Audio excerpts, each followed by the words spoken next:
Chapter 1. The ninth contract failed, and the rat would rather die than comply. Eastern Wilderness, Xingyun Mountain.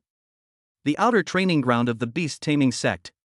A large crowd gathered, and people were talking animatedly. Look, it's that good-for-nothing Shin ran again.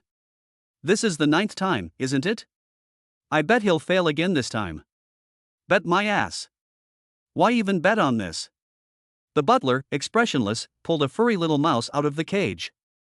It was thrown onto the stone platform in the center of the square. The spirit-seeking mouse. The lowest-ranking spirit beast, without exception.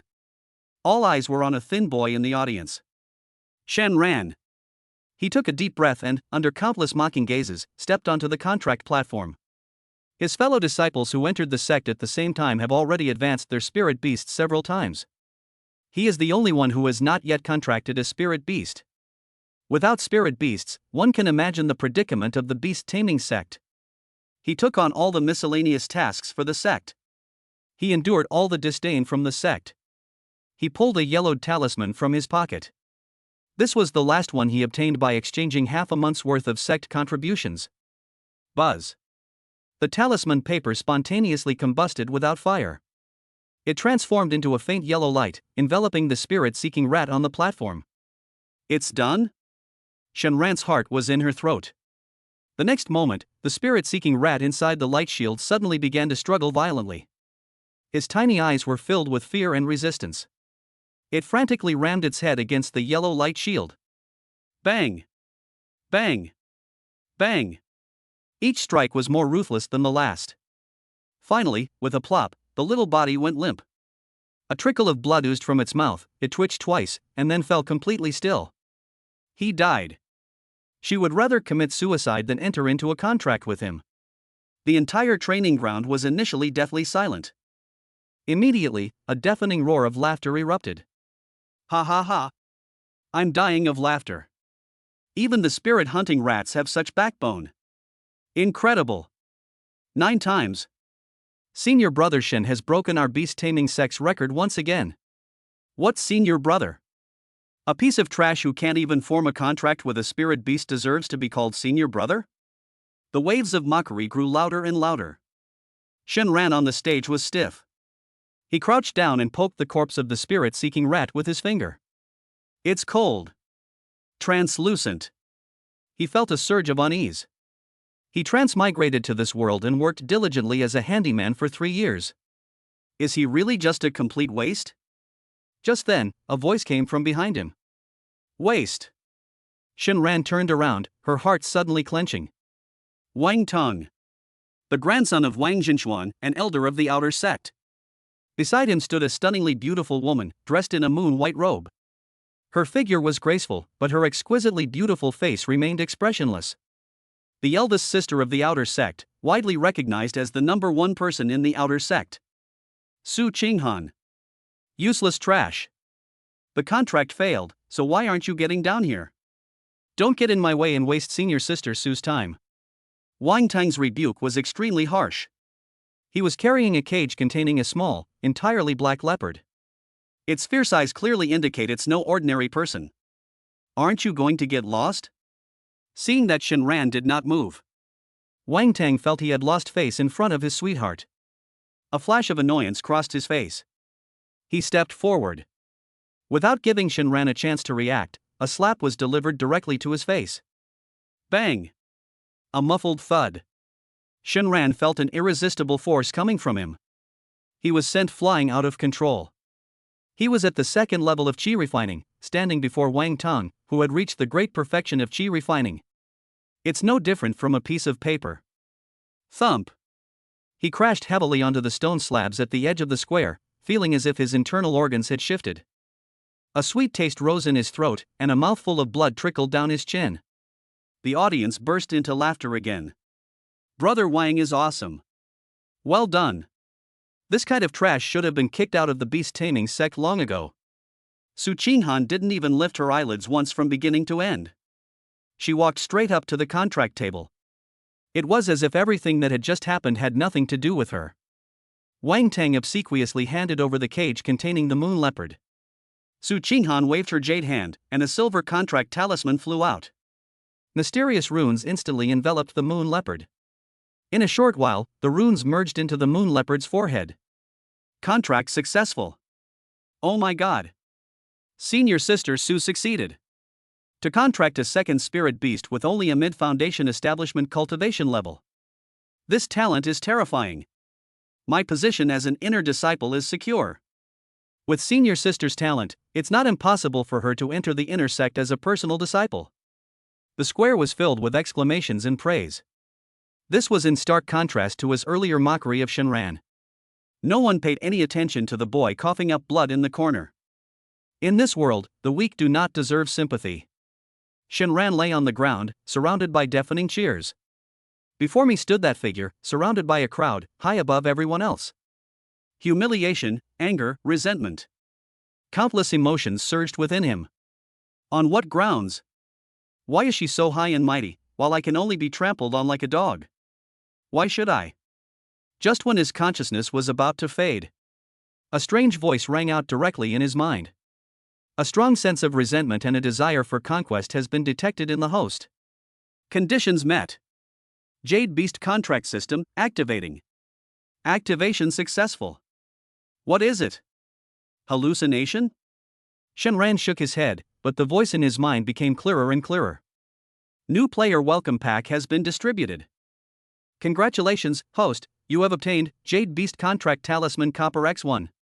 As soon as he finished speaking, an ancient-looking bronze talisman quietly floated in his consciousness. A line of small characters appeared below the talisman. Jade Beast contract talisman bronze can forcibly contract a target of the opposite sex across a major realm, making them the host's exclusive Jade Beast. After the contract is formed, the Jade Beast cannot cause any harm to the host, and 50% of its daily cultivation gains will be fed back to the host. Shinran's breathing stopped at that moment. Forced contract? Crossing a major realm? He is currently at the second level of Qi refining. And that aloof Su Qinghan is in the mid-foundation establishment stage. Qi refining stage, foundation establishment stage, golden core stage. From Qi refining to foundation establishment, isn't that a major realm? Forced contract with the opposite sex to become a Jade Beast?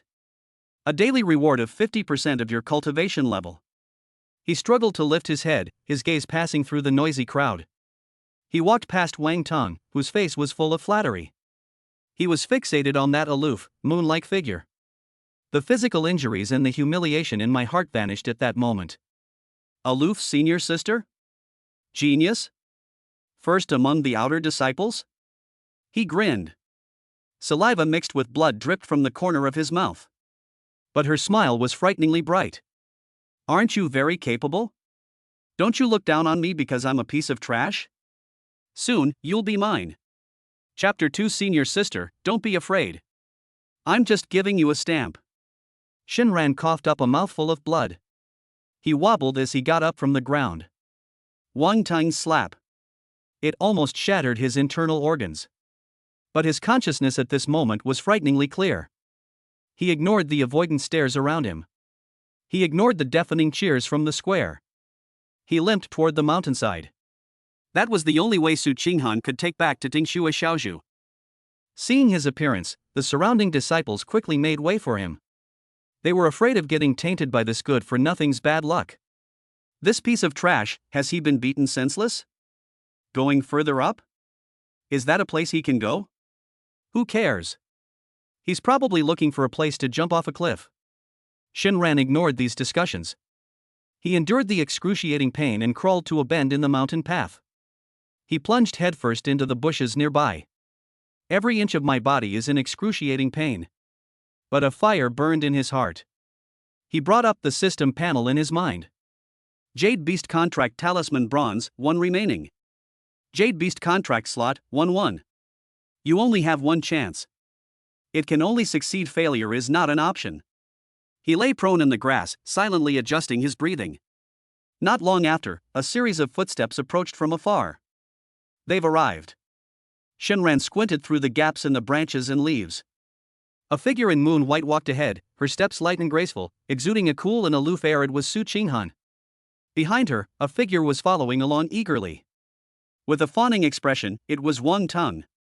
Senior Sister Sue, this moonshadow leopard was specially acquired by my grandfather from the inner sect at a high price. It's a third-tier spirit beast with extraordinary potential.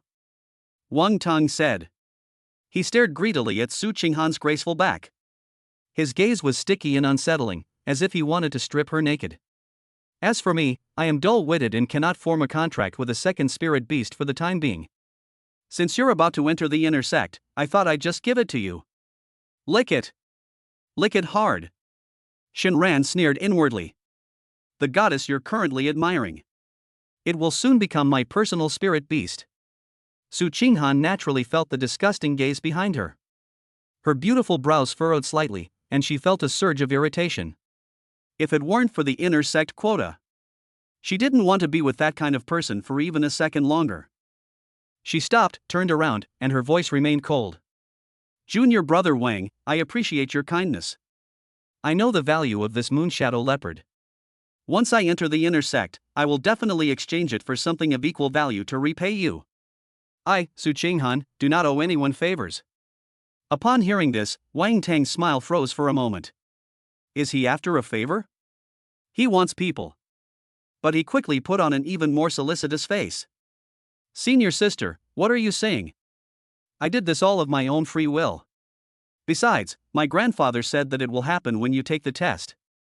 He'll put in a good word for you and make sure you get a good job. Upon hearing this, Su Qinghan's heart stirred slightly. The recommendation from the outer sect elders certainly carries significant weight.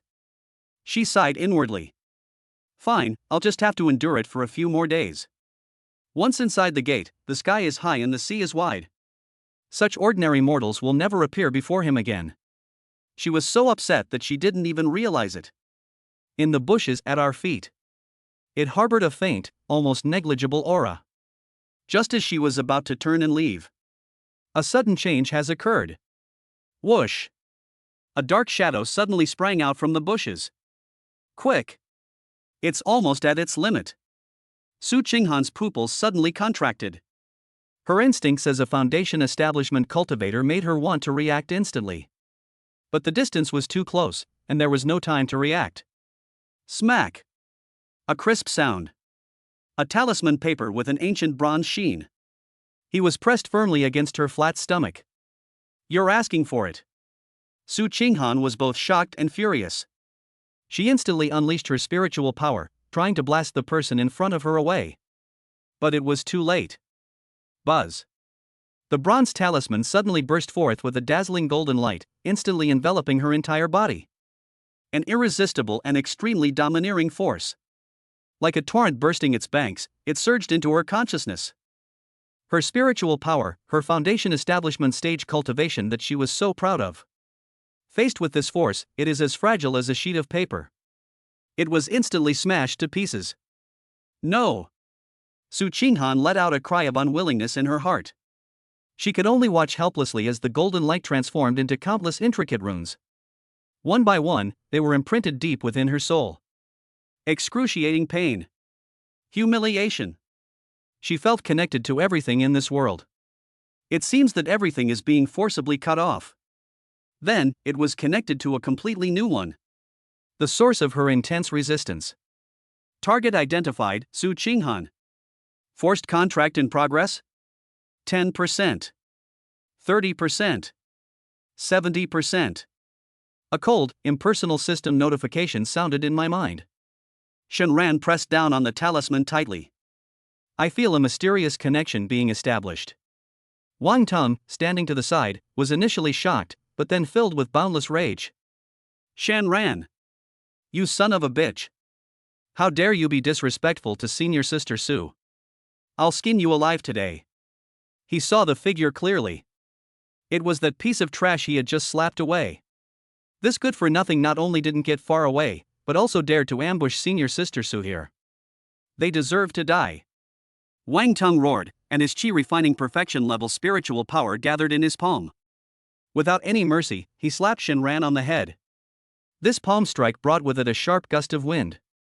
He had murderous intent. He wanted to do it in front of Su Qinghan. Kill that disgusting fly. Shenran was completely focused on maintaining the contract. There was no way to dodge it. The fatal blow was about to land. At this critical moment. Bang! A loud bang. But it wasn't Shinran who was sent flying. It was Wang Tang. All that could be seen was Su Qinghan enveloped in golden light. His eyes, which had been tightly closed, suddenly opened. She waved her hand. A condensed stream of spiritual energy swept out. Wang Tang's meager skills. They are no match for her at all. He flew backwards for more than 10 meters like a tattered sack. It crashed heavily into a big tree and then rolled to the ground. He opened his mouth and spat out a mouthful of blood. Puff. Wang Tang struggled to lift his head. His face was filled with disbelief. Why? Why did senior sister Su hit me? Shouldn't she have killed that good-for-nothing Shinran? At this moment, Su Qinghan herself was even more shocked than him. Her body remained frozen in place, unable to move. The hand that was swung out still maintained its attacking posture. She didn't intend to make a move. She had no intention of saving that good-for-nothing. But her body moved on its own. Just as Wang Tang launched his attack, a completely emotionless voice exploded in her mind. The owner has been detected to be in mortal danger. Jade Beast Guardian Mode, automatically activated. Owner? Jade Beast? Su Qinghan's mind went blank with a buzz. She looked down at the ragged boy, whose mouth was still stained with blood, who was now grinning at her. Master, it's him? And I am a Jade Beast? Boom! This realization struck her like a thunderbolt, hitting her right on the head. She is the #1 genius of the outer sect of the beast taming sect. Future elites of the inner circle. It actually became a useless spirit beast? Contract successful. Congratulations, host. You have successfully contracted your first Jade Beast, Su Qinghan. The cultivation enhancement system is now activated, currently absorbing Su Qinghan's cultivation power for today. As the system notification ended, Shinran felt a pure and gentle spiritual energy. It was through that invisible link between him and Su Qinghan. It flowed continuously into his body. The internal injuries Wang Tang caused him are healing at a speed visible to the naked eye. The dried-up meridians were replenished with spiritual energy. The bottleneck at the second level of Qi refining loosened instantly. Cool. That was awesome. He stood up and dusted himself off. He walked up to Su Qinghan, who was still in a petrified state. Shinran looked into her eyes, which were filled with humiliation, anger, and confusion. They laughed even more heartily. Senior sister, from today onwards, you are my first spirit beast. Please guide me in the future. Chapter 3 Bunny Girl Senior Sister? System, you really know how to play games. Su Qinghan's mind went blank. Are you kidding me? Who is she? The #1 genius of the outer sect of the beast taming sect. He is an existence that countless disciples look up to. Become a spirit beast? Or should I treat this useless spirit beast in front of me? Ah! An unprecedented sense of humiliation. Like a volcanic eruption, it instantly overwhelmed all her reason. I kill you! Su Qinghan screamed, a thought flashing through her mind. Zheng. A long sword, gleaming with cold light, appeared out of thin air. The sword hummed, carrying a sharp killing intent. It shot straight towards Shinran's brow. Shinran stood still, without moving an inch. He even had time to yawn. The flying sword was about to pierce his head. Buzz. The ethereal flying sword was less than 3 inches from Shinran's nose. All the inspiration vanished instantly, and it fell straight to the ground. Su Qinghan's pupils contracted. What happened? Senior sister, haven't you eaten yet? Shinran picked at his ear, looking disgusted. Why is your sword so soft and limp, like a noodle? You! Su Qinghan's chest heaved violently with anger, and she repeatedly made hand seals with her delicate hands. Ice spike. Swift blade. Ice crystal butterfly. In an instant, various spells and the light of spirit beasts shone in front of her. It crashed down on Shinran like a tidal wave. But the result was still the same. All attacks, no matter how grand or imposing. Anyone who gets within 3 feet of Shinran will instantly vanish into thin air. It was like a clay ox sinking into the sea, not even a bubble appeared. A barrage of attacks followed. Shinran was completely unharmed, not a single hair on his head was disheveled. On the contrary, Su Qinghan herself suffered a huge loss of spiritual energy. Fine beads of sweat appeared on his forehead, and his breathing became rapid. She was holding her knees, breathing heavily. That stunningly beautiful face was etched with disbelief and profound despair. Why? Why can't I hurt him? His own mid-foundation establishment cultivation level was like a joke in front of him. Just then, an untimely voice came from not far away. Senior Sister Su, you. Wang Tang struggled to get up from the ground. He clutched his chest, which was still throbbing with pain, his face completely bewildered. What are you waiting for? Why don't you kill him yet? Wang Tang couldn't understand it. He knew Su Shiji's strength best. Killing a piece of trash like Shenran would be as easy as crushing an ant. How come the other person is still alive and kicking after we've been fighting for so long? That noisy question. It became the last straw that broke Su Qinghan's back. At this moment, all the anger and humiliation in his heart found an outlet. She turned her head sharply, her cold eyes fixed on Wang Tang. Roll. A furious rebuke. A condensed stream of spiritual energy swept out. Wang Tang's eyes widened instantly. He had no time to react. Bang! He flew out in a perfect parabola once again, spinning 720 degrees in the air before crashing heavily to the ground. Puff! Another mouthful of blood spurted out. Wang Tang felt like he was about to fall apart. He raised his head shakily, his eyes filled with grievance and confusion. Why, did you hit me again? Suddenly, he seemed to have thought of something. A look of sudden realization crossed his face. Something's not right. Senior Sister Su is acting very strangely. She must have gone astray in her cultivation and become possessed by a demon. Yes. That must be it. Otherwise, why would they help a piece of trash beat themselves up? Thinking of this, Wang Tang scrambled to his feet, pointed at Su Qinghan, and his voice trembled. Senior Sister Su, you wait? I'm going to find my grandfather right now. He'll definitely have a way to save you. After saying that, he didn't look back and ran off in a panic towards Elder Peak. Shenran didn't care about this at all. He stretched, and his bones cracked and popped. The injuries have been mostly healed thanks to the feedback from that cultivation power. He turned and walked toward the elegant courtyard halfway up the mountain. Listening to Snow Pavilion. Su Qinghan's residence. Su Qinghan stood there, stunned, watching helplessly as he walked into her territory. Her mind was a complete blank. Ultimately, a nameless panic drove her. She couldn't help but follow him. You can't let him out of your sight. She had to find out exactly what this good-for-nothing had done to her. Inside Tingshui Xiaozhu listening to Snow Pavilion. Shenran felt as if she were back home. He casually pushed open the exquisite wooden door. A cool, refreshing scent, a blend of the crispness of ice bamboo and the delicate fragrance unique to a woman's boudoir, wafted towards me. The furnishings inside were very simple. A bed, a table, a bookshelf, and a clothes rack.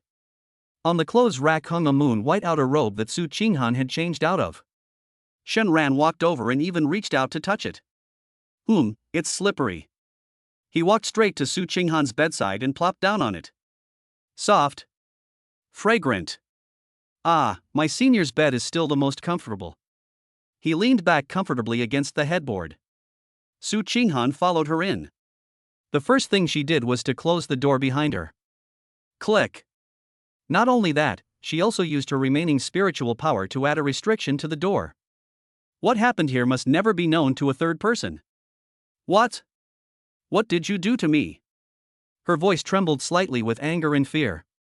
Shenran ignored her, as he was looking with great interest at the system panel that only he could see. Host, Shenran. Cultivation level, G refining level 295%. Number of Jade Beasts, 1. Jade Beast value, 10. Jade Beast cultivation pool, 0.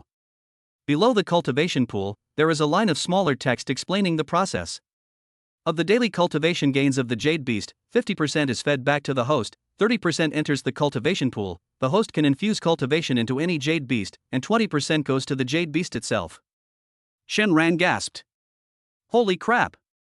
Isn't this just what office workers are like? After working hard for a month, half of the salary goes to the boss, 30% is deposited into a public account, and in the end, only 20% is left in hand. Isn't this just a typical black-hearted capitalist in the cultivation world? This is just my taste. He mentally complained and then clicked on the Jade Beast's detailed information. Jade Beast, Su Qinghan. Cultivation level, mid-foundation establishment 66%. Talent, exceptionally intelligent green. Affection level, 100 hate to the core. Status, anger, fear, humiliation. Daily output, 10 Jade Beast values. Spirit Beast form, undefined. Fashion, not owned. TSK, 100 favorability points. Shenran smacked his lips. Senior sister, this won't do. You need to be more open-minded. You usually seem pretty big, don't you? He just saw this. Call. A ball of ice the size of an egg flew past his ear. It slammed against the wall with a thud, leaving a patch of white frost. This is Su Qinghan's last bit of spiritual power. Did you even hear me? Su Qinghan noticed that he was ignoring her. She finally broke down, her beautiful eyes brimming with tears. Those weren't tears of weakness, they were tears of pure anger. Don't shout. Shenran waved his hand impatiently. I'm busy right now, let me pick out a nice skin for you. Skin? What is that? Su Qinghan hadn't figured it out yet.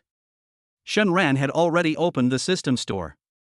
In an instant, the dazzling array of goods dazzled his eyes.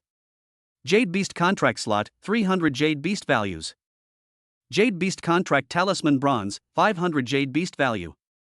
Jade Beast contract talisman silver, 5,000 Jade Beast value. The gold and colored contract symbols that follow are astronomically priced.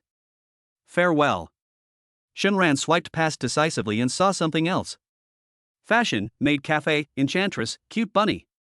Each outfit is accompanied by an enticing preview image. Shenran's breathing became heavier. He. However, these clothes are not cheap. The cheapest one costs 100 Jade Beasts. He's penniless now. Just as he was preparing to close the store, my gaze was suddenly drawn to a small gift box that was shimmering in the corner. System welcome gift blind box, price, 10 Jade Beast values. Limited to one purchase per lifetime. Take a gamble, and your bicycle might turn into a motorcycle. What if I get a colored contract talisman and go directly to the sect master to form a contract? Wouldn't that be like ascending to heaven in one step? I bought it. Shenran used all 10 of his Jade Beast points without hesitation. A magnificent roulette wheel immediately appeared before his eyes, spinning rapidly. Stop. The pointer slowly slowed down, passing the golden contract symbol, grazing the talent pill, and finally, it came to a steady stop on a pink square. A pair of rabbit ears are drawn in the grid. Congratulations, host. You have obtained a rare outfit, Bunny Girl set X1. Shenran. What happened to the promise of turning a bicycle into a motorcycle? But this one seems pretty good too? Please select the target audience. Is there even a need to choose? Shenran revealed a devilish smile. Su Qinghan. He had barely finished speaking. Buzz. A soft pink light instantly enveloped Su Qinghan, who was on the verge of collapse. Su Qinghan froze. She stared at the moon-white dress she was wearing. In a burst of light, they vanished piece by piece. Instead of, it was a pair of fluffy black rabbit ears, perched prettily on her cloud-like hair. Her body trembled slightly with her rapid breathing. She also inexplicably found herself wearing a pair of red stiletto heels. The air was deathly silent. Shenran felt a heat in her nasal cavity. We can't hold on, we simply can't hold on. Su Qinghan was completely petrified. She slowly lowered her head, looking at her own attire, which she had never heard of or seen before. The brain completely shut down. The next second. Boom! A surge of blood rushed to the top of his head. Her usually cool and stunningly beautiful face instantly turned so red it looked like it could bleed. Ah! A scream that sounded inhuman echoed throughout the entire listening snow pavilion. She instinctively tried to use her spiritual power to conjure clothes to cover her body, but found that she couldn't do it at all. She wanted to escape. But as soon as he reached the door and placed his hand on it, he suddenly stopped. No. I absolutely cannot let anyone see me like this. Otherwise, Su Qinghan would really be finished. She turned around abruptly, her beautiful eyes burning with rage, tears welling up in her eyes. Change it back for me. Shinran slowly got off the bed. He walked up to Su Qinghan as if admiring a perfect work of art, and circled her once. Finally, he stopped in front of her and grinned. Senior sister, don't rush. He reached out his hand, ignoring Su Qinghan's murderous gaze. I gently flicked the fluffy rabbit ear. Look, isn't this much better looking than your white robe? Remember, you are now my spirit beast. From now on, you should cultivate diligently every day, and I will not mistreat you. Chapter 4 Urgent. What to do when the elders block the door while I'm wearing black stockings? Su Qinghan couldn't hear anything at that moment. Change your clothes back. Hurry up. All she wants to do right now is crawl into a hole in the ground. Shinran ignored him. He crossed his arms, like a demanding client. They walked around Su Qinghan again. Senior sister, you still don't understand the situation? Now, I'm in charge. Shinran did not help her change it. Instead, they admired it even more. Those black stockings, those rabbit ears, that little tail. System, you're such a good person. Su Qinghan felt a sudden dizziness, and her vision went black. She felt like she was about to faint from shame and indignation. Just then. Bang bang bang. Suddenly, there was a series of urgent knocks on the door. And Wang Tang's horse, duck-like shouts. Grandpa! Hurry! Senior sister Su must have gone mad from her cultivation. She even hit me just now. Su Qinghan froze. The color drained from his face instantly. Wang Tang? And his grandfather? Outer sect elder Wang Zhenchuan. Tanger, stop talking nonsense. An old but powerful voice rang out. Qinghan is intelligent and resolute. How could he easily fall into a state of demonic possession? Don't make a fuss.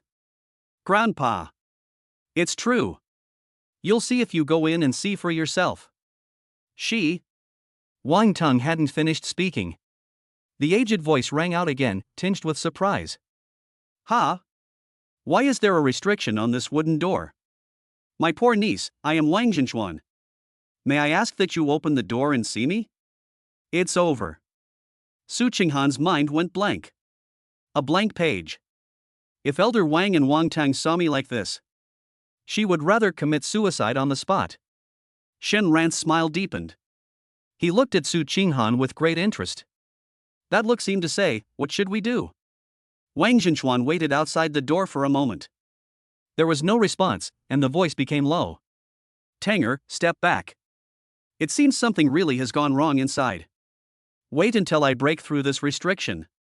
As soon as he finished speaking, a powerful surge of spiritual energy gathered outside the door. Don't want.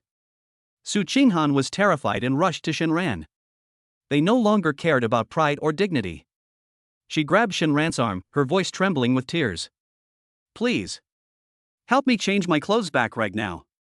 Shinran picked at his ear, looking completely innocent. Who are you asking for? I don't understand. You. Su Qinghan was so angry that tears almost fell from her eyes. However, the spiritual energy fluctuations outside the door grew stronger and stronger, and the door began to creak. She gritted her teeth, each word seeming to be squeezed out from between them. Shinran, please, don't do this. Shinran remained unmoved. He just looked at her with a smile. Time seemed to stretch on endlessly at that moment. The power outside the door has reached its peak. It's going to explode in the next second. Su Qinghan completely broke down. She closed her eyes, and 2 lines of tears slid down her cheeks. With a voice as soft as a mosquito's buzz, yet incredibly clear, she uttered 2 words in a trembling voice. Onar. Why didn't you do this earlier? Shinran snapped his fingers. Buzz. The pink light flashed and disappeared in an instant. The bunny girl outfit that Su Qinghan was wearing, which made her want to die, disappeared instantly, and she returned to her familiar moon-white dress. She dared not delay for a moment, and with a quick flick of her wrist, she said urgently. This is a concealment talisman, you must hide it well. A golden talisman appeared out of thin air and attached itself to Shinran. His figure and presence vanished without a trace in an instant. Almost at the same moment. Boom! A loud bang. The exquisite wooden door of Tingxue Xiaozhu, along with the restrictions on it. It was blasted into a sky full of wood chips by a domineering force. Wang Zhenchuan and Wang Tang appeared at the door. Senior Sister Su. Wang Tang was the first to rush in, his face full of anxiety.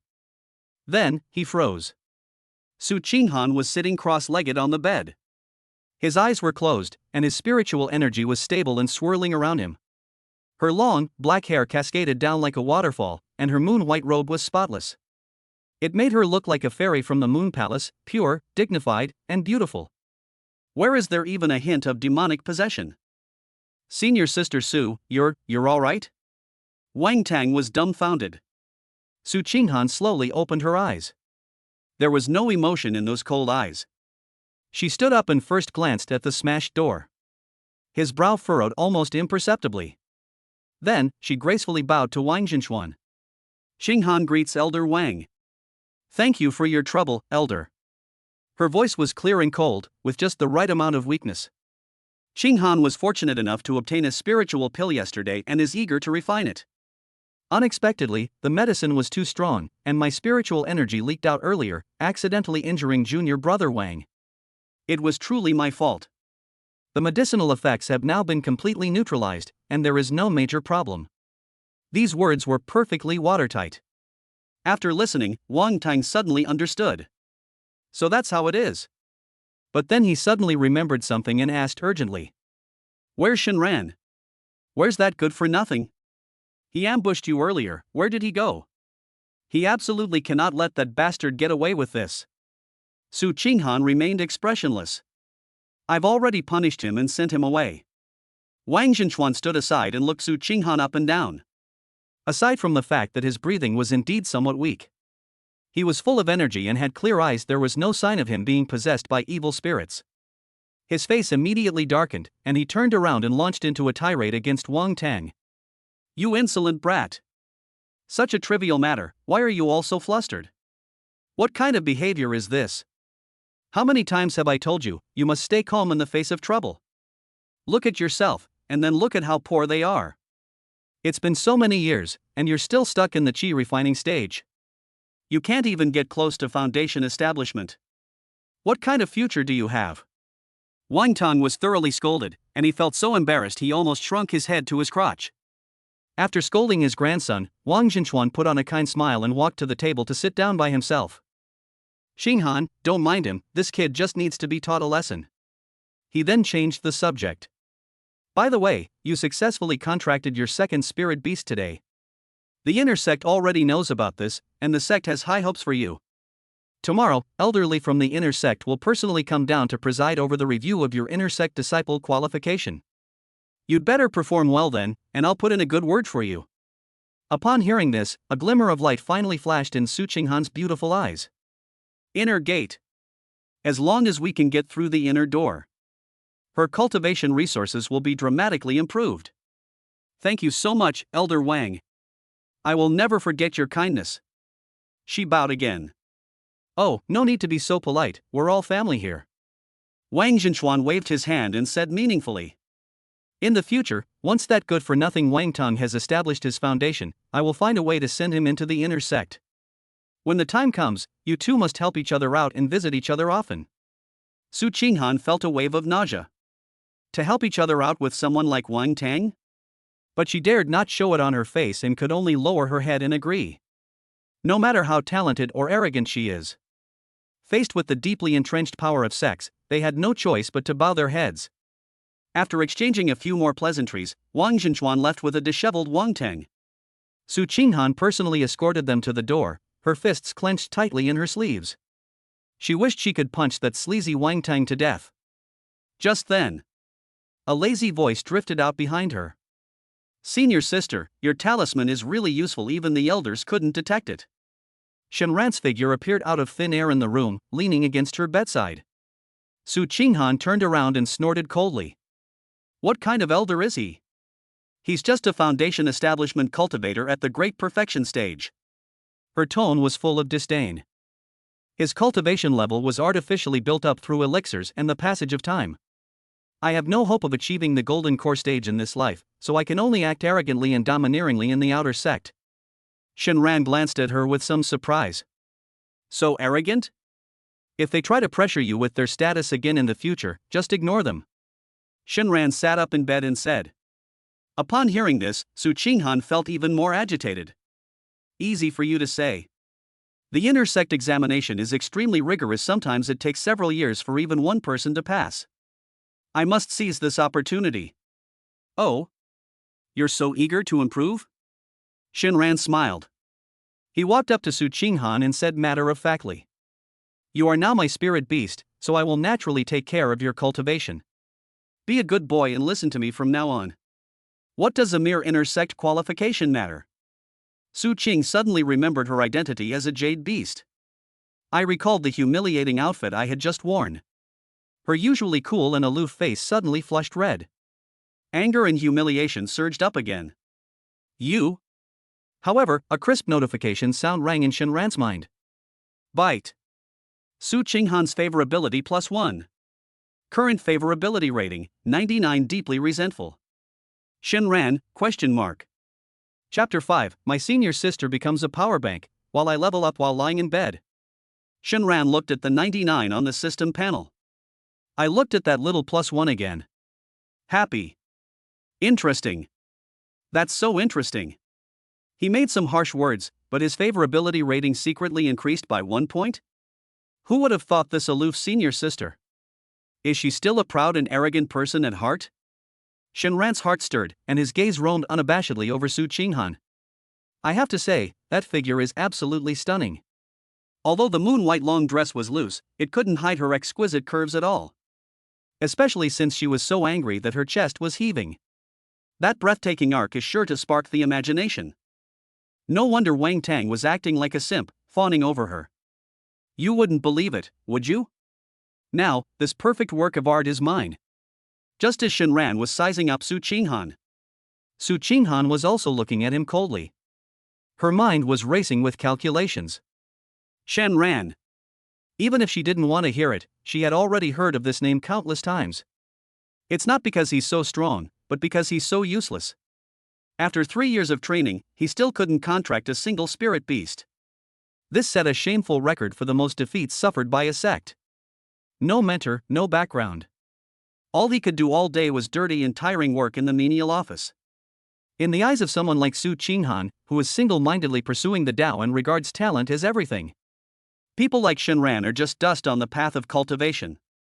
She didn't even bother to glance at it. But now, he himself was the #1 genius of the outer sect. It actually became the spirit beast of this useless person. Thinking about this, Su Qinghan's body began to tremble uncontrollably again. This is infuriating. An overwhelming surge of hatred and humiliation welled up within him. She couldn't wait to pounce on him right now. Tear that hateful smiling face in front of me to shreds. But, no. Previous attempts have proven this. All of my attacks were ineffective against him. There seemed to be something about him that I couldn't understand at all. An unstoppable force. What exactly is it? What on earth is that bronze-colored talisman? Su Qinghan took a deep breath. He forcibly suppressed the murderous intent in his heart. It is precisely in times like these that we must remain calm. If brute force doesn't work, then we have to outsmart them. Her only way out now is to become stronger. As long as I become strong enough to break this inexplicable contract, there's still a chance for things to turn around. Inner sect assessment. Right. As long as you can enter the inner sect, you can obtain more advanced techniques and resources. Your own abilities will improve rapidly. When the time comes, I will repay the humiliation I have suffered today 1,000-fold. Having figured this out, a resolute glint flashed in Su Qinghan's eyes. For now, let's keep him calm. Shinran watched as her pretty face flushed red and then turned pale. It's like the face-changing act in Sichuan opera, which I find very interesting. He cleared his throat and spoke lazily. How many hours do you cultivate each day? Su Qinghan was taken aback, not expecting him to ask that. She pursed her lips and said coldly. 4 hours. Upon hearing this, Shinran's eyes widened immediately. What is that? 4 hours? He instantly felt resentful. Damn it! I get up before dawn every day, except for doing chores. The remaining 6 hours were spent meditating and cultivating, rain or shine. And what was the result? 3 years have passed, and I'm still just a lowly chi refining level 2 noob. You, on the other hand, only practice for 4 hours every day. He's already at the mid-foundation establishment stage? The difference between people is greater than the difference between people and dogs. Talent. This is damn talent. Shenran's face instantly darkened. An inexplicable anger surged within me. On what grounds? Why do you think you can have it so easy? No. Absolutely not. You are now my spirit beast, and your cultivation level is my cultivation level. You want to slack off? No way. Too little. Shenran slapped the bed and stood up. He criticized it with great distress. What? You only cultivate for 4 hours a day? You only cultivate for 4 hours a day, how can you get any sleep? What stage are you at now? It's a crucial period for laying the foundation. All time should be spent on cultivation. How can you be so lax? Do you think you're doing justice to your talent? Do you think you're doing justice to the sex training? Do you think you're doing justice to me? Shenran spoke with righteous indignation, almost convincing himself. From now on, you will cultivate for 12 hours every day. Listen carefully, 12 hours. If there are any special circumstances, you must apply to me in advance. You're not allowed to stop until I give you permission. Do you hear me? Su Qinghan, ? She had already prepared herself to compromise. But when she heard this, she was completely stunned. 12 2-hour periods? There are only 12 2-hour periods in a day. Does this mean I don't have to do anything except cultivate? There's no time left for eating, drinking, going to the toilet, or feeding the spirit beasts? Who does he think he is? You're utterly ridiculous. Su Qinghan could no longer hold back. The anger in my heart suddenly surged up. The way of cultivation emphasizes a balance between exertion and relaxation, and a gradual approach. Your desperate measures will only lead you astray.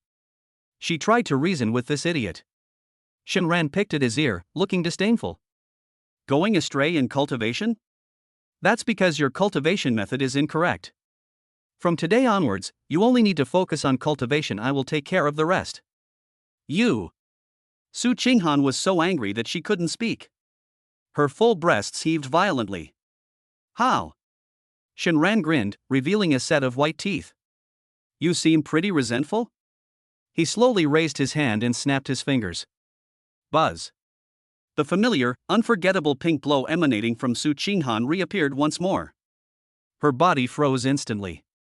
The color drained completely from his face in an instant. With a thought, Shenran caused the pink light to slowly dissipate. That's right. This is truly a good spirit beast for its master. He nodded in satisfaction and pointed to the floor in front of the bed. Come on, stop standing there, let's begin. The great cause of cultivation cannot be delayed. Do you still want to join the inner sect? Su Qinghan stood still, her fists clenched tightly. Humiliation. Endless humiliation. She closed her eyes and took a deep breath. Without saying a word, she walked to the spot designated by Shenran and slowly sat down cross-legged. Close your eyes and face the sky. The surrounding spiritual energy began to converge towards her frantically. A visible vortex of spiritual energy formed around her. He truly deserves to be called a genius. The way they cultivate is truly unique. Shenran comfortably lay back down on the bed. He crossed his legs. He felt streams of pure cultivation power. It is continuously flowing into one's limbs and bones. 1 word. Cool. 2 words. So awesome. This feeling is absolutely amazing. However, Su Qinghan, who was cultivating, frowned more and more. Something's not right. Something's not right. She could clearly feel the spiritual energy she was absorbing into her body. After circulating through the meridians for 1 full cycle, most of it vanished into thin air. Ultimately, only 1 or 2 out of 10 can settle in the dantian. What's going on? Is there something wrong with my cultivation technique? Or are my meridians damaged? She had never encountered this situation before. Just as she was filled with doubt and was about to stop and carefully examine her condition. Mutation and regeneration. Buzz. The spiritual energy within the entire listening snow pavilion suddenly surged. They seemed to be drawn by some force, rushing wildly in one direction. Su Qinghan suddenly opened her eyes. She was astonished to see the spiritual energy she had painstakingly drawn away. They bypassed her and surged towards her bed. And on her bed lay the man she hated to the core. He had his eyes closed and looked completely relaxed. His aura was rising at an alarming rate. Peak of Qi refining level 2. Bottleneck. Break. Boom. A powerful surge of spiritual energy suddenly erupted from Shenran's body. Qi refining level 3. He actually broke through? Lying in my own bed. Absorbing the cultivation he had painstakingly accumulated, he broke through? Su Qinghan felt a sweet taste in her throat and almost spat out a mouthful of blood. At that moment, she finally understood. The cultivation level one achieves through self-cultivation. They were all stolen by that shameless thief. Just then, Shenran seemed to realize something. He slowly opened his eyes, feeling the abundant power within his body, and nodded in satisfaction. Then, he turned his head. He saw Su Qinghan staring intently at him, her eyes looking like she wanted to devour him. Shenran frowned, looking displeased. What are you daydreaming about during cultivation time? Why did it stop? It's only been a few minutes? You dare to slack off? Continue. Chapter 6 Master, what's wrong? Senior sister is utterly ashamed and indignant, and my nose is bleeding profusely. Continue? Su Qinghan felt like her lungs were about to explode with anger. That shameless thief. Robber. Shenran completely ignored her gaze. How? Isn't it just about sharing some of your cultivation with me? Shenran spoke with righteous indignation. He looked at me like I was making a big fuss over nothing. Look at how heartbroken you are, you have no sense of responsibility at all. His face was full of disappointment and frustration. Senior sister Su, your level of thinking needs improvement. You must understand, you are now my jade beast. Your cultivation level is the same as mine, so why make such a distinction? Su Qinghan felt a tightness in her chest from anger. I almost couldn't catch my breath. How can someone be so shameless? It's only now, since you're my only jade beast, that I'm speaking to you so kindly and reasonably. Shenran crossed his legs and added leisurely. If you continue to behave like this when I have more jade beasts, I will definitely not be satisfied. When the time comes, there will be plenty of obedient jade beasts lining up to show off, so don't blame me for being biased. Do you really think that being Shenran's jade beast is so easy? Su Qinghan was so angry that she trembled all over. Pointing at Shenran, he couldn't utter a single word for a long time. You. What do you mean, you? Shenran picked at his ear. Senior sister, instead of arguing, why not practice your internal energy circulation a couple more times? The more you cultivate, the stronger I will become. Your position will be even more secure. Do you even understand what a win-win situation is? Su Gongqinghan was so angry at his twisted logic that she almost fainted on the spot.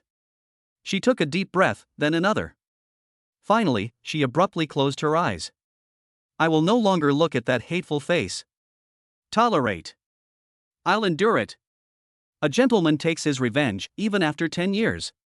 Once I enter the inner sect, once my strength greatly increases, I will tear you apart, skin you alive, and grind your bones to dust.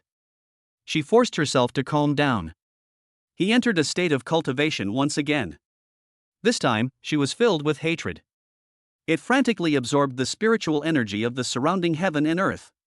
Shenran lay back down, satisfied. He could feel it clearly. The cultivation level transmitted through the contract link was even faster than before. Not bad, not bad. It seems that hatred is indeed the primary driving force. He was enjoying the thrill of his cultivation level increasing automatically. He opened the system panel, which only he could see. Host, Shenran. Cultivation level, Qi refining level 332%. Number of jade beasts, 1. Jade beast value, 0. Jade beast cultivation pool, 3 strands of spiritual energy can be allocated. My jade beast. Jade beast, Su Qinghan.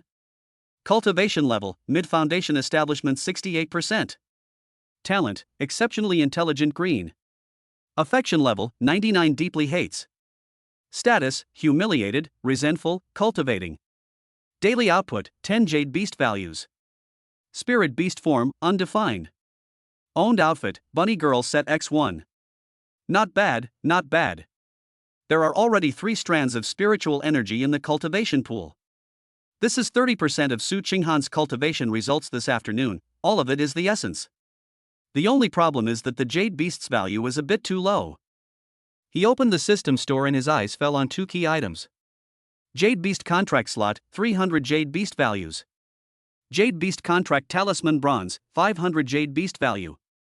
1 contract slot and 1 lowest level contract talisman together cost 800 Jade Beast values.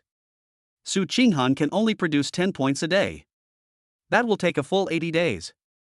It takes 80 days to contract a second Jade Beast? This is incredibly inefficient. Shinran frowned. I clicked on the instructions on how to increase the Jade Beast's value. Tip: improving the Jade Beast's cultivation level and aptitude will significantly increase the daily Jade Beast value output. To put it bluntly, we still need to cultivate Su Qinghan. Shinran sighed and looked at Su Qinghan again.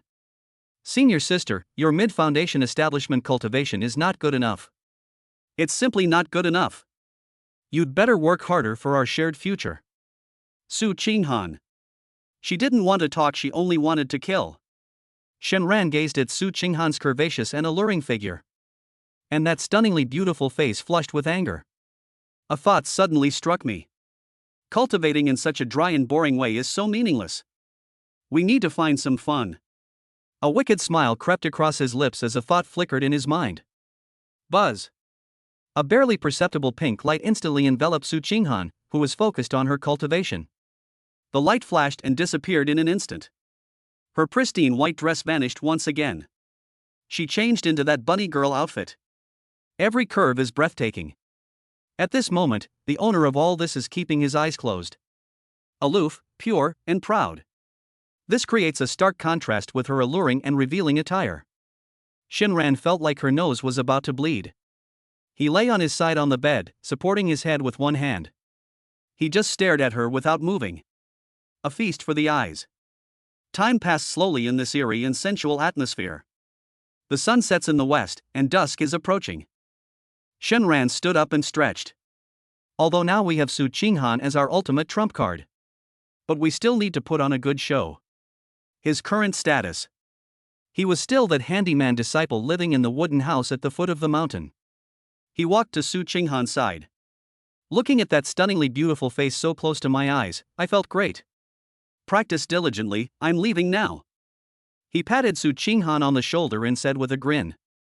I'll do my best for you in the inner sect assessment tomorrow.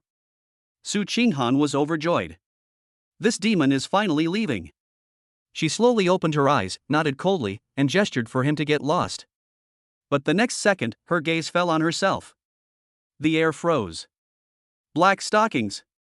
Lace trim. And that fluffy tail. Boom. A surge of blood rushed to the top of my head. The spiritual energy within her body instantly went berserk. He almost went berserk on the spot. Shinran. A scream that sounded inhuman echoed throughout the entire listening snow pavilion. She stood up abruptly because of the inappropriate red high heels on her feet. I lost my balance and almost fell. Shinran quickly took 2 steps back, looking completely innocent. What are you yelling about? Honestly. On a whim, he quickly changed Su Qinghan's clothes back. If this continues, it'll really drive her crazy. That would be a losing proposition. What's wrong, master? Look at how stingy you are. After saying that, he turned to leave. Suddenly, Shinran seemed to remember something. He turned around and snapped his fingers at Su Qinghan, who was still in a berserk state. I almost forgot. The words had barely left his mouth. 5 strands of extremely pure spiritual energy appeared out of thin air above Su Qinghan's head. It transformed into a warm current, instantly flowing into her limbs and bones. Su Qinghan's delicate body trembled, and she almost groaned out of pleasure. A stream of pure spiritual energy. It was as if it were a physical substance, flowing directly into her dantian. This is impossible. These 5 strands of spiritual energy. It's much more than what she gained from half a day of hard work cultivating. Even more refined. She was shocked and looked up at Shinran abruptly. Those beautiful eyes were filled with shock and bewilderment. What's going on? Shenran stood with his hands behind his back, giving a mysterious smile. I already said, once you become my jade beast, I will naturally take care of your cultivation from now on.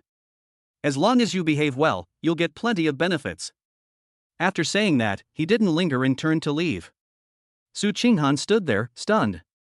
Watching his disappearing figure, my mind was in complete turmoil. Humiliation, anger, shock, longing. A mix of emotions churned within her. The warm yet powerful force within my Dantian. It was something she simply couldn't resist. Just as Shenran's figure was about to disappear through the doorway, the internal struggle she felt was resolved in an instant. Get stronger. She wants to become stronger. Only by becoming stronger can we break free from this demon's control. Only by becoming stronger can we wash away today's shame. She called out to him as if possessed. Wait a minute. Shenran turned around in confusion. But then Su Qinghan walked over quickly. A rare blush appeared on that cool and aloof face. She stopped in front of Shenran. After hesitating for a long time, it seemed as if he was making a difficult decision. Ultimately, the desire for power prevailed over everything else. She bit her lower lip, her voice as low as a mosquito's hum. Her eyes darted away, avoiding Shenran's gaze. Could we have some more? The smile on Shenran's face vanished instantly. Want more? Even the landlord's family has no surplus grain. Everything produced today has been given to you. But of course he wouldn't say that. Shenran stepped forward. He looked down at her, his voice turning cold. What are you thinking about? Did you behave well today? I told you to practice, and you still dare to glare at me? With an attitude like that, you still want a reward from me? Hurry back to your cultivation. Don't waste time here. Su Qinghan was left speechless after being scolded by him. She stood still, watching Shenran's graceful departure. He was so angry that he was trembling all over. Asshole. Chapter 7 Breaking Through Two Realms in Succession. Senior brother, what happened? The evening breeze was bleak. Shenran hummed a tuneless little tune. I walked unsteadily down the mountain. I must say, the spiritual energy on the mountainside is much richer than that at the foot of the mountain. I felt refreshed after only half a day. Shenran tilted his head and squinted at the mountaintop shrouded in mist. That's where the inner gate is located. He has been in the beast taming sect for 3 years, and he doesn't even know which way the inner sect door faces. It is said that the spiritual energy there is so strong it's almost tangible. Each disciple lives in a separate courtyard house with its own spirit gathering array. Unlike them, who are just outer disciples. Thousands of people were crowded at the foot of the mountain. They lived in a dilapidated wooden house, where spiritual energy was scarce. Even dogs shook their heads at the sight of them. Just as he was feeling sentimental, a system notification suddenly sounded in his mind. Bite. Jade Beast Su Qinghan detected to be more than 500 meters away from its owner. Activate one-click follow mode? Shenran paused in his steps. One-click follow? What is that? One-click follow, ignore distance and obstacles, and summon the Jade Beast to the host's side at any time. Shenran's eyes lit up. Good heavens! Isn't this just a summoned beast? He was worried that Su Qinghan had entered the inner sect. Taking advantage of their remote location and distance from the Emperor, they outwardly comply while inwardly defying his wishes. That's great. I'll miss her from now on. No, I wanted to check on her cultivation progress. We can summon her anytime. He. Shenran's smile gradually turned sinister. With this feature, you can rest easy. He strolled leisurely back to the outer disciples' residential area. Before I even stepped into my dilapidated courtyard, I heard a burst of cursing. Are they all dead? It's past mealtime, don't they know to go to the spirit beast garden to feed them? It's better to raise more pigs than to keep a bunch of useless people like you. At least pigs can grow meat. A middle-aged, overweight man dressed in a gray butler's uniform. He stood with his hands on his hips, spitting everywhere. Steward Liu from the Outer Gate Miscellaneous Service Office. Notoriously sharp-tongued and sarcastic. He especially enjoyed skimming off the meager monthly stipends of the outer disciples. He was nicknamed Liu the Skinflint. Deacon Liu was in the middle of a heated argument. Turning my head, I saw Shinran strolling in. His small eyes lit up immediately. We finally caught them. Shinran. Deacon Lu rushed forward and started criticizing Shinran, pointing his finger at her nose. Where the hell have you been? You haven't been seen all afternoon. The poop in the spirit beast garden is almost piled up like a mountain. Are you going to wait for me to shovel it for you instead of shoveling it yourself? I think you've gotten too big for your britches and don't want to stay in the beast taming sect anymore, huh? If you don't want to stay, you should have said so earlier. He cursed so hard his face turned red and his spittle almost landed on Shinran's face. If it were in the past. Shinran was already trembling with fear, nodding and bowing as she admitted her mistake. But now. He remained completely unmoved. I even felt like laughing. An outer sect steward in the early stages of Foundation establishment. It's just a small carambola. Shinran silently made a judgment in his mind. But he managed to force an incredibly humble smile onto his face. He nodded and bowed repeatedly. Yes, Steward Lu is right to reprimand me. I had an upset stomach earlier, so I squatted for a little longer than usual. I'll go now. Seeing his cowardly appearance, Deacon Lu gave a satisfied snort. Trash is trash. Get back to work. If I see you slacking off again, I'll break your legs. Yes. Shinran nodded vigorously. He turned and walked into his drafty wooden hut. The room was dimly lit. A figure was sitting on the bed. Head down, expression unreadable. Xuanmu? Shinran called out. The figure suddenly raised its head, revealing a bruised and swollen face. It was Shinran's roommate, Xuanmu. Shinran, you're back? When he saw Shinran, a look of anxiety flashed across his face, and he quickly stood up. You'd better watch out. Wang Tang just came by, looking for you with murderous intent. I told him you weren't here, and without saying a word, he came right up. He covered his swollen cheek. The rest was left unsaid, but the meaning was self-evident. Shinran's expression turned cold. Xuanmu. He was his only friend in the dog-eat-dog world of the beast-taming sect. This guy's talent is about the same as mine, and he's also a real problem. Because she was close to him, she was often ostracized by others. Now, because of myself, I have been implicated. He patted Xuanmu on the shoulder. He didn't say anything, but his eyes said it all. He knew that once he entered the inner gate, Xuanmu's situation in the outer sect will only become more difficult. If Wang Tang can't find himself, he'll definitely take his anger out on him. We must find a way. Shinran thought for a moment and then spoke. I need to go to the spirit beast garden to pack.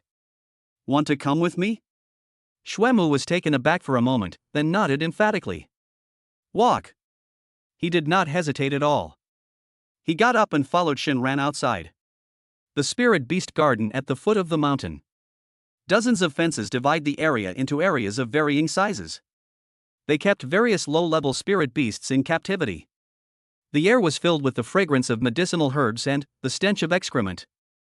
Shinran held a bundle of freshly cut jade grass and silently fed them one by one into the trough. Xuanmu carried a wooden bucket and a shovel, silently cleaning up the excrement of the spirit beasts. Neither of them spoke, yet there was an inexplicable understanding between them. Clearly, they were already very skilled at this kind of work. They worked for almost an hour. I've finally finished all the work. The two were panting heavily from exhaustion. He plopped down on the clean lawn next to him. The night breeze was exceptionally cool, blowing away the heat from my body. The sky above was filled with stars. Shinran. Xuanmu looked at the starry sky and suddenly spoke. Do you think we'll have another chance to reach the Foundation establishment stage in this lifetime? His voice was full of confusion. Shinran did not answer. He had his eyes closed. Enjoying the warm current flowing continuously into my body. Su Qinghan, that little girl. They say no, but their actions tell a different story. It's already late, and he's still practicing diligently. As that pure cultivation energy continued to flow in, he could clearly feel the bottleneck of the third level of qi refining in his body. It's loosening little by little. It'll be soon. Sudden. Buzz. Shinran felt a slight vibration coming from inside her body. It was as if an invisible barrier had been instantly shattered. A surge of spiritual energy, several times larger than before. It surged through his limbs and bones. The meridians are widened, and the dantian is expanding. His aura rose steadily. A powerful surge of spiritual energy. It spread out rapidly from him. Xuemu, who was lying next to him, was thrown into a tumble by the shockwave. He sat up abruptly, his face filled with horror. Shen Ran. Xuemu's voice was trembling. He pointed at Shen Ran, his eyes wide as saucers. This aura, it's at the 4th level of qi refining? Then, as if he realized something even more terrifying. The expression on his face froze instantly. He rubbed his eyes, and his voice changed. Something's not right. Something's not right. When you were at the training ground this afternoon, you're still only at the 2nd level of qi refining? How come? Xuemu pointed at Shenran, his mind buzzing. How come you've already reached the 4th level of qi refining in just one afternoon? Chapter 8. I'm not pretending anymore, I'm coming clean, I'm a peerless genius. Xuemu's voice cracked. His face screamed, why should I? Is this reasonable? This is unreasonable. Shenran looked at Xuemu's expression, as if he had seen a ghost. My heart was filled with joy. He brushed the grass clippings off his clothes and slowly stood up. With hands behind his back, he gazed up at the starry sky at a 45-degree angle. Now that things have come to this, I won't hide it from you anymore. His voice carried a perfectly fitting touch of vicissitude. Actually, I am a peerless genius. For so many years, I have always wanted to get along with you as an ordinary person, but all I got in return was estrangement and ridicule. I'm not pretending anymore, I'm coming clean. Xuemu? He opened his mouth, but couldn't utter a single word for a long time. He stared blankly at Shenran. That familiar face now seemed utterly unfamiliar to him. You're talking nonsense. Did you steal some elder's elixir? Xuemu thought for a long time. That was the only possibility I could think of. But he immediately shook his head. That's not right, what kind of elixir could have such an effect? You'll jump straight from the 2nd to the 4th level of qi refining? What kind of high-grade pill must that be? There's no way an outer disciple could have it. Xuemu fell into deep self-doubt and utter confusion. I'm almost obsessed. Shenran smiled as she looked at him. He walked over and patted Xuemu on the shoulder. Let's go back to sleep. I have to go to the ceremony early tomorrow morning. Let's see if our senior sister Su can successfully enter the inner sect. After saying that, he hummed a little tune. They strolled leisurely toward the wooden house. Xuemu stood there, petrified for a long time. In the end, still completely bewildered, he followed them. Early the next morning, Shenran had 2 huge dark circles under her eyes. He yawned and pushed open the door. Immediately following, Xuemu, who also had dark circles under his eyes, appeared. He also wandered out of the house. Shenran, tell me the truth, what exactly are you? Shut up. Shenran felt like she was going crazy. That Xuemu kept pestering him all night last night. The noise kept him awake at all. If it weren't for the fact that he got beaten up, Shenran was determined to sew his mouth shut. The two traveled together. They walked towards the outer training ground. Before we even arrived at our destination, the cacophony of voices was already audible. The training ground was already packed with people. Every single outer disciple. Almost everyone is here. They craned their necks. People peered out onto the square, discussing amongst themselves. Suddenly, someone in the crowd screamed. Senior Sister Su is here. Whoosh! Everyone's eyes immediately turned towards the path halfway up the mountain. The originally crowded people were parted by an invisible hand.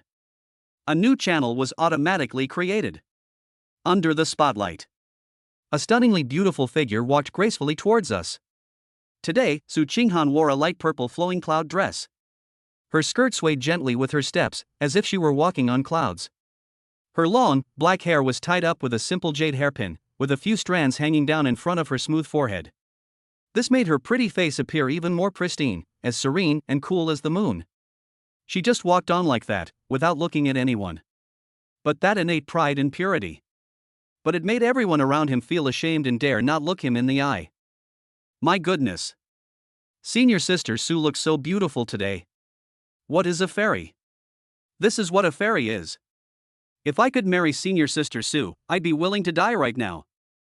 Xuemu stood in the crowd, staring intently at the figure, muttering to himself. So beautiful. Shinran stood next to him, arms crossed, and pursed her lips. What's so special about that?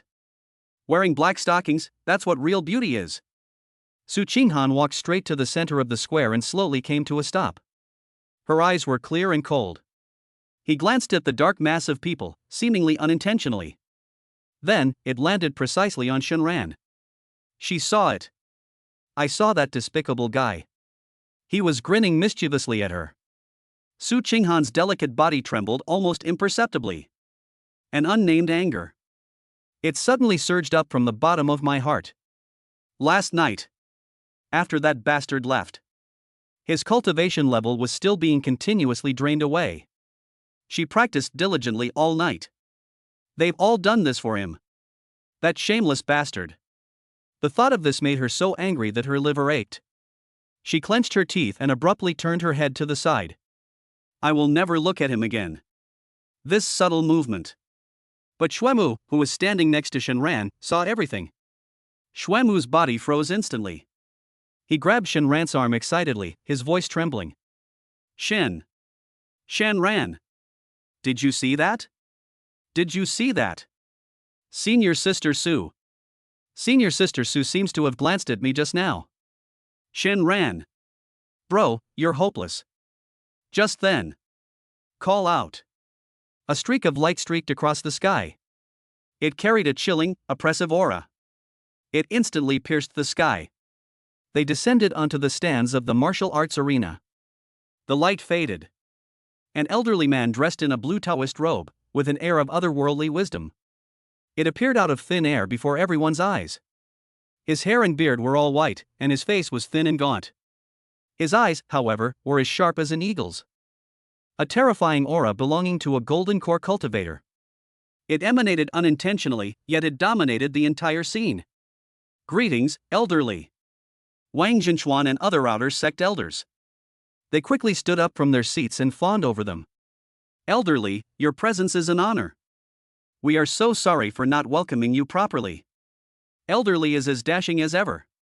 Your cultivation level is truly beyond our reach. He showered her with all sorts of flattery, as if it were free. The old man, referred to as elderly, didn't even lift his eyelids. He is a genuine golden core cultivator, Li Huayuan. Why would they fall for that? His gaze swept straight past everyone else. It landed on that stunningly beautiful figure in the arena. You are Su Qinghan? His voice wasn't loud, but it carried clearly throughout the entire square. Su Qinghan quickly bowed in greeting. Outer disciple Su Qinghan greets elderly. Li Huayuan nodded slightly. The inner sect promotion assessment will now begin. As soon as he finished speaking, a crystal ball appeared out of thin air in front of him. The first item is physical constitution. Su Qinghan naturally knew the rules. She took a deep breath and stepped forward. She gently placed her delicate hand over the crystal ball. Immediately, she activated the spiritual power within her body. It was slowly injected into it. Buzz! The crystal ball suddenly burst into a dazzling light. A beam of light shot into the sky, reaching a height of over 3 feet. Wang Zhenchuan and the others in the stands immediately narrowed their eyes. A flash of inspiration. Excellent quality. Good. Elder Li's face was as calm as a still well. He finally showed a hint of approval. Excellent physical attributes, a promising talent. Following that, several other simple tests were conducted. Su Qinghan performed everything perfectly. This drew gasps of surprise from the surrounding disciples. Finally, we arrived at the last item. It is also the most crucial one. Real-world application. Li Huayuan remained expressionless and waved his wide sleeves. A flash of emerald green light appeared. A giant scorpion, its body as large as a water buffalo, that looks as if it were carved from jade. They appeared out of thin air in the center of the square. The scorpion's raised stinger gleamed with a cold light. This is my spirit beast, the jade scorpion. Li Huayuan's voice rang out again. I have suppressed its strength to the mid-foundation establishment stage, similar to yours. If you can defeat it, you will pass the test and become one of my inner disciples. Su Qinghan took a deep breath and nodded. She knew this was the final and most important hurdle. With a thought, two beams of light flashed from her sides. A crystal butterfly, its entire body translucent and radiating a chilling aura. The other one is agile and live. A moon shadow leopard with jet black fur. Two mythical beasts. They stood on the left and right, protecting Su Qinghan in the middle. Go! Su Qinghan gave the order. With a flap of its wings, the ice crystal butterfly conjured countless ice spikes that rained down on the jade scorpion. The moon shadow leopard then transformed into a bolt of black lightning. They silently circled around to the back of the jade scorpion. Its sharp claws aimed straight for the gaps in its carapace. Battle is imminent. Su Qinghan displayed a composure and maturity beyond her years. She commanded two spirit beasts. They fought the jade scorpion to a standstill. Ice crystal butterfly is responsible for remote harassment and control. The moon shadow leopard uses its speed to launch deadly surprise attacks. In an instant, the square was filled with flashes of light and bursts of energy. Li Huayuan sat in the stands, stroking his beard. The admiration in their eyes deepened. This girl is really good. Surprisingly, they were able to maintain a firm advantage, suppressing the jade scorpion to the point that it had no chance to fight back. After fighting for so long, the jade scorpion hadn't even touched the hem of her clothes. Interesting. A sense of curiosity suddenly arose in Li Huayuan's heart. He wanted to see where this girl's limits really lay. A strange smile appeared on his lips. The fingers that were resting on the armrest moved slightly. Buzz. In the arena, the jade scorpion was being forced to retreat repeatedly by a single swipe of the moon shadow leopard's claw. My body jolted violently. An aura several times more violent than before. It erupted from its body with a roar. Its jade-like shell became even darker in color. She's also gotten noticeably bigger. Late stage of foundation establishment. This aura has clearly reached the late stage of foundation establishment. Hiss. The surrounding disciples all gasped in shock. Everyone was stunned. This is against the rules. What happened to our agreed upon equal cultivation levels? How did the spirit beast level up while we were fighting? This elderly. They clearly didn't want senior sister Su to pass so easily. In the arena, Su Qinghan was preparing to launch her next attack. His expression changed instantly. She felt the surge of oppressive power. My heart sank suddenly. Not good. Chapter 9 Senior Sister, don't be afraid, Master will secretly recharge you. Bang! The stinger of a jade scorpion. It lashed hard at the ice crystal butterfly's wings. Su Qinghan's face turned pale, and her mind raced. They quickly retrieved it into their spirit beast space.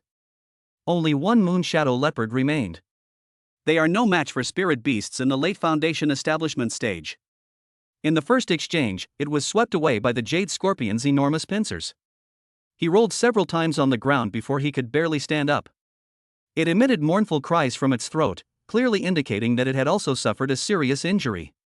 It's over. These two words popped into everyone's mind. Su Qinghan did not give up. She summoned a gleaming flying sword. He personally rushed forward.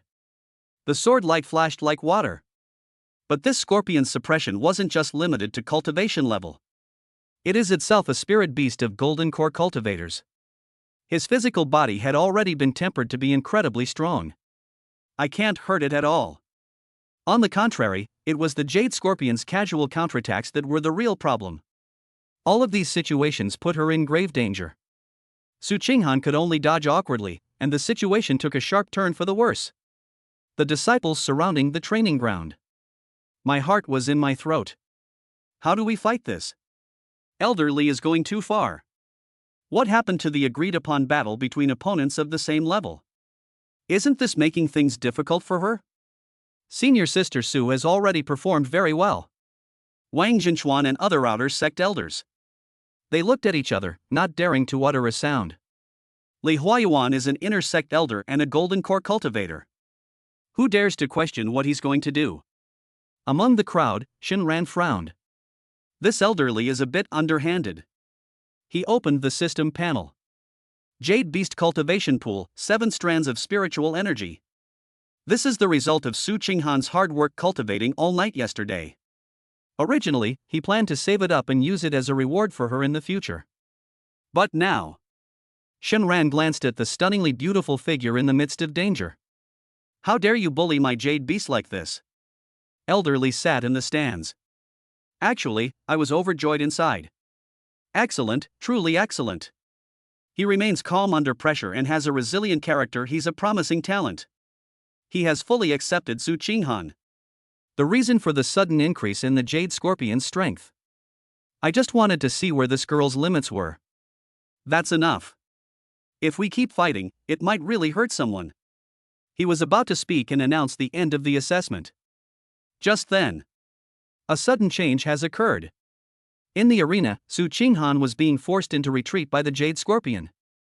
Her delicate body trembled violently. A surge of powerful spiritual energy. It surged into her dantian without warning. Like rain after a long drought, it instantly flowed through her limbs and bones. This power. Su Qinghan was stunned. She could sense that she had hit a bottleneck. It is being violently impacted by this external force. That barrier. It is shattering inch by inch at a speed visible to the naked eye. What happened? She looked up instinctively. His gaze pierced through the dense crowd. It landed precisely on Shenran. Shenran was leaning against the stands, standing there lazily. He grinned when he saw her looking over. Su Qinghan's mind went blank. It's him. Meanwhile, everyone outside the venue. Everyone noticed something was wrong. Look. The spiritual energy surrounding senior sister Su. My God. A vortex of spiritual energy. This is about to be a breakthrough? Breakthrough in battle? Am I dreaming? On the stands, Li Huayuan was about to speak. His eyes were practically bulging out of their sockets. He suddenly stood up from his seat. He stared intently at Su Qinghan in the arena. Su Qinghan was surrounded by surging spiritual energy. It forms a huge vortex. Her aura was rising at an unbelievable speed. Peak of mid-foundation establishment. Bottleneck. Break. A powerful spiritual force belonging to the late stage of foundation establishment. It suddenly erupted from Su Qinghan's body and instantly swept across the entire area. Li Huayuan was greatly alarmed. Breakthrough in the face of battle. Moreover, there was no stagnation whatsoever, and not a trace of obscurity. From the surge of energy to the completion of the breakthrough, it only took a few breaths. Smooth. Nature. It's as simple as eating and drinking. What an astonishingly brilliant talent. What terrifying cultivation aptitude. The entire beast taming sect. Perhaps only that sect's holy maiden, hailed as a once-in-a-millennium beauty, could achieve such a feat. Can it rival it? Li Huayuan's heart was pounding wildly. I've struck gold. This time, we've truly struck gold. However, before he could recover from the shock, the situation on the field has completely reversed. Go! Su Qinghan let out a delicate shout. His voice carried a hint of unbridled joy. The flying sword shone brightly. The speed is several times faster than before. Whoosh! Before the Jade Scorpion could even react, its massive pincers were pierced through by a single sword strike. Hiss! Driven by excruciating pain, the Jade Scorpion went completely berserk. The scorpion's tail swept across. Su Qinghan neither dodged nor avoided, but instead made a grasping motion with her jade-like hand in midair. A dark shadow flashed out from behind her. It was the Moon Shadow Leopard. At this moment, the Moon Shadow Leopard is nourished by its master's breakthrough in cultivation. His aura also surged dramatically. It let out a low growl. It slammed its claw down hard on the joint of the scorpion's tail. Snap! A crisp sound. The Jade Scorpion's tail was powerful enough to pierce through metal and stone. It was so hard that it was forced to bend downwards. He watched as his precious spirit beast was about to be torn to pieces on the spot. Li Huayuan finally couldn't sit still any longer. Stop! He quickly waved his hand, and a flash of light appeared. The Jade Scorpion was forcibly summoned back. He looked at the wounds on his beloved spirit beast. My heart ached so much I was trembling. He took a deep breath and announced it on the spot in a loud voice. Su Qinghan possesses excellent physical constitution, a resilient character, and unparalleled talent. The assessment passed. From this day forward, you are promoted to inner disciple. As he spoke, he flicked his finger. A crystal clear jade pendant flew into Su Qinghan's hand. With this jade token, you may freely enter and exit the inner gate. Report to Yingyun Hall in 3 days. Wow! The entire training ground erupted in cheers. We won! Senior Sister Su won! Incredible! A breakthrough on the front lines, turning defeat into victory. I knew it! Senior Sister Su is the best. Su Qinghan gripped the jade pendant tightly in her hand. Unable to contain my joy. A smile that could captivate all. Countless male disciples stared wide-eyed. She subconsciously glanced at Shen Ran in the crowd again. Just then, in Shen Ran's mind, a crisp notification sound also rang out. Byte. Su Qinghan's favorability +10. Current favorability rating, 89. Hate to the core. Shen Ran was stunned for a moment. Then, he pursed his lips. This girl is so calculating. As expected of my jade beast, Shen Ran, it's so realistic. After the assessment ended, the disciples dispersed, discussing among themselves. Li Huayuan, however, called Su Qinghan aside to the stands. He spoke to her with a kind expression. His words were full of encouragement and support. The outer sect elders around were all shrewd and intelligent. How could they not understand? Their gazes toward Su Qinghan instantly filled with awe and obsequiousness. Wang Zhenchuan's old face beamed with joy. I've always treated Su Qinghan well, so maybe I can benefit from it in the future. Su Qinghan simply dealt with all of this indifferently. Her heart was no longer here. Let's go back and catch up on some sleep. Shen Ran yawned. They grabbed Xuemu, who was still in a daze, and prepared to make their escape. Senior Sister Su will be an inner disciple from now on. We will never see her again. His voice was full of disappointment. Shen Ran patted him on the shoulder. He chuckled. Don't worry, you can see me whenever you want.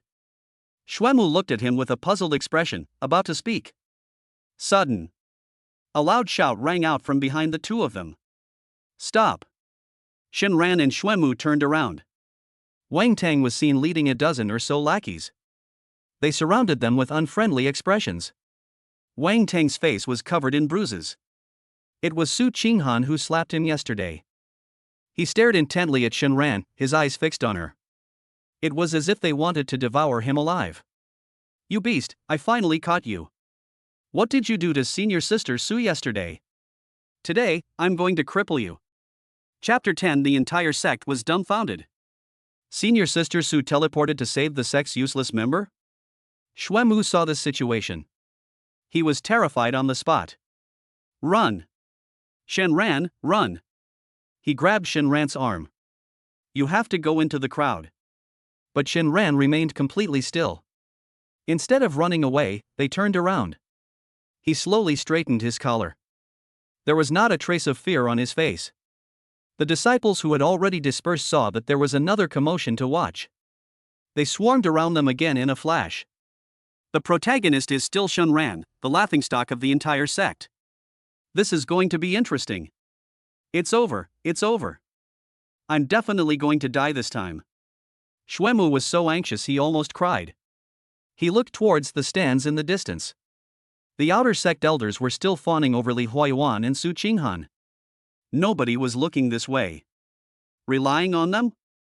No way. Looking at Shen Ran's composed and unyielding demeanor, Wang Tang found it strange.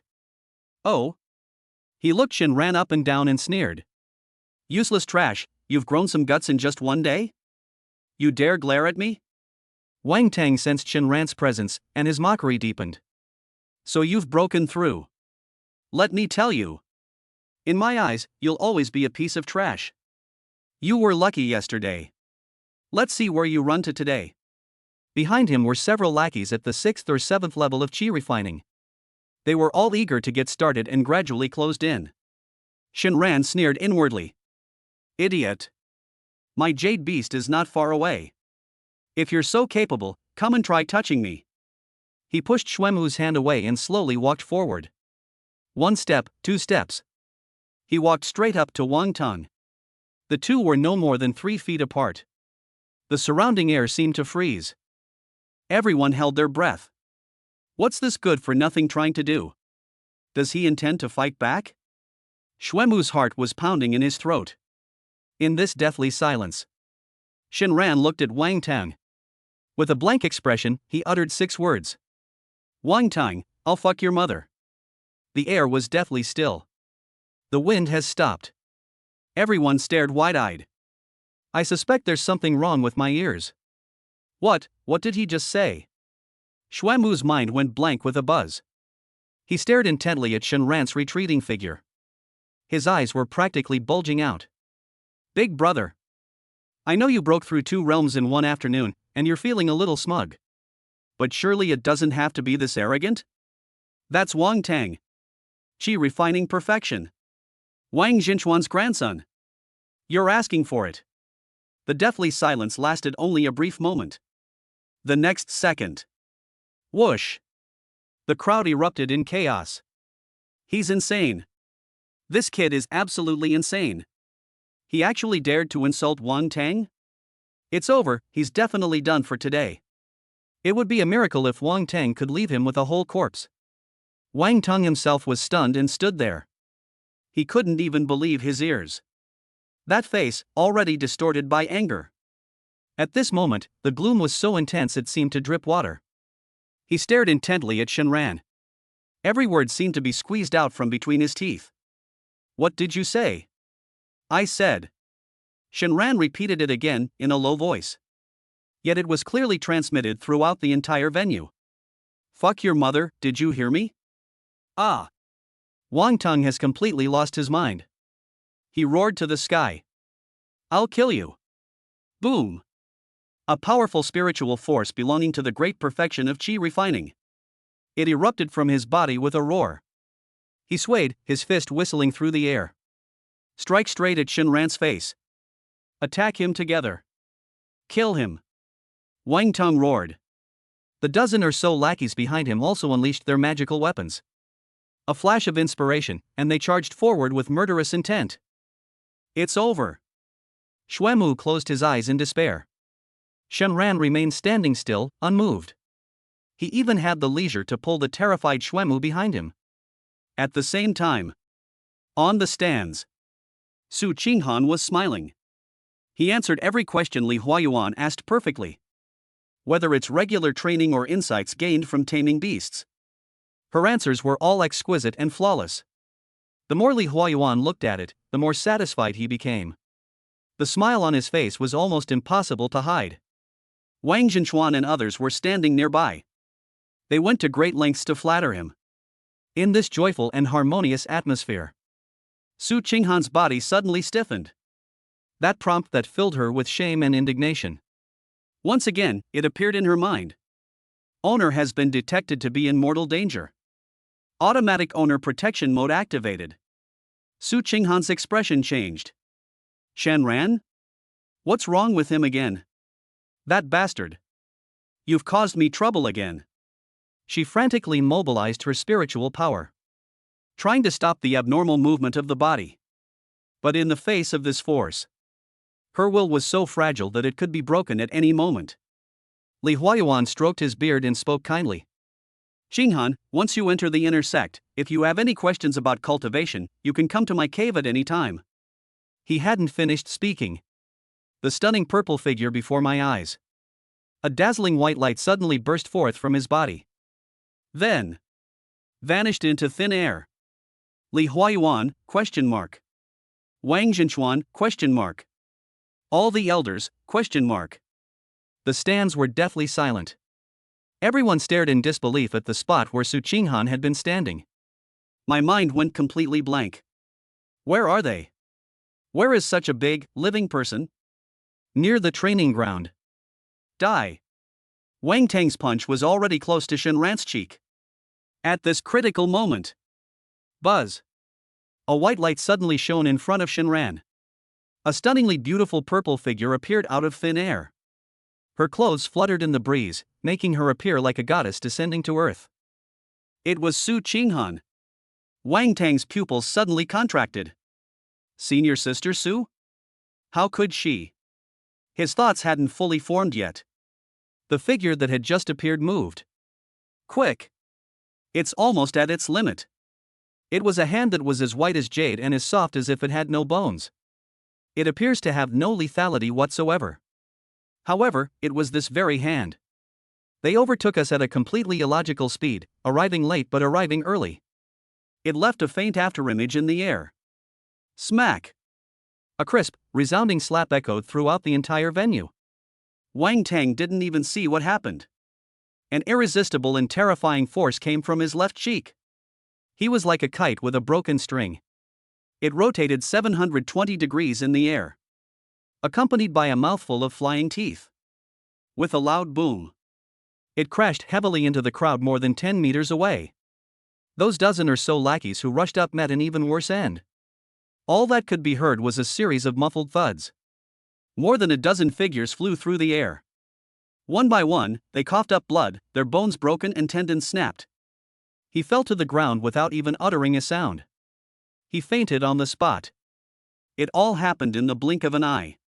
The battle was over. The entire venue was deathly silent. Everyone was petrified. They gazed at the graceful figure in the center of the field.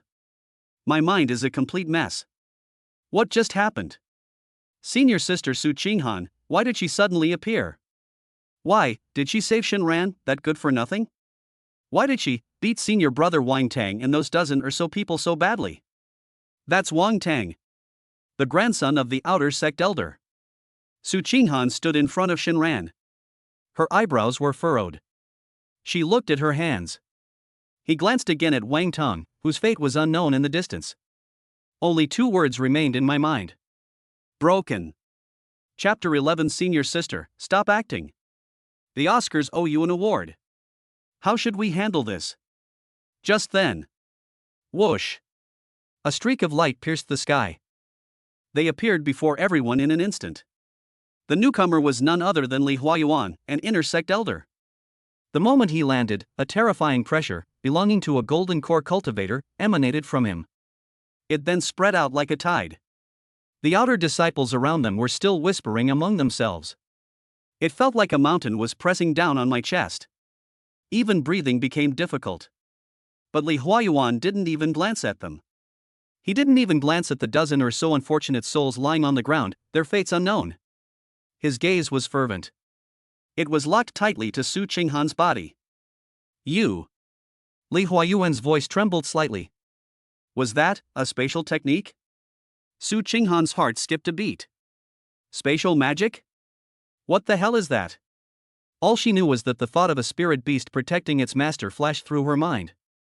And then I inexplicably ended up here. It acted out of control. All of this is thanks to the person standing behind me. Thanks to that innocent-looking bastard. But can she say that? She can't. Once it's said. The fact that you have become someone else's spirit beast will be completely exposed. Then she, Su Qinghan, could replace Shinran. It has become the biggest joke of the beast-taming sect, and even the entire eastern wilderness region. Looking at Li Huayuan's expectant eyes, Su Qinghan's brain was working at lightning speed. She knew. I must provide a reasonable explanation today. Otherwise, things will get really messy. She gently bit her red lips with her pearly teeth. A perfectly measured hint of humility appeared on that cool and pretty face. This disciple cannot explain it either. I only have a slight understanding of the principles of space. Occasionally, he can use some supernatural powers. Her words were ambiguous, vague and unclear. But to Li Huayuan, it sounded completely different. Some insights? Oh my god. There are 3,000 great paths in this world. Space and time are the most difficult concepts to comprehend. These 2 rules. It has always been a realm that only those powerful beings could reach in legends. Ordinary monks, exhausting their entire lives. I can't even touch the threshold. But this little girl in front of me. However, it's in the late stage of foundation establishment. He's actually already grasped the power of space? What does this mean? This can no longer be described as genius. This is a monster. He is a peerless genius, one in 10,000 years. Li Huayuan felt his breathing become rapid. He seemed to have already seen it. A brilliant new star in the world of cultivation is rising right before my eyes. And I am the discoverer and guide of this new star. There is hope for the sect's revival. I might also be able to achieve this great feat myself. His status within the sect has risen to a new level. Thinking of this, he looked at Su Qinghan. It can no longer be described as mere appreciation. It was like looking at a rare treasure. From behind the crowd, Shenran took in everything. He remained expressionless, but inwardly he almost burst out laughing. Play. Keep acting. With acting skills like this, it's a shame he doesn't win an Oscar. Spatial magic? How could you even think of that? But this misunderstanding seems pretty good, doesn't it? Just then. Whoosh. Whoosh. Whoosh. Several streaks of light arrived one after another. Wang Zhenchuan and the other outer sect elders finally arrived late. As soon as they landed, they were all stunned by the scene before them. Especially Wang Zhenchuan. When he saw his beloved grandson lying on the ground like a lump of mud. When his mouth was full of blood and he had lost several teeth. His old face turned black in an instant. Tong'er. He rushed over and hurriedly helped Wang Tang up. After checking the injuries, thankfully, he wasn't dead. But the injuries were extremely severe. 7 or 8 bones in his body were broken, and his meridians were also affected. Without several months of rest, he simply cannot get out of bed. Wang Zhenchuan suddenly raised his head, his eyes fierce. The surrounding disciples were so frightened by his imposing aura that they retreated one after another. They all lowered their heads, not daring to speak. Su Qinghan. He pointed at Su Qinghan and questioned her angrily. Why did you attack without provocation and severely injure your fellow disciple? Do you even respect the rules of the sect? If it were in the past. He was publicly reprimanded by an outer sect elder. Su Qinghan was probably already in a panic. But now. She merely glanced at Wang Zhenchuan indifferently. His eyes were calm and undisturbed. She is now an inner disciple. The old man in front of her, who was all bark and no bite, could no longer control her. And rather than facing trouble later, it's better to sever ties completely today. It's finally peaceful. Thinking of this, she parted her red lips slightly. Elder Wang, be careful what you say. Wang Zhenchuan choked. You. What about me? Su Qinghan's tone remained calm. Wang Tang gathered more than a dozen people with the intention of ganging up on his fellow disciple Shenran. Everyone present can testify to this. As the senior sister, what's wrong with me taking action to punish them? You keep talking about the rules of the sect. Has Elder Wang forgotten the rule that disciples of a sect must not kill each other? His words were reasonable, well-founded, and neither arrogant nor humble. This left Wang Zhenchuan speechless. His face flushed red and then turned pale. Absolutely fantastic. He never expected this. This girl was usually gentle and humble in front of him. How dare they talk back to me in public today? Turning their backs on you? He had just climbed the social ladder to become an inner sect elder. Does this mean we're about to distance ourselves from these older members of the outer sect? Good. That's great. A feeling of resentment arose spontaneously in Wang Zhenchuan's heart. He was about to disregard his status and forcefully lash out. A soft voice rang out from the side. Is Qinghan wrong? Li Huayuan walked over slowly with his hands behind his back. He didn't even glance at Wang Zhenchuan, but simply said it in a calm tone. Fighting among fellow disciples is a major taboo in any sect. Elder Wang, I think the atmosphere in your outer sect is not very good. Discipline is lax, they form cliques, and bully the weak. It seems necessary to send down a few disciples from the inner sect enforcement hall to give them a good makeover. These words were spoken. Wang Zhenchuan's body stiffened abruptly. The color drained from his face in an instant. Inner gate enforcement hall? They are all ruthless and heartless, showing no mercy to their own family. If we really let them come down, that would completely ruin everything. Elderly, please calm down. Elderly, please calm down. Wang Zhenchuan's waist bent over instantly. He forced a smile that looked more like a grimace. Yes, it's because I didn't discipline my children properly, I didn't discipline them properly. I will definitely keep a close eye on them when I get back. Li Huayuan snorted coldly and ignored him. When he turned his head to look at Su Qinghan, a kind and amiable smile instantly returned to his face. Qinghan, you have just entered the inner sect, so don't let these trivial matters distract you. We'd better pack up quickly and get up the mountain as soon as possible. Yes, elder. Su Qinghan responded respectfully. Li Huayuan nodded, said no more, and transformed into a streak of light, rushing towards the mountaintop. Su Qinghan had no intention of staying here. She secretly glanced at Shenran. He then left in a hurry. Only a group of dumbfounded outer disciples were left behind. And Xuemu, who was completely dumbfounded. Wang Zhenchuan, with a gloomy face, beckoned to several disciples. They carried Wang Tang and the others away in a sorry state. The farce has come to an end. But the shock it caused is far from over. Shenran and Xuemu were walking back to the wooden house. Along the way, all the outer disciples who saw them. They all looked like they'd seen a ghost. His eyes were filled with an extremely complex expression. There was awe, fear, curiosity, and jealousy. The previous disdain and ridicule were gone. Shenran didn't care at all. He was still humming a little tune, leisurely and carefree.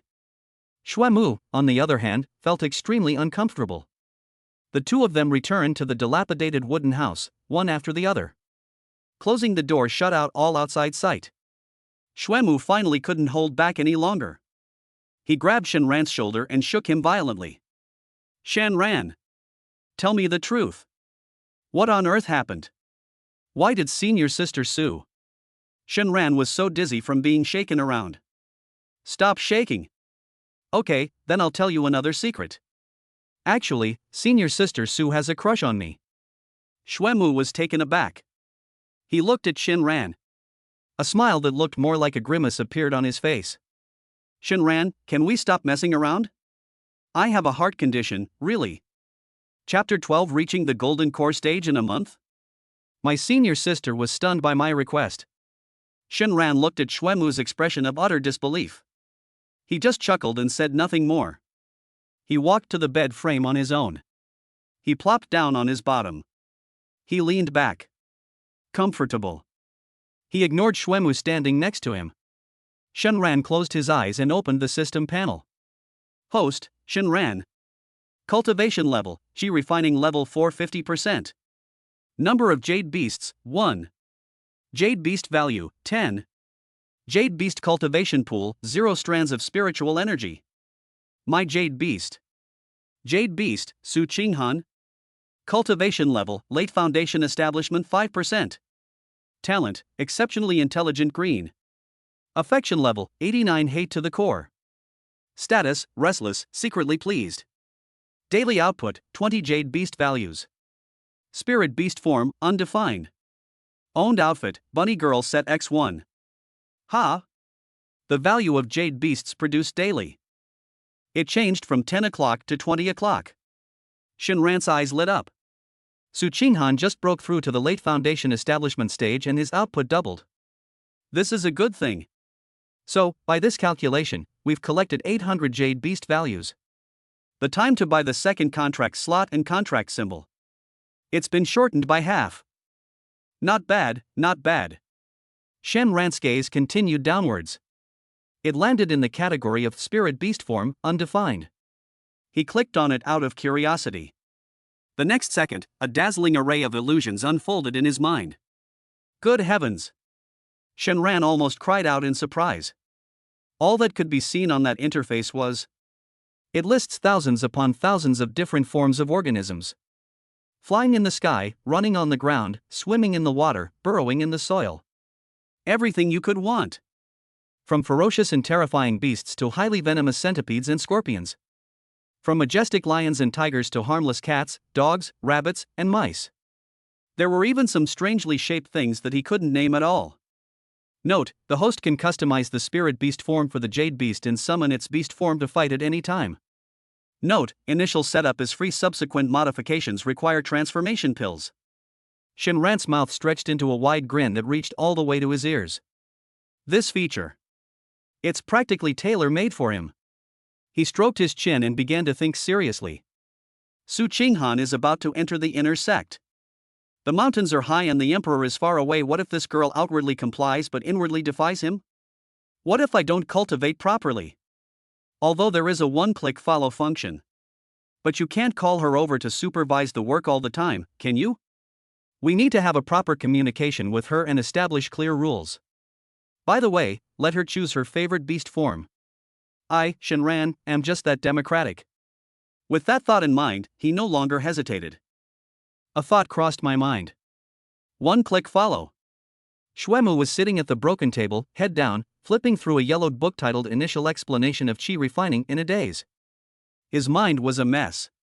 One moment it's Shenran's smug face. One moment it's Su Qinghan's back view, as beautiful as a celestial being. He felt that the world was becoming more and more magical. Could what Shenran said be true? No. Impossible. Absolutely impossible. Who is senior sister Su? His eyes were aloof and arrogant, as cold and distant as the moon. How could she possibly be interested in someone like Shenran? Although Shenran is a little different now. But he and senior sister Su are worlds apart. Just as he was lost in thought. A faint, delicate fragrance. It suddenly entered his nasal cavity. The fragrance is cool and delicate. It's like a lotus flower blooming on the summit of a snow-capped mountain. He subconsciously sniffed. This taste. He suddenly raised his head. The next second, he felt as if he had been struck by lightning. Frozen in place. All I could see was their drafty, dark, and dilapidated wooden hut. I don't know when. A stunningly beautiful figure has appeared. The newcomer was dressed in a light purple flowing dress. The skirt is embroidered with intricate cloud patterns in silver thread. In the dim light, a faint glow flowed. 3,000 strands of black hair cascaded down like a waterfall. It was simply tied up with a white jade hairpin. That face was breathtakingly beautiful. Her skin was as white as snow, her eyebrows as beautiful as distant mountains, and her eyes as clear as autumn water. She just stood there quietly. They seemed to be otherworldly beings. The dilapidated wooden house seemed to have been ruined by her arrival. It became a bit brighter. Xuemu's eyes widened in surprise. He opened his mouth and made a hoarse sound from his throat. He couldn't utter a complete sentence for a long time. Su. Su Qinghan was also caught off guard by this sudden summons. Just a moment ago she was meditating in her Tingxue Xiaozhu listening to Snow Pavilion. He was trying to figure out how to break free from Shenran's control. The next second, everything went blurry. And so it appeared in this godforsaken place. Just as she was about to explode, she noticed with her sharp eyes that there was a second person in the room. It's Shenran's roommate. The raging fire in her heart. His reason forcefully suppressed his anger in an instant. She regained her former ethereal charm. She even glared at Xuemu, who had already gone mad. He nodded slightly, which was considered a greeting. Her dignified and aloof demeanor made it seem as if she hadn't been forcibly summoned. It was more like they were taking a walk after dinner and just happened to pass by. Shenran sat up in bed and chuckled. Xuemu, please go out for a moment. I have some private matters to discuss with senior sister Su. Private matter? Xuemu's brain completely shut down. He felt as if the top of his head had been ripped open. Someone poured a whole bucket of paste into it. He stood up mechanically. Turn around. On the same hand and on the same foot. They stepped out of the wooden house. Bang. He closed the door behind him. Xuemu stood in the courtyard, a gentle breeze blowing. He felt nothing at all. He stared blankly at the tightly closed door. My mind went completely blank. Senior sister Su really came to our dilapidated house. Shenran really has something private to discuss with her. Click. A crisp sound came from the depths of Xuemu's heart. Something seems to have broken. Inside the wooden house. The instant Xuemu closed the door. Buzz. An invisible soundproof barrier was instantly set up. Su Qinghan's face was adorned with a cold and dignified facade. In an instant, the land collapsed. Instead, there was an overwhelming sense of suppressed anger. She rushed to Shenran in one stride. He lowered his voice. Shenran. What are you trying to do now? Do you know how much trouble you've caused me today? Shinran crossed his legs. He watched her silently. Did I cause you trouble? He smiled. That's a really heartless thing to say. If it weren't for me, would you have been able to break through in the face of battle? If it weren't for me, would you have passed the intersect assessment? If it weren't for me, would you have gained Elder Lee's favor and been mistaken by him for some once-in-a-millennium genius? With each word he spoke, Su Qinghan's delicate body trembled almost imperceptibly. When Shinran finished speaking his last sentence, buzz! The light shone brightly. That pristine purple dress vanished in an instant. That bunny girl outfit made her want to disappear into a crack in the ground. Once again, it covered her exquisite and shapely body. Black leather bodysuit. It perfectly outlines her breathtaking curves. Long, straight legs. Encased in black stockings. On the feet. She was still wearing those incongruous red high heels. You! Su Qinghan was filled with shame and indignation. She crossed her arms over her chest, instinctively trying to cover herself. But this outfit has very little fabric. What can it cover up? There are still people outside. She was both ashamed and angry, and her voice was trembling. Shinran completely ignored her protests. He stood up and walked to Su Qinghan. He looked down at her. Now, let's get down to business. I'll give you a month. Find a way to get both Xuemu and me into the inner sect. What? Su Qinghan suddenly raised her head, her beautiful eyes wide open. She didn't even care about the shameful outfit she was wearing. Are you kidding me? You two Qi refining stage disciples want to enter the inner sect? Do you know how high the threshold for the inner sect is? You're dreaming. I don't have that kind of ability. Shinran waved his hand, looking impatient. Did I tell you to do it now? I know you don't have that ability right now, but who knows what will happen in a month. He paused, then spoke in a matter-of-fact tone. For the next month, don't worry about anything else, just focus on your cultivation. Let's try to break through to the golden core stage. Su Qinghan. She felt her Tao heart was about to shatter. My worldview is about to shatter. Golden core stage? A month? Do you think the golden core stage is as easy as cabbage? You think you can break through it just like that? Is this person crazy? Shinran frowned as he looked at her horrified expression. What? Is there a problem? You just focus on your cultivation, I'll figure out the rest. Stop questioning what I say, understand? Su Qinghan gritted her teeth in anger, her chest heaving violently. There's no reasoning with this madman. Just then, Shinran's gaze fell on her bunny girl outfit. His lips curled into a smile again. Oh right, I almost forgot. As my jade beast, you should also have a beast form. Come on, choose one yourself. He had barely finished speaking when he waved his hand dismissively. That transmogrification panel that only he could see. It was projected directly into Su Qinghan's mind. Looking at those bizarre and wonderful creature shapes, Su Qinghan's face turned completely white in an instant. She thought of what happened at the training ground today. The jade scorpion that she beat half to death. Could it be? Will I also transform into that ghostly form to fight in the future? No. I don't want to become one of those things. She blurted it out, her voice shrill. Shinran shrugged, looking completely indifferent. Sure, I have no objection. Then I'll fight with other people. Summon you to your current form directly. When people ask me what kind of spirit beast this is, I told you, this is my bunny girl beast. Just don't feel ashamed. You. Su Qinghan's teeth were practically grinding to powder. She had to admit that the bastard was right. Compared to becoming a disgusting worm. Wearing this outfit, I was surrounded by countless onlookers. She dared not think any further. Both choices lead to hell. Looking at those disgusting creatures in my mind, she felt nauseous and was furious. Shinran's voice rang out again, softly. Hey, I think this 8-legged spider is pretty good. Dark and black, looks like it has high defense and high health, so imposing. It matches your style. Su Qinghan's body trembled violently, and she felt goosebumps all over her body. She roared, no. Oh? You don't like this? Shinran then pointed to another one. How about this one? A big green grasshopper. It's so green and environmentally friendly, and it jumps so high, how cute. In Su Qinghan's beautiful eyes, it was almost spitting fire. She couldn't hold back any longer and used all her strength. It let out a scream that sounded inhuman. Roll. Chapter 13. You deserve to die. You actually managed to hook up with senior sister Su? At midday, the sun shines brightly on Qingyun Mountain.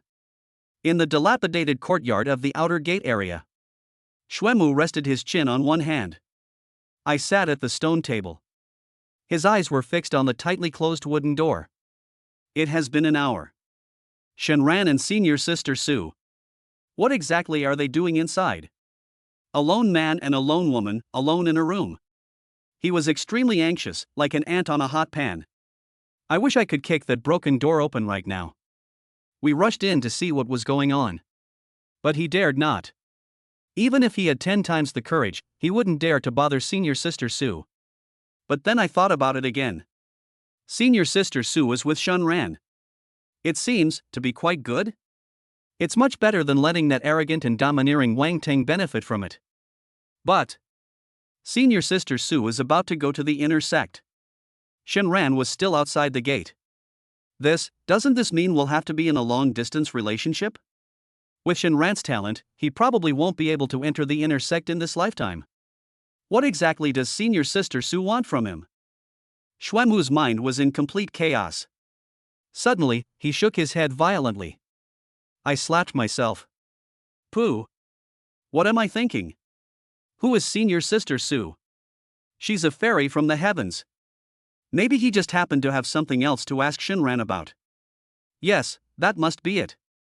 It's absolutely impossible between those two. He could accept Shenran finding a beautiful Taoist partner. They live and fly together. But he couldn't accept it. Shenran found someone so beautiful. How is he supposed to live? Just then. Squeak! The old wooden door opened. Xuemu jolted awake and stood up abruptly. Shenran walked out of the house looking refreshed. In his arms, she was also holding a small, snow-white fox. The fox was about 2 feet long, with snow-white fur without a single blemish.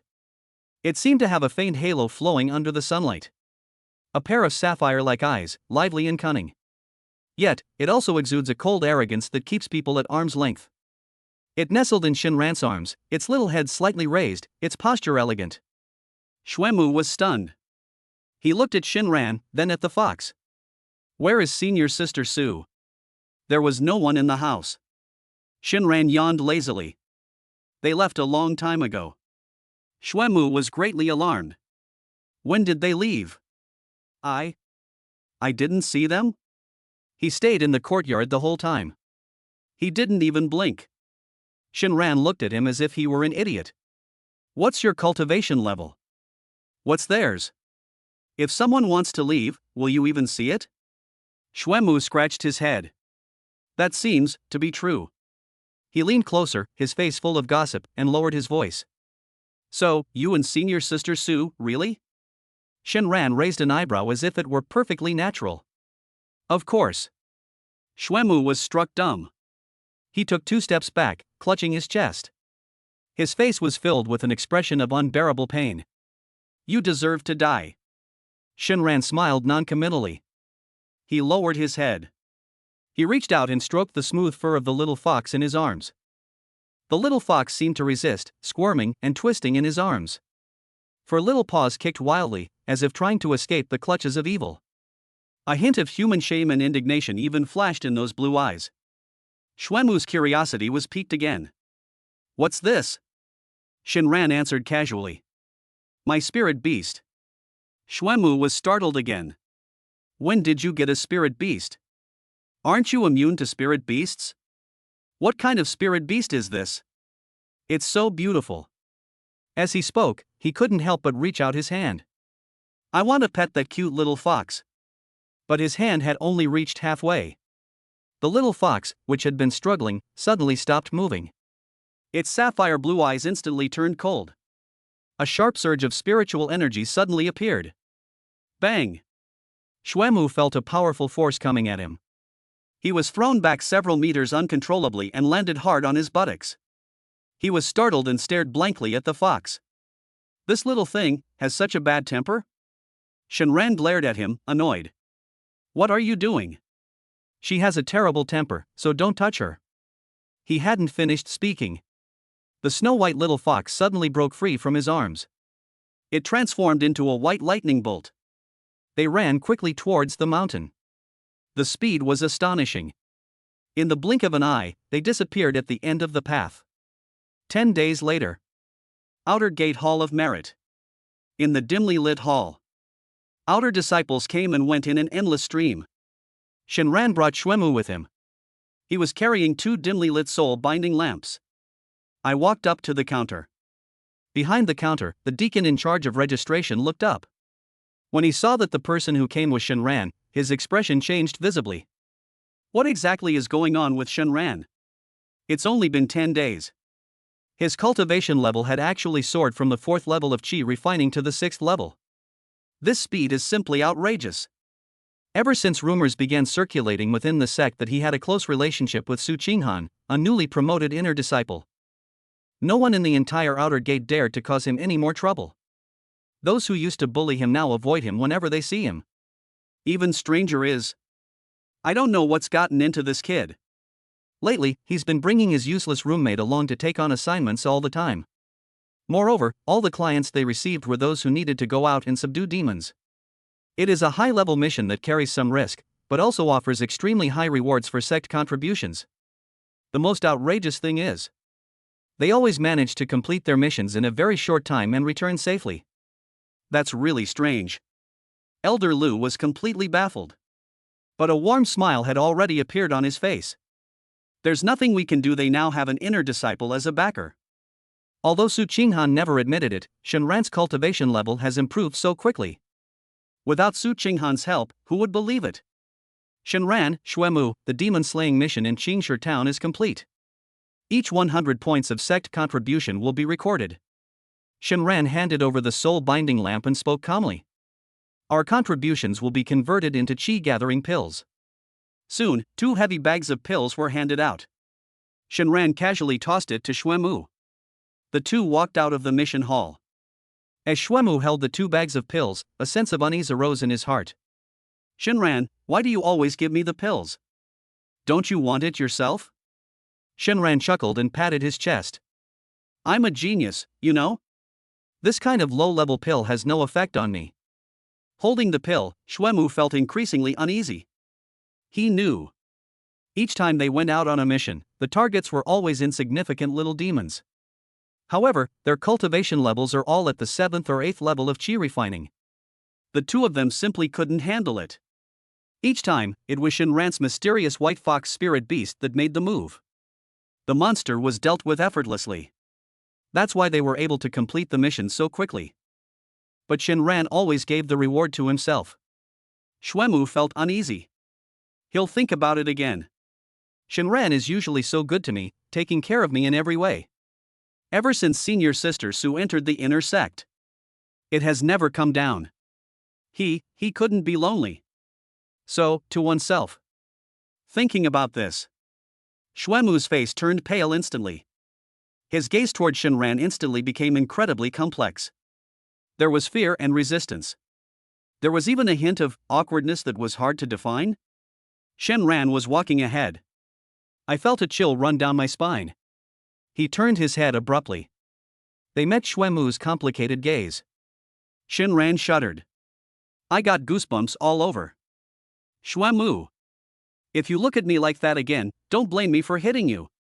Chapter 14. The Jade Beast was bullied by the sect's holy maiden? Shenran, is she pretty? Listening to Snow Pavilion. This place is the courtyard with the most abundant spiritual energy in the entire outer sect of the beast taming sect. But at this moment, this abundant spiritual energy was utterly useless to the person inside the room. Shenran was lying sprawled out on the soft, fragrant couch. He was covered with Su Qinghan's brocade quilt. A faint, delicate fragrance lingered around my nose. He was sleeping soundly, and his mouth was practically watering. He doesn't practice cultivation at all. The reason I occupy this place is simply for comfort. He slept in Su Qinghan's bed. Is this a blessing that ordinary people can enjoy? He was playing Go in his dream. The battle raged on, with neither side gaining a clear advantage. Bite. Jade Beast Su Qinghan requests to follow its master. Do you agree? A cold, discreet voice echoed in my mind. This startled Shun ran awake from her dream. He opened his eyes groggily. Su Qinghan? Request to follow? Did the sun rise in the west today? This girl usually avoids me like the plague, wishing we could never see each other again. They actually applied to come here on their own initiative today? Something unusual must be going on. Shinran lazily rolled over and muttered something. Agree. The words had barely left his mouth. Buzz. The space inside the room distorted slightly, and a flash of white light appeared. Su Qinghan's graceful purple figure. It appeared out of thin air in the bedroom. As soon as she appeared, she saw him lying on her bed. That sleepy-eyed jerk, still yawning. The anger in her chest shot up to the top of her head. Her eyes seemed to still have a hint of moisture. She bit her lower lip tightly with her pearly teeth. He looked as if he had suffered a great injustice. She didn't say anything. He walked straight to the pear-wood chair next to him and sat down. He turned his head away, silently fuming. Shinran sat up and rubbed her messy hair. What are you doing? He looked puzzled. Why aren't you staying in the inner sect and cultivating properly? What are you doing here? Missing me? It would be better if we didn't mention cultivation. The mere mention of cultivation only fueled Su Qinghan's rage. She turned her head abruptly, her eyes, like autumn water, sparkling. He was filled with barely suppressed anger. Pa! How dare you say that? All you do is sleep. I've been working so hard in the inner sect, toiling away day and night to cultivate for you. And you? Sleeping in my bed, using my blanket, sleeping like a pig. She became increasingly angry as she spoke, her chest heaving violently. The stunning curves outlined by that long purple dress. And so it became a magnificent and turbulent event. She felt so wrong that she was about to cry. Why should I? She herself was a proud daughter of heaven. Now I'd become someone else's cultivation tool, working myself to the bone every day. As a result, this so-called master. But here they are, fast asleep, enjoying life. Is there no justice left? Seeing Su Qinghan's angry expression, Shinran became intrigued. He got out of bed. After putting on her shoes, she walked to Su Qinghan's side. What's wrong? He bent down. He moved closer to that beautiful, puffed-up face. Who bullied you? Tell your master. Su Qinghan was startled by his sudden approach. Her cheeks flushed slightly, and she instinctively leaned back. She stubbornly turned her head to the side, refusing to look at him. None of your business. Oh? Shinran laughed. Did someone really bully you? Who is it? Who has the audacity to bully my spirit beast? He moved around to the other side of Su Qinghan and continued to press her for answers. Tell me, and I'll take care of him for you. Upon hearing the word spirit beast, Su Qinghan's body visibly stiffened. She glared fiercely at Shinran. You? A mere cultivator at the 6th level of qi refining? What can we use to fight them? So what happened? Shinran's skin was as thick as a city wall, and he didn't feel embarrassed at all. Tell me, and I'll write it down in my notebook and settle the score later. Su Qinghan. She realized that she couldn't communicate normally with this jerk at all. His thought process is so peculiar that it's unlike that of a normal person. She didn't want to say it. To talk about something so shameful. It will only make him laugh at him. But, for some reason, looking at this grinning face in front of me, the grievances and resentment she felt had nowhere to go. It's like finding an outlet for my emotions. The person in front of me has seen me at my most pathetic. They even control themselves in the most shameful way. He is still his own master in name only. Tell him that, it seems like nothing's wrong? Su Qinghan took a deep breath, her full chest rising and falling slightly. She hesitated for a long time before finally speaking. His voice carried a hint of anger and resentment. Do you still remember elderly Huayuan? Yes, I remember, that old man who reached the golden core stage. Shinran nodded. Ever since that day, he has been spreading the news everywhere he goes after returning to the inner sect. They say I'm a once-in-a-millennium cultivation prodigy, with exceptional innate talent and temperament. There was no joy in Su Qinghan's tone, only annoyance. He also told everyone that I had mastered the legendary spatial technique. Shinran was taken aback. Isn't this a good thing? He said it without a care in the world. The sect values you and treats you like a precious treasure. You'll definitely need plenty of cultivation resources in the future. What's bothering you? Good news? Su Qinghan gave a self-deprecating laugh, a laugh filled with bitterness. You have no idea how much trouble this has caused me. Which inner disciple isn't a chosen one of heaven? There are plenty of senior brothers and sisters who have reached the great perfection of foundation establishment. How can I, someone who has just broken through to the late stage of foundation establishment, possibly be superior to them? Now, everyone sees me as a thorn in their side. She paused, her voice growing even colder. What's even more infuriating is that some busybodies actually compared me to the sect's holy maiden. Saintess? Shunran became interested. A serious expression appeared on Su Qinghan's face. Our beast-taming sect's holy maiden is named Gu Qingjue. She is the real peerless genius. At only 25 years old, he is already a mid-stage golden core expert. His strength surpasses that of many sect elders. Today she suddenly came to my cave to find me. At this point, Su Qinghan unconsciously clenched her fists. She speaks with veiled barbs and a sarcastic tone. It's as if I'm deliberately using her fame to promote myself. She even forced me to use that so-called spatial secret technique in front of her. Su Qinghan's voice trembled slightly. Spatial secrets? She doesn't know any spatial magic. She was so embarrassed that she couldn't explain it at all. The humiliation and helplessness nearly drove her to a breakdown. Shenran suddenly realized. No wonder this girl suddenly applied to follow me today. The emotion lies in the presence of the saint. Showcase the secrets of spatial manipulation. He touched his chin. I went through the whole thing in my mind. He was appreciated by the elders, but envied by his fellow disciples. He was humiliated when an even more brilliant genius came knocking on his door. Yes, he's the standard protagonist template for fantasy novels. However, the main character is his own Jade Beast. Shinran pondered for a long time, then his expression suddenly turned serious. He looked at Su Qinghan and spoke solemnly. Su Qinghan was taken aback by his sudden seriousness. I straightened up instinctively. Could it be that he's really going to stand up for me? Although impractical. But a strange sense of anticipation still arose in her heart. Shinran cleared his throat. He asked a truly shocking question. The saintess you mentioned, Gu Qingjue. Is she pretty? Chapter 15, Only Green Talent? The aloof senior sister breaks down on the spot. The air was deathly silent. Su Qinghan's pretty face flushed red with grievance. In a flash, it went completely black. She looked at the grinning jerk in front of her. I wish I could bite him to death. He himself suffered a tremendous injustice within the inner sect, while he did just that. He doesn't care about himself, but instead cares about other women. She took a deep breath. The purple dress accentuated her full, curvaceous figure with dramatic undulations. It was almost enough to burst the clothes. She gritted her teeth, each word seeming to be squeezed out from between them. Nice. Pretty. She's so many times prettier than me. Okay. After saying that, she abruptly turned her head to the side.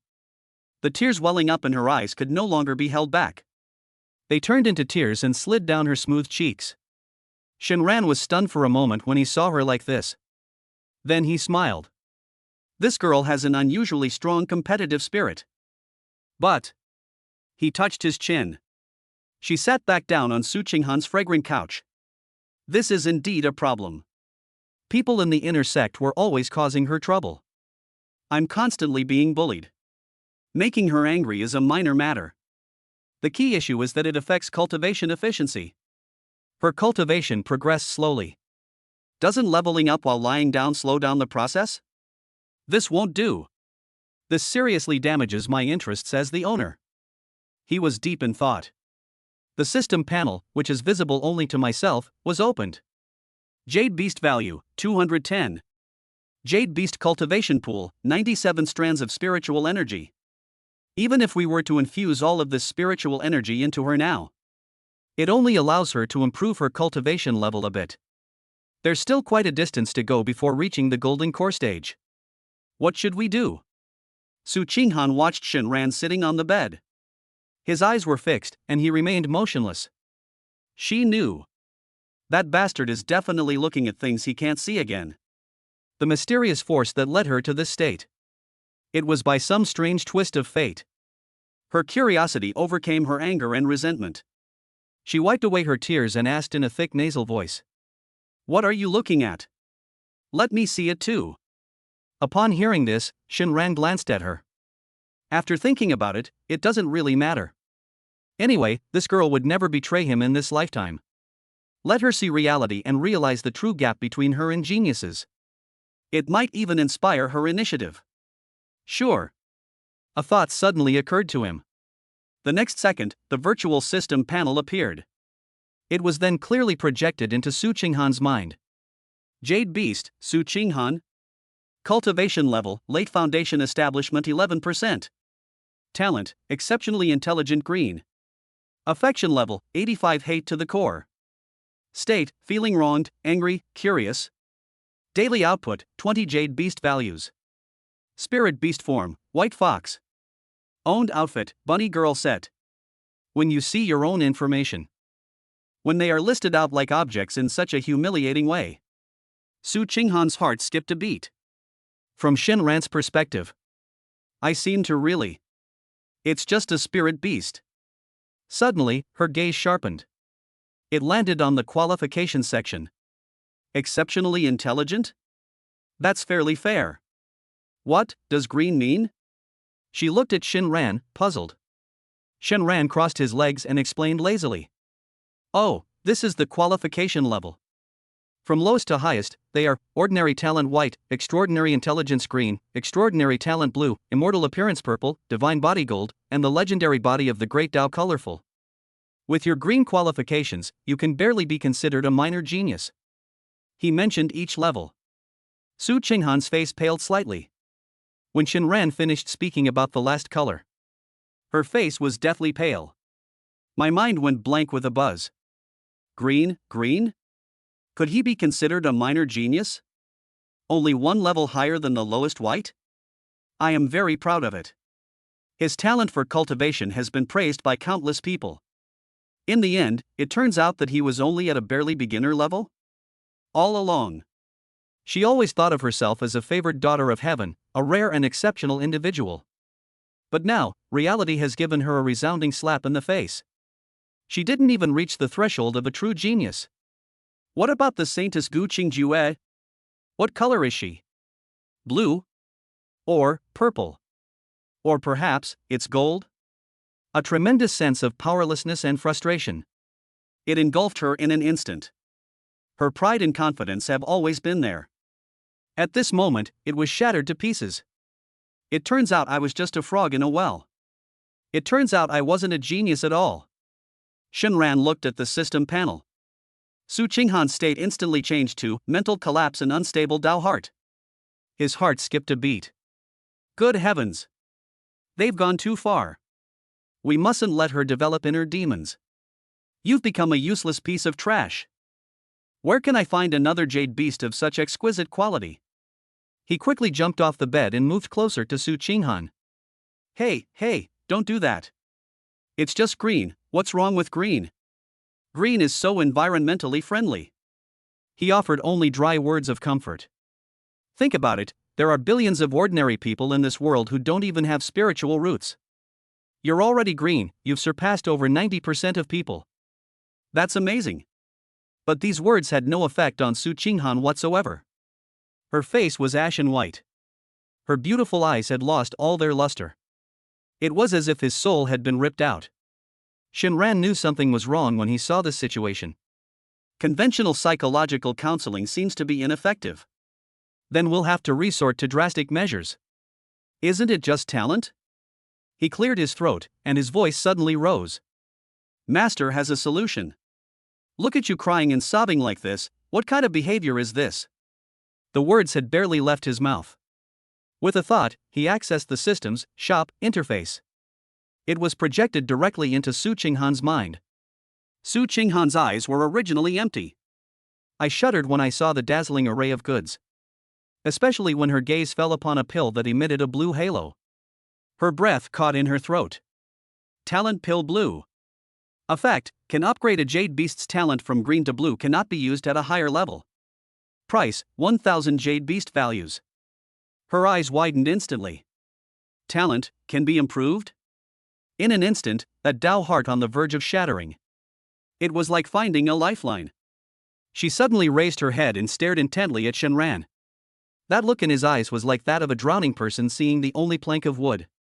Immediately afterwards, she saw that Shenran's Jade Beast value balance was only 210 points. There's also a column for your daily output. It shows a pitiful 20 points. 1000 points. How long will that take? 50 days. It will take a full 50 days. A tremendous sense of powerlessness washed over me once again. She looked at Shenran with a resentful gaze. Shenran felt uneasy under her gaze and quickly waved his hand. Don't look at me like that, this has nothing to do with me. He said it with righteous indignation. Your value determines your rewards. You are currently in the late stage of foundation establishment, producing 20 points per day. When you reach the Golden Core stage and the Nascent Soul stage, the Jade Beast value you produce every day will naturally increase.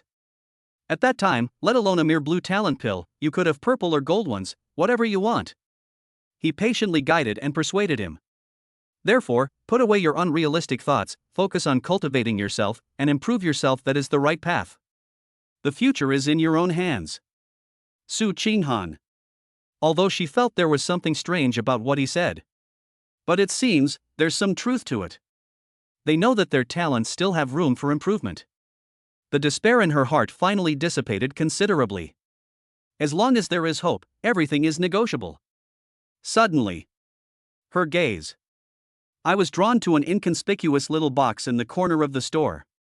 Talent gift box. Price: 10 Jade Beast values. Introduction: take a gamble, and you might just turn a bicycle into a motorcycle. There's a tiny 0.1% chance of obtaining the complete talent pill required for your current level. There's also a 99.9% chance of obtaining various rare items. Su Qinghan's eyes lit up instantly. Once at 10 o'clock. Just in case. What if I get lucky? Seeing the change in her expression, Shenran immediately felt an alarm go off in his mind. Not good. He quickly removed the system store from her mind. Alright, it's good to know there's hope. He waved his hand and began to shoo people away. Go back to your cultivation, stop loitering here all day, what kind of behavior is that? But this time, things turned out differently. Su Qinghan refused to leave. She stood up from the chair. He walked up to Shenran. Those beautiful eyes, streaked with tears, stared intently at him. There was pleading and expectation in those eyes. There was also a trace of dependence that she herself hadn't even noticed. She bit her red lips, mustered the greatest courage she had ever had, and whispered, I want that one. Buy it for me. Chapter 16: The Gambling Senior Sister is online. What is integrity for the sake of the talent pill?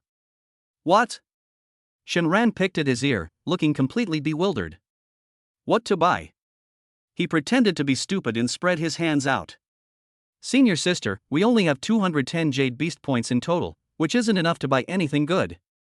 You should go back and focus on your cultivation. Don't think about these unnecessary things. But Su Qinghan was not so easily fooled. All she can think about right now is that talent gift box. What if? What if I am the chosen one? That box. She pointed at Shenran, her tone urgent. It's that talent gift box. One only costs 10 points. Buy it for me. Upon hearing this, Shenran's expression instantly turned one of deep anguish. Senior sister. How could you have such a thought? He spoke in the tone of an elder lecturing a younger person, his words earnest and sincere. You're still young, you absolutely mustn't get this. What is this? This is a gamble. It is the root of all evil, a bottomless pit. It is unacceptable. Shenran started counting on his fingers. We worked hard for over 10 days to save up this little bit of savings. Was it easy? There's a 99.9% chance this stuff is garbage. You insist on touching that 0.1% of nothingness? Isn't this a waste of our hard-earned money? His words were righteous and forceful, resounding with conviction. However, Su Qinghan wouldn't listen at all.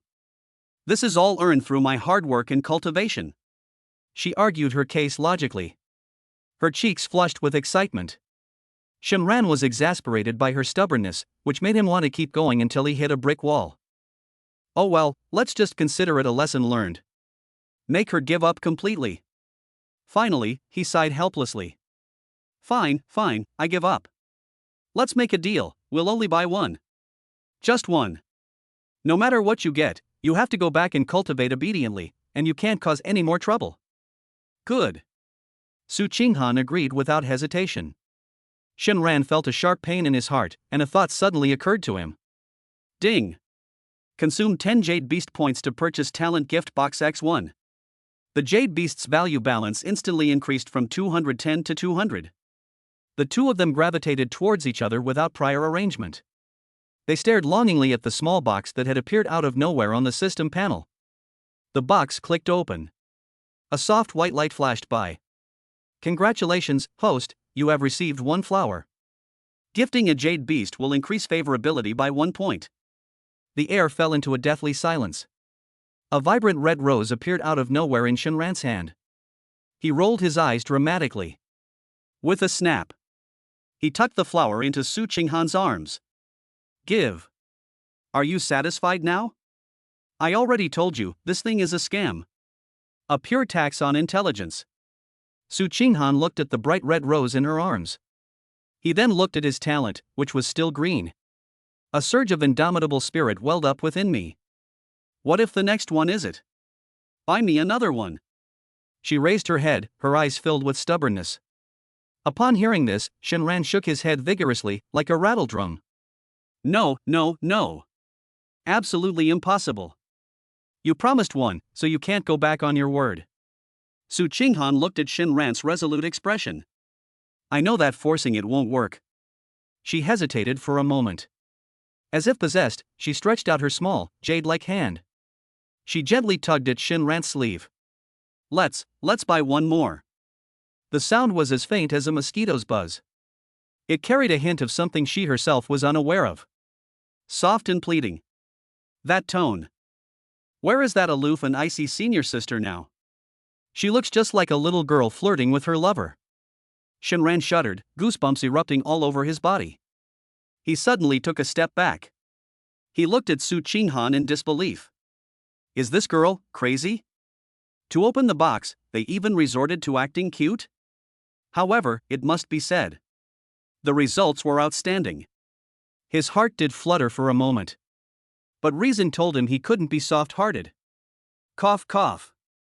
Shenran cleared his throat and forced a stern expression. Being cute won't work. I'll buy you another one, but there are conditions. His eyes darted around, and a wicked idea popped into his head. Put on that bunny girl outfit and show it to me. Really? As soon as those words were spoken, the ingratiating smile that Su Qinghan had managed to force onto her face instantly froze. She clenched her teeth, her delicate body trembled slightly, and she fell silent again. Shenran felt smug. You think I can't handle you? Who knew? Su Qinghan stood there, struggling with her inner turmoil for a long time. That stunningly beautiful face. His expression shifted dramatically, it was truly captivating. Finally, it seemed she had made up her mind. He gritted his teeth and squeezed out a single word. Okay. Shenran, ? He was terrified. No way? Is this girl going to such extremes to improve? But it was my own words that I spoke. Spilled water can't be taken back. He could only watch helplessly.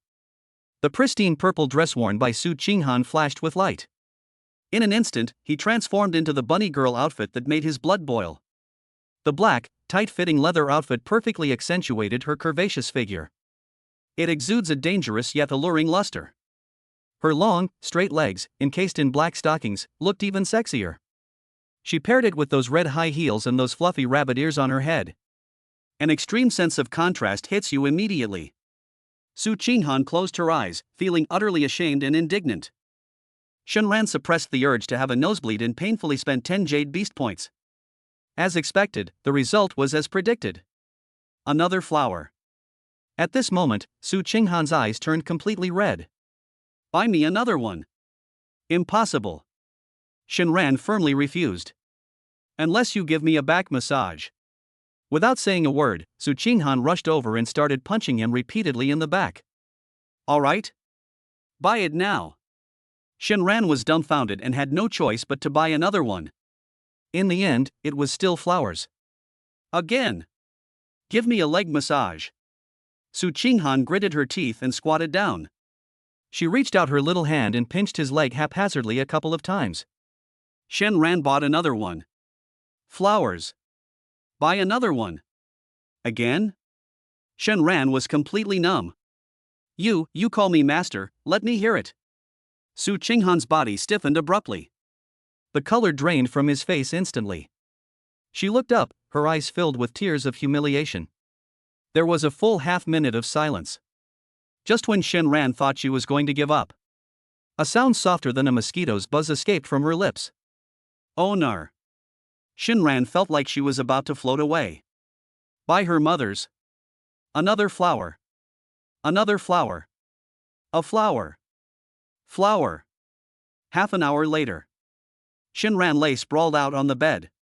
I feel completely drained. Su Qinghan was holding a full 10 bright red roses. Sitting on the edge of the bed, her eyes were red. Like a wronged little rabbit. No. Absolutely not. If you like flowers, I'll go out and pick a basket for you right now.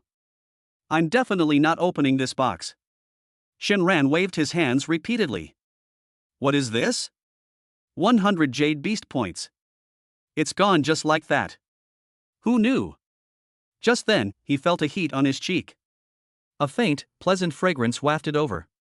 A soft and warm touch. It touched his face briefly and then left. Shenran suddenly sat up. He turned his head away. Just then, I saw Su Qinghan's pretty face, which was so red it looked like it was about to bleed. She actually kissed herself. You. Shenran pointed at her, speechless for a moment. You really will stop at nothing. Su Qinghan didn't dare to look at him, and just kept her head down. Her face was so red it looked like it was about to drip water. The last one, the very last one. Shenran sighed as he looked at her like this. That's enough. I'm telling you, this is absolutely the last one. If it doesn't open this time, I'm not responsible. Aha! Su Qinghan nodded emphatically, hope rekindling in her eyes. Shenran steeled her heart and closed her eyes. Purchase. Ding. Consume 10 jade beast points to purchase talent gift box X1. This time, there was no white light. Buzz. A dazzling golden light shot into the sky. It almost ripped the roof off. The entire system panel was dyed gold. Congratulations, host. Great fortune is upon you. You have obtained one blue talent pill. I watched as it floated silently before my eyes. The pill radiating a dreamlike blue glow. Shenran was stunned. Su Qinghan was also stunned. Several seconds passed. Ah! Su Qinghan suddenly let out a scream of extreme surprise. The expression on her face went from blank to dazed. From disbelief to ecstasy. The next second, she pounced on him. He grabbed Shenran's neck in one go. It's out. A talent pill. She held Shenran tightly in her arms. That pretty face that was usually as cold as ice. At this moment, her smile is as beautiful as a flower, and her eyes are curved. Where is even a trace of the aloof senior sister? Shenran was almost suffocated by her choking. He had only one thought in his mind. This girl. Is this what they call being blessed with incredible luck? If that's the case, then what are we waiting for? Use. He silently recited it in his heart. The blue talent pill instantly transformed into a stream of light. It disappeared into Su Qinghan's brow.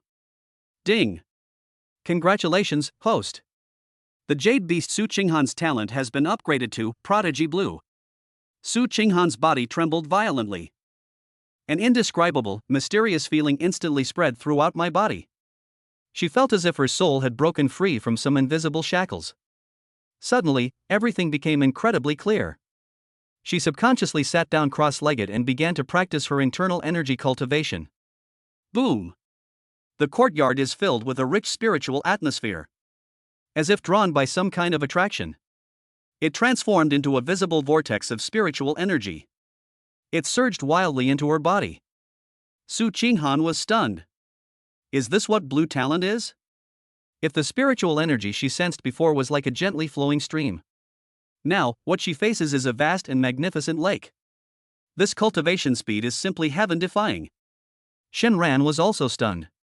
He looked at the changes in Su Qinghan's information on the system panel. Daily output, 40 Jade Beast values. It's doubled. It doubled. This is it. I'm rich. Su Qinghan also noticed the changes on the panel. After her initial joy, she looked up. Looking at the dumbfounded Shenran, a hint of smugness and arrogance appeared on that stunningly beautiful face. That little expression seemed to say something. Serves you right for not believing me earlier. Now, you've been proven wrong, haven't you? Chapter 17. Senior sister, stop fooling around. You're killing me after I've served my purpose. Shenran didn't even look at her. He had his eyes closed. He looked completely absorbed. Soft. Fragrant. This feels so good. Even if it meant I could immediately form a nascent soul, I would be willing. Unfortunately, this wonderful feeling. It lasted for less than 3 breaths. Su Qinghan in his arms felt as if she had been electrocuted. She pushed him away abruptly. She realized her lapse in composure. That pretty face that was just smiling so brightly a moment ago. In an instant, her face turned red all the way to the back of her ears. Especially when she lowers her head. When she saw the extremely embarrassing bunny girl outfit she was wearing. She wished she could disappear into a crack in the ground right then and there. Quick! Change it back right now. She crossed her arms and turned her back. Her voice was both shy and anxious. Shenran lay on the bed, speechless. He pursed his lips. Senior sister, isn't that a bit unfair of you? When I opened the box just now. They call him master so sweetly, one last time. You assaulted me without my consent. Now that you've found something good, you're going to turn your back on us after you've used it? This is a classic case of discarding a useful tool after it has served its purpose. Su Qinghan's delicate body visibly stiffened. She turned around abruptly. Anger flared up again in her beautiful eyes. You still dare to talk? If you hadn't forced me, how could I have? She stopped mid-sentence and couldn't continue. She just glared at him fiercely. Shenran chuckled and sat up from the bed. He knew this girl was shy, so he stopped teasing her. A thought flashed, and a burst of light appeared. The bunny girl outfit that Su Qinghan was wearing made her feel extremely ashamed and indignant. She finally transformed back into that pure and dignified purple dress. Su Qinghan finally breathed a long sigh of relief. She straightened her slightly disheveled skirt. She regained some of her former aloofness. But she couldn't calm down no matter what. Blue talent. A genius beyond compare. This feeling is wonderful. She subconsciously turned her gaze to Shenran again. That guy was sitting with his legs crossed. He leisurely checked his system panel. In Su Qinghan's mind. Suddenly, a thought popped into her head that made her gasp for breath. Blue talent, it's already this overpowered. What about the purple talent above the blue? The appearance of an immortal. How terrifying must it be? She licked her red lips. The light in his eyes became incredibly intense. She remembered it clearly, in the store. A purple talent pill requires a full 10,000 Jade Beast points. Currently, I can only generate 40 points per day. How long would it take to save that up? But that gift box. Only once at 10 o'clock. What if my lucky streak kicks in again? We had 100 points left. That's enough for 10 more runs. Once this thought arises, it will never be able to be extinguished. She took a deep breath and slowly walked up to Shenran. A faint smile appeared on that beautiful, aloof face. She had what she considered a very kind smile. That. Shenran raised her head. Seeing her like this, alarm bells immediately went off in my mind. What? What are you planning to do now? Let me tell you, don't even think about taking what little money I have left. Su Qinghan's smile froze. That bastard. How does he know what he's thinking? She gritted her teeth and decided to get straight to the point. 10 more times, 10 more times. No. Shenran refused without even thinking. Are you kidding me? That was pure luck. Want to come again? Do they really think the system store is their own business? Su Qinghan. Shenran stood up and looked at her with a serious expression. Why won't you listen to advice? One should not be too greedy. One should know how to be content with what one has. He began to patiently and earnestly persuade him. Think about it, you're already a blue talent. That's already amazing. We must focus on the future and not always think about taking shortcuts. Su Qinghan knew he was right. But I just can't control that desire. But. She was about to retort when Shenran changed the subject. But what do you mean, but? Don't you want a companion? Companion? Su Qinghan was taken aback. Yes. Shenran slapped his thigh, a fox-like smile spreading across his face. Let's save up more Jade Beast points and buy the second contract slot. Then I'll find you a sister to cultivate with every day. Wouldn't that be great? Su Qinghan frowned. I instinctively felt some resistance. Shenran didn't give her a chance to think at all, and continued to patiently guide her. I think that Saintess, Gu Qingjue, is quite good. Doesn't she always bully you? Doesn't she look down on you? He leaned close to Su Qinghan's ear and lowered his voice. Her tone was filled with a devilish allure. When the time comes, I'll make a contract with her too. Make her your follower, serving you tea and water every day. She spent all the Jade Beast points she painstakingly earned through cultivation on you. We'll use her Jade Beast points to buy you purple talent pills. And gold talent pills. Do you think she's angry? Are you enjoying it? Shenran's words sounded like the devil's whisper. It exploded in Su Qinghan's heart. She was completely stunned. It can be like this? The contract with that aloof saintess, Gu Qingjue? To make her work like a slave for him? Does she use the resources she earns to improve herself? This idea is absolutely insane. But for some reason, she only briefly imagined that scene. An indescribable excitement and pleasure. It surged up wildly from the depths of my heart. That woman relied on her high talent and strong cultivation. The way he bossed me around today. Su Qinghan still remembers it vividly. If it really could be as Shenran said. That was so satisfying. Su Qinghan's heart pounded. She looked up at Shenran's face, which was so close to hers. My breathing became a little rapid. What you said is all true. Is it even possible that it's fake? Shenran patted his chest, making a solemn vow. My word is my bond. Su Qinghan was moved. I'm completely smitten. Compared to the uncertain probability of opening a box. The blueprint that Shenran described was clearly more tempting. But just then, she suddenly thought of a crucial question. His expression suddenly changed. Wrong. She looked at Shenran warily. What if you make a contract with her? I think she's prettier and better than me. What if she not only doesn't let me spend what she earns, but instead gives her what I earn? Wouldn't I be at a huge loss then? Upon hearing this, Shenran scratched his head. This little girl is very smart. He stroked his chin and pondered seriously for a moment. What you're describing isn't entirely impossible. Su Qinghan's heart skipped a beat. It sank to the bottom of the valley. Shenran continued speaking. That depends on who performs better and who pleases me more. Look at your attitude, you're always going against me. You're wearing a bunny girl outfit and you're still making excuses? You expect me to pamper you? Once I have more jade beasts, you'll be the one eating the melon seeds. He paused, then continued. I reckon Gu Qingjue isn't as stupid as you. She must know that to become stronger, she has to please her master. Instead of offending the master every day and giving the master attitude. That would be terrible. After Shenran finished speaking, he ignored her.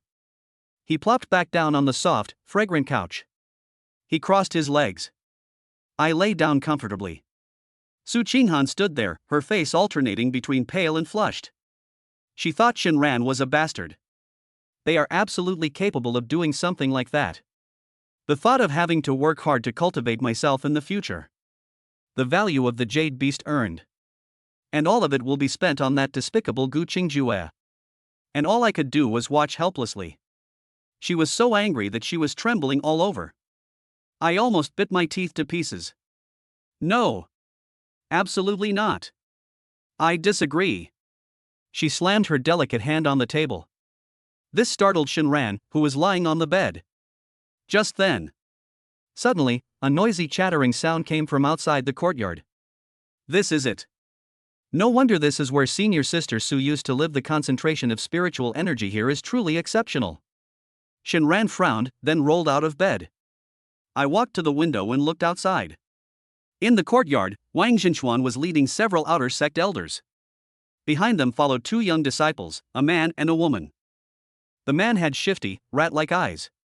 The woman was quite attractive. Their cultivation levels have all reached the early stage of foundation establishment. At this moment, she was following behind Wang Zhenchuan with a fawning expression. Wang Zhenchuan pointed to the listening to snow pavilion. He said to them, Zhang Fan and Lu Yu, you two are happily married. They are all rare and promising talents in our outer sect. It's really unfair that you're still living in the old houses.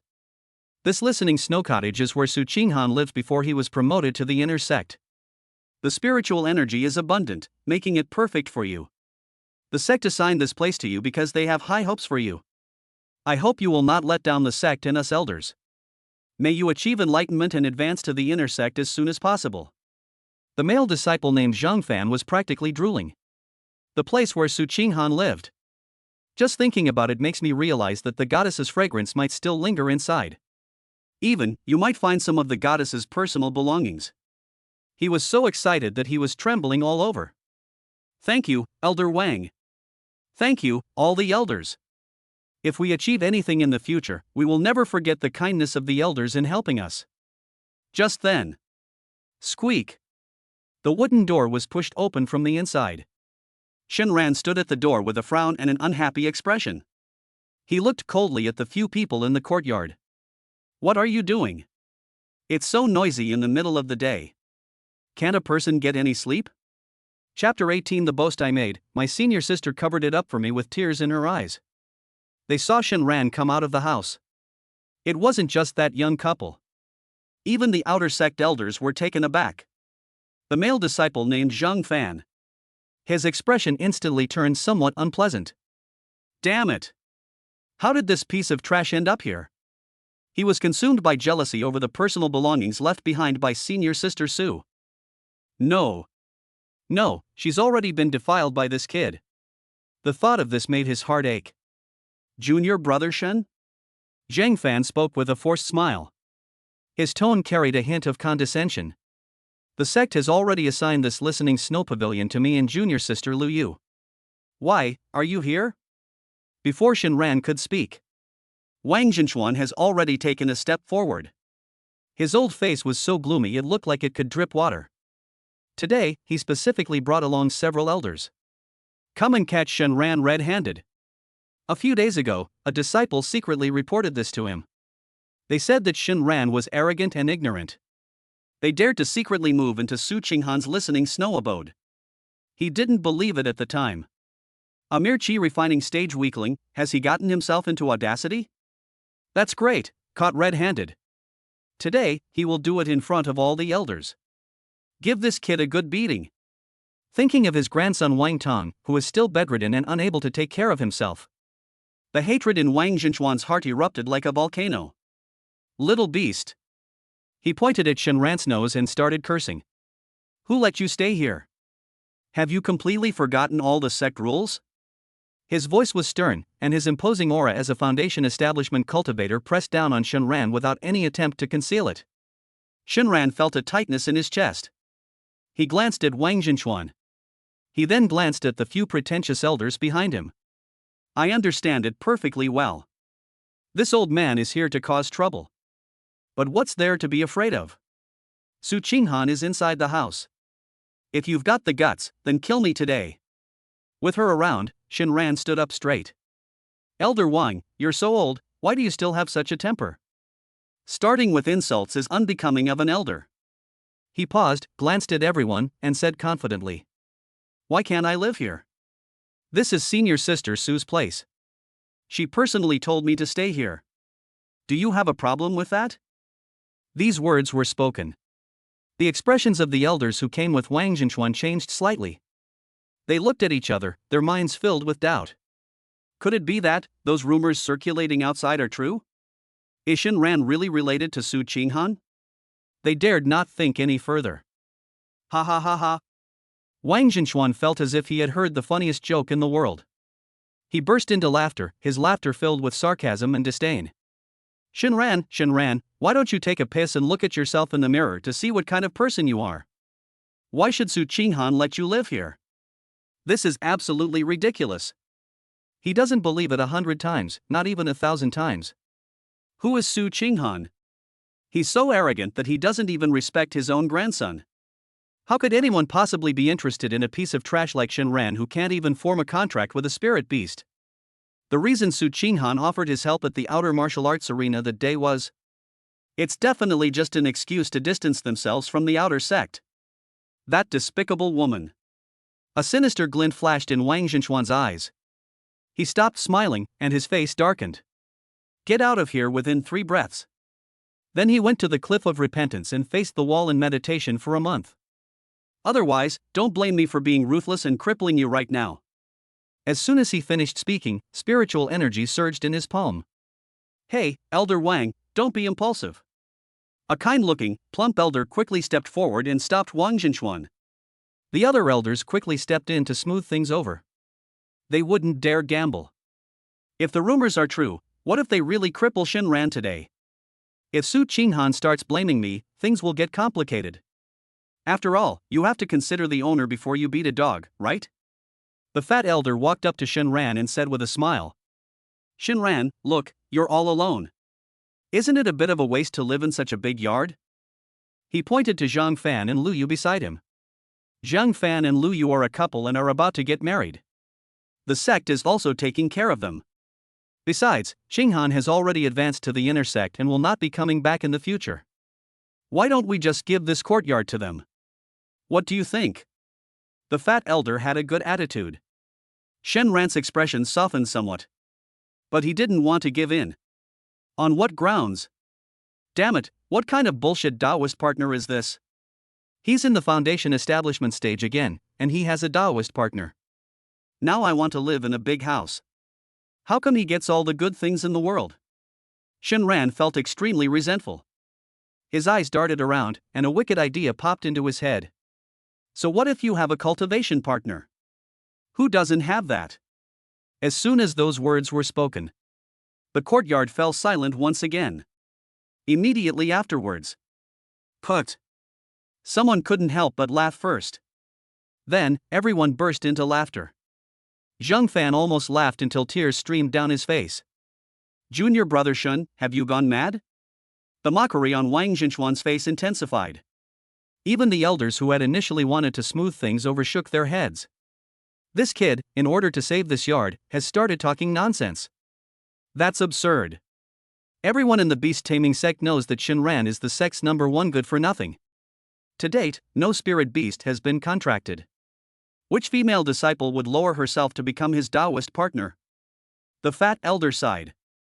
They also felt that Shinran was lying. But he still wanted to give each other a way out. Alright, Shinran, since you put it that way. Then today, bring out your Taoist partner and let us all see what he's made of. If you truly have a Taoist partner, I hereby declare that this listening snow abode will be yours from now on. It's no use no matter who comes. He said it with absolute certainty.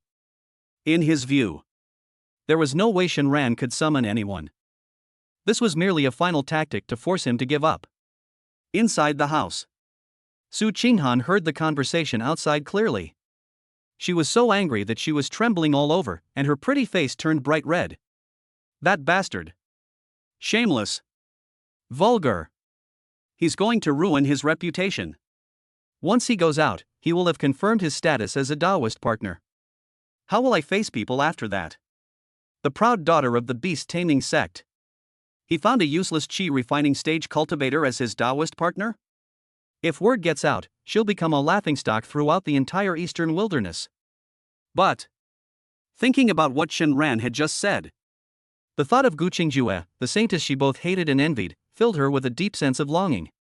Just thinking about that tempting talent pill. Su Qinghan's heart wavered. Shen Ran, that bastard, is right. To gain more, you need to demonstrate your value. I must please my master. Now is the best opportunity for me to show my abilities. If we don't go out. I angered that petty bastard. He actually made a contract with Gu Qingjue later. He used the jade beast points he had painstakingly earned to nurture that woman. Wouldn't I be losing out big time? No. Absolutely not. After a great internal struggle, Su Qinghan gritted her teeth and made up her mind. That's enough. So what if I lose face a little? Compared to spiritual practice. Compared to the thrill of trampling Gu Qingjue underfoot. Not worth mentioning. She took a deep breath. My gaze fell upon the bouquet of vibrant red roses on the dressing table. She walked over as if possessed. He held the bouquet of flowers in his arms. Then, she slowly.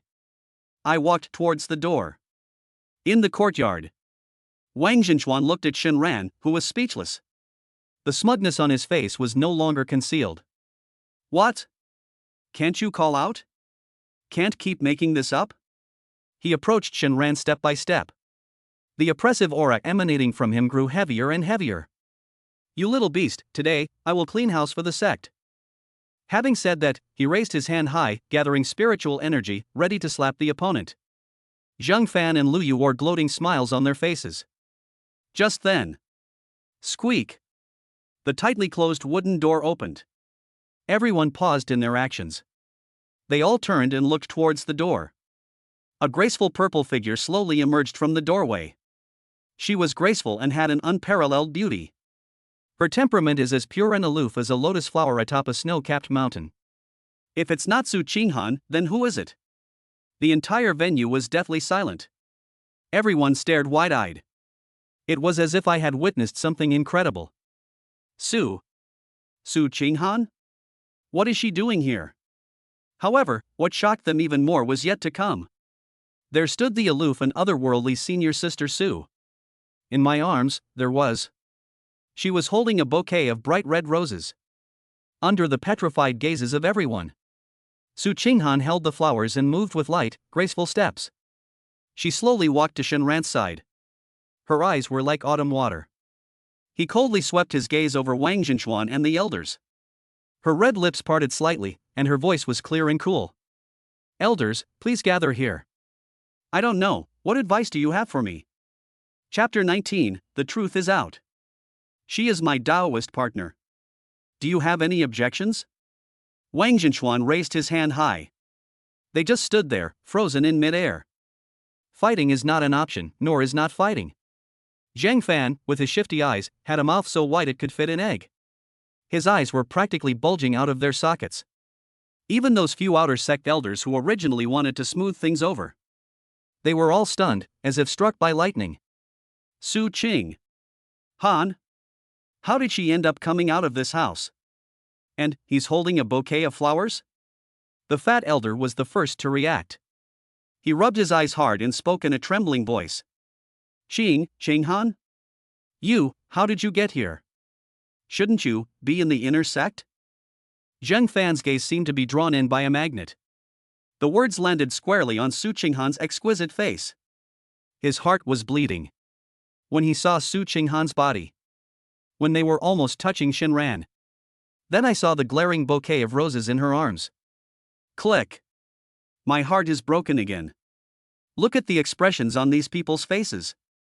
Shen Ran was extremely pleased with himself. He pushed his luck and stretched out his arm. 1.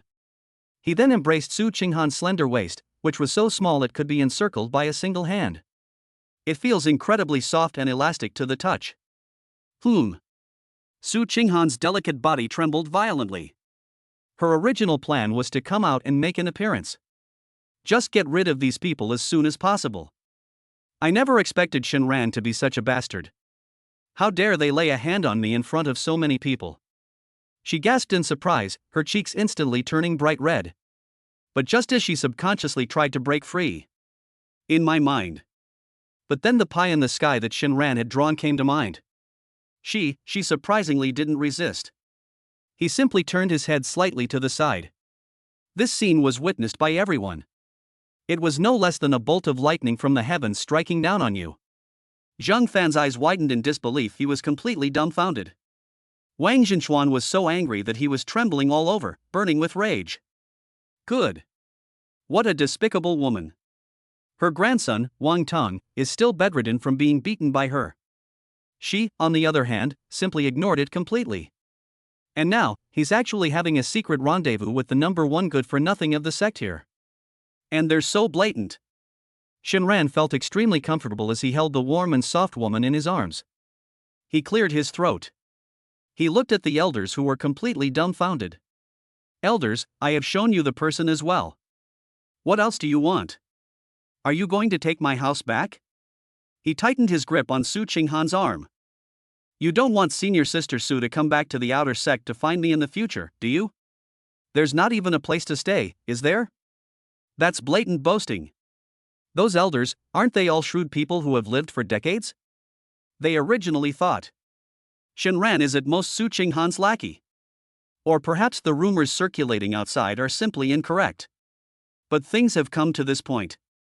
Then look at Su Qinghan's shy, girlish demeanor. Look at Shinran's arrogant and self-righteous demeanor. This isn't a lackey at all. They've clearly really gotten together.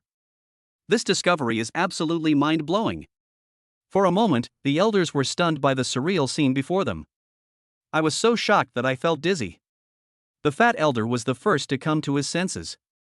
His face instantly lit up with a smile as bright as a chrysanthemum. Their attitude made a complete 180-degree turn. Oh. I see. I see. He slapped his thigh. Shinran. You've been hiding your true colors for too long. Why didn't you tell us old folks about this good thing sooner? Another elder quickly echoed his sentiment. Yes. They're a perfect match, a match made in heaven. Congratulations. Congratulations. The group showered Shinran with compliments. Phrases like hidden talent and young hero were used. It just keeps flowing out like it's free. As for Zhang Fan and Lu Yu, they had long forgotten about it. After saying that, the group left as if they were avoiding a plague. Are you kidding me? If we stay any longer, Su Qinghan might get upset. He then went back and complained to the inner sect elders. Those guys are in deep trouble. In the blink of an eye, only Wang Zhenchuan remained in the courtyard. And then there were the distraught Zhang Fan and Lu Yu. Lu Yu looked at her Taoist partner, who seemed to have lost his soul. I was furious. She grabbed Zhang Fan's arm hard and turned to leave. Zhang Fan then seemed to wake up from a dream. She turned back with a complex look in her eyes, filled with jealousy, resentment, and heartbreak. He gave Shinran and Su Qinghan a deep look. Then he slunk away as well. Wang Zhenchuan stood still, his eyes filled with hostility. His chest heaved violently. He was clearly furious. He stared intently at Su Qinghan, his voice hoarse. Qinghan, you really are with this kid. Before he could finish speaking, Su Qinghan then turned her head away. That aloof and stunningly beautiful face was completely expressionless. She parted her red lips slightly and uttered a single word. Just this one word. It's like a heavy iron hammer. It slammed hard into Wang Zhenchuan's heart. He felt a sweet taste in his throat. A surge of blood rushed up from within. Okay. You are very good. Wang Zhenchuan's expression was absolutely priceless. He glared fiercely at Shinran. That look in his eyes seemed to want to devour him alive. Finally, he flung his sleeves and stormed off. Watching their disheveled figures leave, Shinran pinched the soft flesh around Su Qinghan's waist. He chuckled. Excellent. Excellent performance. I'm very satisfied with your performance. Su Qinghan's pretty face turned cold. She reacted like a cat whose tail had been stepped on. She suddenly broke free from Shinran's embrace. She knew. From today onwards, the rumors about myself and this useless Taoist partner will be dispelled. It will spread throughout the entire beast taming sect at an extremely terrifying speed. Even the entire eastern wilderness. The thought of this made her grit her teeth in hatred. Looking at Shin Ran's smug expression, Su Qinghan was furious. You got off too easy, you bastard.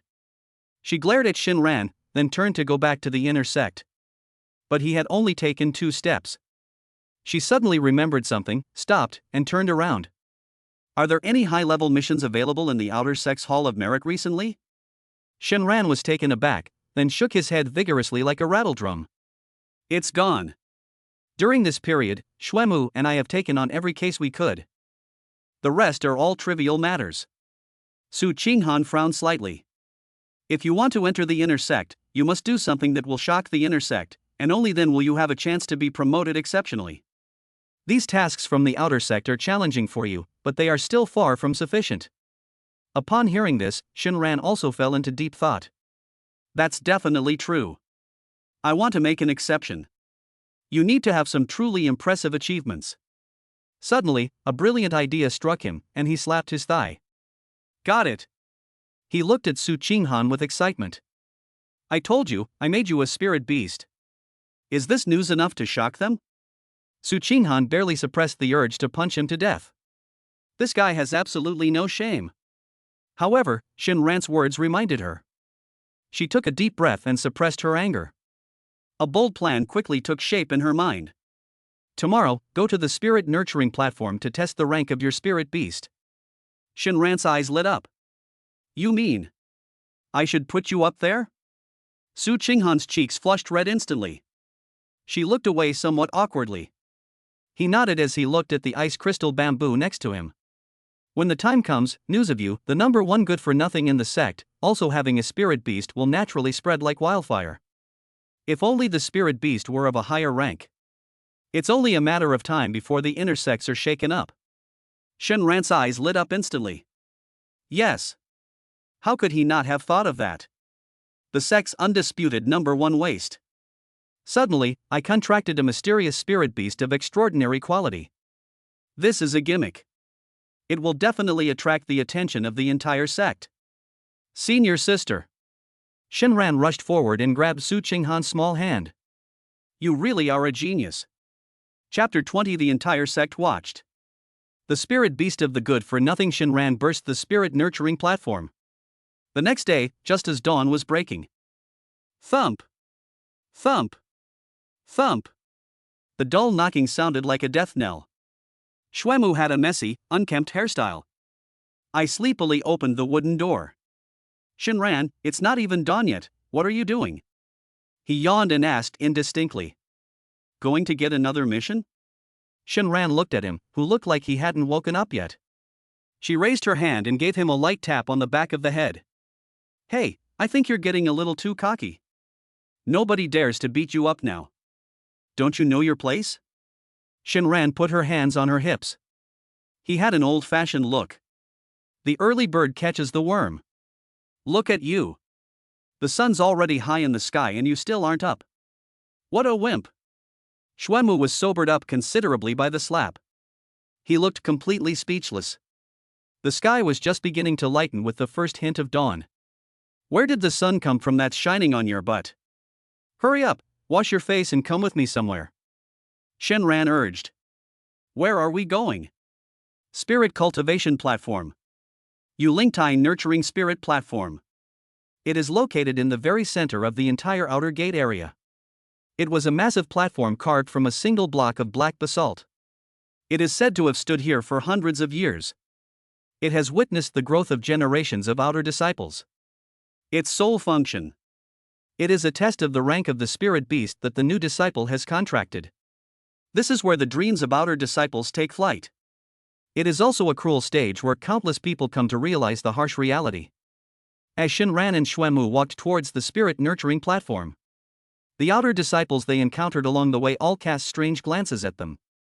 In that gaze, it's no longer just simple contempt and ridicule. Instead, there is one more. A deep-seated hatred. It's like a priceless treasure they've kept for many years. I was taken advantage of by a pig. Shenran understood perfectly well what was going on. What happened to Su Qinghan yesterday? It's likely that the news has already spread throughout the entire outer sect. He is now the public enemy of all the male disciples in the outer sect. Walking. A shifty-eyed disciple blocked their path. The man looked Shenran up and down, his tone sour. Hey, isn't this senior brother Shen? Aren't you going to keep senior sister Su company? Where are you going so early in the morning? Shenran couldn't be bothered with him at all. He uttered 3 words softly. Nurturing spirit platform. The male disciple was taken aback, then burst out laughing. Go to the spirit nurturing platform? What for? Shenran didn't stop walking, leaving behind a single sentence without turning his head. Testing the spirit beast. The air fell silent instantly. He watched Shenran's departing figure. It's like watching a madman. This good for nothing, he successfully contracted a spirit beast? Instantly, everyone around them turned their attention to them. They all gathered there. Shenran has a spirit beast? Are we going to the spirit cultivation platform to test our rank? This news. It was like a giant rock being thrown into a calm lake, instantly creating huge waves. Are you kidding me? He can't possibly have a spirit beast. If he can form a contract with a spirit beast, I'll eat this rock right now. Could it be that he finally succeeded in forming a contract with that spirit-seeking rat? One stone stirs up 1,000 waves. This news seemed to have grown wings. At an extremely terrifying speed. It spread like wildfire in the outer area. Countless outer disciples are cleaning, feeding, and cultivating. Everyone stopped what they were doing. They looked at each other in bewilderment. His face was filled with shock and disbelief. Then, without prior arrangement, they all did so. They surged in the same direction. When Shenran and Xuemu arrived at the spirit nurturing platform, hundreds of people were already following behind him.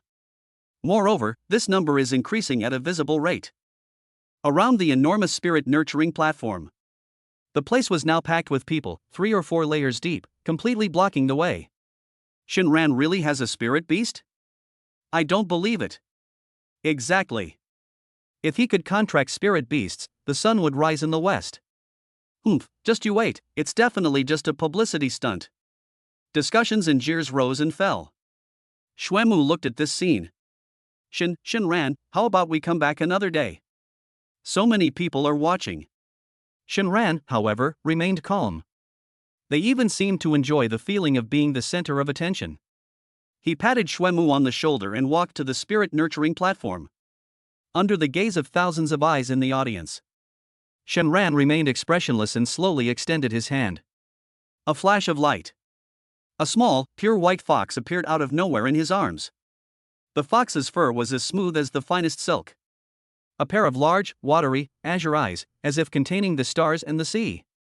It yawned lazily. Its fluffy tail swayed gently behind it. Tilting its head, it's incredibly cute. Wow! A group of female disciples in the crowd gasped in surprise, their eyes sparkling. So cute. What kind of spirit beast is this? It's so beautiful.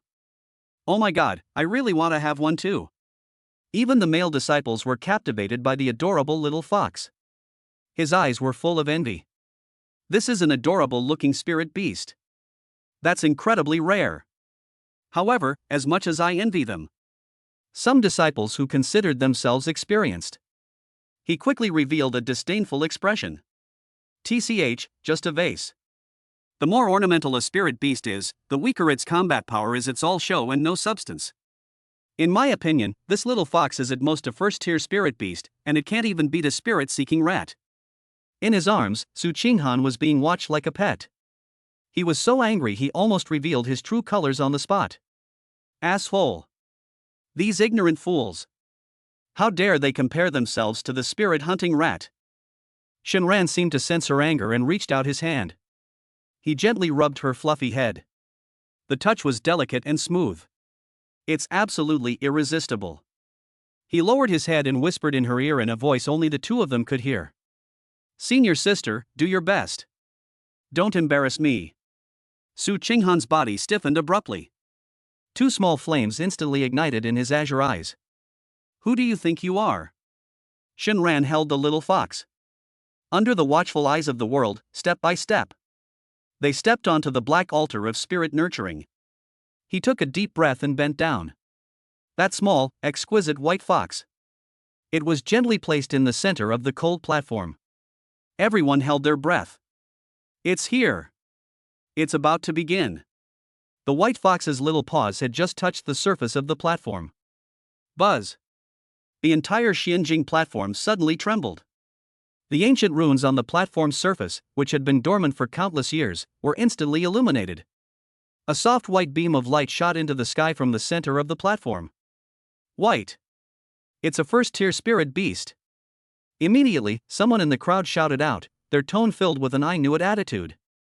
However, before he could finish speaking, the white beam of light trembled violently, and its color suddenly changed. Green light. A brilliant green light replaced the previous white. The entire platform was dyed a vibrant green. Green. It's tier 2. My god, the spirit beast is actually tier 2. How is this possible? How could such an ornamental spirit beast have a second-tier aptitude? The entire audience erupted in uproar. But this is just the beginning.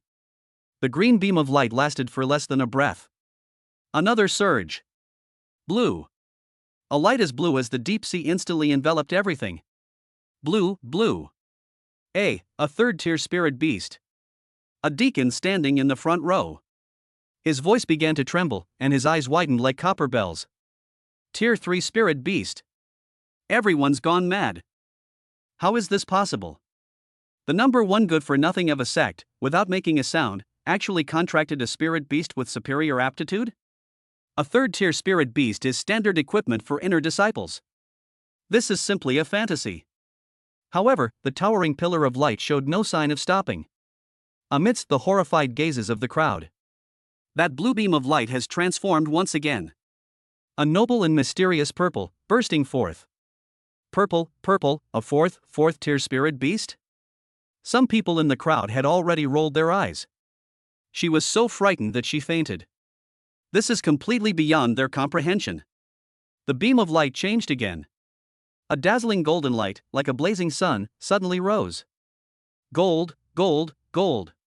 The outer sect elder in charge of the spirit nurturing platform pointed to the golden pillar of light.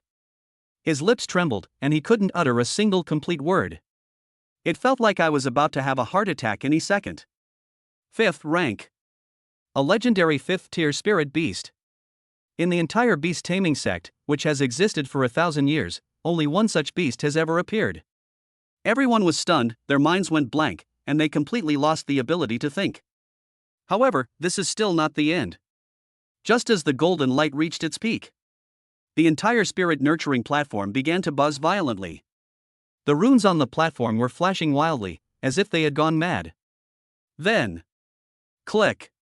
A very faint, yet incredibly clear, cracking sound. The sound echoed across the deathly silent square. On the seemingly indestructible crystal platform, all that could be seen was a fine crack quietly appeared. Immediately afterwards, click, click, click, click. The cracks, like a spider web, were centered on the little white fox.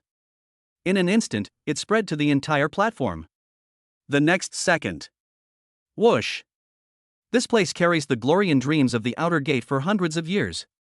The spirit incubation platform is crafted from a single block of basalt. Under the watchful eyes of thousands of disciples from the entire sect, it broke. It shattered completely into a pile of stones of varying sizes. Amidst the billowing dust, the towering golden pillar of light slowly dissipated. The little white fox that started it all. They stood unharmed amidst the ruins. It tilted its fluffy little head. Her big, watery eyes looked at Shinran. His face was full of smugness. Chapter 21. I've gone too far. 3 beauties have gathered here. How am I going to handle this? At the same time, at the summit of Qingyun Mountain, clouds and mist swirl around, and cranes cry out. Compared to the outer gate area at the foot of the mountain, which is sparse in spiritual energy and chaotic, this is the true core of the beast taming sect. Inner door. Exquisite pavilions and palaces float amidst the sea of clouds. A rainbow bridge carved from white jade connects them. The spiritual energy was so rich that it turned into a thin mist. It flows through the mountains. From time to time, inner disciples dressed in fine clothes would appear. Riding on flying swords and magical artifacts, they transformed into streaks of light, weaving through the mountain peaks. Her posture was elegant and graceful, exuding an ethereal charm. This is the true grandeur of immortals. Inside the central council hall of the sect, the atmosphere was solemn and peaceful. Several golden core elders, whose auras were unfathomable, sat on either side. Above the head seat, seated there was a stunningly beautiful woman dressed in a moon-white gown. Her hair was a cascade of silver. Her natural beauty surpasses all the most stunning women in the world. A pair of pale golden eyes seemed to contain endless coldness and majesty. He was none other than the sect leader of the beast-taming sect, a cultivator at the great perfection of the golden core stage. Cloud Spirit Frost. And she is first on her right. She was a young woman wearing a dark-colored long dress. The woman's appearance was equally flawless. Her temperament, however, is completely different from Yunling Xuan's. With an innate arrogance and aloofness. It was as if nothing in the world pleased her. Especially at the center of her forehead. A touch of red. It added an inexplicable allure to her. It was Gu Qingjue, the holy maiden of the beast-taming sect in this generation. At that moment, they were entertaining a distinguished guest. She was a woman with a captivating figure. A woman whose face was covered by a thin purple veil. Only a pair of captivating purple eyes were visible. Her eyes exude a natural charm. She is the Valley Master of Danxia Valley. Zhongling, a late-stage golden core cultivator. A renowned alchemy master throughout the entire eastern wilderness. Sect Master Yun, regarding the mining of spirit ore deep within the 10,000 Beasts Mountain. Danxia Valley is willing to contribute 30% of its profits. I only ask that your clan send out its elite troops. Protect my disciples and protect them from attacks by the Heavenly Sword sect. Zhongling's voice was charming and had a unique flavor. Yunling Xuan's expression was aloof, and she was about to speak. Just then. Buzz. A dazzling golden beam of light. Without warning, it came from the foot of the Qingyun Mountains. Soaring into the sky. The beam of light pierced through the clouds. It dyed half the sky a brilliant gold. Yunling Xuan's face was as cold and aloof as an ancient iceberg. For the first time, a look of emotion appeared on his face. She suddenly stood up from her seat. This is. Every single one of the golden core elders present was also there. They all stood up abruptly, their faces filled with disbelief and horror. That golden light, it's coming from the direction of the outer sect's spirit nurturing platform. Golden color. This is a phenomenon that only occurs when a 5th-tier spirit beast is born. I've only ever seen this in the ancient books of my sect in my entire life. Impossible. Absolutely impossible. How could a 5th-tier spirit beast appear in the outer sect? Inside the main hall, chaos erupted instantly. Even the usually proud saintess Gu Qingjue. At this moment, her beautiful eyes widened. He stared intently at the towering pillar of light. Her red lips parted slightly, but she couldn't utter a single word. What is this? Zhongling moved with light, graceful steps. I walked to the window. His purple eyes were filled with curiosity. Elderly Huayuan took a deep breath. Forcibly suppressing the shock in his heart, he explained. Master Zhong, you may not know this, but that golden light. This represents the highest level our sect has achieved in testing the grade of spirit beasts. Golden light appears, the 5th rank emerges. What? Even though Zhongling was knowledgeable and experienced. At this moment, she couldn't help but cover her cherry lips with her delicate hand. 5th-tier spirit beast. There are probably only a handful in the entire eastern wilderness, right? How could it possibly appear in the outer sect of a third-rate sect? This is simply unheard of. Interesting. Zhongling's eyes gleamed with intense interest. Sect leader Yun, may I also go and broaden my horizons? Yunling Xuan did not answer. Her pale golden eyes pierced through the clouds. It was as if they wanted to see through to the source of that golden light. A moment later, her cool voice rang out. Valley Master Mu, please. The words had barely left his mouth. She transformed into a streak of light, taking the lead in flying towards the outer gate. Gu Qingjue, Zhongling, and several golden core elders followed closely behind. Several streaks of light pierced the sky, their momentum astonishing. At the same time, above the ruins of the spirit-nurturing platform, Shenran looked at the outer disciples and elders around him. They were like ducks with their necks being choked. I felt so comfortable. He triumphantly picked up the little white fox and put it back in his arms. Upon touching it, it feels warm and soft. Xuemu stood behind him, his mouth agape. The person was still in a state of extreme unreality. He pinched his thigh hard. Hiss. It hurts. It's not a dream. He had long known that this little fox was extraordinary. But no one expected that it would actually burst the spirit cultivation platform. Shenran had had enough of the attention she was receiving. Then he took the little white fox in his arms. He strolled leisurely to the person in charge of managing the spirit-nurturing platform. His face was now ashen. Before the crumbling outer sect elder. Elder? Shenran stretched out her hand and waved it in front of his eyes. Elder, what's wrong? Don't just stand there. Shenran asked with an innocent look on his face. Could you explain this to me? What exactly is the rank of my spirit beast? The elder's lips trembled violently. His eyes moved with difficulty. It landed on the harmless little white fox in Shenran's arms. It. He kept saying it for a long time. He couldn't utter a single word. I've lived for almost 100 years. This was the first time he had ever seen anything like this. The spirit cultivation platform is broken? How the hell is he supposed to evaluate this? What lies above the 5th rank? He doesn't know. It's not written in the sect's records either. Just then. Whoosh. Whoosh. Whoosh. Several powerful, suffocating pressures. It was as if the sky had collapsed, falling from the heavens. It landed steadily on the ruins of the spirit-nurturing platform. The 3 women at the head. She was exceptionally beautiful, with an ethereal and graceful demeanor, and an aura as deep as the abyss. Just by standing there, he made the world pale in comparison. All the outer disciples in the entire square. He didn't even have time to utter a sound.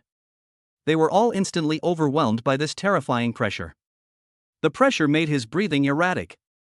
Their faces were deathly pale, and they were trembling. He couldn't even lift his head. Those few outer sect elders, including Wang Zhenxuan, who just rushed over upon hearing the news. His expression changed drastically. He hurriedly bowed in greeting. For a moment, the entire square fell silent. I didn't dare to breathe. A few breaths later, several outer sect elders were the first to react. He was the first to shout. Welcome, sect master. Welcome, holy maiden. Welcome, elders. Then, the sound, like a mountain roaring and a tsunami crashing, resounded through the sky. Shenran also bowed in greeting. He secretly watched the group of divine figures who had suddenly appeared. Especially the 3 women in the lead. The one with silver hair and golden eyes. Shenran only glanced at it. I felt like my very soul was about to freeze.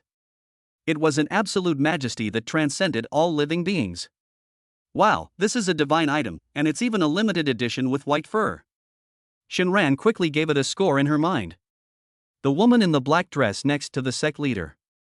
It should be the holy maiden Gu Qingjue. She's really good looking, but her eyes. Exactly the same as when Su Qinghan was first contracted. She was arrogant and impulsive, as if the whole world owed her money. Another one who needs to be disciplined, but I like him.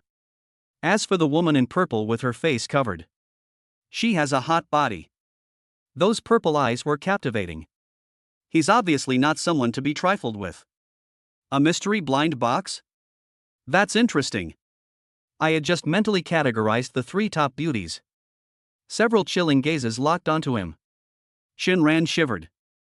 My little scheme was instantly extinguished. Broken. He was only thinking about showing off. How are we going to handle this? Chapter 22. The sect master arrives. And I'm thinking about how to turn her into a jade beast. Shenran lowered his head. I could only feel the gazes above my head. Each one was as heavy as a mountain. Especially the silver-haired woman at the head. She clearly didn't do anything. He just stood there quietly. Shenran felt his bones trembling. This is the sect leader of the beast taming sect? The oppressive aura of someone at the peak of the golden core stage. Terrifying. Yun Lingshuan's gaze. He never lingered on the surrounding outer disciples and elders for even a second. Her eyes were pale gold. She landed squarely in Shenran's arms. There. A snow-white little fox. They buried their little heads even deeper. Su Qinghan in his arms. He was as stiff as a stone at that moment. It's over. They've gone too far. Her original plan. It only caused a small commotion at the outer gate. So that bastard Shenran would have an excuse to be promoted to the inner sect. But she never expected this. I had only just stood there. They actually managed to smash the spirit cultivation platform. Even more deadly is? They also mentioned those powerful figures in the sect who were rarely seen. They've all been provoked. How should we handle this? Time seemed to freeze at that moment. A long time. Yun Lingshuan's eyes were so cold and aloof, as if untouched by worldly concerns. Only then did they slowly move away from the little white fox. It landed on Shenran's head. Raise your head. The voice was cold and clear. It was like celestial music from the heavens. Yet it carried an undeniable air of authority. Shenran took a deep breath. He slowly raised his head. When he saw that face clearly. Even though he had lived 2 lives, his character was already as firm as a rock. At that moment, I couldn't help but catch my breath. What an absolutely stunning woman. Her silver hair flowed like moonlight, and her skin was as white as snow. Her features were so exquisite that they seemed to be the most perfect masterpiece of the gods. Especially those pale golden eyes. Divine, noble, looking down upon all living beings. She only glanced at him. It makes people feel ashamed of themselves. Shenran's heart began to pound wildly at that moment. If we were to contract her into a jade beast, how incredibly pleasurable would that be? How much cultivation should I provide for myself each day? How much value is the jade beast produced? Just thinking about this high and mighty sect leader. Wearing her own carefully selected cool and refreshing clothes. Kneeling before me, humbly begging for a small reward of cultivation. Hiss. Shenran quickly suppressed this rebellious thought. This is no way to court death. May I have your name? Yun Lingshuan spoke again. Shenran shuddered. He quickly composed himself and answered respectfully. Reporting to the sect master, this disciple is Shenran, an outer sect disciple. Yun Lingshuan nodded slightly. His gaze fell once again on the little white fox in his arms. What is the origin of this beast? Was it your contract? Where did it come from? 3 questions in a row. Every question hits the nail on the head. Shenran's heart skipped a beat. How would I know what kind of beast this is? You can't exactly call it Su Qinghan, can you?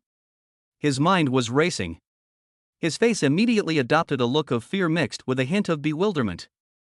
His expression was a complex mix of bewilderment and disbelief. An Oscar-winning actor instantly possessed me. Reporting to the sect master, this disciple also does not know the name of this beast. He stammered. He looked completely terrified. A few days ago, I accidentally discovered it while gathering herbs in the back mountain of the outer sect. It was badly injured at the time, and the disciple felt sorry for it. So I brought it back and fed it some healing pills. Later, I thought, since I'm just idling around anyway, why not try to form a contract again? I never expected it actually succeeded. I originally just wanted to bring it here to test its rank so I could report it to the sect. Who knew it would turn out like this? Shenran's acting skills are nothing short of perfect. That foolish look of someone who's been hit on the head by a pie falling from the sky. The performance was incredibly lifelike. The holy maiden Guqingju stood to the side. The dark-colored long skirt moved without any wind. She watched coldly, a faint sneer playing on her red lips. Nonsense. Spirit Beast Contract. It is a 2-way recognition at the level of the soul. A spirit beast of such high rank that it could burst the spirit nurturing platform. Would they even bother with a useless chi refining stage cultivator? Let alone cultivators at the golden core stage. Even if a nascent soul stage monster came. Even then, it might not be possible to make such a spirit beast willingly acknowledge it as its master. There must be something fishy about this. However, the sect leader is here. She didn't rush to speak. On the contrary, it was Zhongling, the guest from Danxia Valley beside the sect leader. A pair of captivating purple eyes kept lingering on Shenran. That look in his eyes. It was filled with undisguised inquiry and interest. Just when all was silent. An untimely roar of anger. Suddenly, an explosion erupted from the crowd. Sect Master. This boy is spouting nonsense. Wang Zhenchuan stepped out from the crowd. His old face turned bright red, like a pig's liver. He's really going all out today. He absolutely could not stand by and watch Shenran, that good for nothing. It will soar to new heights. If this kid enters the inner sect and gains power, how will Wang Zhenchuan survive in the outer sect after this? His poor grandson, Wang Tang. Does this mean I'll have to live in this kid's shadow for the rest of my life? Therefore, he had to step forward. Your Excellency, the sect master, is wise. Wang Zhenchuan pointed at Shenran's nose, his voice sharp and stern. This boy is named Shenran, a good-for-nothing known to everyone in our outer sect. After 3 years of training, I still can't even form a contract with the lowest-level spirit-seeking rat. But recently, his cultivation level has inexplicably increased.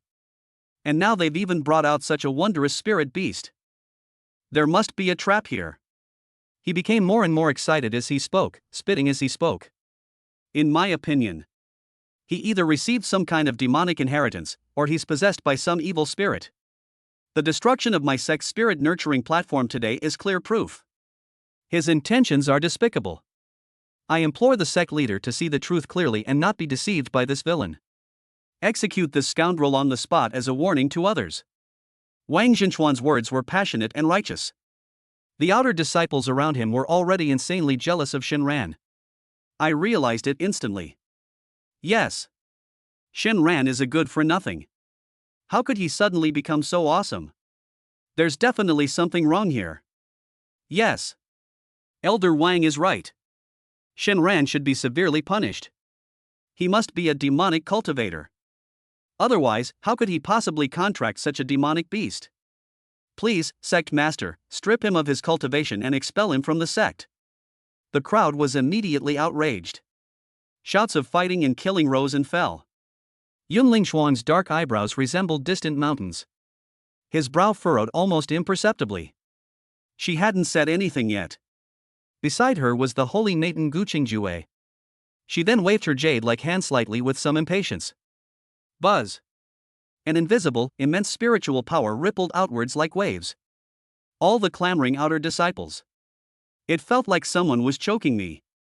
He couldn't utter a single sound, and his face turned bright red. The entire venue fell silent once again. Yunling Xuan's pale golden eyes turned to Wang Zhenchuan. Have you said enough? Just 4 words. Wang Zhenchuan felt as if he had fallen into an ice cave. It felt as if all the blood in my body had frozen at that moment. He opened his mouth. But he could no longer utter a single word. Yunling Xuan didn't even bother to look at him again. The next moment, her vast divine sense belonged to a cultivator at the great perfection of the golden core stage. It was exposed without reservation. Like an invisible sword. It stabbed straight at the little white fox in Shenran's arms. She wanted to see just what kind of spirit beast this was. However, just as her divine sense was about to touch the little white fox, a mysterious and vast power. It suddenly bounced out of the little white fox's body. Yunling Xuan's delicate body trembled slightly. His face seemed to turn pale for a moment. Her divine sense reached out. They were actually jolted back by that force. It was almost damaged. She appeared calm. But a tidal wave of emotions surged within me. I was utterly horrified. How is that possible? This power. It could actually counteract my own divine sense. This is definitely not an ability that an ordinary 5th-tier spirit beast could possess. Could it be an ancient, exotic species? She immediately abandoned the idea of forcibly terminating the contract. The thought of seizing the spirit beast. It must not be taken by force. Otherwise, the consequences would be unimaginable. All of this happened in the blink of an eye. On Yun Lingshuan's face, it remained that same timeless, aloof demeanor. It was as if nothing had happened. She looked at Shinran. The clear, cold voice echoed throughout the entire square. Shinran has made an invaluable contribution by finding a fifth-tier spirit beast for the sect and successfully forming a contract with it. Effective immediately, you are promoted to inner disciple and will enjoy the benefits of a core disciple. Upon hearing this, the entire room fell silent. Everyone was stunned. Wang Jinshuan was struck dumb. He collapsed, his face ashen. Yun Lingshuang ignored everyone's reactions. She turned to look at Gu Qingjue. Qingjue, you will personally guide him into the inner sect. Yes, sect master. Gu Qingjue nodded slightly. His gaze fell on Shinran, his expression complex and difficult to decipher. After doing all this, Yun Lingshuang finally turned to Zhong Ling beside her, her tone tinged with apology. Valley Master Zhong, an unexpected incident occurred within the sect today, which delayed our meeting. I'm so sorry. Zhong Ling quickly waved her hand. Beneath the purple veil, her red lips curved into a captivating smile. She said with a charming laugh, "Oh dear, sect leader Yun is joking. It's all right, it's all right. Today I am able to witness the birth of a fifth-tier spirit beast. It was quite an eye-opening experience, and the trip was definitely worthwhile." As she spoke, her captivating purple eyes shone through. He lingered on Shinran for a moment, his gaze meaningful. Shinran felt a chill run down her spine. He thought to himself, "This woman. It's definitely not simple." He had a vague feeling. "I think so. It's being watched by a lot of people." Chapter 23 The Holy Maiden is aloof? You'd better wait and wash my feet. After Yun Lingshuang and Zhong Ling transformed into streaks of light and disappeared into the distance, that terrifying pressure that made it hard to breathe, it gradually dissipated. The remaining inner sect elders. They are currently surrounding the pile of rubble at the spirit nurturing platform, pointing and commenting. His face was filled with heartache and indignation. They seem to be researching whether there's any chance this thing can be salvaged. Disperse. Everyone disperse. What are you looking at? Don't you need to cultivate anymore? Several outer sect elders seemed to awaken from a dream. He started yelling. He dispersed the disciples who were still in shock around him. Xuanmu gave Shinran a wink from afar. That means, brother, I'm outta here. Take care. Shinran winked at him, indicating that she understood. In the crowd, Wang Jinshuan looked at Shinran with a lost and dejected expression. That old face. It's even uglier than losing one's own father. His eyes were filled with despair and death. He knew he was finished. In the blink of an eye, the once bustling square was now empty, with only a handful of people remaining. Shinran stood still. His gaze fell on the dark figure not far away. Saintess, Gu Qingjue. The sect leader asked her to guide him into the inner sect. But this auntie. She stood there gracefully, her chin slightly raised. His eyes were fixed on the distant sea of clouds, unmoving. He seemed to be contemplating some important life matter. She didn't say a word. Shinran felt so embarrassed that she could dig a 3-bedroom apartment out of her toes. What the hell are you so arrogant about? The sect leader asked you to bring me into the inner sect. Are you trying to play the silent treatment on me? Shinran was so angry that her teeth itched. I wish I could pin her to the ground and beat her up right now. He cursed inwardly, but dared not show it on his face.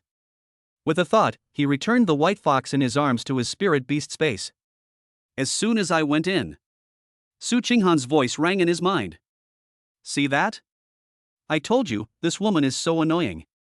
She acted as if the whole world owed her spirit stones. Shinran snorted coldly in his heart. Indeed, she's a master of pretense. Don't worry, senior sister, let her have some fun for a couple of days. Just wait and see how I deal with her.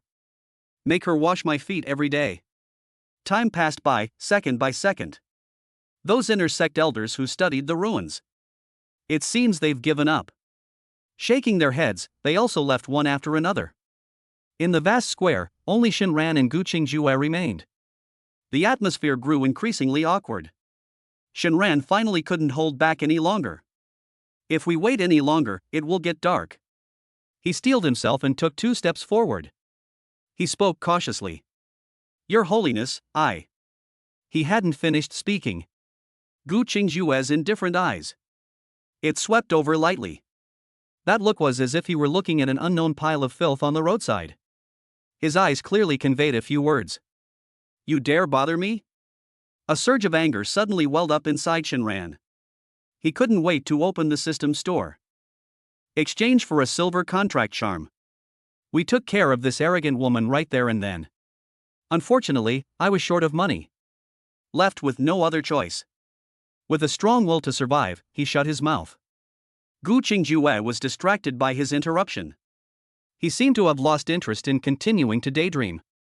She waved her delicate hand lightly. Shinran felt an irresistible, gentle force enveloping her. The next moment, he was launched into the sky. Call. The wind howled in my ears. The wind made Shinran grimace. My eyes are almost closed. This is hardly a flight with people on board.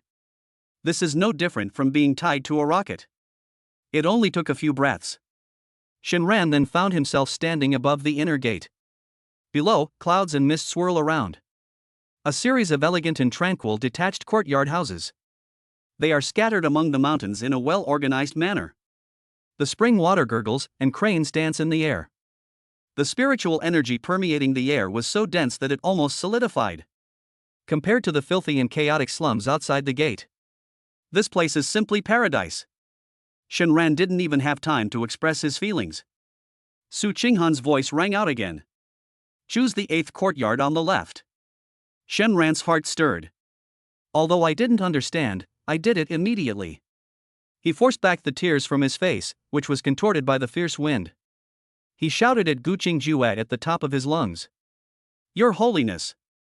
I want to live in that courtyard. He pointed to the one Su Qinghan had mentioned. Gu Qingjue frowned slightly. That look seemed to say something. You have no right to make demands? Shinran felt a chill run down his spine. He hurriedly explained. 8 is my lucky number. Please, Holy Maiden, grant my wish. Gu Qingjue remained silent. It seemed she was too lazy to waste her breath arguing with him over such a trivial matter. She took out a crystal-clear jade pendant from her sleeve. My fingertips swept across it very quickly. It left behind a wisp of scent that was almost imperceptible. Then, it's like throwing away trash. He casually tossed the jade pendant to Shinran. A cold, emotionless voice, devoid of any warmth. Get familiar with the environment within 3 days. Come find me at my Juechen Peak in 3 days. The words had barely left his mouth. She waved her hand again. Shinran felt a tremendous force coming from behind him. Ah! He let out a scream. He looked like a cannonball. It crashed straight down into the small courtyard it had chosen. Put! In my mind. Then came Su Qinghan's barely suppressed laughter. Bang! Shinran fell awkwardly onto the bluestone slab in the courtyard. I almost got a mouthful of mud. He rubbed his sore buttocks. Look up. In mid-air, the dark figure had already disappeared. Slut! Shinran stared at the sky, his eyes filled with gloom. You just wait. After mentally rehearsing Gu Qingjue in 108 different ways, he realized that Guan Qingjue had been subjected to all sorts of sexual acts. He finally breathed a sigh of relief. They began to look around their new home. This is a sizable independent courtyard. There is an unnamed sacred tree in the courtyard. Stone tables and benches were placed under the tree. A clear stream flows gently by. There seem to be a few red spirit fish playing in the stream. The entire courtyard is elegant, serene, and full of spiritual energy. Push open the wooden door. The furnishings inside the house left him speechless. Tables, chairs, and beds crafted from the finest spirit wood. The wall is adorned with ink paintings of landscapes with a profound and evocative atmosphere. Incense, calming and soothing, still burned in the incense burner in the corner. There is even a quiet room specifically for meditation and cultivation. There was a small spirit gathering array set up inside. This treatment, compared to the dilapidated wooden house he used to live in, which was drafty on all sides. It's like comparing heaven and earth. Damn it, this is what a human life should be like. Shinran was filled with emotion. Just then, The space behind him rippled slightly. A graceful figure appeared out of nowhere. It was Su Qinghan. She has returned to human form. She wore a white dress and looked graceful and charming. But it was that stunningly beautiful face. At this moment, however, there was a hint of solemnity. We've now become the target of everyone's criticism. She looked at Shinran. His voice betrayed his worry. The sect leader just used his divine sense to examine me. However, for some reason, we gave up halfway through. Gu Qingjue is most likely up to no good either. And that woman wearing a veil, she doesn't look like a good person at all. We need to be more careful in the future. Shinran listened to her analysis. He nodded. He then casually sat down on the spirit wood bed. He crossed his legs. Senior sister, your analysis makes a lot of sense. So your task now is to get back to cultivation. Cultivate like crazy. The stronger you are, the safer I am, understand? Seeing Shinran's demeanor, Su Qinghan's pretty face turned cold. That bastard. I'm here worrying about him, and he's doing nothing. It's like the emperor isn't worried, but the eunuch is. Snort. She snorted coldly. He angrily flicked his sleeves and turned to leave. Shinran watched her graceful and slender back. A cinched waist creates an amazing figure. I couldn't help but whistle at her. But he looked in the direction Su Qinghan had left. Something just doesn't feel right. Su Qinghan walked out of his courtyard gate. It did not turn into a streak of light and disappear. Instead, he walked straight into the small courtyard across the street. Then, with a bang, the courtyard gate was closed. Shenran was stunned. A strange smile appeared on his face. Hey! I knew it. Why did they make me choose this room? So, you want to be my neighbor? Chapter 24 Senior Brother, stop licking. The girl you're trying to woo is right here in my arms like a pet. The bed in the new house. It's much more comfortable than that broken wooden plank outside the door. Shinran slept until dawn. He slowly opened his eyes. He exhaled a long breath of stale air. I felt it all over my body, in every limb and bone. There was an indescribable sense of comfort about it. He looked inward at himself. The spiritual energy within my dantian has become even more concentrated than yesterday. Flowing gently, endlessly. You've reached the 7th level of qi refining? Shenran grinned. This cultivation speed is simply incredible. Others meditate diligently for a month. It wasn't fast enough for Su Qinghan to give herself a night of nourishment. The blue talent is truly extraordinary. He got out of bed and stretched. All that could be heard was a series of cracking sounds from all the joints in his body. I pushed open the door and walked into the courtyard. The morning air carried a hint of coolness and the fragrance of grass and trees. Take a deep breath, it's refreshing and invigorating. Shinran walked to the stream in the courtyard. I scooped up a handful of cool stream water and washed my face. He instantly felt much more energetic. He subconsciously looked up. Look across the street. The elegant little courtyard had its wooden door tightly shut. The spiritual energy above the courtyard. They are gradually coalescing into a tiny vortex. It is continuously being sucked into it. Still cultivating? Shinran was overjoyed. Excellent, excellent. This Su Qinghan has become more and more self-aware lately. There's absolutely no need for the owner to urge them. Once I've accumulated enough Jade Beast points, she absolutely deserves a new outfit as a reward. Shenran was thinking to herself with great satisfaction. Suddenly, a streak of white light. It streaked across the distant horizon. Impartial. It landed right in his small courtyard. The light faded. A young man appeared. The man was tall and handsome, with a face like jade. He stood on a blue flying sword, exuding elegance. He looks like an elite disciple from a sect who could charm a whole bunch of female disciples. His gaze swept across the courtyard, finally settling on Shenran. He looked her up and down. There was a hint of scrutiny in his eyes, but more than that, there was curiosity. Is it junior brother Shenran? The man spoke. His voice was gentle and warm, like a spring breeze.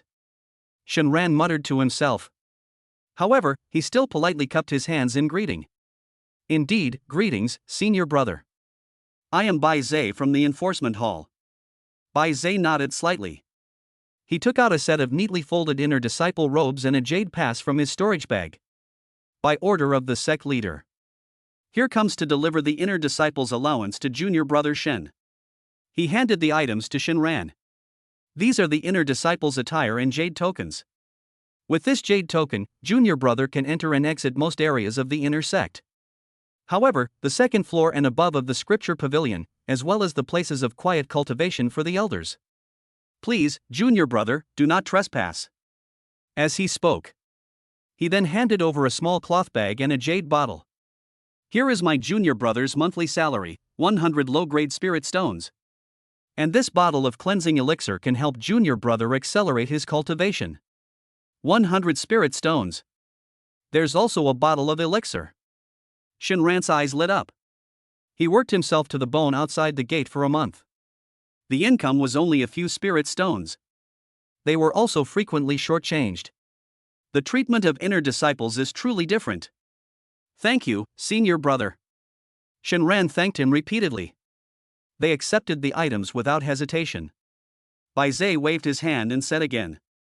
Every morning, on the training ground in front of the sect's main hall, there will be golden core elders to teach and answer your questions.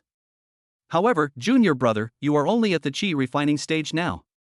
Even if you go, you probably won't understand much. In my opinion, we should go to the first floor of the sutra repository first.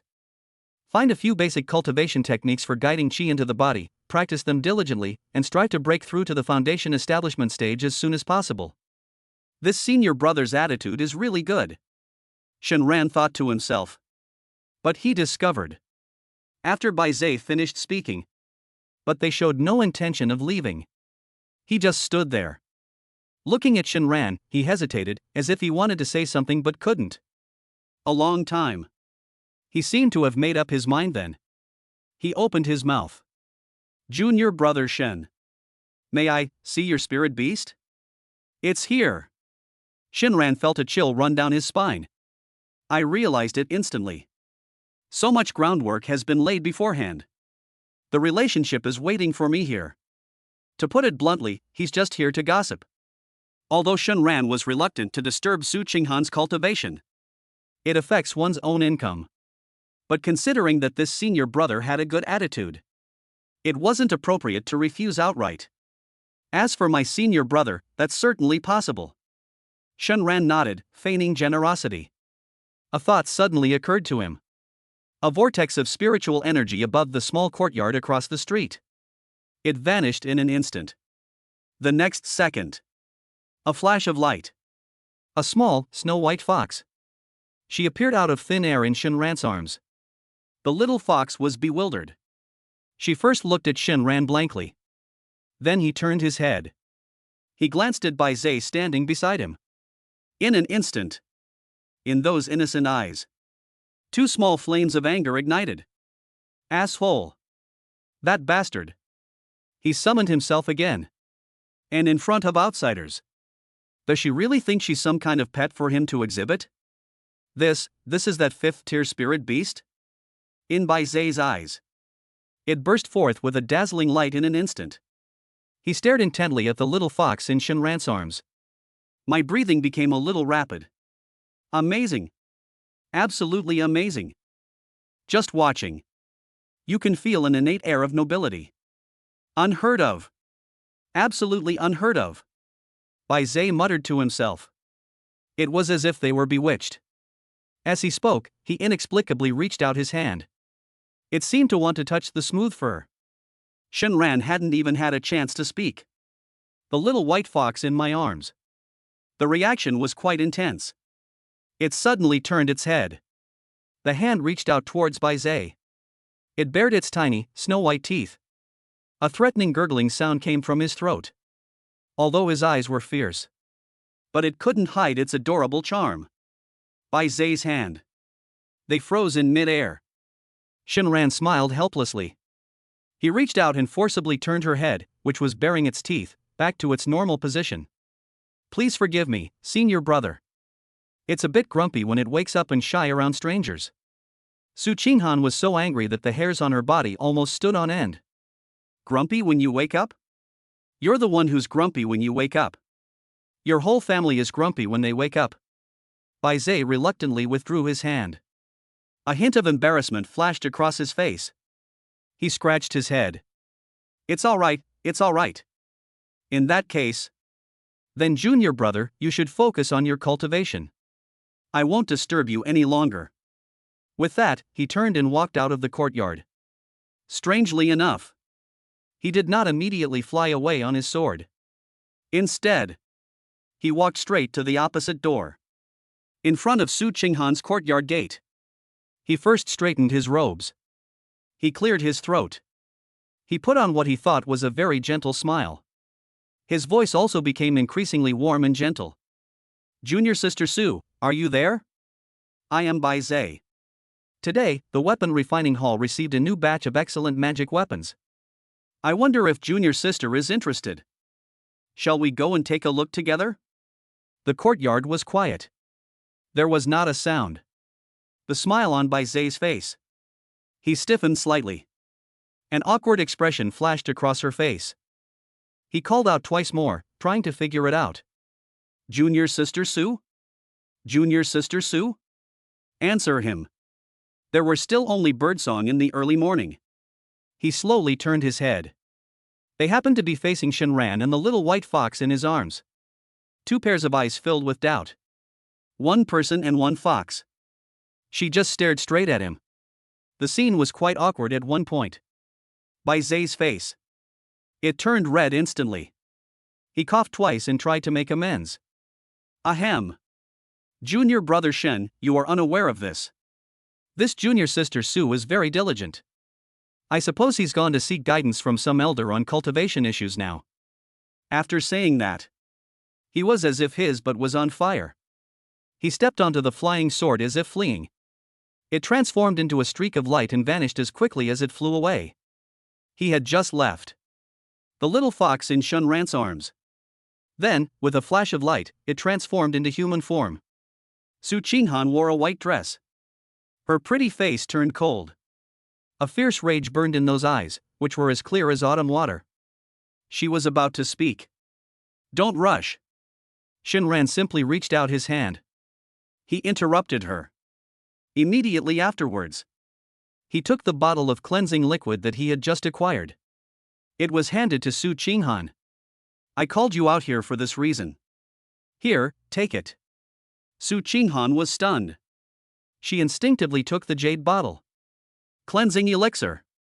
After she came to the inner sect, I only received one bottle. This thing is extremely precious.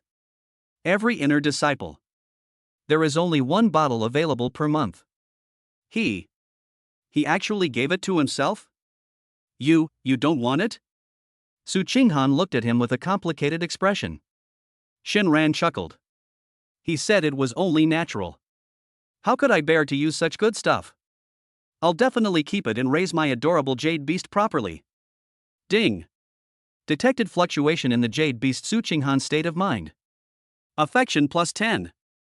A system notification sounded in Shenran's mind. Su Qinghan's pretty face. It turned red instantly. A strange sense of warmth. It rose quietly from the bottom of my heart. He even ignored the fact that he called himself a jade beast. That bastard. It doesn't seem so bad? But immediately. She immediately realized what was happening. Wrong. Self-cultivation. Isn't that the same as him cultivating? The results of my hard work every day. The vast majority should be given back to him. This is far better than him drinking this bottle of the soul-breaking elixir himself. Much more cost-effective. That bastard. Seeing the small flame that had rekindled in Su Qinghan's eyes, Shenran's heart skipped a beat. Broken. She figured it out again. Without saying a word, he turned and ran into the house. Senior sister, please take your time with your cultivation. I'll go and consolidate my cultivation level first. Chapter 25. Senior Sister Su, you actually want to see mine? Shenran had just sat down on the spirit wood bed. With a creak, the wooden door behind me It was pushed away again. Shinran turned around. Su Qinghan stood gracefully at the door. They actually followed us in again. With a bang. She also closed the door behind her. Shinran's heart skipped a beat. What's this girl up to? A man and a woman alone in a room, and you still take the initiative to close the door? Senior sister, what are you doing here? Hurry back and cultivate. Don't waste that bottle of cleansing elixir, it's a month's salary for me. He looked heartbroken. It's as if that bottle of elixir is his own son. Su Qinghan ignored him. She walked straight to the large spirit wood bed. Then, to Shunran's astonishment, she sat down. The bed dipped slightly. The woman had a slender figure. A white dress accentuated her breathtaking curves. When sitting down, the skirt spread out like ripples. Her eyes, as clear as autumn water, stared intently at Shinran. That stunningly beautiful face. His expression was complicated. Let me see yours. She suddenly spoke, her voice not loud. Boom! Shinran felt as if something had exploded in her mind. What is that? He froze completely. Look at mine, that one? He subconsciously looked down at his private parts. What does this girl mean? Senior sister. Shinran's expression turned strange. This isn't appropriate, is it? Although we publicly declared ourselves as a couple at the outer sect that day. But I haven't officially agreed yet, have I? Besides, it's just an act, how can you take it seriously? Shinran looked troubled. Besides, you haven't even formally confessed your feelings to me yet. You're putting me in a very difficult position. Su Qinghan didn't react at first. She listened to Shinran's series of inexplicable words. I was completely stunned. Immediately, she followed Shinran's gaze and looked down at his lower body. Su Qinghan's face changed at a speed visible to the naked eye. From fair to crimson. It turned from crimson to liver color. Her chest heaved violently. His fists were clenched tightly, and his teeth were clenched. Shun. Ran. You, shameless scoundrel. She was so angry that she was trembling all over. That's the one I want to see. My information panel. Shinran suddenly realized. He slapped his thigh. Oh. So that's what it is. Oh dear, senior sister, you should have said so earlier. Really? You made me misunderstand for so long. Shinran had an expression that said, it's all your fault. He kept muttering to himself. I knew it. Senior sister, you're so pure and innocent, how could you possibly be that kind of person? Su Qinghan was so angry she almost cried. If it weren't for that wretched Jade Beast contract. She really wanted to get rid of this bastard who was pretending to be ignorant. Smash it to pieces. Shinran looked at her frustrated expression, as if she wanted to kill someone but couldn't. My heart was filled with joy. However, he thought about it. This girl is probably concerned about her cultivation progress after her talent has been enhanced. It wouldn't hurt to show it to her. The thought just popped into my head. That familiar virtual panel. The image simultaneously appeared in both of their minds. My Jade Beast.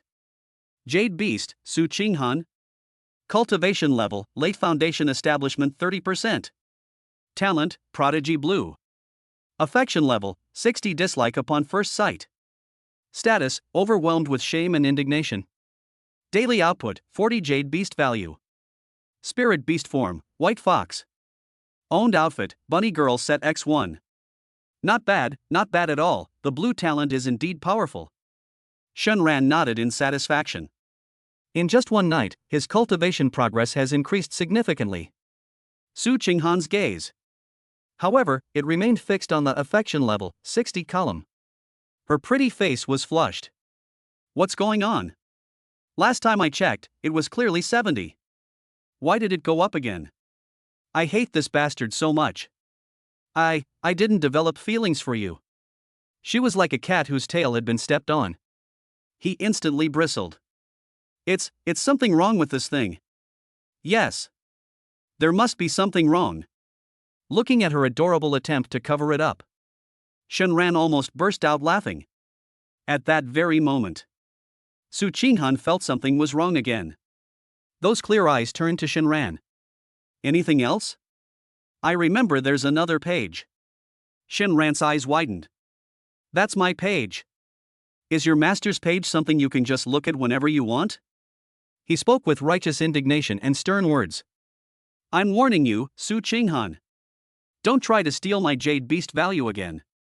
Those are strategic reserve materials, do you understand? Su Qinghan snorted coldly. She glanced down at the bottle of Qingling liquid in her hand. In the end, he didn't say anything more. That bastard, he treats me like I'm a thief. She stood up. He stormed off in a huff. Watching her departing figure, Shinran had a thought. I opened my system page. Host, Shinran. Cultivation level, She refining level 75%. Number of jade beasts, 1-1. Jade beast value, 140.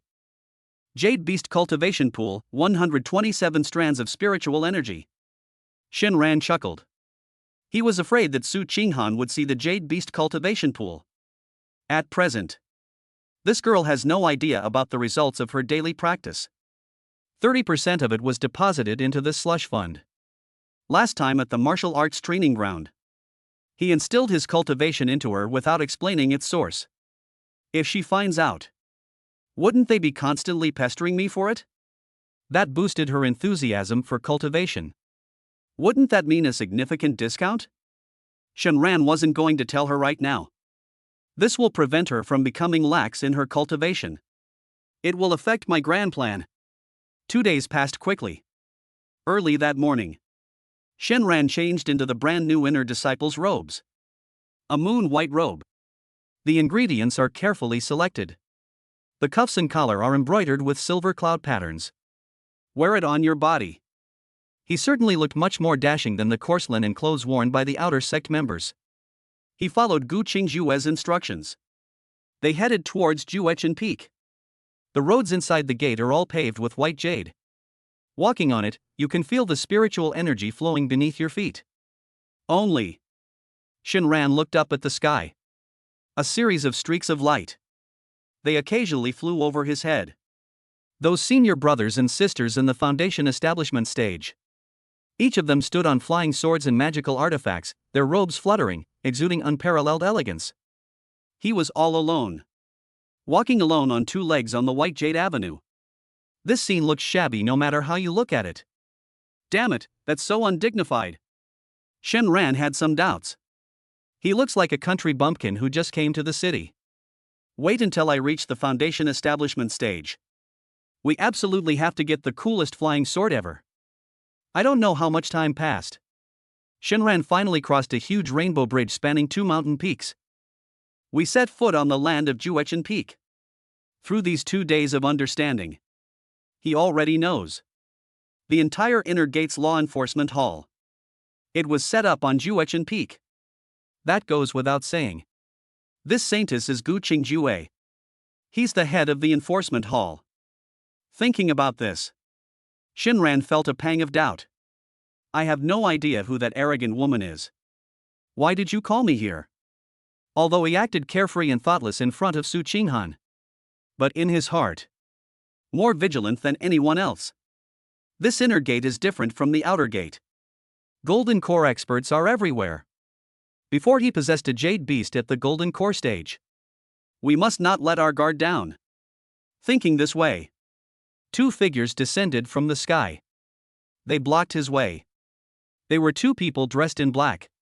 A disciple of the enforcement hall with a sharp sword embroidered on his chest. The 2 men were deep in thought. They were all in the late stage of Foundation establishment. Who goes there? One of them asked in a cold voice. My 2 senior brothers, this is your disciple Shinran. Shinran cupped his hands in a respectful gesture. By order of Her Majesty the Holy Maiden, I have come to pay my respects today. You're Shinran? The disciple heard this. He looked him up and down. That gaze was full of scrutiny and curiosity. Come with me. The other disciple remained silent. He just said it casually. Shinran followed behind the 2. The building's on Juechen Peak. Its style is sharp and angular. An atmosphere of solemnity and impending doom permeated the air. Disciples of the enforcement hall come and go. Each of them had a cold and stern expression. Atmosphere. It is far less peaceful than other mountains. The three did not enter the main hall of the Hall of Law Enforcement. Instead, they went around to the back of the mountain, in a place shrouded in an array. We stopped in front of the quiet and elegant courtyard. One of the disciples stepped forward. He respectfully reported to the courtyard gate. "Your Majesty, Shenran has been brought here." The air was deathly still. There was no response from inside the compound. Shenran's lips twitched. Speechless. Not again? Are they resorting to the silent treatment again? Those two disciples of the enforcement hall. But it seemed as if they had long been used to it. He just stood there at the door with a blank expression, not moving at all. They resembled two sculptures. A long time. So long that Shenran began to have doubts. Has Gu Qingjue gone out? A clear and melodious sound. The sound was like the tinkling of a spring. The sound drifted gently from inside the courtyard. Let him in. Chapter 26. The Saintess's personal inspection. She actually laid a hand on me. Go in. The two disciples from the enforcement hall said something to Shenran. Before he could finish speaking, the two of them turned their heads without looking back. They transformed into two streaks of light and fled the place as if flying. That speed. It was more than twice as fast as when we arrived. Shenran's eyes twitched as she watched. Is it really that exaggerated? Is this Juechen Peak some kind of dragon's den or tiger's lair? Or is it? The woman living in this courtyard is not a saint. Instead, what kind of man-eating tigress is she? He shook his head, too lazy to think about it anymore. Since we're here, let's make the best of it. Take a deep breath. Shenran reached out his hand. I gently pushed open the slightly ajar courtyard gate. Squeak. With a soft click, the courtyard gate opened. A refreshing chill swept over me. The layout of the courtyard is extremely simple. There are no clusters of flowers, no cascading springs or waterfalls. There was only a patch of meticulously maintained bluestone ground. Several clumps of cold-resistant green bamboo. And a millstone-sized piece in the corner. A black stone with a smooth, mirror-like surface. The entire courtyard was empty and silent. Yet it also exudes an invisible sharpness. It was as if even the air flowing through it. They are all condensed sword intent. Shenran's gaze swept across the courtyard. It landed on the half-open door of the main house. He stepped inside. The room was dimly lit. Layers upon layers of dark-colored gauze curtains, hanging from the roof beams like flowing black clouds. Behind the sheer curtains, by the window, a slender and graceful figure. He was lying face down in front of a large desk. He seemed to be staring intently at something. Shenran came in. She seemed completely oblivious. He didn't even lift his head, let alone utter a sound. The air was eerily quiet. Shenran stood there. I feel like I'm invisible. He was extremely annoyed. Goodness. Here we go again, huh? How much do you look down on people? Do you really think I'm here just to be punished? The anger within him surged up again. You've spoiled me. He started walking directly, bypassing those layers of gauze curtains. He strode inside. As he drew closer, the full view of that figure. It was finally clearly presented before his eyes. Gu Qingjue. She sat behind the desk by the bed. She rested her chin on her hand. With his other hand, he was turning the pages of an old scroll. It seemed they heard footsteps. She finally slowly raised her cool and stunningly beautiful face. A pair of dark eyes swept over indifferently. That look in his eyes. Still as arrogant and aloof as ever. It was as if in her world, all living beings were mere ants. Shenran inwardly grumbled, but dared not show it on his face. Just then, Gu Qingjue stood up. She was wearing a magnificent dark-colored long dress. The hem of the skirt is embroidered with intricate and ancient patterns in gold thread. In the dim light, it shimmered with a low-key yet luxurious glow. The wide sleeves hung down. This made her waist appear even more slender, as if it could be grasped in one hand. Unlike Su Qinghan's beauty, which is aloof yet charming. Gu Qingjue's beauty carries an extremely strong sense of aggression and invasiveness, especially the vermilion red decoration between her eyebrows. This added an inexplicable and alluring charm to her. Shinran cursed inwardly. Keep pretending. I'll get my hands on that arrogant face of yours sooner or later. Press it down and rub it against the ground. Are you familiar with the situation inside the sect? She finally spoke, her voice cold and clear. Your Holiness, we've become quite familiar with it. Shinran nodded and smiled apologetically. He had the typical sycophantic look of a lowly underling needing a big shot. Gu Qingjue nodded slightly. The next moment, she moved with surprisingly light and graceful steps. She slowly walked up to Shinran. The distance between the two people. They were instantly pulled within 3 feet of each other. A cool, delicate fragrance, like that of an orchid. It burrowed into Shinran's nose. Shinran's heart skipped a beat. What is this woman trying to do? So close, are you planning to make a move? Or is she trying to seduce him? That's unlikely. Just as he was lost in thought, Gu Qingjue's fair and jade-like right hand. Suddenly he raised his head. A slender, jade-like finger, without any warning. It was placed on Shinran's forehead. Exclamation point. Shinran froze. My first instinct was to back away. A bone-chilling, icy aura. Following her fingertips, it instantly surged into his body. This aura was incredibly domineering. It surged and crashed through his meridians. And at that very moment, Gu Qingjue's originally dark eyes. It instantly turned into a bewitching, dark blue. Deep within the pupil. It was as if countless mysterious runes were flowing rapidly. All the secrets within Shinran's body. It seems that nothing can escape the gaze of those eyes. His spiritual energy surged wildly, attempting to resist. But then I thought about it again. This energy is cold and domineering. But it didn't seem to have any malicious intent. It's more like a pure exploration. Oh shit. With the system protecting me, what am I afraid of? In an instant, he simply gave up resisting. He let that energy circulate within his body. Instead of hiding, they did not. Instead, he raised his head and straightened his back. A pair of eyes, just staring straight ahead. She met Gu Qingjue's deep blue eyes. Come on, take a look. It's best to see something through it, otherwise it's no fun at all. See if I can picture you in a maid outfit in my mind. Their eyes met. Gu Qingjue's face, which was as cold as an iceberg for 10,000 years. For the first time, a slight ripple appeared. It was a complex expression, a mixture of surprise and a hint of annoyance. She never expected this. This mere outer disciple at the chi refining stage. How dare they look me in the eye? In the state of her activated profound spirit eye. Look directly at yourself. This is something that has never happened before. This piece of trash. How dare he? Shinran didn't care about all that. He only noticed it when he got closer. This woman has really good skin. It's so smooth that you can't see a single pore. So delicate it could be broken with a touch. Long eyelashes. Like 2 small brushes, they trembled slightly with her breathing. TSK, what a pity. He's so good looking, but he's expressionless. After a few breaths, Gu Qingjue abruptly withdrew her finger.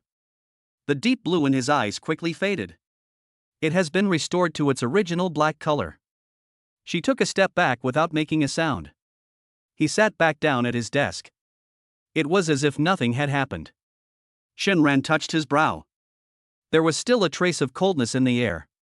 His heart pounded, and he tentatively asked, Your Holiness, what is this?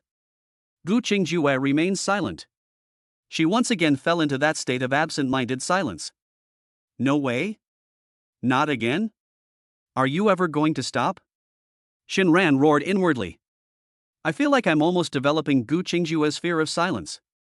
Fortunately, this silence did not last long. Gu Qingjue looked up at him again. I heard that you went from the 2nd level of Qi refining to the 6th level in just over 10 days. She paused, then added.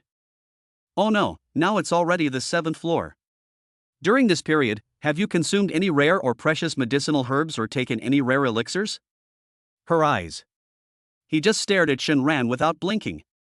It seemed like he wanted to see it on his face. To spot even the slightest flaw. It's here.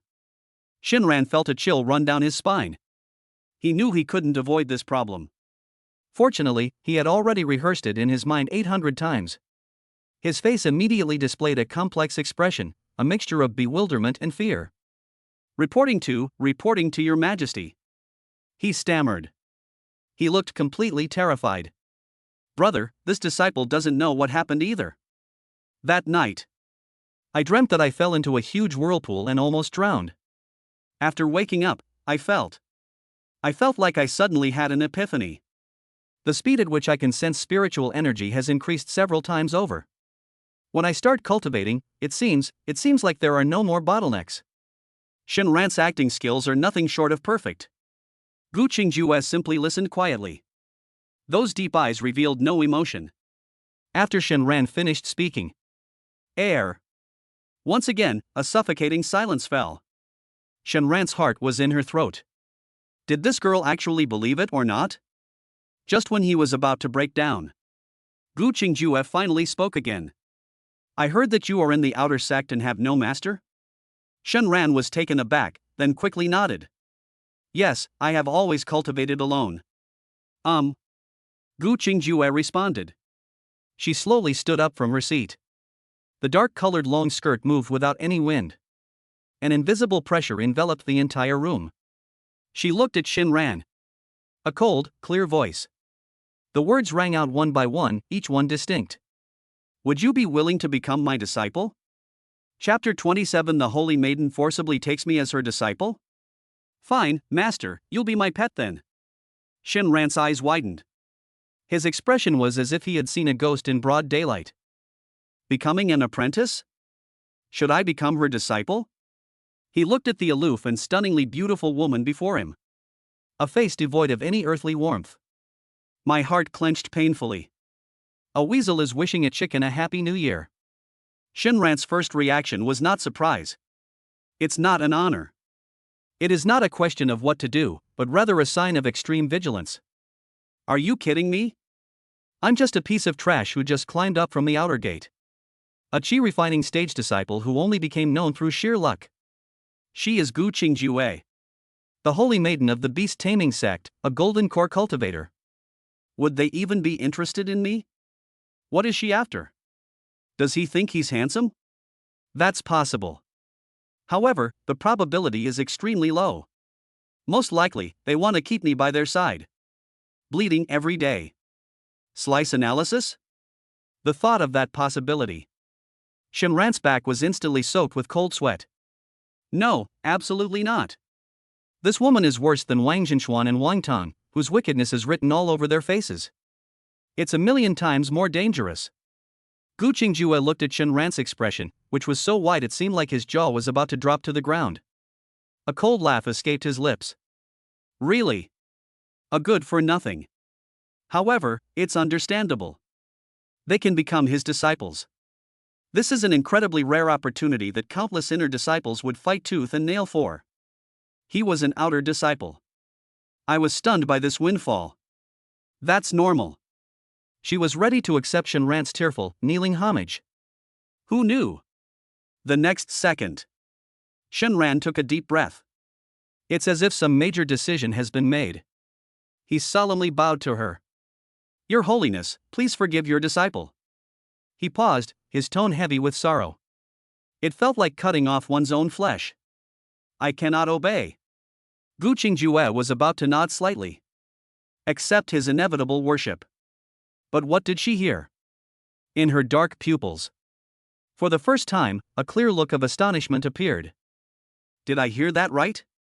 He said, he couldn't obey? This disciple is at the 7th level of chi refining. Did I reject myself? Did he refuse the beast taming sect's holy maiden's offer to take him as a disciple? I've lived for so many years. She has never been rejected to her face. Not even once. Buzz. Shinran watched helplessly. A thin layer of white frost instantly condensed on the surface of the few clumps of green bamboo in the corner of the room. A bone-chilling cold. It swept in from all directions. He had no doubt. If I mispronounce even one word, the woman in front of me, I would not hesitate to give myself that blow. Shinran shuddered, her mind racing. His face immediately showed a pained expression. It's like missing out on a spirit stone mine worth hundreds of billions. Your Holiness, you have misunderstood. It's not that I don't want to, it's just, I dare not. He beat his chest and stamped his feet in frustration. Who are you? You are the bright moon in the sky, the future of the sect. And me?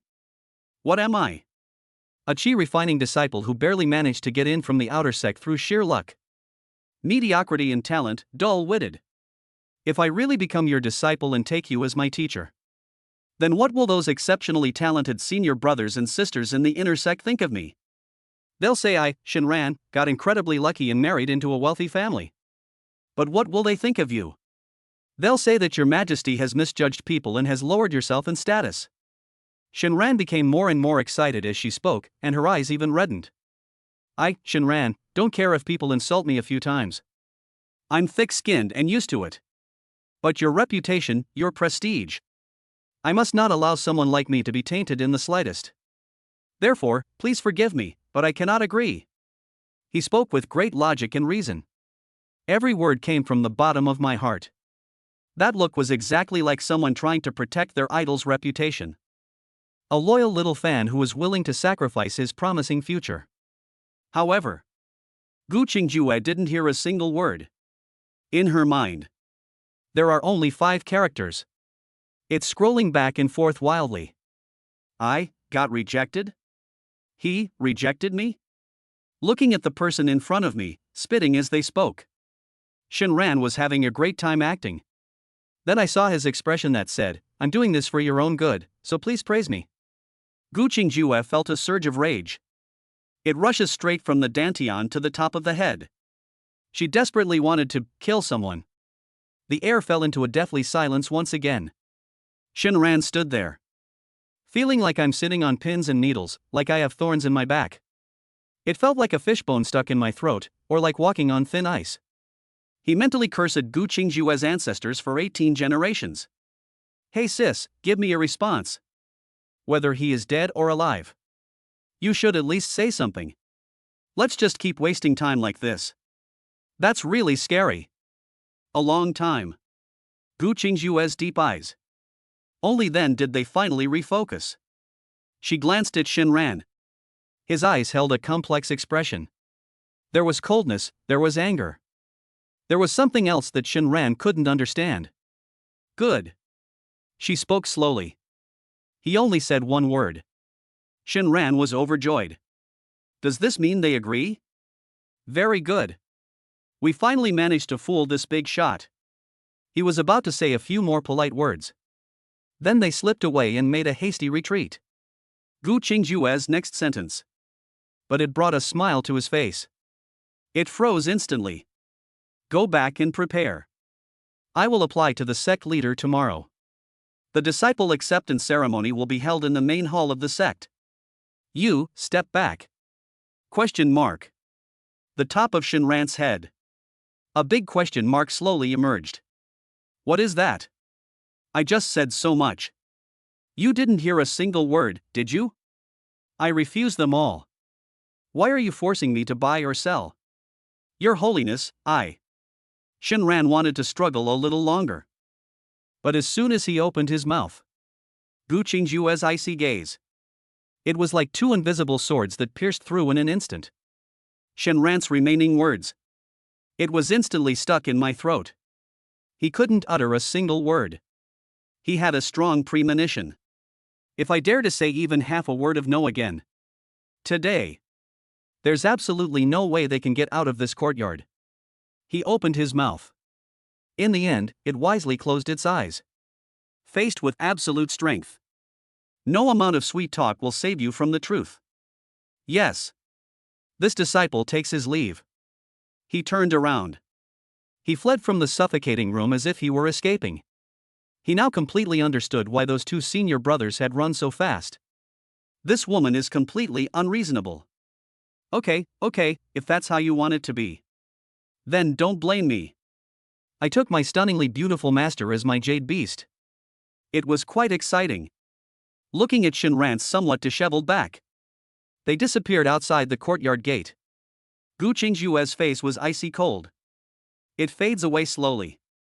Instead, a sense of solemnity prevailed. She walked to the window. Gazing at the churning sea of clouds in the distance, I couldn't calm down for a long time. Today's move is a risky one. But she had to leave. Because she knew it better than anyone else. The value of Shinran. That day, in front of the spirit nurturing platform. When the sect leader Yun Lingshuang's divine consciousness. The moment I touched that little white fox. She clearly caught the fleeting look of horror on the sect leader's face. It could move even a sect leader at the peak of the golden core stage. That spirit beast. It's definitely more than just the 5th rank. No matter what, I must get this spirit beast. Even if it means exposing my true identity. I would do anything for that. Chapter 28. The new master takes office. My Jade Beast senior sister is jealous. When Shinran came out of Juechen Peak. His steps were unsteady. We walked until we reached the halfway point of the mountain. He finally let out a long breath. What kind of mess is this? In just a few days, his identity as Shinran was revealed. It felt like riding a rocket.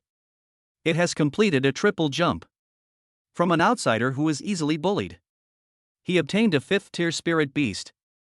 An inner disciple that everyone envies. Now, it's even more outrageous. He is about to become the only disciple of the holy maiden Gu Qingjue. But damn it, why can't I be happy? It felt like walking on the street. Suddenly, a stunningly beautiful woman forcibly dragged him into an alley. She said she wanted to have your babies. That sounds like the greatest blessing in the world. But just in case. They're only after your kidneys. Feeling annoyed, Shinran was about to return to her own courtyard. Let's discuss a solution with Su Qinghan. Sudden. Out of the corner of his eye. I glanced down the mountain unintentionally. He is now a cultivator at the 7th level of Qi refining, with exceptional eyesight. At a glance. Then you can see the huge archway at the inner entrance. A familiar figure. He was squatting under the tree, drawing circles, completely bored. Shinran narrowed his eyes. That faded old robe, that familiar squatting posture. Who else could it be but Xuemu? Shinran's face lit up with joy, and her previous annoyance vanished. He no longer cared about the decorum of an inner disciple. He took off running down the mountain. Xuemu! Xuemu! He started shouting from a great distance. They were afraid that the kid wouldn't be able to wait and would run away. Hearing the shout, Xuemu, who was under the tree, suddenly looked up. When they saw that the person who came was Shinran, the worry on his face instantly turned into ecstatic joy. He stood up and waved vigorously. Shinran ran all the way to the mountain gate. 2 inner disciples guarding the mountain gate. He still had that same expressionless look. She merely glanced at him indifferently. What brings you here? Shinran ran up to Xuemu. I punched him. Xuemu chuckled. Pull him aside, out of the sight of the 2 guards. He lowered his voice and spoke mysteriously. I have something important to tell you. I came to find you earlier, but these 2 senior brothers wouldn't let me in no matter what I said. Shinran raised an eyebrow. What's up? Someone has bullied you again? Xuemu shook his head. The smile on his face faded, and he became somewhat serious. No, not at all. It's about Wang Jinchuan and Wang Teng. The day you entered the inner sect, that grandfather and grandson were taken away from the outer sect. Several senior disciples from the inner sect came down the mountain in person. They took the person away directly and only brought them back early the next morning. I've been thinking about this. It's probably related to you, so I rushed over to tell you. Upon hearing this, Shinran understood. Really? I had just stepped inside. Immediately afterwards, someone investigated his background. Most likely, they're going to find Wang Jinchuan and his grandson. Inquire about the various circumstances surrounding your time at the outer gate. Who could it be? In Shinran's mind. Gu Qingjue's icy face instantly came to mind. Could it be her? No wonder she knew so much about her situation. It turns out they had done their homework in advance. I see. Shenran nodded. His wariness of Gu Qingju had deepened even further. Xuemu looked at Shenran, his eyes filled with worry. Shenran, you're in the inner sect, you must be extra careful. Shenran felt a warmth in her heart. At a critical moment. They were even thinking of tipping themselves off. This guy is a good match. He patted Xuemu on the shoulder and grinned. Don't worry, your brother is tough as nails. As for you, stop worrying about me all the time and get back to your cultivation. Strive to enter the inner gate as soon as possible. When the time comes, I'll introduce you to a senior sister from the inner sect as your Taoist partner. Good. Xuemu nodded heavily. A kind smile appeared on his face again. He knew that Shenran was no longer the same person she used to be. All I can do is not hold him back. After exchanging a few more words, Xuemu turned and went down the mountain. Watching his departing figure, Shenran felt a surge of emotion. In the world of cultivation, people's hearts are unpredictable. It's great to have such a brother who truly cares for you. That can be considered a fortunate thing. Shenran returned to her small courtyard. He pushed open the wooden door. Looking up, I saw a beautiful white figure. He sat upright on his spirit wood bed. Who else could it be but Su Qinghan? She seemed to have been waiting for a long time. Hearing the door open, I immediately looked over. In those eyes as clear as autumn water. With a hint of barely concealed eagerness. What did she want from you? Shenran found it amusing to look at her nervous expression. He casually closed the courtyard gate and slowly walked inside. Then, he casually sat down next to her. That's great news. The holy maiden has discerning eyes, seeing my extraordinary physique and exceptional talent. He is a rare talent in the cultivation of immortality, 1 in 10,000. So, they've decided to take me on as their apprentice. He paused deliberately. He looked at Su Qinghan with a serious expression. So, don't come here to me unless it's absolutely necessary. A lone man and a lone woman. I'm afraid my master will misunderstand. Question mark. Su Qinghan's brows furrowed. They instantly twisted into a knot. She was stunned for a moment, then realized what was happening. She rolled her eyes at Shenran, clearly annoyed. Idiot. Only an idiot like you would think she really wants to take you on as her apprentice. Shenran chuckled. Without arguing, he fell straight backward. I lay down on the soft bed. This angle. It perfectly captures Su Qinghan's exquisite and graceful back view. And her shapely figure, outlined by the skirt, was fully revealed. TSK. This girl has an amazing figure. Shenran's gaze was unrestrained. He muttered to himself. She said she would report to the sect leader tomorrow and hold the disciple acceptance ceremony in the sect's main hall. I'm afraid I have no choice but to become his disciple. Su Qinghan was secretly pondering Gu Qingju's motives. Suddenly I felt a burning gaze on my back. She turned her head abruptly. They met Shenran's lecherous gaze. Boom! Su Qinghan's face instantly turned red. Along with her snow-white neck. They were all dyed a beautiful pink. She opened her mouth, about to call him shameless. But the words were on the tip of my tongue. He swallowed it back down again. Now is not the time to worry about this. So, what are you going to do? She forcefully suppressed the shame and anger in her heart. There was a hint of anxiety in his voice that he himself didn't even realize. Shenran looked at her, both embarrassed and anxious. My heart was filled with joy. This girl is getting more and more interesting. He looked away. He put his hands behind his head and looked at the roof beams above him. But a meaningful smile curved at the corner of his mouth. When soldiers come, generals will block them. When water comes, earth will dam it. Since she insists on acting in this play. If I don't cooperate properly, wouldn't that be too disrespectful to this saintess? Shenran gave a cold laugh. Just focus on your cultivation and raise your cultivation level. Don't worry about anything else. I'd like to see. What exactly is my cheap master up to? Since you insist on keeping me by your side. Then don't blame me. We've stopped talking about respecting teachers and valuing their teachings. Master? He. A jade beast would be more like it. Chapter 29. The entire sect is enraged. I carried my senior sister and went to pay homage to the Holy Maiden as her master. In the last few days, the entire inner sect of the beast taming sect, there was an unusual sense of liveliness about it all. The sect's main hall, usually quiet and solemn. The place is now brightly decorated with lanterns and colorful streamers. The red carpet stretched from the mountain gate all the way to the square in front of the hall. Countless inner disciples wielded flying swords. They moved back and forth among the clouds, busy setting up the venue. Nothing more. All because of one thing. Their accomplice is elusive and rarely seen. The Holy Maiden Guqingjue, who is single-mindedly devoted to cultivation. We're starting to take on apprentices. This news. It was like a huge rock crashing into a calm lake. In an instant, a massive wave surged up inside the gate. Taking on apprentices?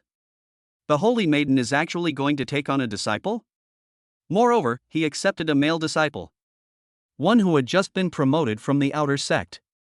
A male disciple whose cultivation level is only at the chi refining stage. Immediately, various discussions and murmurs arose. It spread wildly throughout every corner of the inner gate. Have you heard? The Holy Maiden wants to take it. It's Shinran, the guy who got incredibly lucky and formed a contract with a 5th-tier spirit beast. Why should I? I'm at the late foundation establishment stage, and I've requested an audience with the Holy Maiden several times, but I haven't even been able to see her. What makes him, a useless chi refining stage cultivator, so special? Shoo! Keep your voice down. She's a disciple of the Holy Maiden now, her status is different. I refuse to accept this. The Holy Maiden is truly blind. Countless male disciples of the inner sect beat their chests and stamped their feet in frustration. They wailed incessantly. They were envious. They were jealous.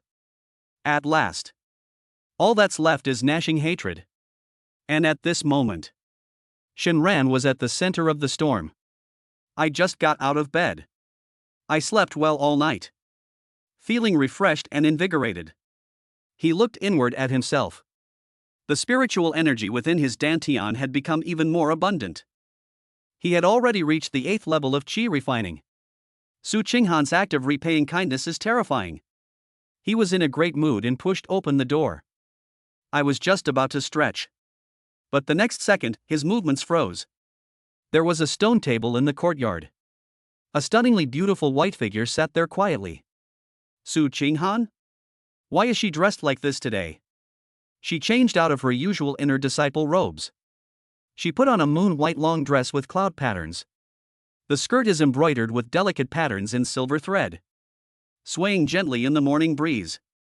Originally, it was just a simple tie-up of long hair. It was also carefully tended to today. Her hair was styled into a beautiful bun. A translucent jade hairpin is inserted diagonally into it, with a faint shimmering light floating around it. That pretty face, which was already aloof and stunningly beautiful. After applying a light layer of makeup, it is breathtakingly beautiful. Shinran's eyes widened instantly. 2 pairs of eyes. Like an uncontrolled searchlight. He roamed over her body without restraint. From that stunningly beautiful face, up to that slender neck. Then there's the stunning curves outlined by the dress. Even though Su Qinghan has now developed a certain resistance to his audacious gaze. Now, even so, her pretty face still blushed when he looked at her. Even the roots of her ears had a pinkish hue. She couldn't help but stomp her foot. What are you looking at? Look again, and I'll gouge your eyes out. After saying that, she seemed to have thought of something else. He added irritably. Go see your master in a bit. The tone was sour. Shinran chuckled. He's in a good mood today. I'm too lazy to argue with this girl. It's not because today is some kind of apprenticeship ceremony. But just now, he made up his mind. It cost a full 300 Jade Beast points. From the system store. I've redeemed my second Jade Beast contract slot. Looking at the extra item in the system panel. An empty contract position. Shinran's lips couldn't help but curl upwards wildly. He seemed to already see the near future. Guqingjue's name. It will appear in this position. Just thinking about that scene. He felt like cat claws were scratching at his heart. It's so itchy. Let's go. Shenran changed into a brand new inner disciple's robe. He straightened his collar in a pretentious manner. Don't keep my master waiting. He deliberately used the word master. It bit down really hard. Su Qinghan's pretty face turned cold. I ignored him. She simply waved her hand. Buzz. A deep blue flying sword appeared out of thin air. It quickly grew larger and landed steadily at their feet. The sword's blade shimmered with iridescent light and exuded a chilling aura. It's clearly not an ordinary product. Su Qinghan leaped into the air. It landed lightly on the flying sword. She turned around. Her cool eyes looked at Shenran. Walk. Shenran was puzzled. What's wrong with this girl today?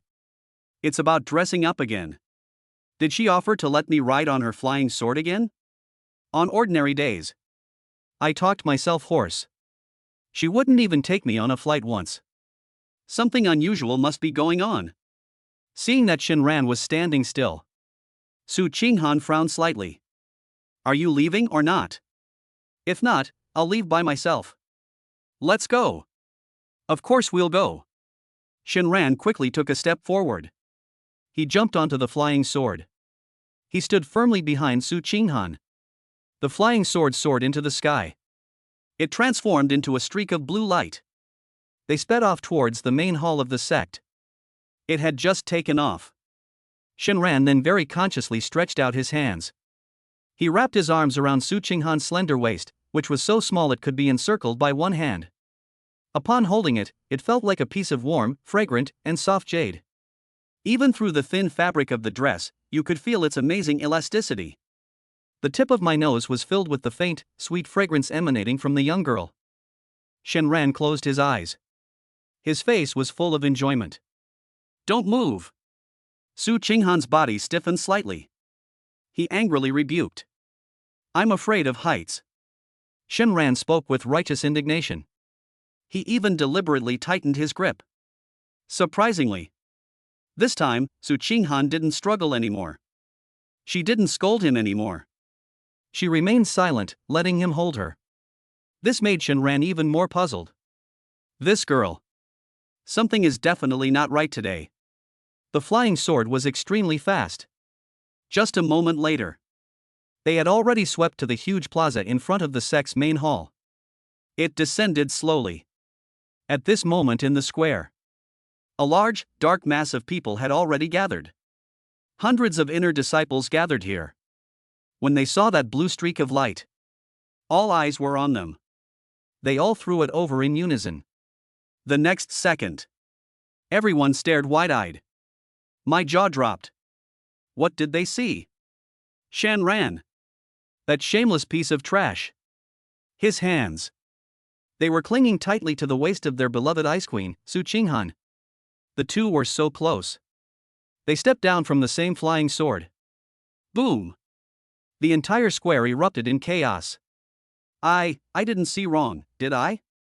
Shenran, he was just hugging junior sister Su? Damn it! That beast.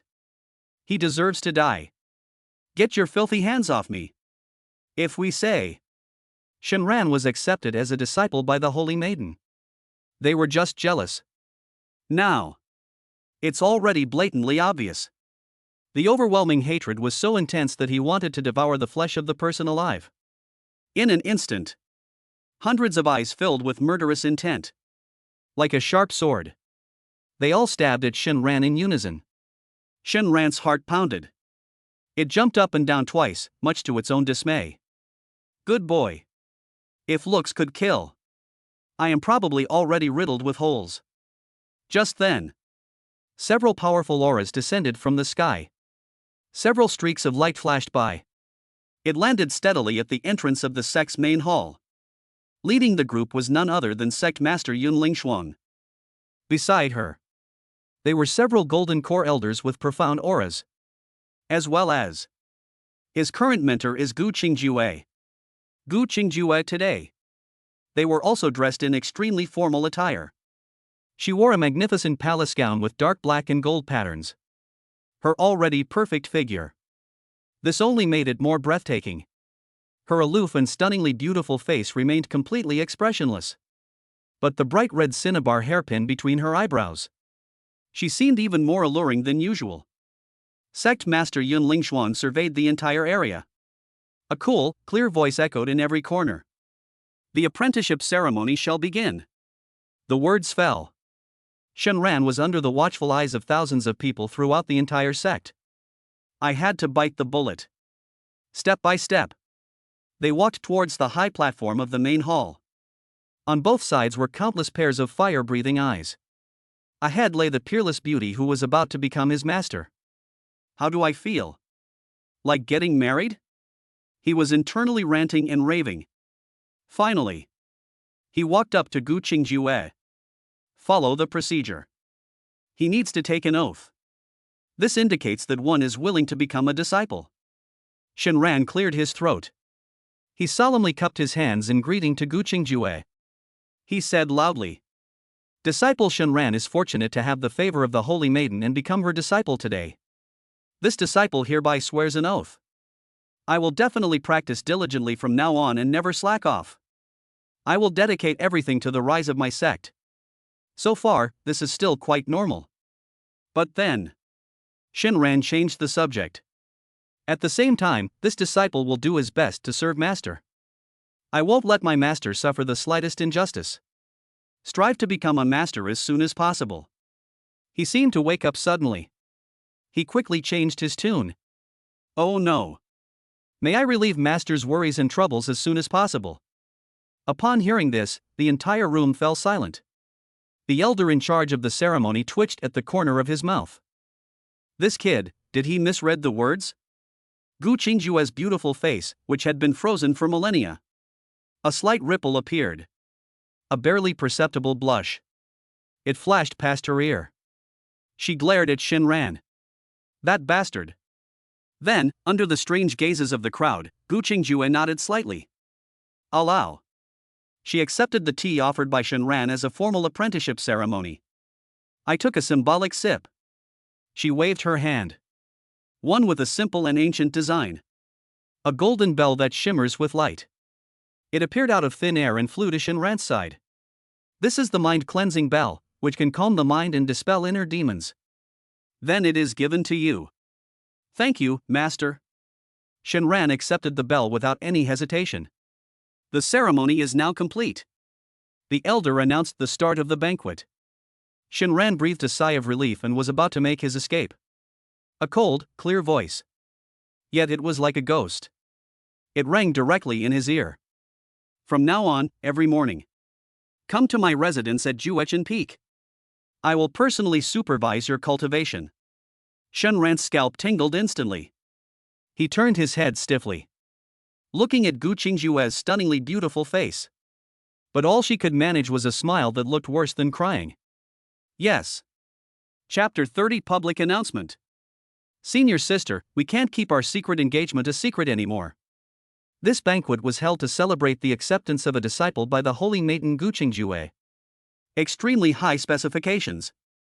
The entire inner sect of the beast-taming sect. Almost all the prominent disciples were present.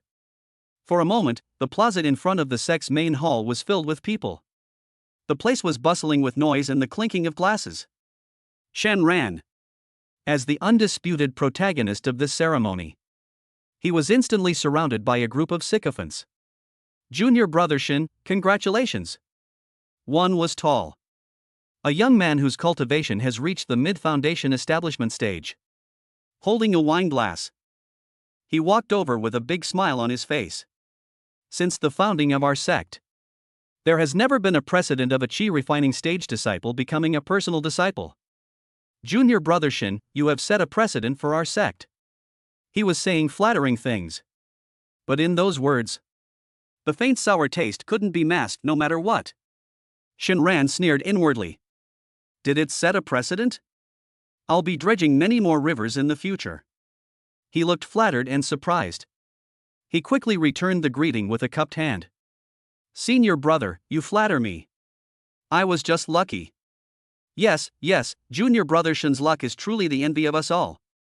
Another disciple with a pointed mouth and monkey-like face squeezed through.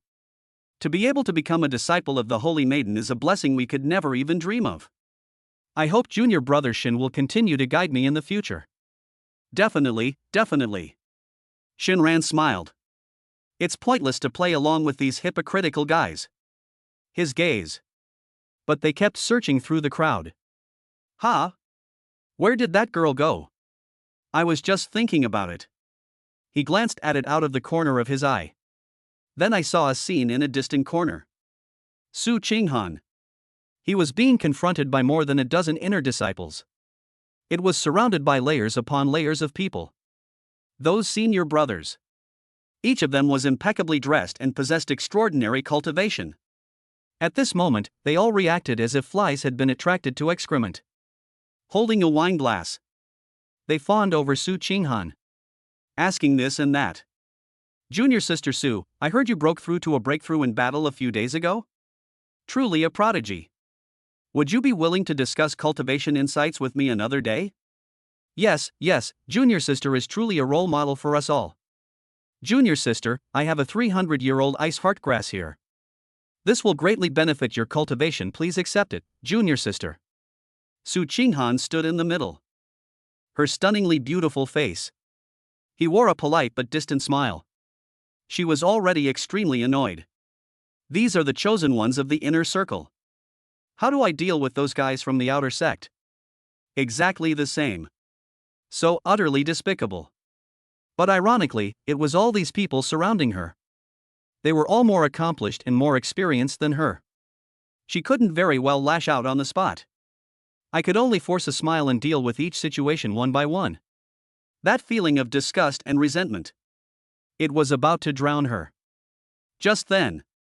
A figure. Suddenly, he squeezed through the crowd.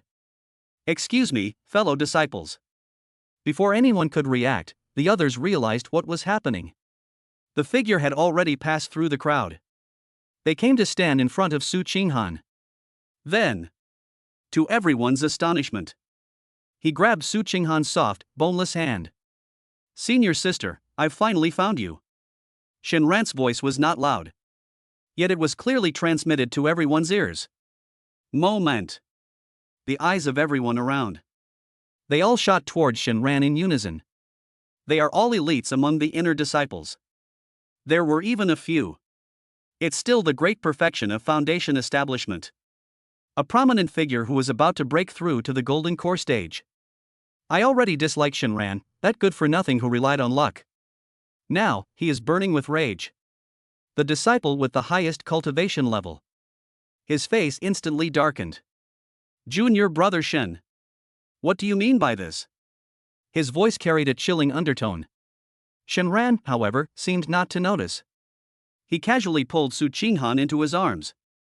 Then he gave everyone a bright smile. Fellow senior brothers, you are unaware of this. He looked around and said loudly. When I was in the outer sect with senior sister Qinghan, they had already fallen in love and secretly pledged their lives to each other. That's why I practiced so desperately. It's also that I can enter the inner sect as soon as possible and stay with my senior sister forever. Boom! These words came as a thunderclap from a clear sky. Everyone was stunned. They stared at Shinran in disbelief, then at Su Qinghan beside him. She was seen being half embraced by Shinran. That beautiful face, so aloof and stunning. It's already as red as a ripe apple. She kept her head down. Her long eyelashes trembled incessantly. That appearance. Where is there even a hint of rebuttal? This is clearly an admission of guilt. The inner disciples were completely dumbfounded. They were waiting for Su Qinghan's rebuttal. I'm looking forward to her slapping this loose-tongued good-for-nothing away. But she didn't. Her shy and bashful appearance was exceptionally beautiful and captivating. The hearts of the people. It shattered on the ground. Junior brother Shin, you are truly skilled. That senior brother who has reached the great perfection of foundation establishment. His face looked extremely pale.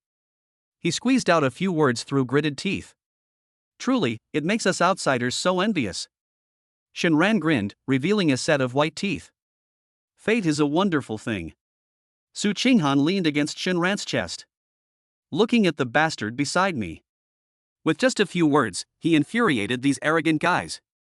Looking at their frustrated expressions, wanting to lash out but not daring to, I felt a pang of sadness. I don't know why. The frustration in her heart. It was completely sold out. Even more strangely, a hint of sense of security? A sense of comfort and pleasure? In the past, when faced with these entanglements, she always harbors a lot of resentment. But there was nothing they could do. That bastard, though shameless and despicable. But his verbal skills are truly impressive. No wonder I can never win an argument with him. Just when the atmosphere became extremely awkward. Another senior student with a pointed mouth and monkey-like cheeks. Suddenly, he spoke in a sarcastic tone. Junior brother Shin is now the Holy Maiden's personal disciple. To have won the heart of another beauty, this is truly a double blessing. However, he then changed the subject. The sarcasm in his tone was obvious to everyone. The trial in the Eastern Wilderness Secret Realm will begin in a month. At that time, elites from the Heavenly Sword Sect, Dansha Valley, and other sects will participate. Junior brother Shin has a distinguished status. We must achieve excellent results in the trial and bring glory to our beast-taming sect. These words were spoken. The people around Shinran looked at him with mockery. A useless person at the 8th level of chi refining. To participate in the secret realm trial where elites from various sects gather? I'm afraid they'd be crushed to death with a single finger if they went in. Serves you right for being so arrogant. Su Qinghan's expression. It also instantly turned cold. She was about to speak up and say a few words on Shinran's behalf. Shinran smiled and nodded. What this senior brother said is true. Of course. He had a completely matter-of-fact expression on his face. To bring glory to our sect is the duty of us disciples. These words only made everyone more unhappy. What an arrogant brat. They are truly ignorant and arrogant. Senior sister, let's go. Shinran was too lazy to waste any more breath on these jealous people. He pulled Su Qinghan along. He turned and left. Su Qinghan nodded. She waved her hand. The azure flying sword reappeared. Shinran steadily jumped onto the flying sword. He wrapped his arms around Su Qinghan's slender waist once again. Before leaving, he even turned around in a very smug way. He was looking at his senior brothers, whose faces had turned green. He waved. Fellow senior brothers, please enjoy your drinks. My senior sister and I will go back to rest first. The flying sword transformed into a streak of light and soared into the sky. Shinran held the warm, soft woman in his arms. The fragrance was so refreshing and delightful. A look of complete satisfaction on his face. He started speaking to himself. Oh, right, that woman. Let me go to her place every morning from now on. The words had barely left his mouth. The flying sword's speed noticeably slowed down. Su Qinghan suddenly turned her head. Those cold, clear eyes were fixed on him. Shinran chuckled inwardly. See? This girl really cares. So, what are you going to do? Su Qinghan's voice. It's a bit dry. I don't know. Shinran had a nonchalant and carefree demeanor. Let's take it one step at a time. When soldiers come, we'll block them. When water comes, we'll dam it. Looking at his carefree attitude, Su Qinghan felt a surge of inexplicable anger. It hit straight in the forehead. She suddenly raised her hand. With a snap, he slapped away Shinran's large hand that was groping around his waist. I'm warning you, Shinran. She gritted her teeth. If you dare to forget our agreement, I just... What will you do? Shinran asked with great interest. Su Qinghan glared at him fiercely. I'll never let you cultivate again. After saying that, she snorted coldly. He ignored Shinran completely. The speed of the flying sword increased dramatically in an instant. The speed is several times faster than when we arrived. Holy crap! A violent airflow. The wind made Shinran grimace. He almost fell off the flying sword. Chapter 31 Master, how did your Tao heart become my shape? The next day, early morning. A gentle breeze drifted through the window. It brushed against Shinran's face. He pushed open the wooden door to the courtyard. He stretched lazily. Su Qinghan seemed to still be meditating and cultivating. The spiritual energy flowing into my body was steady and continuous. Not bad, not bad. There is such a diligent jade beast. You can level up even while lying down. It just feels different. Shenran walked out of the courtyard and deliberately cleared his throat, heading towards Su Qinghan's tightly closed wooden house. He shouted at the top of his lungs. Oh dear, I overslept. I have to hurry over there, or my master will get angry. After saying that, a sly, barely suppressed grin played on his lips. He swaggered down the mountain. As expected. The moment he finished speaking, he could feel it clearly. The cultivation level was fed back from Su Qinghan. It suddenly stopped for a moment. Immediately afterwards, that spiritual power was like a flood bursting its banks. It became several times more violent. The spiritual energy above the neighboring courtyard began to flow back into it frantically. Shenran was completely satisfied. Hey! This girl still has untapped potential. Juechen Peak. The mountain road was still steep. Shenran walked slowly. But deep down, he wasn't as relaxed as he appeared. He's a celebrity now. Along the way, any inner disciple who flies through the sky on a sword. Seeing him, everyone's expression was extremely complicated. There is resentment. There is jealousy. There were even several. The flying sword descended specifically and stopped in front of him. He politely addressed him as Junior Brother Shen. After saying goodbye, I left reluctantly. After all, this is Shenran's current identity. She is the saintess's personal disciple. Their statuses are now worlds apart. Thinking this way, Shenran finally arrived at the familiar courtyard. Today, no one tried to stop him. Shenran took a deep breath and pushed open the door to enter. In the courtyard, a graceful figure is practicing swordsmanship. Shenran paused slightly in his steps. Gu Qingjue. Today she changed out of her magnificent palace attire. She wore a very form-fitting black dress. I don't know what material the skirt is made of. It tightly wrapped around her breathtakingly beautiful curves. With her movements, that slender waist that could be grasped with one hand. It twists and turns in a captivating arc. A pert, upturned curve. It was partially visible beneath the hem of her skirt. A pair of long, straight, beautiful legs. This is even more evident. She held a long, jet black sword in her hand. Purple lightning crackled faintly across the sword's blade. Every swing.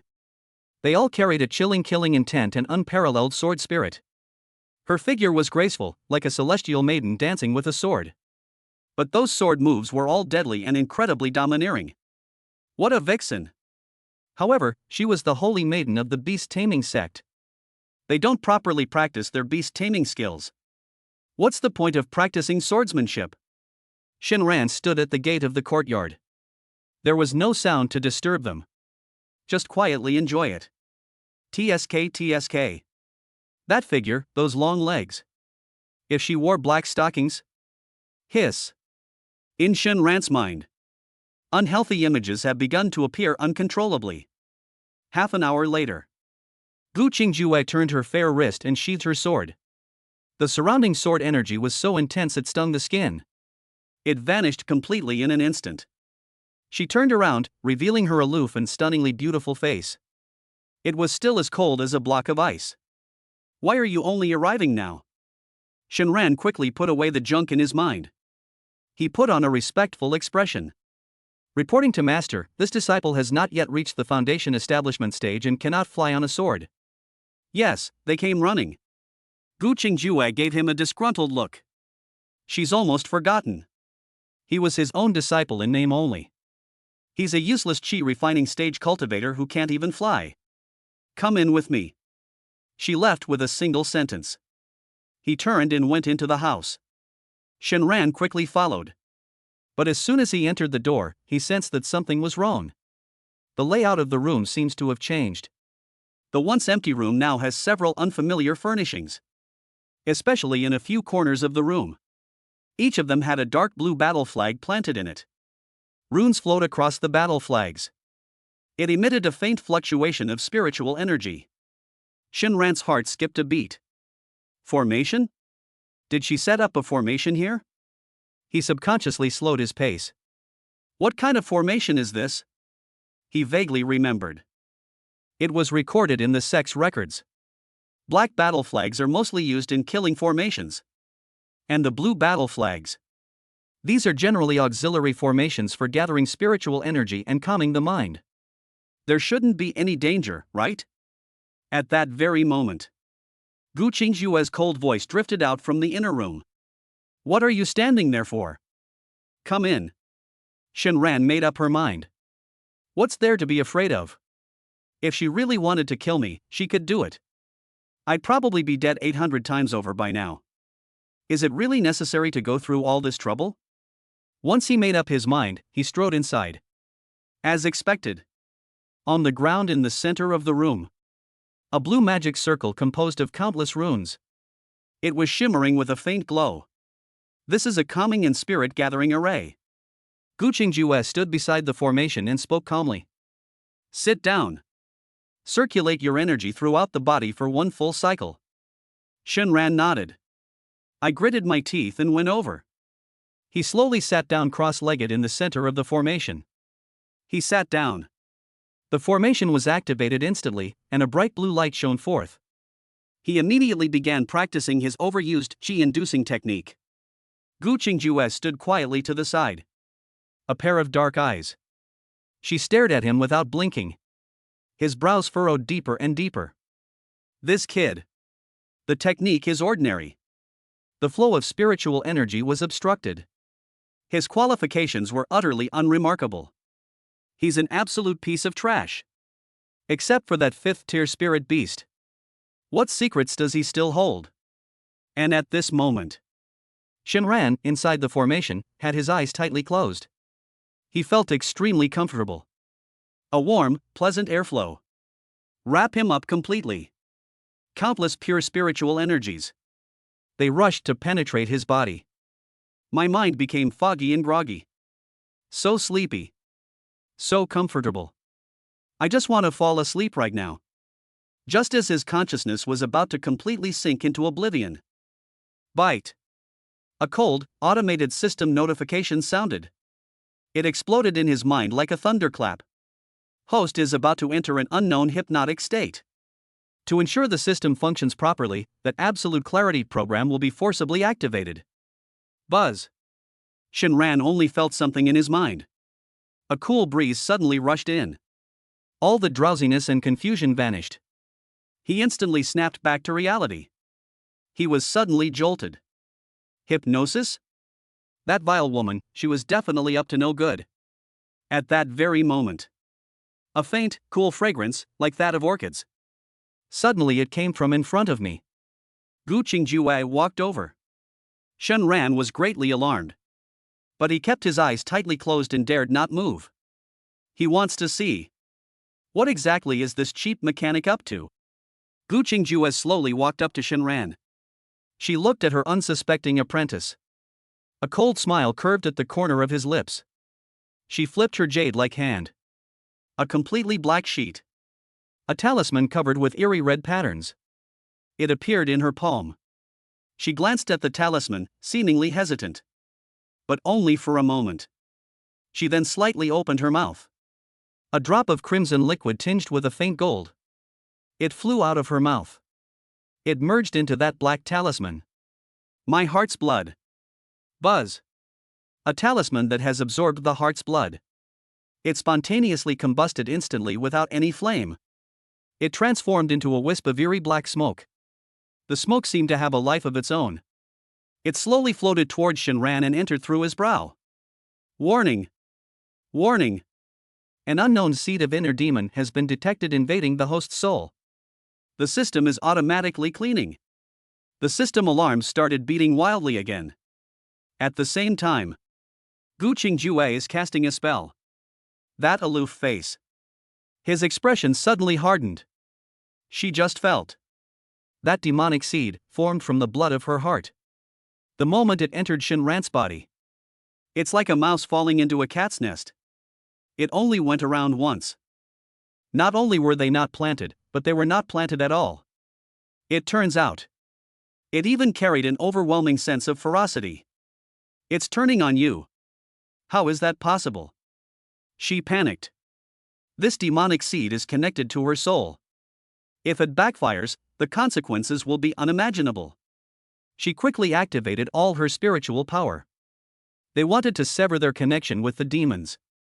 But at that very moment, the useless apprentice in front of her always had his eyes closed. Suddenly, he opened his eyes. Shenran raised her head. Looking at the person in front of me, whose forehead was covered in a fine layer of cold sweat. Her pretty face turned deathly pale. The stunningly beautiful master was in a flurry of activity. He blinked. She wore an innocent and naive expression. Master? What's wrong with you? Why is your face so pale? Boom! That one word, master. Like divine thunder from the heavens. It struck Gu Qingjue's soul hard. How did he wake up? Why is he awake? My soul summoning formation has failed? That's impossible. My mind was shaken to its core. Gu Qingjue couldn't catch her breath. The suppression of the demonic seed was instantly lost. Buzz. That demonic seed that was forced out by the system. It emitted a cheerful buzzing sound. It broke through all her defenses in an instant. Hard. It penetrated into her clear and enlightened Tao heart. Gu Qingjue let out a painful groan. Her delicate body trembled violently. She only felt it in her mind. The room was instantly filled with the image of one person. That face. That smug smile. And that sentence. Master, what's wrong? Her unwavering Taoist heart. At this moment, one was planted. The one named Shenran. Demon Seed. Chapter 32. Master, may I sleep on the floor in your boudoir? Gu Qingjue's exquisite body was nothing short of perfect. It trembled violently, like a leaf falling in the wind. The color drained from his face at a visible rate. A deathly white expanse. Looking at her like this, Shenran was overjoyed and almost burst out laughing like a pig. Bitch! You tried to set me up. You've planted a demon in my heart. Now they've suffered a backlash, they're weak now. Serves you right. He was ecstatic. His face instantly switched to a terrified expression as if the sky had fallen. Master!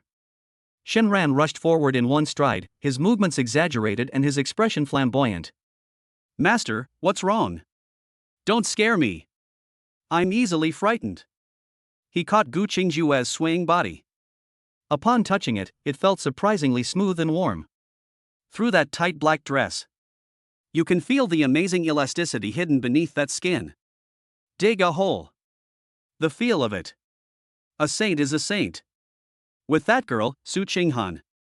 These are two completely different and exquisite flavors. Shenran inwardly praised it highly. However, his hand movements appeared extremely clumsy. He seemed genuinely panicked. He wrapped his arms around Gu Qingjue. A hand casually glided across her flat, firm abdomen.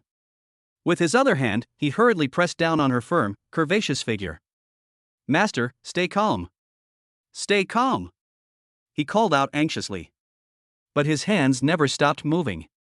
Gu Qingjue was utterly shocked at this moment. She had no energy left to care about Shenran's little tricks. She suddenly raised her head. He looked at Shenran, who was standing very close to him. Shenran's heart skipped a beat when she saw that look. That's not right. Why isn't that bitch's gaze cold anymore? Those dark pupils, once like an eternally frozen pool. At this moment, it looked as if it were covered with a layer of mist. Filled with bewilderment, astonishment, panic, and a hint of a complex emotion that even she herself couldn't understand. I'm fine. Gu Qingjue bit her lip. She wanted to push Shenran away so she could stand firm. But she had just expended a drop of her heart's blood. He was then attacked by the demonic seed, severely damaging his Tao heart. He was extremely weak at that moment. As soon as she exerted force, everything went black. My legs went weak. He then fell to the ground. Master, be careful. Shenran reacted quickly and didn't let her actually fall to the ground. He naturally put his arm around her waist. amidst Gu Qingjue's short, startled exclamation. The other hand. He caught her long, straight legs with perfect precision. He simply picked her up by the waist. A classic princess carry. That's how it came about. Gu Qingjue was completely stunned, her mind went blank. She was held firmly in Shen Ran's arms. The tip of my nose was instantly filled with a strong scent. Enveloped in a masculine aura unique to this man. That feeling was unlike anything I had ever experienced before. This made her already chaotic Dao heartbeat even faster. You, put me down. Her cheeks instantly turned as red as the sunset. Even her snow-white neck was tinged with a beautiful pink. She struggled for a moment. But that little bit of strength is like a kitten scratching an itch. It not only had no effect whatsoever. This only made her stick even closer to Shenran. Shenran lowered his head, looking at the flushed face in his arms. His eyes were filled with panic. The stunningly beautiful master, panting heavily. Look at him.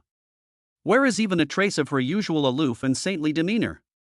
That was absolutely, incredibly exciting. Yes, master. Shenran verbally agreed. It felt like my feet were rooted to the ground. It didn't move at all. This disciple will carry you to bed to rest. He held the fragrant, soft jade in his arms. Feeling that breathtaking softness and elasticity. I'm so happy I'm about to faint. From where you were, go to the bedside in the inner room. It was only a short distance of a dozen steps. Shenran deliberately took 3 steps and then stopped. They were taking a break every 5 steps. He was panting heavily as he walked. Gu Qingjue's face was so red it looked like it could bleed. She wanted to struggle. She wanted to swear. But that last bit of strength that had just been gathered. It was already the moment she was picked up. It completely collapsed. She could only bite her lip tightly. They let this audacious apprentice run rampant. He held himself in his arms. Finally, Shenran reluctantly placed Gu Qingjue gently on her spirit wood bed, which exuded a faint fragrance. The bed was soft, and Gu Qingjue sank into it completely. Master, are you all right? Would you like your disciple to examine you? Shenran leaned closer with a concerned expression. They practically stuck their faces on it. Gu Qingjue's heart skipped a beat. He quickly shrank back. You should go back first. Without my summons, you don't need to come these next few days. Her voice was weak, with a slight, almost imperceptible tremor. Upon hearing this, Shenran immediately and righteously refused. Master, please stop talking. This disciple will not leave. I'll be fine if I don't practice for a few days, your health is the most important thing. I must stay and take care of you. As he spoke, he stretched out his hand again. Master, move a little further in, be careful not to fall. Before he could finish speaking, without saying a word, he touched Gu Qingjue's soft, delicate body. She hugged him closer to the bed. Gu Qingjue's body froze instantly. That bastard. She felt a mixture of shame and indignation. But he didn't even have the strength to lift a single finger. She could only forcefully suppress the anger in her heart. He said in a cold voice. I just encountered some problems during my cultivation. A few days of rest and recuperation will suffice. Your presence here only affects me. This matter must never be mentioned to anyone, understand? Pa. Did something go wrong during your cultivation? They clearly want to harm me. As a result, he messed things up. Shenran sneered inwardly. But his face showed an expression of sudden realization. He nodded emphatically. Master, I understand. Don't worry, I'm very tight-lipped. I will absolutely not tell anyone. Gu Qingjue nodded slightly and closed his eyes. You can leave now. Master. Shenran still refused to give up. He displayed an air of utmost loyalty. The expression on his face showed he was on the verge of tears. Please allow me to stay. How can you be left without someone to take care of you in your current condition? I promise I won't bother you. I'll just stay right here and watch over you, even if it's just to massage your shoulders and legs. He was being so persistent and clingy. Finally, this completely ignited the fire in Gu Qingjue's heart.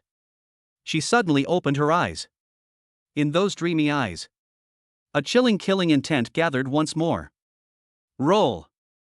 One word. Shinran's body trembled violently. He looked at Gu Qingjue's expression, which seemed to want to devour him. Finally, he wisely stood up. Yes, yes. He looked terrified.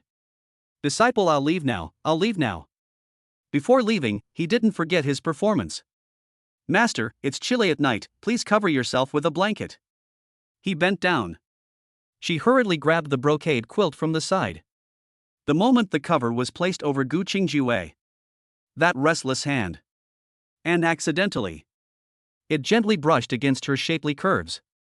Master, I'm leaving. Please get some rest.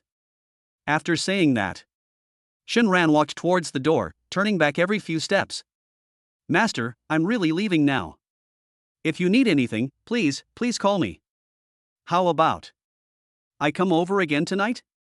You can sleep on a makeshift bed in the outer room. Roll. This time. His voice was filled with barely suppressed despair and shame. Shinran shrank his neck. I dare not say another word. Looking at the exquisite curves on the bed. Reluctantly, I left the room. Chapter 33. My master was so angry he vomited blood, but I was secretly watching the sect leader from a mountaintop. Shinran's figure. They disappeared at the gate of the courtyard. Inside the room, a deathly silence fell. A long time. Gu Qingjue's eyes were tightly closed. She slowly opened her eyes. She took a deep breath. The violent heaving in my chest finally subsided somewhat. She sat up. Her snow-white jade fingers quickly formed several mysterious hand seals. Strands of pure spiritual energy. It surged from her dantian. It begins to circulate in the meridians. She needs to look inward at herself. Let's see what's going on with that damned demonic seed. It's better not to watch it. Upon closer inspection, Gu Qingjue's pretty face, which had finally regained a sliver of color, it instantly turned white again. All I could see was her originally clear and bright eyes. Above a heart as firm as a rock.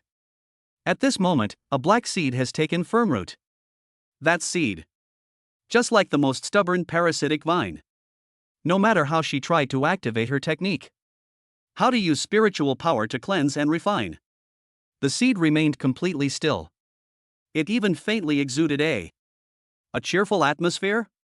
It seems to really enjoy being here. He was so angry that he lost his temper. Puff. Gu Qingjue could no longer suppress it. A mouthful of blood. It was sprayed onto the brocade quilt in front of him. The crimson bloodstains were shocking to behold. It's over. It's completely over. This demonic seed was created using her own heart's blood as a catalyst. It incorporates fragments of the ancient secret technique telepathy. It was just refined.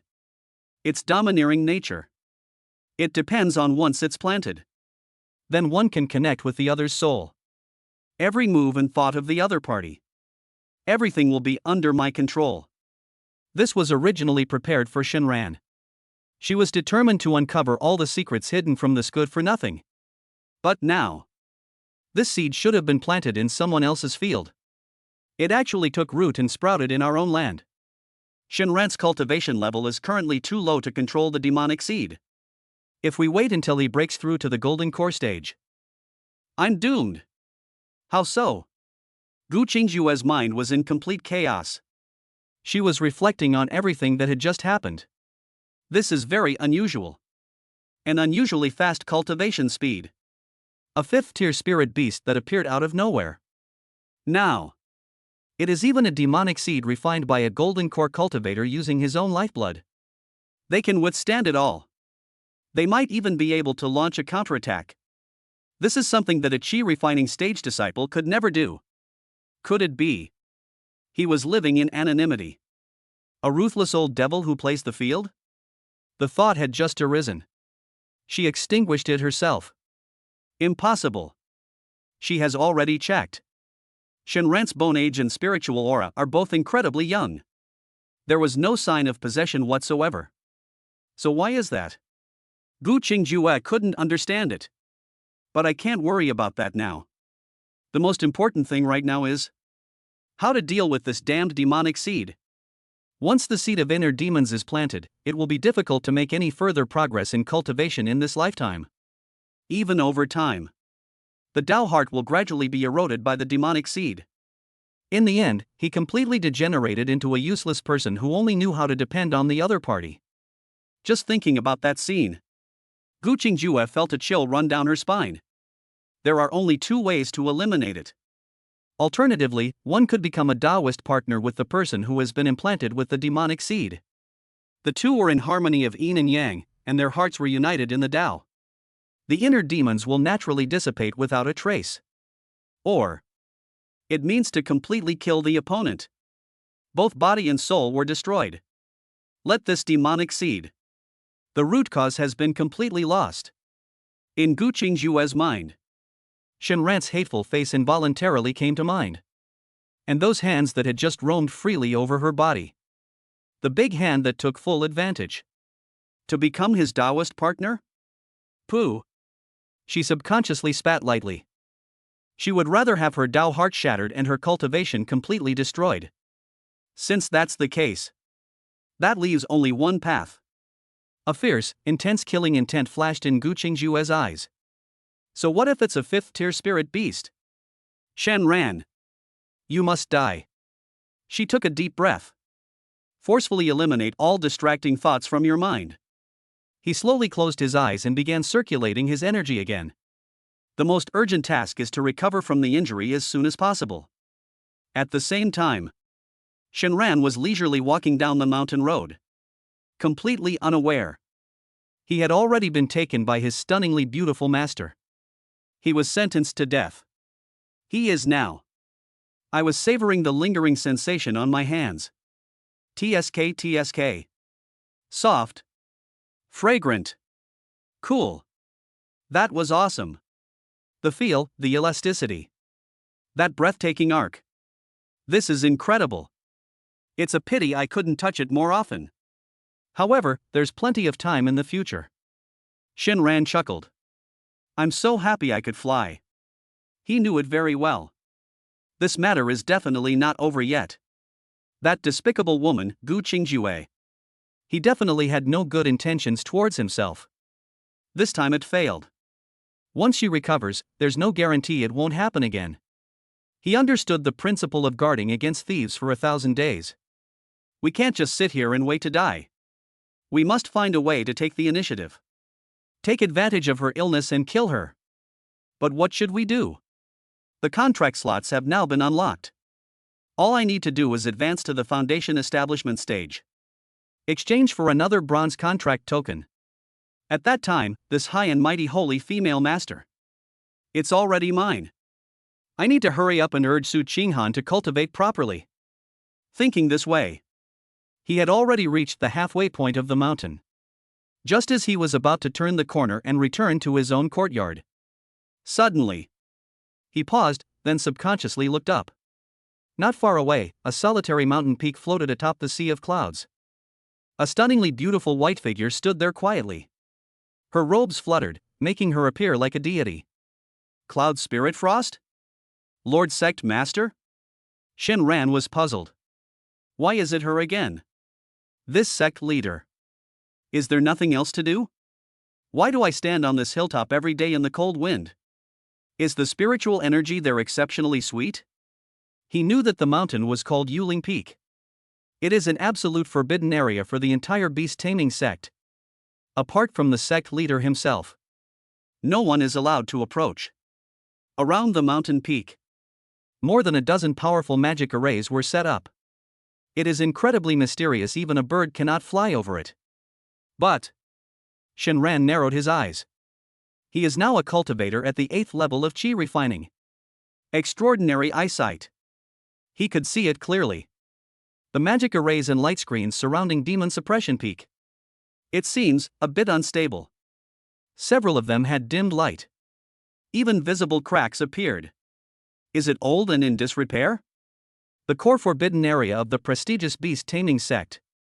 It looks like a shoddy construction project. Shenran mentally ranted and raved. He stood on the edge of the cliff, at a great distance. They shamelessly admired the sect leader's perfect back view. That figure. TSK. Compared to Gu Qingjue's popularity. Su Qinghan's aloofness. On the sect master's body. It evokes more of a sense of sacredness that seems unattainable. If only I could get her. Shenran's lips unconsciously curled up again. He smacked his lips. Let's put this bold idea aside for now. You have to eat your food one bite at a time. The jade beasts, too, must be collected one by one. Haste makes waste.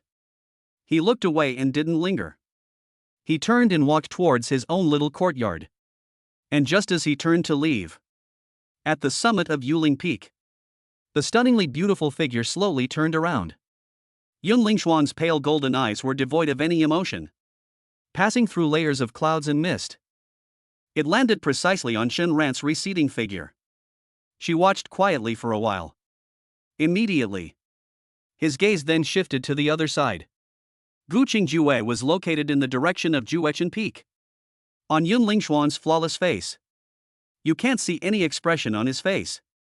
Final. A barely perceptible cold snort. From her mouth. It slowly overflowed. Deep within those golden eyes. A fleeting, almost imperceptible hatred and disgust. Chapter 34 Shenran's scumbag quotes, a loving touch is indispensable. Shenran hummed a little tune. I leisurely made my way back to my little courtyard. The sun was shining brightly, and the breeze was gentle. Emerging from the boudoir of the stunningly beautiful master, we then admired the sect leader's unparalleled elegance from halfway up the mountain. Life. It's that simple, unpretentious, and boring. He pushed open the courtyard gate, preparing to go back inside for a nap. The next second, he stopped in his tracks. In the courtyard, a stunningly beautiful figure in white stood there silently. Su Qinghan. She crossed her arms. Those clear, cold eyes. She stared straight at him. That look seemed to penetrate him from the inside out. See it clearly. You're back? In her voice. It was filled with an indescribable and inexplicable meaning. Shenran's heart skipped a beat. Broken. This girl is blocking the door. Judging from this posture, they've come to demand an explanation. He remained completely calm. Instead, she flashed a bright smile. Senior sister? What's wrong? You missed me after just one morning? Snort. Su Qinghan snorted coldly. She took long strides and approached him step by step. A strong sour smell permeated the air. And also, a murderous aura. She walked up to Shenran. The two were almost face to face. That delicate and subtle fragrance unique to young girls. It went straight into Shenran's nose. You and she spent the entire morning on the mountain. Su Qinghan gritted her teeth. He asked, word by word. What did you do? Shenran blinked, looking completely innocent. It was as if they had suffered a tremendous injustice. Senior sister, you're asking the wrong question. My master and I are innocent. What can we do? Of course, we're discussing cultivation-related issues. He spoke with righteous indignation. It seems like there really is such a thing. Discuss cultivation? Su Qinghan clearly didn't believe it. The chill in her beautiful eyes intensified. Does this discussion really need to go on for so long? Shenran heard this. He immediately gave her a look that said, you just don't understand. He lowered his voice seriously. Senior sister, you don't know this. My master and I have a very deep, soul-level communication. That kind of communication is extremely mentally taxing and must not be disturbed. To ensure the quality of the exchange, our master even set up a special formation. A spiritual connection? Formation? Su Qinghan was completely confused. But she always felt that this bastard's mouth. Not a single kind word came out. Then explain yourself clearly. How exactly did they communicate? She was getting a little anxious. He looked both angry and anxious. She still looked a little aggrieved. Shenran was secretly delighted. Well. Shenran pretended to hesitate and scratched his head. The process was a bit, well, it's hard to describe. Anyway, my master gave me a thorough, inside-out examination. Then, she probably lost control for a moment and got too emotional. Halfway through the inspection, she suddenly felt weak all over, was covered in sweat, and could not even stand up. Shenran described it vividly. He still had a look of lingering satisfaction on his face. Su Qinghan's pretty face instantly turned red. It's anger. A physical exam? Are you emotionally agitated? Sweating profusely? Feeling weak all over? What inhuman and lewd words! You all. Her chest heaved violently with anger. That amazing curve. Her breathing rose and fell. Then what? She practically yelled it out. Shenran sighed and shrugged. And then? Then all I could do was pick her up. After all, he is my master. We can't just stand by and watch her fall to the ground, can we? I carried her to bed so she could rest. My master even praised me for being sensible. As he spoke, he puffed out his chest. He had a "I did the right thing" expression on his face. Boom! Su Qinghan's mind. With a whoosh, it exploded completely. He picked me up? You even carried it to the bed? Countless unhealthy images instantly flashed through her mind. That bastard. That lecherous scoundrel. He actually had feelings for that woman, Gu Qingjue. Shenran. I'll kill you. Su Qinghan completely broke down. She screamed and raised her delicate hand. He looked right at Shenran's hateful smiling face. He slapped it hard. But that slender, jade-like hand. It was less than an inch from Shenran's cheek. But it was as if they were blocked by an invisible wall. It could not advance even an inch further. The rules of the system are like an insurmountable barrier. Hey, senior sister, calm down, calm down. Shenran chuckled, but instead of dodging, he did not. Instead, he reached out his hand. He grabbed her soft, boneless little hand. Upon touching it, it feels cool and smooth. Don't get so angry. Let me explain. Explain? Su Qinghan's eyes reddened with anger. What else is there to explain? You shameless bastard. Shenran saw that this girl was really anxious. Only then did he stop smiling. He held Su Qinghan's hand. He pulled her to sit down on a stone bench in the courtyard. Senior sister, what are you thinking? This is what happened. He wanted to plant a demonic seed in Gu Qingjue. The result was a terrible backlash. I gave a brief explanation. Certainly. They also added fuel to the fire. He described himself as someone who could strategize and plan everything. A wise man who can win battles from afar. Su Qinghan listened. I was completely stunned. Demon seed? Backlash? Gu Qingjue is injured? She was stunned for a long time. I've just finished processing this huge amount of information. So? She looked at Shenran with a complicated expression. Is everything you're saying true? Of course. Shenran patted his chest and assured him. I can't lie to my beloved jade beast. Now, that woman, Gu Qingjue. His Dao heart is damaged and he is very weak. This is a tremendous opportunity for us.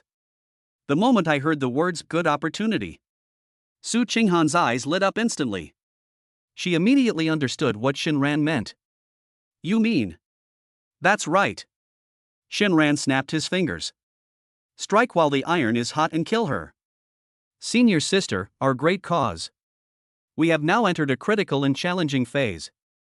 From today onwards, don't think about anything else, just focus on your cultivation like crazy. As long as you work hard and give it your all. I'll be able to break through to the foundation establishment stage soon. By then, we'll have accumulated enough Jade Beast points. Change to a bronze contract token. He leaned close to Su Qinghan's ear, his voice full of seduction. Imagine it. Your high and mighty holy maiden, all the Jade Beast points you earn are yours to spend. From now on, we'll eat talent pills like we're eating candy. Does Gu Qing really like aloofness?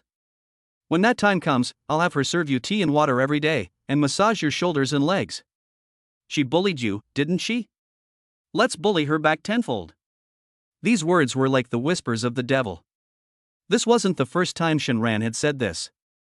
But I hear it every time. Su Qinghan could still feel an indescribable excitement and exhilaration. Good. However, I have one condition. What are the conditions? Shenran asked with great interest. Su Qinghan stared intently at him. After you form a contract with her. You are not allowed to treat me like this. He laid a hand on her. She absolutely could not tolerate it. That bastard used the hands that had been holding him. Go hug other women. Especially Gu Qingjue. Upon hearing this, Shenran immediately put on a stern face. Senior sister, that's not right of you. They have absolutely no sense of the bigger picture or teamwork. Don't you like to pet your spirit beast when you're bored? I am the master. Of course, one should maintain a good relationship with one's jade beast. A loving touch is essential. I don't want to hear anything like that again. Su Qinghan had just been coaxed into calming down. Upon hearing this, his expression turned cold again. You're not human. With that, she suddenly stood up and quickly left.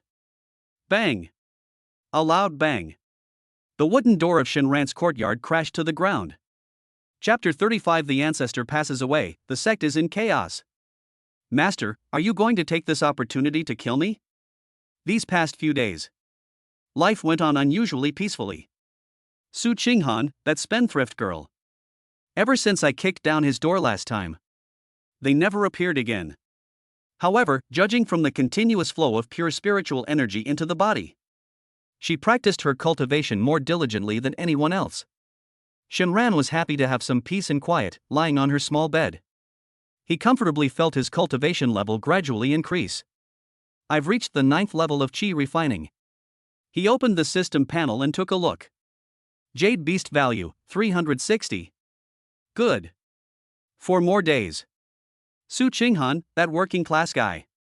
This will allow you to contribute another 160 Jade Beast points. At that time, the total will be 520 points. It costs 500 points to exchange for a bronze contract charm. More than enough. As long as I can successfully break through to the foundation establishment stage. He. In Shenran's mind, Gu Qingjue's cold and stunningly beautiful face began to appear uncontrollably in my mind's eye. At that time, this high and mighty holy female master. This is my second jade beast. You little wench, you tried to set me up. Wait until I become your master. You'll get what's coming to you. Shenran was secretly making plans with a smug look in her heart. During this period of time, Gu Qingjue has not summoned him. It must be the injury from the backlash of that inner demon. It's not fully healed yet. Shenran was naturally not foolish enough to go and hang around in front of her. He brought trouble upon himself. He has now started meditating and cultivating himself. Despite his slow cultivation speed, compared to Su Qinghan's gratitude and support, it was nothing. But something is better than nothing. The more spiritual energy one has, the greater the chance of breaking through to the foundation establishment stage. What if it's just a tiny bit of spiritual power missing? He failed to break through to the foundation establishment stage. Wouldn't that delay the grand plan of subduing the Holy Maiden? Just as he sat cross-legged, circulating the ubiquitous Qi-inducing techniques. Suddenly, boom! An indescribable, terrifying force. It came without any warning. The entire ground shook violently. Shenran felt as if her buttocks were being bounced 3 feet off the ground.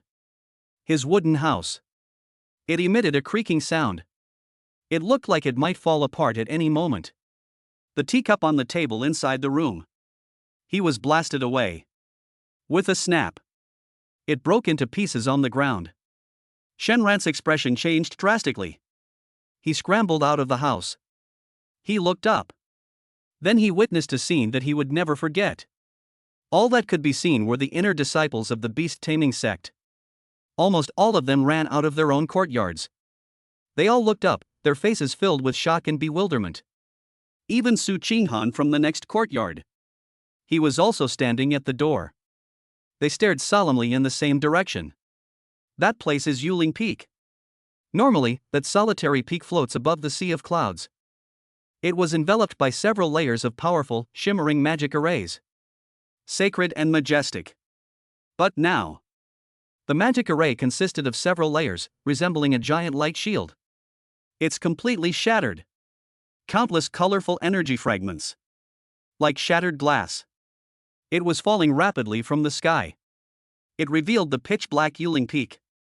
The mountainside is hideous and terrifying. The sky seemed to have collapsed. Just when everyone was stunned by this sudden change. When they were so shocked they didn't know what to do. A streak of white light. At an extremely fast speed. It soared into the sky from the main hall of the sect. Heading straight for the shattered Yuling Peak. It's the sect leader, Yun Lingshuang. Immediately afterwards. A cold and dignified presence. Yet, there was also an undisguised urgency in his voice. It exploded in everyone's ears.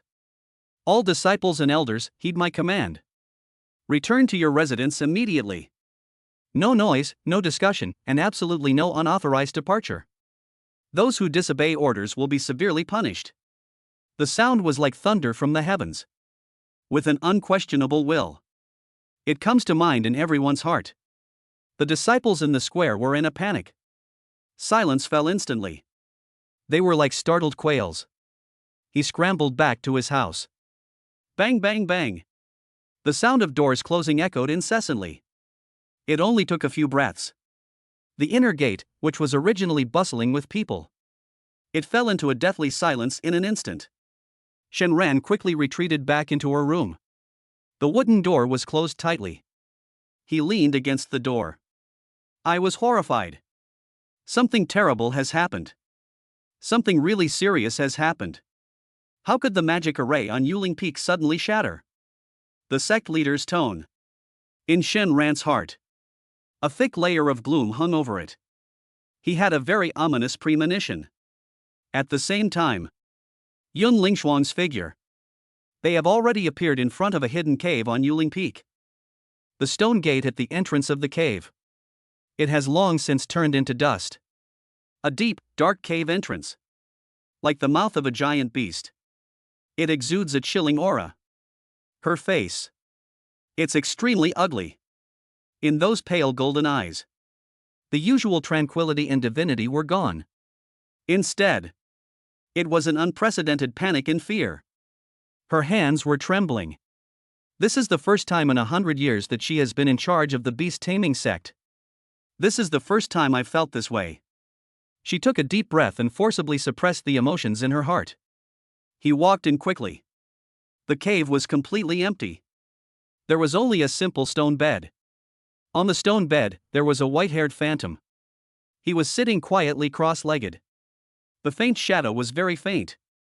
It seemed as if a gust of wind would completely dissipate it. However, a kind smile appeared on her face. It seems to be waiting for someone. She smiled when she saw Yun Lingshuang come in. Shuanger, you've come. The voice was very soft and gentle. Yet it is like the sharpest knife. It pierced Yun Lingshuang's heart deeply. She couldn't hold back any longer. With a thump, he knelt down before the stone bed. Tears flowed like a flood bursting its banks. It instantly blurred her vision. Master. This moment. She is no longer the one who was high and mighty. The dignified and aloof leader of the beast taming sect. There is only one. A little girl who was about to lose her loved ones. The old woman's illusory figure reached out her hand. It seems to be an attempt to recreate the past. Pat her head. But that pale hand. But it went straight through her silver hair. It's impossible to touch anything. In the old woman's eyes. A hint of melancholy flashed across his face. Shuanger, don't cry. Master is about to ascend to immortality. If I had known it would turn out like this today. 100 years ago. I shouldn't have gone to that damned 9 netherworld secret realm. If it weren't for that old man Xiao Yang and a few other old fogies ganging up on me and shattering my golden core. I don't need to rush and force my way into the nascent soul realm. If we had been better prepared. Perhaps, there's still a few more possibilities. It's just a pity that your teacher can no longer stay with you. Linger, from now on, the beast taming sect will be entirely in your hands. Yun Lingshuang listened to her master's words, which sounded like he was giving his last instructions. She cried even harder. Master, please stop talking. Your disciple will definitely avenge you. He will. The old woman smiled kindly. The illusory figure faded even further. She suddenly asked, "Has Xiao Yang reached the nascent soul stage?" Yun Lingshuan's delicate body trembled. She didn't want to lie to her master. He finally nodded with difficulty. That old thief successfully formed his nascent soul 30 years ago. Yeah. The old woman nodded upon hearing this. That kind face. Finally, a deep sense of worry passed by. Has the Heavenly Sword sect caused any trouble for our sect in recent years? Yun Lingshuan quickly shook her head. Master, don't worry. My disciple has now reached the great perfection of the Golden Core realm. Within the sect, there are also several Golden Core elders. The relationship with the surrounding sects, such as Dansha Valley, is quite harmonious. Although there are occasional frictions with the Heavenly Sword sect, nothing major has happened. Silly child. The old woman's eyes were full of affection. That's because they thought I wasn't quite dead yet, and they still had some reservations about me. Now, my last remaining wisp of soul is about to dissipate. Your path ahead will likely be even more difficult. She slowly stood up. That illusory body. It looked as if it could be blown away by the wind at any moment. I know I have no hope of reaching the nascent soul stage. The breakthrough was abruptly halted at the last moment. Shuang. Now, I will pass on all my insights from the past 100 years to you. As for how much you can understand, that depends on your own destiny. Yun Lingshuan's eyes were filled with tears, and she was about to speak. Right at this moment. On her stunningly beautiful face, streaked with tears. His expression suddenly changed. Jin suddenly turned his head. Suddenly, a slender black figure appeared from Juechen Peak. Then it transformed into a streak of light and flew away. Target. That's the direction Shenran is in. Chapter 36. My master is actually a spy for the Heavenly Sword sect. The sect master fought fiercely for me. Shenran paced back and forth in the room. I am restless and uneasy. This earth-shattering change. Could it be related to my chief master? Could it be that she was attacked by the demon seed? Has she completely gone mad and become a world-destroying female demon? He was lost in thought. Boom! A tremendous force. It crashed into us violently. The wooden door to his house. Along with half a wall. It instantly turned to powder. Shenran was startled. He suddenly looked up. All that could be seen was a sky filled with smoke and dust. A slender and graceful figure stood quietly at the doorway. Gu Qingjue. She was still wearing a tight-fitting black dress today. It perfectly outlined her alluring figure. That aloof and stunningly beautiful face. There was no trace of the previous weakness and paleness. His body was filled with spiritual energy, which was as solid as a tangible substance. A pair of dark eyes. It was coldly locking onto him. That look in his eyes was like looking at a dead person. Shenran's heart sank to the bottom in an instant. It's over. Barbecue is here. Judging from her appearance, she has clearly recovered to her peak condition. I'm not ready yet. Just 4 days left. You can exchange for the contract token in 4 days. Couldn't you have stayed in bed a few more days and waited a little longer? He was screaming wildly inside. However, he dared not show it on his face. Instead, he rushed forward in one stride. His face instantly switched to an expression of utmost concern. Master. You're all right now? Very good. Do you know how worried I've been about you these past 2 days? I simply can't eat or sleep. He spoke with genuine sincerity. She was almost ready to shed a few tears on the spot. However, Gu Qingjue didn't even lift his eyelids. Her voice was icy cold. Without a trace of emotion. Come with me. As she spoke, she stretched out her delicate hand. With fingers like hooks, it was about to grab Shenran's collar. Alarm bells rang in Shenran's mind. Every hair on my body stood on end. Without thinking, he suddenly exerted force with his feet. An incredibly exaggerated leap. They retreated more than 10 meters in an instant. It jumped straight from inside the house to the center of the yard. Master. Shenran steadied himself, looking troubled. Where are we going? The sect leader just gave a direct order. No disciple is allowed to leave the premises without permission. Anyone who disobeys will be severely punished. I'm a coward. We dare not disobey the sect leader's orders. He brought out Yunling Shuang. Use it as a shield. Court death. Gu Qingjue's patience had clearly run out. Time is of the essence. She didn't want to waste another word on this good for nothing. A cold glint flashed in her beautiful eyes. With a wave of her jade-like hand, she seemed to reach out into the air. Shinran felt an invisible force instantly enveloping his entire body. His limbs and entire body were completely immobilized. It's like being bound by countless invisible ropes. It was tied very tightly. Holy crap! This bitch is serious. Shinran was greatly alarmed. They struggled desperately, but to no avail. As Gu Qingjue approached step by step, that fair, jade-like hand was getting closer and closer to me. Only one thought remained in his mind. It's over. This girl is going to take me away and make me live a life of utter darkness. But at that very moment, he suddenly felt a sense of relief throughout his body. The power that had been binding him vanished into thin air. Are we able to move around again? Shinran suddenly raised her head. When he saw the scene before him clearly, his pupils suddenly contracted. I don't know when. A stunningly beautiful figure dressed in white. It had already silently appeared in the center of the room. She stood quietly in front of Shinran. Her silver hair flowed like moonlight, untouched by any dust. That aloof and peerless face. It looks like it was sculpted from ice and snow. It contains not a trace of human warmth or human touch. Especially those pale golden eyes. Calm, indifferent. Yet it also contains a charm that is enough to awe the soul. It's Cloud Spirit Frost. Lord Sect Leader. How did she end up here? Gu Qingjue's expression. It changed in an instant. Sect Leader? Yun Lingshuang gave a faint hum. I didn't look at him. Instead, she took light, graceful steps and slowly walked towards Gu Qingjue. Her movements were slow and gentle. Yet it carried a suffocating sense of oppression.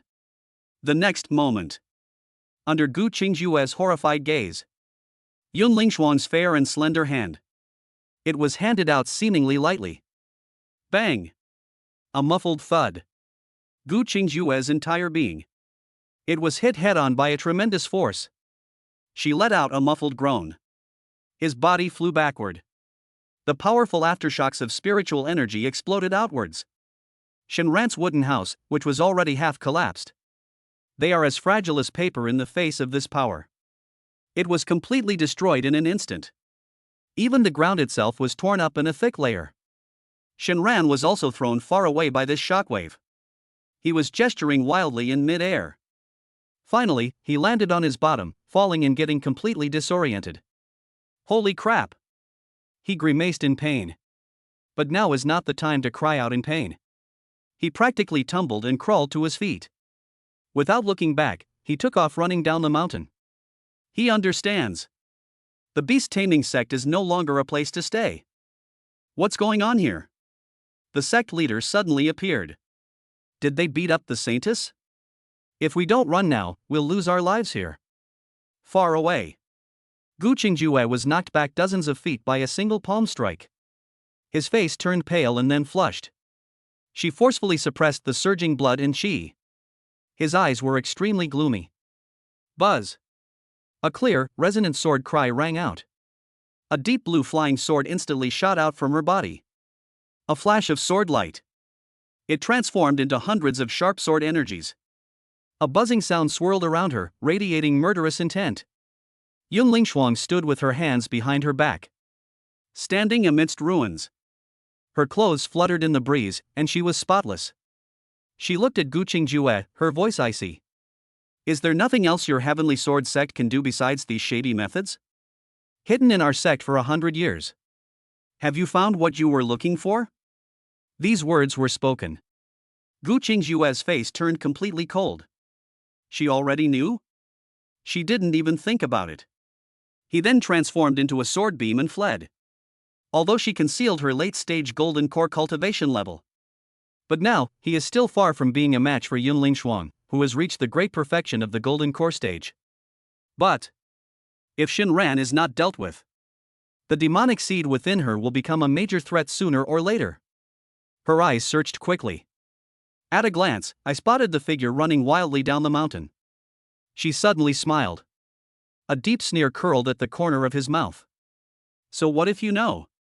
Yun Lingshuan, if I'm not mistaken. That old codger on Yuling Peak. Today, he's probably already dead, isn't he? Your beast taming sect, just wait for your annihilation. When the time comes, I will naturally find what I want. Before he could finish speaking, her figure flickered, transforming into a streak of black light. It's not about escaping. Instead, it shot off in the direction where Shinran was. Court death. Yun Lingshuan's eyes flashed with murderous intent. She naturally wouldn't let Gu Qingjue have his way. In an instant, the two then engaged in battle. A terrifying surge of spiritual energy swept across all directions. Streaks of sword energy crisscrossed. It cut deep, bottomless trenches into the ground. Yun Lingshuang's jade-like hands moved swiftly. A gigantic white snake phantom made of pure spiritual energy. He roared to the sky. It collided fiercely with the sky full of swordlight. The mountains and rocks crumbled, and the vegetation turned to ash. Yun Lingshuang knew that Gu Qingjue's target was Shinran. But she also discovered, I can't do it for a while. There's simply no way to win over Gu Qingjue. After all, it's her true identity. He is the head of the Heavenly Sword sect. The other side has a variety of tricks up its sleeve. They also have many magical treasures to rely on. As for the master, he can't hold on for much longer. Thinking of this, she no longer hesitated. He suddenly forced Gu Qingjue to retreat. The next second, her figure. It appeared like a ghost behind Shinran, who was running for his life. Ah! Don't arrest me. I don't know anything. Shinran felt a tightness on the back of her neck. He was then lifted up. A faint, pleasant fragrance wafted over. He turned around and looked. I was so scared I almost lost my soul. The one carrying him was none other than Sect Master Yun Lingshuang. Sect Master. Sect Master, where are you taking me? Yun Lingshuang ignored him.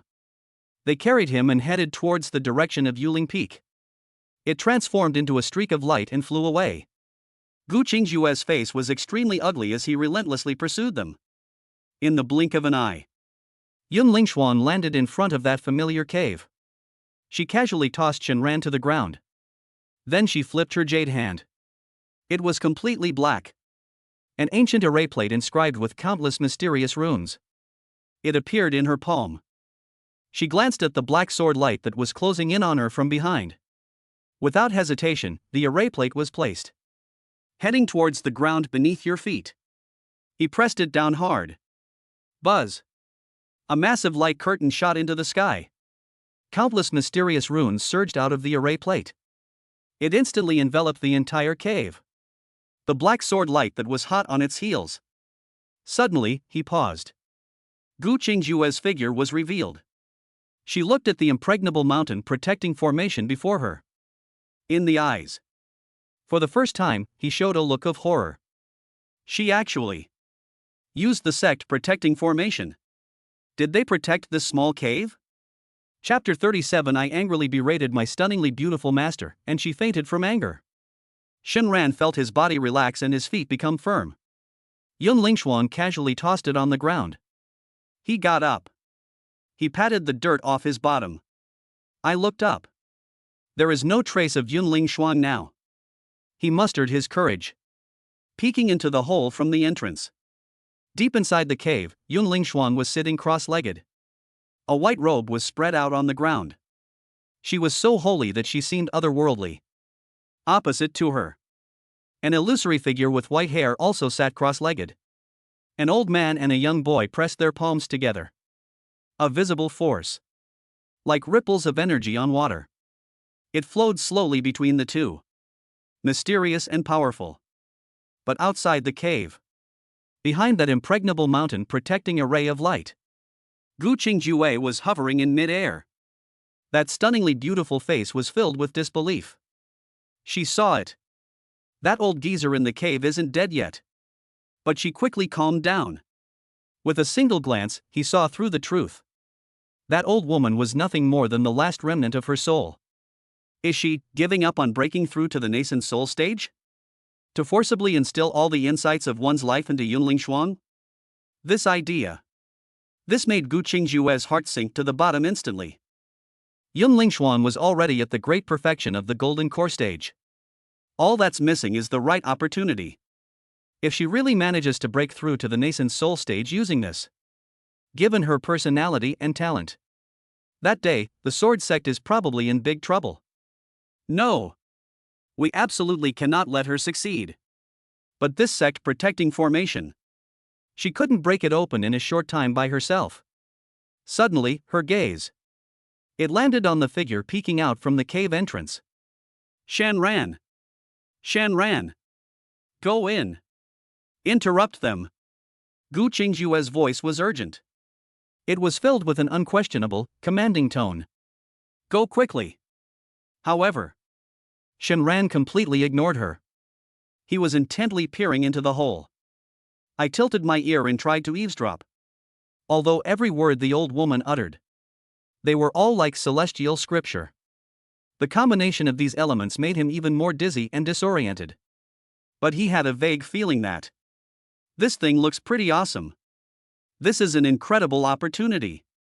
Gu Qingjue saw this good for nothing. How dare they ignore me?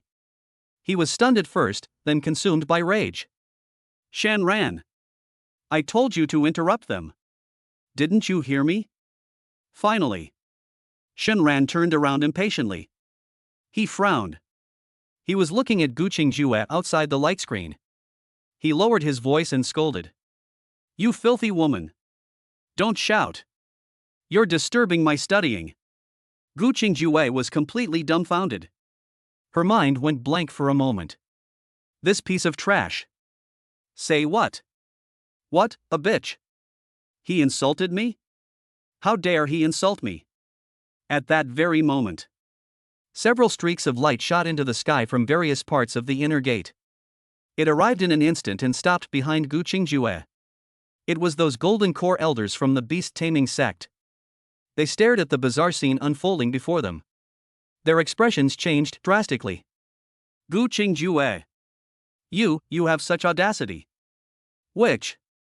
What a deep scheme. The sect leader, she. Gu Qingjue glanced at the elders behind him who were both shocked and furious. Take another look at Yunling Shuang, who stands as steady as Mount Tai within the light screen. She knew it today. There is no chance left. She must return to her sect immediately. Inform the entire sect of this news. The patriarch of the beast-taming sect has died. Yunling Shuang is about to break through to the nascent soul stage. This is the Heavenly Sword sect's last and best chance to destroy the beast-taming sect. Thinking of this, a murderous glint flashed in her eyes, and she let out a cold snort. Those who don't want to live, come and chase me. Before she finished speaking, she transformed into a sharp and incomparable black streak of light. It shot off towards the distant horizon. Speaking nonsense! Don't run! Leave your life behind! The elders roared angrily. Without hesitation, it transformed into a stream of light. They chased after Gu Qingjue in the direction he had left. In the blink of an eye, outside the cave, tranquility returned once more. Shanran watched them all leave before finally letting out a long sigh of relief. We're safe now. He tiptoed into the cave. I was afraid of disturbing the two of them. He found a corner where it wouldn't get in the way and sat down cross-legged. Then, a thought occurred to me. A flash of white light. A fluffy, snow-white little fox appeared out of nowhere in his arms. Su Qinghan was pacing anxiously in her own courtyard. She witnessed Gu Qingjue charging menacingly towards Shanran's courtyard. Then came the arrival of the sect leader, causing the heavens and earth to collapse and the earth to split open. She was horrified by what she saw. After seeing Shanran run down the mountain, her heart was in her throat. Just when she was at her wit's end, a blur before my eyes, he found himself in an unfamiliar cave. Moreover, it was in the last place she wanted to be. In Shanran's arms. She looked up in confusion. Those bright, fox-like eyes looked at Shanran. Shoo! Shanran made a shushing gesture. He spoke in a voice that only the two of them could hear. Don't talk, just listen. Don't miss a single word, memorize it all. Even if you don't understand it, you have to memorize it. Su Qinghan paused for a moment, then perked up her ears. When those profound and obscure words of truth. The moment it reached her ears. In her fox-like eyes. Suddenly, it burst forth with dazzling light. This is an insight that points directly to the origin of the great Tao. With her current blue talent. Almost instantly. Then I understood the immense value contained in those words. This is 100 times, 1,000 times more precious than any cultivation technique or secret manual. She immediately composed herself. I will devote all my energy to this. They all devoted themselves to contemplation. Seeing the little fox in her arms, she instantly got into character. Shunran nodded in satisfaction. Not bad, this child is teachable. He also tried to understand the truth in the old woman's words. Qi transforms into yin and yang, the spirit roams the vast void. The tribulation of forming the nascent soul is a matter of life and death, not only due to heavenly lightning, but also to inner demons. I heard less than 3 sentences. Shinran felt her eyelids begin to droop. My head feels dizzy and foggy. What is all this nonsense? It's like listening to gibberish. Oh well, never mind. This thing. That's not something a genius like me should be learning. He gave up struggling. He looked at the little fox in his arms. Anyway, if this girl learns it, it's the same as me learning it. He raised his head listlessly. The gaze, naturally. It landed on that stunningly beautiful figure not far away. Cloud Spirit Frost. At this moment, she looked dignified and solemn. A faint golden rune was faintly visible between his brows. That beautiful face, so aloof and stunning.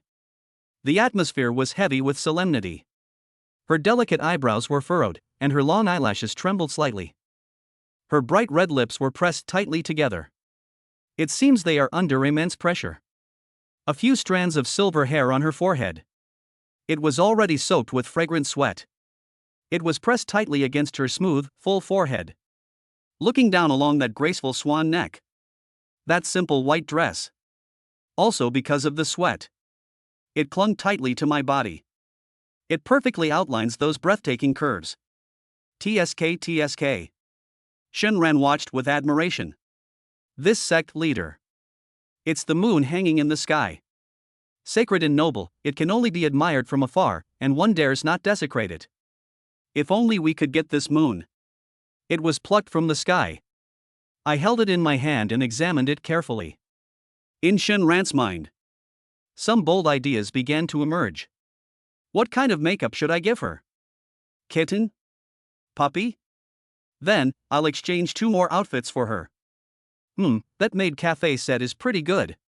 The sect leader would look completely different wearing it. Just as he was lost in his fantasies. Suddenly, Yun Lingshuang's tightly closed eyes. Without warning, I suddenly opened my eyes. What kind of eyes were those? Within pale golden pupils. It was as if the sun, moon, and stars were revolving. It also seemed as if the Taoist principles of the primordial chaos were being created and destroyed. Divine, indifferent, aloof. She didn't look at the dissipating remnant soul of her master opposite her. Those shimmering golden eyes. Absolutely precise. It landed on Shenran. Shenran's heart skipped a beat, and she was so frightened that she almost jumped up from the ground. Holy crap! We've been discovered? Almost instinctively, he abruptly lowered his head. He held the little fox in his arms. He looked completely innocent, as if I hadn't done anything. Chapter 38 Chaos in the Sect. I, a Qi refining stage cultivator, have become the hope of the entire sect? Come here. Yun Lingshuang's cool voice. Like the cold wind outside the cave. The gust of wind sent a shiver down Shenran's spine. He quickly put the little fox in his arms, which was listening intently, on the ground. Then, I straightened my clothes. His face wore the most respectful and sincere smile. She ran to Yun Lingshuang's side with small, quick steps. Sect Master, what are your orders? Yun Lingshuang looked at him and asked. Where is Guqing Jue? Return to the Sect Master. Shenran answered quickly, his voice loud and clear. All of our sect's golden core elders have been mobilized. They're chasing after that witch and beating her up. I believe it won't be long before we can bring her back and let you decide what to do with her." Yun Lingxuan's expression changed almost imperceptibly. "They all went?" Shinran hurriedly craned his neck to look outside. It was completely deserted outside, there wasn't a soul in sight. He nodded vigorously. "Yes. They all went. Not one was missed." Yun Lingxuan's red lips. She pursed her lips almost imperceptibly. She sighed inwardly. If everyone leaves, won't the sect be completely empty? The next moment. One piece with a smooth and warm texture. A jade plaque carved with intricate cloud patterns. It floated in front of her out of thin air. Her lips were slightly parted, as if she were saying something to the jade pendant. Shinran listened intently for a long time. I didn't hear a single word. The jade plaque shimmered with light. Then, it slowly floated up to Shinran's front. "Take this jade token and head to Danxia Valley immediately." Yun Lingxuan's voice came through. It carried an unquestionable air of authority. "Find the Valley Master of Zhongling Valley. Please ask her to come to the beast taming sect immediately to lend our sect a helping hand. Remember, you must be quick." Upon hearing this, Shinran. Everyone was dumbfounded. "What is that? Let me go?" He looked troubled. "Sect Master, you should choose someone else. With my cultivation level, I can't even fly on a sword. This is a matter of life and death for the sect. I'm afraid I'm not up to the task." "It's too late." Yun Lingxuan shook her head. It seemed as if even saying one more word was a waste. She flipped her jade-like hand. A talisman shimmering with silver light. It appeared in her palm. "This is a teleportation talisman. Take this and go to the inner sect's teleportation array. You can be teleported directly to the outer perimeter of Danxia Valley. Remember this. We have to be quick." After saying that, she then closed her pale golden eyes once more. He ignored Shinran.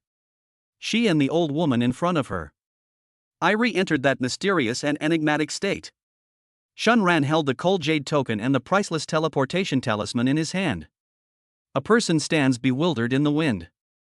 What does this have to do with anything? He turned and glanced at Su Qinghan in the corner. The little fox had its eyes closed at that moment. Its two furry ears twitch every now and then. He was clearly completely immersed in comprehending the great Tao. "That's enough." Shinran sighed. He walked out of the cave. The enormous protective array of light in front of him. A gap, just wide enough for one person to pass through, silently appeared. It seems that this opportunity was opened for him. Without further hesitation, Shinran plunged out. The gap slowly closed behind him. He took off running. They ran wildly down the mountain. The entire beast taming sect was deserted at this moment. It was eerily silent. All the disciples. Although everyone noticed the earth-shattering change that had occurred in the sect. But the sect leader's command still echoed in my ears. No one dared to step out of their own courtyard. As Shinran ran, her mind raced. Should we go to Danxia Valley to ask for help? It means that Gu Qingjue, that little vixen. Are they really going to bring people to attack the beast-taming sect? Then I really need to go out and hide for a while. As for Su Qinghan, let her continue to comprehend the great Tao. Anyway, that place is protected by a sect-protecting formation, so it should be safe. Besides, you can access the system at any time. Summon her back. Thinking this, he quickened his pace. Not long after, he rushed to the huge teleportation array in the inner gate. He unhesitatingly channeled his spiritual power. He infused the teleportation talisman in his hand. Buzz! The teleportation talisman instantly transformed into a dazzling silver light. It enveloped his entire body. Shinran only felt the things around him. In an instant, it was stretched and twisted, becoming multicolored. A dizzying sensation washed over me. That is, a short while later. He only felt his feet become solid. The blinding white light slowly dissipated. A wave of heat mixed with the rich aroma of herbs. It hits you right in the face. He took a deep breath. I felt refreshed and invigorated. The air here smells of medicinal pills. He looked around. I am standing on a circular stone platform paved with white jade. The stone platform is engraved with an array similar to the beast taming sect's teleportation array. But the runes are even more complex and mysterious. Around the stone platform, it is a vast medicinal herb field. Each plant has a different shape. A spiritual herb emitting a faint glow. They thrive in the warm, fertile soil. In the distance, clouds and mist swirl around. Exquisite pavilions and towers can be vaguely seen, nestled amidst green hills and clear waters. This should be the outer gate of Dansha Valley. But he hadn't even had a chance to properly appreciate the exotic scenery. Who goes there? A few clear, sweet shouts rang out. The sounds rang out simultaneously. Immediately afterwards, 7 or 8 figures emerged from various corners of the medicinal field. They surrounded him instantly. Shenran took a closer look and was immediately delighted. Goodness! Surround yourself. Surprisingly, they were all young and beautiful female disciples. They were all wearing matching light green dresses. A ribbon was tied around her waist. Her long hair was pulled up, revealing her smooth neck. Each of them held a long sword. Her almond-shaped eyes were wide open, and she was staring at this uninvited guest with a look of full vigilance. The leading female disciple. He looks a bit older. His cultivation level is also the highest, already at the mid-foundation establishment stage. She was tall and beautiful. But now, her eyebrows were raised, adding to her heroic air. Who are you? Why are you on the teleportation array in my Dansha Valley? Shenran cleared his throat. They imitated the mannerisms of the inner disciples. He clasped his hands in a gesture of feigned seriousness. I am Shenran, an inner disciple of the beast taming sect. By order of our sect leader, I have come to request an audience with your esteemed Valley Master on a matter of utmost urgency. As soon as he said that, the gazes of the female disciples around them, they became more vigilant and eccentric. They looked Shenran up and down. That look in his eyes. It's like watching a mentally challenged idiot. What? An inner disciple of the beast taming sect? The female disciple in the lead was so angry that she laughed. Chi refining stage? Do you think we're 3-year-olds? When did the beast taming sect fall into such a state of decline? Even a chi refining stage trash can become an inner disciple? Acting on the orders of the sect leader? That's utterly ridiculous. The female disciples around them, they also burst into laughter. Ah, this is hilarious. Where did this guy come from? Judging from his clothes, it seems to be the inner sect attire of the beast taming sect. However, Chi refining level 8? This is so fake. I think it's most likely a spy sent by the Heavenly Sword sect or Black Wind Stronghold. Originally, it would have been better if Shenran hadn't said that. He introduced himself. It's like stirring up a hornet's nest. The female disciple in the foundation establishment stage who was the leader. His face turned cold, and he pointed his long sword at the enemy. You're spouting nonsense. Seize him. Tie him up, take him to the court, and interrogate him severely. Yes, senior sister. Several female disciples around her gave a sharp shout. They drew their long swords and were about to step forward to capture the person. Holy crap! Shenran's heart skipped a beat. Why are these girls so unreasonable? In his desperation, he no longer cared about hiding his true abilities. He suddenly raised the jade pendant that Yun Lingxuan had given him high. He used all his strength. He roared out the most powerful sentence he had uttered since transmigrating. The sect leader's token is here. You've delayed something incredibly important. Can you bear the responsibility for that? Chapter 39. The Heavenly Sword Sect's army is pressing in. The nascent soul ancestor has personally arrived. The female disciple who was leading the group at the foundation establishment stage. Seeing the shimmering light in Shenran's hand. When you look at the jade pendant, it's clear that it's not an ordinary piece. His expression changed instantly. She wanted to scold him. It got stuck in my throat. Senior sister, this. The female disciples nearby exchanged bewildered glances. Everyone could see the value of the jade pendant. A disciple in the chi refining stage. How could they possibly have something like that? Moreover, the spiritual energy fluctuations flowing on that jade tablet. Ancient and majestic. This is what the kid said. Could it really be true? Just trying to be mysterious. The leading female disciple was tough on the outside but tough on the inside. But in the end, he dared not make another move. With a cold expression, she spoke to a junior female student beside her. Go and inform Elder He that someone has brought a token to request an audience, and ask her to make the decision. Yes. The junior sister responded. It instantly transformed into a streak of green light. It flew towards a pavilion in the distance. The remaining female disciples still surrounded Shinran. But in those hostile gazes, a hint of suspicion and apprehension crept in. Shinran was overjoyed. It feels so good to be a fox borrowing the tiger's power.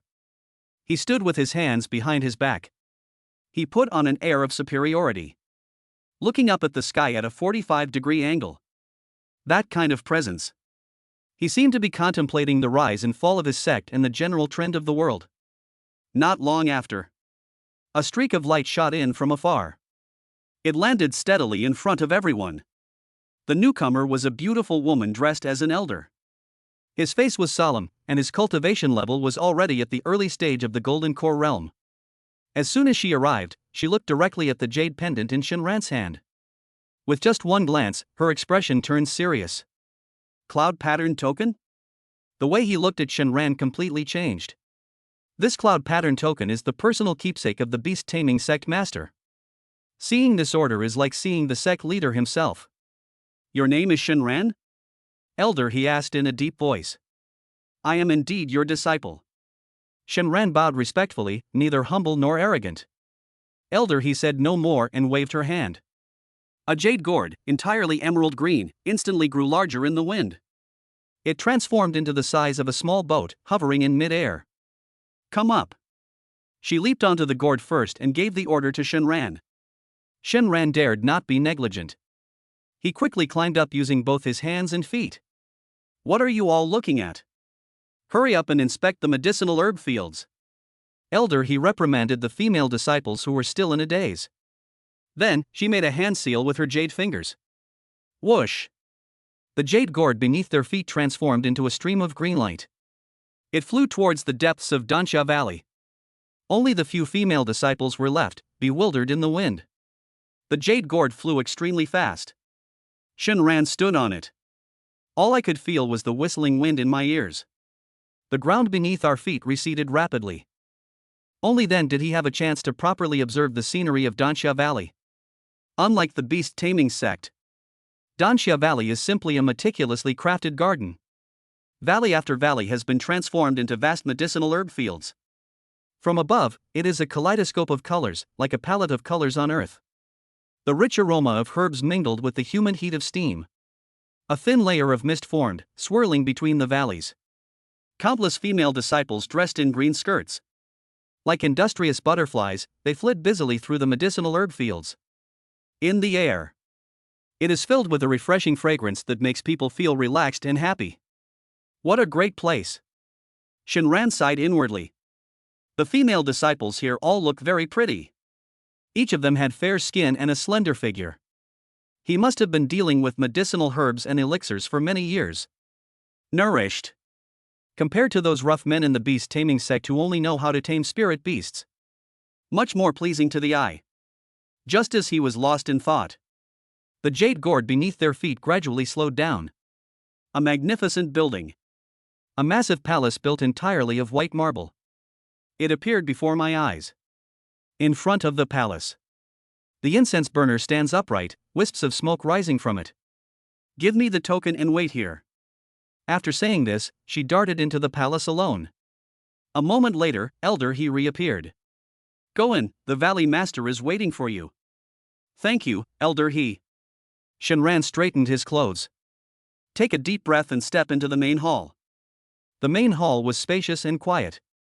On the white jade throne directly above, a seductive and alluring figure was leaning lazily against the wall. It was Zhongling, the master of Dansha Valley. Today she changed into a bolder purple palace dress. The skirt has an extremely high slit. With her casual sitting posture, A long, shapely leg was faintly visible.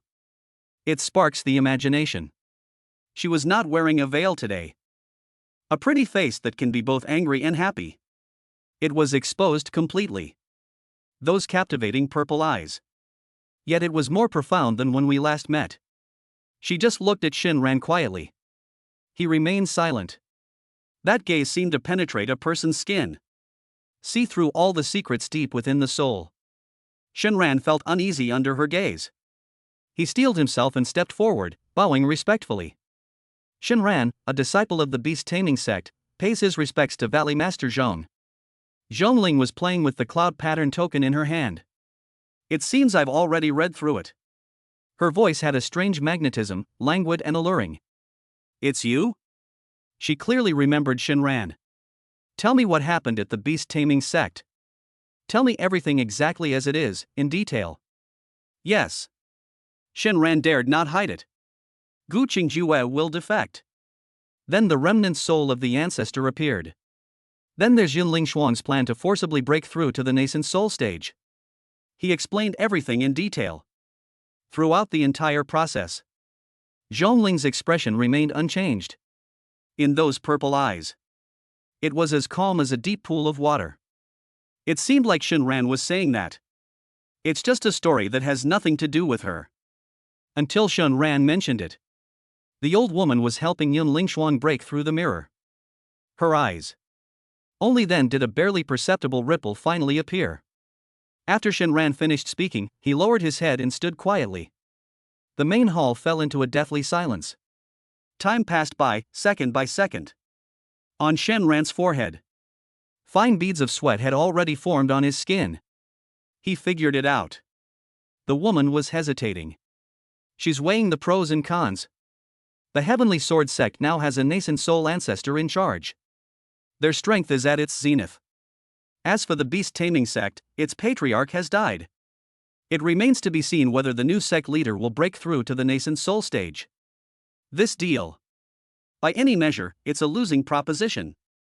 If it weren't for Yunling Xuan's potential to break through to the nascent soul stage, this woman will probably just kick him out. Shinran sneered inwardly.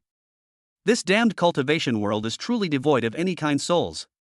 I don't know how much time passed. It went on for so long that Shinran's legs started to feel numb. Zhongling finally moved. She slowly stood up. Those exquisite, undulating curves. In the vast hall, it drew a perfect arc. Someone come here. She spoke softly. A female disciple stands outside the hall. He quickly walked in. What are your orders, Valley Master? Take this young friend to the guest room to rest. Yes. Shinran's heart sank. Rest? This is a matter of life and death. You want me to go rest? But he dared not show it on his face. One can only bow respectfully. He followed the female disciple out of the main hall. He was assigned a room with a great view. Looking out the window, it offers a panoramic view of almost half of Danxia Valley. He had no interest in appreciating the scenery. He simply gazed silently in the direction of the sect's main hall. A moment later, several incredibly powerful auras soaring into the sky from all parts of Danxia Valley. Every breath. They all represent a powerful expert at the Golden Core stage. They transformed into streams of light. Unanimously, they all rushed into the white marble palace. Shinran watched the scene silently. He knew. A high-level meeting at Danxia Valley. Here we go. At the same time, west of the beast taming sect, the sky thousands of miles away. Dozens of flying treasure ships that blot out the sky. They formed a massive fleet. They marched in a grand procession towards the beast taming sect. It burst through the air. On each of the flying boats, the area was filled with Heavenly Sword sect disciples dressed in white sword robes, exuding a sharp aura. The sword energy soared into the sky, stirring up the wind and clouds. And at the very front of the fleet, on a magnificent, 100-zhang-long dragon-headed treasure ship, a man with white hair and beard, an elderly man dressed in a Taoist robe adorned with stars, stood with his hands behind his back. He was just standing there. His body seemed to be a world unto itself. Even the space itself seemed slightly distorted. A pair of cloudy old eyes. Every now and then, a sharp, sword-like glint would flash by. It was none other than Xiao Yang, the only nascent soul ancestor of the Heavenly Sword sect. Behind him, dozens of powerful golden core stage experts. He stood with his hands at his sides, his expression solemn. And beside Ancestor Xiao Yang, a familiar yet unfamiliar figure. Standing quietly. Gu Qingjue. She had changed out of her black dress. She put on a set of luxurious silver white palace attire. On top of a long dress. It is embroidered with countless intricate and mysterious sword patterns using gold and silver threads. Her long black hair was tied up high. Secured with an antique white jade hairpin. Her face was covered with a thin, white veil. Only a pair of icy, bone-chilling dark eyes were visible. Holy and magnificent. Yet it also exudes a chilling killing intent that keeps people at a distance. She gazed in the direction of the beast-taming sect, her eyes filled with a complex and unreadable expression. The massive fleet resembled a huge dark cloud. It carried a terrifying pressure that threatened to destroy everything. Heading towards that sect that was battered by storms. They crushed them. Chapter 40 Valley Master. Please have some self-respect, I'm still a child. For 3 consecutive days. Shinran was placed under house arrest in this guest room. They haven't taken a single step. Outside the house. 2 female cultivators at the Foundation establishment stage stood there the whole time. They were like 2 guardian deities. His breathing was steady, and he stood guard at the door. Shinran was almost speechless. What exactly do these young women mean?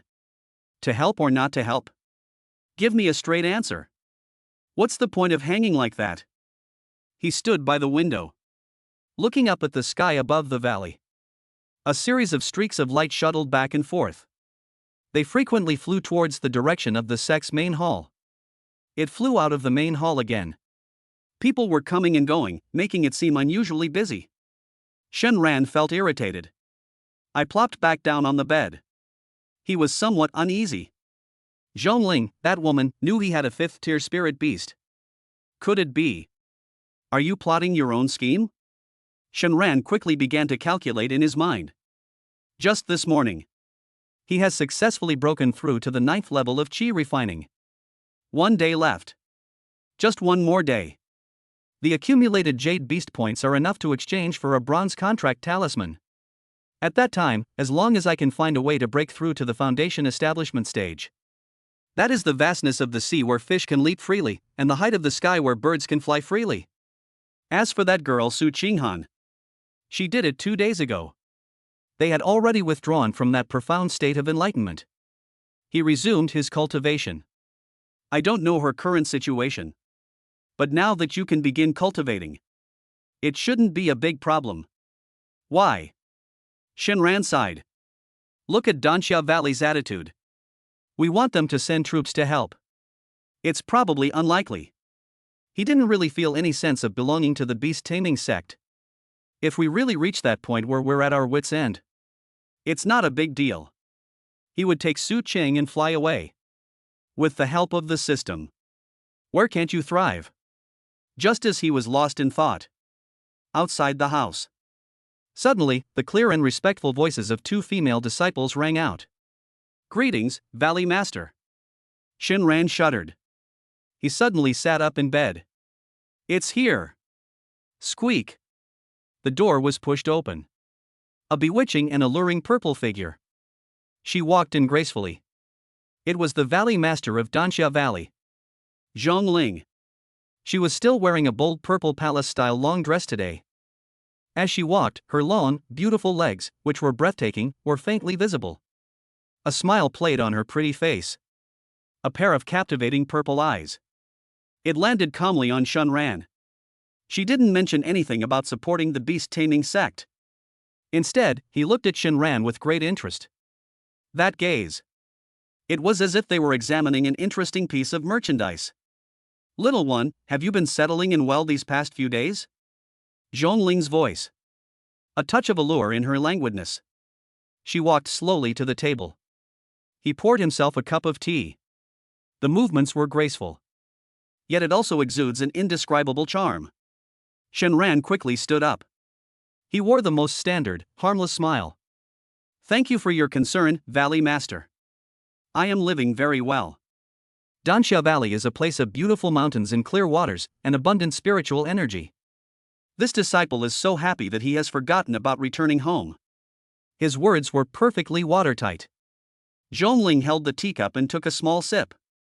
Her gaze swept over him almost imperceptibly. Oh? Yeah? I thought you would feel that our Danxia Valley did not provide adequate hospitality. I've neglected you. There's more to that than meets the eye. Shenran's heart skipped a beat. This woman is a wolf in sheep's clothing. They're not easy to deal with. Valley Master is joking. What virtue or ability do I possess? Being taken in by the Valley Master is already an immense blessing. Shenran continued to play the submissive role. Zhongling suddenly put down her teacup. Turn around. He walked towards Shenran step by step. A strange, subtle fragrance instantly enveloped Shenran. It's not the scent of flowers. It doesn't have the vulgar taste of rouge and face powder. Rather, it is a unique scent that blends the fragrance of herbs and trees with the natural scent of a woman's body. The mere mention of it stirs the soul. Your fifth-tier spirit beast. Was it truly a chance encounter in the back mountain, an accidental contract? Zhongling stopped in front of Shenran. The two were no more than a foot apart. Shenran could even see her long eyelashes clearly. It trembled slightly with each breath. This problem has finally come to pass. Reporting to the Valley Master, it is absolutely true. Shenran remained calm and composed. He'd told the lie so many times that he was starting to believe it himself. Yeah. Zhongling suddenly extended a fair, jade-like finger. His fingertips brushed across Shenran's cheek. Shenran's body suddenly stiffened. Then do you know what a fifth-tier spirit beast means? Her fingers. Like a cold, slippery little snake. This means the possibility of changing the entire landscape of the eastern wilderness. Shenran felt her own breathing. It's all getting a bit rushed. That vixen. What are you going to do? In broad daylight, under the clear sky. You mustn't do anything reckless. I'm still a child. Valley Master. Shenran's voice was a little dry. This disciple is dull-witted. I don't quite understand what you mean. Zhongling suddenly smiled. That smile was like 100 flowers in full bloom. It made the whole room a bit brighter. Her mischievous finger finally stopped. Little guy, he's pretty good at playing dumb. She withdrew her hand and took a step back. They widened the distance again. That suffocating sense of oppression. It also dissipated. Shenran secretly breathed a sigh of relief. Would you be willing to join my Danxia Valley? Zhongling finally revealed his true intentions. She leaned against the edge of the table, her arms crossed over her chest. The already breathtaking curve. It makes it appear even more majestic. As long as you nod. From this day forward, you will be the holy son of my Danxia Valley. All resources within the valley are at your disposal. She paused, her purple eyes gleaming. A captivating glimmer flashed across its surface. And I'm the only alchemy master in the eastern wilderness, you know? Want some? She spoke the last three words softly and seductively. Those eyes seemed to have hooks in them. Shenran's heart skipped a beat. Holy crap! Naked temptation. Eat? What to eat? Taking elixirs? Or, should I eat you? In Shenran's mind. Countless thoughts flashed through my mind in an instant. To be the holy son? That sounds nice. He didn't believe that this woman had taken a liking to him. It's clear that they've set their sights on their own spirit beast. His face. He wore an expression that was both flattered and extremely embarrassed.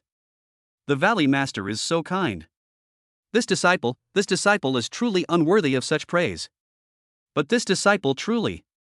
We cannot betray our sect. These are his words. He spoke with great righteousness and awe. Zhongling looked at him without saying a word. But the smile at the corner of his mouth became increasingly intriguing. Shenran inwardly groaned. This woman is so stubborn. The atmosphere was about to freeze. Shenran's mind raced. Suddenly, an idea came to me. He then changed the subject. A perfectly balanced blush and longing appeared on her face. But, Valley Master, I would naturally like to take your pills. But, I wonder if this disciple has the good fortune to receive it. Zhongling was taken aback at first. Immediately, she then let out a sweet, bell-like laugh. Giggle. You little rascal. She laughed so hard her body trembled, her breasts heaving. You want to take my pills without joining my sect? You have quite the nerve. Shenran chuckled and said nothing more. But in his heart, he missed the touch of Zhongling's fingers. In the future, we will also make this Valley Master a jade hand through a contract. I asked her to massage my feet every day. That's what you call awesome. Zhongling laughed for a long time. It finally stopped. She straightened up again. I straightened my slightly disheveled clothes. That pretty face. He restored the dignity and indifference that the Valley Master should have possessed. But deep in those eyes, she still wore a faint smile. She turned and walked towards the door. Not a single word was said. Shenran's heart jumped into her throat. What's the meaning? Is that all there is to it? That was the end of it? He was about to speak up and try again. Zhongling's figure had already reached the doorway. She stopped walking, but didn't turn around. He only left one sentence. These words left Shenran speechless. Pack up. We will depart in 1 hour. Beast Control Sect. Chapter 41. The sect is in imminent danger. The alluring Valley Master, I didn't help for nothing. Shenran was completely dumbfounded. What is this woman up to? 1 second they were threatening and enticing themselves.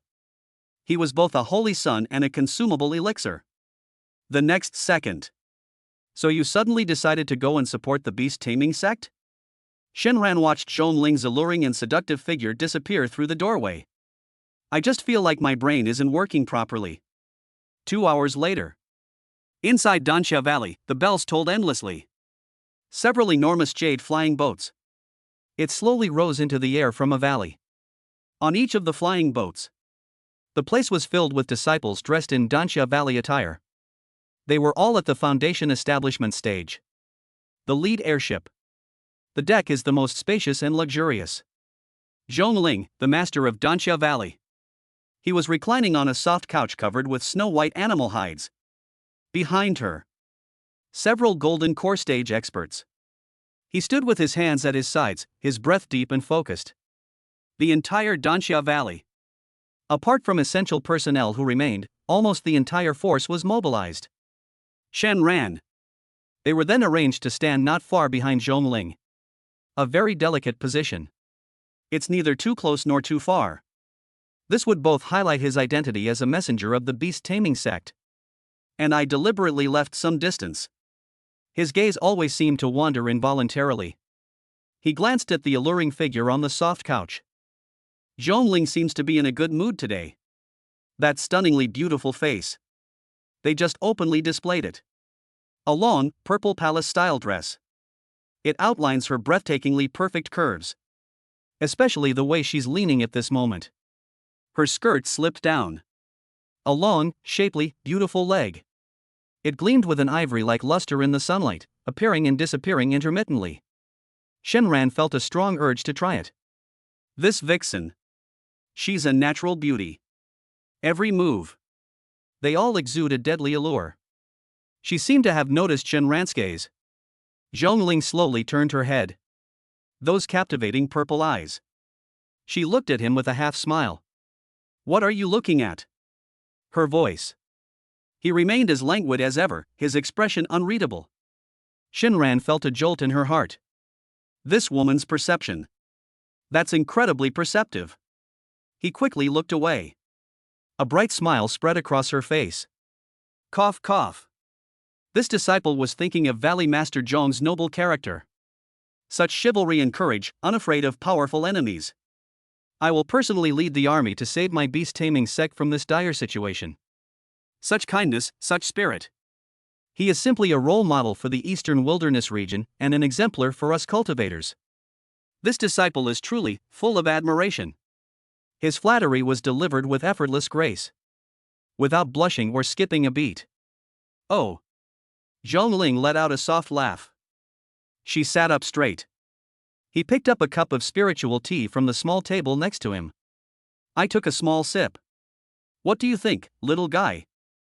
I went to such great lengths, mobilizing nearly half of Dansha Valley's fighting force. Will it be a wasted trip? Shinran sneered inwardly. It's here. He knew all along. This woman is definitely not a kind-hearted person. Shinran still had a smile on her face. As long as we can defeat the Heavenly Sword sect. You are the greatest benefactor of my beast-taming sect for protecting us. At that time, the sect master will surely reward you handsomely. A generous reward? Zhongling chuckled softly. He slowly shook his head. She didn't look at Shinran again. His gaze shifted to the distant horizon, towards the direction of the beast-taming sect. What I want?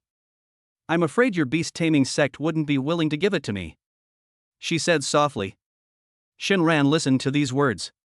My heart was pounding with anxiety. What exactly does this enchantress want?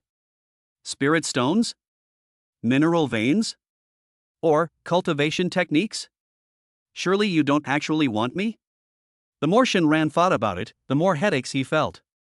He felt himself. It's like a little lamb that has just escaped from the jaws of a tiger. He turned his head. It was snatched away by an even prettier and more cunning fox. The airship broke through the clouds at an extremely high speed, heading towards the beast-taming sect at full speed. At the same time, Beast Control Sect. Boom! A deafening roar. A massive light shield envelopes the entire main peak of the Qingyun Mountains. It shook violently. On the light screen, countless ripples spread out like water. The color is also much dimmer than before. On the plaza in front of the sect's main hall, several golden core elders of the beast-taming sect. His face was as pale as paper. Behind them, hundreds of inner disciples sat cross-legged, slumped over. Everyone's spiritual power was almost completely drained. Many disciples with slightly weaker cultivation levels. He even fainted. An elder of the enforcement hall with white hair and beard. He suddenly spat out a mouthful of blood. He stood up shakily. He looked at his fellow disciple beside him, who was also teetering on the brink of collapse. I can't hold on any longer. His voice was hoarse and filled with despair. Another elder helped him up. Looking up at the sky, his eyes were filled with sorrow. Sect Master. Sect Master, there's still no movement? A Foundation establishment disciple guarding the entrance to the beast-taming hall.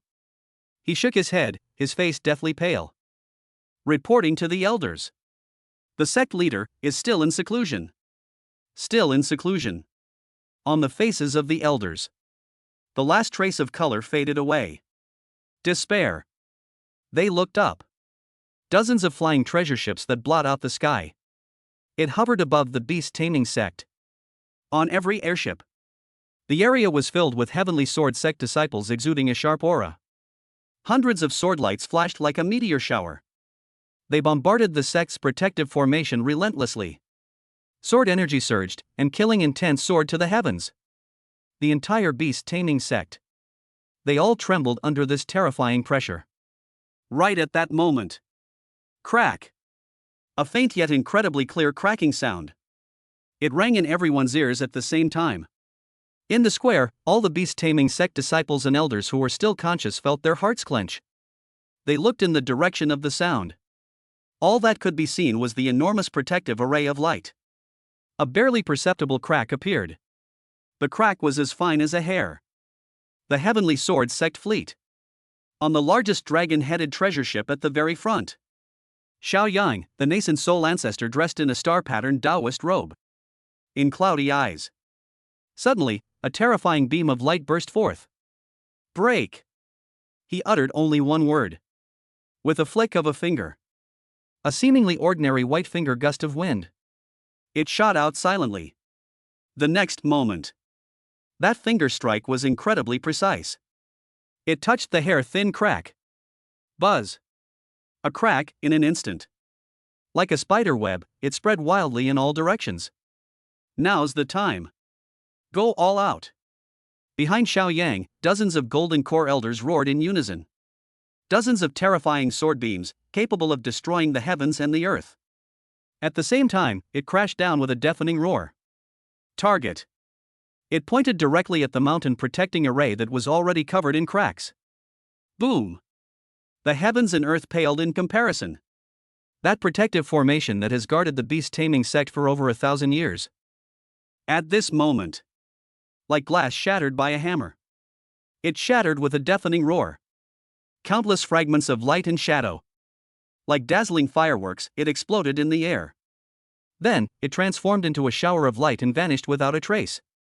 On the square, all the elders and disciples of the beast-taming sect. I stared blankly at this scene. On their faces, it was filled with disbelief and a despair that chills to the bone. The beast control sect is over. Chapter 42. The nascent soul ancestor arrives. Just when the entire sect was in despair, she arrived. This idea. It surfaced in the minds of all the disciples of the beast-taming sect. The sect's protective formation shattered. That barrier that protected the sect for 1,000 years. Faced with absolute power. It was all in vain. Kill the wicked creatures of the beast-taming sect. Leave no one alive. On top of hundreds of flying treasure ships, countless disciples of the Heavenly Sword sect roared their battle cries. They transformed into streaks of white sword light. It fell from the sky. They pounced on the beast-taming sect members below, who had lost their protection. Disciples of the beast-taming sect, heed my command. Form ranks. Defend against the enemy. The elder of the enforcement hall was furious. He forcibly suppressed his surging blood and chi. He let out a roar. We swear to live and die with our sect. The few remaining golden core elders. At this moment, their final act of courage erupted. They knew it very well. There's no escaping it by running away. Rather than die a pathetic death, why not take a few down with you? In an instant, the brilliance shines once more in the square. Flying swords, magical artifacts, talismans, and all sorts of roaring spirit beasts. Like a resolute torrent, we faced the dark mass of flying boats in the sky. Hundreds of inner disciples were still standing. Her eyes were red. He activated the little spiritual power he had left in his body.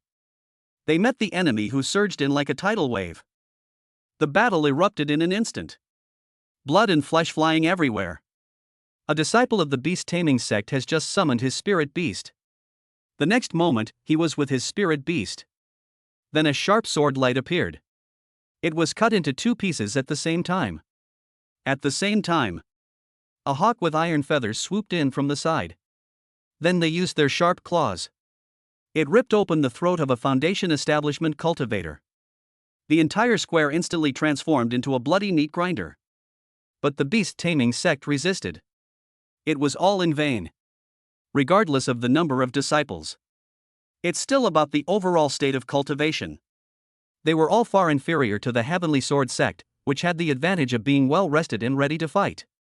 Not to mention, in the sky, there are also dozens of golden core experts eyeing the opportunity. A swift and decisive victory. A golden core elder from the Heavenly Sword sect snorted coldly. He exchanged glances with his fellow disciples. They all acted simultaneously. 5 incredibly thick sword beams. Like 5 pillars supporting the sky. It fell from the sky. Their target was the elders of the beast-taming sect who were still struggling to hold on. Below, some disciples were completely desperate. They gazed upon this apocalyptic scene. His Taoist heart collapsed. Transforming into a streak of light, it attempted to flee down the mountain. But they had just taken off. It was then entangled in a sword net by the disciples of the Heavenly Sword sect. It was twisted into a cloud of blood mist. High in the sky, on that enormous dragon-headed treasure ship, the nascent soul ancestor Xiao Yang paid no attention to the massacre below. Those are just ants. He turned his head. His cloudy gaze fell on Gu Qingjue beside him. Where is Yunling Shuang? Gu Qingjue's face was covered by a veil. I can't see their expressions clearly. But in her cold eyes, it shimmered with a joyful light. She raised her slender fingers. It points towards the Yuling Peak shrouded in clouds and mist. It should be inside that cave. Xiao Yan nodded. He flashed away. Then it disappeared from the spot. The next moment. His people. It had already appeared like a ghost outside the cave on Yuling Peak. Gu Qingjue, on the other hand, floated down. She did not participate in the battle below. Dark eyes. They searched rapidly through the chaotic crowd. Shan ran. She has to find that bastard. Then, I will personally kill him to break my inner demons. Right at that moment. An anomaly has occurred. Buzz, buzz, buzz. A series of magnificent, rumbling celestial sounds. It came from the farthest horizon. That sound. It seemed to possess some kind of strange magic. Below, the two sides are engaged in a bloody battle. Their movements involuntarily froze. Everyone, without prior arrangement, did so. Look up. On the eastern horizon, all that could be seen was several enormous flying boats, their entire bodies crafted from beautiful blue jade. It is breaking through the sea of clouds. They sped towards the direction of the beast-taming sect. On the deck of the lead airship, a captivating and alluring purple figure appeared silently. She was exceptionally beautiful and naturally alluring. It was the Valley Master of Danxia Valley. Zhong Ling. Danxia Valley? What are they doing here? The disciples of the Heavenly Sword sect stirred. And the disciples of the beast-taming sect. Then, after a brief moment of astonishment, his eyes blazed with the wild joy of surviving a catastrophe. Reinforcements. The reinforcements from Danxia Valley have arrived. Xiao Yan looked at the Danxia Valley fleet from outside the cave. His face looked rather pale. He then snorted coldly. It seems we won't be able to destroy the beast-taming sect today. But he was determined to stop Yun Lingshuang from forming her nascent soul. He raised his hand, his withered palm. He gently pressed his hand on the several protective barriers at the cave entrance that were still shimmering with light. There was no earth-shattering noise. There was no dazzling brilliance. The restriction was set up by the Golden Core elders working together. Like ice and snow under the sun. To dissolve and disintegrate silently. The cave entrance suddenly opened up into a bright and spacious area. A stunning white figure appeared in Xiao Yang's eyes. It is Yun Lingshuang. She was still sitting cross-legged at that moment. Her silver hair moved on its own even without wind. A faint golden halo surrounded him. In the air, there seemed to be mysterious Taoist runes rising and falling, disappearing and vanishing. The remnant soul of that old woman. It has completely disappeared. Clearly, all the insights gained from the inheritance. She has already absorbed them all. But she seems to be at a crucial juncture in her breakthrough. His aura fluctuated, sometimes strong and sometimes weak. Xiao Yang has been through this before. I couldn't help but feel a wave of fear. If she really breaks through, the consequences will be unimaginable. Luckily, I arrived quickly. A murderous glint flashed in his eyes. With a wave of his hand, a giant hand formed from boundless spiritual energy. It appeared out of thin air. It was about to be aimed at Yun Lingshuang's head. Smash it hard. Just then. Buzz. A beam of emerald light shot towards us. It was only the size of a palm. A simple and unadorned small tripod. The small cauldron grows taller as it faces the wind. It instantly grew to a size of 3 zhang, approximately 10 meters, emitting a series of booming sounds. Impartial. It completely enveloped Yun Lingshuang. Clang. A giant hand of spiritual power. It slammed hard onto the small jade cauldron. It produced a deafening clang of metal clashing. The small tripod shook violently. The brilliance dimmed somewhat. But in the end, it withstood the attack steadily. At the same time, a charming figure, like a purple butterfly, she appeared quietly in front of Xiao Yang. Senior Xiao, let's talk this out. Why make such a fuss? Zhongling moved with light, graceful steps. It stood perfectly between Xiao Yang and the small jade cauldron. She just smiled like that. To confront this nascent soul ancestor face to face. At the same time, deep inside the cave, behind a huge rock, Su Qinghan transformed into a little fox, peeking out the window furtively. She heard everything the two of them said. This is a nascent soul ancestor. There are only a handful in the entire eastern wilderness. The flying boat from Danxia Valley just appeared. She suddenly sensed it. Outside, there was a scent that she both hated and longed for. Shan ran. That bastard finally came. Immediately afterwards, a huge wave of resentment and anger surged up. They don't usually summon me over so easily. Did you lay a hand on me? How did it come to such a dangerous time? Instead, they left me here all alone. You heartless bastard who would stand by and watch someone die. While Su Qinghan was lost in thought, Xiao Yang's expression, it has become completely gloomy. He stared at the woman in front of him. The voice was flat. Girl, do you really intend to be my enemy? The oppressive aura of the nascent soul stage. Like a mountain or a sea, it crushed towards Zhongling. Zhongling's expression hardened. But she still stubbornly held on. She let out a string of silvery laughter. Senior Zhao's cultivation is extraordinary, and he is even a nascent soul cultivator. With my meager skills, how dare I oppose you? She said she didn't dare. However, his body showed no intention of moving aside. Only. Zhongling changed the subject. In those captivating purple eyes? A perfectly timed hint of distress flashed across his face. The beast taming sect has been purchasing pills and spiritual herbs from my Danxia Valley over the years. But they owe me a huge amount of spirit stones. If you were to wipe out the beast taming sect, who can I ask for my spirit stones back? Chapter 43. The alluring Valley Master makes outrageous demands. The nascent soul ancestor trembles with rage. Xiao Yang snorted coldly. He stared at the woman in front of him, who exuded allure from head to toe. Anger surged within him. Others may not know the woman's background. But how could he, as a nascent soul ancestor, not know this? Zhongling is a rare alchemy master in the eastern wilderness. This title is no joke. I wonder how many old monsters are currently in seclusion. Everyone is waiting for her elixir to prolong their lives and help them break through their current level. Killing her is a small matter. But what if we cut off the source of elixirs for those old monsters? That's what got him into a huge mess. If it weren't for that, I give her 10 times the courage. She wouldn't dare to be so presumptuous in front of him. Xiao Yang suppressed the killing intent in his heart. He has lived for so many years. The pros and cons are clear. It's just some spirit stones, isn't it? Our Heavenly Sword sect gave it to them on their behalf. Get out of the way. You are aware of the feud between my Heavenly Sword sect and the Beast Taming sect.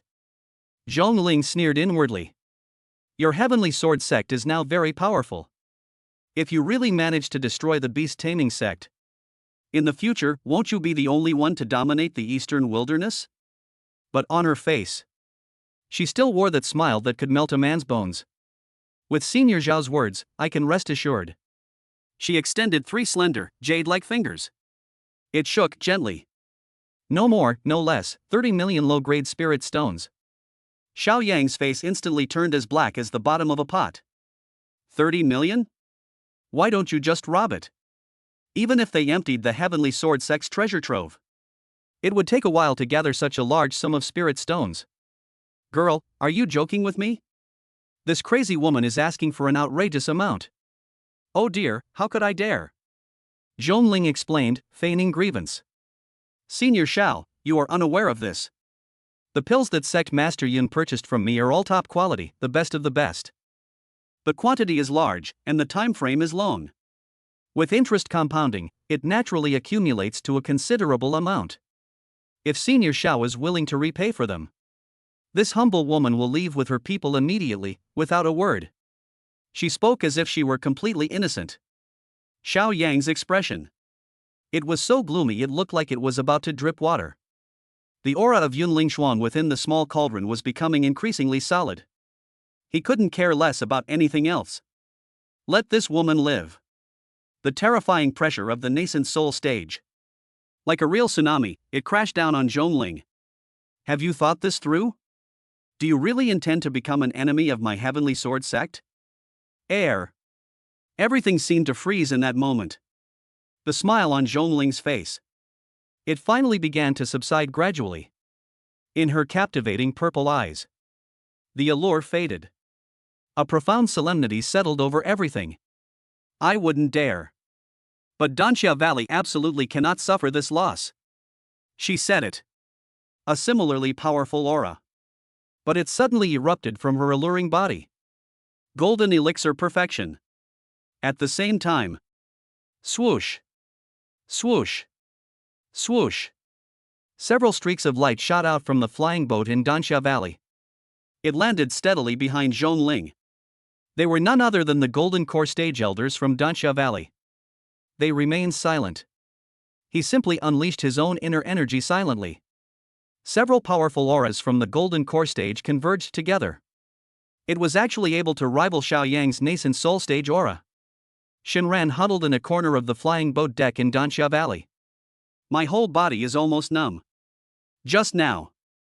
He watched Gu Qingjue's figure with wide eyes. Like a vengeful ghost seeking death. It hovered above the battlefield below. He knew it very well. That despicable woman. It's about finding yourself. Outside, the fighting was raging, with blood and flesh flying everywhere. What should we do? The sky gradually darkened. Shenran was extremely anxious. He did a quick mental calculation. In about 2 more hours. Accumulated Jade Beast value. That's enough to exchange for a bronze contract charm. But before that, we must break through to the foundation establishment stage. Otherwise, even with a contract, the government would not be able to do so. They couldn't do anything about that lowly woman, Gu Qingjue, who was only at the Golden Core stage. Thinking of this, a thought suddenly occurred to him. A graceful white figure. It appeared out of thin air in front of him. It was Su Qinghan. She had just appeared, before she even had a chance to lash out. Then they saw Shinran hiding furtively in a corner. He was frantically gesturing for her to be quiet. Shu! Don't speak! Shinran spoke very quickly. After pulling her to my side, he whispered in her ear. He quickly explained his current situation. In 2 more hours, we'll be able to exchange for the contract talisman. Gu Qingjue is searching everywhere for me, trying to kill me. You, right now, immediately, at this moment. Begin your cultivation. I need your cultivation to help me break through to the foundation establishment stage. Su Qinghan was terrified. Her pretty face turned deathly pale in an instant. I kept the complaints I wanted to say to myself. Now is not the time to dwell on those things. She understood. If Shinran dies, I can't survive myself. Su Qinghan gritted her teeth. She glared fiercely at Shinran. Enough with the chit-chat. Immediately sit cross-legged and begin frantically circulating your internal energy. Right at that moment. The direction of Yuling Peak. Boom! A deafening roar, 100 times more terrifying than any before. A sudden outburst. The dazzling light was like the sun exploding. It illuminated the entire sky as bright as day. A terrifying energy shockwave swept across all directions. The battlefield below was instantly cleared out in a large area. All the cultivators who are still fighting, whether it's from the Beast Taming sect or the Heavenly Sword sect, they all stopped what they were doing. They looked up in horror. They've started fighting. The nascent soul ancestor and the powerful figures of Danxia Valley have finally made their move. In the square, the remaining Golden Core elders of the Beast Taming sect exchanged glances. Without hesitation, it transformed into a stream of light. They rushed towards the direction of Yuling Peak. They understand. Where is the key to victory or defeat? On the other side, the Golden Core elders of the Heavenly Sword sect. They also abandoned the smaller fish below. Head straight for the main battlefield. In an instant, dozens of streams of light from the Golden Core stage appeared. Like a swarm of carp crossing a river, they all surged towards Yuling Peak. That magnificent yet cold, silver-white figure. It also came into Shinran's sight. Gu Qingjue. She hovered in mid-air. He glanced down at the chaotic battlefield. He glanced once more at the surging energy of the Imperial Spirit Peak. She hesitated. Shinran has not been found yet. But they need me there too. Just a moment's hesitation. She ultimately chose the latter. She transformed into a streak of swordlight. It also flew towards the direction of Yuling Peak. Seeing this scene, Shinran's eyes suddenly lit up. Chance. He picked up Su Qinghan, who was still fully engaged in cultivation, and carried her in his arms. Su Qinghan was startled by this sudden action. He suddenly opened his eyes. What are you doing? Run away. Shinran let out a low growl. He hugged her without saying a word. A leap. Directly from the deck of the flying boat, hundreds of feet high. He jumped. The howling wind whistled past my ears. In a moment of desperation, Su Qinghan cast a spell. The two were lifted up by a gentle breeze. That way, you won't be smashed to pieces. Shinran identified the direction. Don't use your sword. It's too conspicuous. After saying that, he held Su Qinghan's small hand. Without turning his head, he headed towards the outer gate area at the foot of the mountain. A desperate, frantic escape. Chapter 44. The dark side is under the lamp. I lead my aloof senior sister into the animal shelter. High in the sky. A chaotic battle between the nascent soul ancestor and more than a dozen golden core experts. It turned the entire night sky upside down. The dazzling sword light and the brilliance of various magical treasures. Like an inverted Milky Way. They collide and annihilate each other continuously. The roars of spirit beasts and the booming of spells. There were also screams of agony before death. They combined to form a symphony of apocalypse. Shinran pulled Su Qinghan along. They ran for their lives through the mountains and forests. He didn't even dare to look back at the scene of gods fighting. Faster. Faster. Shinran growled. Su Qinghan stumbled as he pulled her, nearly falling over. When had she ever been so embarrassed? The once aloof goddess. At this moment, she looks like a kidnapped young wife. Her skirt was torn by tree branches, and her hair was disheveled. His face, which was usually spotless, it was covered in mud and grass clippings. The bright moonlight. The sparse shadows of the trees illuminated the road ahead. That familiar, cluttered cluster of wooden and stone houses. It's already in sight. Outer gate area. At this moment, the place is deathly silent. All outer disciples received the elder's death order. They stayed indoors and were not allowed to go out. They understand. Above their heads, a life or death battle that will determine the fate of the sect is unfolding. Shinran was very familiar with the route. It twists and turns. It finally stopped outside a stinking yard. Spirit Beast Garden. Su Qinghan saw the crooked sign. His steps suddenly stopped. Her pretty face instantly lost all color. A foul stench, a mixture of spirit beast excrement, hay, and various other unpleasant smells, filled the air. It hits you right in the face. Why did you bring me here? Her voice was trembling. It was filled with resistance. Let her stay in a place like this.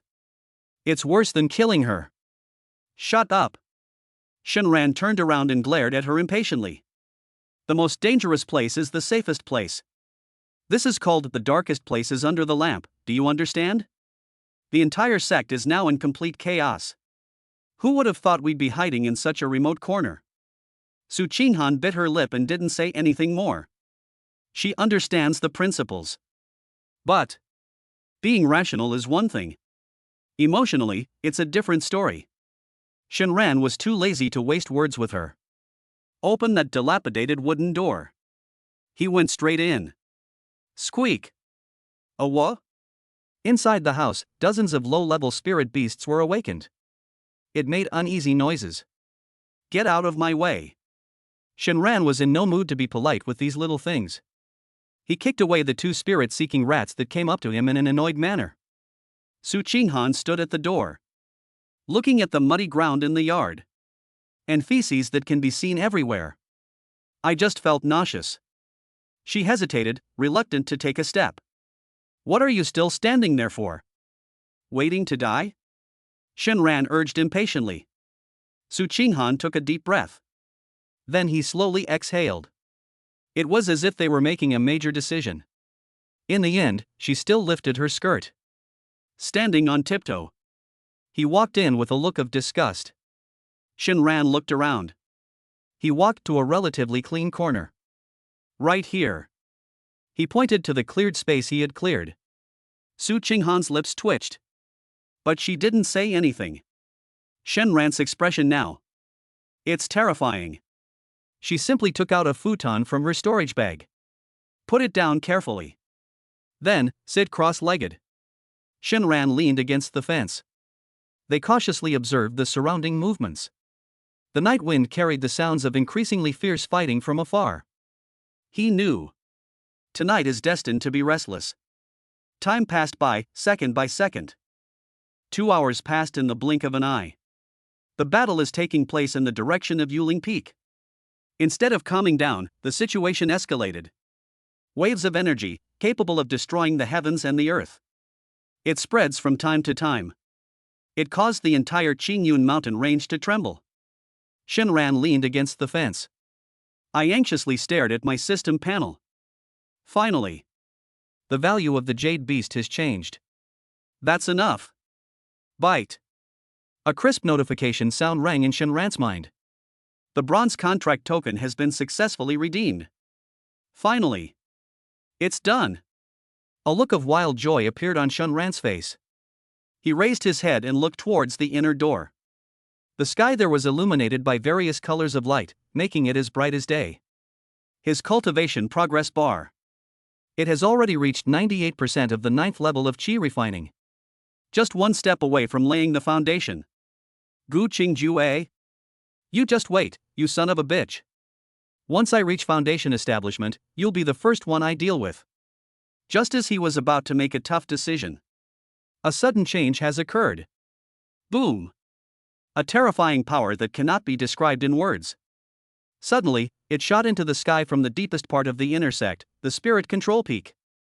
That was a golden pillar of light that pierced through the heavens and the earth. Immediately afterwards, a gigantic, stunningly beautiful phantom that blotted out half the sky. Slowly emerging. That phantom. She was dressed in white, with silver hair flowing like a waterfall. His face was exactly the same as that of the sect leader, Yun Lingshuang. But at this moment, it was surrounded by a dazzling golden light. A dazzling halo, like the sun, hangs behind his head. She simply floated there silently. A terrifying aura, supreme and overwhelming throughout the ages. They swept across the entire battlefield in an instant. That was the pressure of a nascent soul cultivator. Sect Master, the breakthrough is successful. Under this divine power, the arrogant disciples of the Heavenly Sword sect, they were thrown into disarray instantly. Countless white sword lights. They began frantically retreating towards the flying treasure ship. Clearly, they're leaving. Meanwhile, the beast-taming sect in Danxia Valley were on the other side. Their morale soared, and they launched a final, fierce attack. Shinran was affected by the aftershocks of that energy. He was flipped over and fell face first into the dirt. Su Qinghan was also jolted awake from her cultivation state, her face turning deathly pale. Continue. Shinran got up and growled at her. Su Qinghan glanced at him. He glanced again at the godlike phantom in the sky. He gritted his teeth and closed his eyes again. Shinran stared at the scene in utter horror. Is this the power of a nascent soul cultivator? That's terrifying. However, before he could recover from the shock, a cold, eerie feeling, as if someone were peering into the depths of my soul, suddenly arose in my heart. Shinran's pupils suddenly contracted. He looked up abruptly and saw a streak of silvery white light. They have just left the main battlefield. Straight towards the direction of the Spirit Beast Garden. It shot straight at us.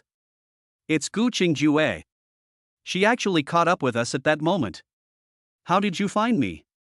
Shinran glanced at the people behind him who were still cultivating with all their might. Su Qinghan was completely unprepared. No. We absolutely cannot let her be exposed. In a flash, Shinran made a decision. He suddenly burst out of the Spirit Beast Garden.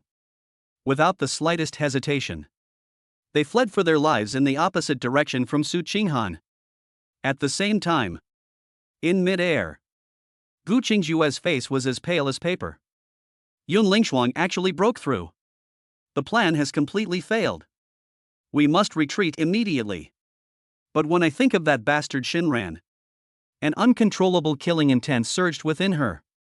If she doesn't kill this child, her conscience will remain uneasy, and her inner demons will forever reside within her.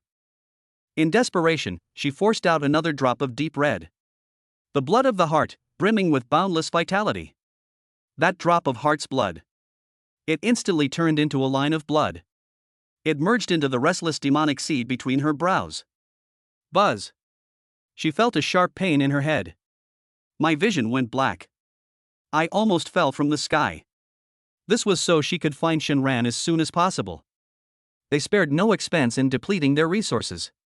A secret technique to forcibly activate the demonic seed's senses.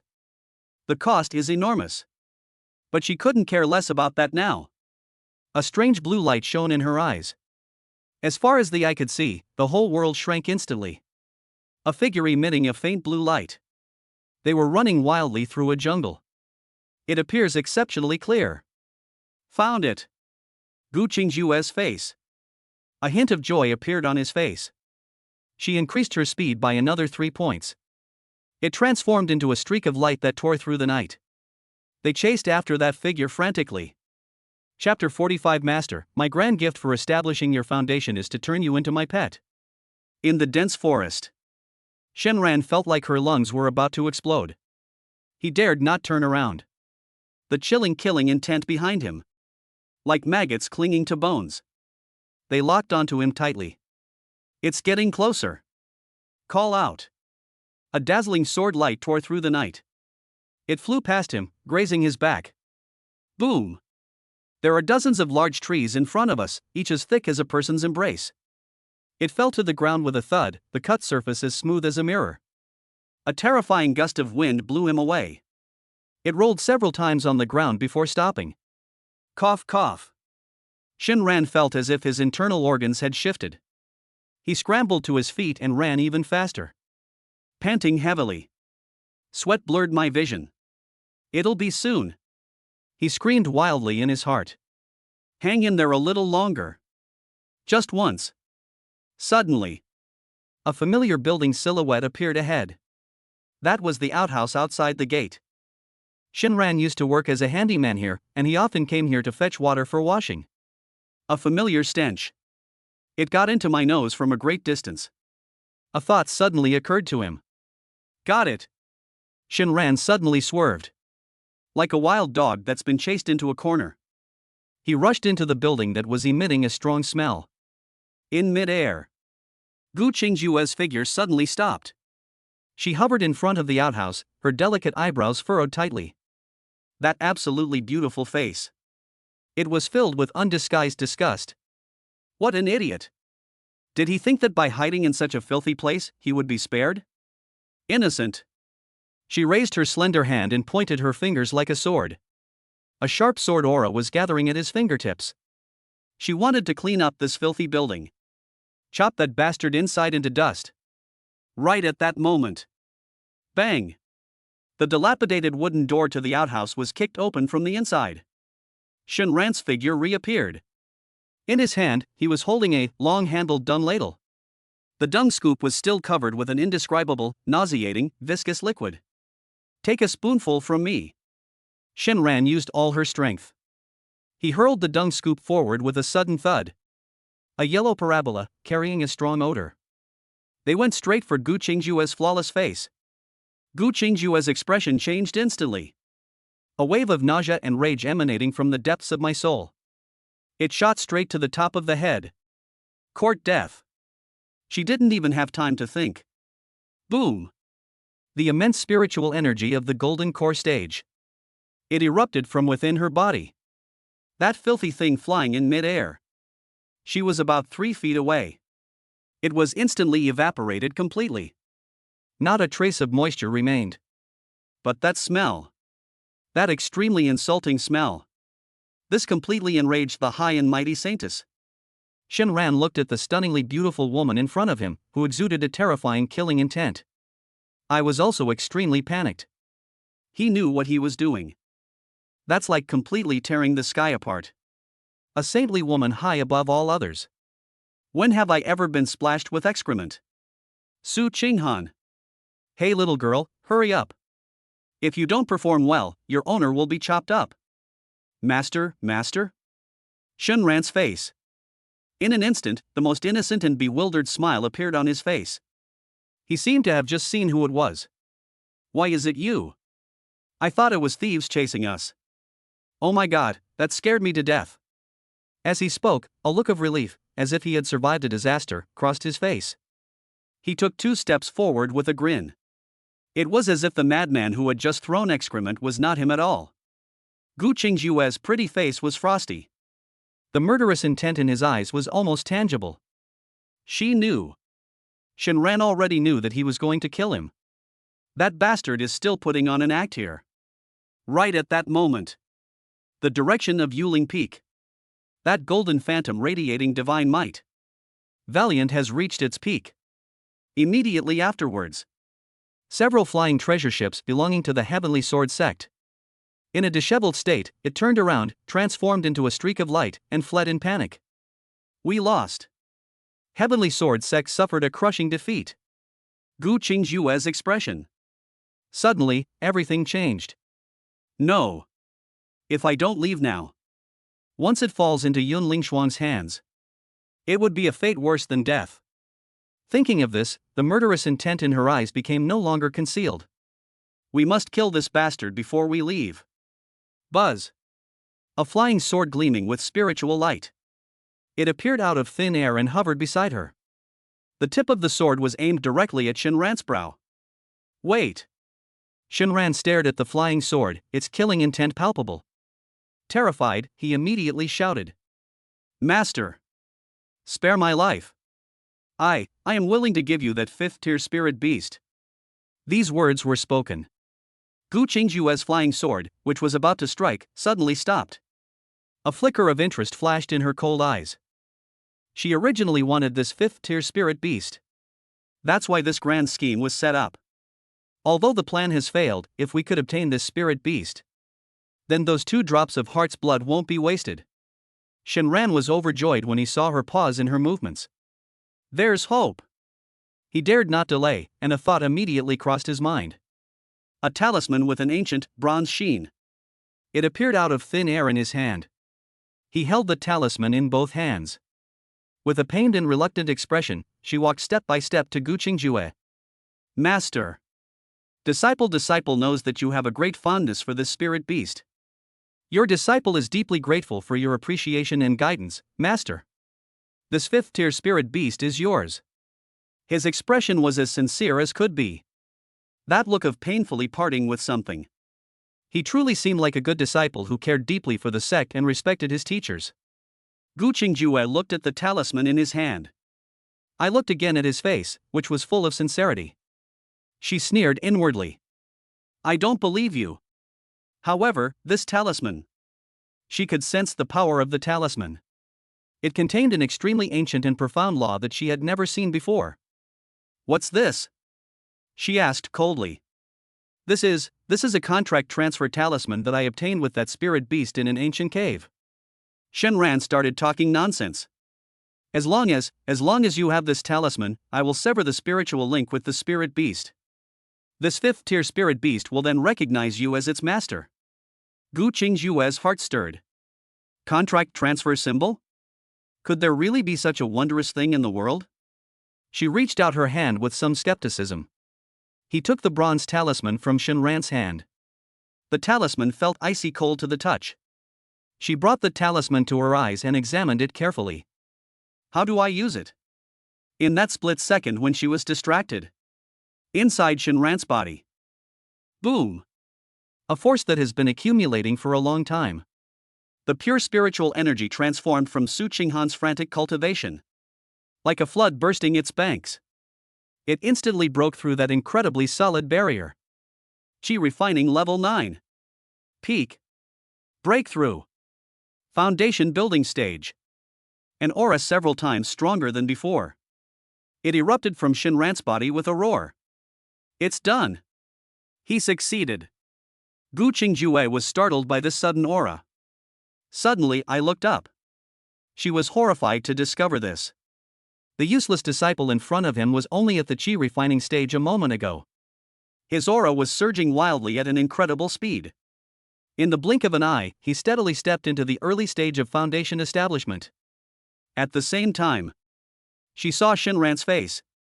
That face. Where was even a trace of the previous fear and flattery? Instead, it is a hunter's reaction when he sees his prey. That undisguised, aggressive grin. Master. Shinran raised his head and slowly spoke. His voice became low. It also carries a hint of unsettling playfulness. Do you know? I've been eyeing you for a long time. Chapter 46 Sisters Reunited. Upon seeing her senior sister, the Holy Maiden's Tao heart collapsed on the spot. Gu Qingjue's pupils. It suddenly shrank.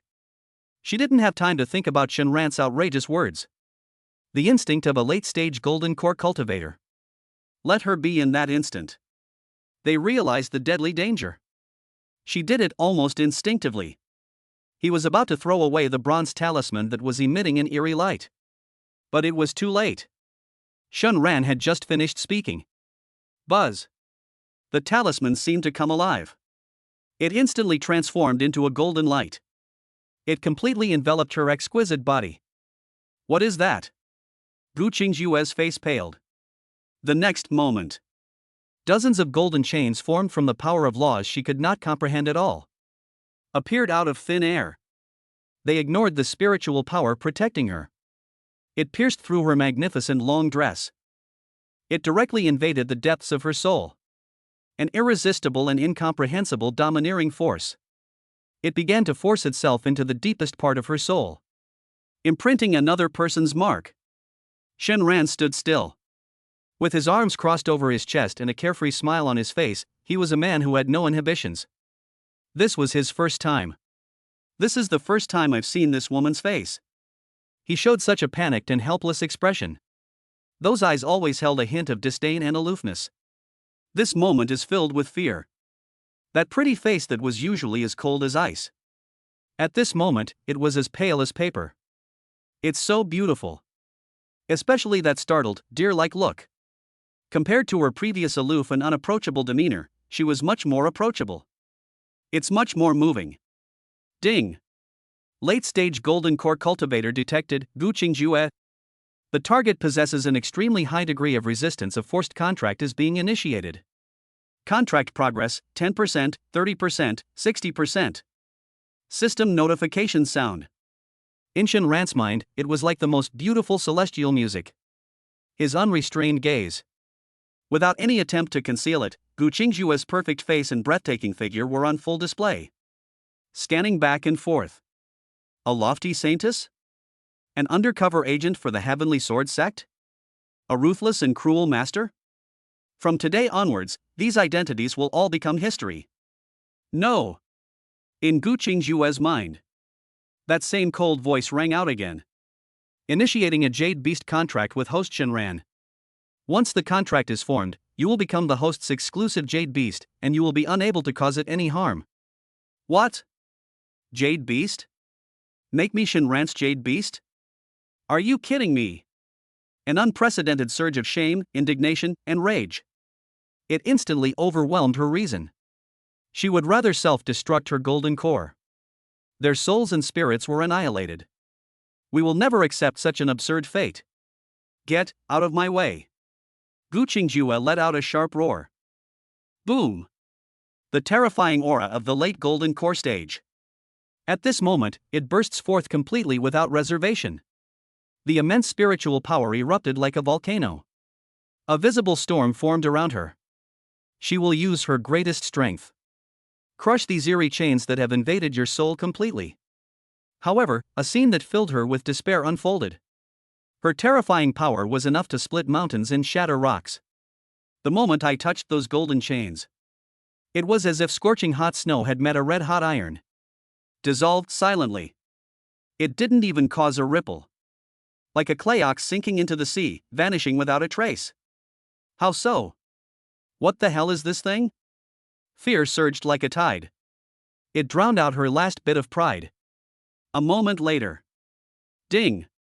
Contract complete. As the notification sound rang out, the golden light emanating from Gu Qingju's slowly dissipated. But those laws in chains. But it has already been deeply imprinted in her soul. It can no longer be removed. At the same time, before Shenran's eyes, the virtual panel slowly unfolded. Jade Beast, Gu Qingjue. Cultivation level, late golden core stage 12%. Qualification, celestial appearance purple. Affection level, 100 hate to the core. Status, soul shock. Daily output, 100 Jade Beast values. Spirit Beast form, undefined. Owned fashion items, not owned. Purple talent. 100 Jade Beast points per day. Shenran's heart. It jumped around wildly a few times, completely ignoring its own will. It's out. This time it's really big. It wasn't for nothing that I've thought about you for so long. He chuckled. Satisfied, he put away the panel. Then, he started walking. He walked step by step to Gu Qingjue's side. Gu Qingjue was still standing there, stunned. They were still reeling from the huge upheaval that had just occurred. Shenran leaned closer to her and took a deep breath. A faint, delicate fragrance, like that of a pine tree after a snowfall. It burrowed into his nasal cavity. It smells so good. Master, what are you thinking about? Shenran's voice brought her back to her senses. Gu Qingjue suddenly looked up. When I saw Shenran's face with that playful smile in her cold eyes, instantly, a raging fire of rage and murderous intent ignited within him. She no longer had time to think about what was going on. Right now, all she wants is to kill the man in front of her. But just as she was about to make her move, one hand, as fast as lightning, absolutely precise, he pinched her smooth, jade-like chin. He forced her to look up and meet his gaze. This action is full of aggression. It was incredibly insulting. You're asking for it. Gu Qingjue completely lost it. She pointed her fingers like a sword. A fierce sword aura that embodied all the skills she had learned in her life. It pierced straight at Shenran's brow. She used all her strength in that attack. However, that terrifying sword energy was enough to instantly kill any Foundation Establishment cultivator. Just as it was about to touch Shenran's skin, with a poof sound, like a soap bubble that has been popped, it vanished into nothingness. Gu Qingjue was stunned. Shenran, however, went further. With his other hand, he followed suit. He grabbed her slender waist, which seemed too delicate to be grasped. Soft. Tight. It feels amazing. Let me go. Gu Qingjue was so ashamed and furious she wanted to die. She frantically channeled her spiritual power. Countless sword energies and all sorts of spells. They bombarded Shenran like they were free. But then, a bizarre scene unfolded again. All attacks.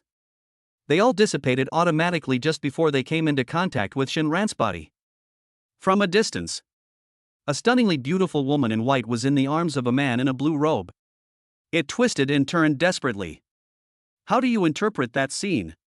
They all resemble a young woman playfully coaxing her lover, feigning reluctance while simultaneously embracing him.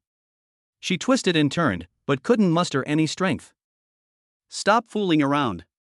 Shenran chuckled softly. Seeing how fiercely she was struggling, he exerted force with his arm.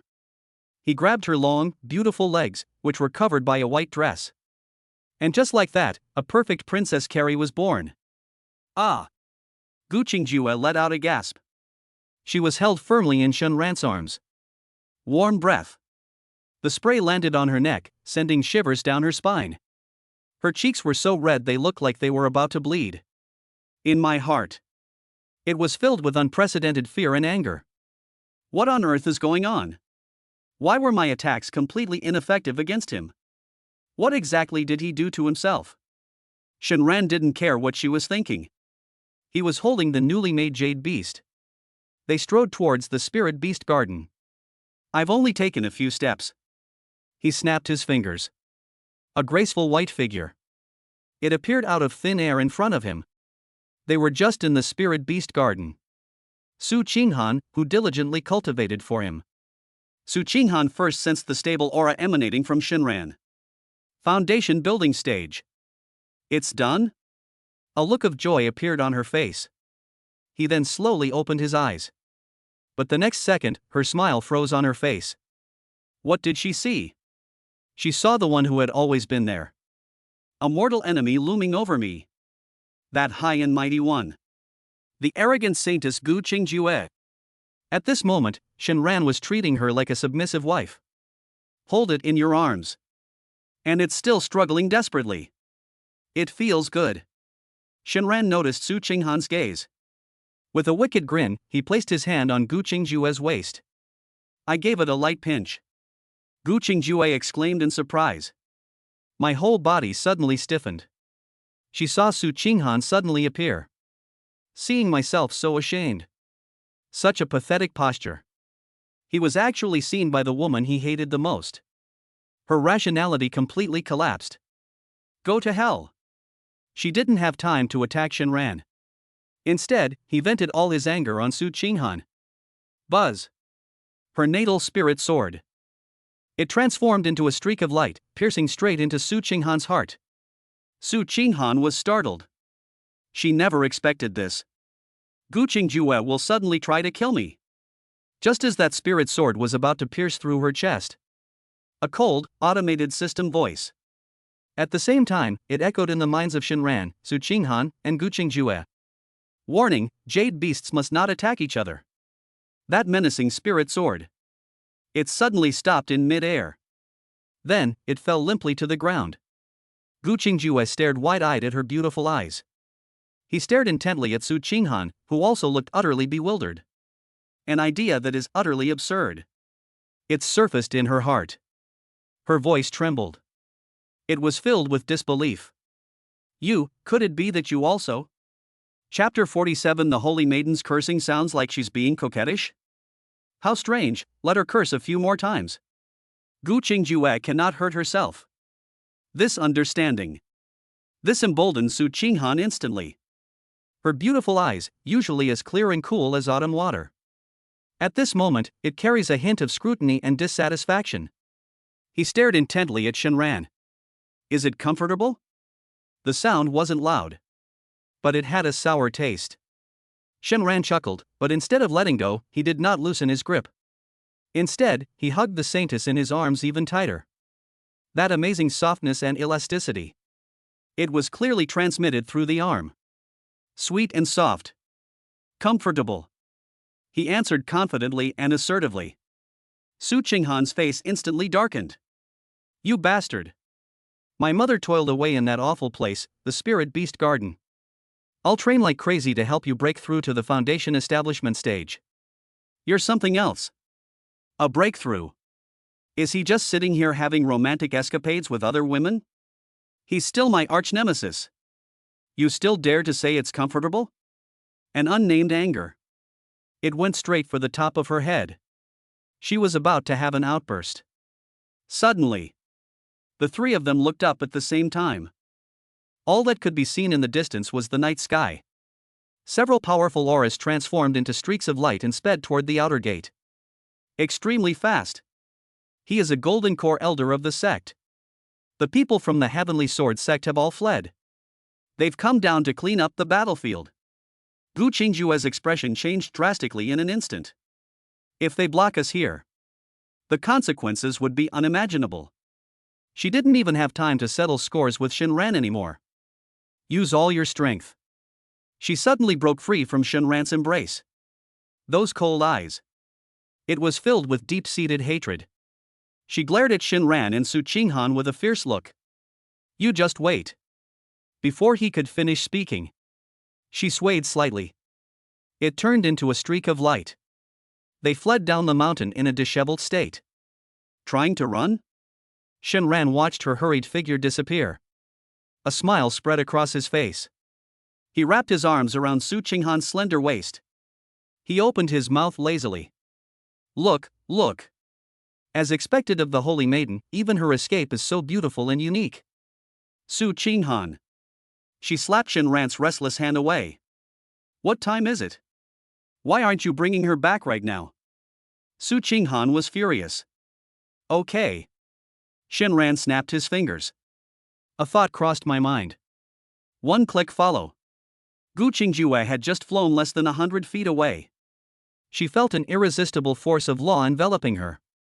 The scene before my eyes suddenly distorted. The next second, she returned to the same spot. She was still standing in front of Shenran and Su Qingqinghan. Gu Qingjue's face was filled with horror and disbelief. What kind of tactic is this? Even nascent soul cultivators. It's also impossible to forcibly move a late-stage golden core cultivator so silently. Su Qinghan saw her expression of having seen a ghost. A feeling of exhilaration washed over me. She crossed her arms. He walked up to Gu Qingjue. His face bore an undisguised sarcasm. Your Holiness, how have you been? Didn't you want to learn my spatial techniques before? Now that you can do it yourself, how does it feel? Gu Qingjue's pretty face. A flash of green, a flash of white. Shame, fear, rage. A mix of emotions swirled within her. It drove her almost to madness. As the streaks of light in the distance drew ever closer, a wave of despair washed over her. She had just been trying to sense Shenran's location. He spared no expense, even at the cost of a single drop of his heart's blood. This is when she is at her weakest. Let alone facing Yunling Xuan. I'm afraid even ordinary golden core cultivators? She can't beat them. Shenran also realized the seriousness of the problem. Gu Qingjue is now a member of the Heavenly Sword sect. If they were caught by their own elders, that's seen. He has no desire to try. His gaze swept over Gu Qingjue's pretty face, which was filled with despair. Suddenly he grinned. Master, you may step back now. As he spoke, he waved his hand. Receive. Gu Qingjue is such a big, living person. Vanished into thin air. Shenran. You bastard. What have you done to me? Let me go. Or I'll tear you to pieces. Beast. Trash. Bastard. In Shenran's mind, it was instantly drowned out by Gu Qingjue's furious scream. But somehow, he didn't find it noisy at all. On the contrary, they really enjoyed listening to it. Master, you scold people like you're being affectionate. I like. Gu Qingjue, inside the Jade Beast space, was taken aback. His face immediately turned red. The cursing sounds in my mind. It got even more intense. Shenran whistled happily. Done. At that very moment. Swoosh. Swoosh. Swoosh. 3 streaks of light descended from the sky. It landed steadily in front of Shenran and Su Qinghan. They were 3 golden core elders from the inner sect. They were all covered in blood. His breathing was disordered. Clearly, they had all experienced a fierce battle. One of the elders had eyes that seemed to pierce the air. He glanced around. How is the situation at the outer sect? Have you seen any remnants of the Heavenly Sword sect? His voice carried a chilling, murderous aura. Su Qinghan immediately put on a respectful yet fearful expression. He quickly bowed. She extended her slender fingers. He pointed haphazardly in the direction of east. Reporting to the elder. I just saw several stealthy sword lights fleeing in that direction. Upon hearing this, the 3 elders perked up. Good. You two, return to the inner gate square immediately to assist in handling post-war matters. Let's go after them. After he finished speaking, the 3 of them had no doubts whatsoever. It transformed into 3 streams of light. Without turning his head, he headed in the direction Su Qinghan pointed. They chased after them, watching their departing figures. Shenran and Su Qinghan exchanged a glance. Put. Both of them couldn't help but laugh. Survived a disaster. He also successfully won over Gu Qingjue. A sense of happiness. It arises spontaneously. On Su Qinghan's cheeks.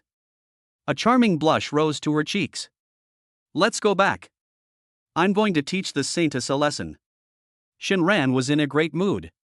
He took Su Qinghan's small hand. We were about to head towards the inner gate. Su Qinghan blushed and let him pull her along. Whisper. I need to pack too. What? You want to get beaten up too? Walk slowly.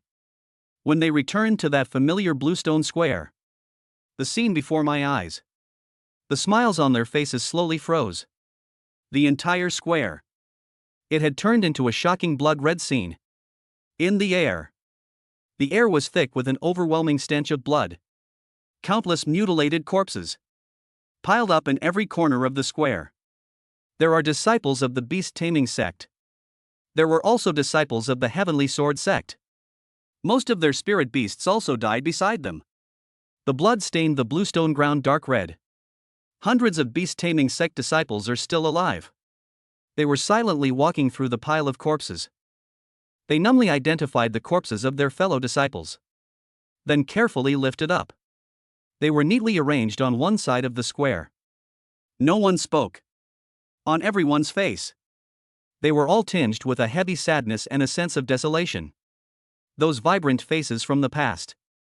At this moment, they have all turned into cold corpses. The sect, though victorious. But the price was too high. Just then, Shen Ran's gaze.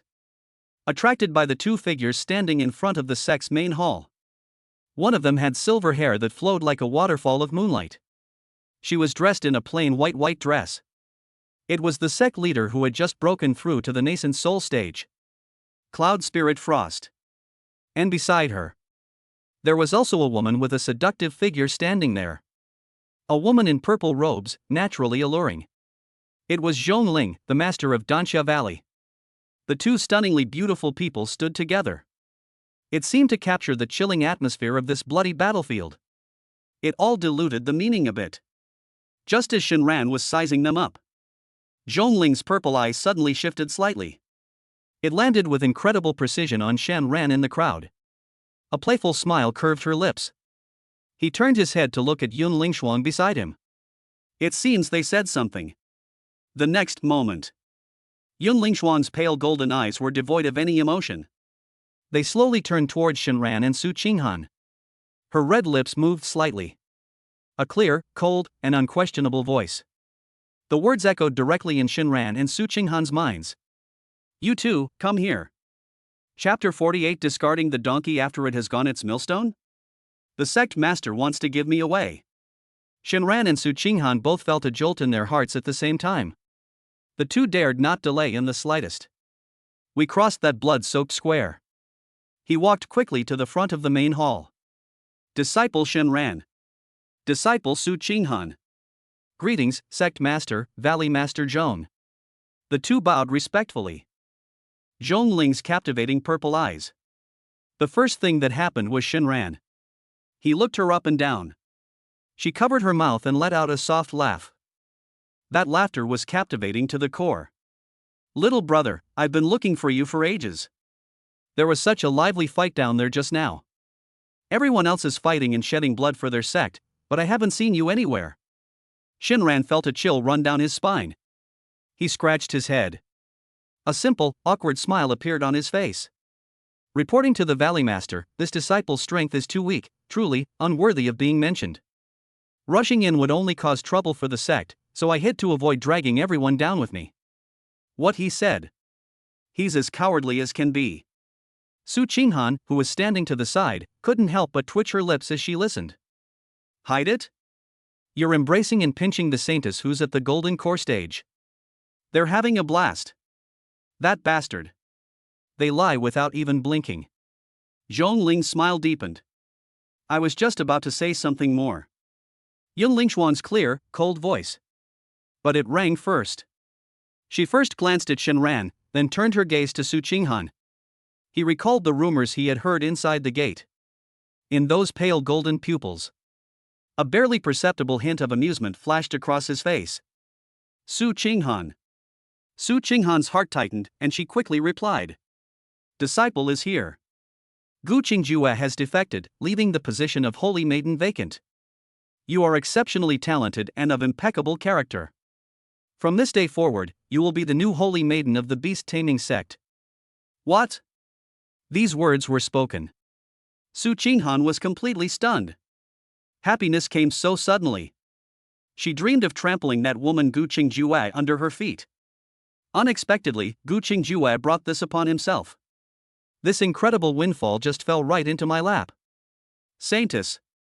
This is not just an identity or a title. It also means the sect's top-tier cultivation resources. The most essential cultivation technique passed down. Countless spirit stones and elixirs. Her heart was filled with ecstasy. It almost burst forth uncontrollably. But she forced herself to suppress her excitement. His face showed some difficulty and hesitation.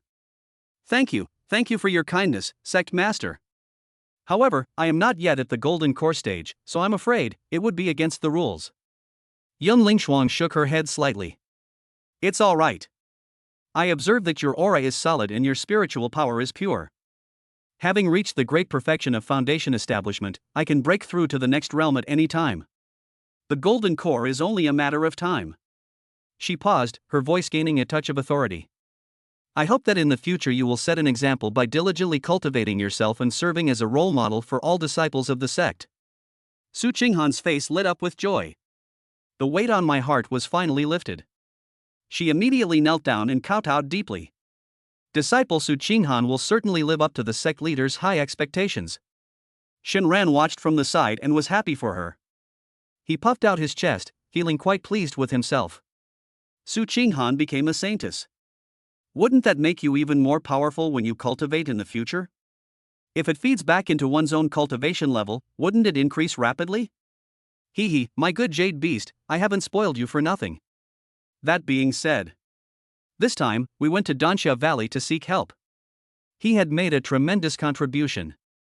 It wouldn't be an exaggeration to say that he saved the entire sect. Surely you should give me some reward? How about a reward of several 100,000 spirit stones? How about we bestow some top-grade magic treasures and cultivation techniques? That shouldn't be too much to ask, right? He was happily daydreaming. Really? Yun Lingshuang's golden eyes. It slowly moved onto his body. Shenran. It's here. Shenran's face lit up with joy. He immediately straightened his back and spoke loudly. Disciple is here.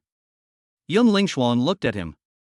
His expression was calm and indifferent, without the slightest ripple of emotion. As Gu Qingjua's personal disciple, you witnessed her committing such a heinous crime. You cannot escape blame. Shenran's smile froze. What is that? Yun Lingshuang's voice continued. Considering your merit in seeking help this time, your merits and demerits can be offset, and you will be spared the death penalty.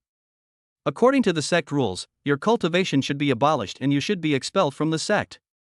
But she changed the subject. His gaze fell on Zhong Ling beside him. Master Zhong is very interested in you. From this day forward, you are no longer a disciple of my beast-taming sect. Follow Valley Master Zhong to Danxia Valley. Boom! These words were spoken. Shenran's face instantly darkened. Damn it! What did you say? Is this even human language? I risked my life. I'll run to Danxia Valley to get you reinforcements. It will allow you to break through to the nascent soul stage safely and smoothly. Now you're doing this, discarding me after I've served my purpose? No, this is even worse than killing a donkey after it has served its purpose. That's like selling the donkey directly. Or sell it to an extremely dangerous fairy. If it weren't for the fact that you just broke through to the nascent soul stage. Believe it or not, I'll execute you right here and now. Let you also experience what it's like to be a jade beast. In Shenran's mind, a million alpacas galloped through his mind. Even Su Qinghan standing to the side. They all wore expressions of disbelief. Her face turned deathly pale. Sen Shenran away? What should I do then? Only Zhong Ling. The smile on her face became even more charming and captivating. His purple eyes sparkled with extraordinary light. She swayed her alluring waist as she walked up to Shenran. Little brother, why don't you hurry up and thank Sect Master Yun? Going back to Danxia Valley with my sister. I promise you, your life from now on will be 100 times happier than it is here. Her breath was as sweet as orchids, and her voice was soothing and captivating. Shenran felt a surge of rage. It surged upwards. Screw you. I'm not going. He was about to speak. Su Qinghan was also anxious and was about to plead for Shenran. Zong. But she had only uttered one word. Shenran spoke first, his voice ringing out. We beg the sect master to rescind his order. Upon hearing this, the smile on Zhong Ling's face faded slightly. Yun Lingshuan's brows furrowed slightly. Oh? What else do you have to say? Shenran took a deep breath. Then, he turned around abruptly. Amidst everyone's astonished gazes, he grabbed Su Qinghan's soft, boneless hand beside him. His face instantly switched to an expression of deep affection. To be honest, Danxia Valley is a place of outstanding people and abundant resources, and Valley Master Zhong is even more exceptionally talented. I admire him greatly. He first praised Zhong Ling. Then, the tone shifted. He gazed intently at Su Qinghan in his arms. His voice became incredibly affectionate. But Senior Sister Su and I fell in love back in the outer sect and secretly pledged our lives to each other. If not for this, I am nothing but a useless piece of trash. How could I possibly break through from the second level of Qi refining to this level in just over a month in order to catch up with her? We made a pact that once I have established my foundation, we will become Taoist partners and stay together forever. Now, I have accomplished my mission, and my senior sister has also been honored as the Holy Maiden. This is the perfect time for us to tie the knot. If the sect leader sends me to Danxia Valley, we will be separated from each other from now on, and we will fall ill from lovesickness. This is absolutely heartbreaking. These are his words. He spoke with great emotion and his words were deeply moving. It was as if he truly was someone who acted for love. A passionate lover who would give anything for love. Su Qinghan was completely dumbfounded. Shenran held her hand tightly. I felt a scalding heat. It started in my palm and spread all the way to my cheek. A secret engagement? They even want to become Taoist partners? How dare he spout nonsense in front of the sect leader and so many people? She was so ashamed and furious she felt like dying. I wish I could disappear into a crack in the ground. But Shenran was holding her hand. It's like an iron clamp you can't break free at all. The smile on Zhong Ling's face vanished completely. Her face looked rather pale. On the contrary, it was Yun Lingshuang. In her pale golden eyes, a barely perceptible sense of pleasure flashed through his mind. But on her face. But he frowned at just the right moment. Her sharp gaze shot towards Su Qinghan. He seemed to be carrying a hint of anger. Su Qinghan, is this true? Su Qinghan trembled all over. She met Yun Lingshuang's gaze.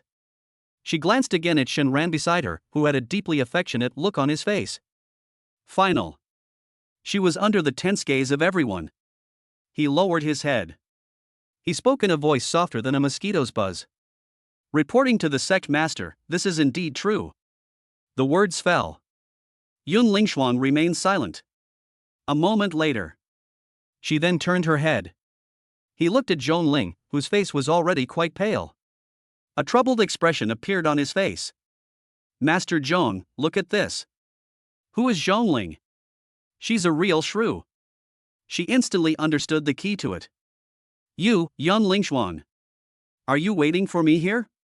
First, you bestowed upon this girl the title of saint. Now they've pulled this stunt. Isn't that obvious? Are you trying to shut me up by claiming to be the saintess's future Taoist partner? If it were an ordinary disciple, I could simply demand it by force. But the future saintess's man. I just can't bring myself to say it. You win. Zhong Ling snorted coldly in her heart. But her charming smile quickly returned to her face. It was as if the embarrassment from just now had never happened. Giggle. She giggled, her body trembling with delight. Since that's the case, then I shouldn't be the villain who steals what others love. She walked up to Shenran and looked at him with great interest. Sect Master Yun, your young disciple from the beast taming sect is quite capable. He can even get his hands on the future saintess. On Yun Lingshuang's face, it also perfectly conveyed a hint of shock. I have never heard of this matter before. Immediately, her cool voice rang out again. The inner gate was severely damaged, and most of your previous houses were also destroyed. Since that's the case, she glanced at the deepest part of the inner door. That solitary, proud mountain peak suspended above the sea of clouds. You two should stay at Guqingju's Juechen Peak for now. Shenran and Su Qinghan exchanged a glance upon hearing this. It all comes from the other person's perspective. I saw a hint of joy. Juechen Peak. That's where the inner sect's spiritual energy is most concentrated. One of the best cave dwellings in terms of environment. Thank you, sect master. The two quickly bowed. Yes, you may leave. Yun Lingshuang waved her hand.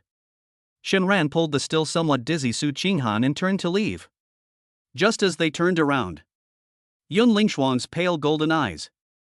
They lingered on Shenran's retreating figure for a few more moments. That gaze, deep as the sea, seemingly lost in thought. Chapter 49, Usurping the Nest. I bring the new saintess and sleep in the old master's bed.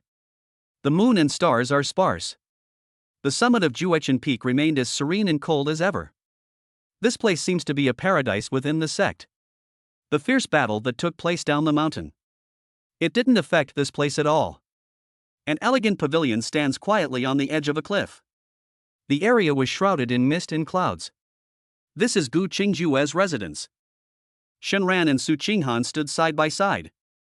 They looked at each other and smiled. His smile carried a hint of inexplicable excitement and pleasure. Squeak! Shenran pushed open the slightly ajar door. A refreshing coolness. A cool fragrance, like that of a pine tree after a snowfall, wafts towards you.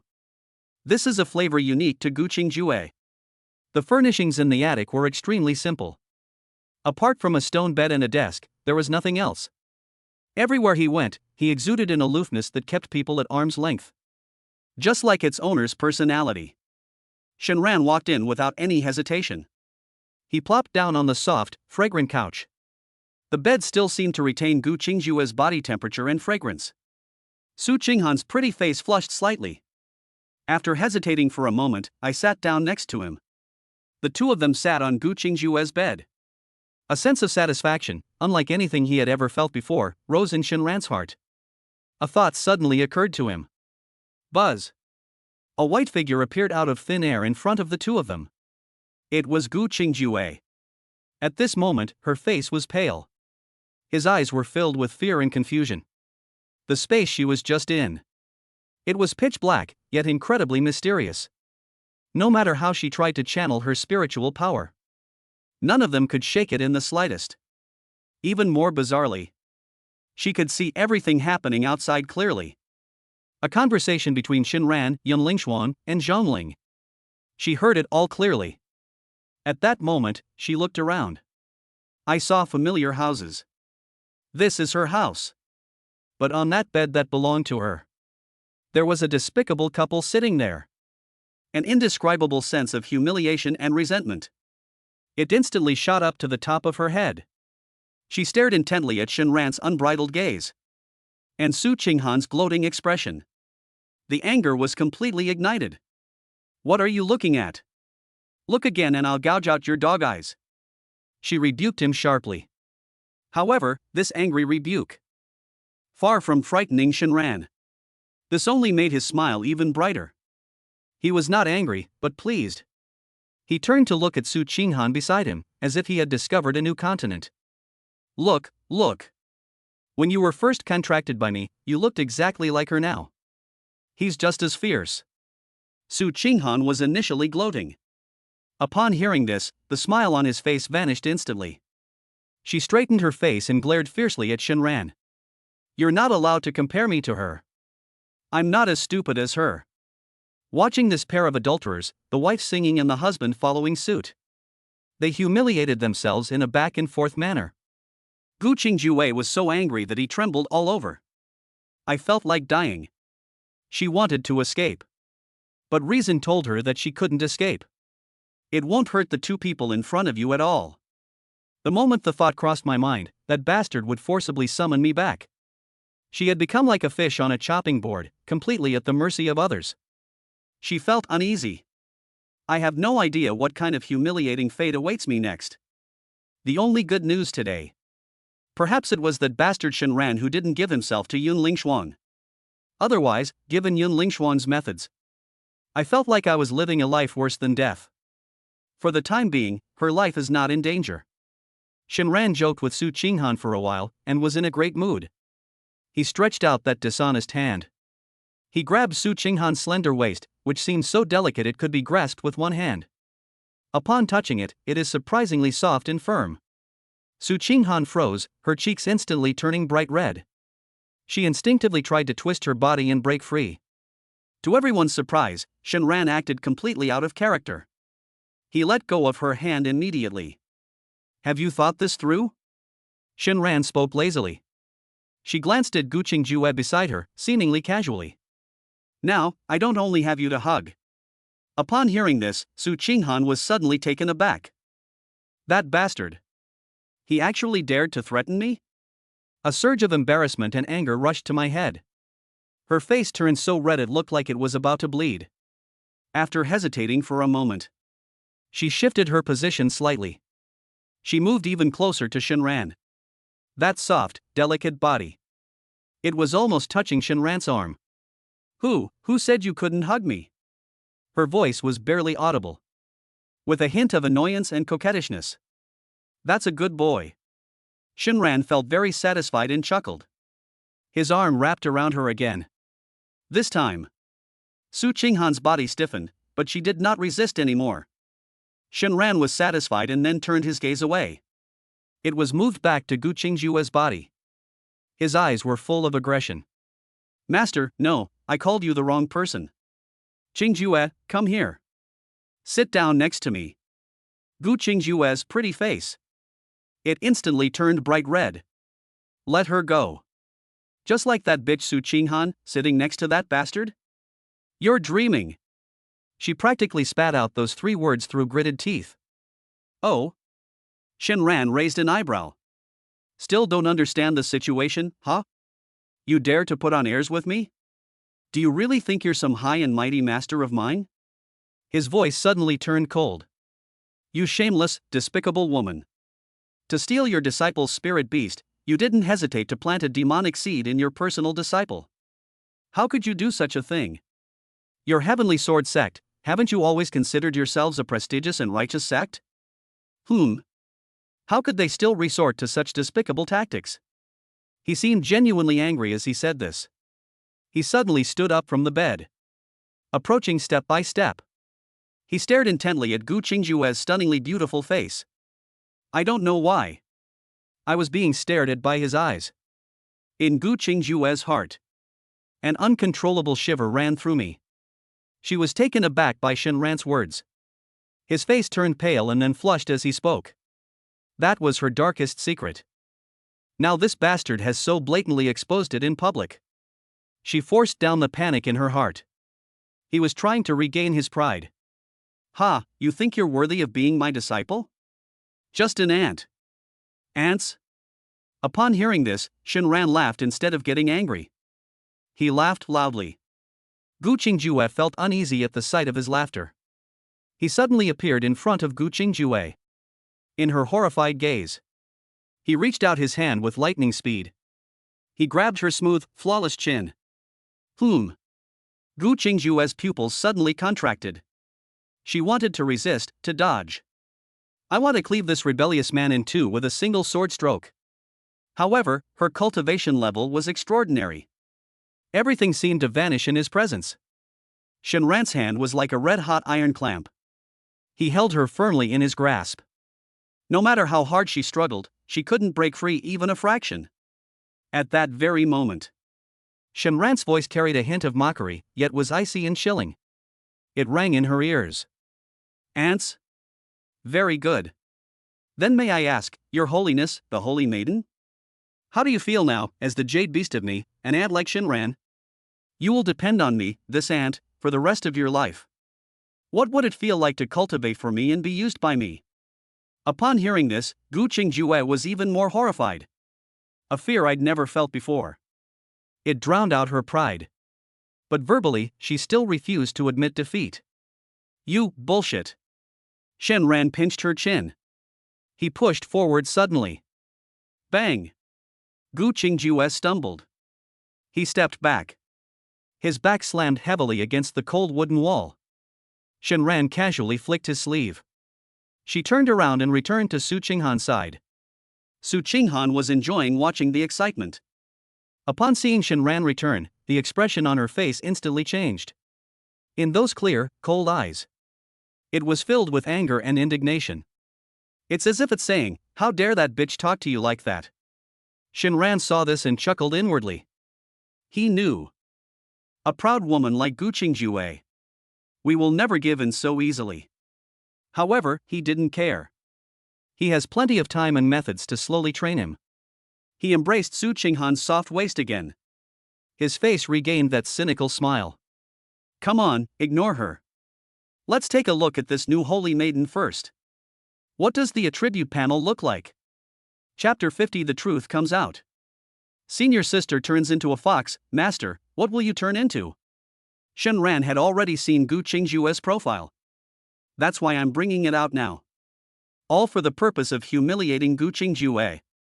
By the way, it also puts some pressure on Su Qinghan to prevent her from becoming a saint. Without a goal to strive for, one neglects self-cultivation. Really? He had barely finished speaking. Su Qinghan's face.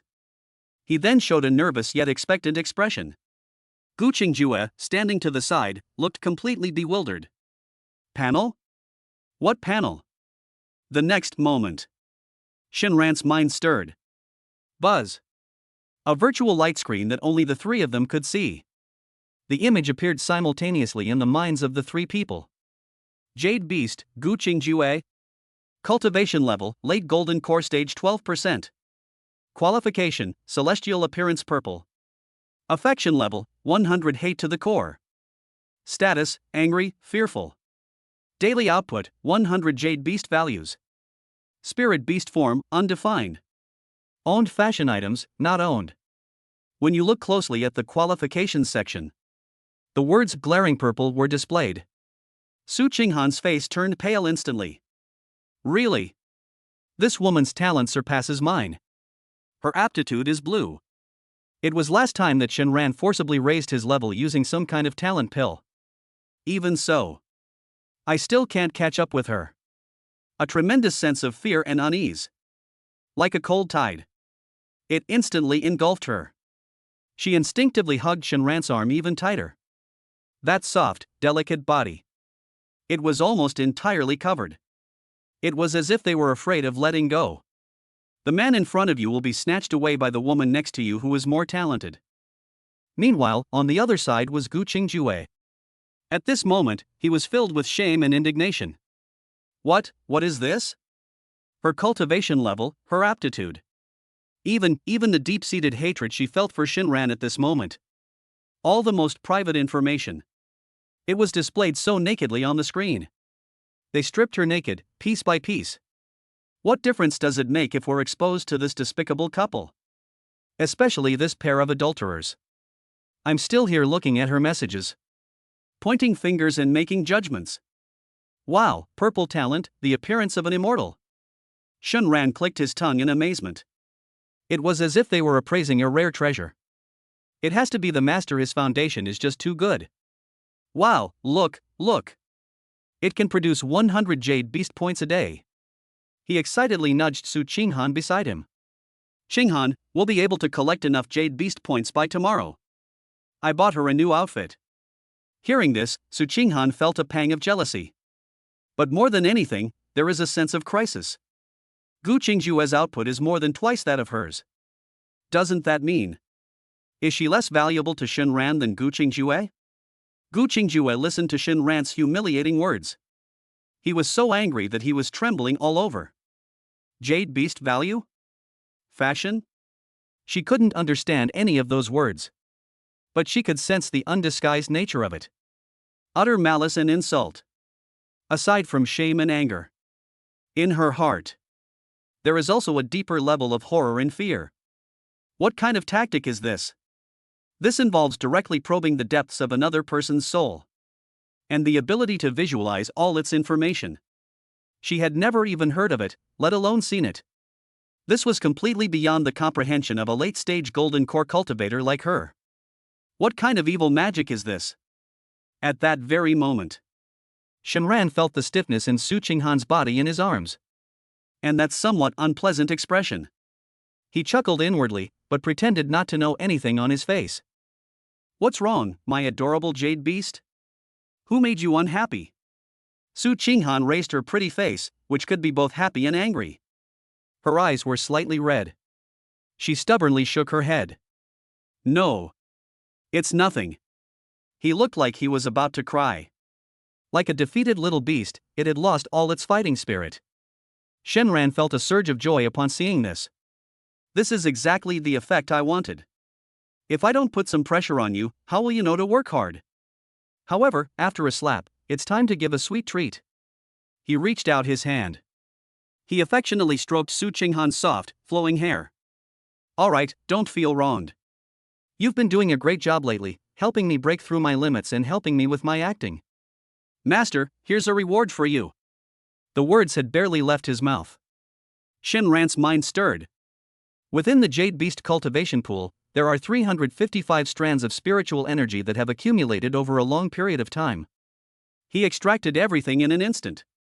Then, under the horrified gazes of Gu Qingjue and Su Qinghan, that immense, unimaginably pure energy, like a flood bursting its banks, it poured into Su Qinghan's body in a mighty and overwhelming manner. Boom! Su Qinghan only felt her body. It felt like it was about to burst open from a surge of warm energy. She didn't even have time to react. That is the barrier to the great perfection of foundation establishment. Faced with that overwhelmingly powerful torrent of energy, it's as fragile as a thin sheet of paper. Puff! A soft sound. It's broken. No bottlenecks whatsoever. An aura more than 10 times stronger than before. It erupted from Su Qinghan's body with a roar. Golden elixir. It's done. The spiritual energy of heaven and earth surged wildly toward her body. Within her dantian, a golden pill, radiating brilliant light, quickly condensed and took shape. And that's not all. Her breath was still rising at an incredible speed. Gu Qingjue was completely stunned. Her eyes always held a sense of detachment and coldness. His eyes were wide open at that moment. Inside, it was filled with shock and disbelief. The golden core, it's done just like that? Is it really that simple?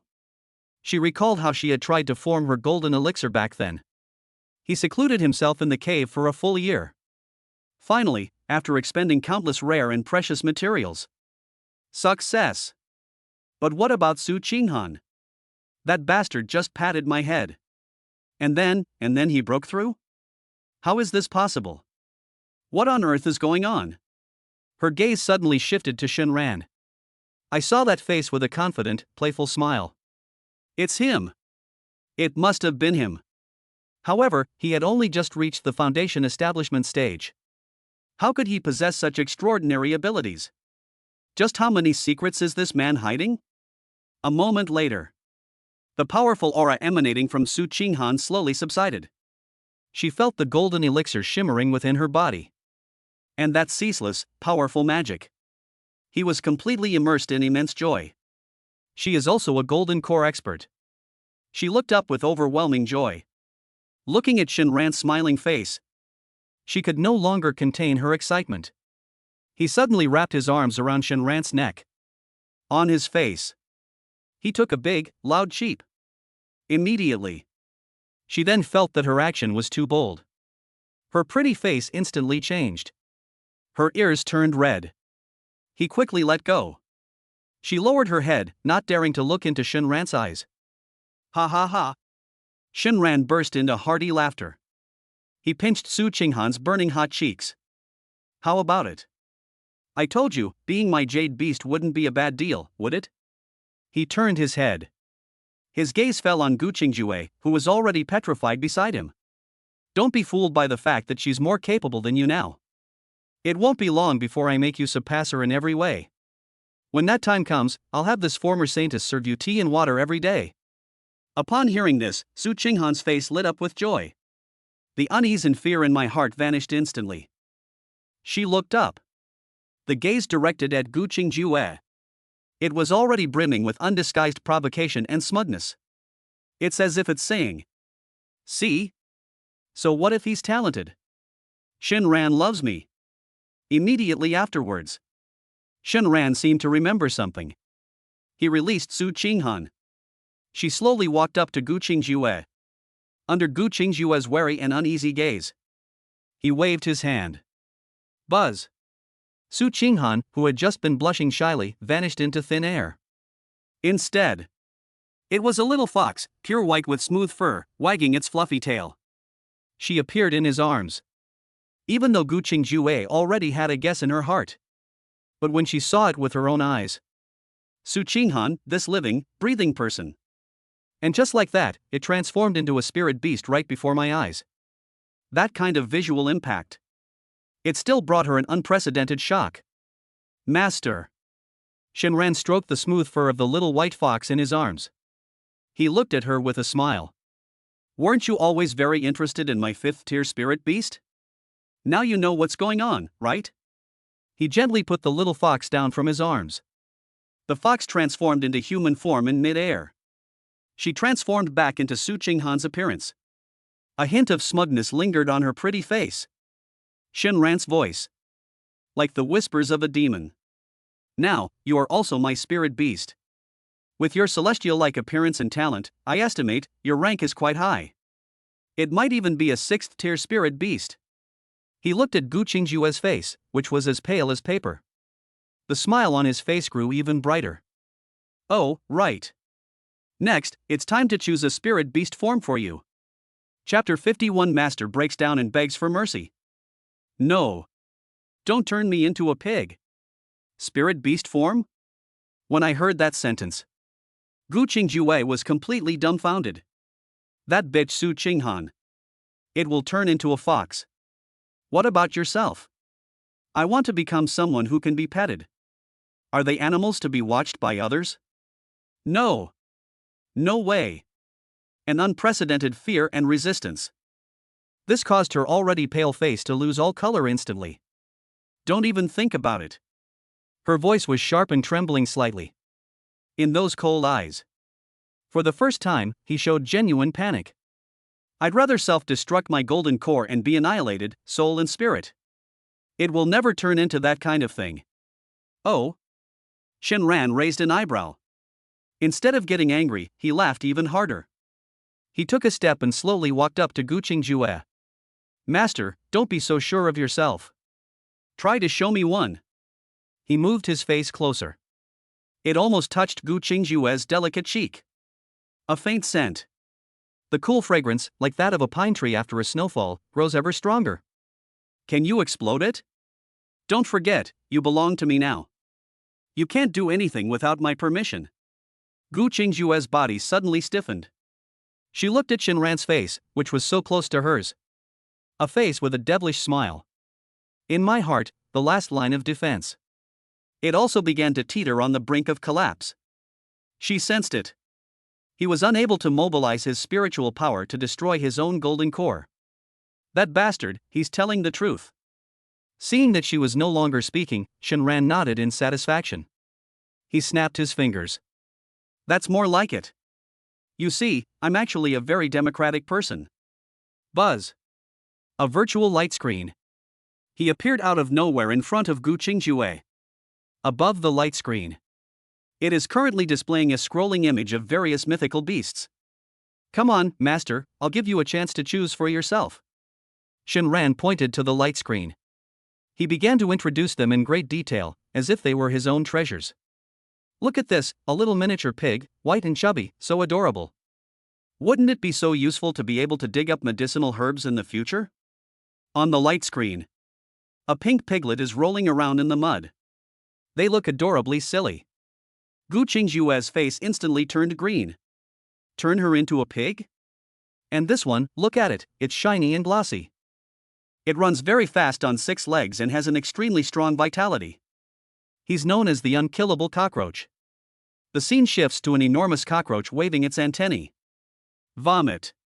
Gu Qingjue felt a churning in his stomach. I almost threw up on the spot. She never dreamed of this. One day, someone will have this kind of thing. Ask her if she wants to become it. Su Qinghan stood to the side. They were overjoyed. She tried hard to suppress her laughter. A blush of schadenfreude spread across her stunningly beautiful face. That scoundrel. They can come up with all sorts of dirty tricks. Shenran ignored Gu Qingjue's reaction. He continued his presentation with great enthusiasm. This one is not bad either, a hairless cat. Look at its wrinkled skin, it looks like a little old man, isn't that artistic? It's a perfect match for your aloof and cool demeanor. And this, look at this toad. It may be a bit ugly, but it has a good meaning, bringing wealth and prosperity. And this one, the big monkey. Gu Qingjue's body. I started trembling uncontrollably. She clenched her teeth so hard they made a grinding sound. Humiliation. An unprecedented humiliation. It's better than killing her. Make her suffer 10,000 times more. She bit her lower lip hard. Tears were already welling up in her eyes. But her pride runs deep in her bones. She had to hold on and not let the tears fall. At that very moment, a crisp and melodious sound, but a voice carrying a hint of malice rang out. I think that little pot-bellied pig is pretty good. The one speaking was Su Qinghan. She crossed her arms and walked up to Gu Qingjue. His face bore an undisguised sarcasm. Look at her, she used to be so aloof and otherworldly.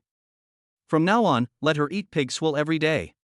Rolling around in the mud, what an interesting contrast. She deliberately dragged out her words. His gaze swept over Gu Qingjue's exquisite figure. Besides, the holy maiden has maintained such a great figure. I wonder what it would be like to be transformed into a pig. Just thinking about it makes me so excited. These words completely broke Gu Qingjue. Su Qinghan. You bitch. Gu Qingjue could no longer hold back. She screamed shrilly. Shut up. Su Qinghan was startled. I instinctively took a step back. But the next second, she realized what was happening. Gu Qingjue is in no condition to hurt himself right now. Why should I be afraid of her? Thinking about this, she's gotten bolder. She puffed out her full breasts, about to retort. Shenran, however, spoke first. He pulled her behind him. Shenran put on a stern face and looked at Gu Qingjue. Why are you swearing? Where's your manners? Among jade beasts, there should be harmony, friendship, unity, and mutual assistance, do you understand? Besides, what is your status now? What is her status? Shenran pointed at Su Qinghan. She is an obedient and docile jade beast, having made numerous outstanding contributions. He then pointed at Gu Qingjue. And you? You are just a jade beast that I recently acquired, and you are still a criminal. You even dare to argue with your seniors. You have no manners. You. Gu Qingjue was taken aback by Shenran's twisted logic. He was so angry that he was trembling all over. He couldn't utter a single word. His chest heaved violently. That gorgeous long dress. It was stretched into a breathtaking arc. In her cold eyes. Finally, tears of despair welled up. One after another. It slid down her smooth cheeks. Her appearance, like a pear blossom in the rain, was so pitiful that I felt sorry for her. But Shenran remained unmoved. What he likes to see most is this kind of proud woman. Having broken its own wings, it looked helpless and pitiful. Why are you crying? Isn't this exactly what I'm doing, letting you choose? If you don't choose, I'm going to choose for you. Shenran's voice carried a hint of impatience. I'll count to 3.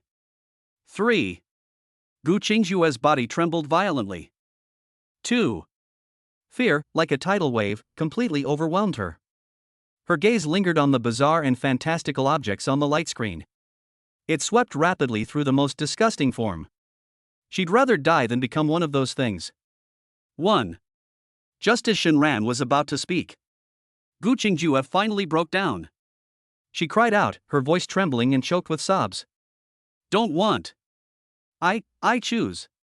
I choose, okay? Shenran grinned. Wouldn't it have been better to do this earlier? If you insist on refusing a toast, you'll have to drink a penalty shot. He looked at Gu Qingjue's pretty face, streaked with tears. He touched his chin. Tell me, which one do you want to choose? Gu Qingjue closed her eyes. His face was filled with despair and resignation. She took a deep breath. It was as if he had used up all his strength. I don't want to become one of those. Her voice was as faint as a mosquito's buzz. Can I not change? There was a hint of pleading in that voice. This was the first time in her life she had ever asked someone for a favor. However, no. Shenran's answer was simple and straightforward. Without a trace of emotion. It directly extinguished her last shred of hope. It was also completely shattered. Gu Qingjue's body swayed. His eyes were lifeless, and he almost collapsed to the ground. Shenran looked at her, who seemed utterly hopeless. He chuckled to himself. The heat is almost right. If we keep pushing them, we'll really drive them crazy. That would be bad. This girl has been pretty much defeated by today's events. He cleared his throat. Never mind, never mind. For the sake of our past relationship as master and disciple, we can put the matter of the spirit beast form aside for now. These words were spoken. Gu Qingjue suddenly looked up. Those tear-filled eyes. A hint of incredulous surprise appeared on his face. However, I'll have to choose the spirit beast form sooner or later. His gaze lingered on Gu Qingjue's exquisite figure. Her figure has amazing curves. They scanned the area with unbridled abandon. A smile, more wicked than the devil's, appeared on his face. I'll give you some time to think it over. Tell me what you want to become in 3 days. Gu Qingjue lowered her head and sobbed. He stopped talking. This result can be achieved. I'm already very satisfied. Shenran glanced at the sky. She plopped down on the fragrant couch that belonged to Gu Qingjue. She even comfortably rolled over. He looked at the two stunningly beautiful women who were still standing there. He waved lazily. All right, it's getting late, stop standing there. You two, begin your cultivation. Don't delay providing me with cultivation points. I'm going to sleep now. After saying that, he closed his eyes. His breathing gradually became steady. The attic was deathly silent.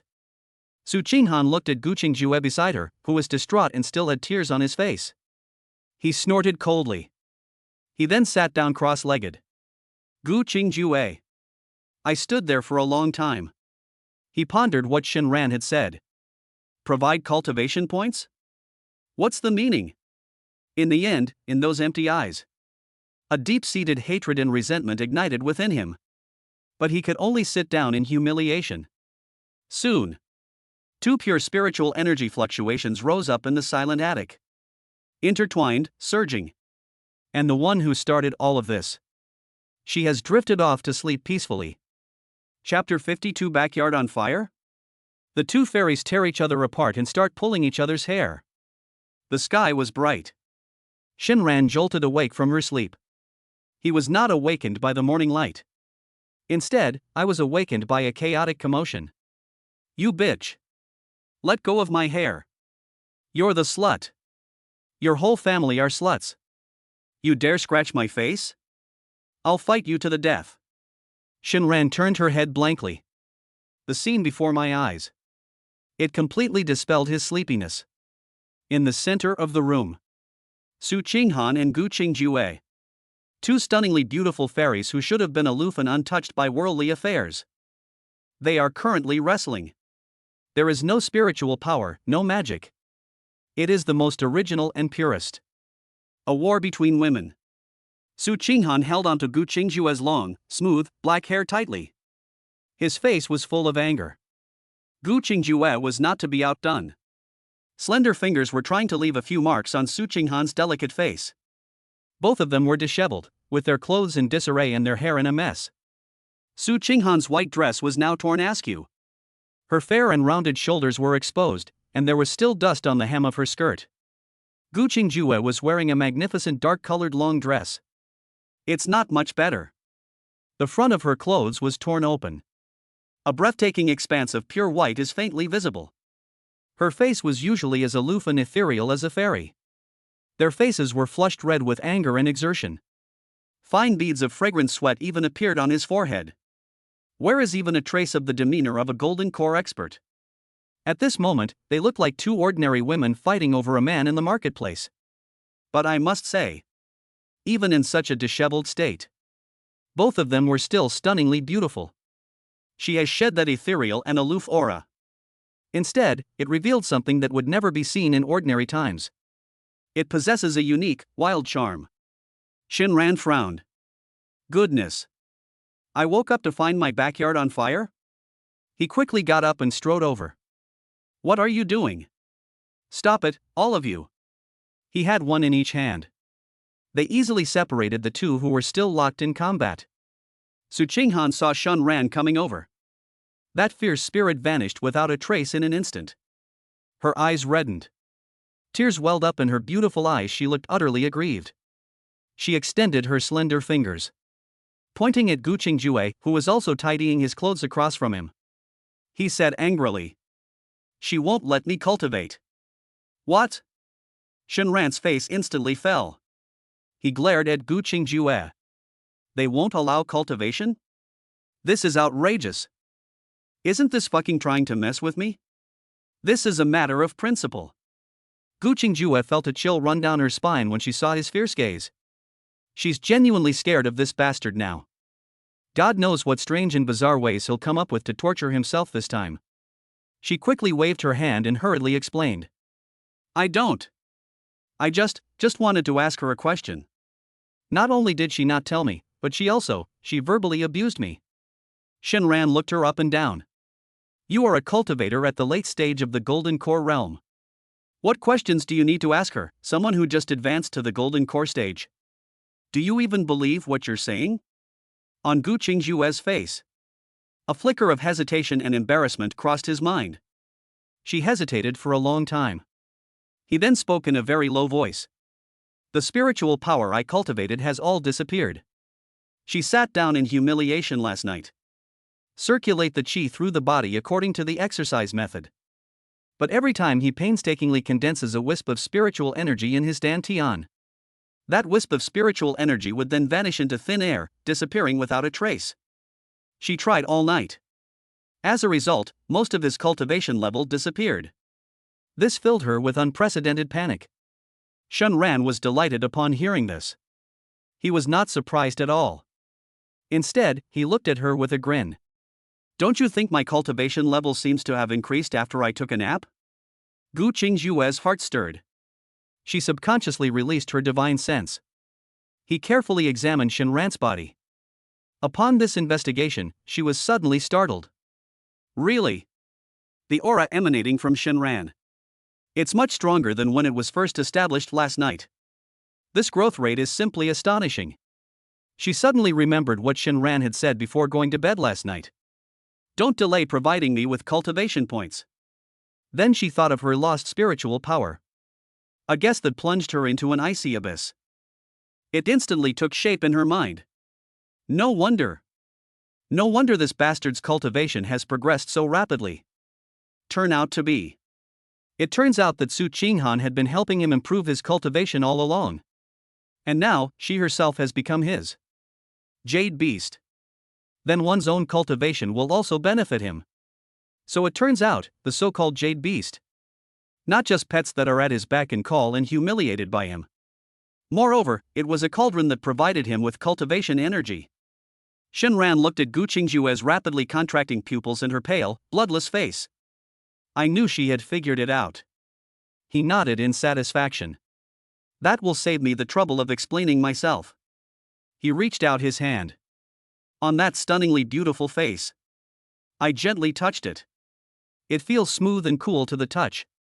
You. Gu Qingjue felt as if she had been bitten by a poisonous snake. He stumbled back 2 large steps as if he'd been electrocuted. His face was filled with terror and humiliation. Shinran didn't care. He withdrew his hand and put on a stern face. From now on, neither of you are allowed to fight anymore. Did you hear that? You are now a collective, a team, so you must emphasize internal unity. If I find out you're fighting amongst yourselves again, don't blame me for being ruthless. Seeing that neither of the 2 women spoke. One glared at the other, while the other lowered his head, seemingly lost in thought. Shinran raised his voice. Did you hear me? Su Qinghan trembled as he roared at her. She pursed her lips and reluctantly began to speak. I know, why are you shouting like that? Gu Qingjue also raised her head, her cold eyes shining through. A fleeting, almost imperceptible hint of panic crossed his mind. She whispered in an almost inaudible voice. "Nu." Shenran's mood instantly improved. The days of having women on both sides are just around the corner. At that very moment. Buzz. A clear, cold, and unquestionable voice. It was as if it had pierced through the void. The sound rang out directly within the beast-taming sect. All disciples of the beast-taming sect, both inner and outer, must assemble at Falling Cloud Valley within one incense stick's time. It's sect master Yun Lingshuang. The three people inside the room were all startled at the same time. Falling Cloud Valley? That's where the beast-taming sect's medicine garden is located. Normally, it is managed by a pharmacist sent by Danxia Valley, and disciples are strictly forbidden from approaching. Why did the sect leader suddenly summon everyone there? Shenran didn't have time to think much and quickly put on his outer robe. He glanced at Su Qinghan, whose clothes were still disheveled, and said irritably, "Look at the state you've become." His hair was a complete mess, like a bird's nest, and his clothes were all wrinkled. Does she still resemble a sect's holy maiden at all? Upon hearing this, Su Qinghan blushed. She glared fiercely at Gu Qingjue, who was equally disheveled beside her. It's as if it's saying, "It's all your fault, you bitch." She gave a soft hum. She gently waved her jade-like hand in front of her. A flash of inspiration struck. The next second, her white dress was disheveled. It instantly transformed into a brand new set. A more luxurious and exquisite saintly gown. Her disheveled black hair automatically tied up. She transformed back into that noble, aloof, and peerless saintess. Stunningly beautiful. After doing all this, she walked to Shenran's side and naturally took his arm. Shenran nodded in satisfaction. The two of them didn't even glance at Gu Qingjue, who was still standing there in a daze. He pushed open the pavilion door and his figure transformed into two streaks of light. It shot off towards the direction of Luoyun Valley at the foot of the mountain. Only Gu Qingjue remained. It stood there all alone. A cold wind blew by, lifting her equally disheveled dark-colored long dress. She watched the two figures walk away gracefully into the distance. He clenched his fists tightly. Those cold eyes burned with resentment and humiliation. And a deep-seated resentment. Shenran. Su Qinghan. You just wait. Chapter 53, a golden core formed overnight, the sect master and valley master were stunned. Falling Cloud Valley. This is the herb garden of the beast-taming sect. The valley is perpetually filled with a faint aroma of medicinal herbs. When Shenran and Su Qinghan arrived, many disciples had already taken up positions inside the valley. But many more people are still arriving from all directions. In the center of the valley, there is a patch of freshly turned yellow earth. On the lush soil, there are countless graves. All of this happened during last night's bloody battle between sects. A fellow disciple who tragically perished. The atmosphere was heavy and sorrowful. On a temporary raised platform, sect leader Yun Lingshuang stood with her hands behind her back, dressed in a plain white palace gown, her aloofness as pure as snow. Beside her was Zhongling, the master of Danxia Valley. The fairy has also changed out of her purple dress today. She was wearing a light blue long gown. Her face was still covered by that thin veil, but it couldn't hide her mature and charming demeanor. Several golden core elders. He stood solemnly behind them. It seems they've sensed something. The people on the platform turned their heads almost simultaneously. Look! It landed precisely on Su Qinghan, who had just arrived. The next moment, even Yun Lingshuang's perpetually icy face. His pale golden pupils also contracted suddenly. Zhongling's captivating purple eyes shone with an extraordinary light, almost piercing through Su Qinghan's body. As for those golden core elders, it was as if they had seen a ghost. Their mouths were slightly open, and their eyes were almost bulging out. Golden elixir. Su Qinghan, that girl, has actually reached the golden core stage. Are you kidding me? Last night, when the Heavenly Sword sect came to attack our door, she's only at the great perfection of foundation establishment. How long has it been? One night. In just one night. And just like that, a living, breathing golden core expert was born? Is that even possible? Forming a golden elixir is incredibly difficult. What a long process. Which one of them doesn't seek out a secluded paradise and retreat for a year or two? It would take countless rare and precious materials to succeed? A pill formed overnight? I've never even heard of it. The elders looked at each other in bewilderment. It all comes from the other person's perspective. I saw a deep sense of horror and bewilderment. This girl must have taken a magic pill. Or was he enlightened by some great being? Shenran saw all of this and felt secretly pleased. Look how scared you all are. This is nothing. Once my Jade Beast Legion is fully formed, we'll produce several golden pills for you every day. Wouldn't that scare you so much that your Dao hearts would collapse? Yun Lingshuan was, after all, the leader of a sect, and her state of mind was extraordinary. She quickly suppressed the turmoil in her heart. Those pale golden eyes gazed deeply at Su Qinghan.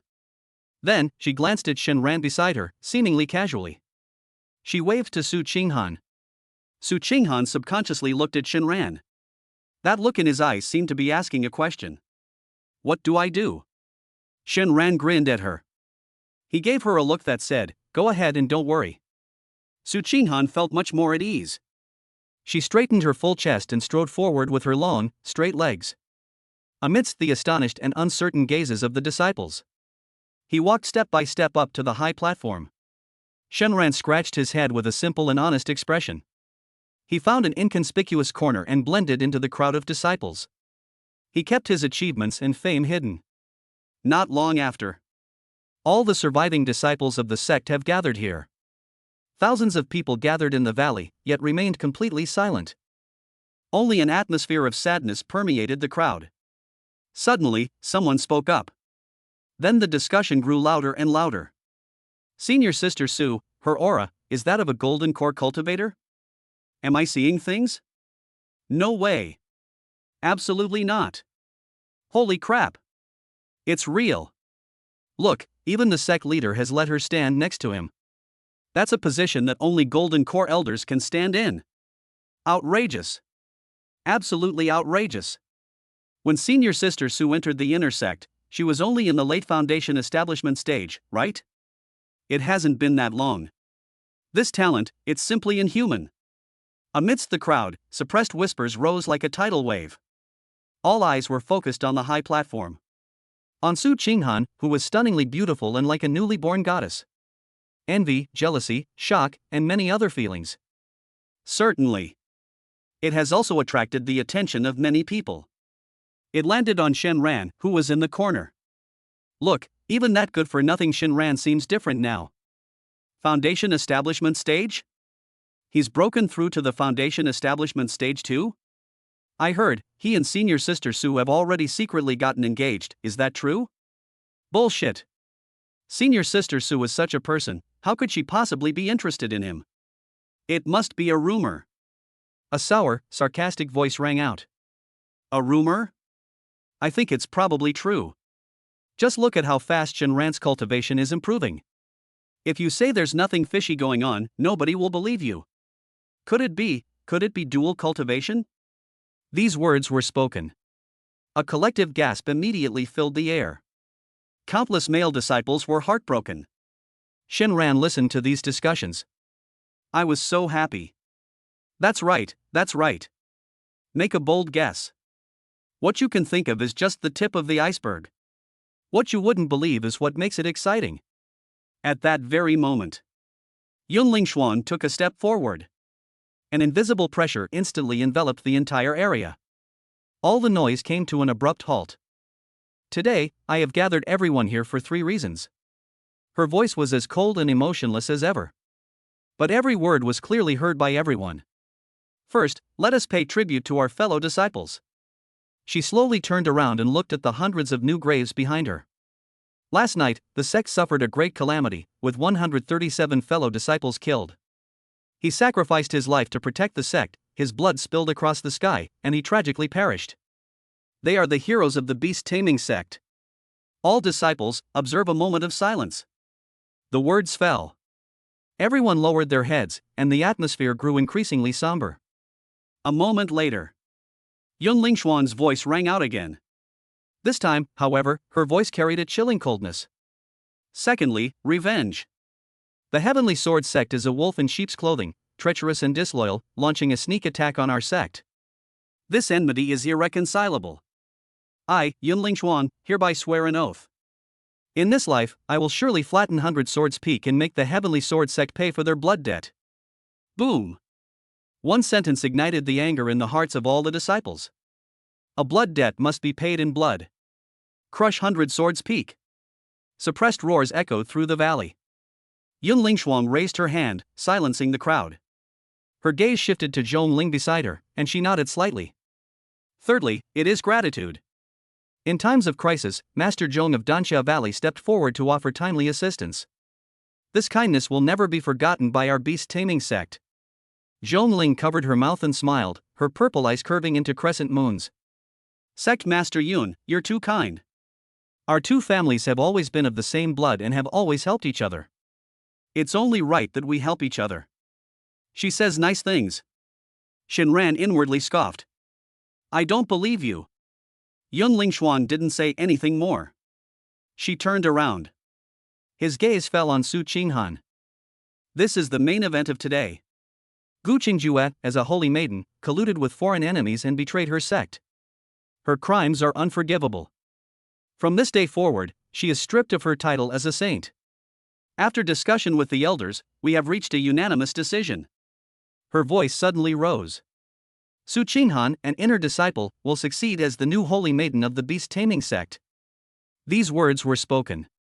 The entire room fell silent. Immediately following was a tremendous uproar. What? Senior Sister Su has become a saintess? My God! This is like rising to the top in one step. Countless disciples looked at him with an almost fanatical gaze. Looking at Su Qinghan on the high platform. That's a saintess. The sect leader is second only to the sect leader, above all others. Inexhaustible resources and the inheritance of the most advanced cultivation techniques. Su Qinghan was also somewhat excited, her delicate body trembling slightly. She took a deep breath and stepped forward. His gaze swept over the thousands of fellow disciples below the stage. That stunningly beautiful face quickly switched to a cold and arrogant expression.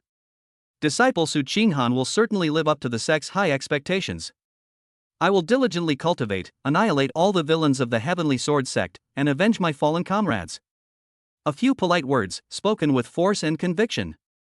The disciples below the stage erupted in cheers once again, a thunderous roar. The Holy Maiden is mighty. Yunling Xuan nodded in satisfaction. She raised her hand again, signaling for everyone to be quiet. Finally, there's one more thing. Although the sect has suffered such a great calamity, the once-in-a-decade trial in the Eastern Wilderness Secret Realm is less than half a month away. In this trial, our beast-taming sect will not only participate, but also demonstrate our might. All disciples within the sect whose cultivation level is above the 6th level of Qi refining can register at the Hall of Merit. She paused, and a murderous intent flashed in her pale golden eyes. I have only one request. If you encounter members of the Heavenly Sword sect in the secret realm, there's no need to hold back. Give him a good beating. Cripple them. Cripple them. The sect will bear all the consequences for you. At the same time. Heavenly Sword sect. Inside the main hall of the main peak. The atmosphere was completely opposite to the passionate and enthusiastic spirit of the beast-taming sect. Cold and deathly silent. Nascent soul ancestor Xiao Yang. He sat on the sect leader's throne with a somber expression. Withered fingers tapped lightly on the armrest. Each time. It all seemed to strike the heart of the Golden Core Elder in His Highness's heart. Is there still no news of its complete eradication? Xiao Yang's voice was very calm. But the Golden Core Elder trembled with fear. I broke out in a cold sweat instantly. He knelt down with a thud, not daring to lift his head. Reporting to the ancestor. We haven't received any news from Chief Gu yet. Waste. Xiao Yang suddenly opened his eyes. Those cloudy eyes. It instantly became as sharp as a sword. A terrifying pressure suddenly descended. Puff. The Golden Core Elder was struck as if by a heavy blow. He coughed up a mouthful of blood on the spot, his face turning ashen. A fully grown, late-stage Golden Core cultivator simply vanished from the territory of the beast-taming sect? What are you all good for? Xiao Yang's voice was filled with anger. He suddenly stood up from his throne and paced back and forth in the hall. This attack on the beast-taming sect not only failed to kill Yunling Xuan, but also allowed her to successfully break through. On their side, several Golden Core elders were severely injured. The most important thing is Gu Qingjue. He was groomed as the successor to become the sect's head. They've lost contact. Pass on my orders. Xiao Yang abruptly stopped, his voice icy and chilling. Send more people. Go to those sects that are on good terms with the beast-taming sect, ask them. Investigate them. I don't care if she's dead or alive, whether she's been captured or hidden. I need to know her whereabouts. Yes. The Golden Core elder felt as if he had been granted a pardon and scrambled out of the main hall. In the empty hall, only Xiao Yang remained. He sat back on his throne, a cold glint in his eyes. Yunling Xuan. You bitch. Chapter 54. This is too much. Why didn't you say so when you wanted to kill me? The gathering of the Luo Yun sect dispersed. Shinran hummed a tuneless little tune. He returned to Juechen Peak alone. Push open the attic door. A cool, delicate fragrance still lingers in the air. However, the owner of this fragrance was sitting cross-legged on the other side of the stone bed. His expression was icy, and his eyes were tightly closed. It was Gu Qingjue. She heard the door open, her long eyelashes trembled slightly, and she slowly opened her eyes. Those once cold and intimidating eyes. At this moment, all that remained was numbness and a barely perceptible sense of vigilance. When they realized that only Shinran had come, they understood. A barely perceptible look of surprise flashed in her eyes. Where is Su Qinghan? Shinran took in her expression and chuckled inwardly. Without any hesitation, he plopped back down on the fragrant couch that belonged to Gu Qingjue. Stop looking. She is now the newly appointed Holy Maiden, and the sect leader personally summoned her for a talk. Unlike you, a traitor. He said lazily, his tone full of mockery. Upon hearing this, Gu Qingjue's face paled even more. She didn't reply. They didn't even bother to give him a second glance. She slowly closed her eyes, trying to avoid seeing or worrying about it. Only meditation could bring her a moment of peace from her chaotic thoughts. She has to think of a solution. We must find a way to break free from this demon's control. Seeing her like this, Shinran snorted coldly in his heart. Okay, I guess you have guts. I like people like you who have backbone. Giving in so easily would be so boring. He stretched out a big yawn. His joints crackled and popped. Oh dear, I'm exhausted after standing all morning. My lower back and back ache. He glanced sideways at Gu Qingjue, who was still pretending to be dead, and his voice suddenly rose. Come here and give your master a shoulder massage. Gu Qingjue's body trembled almost imperceptibly. But she still didn't open her eyes and remained unmoved. It was as if he really hadn't heard it. However, beneath the dark long dress, the slight rise and fall of her chest betrayed the turmoil in her heart. She was holding it in. He used all his strength to suppress the anger and humiliation that was about to erupt. Upon seeing this, Shinran's smile gradually disappeared. He suddenly stood up from the bed. Gu Qingjue. I think you're the type who only learns from mistakes, aren't you? The cold voice made the temperature in the attic seem to drop several degrees. Gu Qingjue's heart sank suddenly. I'm giving you one last chance. Come over. The last two words were spoken with resounding force. Gu Qingjue could no longer keep up the act. She suddenly opened her eyes, revealing those exquisitely beautiful pupils. It was churning with anger, resentment, and deep despair. She stood up. Every step felt like walking on a knife's edge. She walked heavily toward Shinran.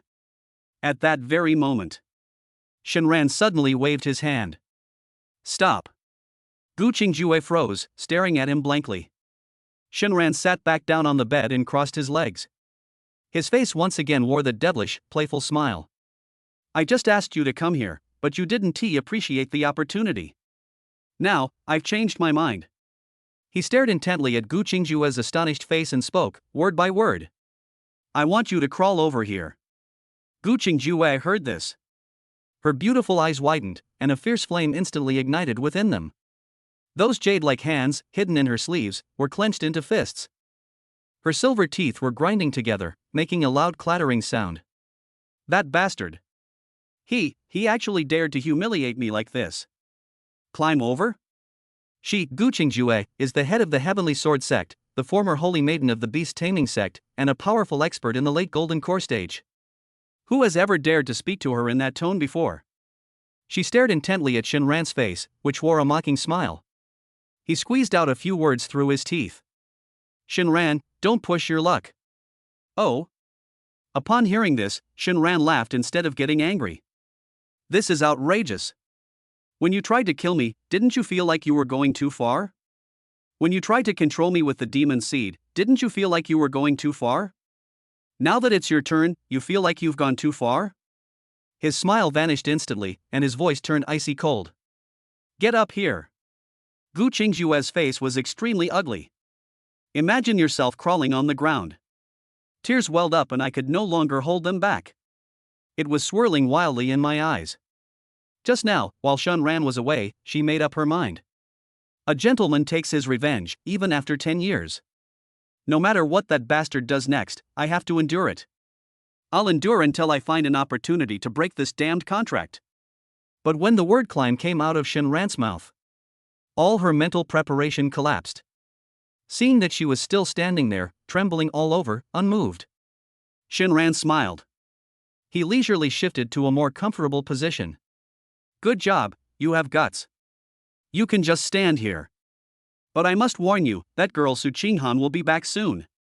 If you want to put on a show for her, like how to crawl over to your master, I don't mind. When the time comes, I'll have her applaud for you and cheer you on. These words were like the most vicious curse. It precisely struck Gu Qingjue's most vulnerable spot. Her body trembled violently. To make her lose face in front of Su Qinghan? How could I let her see me in this humiliating state? No. I'd rather die. She absolutely did not want that bitch to.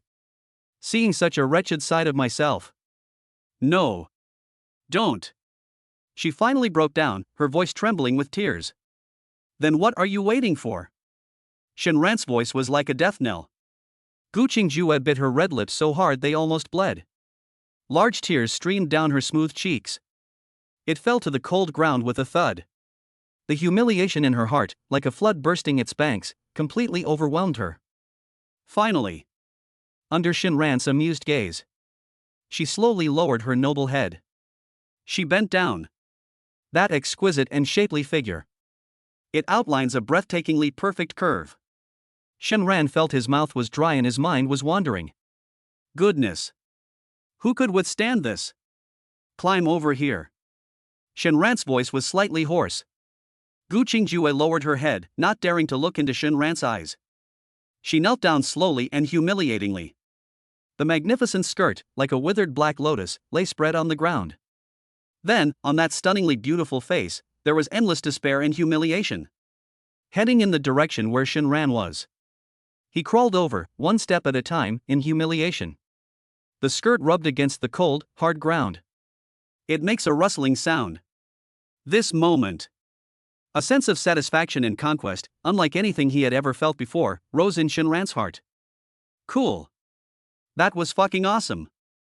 Looking at the woman in front of him who once wanted to kill him. This high and mighty sex holy maiden. Now, like a dog, it grovels at its own feet. This feeling is even more intoxicating than a breakthrough in cultivation. Soon, Gu Qingjue crawled to Shinran's side. Shinran reached out his hand. He gently lifted her tear-stained shin with his fingers. Stand up. Give my master a shoulder massage. Gu Qingjue's eyes were lifeless. Like a soulless puppet. She slowly stood up and extended her flawless jade hands. It landed gently on Shinran's shoulder. Knead it gently, not too lightly, not too heavily. Hiss. Ah, that feels so good, so great. Shinran hummed contentedly. As expected of someone at the Golden Core stage. This force is just different. However, he hadn't even enjoyed it for long. Squeak. The attic door was suddenly pushed open. A white figure, exuding a chilling aura, walked in. It was Su Qinghan. When she saw the scene inside the house, that pretty face, already covered in frost, instantly became even colder. She first gave Gu Qingjue a cold glance as he massaged Shinran's shoulders. he let out a disdainful snort. Oh, isn't this our esteemed Lord Gu Qingjue? What, you've learned to serve people now? Immediately. She quickly walked over to Shenran and sat down next to him. A melancholy aura wafted over. You're having a good time here. They abandoned me and completely ignored me. Shenran raised an eyebrow. What's wrong? Who made you angry again? Su Qinghan pouted, her beautiful face showing her delicate features. It was filled with solemnity and lingering fear. She glanced at Gu Qingjue beside her and lowered her voice. Just now, in the sect leader's main hall. Valley Master Zhong of Danxia Valley, and the sect master. They all used their spiritual senses to probe me. That scared me to death. Chapter 55. So what if he's a nascent soul sect master? He'll be mine sooner or later. Divine sense probing? Shenran's expression hardened. He could completely understand Su Qinghan's lingering fear. He was scanned from the inside out by two powerful figures whose cultivation levels far surpassed his own. That feeling. It's no different from being stripped naked and thrown into the street. In particular, Su Qinghan broke through from the great perfection of foundation establishment to the golden core stage overnight. This is in itself an absurd thing. An extraordinary event that would arouse any suspicion. Those two women, Yun Lingxuan and Zhong Ling. One is a newly promoted nascent soul cultivator, and the other is a golden core cultivator at the great perfection stage.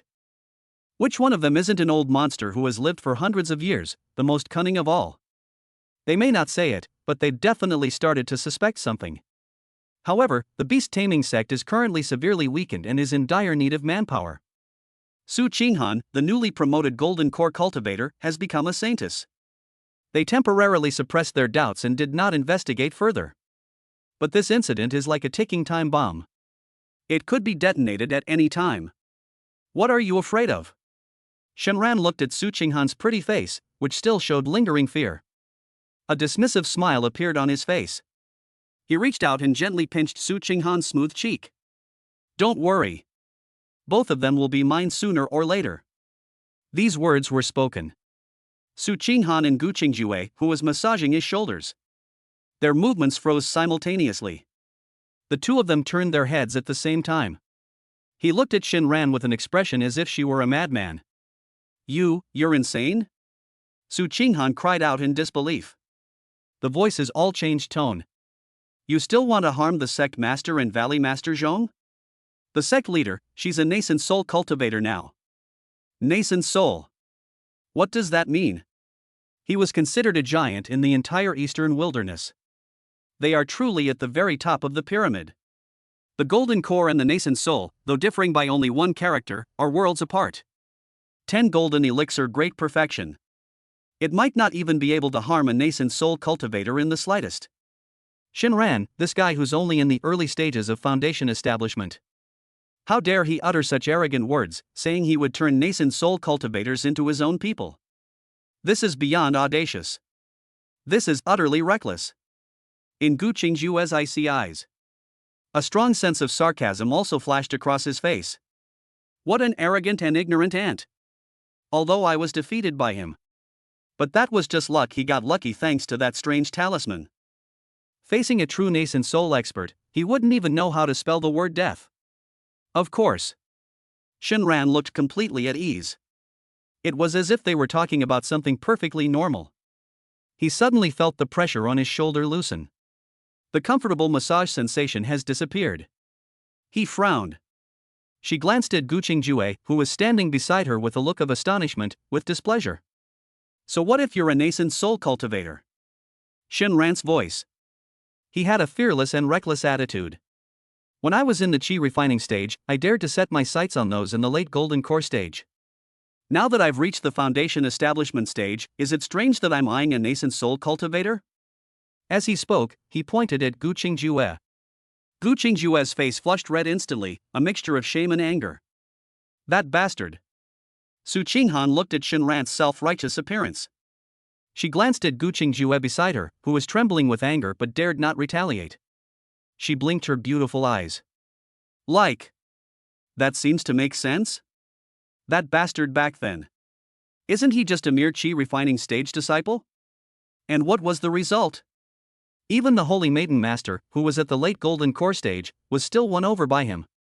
Now they come when summoned and leave when dismissed. They even started doing shoulder massages.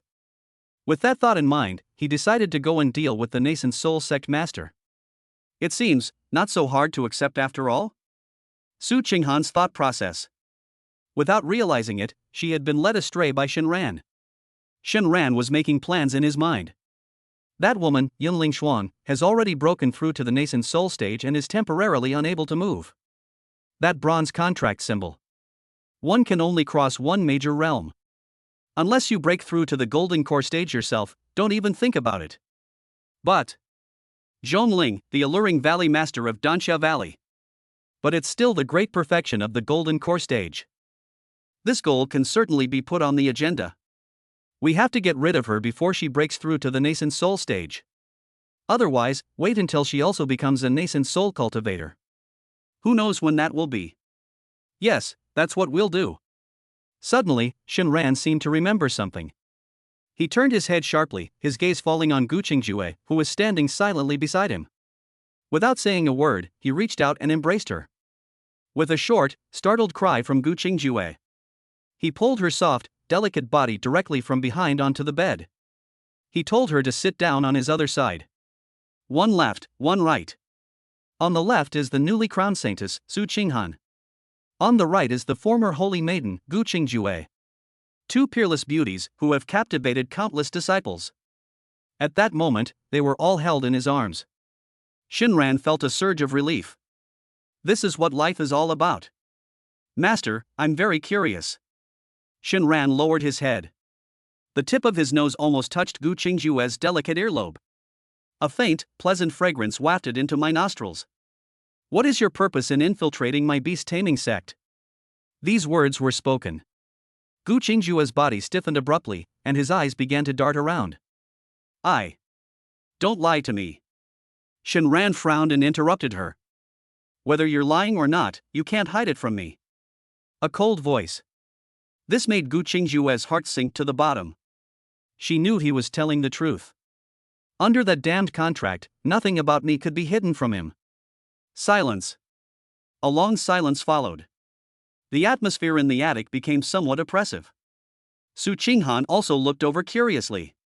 She also wanted to know what her mortal enemy was up to by lurking in the sect. Finally, Gu Qingjue seemed to give up resisting. She hesitated for a moment, then spoke slowly in a very low voice. 4. The Pure World Glazed Lamp.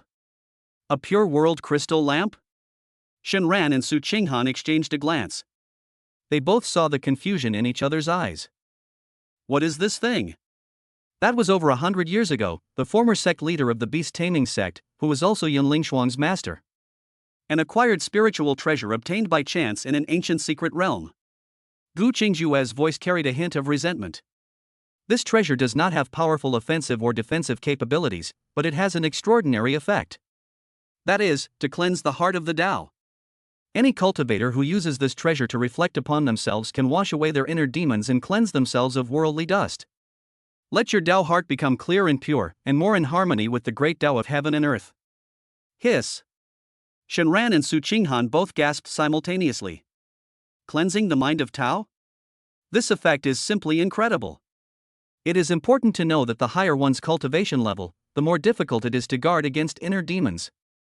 Countless brilliant talents have fallen victim to the tribulations of their own inner demons. A spiritual treasure that can cleanse one's heart is of immeasurable value. Back then, after the former sect leader obtained this treasure, he was besieged by several Golden Core cultivators at the same level who were at the great perfection of the Golden Core stage. But she still managed to break through the encirclement and escape back to her sect. After returning, she immediately went into seclusion. As for that pure world glass cup, and they disappeared without a trace, never to be heard from again. Shenran's heart stirred. The former sect leader, just a few days ago. The old woman who imparted her skills to Yunling Shuang at Yuling Peak? Gu Qingjue nodded. I have been infiltrating the beast-taming sect for so many years in order to find this treasure, but I have never succeeded. Most likely, it's in Yunling Shuang's hands. It was precisely because of this treasure that she was able to break through from the late Golden Core stage to the nascent soul stage in such a short time without any bottlenecks. I see. Shinran and Su Qinghan finally understood. So, this thing is also very useful to you? Shinran pressed for an answer. The moment this was mentioned, Gu Qingjue's icy eyes lit up. A fleeting, uncontrollable fervor flashed through his mind. It's more than just useful. Her breathing became somewhat rapid. I was born with a clear and discerning sword spirit. If I could have a pure world glazed lamp to cleanse my Tao heart, my cultivation speed would be 1,000 miles a day. Within 10 years, he will surely reach the nascent soul stage. Shinran nodded. This is a really good thing. He stroked his chin, his eyes gleaming. He immediately turned his head. He looked at Su Qinghan, who was listening intently, with a grin. Do you want it or not? Su Qinghan was taken aback, then nodded repeatedly like a chick pecking at rice. Of course I want to. Only a fool wouldn't want it. Shinran grinned mischievously and leaned his face closer. Give me a kiss. I'll try to find a way to get it for you. Su Qinghan's pretty face. It suddenly turned red. This guy. Here we go again. She secretly glanced at Gu Qingjue beside her. He discovered that the other person was staring at him with a murderous gaze. In Su Qinghan's heart. Suddenly, a strange sense of pleasure and a competitive spirit arose within me. She bit her red lips and made up her mind. He leaned forward and quickly pecked that face, which still wore a mischievous grin. Soft and warm. Instantly separate. Is this okay? Her face was flushed, her head was lowered, and her voice was barely audible. Ah, so good. Shinran laughed heartily with satisfaction. He immediately turned his head. His gaze fell on the pretty face beside him, which was covered in frost and whose chest was heaving violently with anger. Master, it's your turn. Give me a kiss too. When the time comes, I'll let the two of you use it together so you can both improve. Gu Qingjue's face instantly turned a deep purplish red. Her fists were clenched, and her whole body was trembling uncontrollably. What a shameless scoundrel! How dare you make such a vulgar and shameless request? Should I make her kiss him? And I have to share that magical treasure with that bitch Su Qinghan? Dream! Shinran's smile widened as he looked at her defiant expression. Good, that's backbone. He slowly withdrew his hand from Gu Qingjue's waist. It was you who didn't seize the opportunity. Don't regret it later. Chapter 56. The jockey destroys his ancestor. I used my master's natal flying sword as my mount. Shinran looked at Gu Qingjue's unyielding attitude, as if he would rather die than submit. Yet, they had no choice but to submit. She took several steps back. That stunningly beautiful face. At that moment, it suddenly turned so red it looked like it was about to bleed. She never expected this. That bastard actually. How dare they do such a despicable thing? In those cold eyes, besides humiliation and anger, there was also a hint of panic and helplessness. She bit her lower lip hard, her whole body trembling. Su Qinghan, who was standing nearby, witnessed this scene. Anger instantly ignited in her beautiful eyes. That scoundrel! How could you touch another woman in front of me? Although this woman was her mortal enemy. She couldn't wait to see Gu Qingjue suffer. But how could someone do something like this in front of you? What does he think he is? Su Qinghan's chest began to heave violently. She really wanted to have an outburst. But the words stuck in his throat and he swallowed them back down. She didn't dare.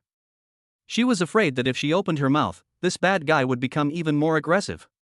To his face, he did something even more outrageous to Gu Qingjue. Wouldn't that make me feel even worse? Shinran took in the expressions of the two women and felt secretly pleased. One was filled with shame and indignation, while the other dared not speak out against his anger. TSK. This feels really good. Suddenly, Shinran seemed to have thought of something, and he slapped his thigh. That's right. He turned to look at Gu Qingjue, his face once again displaying that harmless smile. Master, I have successfully established my foundation, but I still don't have a flying magic weapon. Can you give me one? He spoke with absolute confidence. After all, I am your only disciple. Gu Qingjue's expression kept changing. Magic weapon? All she wanted now was to get rid of this devil as soon as possible. She has many magical treasures, giving him one wouldn't be a problem. Thinking of this, she suppressed the humiliation and disgust in her heart and waved her hand. Buzz. A small gourd, crystal clear and seemingly carved from ice crystals, appeared out of thin air in her palm. The gourd exuded a faint chill, clearly indicating it was no ordinary item. As Gu Qingjue's spiritual power stirred slightly, the small gourd grew taller in the wind. It quickly grew to be more than a person's height and hovered in mid-air. Even Su Qinghan, who was standing to the side, was immediately impressed. This magical artifact is of extremely high quality. It is at least a superior grade magical artifact. This Gu Qingjue must be incredibly wealthy. Who knew? Shenran glanced at it briefly and then shook his head. This is too delicate. It's crystal clear, like something a woman would use. It doesn't suit my upright and masculine character. Gu Qingjue's brows furrowed instantly. Still complaining? She cursed him inwardly for being ungrateful. But they dared not retaliate. She took a deep breath and waved again. This time, she took out several flying magical artifacts in succession. There was one shaped like a flatboat, another like a flying shuttle, and yet another that looked quite luxurious, a flying carpet. You choose. She said it in an annoyed tone. To everyone's surprise, Shenran simply glanced around and shook his head again. This is too small, it's not comfortable to sit in. This is too ugly, it's all black. This is limp and weak. He was picky and didn't like any of them. Gu Qingjue finally couldn't hold back any longer. There is none left. She said it with absolute certainty. Oh? That's all? Shenran heard this. A strange smile appeared on his face. He leaned closer and lowered his voice. Master, your memory isn't very good. I remember the day you tried to kill me. The flying sword you used was quite good. It's entirely azure blue, gleaming with a cold light. It looks incredibly sharp and exudes a murderous aura. That suits my style. I like that one. Upon hearing this, Gu Qingjue trembled. Her face turned deathly pale instantly. That sword? He actually wants that sword? No. She blurted it out almost without thinking, her voice sharp and urgent. Oh? What's wrong with that? Shenran raised an eyebrow. The smile on his face gradually faded, and an invisible pressure descended upon him. Gu Qingjue's breath caught in his throat. She stammered, her eyes darting around, her face full of panic. That's different. That is, my natal flying sword. It is connected to my mind and soul, and our lives are intertwined. How can you use it as a magical artifact to ride? She explained hastily. There was even a hint of pleading in her voice. For a sword cultivator, their natal flying sword is more important than their life. That is their way, their foundation. To make a sword cultivator hand over his natal flying sword to someone else as a mount. This is 1,000,000 times more painful for her than killing her. However, after listening to her words, the interest on his face only grew stronger. A natal flying sword? Still connected to you on a spiritual level? He stroked his chin, his eyes gleaming. Okay. Very good. I want this one. No. Gu Qingjue refused again in a shrill voice. This was her final bottom line. Shenran's expression turned completely cold. Are you sure? 3 words, devoid of any emotion. But this made Gu Qingjue feel as if she had fallen into an ice cave. She looked into Shenran's cold eyes. All the principles and bottom lines in my heart collapsed at this moment. She knew she had no choice. That bastard has 1,000,000 ways to torture himself. Tears of humiliation blurred her vision once again. She slowly closed her eyes, as if she had used up all her strength. A thought crossed my mind. Clang! A clear, resonant sword cry echoed throughout the pavilion. A dazzling blue sword light. It shot out and hovered in mid-air. It was an elegantly designed longsword with a slender blade. Its entire body is a deep, icy blue, as if it were forged from ancient ice. A chilling aura swirled around the blade, its sharpness fully revealed. Wisps of spiritual energy danced erratically on the sword, making it extraordinary. The temperature in the entire attic was affected by the appearance of this sword. The temperature suddenly dropped several degrees. Shenran and Su Qinghan were both stunned. My darling. This is absolutely a top-tier magic weapon. What's the name of this sword? Shenran's eyes lit up as he looked at it, and he couldn't help but ask. Gu Qingjue lowered her head, biting her red lips tightly, and remained silent. He looked as if he had suffered a great injustice. I'm asking you a question. Can't you hear me? Shinran raised his voice. His tone carried a hint of impatience. Gu Qingjue's body trembled violently. She raised her head, her pretty face streaked with tears, filled with humiliation and despair.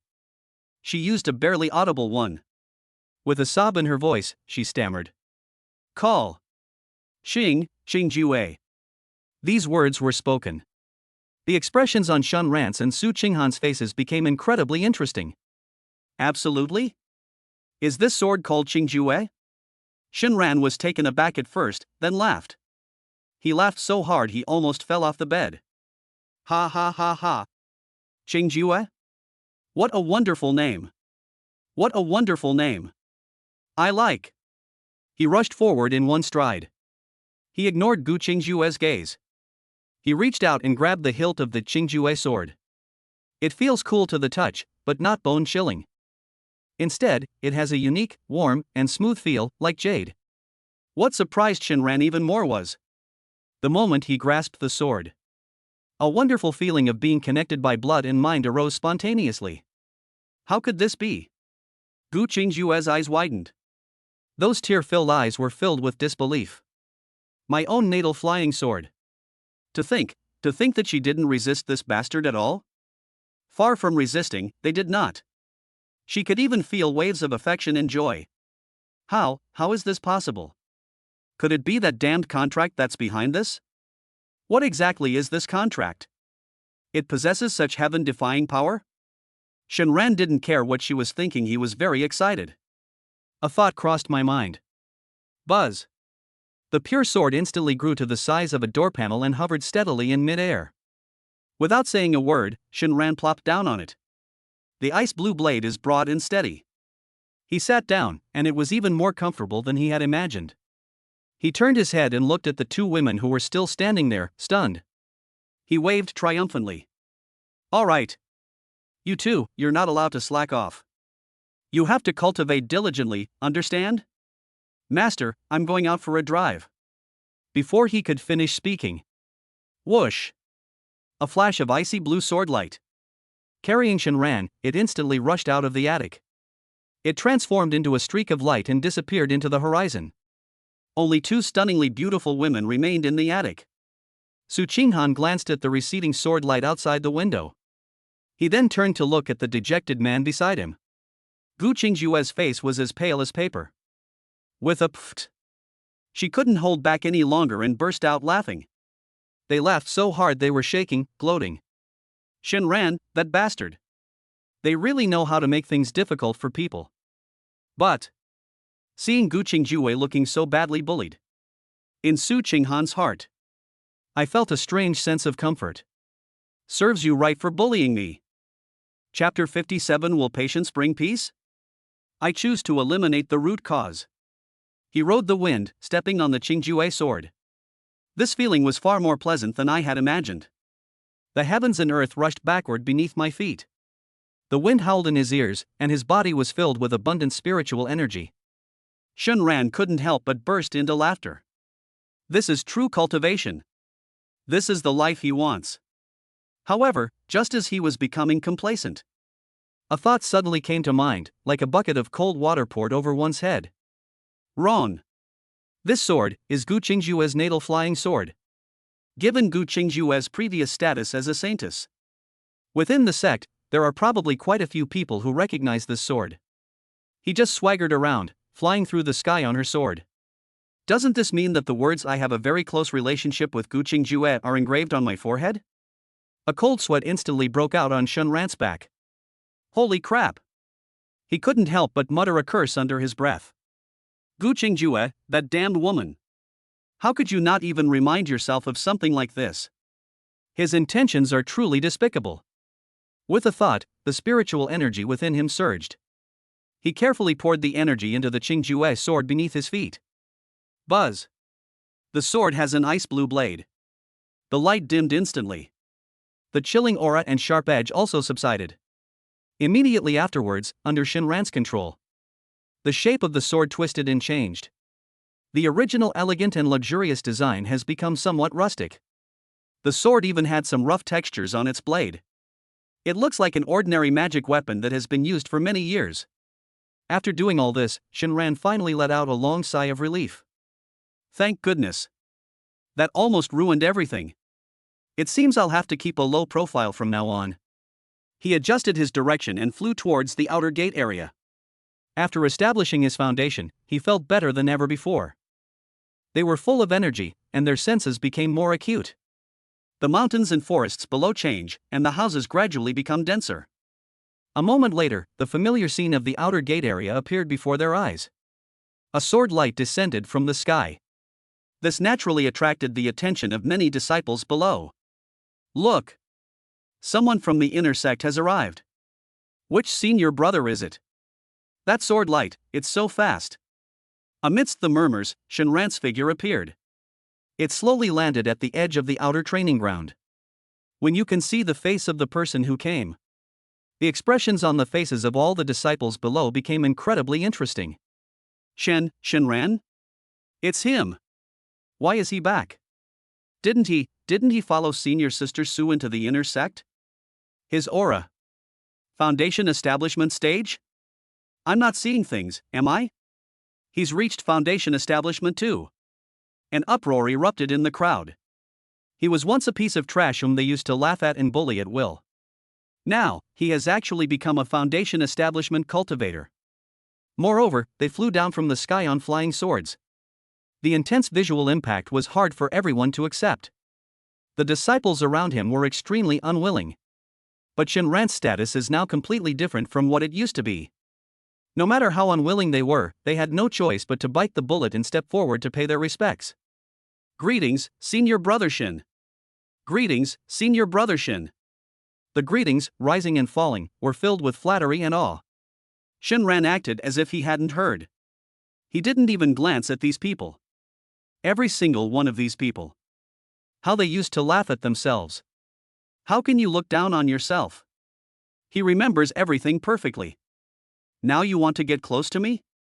It's too late. He sheathed his flying sword. They walked straight towards the outer disciples' quarters. Now he has achieved great success. We must not forget the brothers who once shoveled manure together. I wonder how that kid Xuemu is doing lately. He easily found his way to the familiar, dilapidated wooden house in the far corner. He pushed the door open. The next second, Shinran's brows furrowed instantly. A strong musty smell, mixed with the stench of blood, hit me. The room was filthy and messy, with tables and chairs overturned on the floor, a complete mess. Shinran felt a sense of foreboding. He rushed to the bedside in a few quick steps. The scene before him ignited his anger. It shot up with a whoosh. Xuemu lay on the bed, his face deathly pale. His body was covered in wounds. Patches of blue and purple. Some wounds had already scabbed over, while others were still fresh, bloody wounds. His breath was weak, and he was on the verge of death. It seemed they had noticed someone had come in. Xuemu's heavy eyelids twitched with difficulty, and he slowly opened them. When they saw that the person who came was Shinran, a glimmer of light suddenly appeared in his dull eyes. Shinran? Why, did you come? His voice was hoarse and weak. It was as if he had used up all his strength. Holy shit! Shinran was furious and blurted out a curse. Who the hell did this? Xuemu struggled. She tried to sit up in bed, but Shinran pressed her down. Just lie still. Shinran's voice was frighteningly cold. Who did this? If someone bullies you, why don't you come to me? Xuemu looked at Shinran's murderous expression. Instead, he gave a weak smile and shook his head. Cough cough. I'm fine, just a minor injury. You've just entered the intersect, your foundation is unstable, so it's best to proceed with caution. Don't force yourself to stand up for me. I'm really fine, I'll be fine in a couple of days. Hearing this, Shinran almost laughed out of anger. He cursed inwardly. What an idiot. I'm almost done taking over the entire beast taming sect. You're telling me to be careful my ass. Was it Wang Teng who did it? Shinran already had a guess in his heart. That kid Wang Teng already harbored resentment towards me. Now he dares not do anything to himself. He took his anger out on Xuemu, who was on good terms with him. That is highly likely. Looking at Xuemu's troubled and evasive expression, Shenran finally understood. He remained silent. Taking a deep breath, I gently helped Xuemu lie down again. Then, he turned around and walked out. Xuemu seemed to have realized something and became anxious. Shenran, don't be impulsive. Don't go. Wang Teng's grandfather is an outer sect elder, you can't defeat him. Take my advice, a moment of patience will bring peace. However, Shenran acted as if he hadn't heard him. He walked out of the house without looking back. His face was contorted with rage. They disappeared without a trace at some point. Instead, it was a calm and serene expression. He even had a slightly lazy, smiling expression. He hummed an off-key tune as he strolled to the Hall of Merit. Amidst the astonished and uncertain gazes of the outer disciples, I used my contribution points to exchange for several bottles of high-quality healing pills. Then, he went back to Xuemu's house. Come on, open your mouth. He pried open Xuemu's mouth. Without saying a word, he stuffed the pill into his mouth. I also treated his external injuries. After doing all this, he clapped his hands. All right, just focus on recovering. Xuemu looked at him, opened his mouth, and seemed about to say something. You. Shenran didn't give him another chance to speak. He grinned at Xuemu. He flashed a bright white smile. Get some rest. After saying that, he turned around. He walked out of the house without saying a word. He left silently. Chapter 58 Whispers of the Devil. Wang Teng's Dao heart collapses, elders arrive. Night has fallen. A light drizzle began to fall above the beast-taming sect. The rain was fine as hair, carrying the chill of late autumn. It shrouds the entire Qingyun mountain range. Not far from the outer gate area, there is a separate, exquisite courtyard. 3 dark figures appeared in mid-air, like ghosts. It floated silently in the rain. The rain fell 3 feet away from them. It was then evaporated by an invisible force, turning into wisps of white vapor. The one in the lead was naturally Shenran. Behind him, it was Su Qinghan and Gu Qingjue, who had changed into tight black dresses. The black dresses accentuated the breathtakingly perfect curves of the 2 women. One is as aloof as ice, the other as cold and beautiful as frost. In the darkness of night, like 2 black roses blooming quietly, they possess a deadly allure. Gu Qingjue's stunningly beautiful face remained expressionless. Su Qinghan's pretty face showed a hint of trepidation and unease. This feeling of wanting to do something bad. This made her, the newly crowned saintess, feel very uncertain. Shenran's gaze pierced through the rain. They fixed their gaze on the only small courtyard in the distance where a candle was still lit. In his eyes, there was an undisguised chilling murderous intent. You two, wait here. A cold voice, devoid of any emotion. Shenran. Su Qinghan seemed to want to say something. But she didn't say it. Shenran's figure had already fallen like a leaf. It drifted silently toward that small courtyard. The courtyard gate was gently pushed open. With a soft creak. In this quiet, rainy night, it seemed somewhat abrupt. Shenran strolled in. The furnishings inside were quite exquisite. The mahogany tables and chairs, along with several landscape paintings and calligraphy on the walls, exude an air of elegance. It's just this elegance. It was quickly disrupted by a series of unpleasant sounds. Senior brother Wang, you're so mean. Hee hee, little beauty, your senior brother has even more wicked tricks up his sleeve. Lewd and obscene language. The sound came intermittently from inside the room. It was Wang Teng's extremely flamboyant voice. A cold smile curved Shenran's lips. He walked slowly, step by step, towards the inner room. Who? The 2 people inside the room had obviously heard the footsteps as well. Shenran ignored him. He pushed open the door to the inner room. The scene before me was both alluring and chaotic. A female disciple whose clothes were disheveled. She was wrapping herself in the brocade quilt with a look of panic on her face. Wang Teng, on the other hand, was shirtless. He stared in astonishment at the uninvited guest at the door. When they saw that the person who came was Shenran, Wang Teng's expression changed drastically in an instant. Shenran? He hurriedly grabbed the clothes beside him. He hastily put it on, his face full of anger and panic. What do you want to do? The female disciple blushed deeply with embarrassment. He buried his head tightly in the brocade quilt, not daring to even look at it.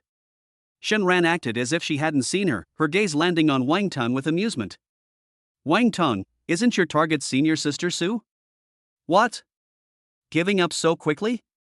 He spoke lazily. His tone was full of teasing. Wang Tong heard this. His face turned pale and then red, and his anger burned even brighter in his eyes. None of your business. Get out of here right now. Otherwise, don't blame me for being impolite. In the past, given his temper, I would have slapped him long ago. But things are different now. Shenran is now an inner disciple. He had to think twice about this identity.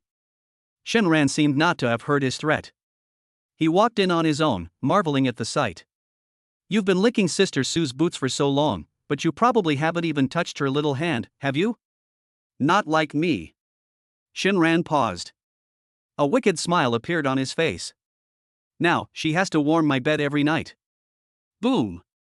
Upon hearing this, Wang Tang felt a rush of blood to his head. Shenran! You fucking want to die. At the same time, high in the air, more than 100 meters away, Su Qinghan and Gu Qingjue, being golden core cultivators, possessed exceptionally sharp spiritual senses. Every action and every word spoken inside the room. Naturally, they heard everything clearly. Pooh! Su Qinghan spat. Her stunningly beautiful face instantly turned as red as a ripe apple. That bastard! What nonsense is he spouting? She was both ashamed and angry. Gu Qingjue, standing to the side, gave her a cold glance. His eyes were full of disdain and mockery. Inside the house, looking at Shenran's eyes, which were like they were looking at trash, Wang Tang could no longer tolerate it. He roared, and spiritual energy frantically gathered in his palm. Die! He suddenly rushed towards Shenran and slapped him in the face. However, the scene that was expected, Shenran being sent flying by a single palm strike, did not occur. Wang Tang's wrist, which was infused with all his strength, it was easily clamped by a hand that didn't look particularly strong. No further progress could be made, not even an inch. What? Wang Tang's pupils suddenly contracted. The next moment, a feeling he had never experienced before. An overwhelming and terrifying aura erupted from Shenran's body. That was the pressure of a Foundation establishment cultivator. Wang Tang was completely dumbfounded. His eyes widened as if he had seen a ghost, and he screamed. Foundation building. Foundation building? You've reached the Foundation establishment stage? This is impossible. He hadn't finished speaking. An irresistible force came from my wrist. Click. The crisp sound of bones breaking was clearly audible. Ah! Wang Shang's screams echoed throughout the courtyard. His body flew backward uncontrollably, like a tattered sack. A loud bang. They directly placed that luxurious mahogany table. It was smashed to pieces. Shenran loosened his wrist, a cold smile on his face. What? Is that all you've got? He slowly walked step by step toward Wang Tong, who was lying on the ground, clutching his severed arm and wailing. Finally, fear and disbelief appeared in Wang Tang's eyes. He just couldn't understand it. How long has it been? That good for nothing he arbitrarily bullied. How did I become a Foundation establishment cultivator? You stay away. He wailed and moved his body backward in terror. Shenran completely ignored him. He walked up to Wang Tong. A foot stomped hard on his chest. Puff! Wang Tong coughed up a mouthful of blood on the spot, his face turning ashen. Weren't you very impressive when you beat up my brother? Shenran looked down at him. The voice was icy and chilling. Now, show me another impressive display? As he spoke, he kicked Wang Tong hard in the face again. Bang! Wang Tang's face swelled up instantly. Several bloody teeth flew out of his mouth. Ah! Stop hitting me. I was wrong. Senior brother Shen. I was wrong. The intense pain caused Wang Tang's psychological defenses to completely collapse. He began to beg for mercy frantically. I'll never do it again. Please, please, let me go. Shenran smiled upon hearing this. Now you know you were wrong? Too late. Bang! Bang! Bang! The dull thuds of impact echoed continuously in the room. Accompanying this were Wang Tang's increasingly shrill screams. Shenran did not use any magic. It's about using the most primitive method. A punch, a kick. He told Xuemu about all the humiliations he and Xuemu had suffered. We'll give that scum 100-fold, 1,000-fold. Senior brother Shen, spare me. My grandfather is an outer sect elder, you can't kill me. Wang Tang's voice had become extremely weak, with more exhalation than inhalation. But he was still using his last remaining backer to threaten Shenran. Elder? Shenran stepped on his face and stomped on it hard. Even if your grandfather came, he would die here. At that very moment, Wang Tang, who was being trampled under Shenran's feet, had somehow acquired a small jade pendant. A flash of resentment and madness crossed his eyes. Click. He quietly crushed the jade pendant. The next second, an extremely powerful force. It possessed a terrifying aura characteristic of someone at the great perfection of Foundation establishment. Like a volcanic eruption, it shot into the sky from a pavilion not far away. You brat! How dare you harm my grandson? That aura was moving at a terrifying speed. They're rushing this way at top speed. Wang Jinchuan. It's here. I could feel that familiar aura. A ferocious smile appeared on Wang Tang's bloodied and mangled face. Ha ha ha. Shenran, you're dead. Shenran seemed not to hear him. He slowly raised his head. He glanced in the direction from which the aura came, a hint of disdain flashing in his eyes. He slowly lifted his foot. Then, it fell heavily. No. Wang Tang's pupils dilated to their maximum size in an instant. That foot landed precisely on his dantian. Click. A soft sound. Wang Tang's body trembled violently. All the sparkle in his eyes vanished instantly. His dantian is ruined. After doing all this, Shenran then raised her head. He looked at the furious figure that appeared at the doorway. The person who came was Wang Tang's grandfather. Outer sect elder, Wang Jinchuan. When he saw inside the house, his precious grandson was treated like a dead dog. He lay on the ground covered in blood, being trampled under Shenran's feet. His old eyes instantly turned bloodshot. Shenran! Wang Jinchuan's hair and beard stood on end. The oppressive aura of someone at the great perfection of Foundation establishment. Like a flash flood, it crashed down on Shenran. Today, no one can save you. P.S. Dear readers, the holiday is over, and I have to go back to work. But don't worry, I'll try my best to save up chapters and keep updating. Please give me your support, tips, and good reviews. A bonus chapter will be added for every 30 renminbi in tips, with no upper limit. Thank you for your support. Wishing you all a happy day. Chapter 59 The Golden Core Jade Beast makes its debut. The outer sect elder was terrified and knelt down to beg for forgiveness. Shenran stood with his hands behind his back. His face was full of indifferent smiles. Upon seeing this, Wang Jinchuan laughed in his anger. Good. What an arrogant brat who doesn't know his own limitations. You really think that once you're in the inner sect, no one can deal with you? As soon as he finished speaking, he slammed his hand on the storage bag. Roar! A deafening roar erupted. A giant python covered in jet black scales appeared out of thin air. The giant python was as thick as a water bucket and several tens of feet long. A pair of vertical, emerald green pupils gleamed with a chilling light. He stared coldly at Shenran. The oppressive aura of a late-stage Foundation establishment spirit beast spread out. The air inside the room seemed to have become thick and foul-smelling. Azure Python.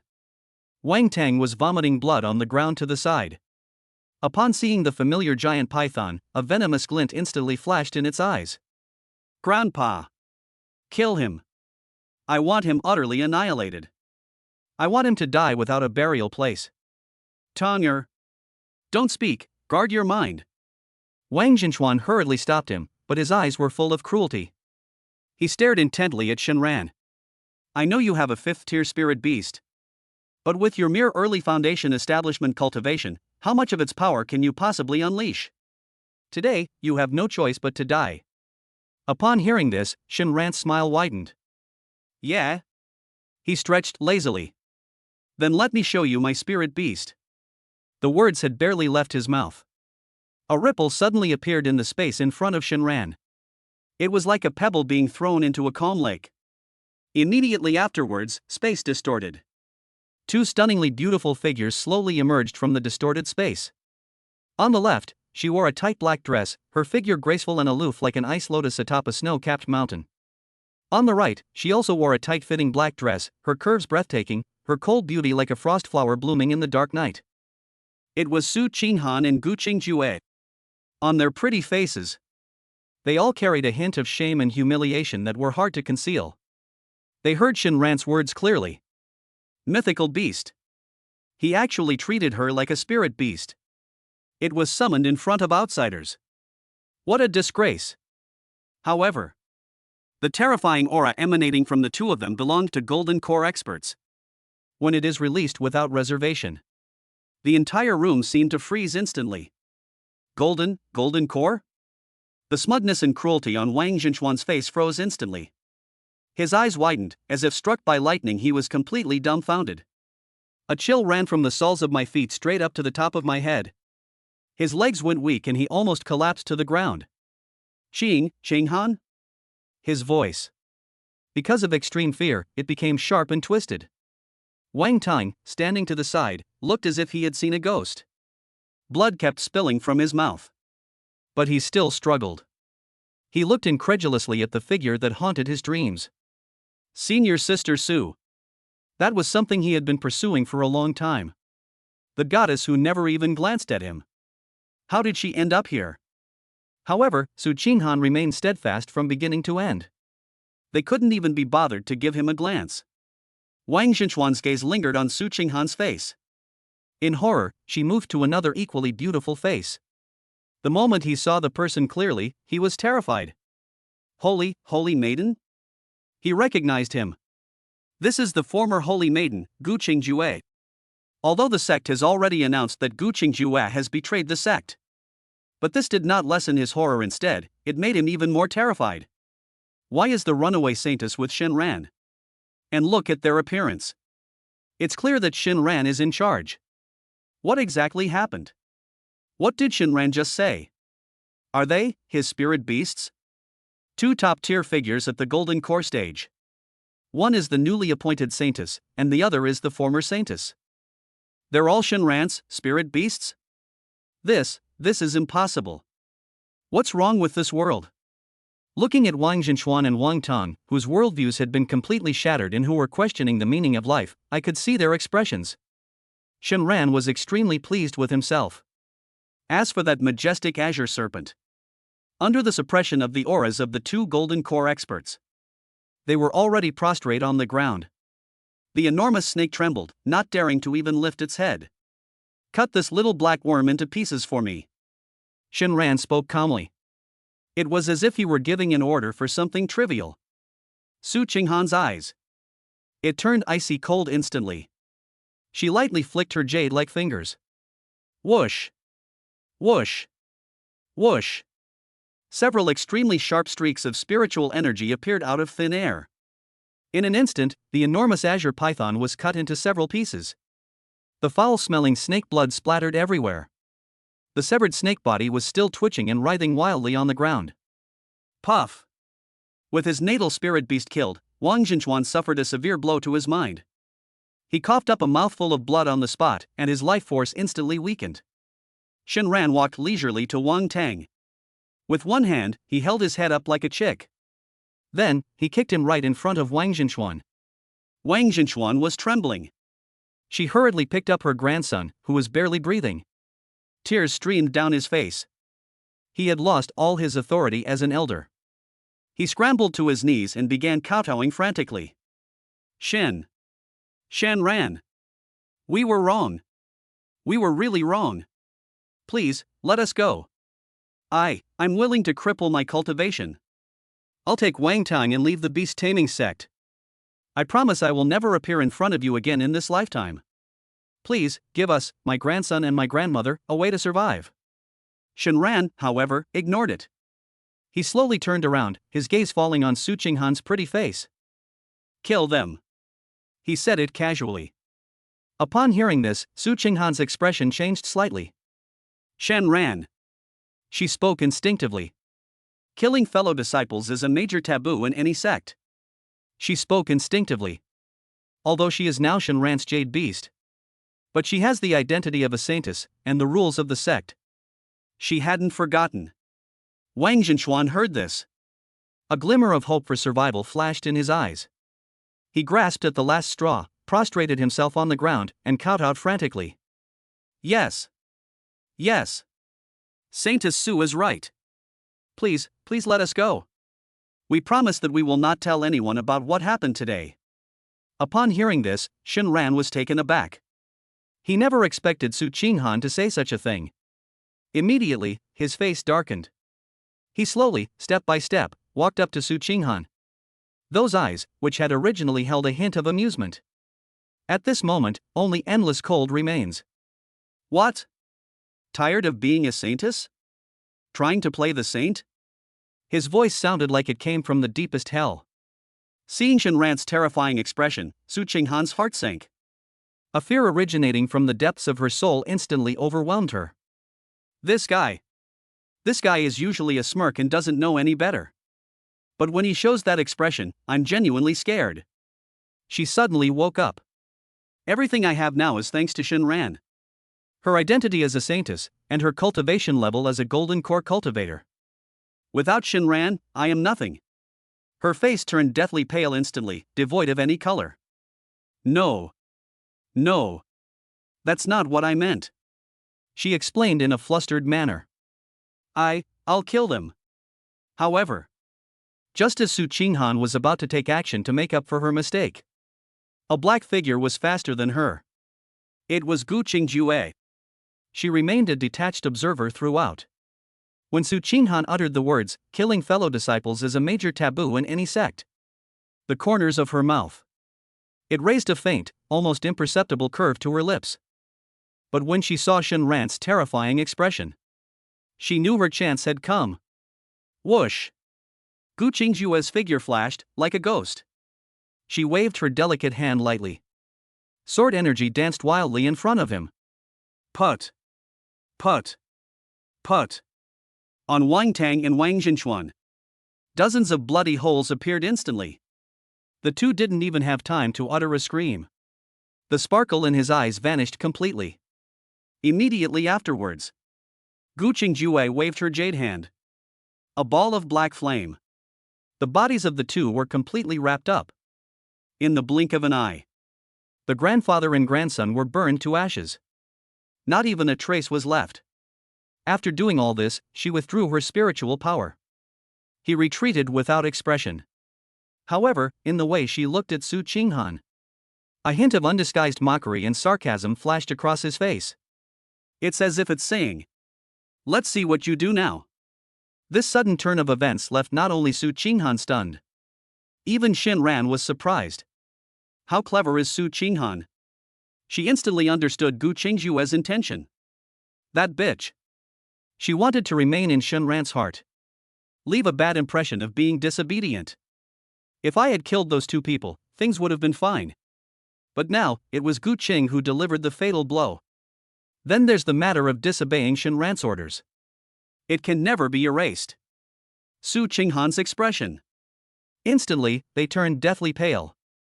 She turned her head sharply and stared intently at Gu Qingjue. "You!" Gu Qingjue merely snorted coldly. He arrogantly turned his head away, refusing to meet her gaze. Shinran also figured out the key to it, but did not react on the spot. This Su Qinghan definitely needs to be taught a lesson. He turned away silently, his face cold. I walked up to the messy bed. Look at the person who has wrapped themselves up tightly in a blanket. The female disciple was already trembling with fear. Chapter 62 Golden Core Fairies clean up the crime scene for me late at night.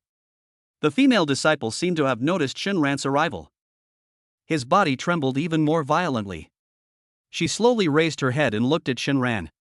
That face, which was originally quite pretty, this moment is filled with terror and despair. Senior brother Shen, please, please don't kill me. Shenran looked at that face and sighed inwardly.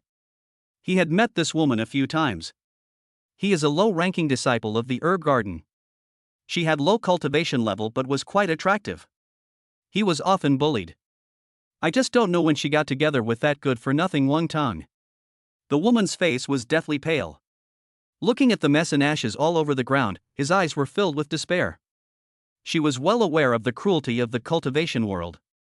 Now that I've witnessed this scene, I'll most likely be silenced.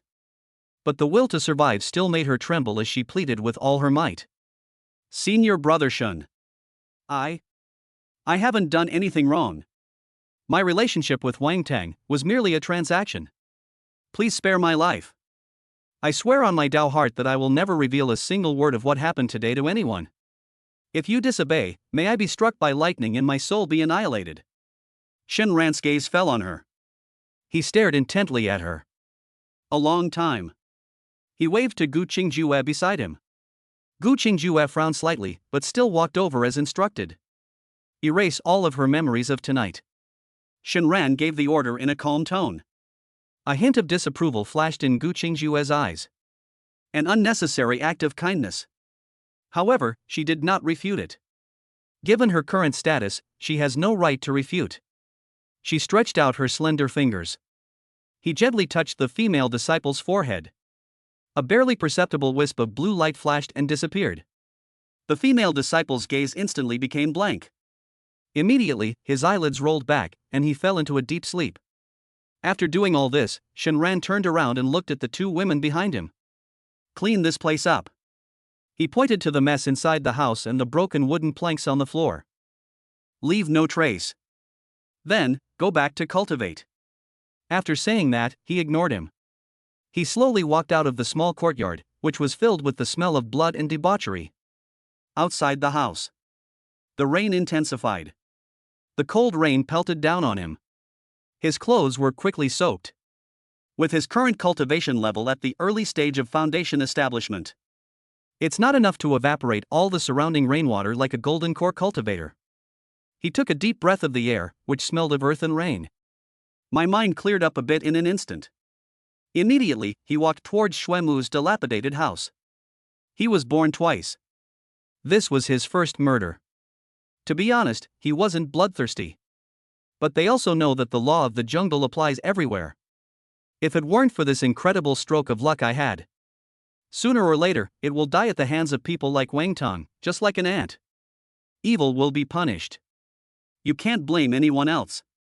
Inside the attic, Su Qinghan and Gu Qingjue watched Shen Ran's departing figure with different expressions. Su Qinghan's pretty face was still somewhat pale. She was still immersed in Shen Ran's icy gaze and Gu Qingjue's decisive action. For the first time, she truly understood her identity as a jade beast.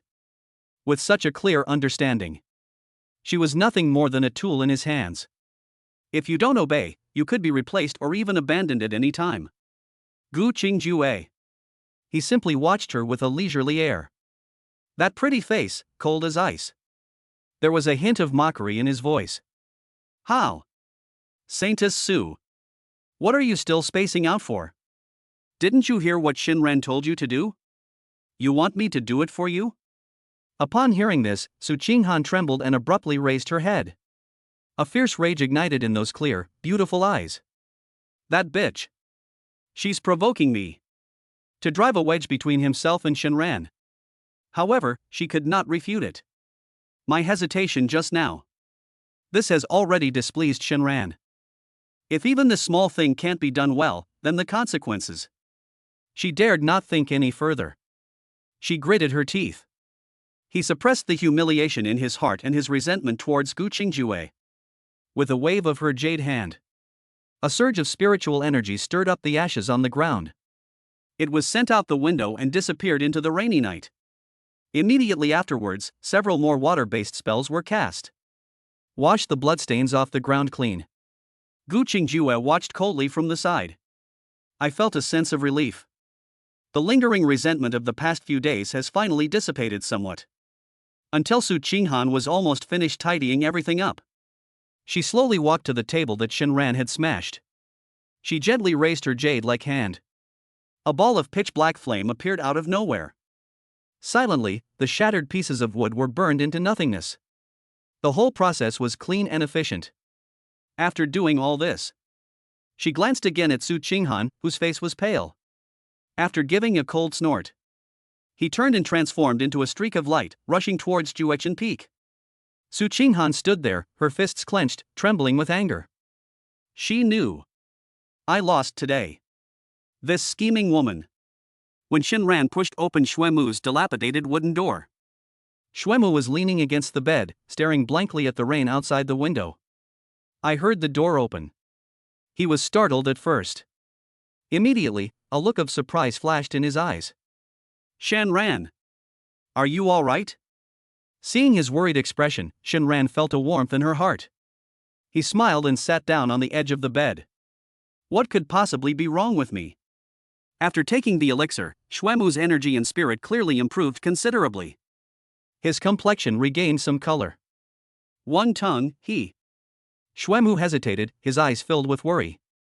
Shinran's tone. Yet it was said so casually, as if it were about something trivial. Wang Tang and Wang Zhenchuan. They're all dead. Boom. Xuemu's pupils suddenly contracted. He froze completely. Those eyes were wide open. He clearly couldn't believe what he had heard.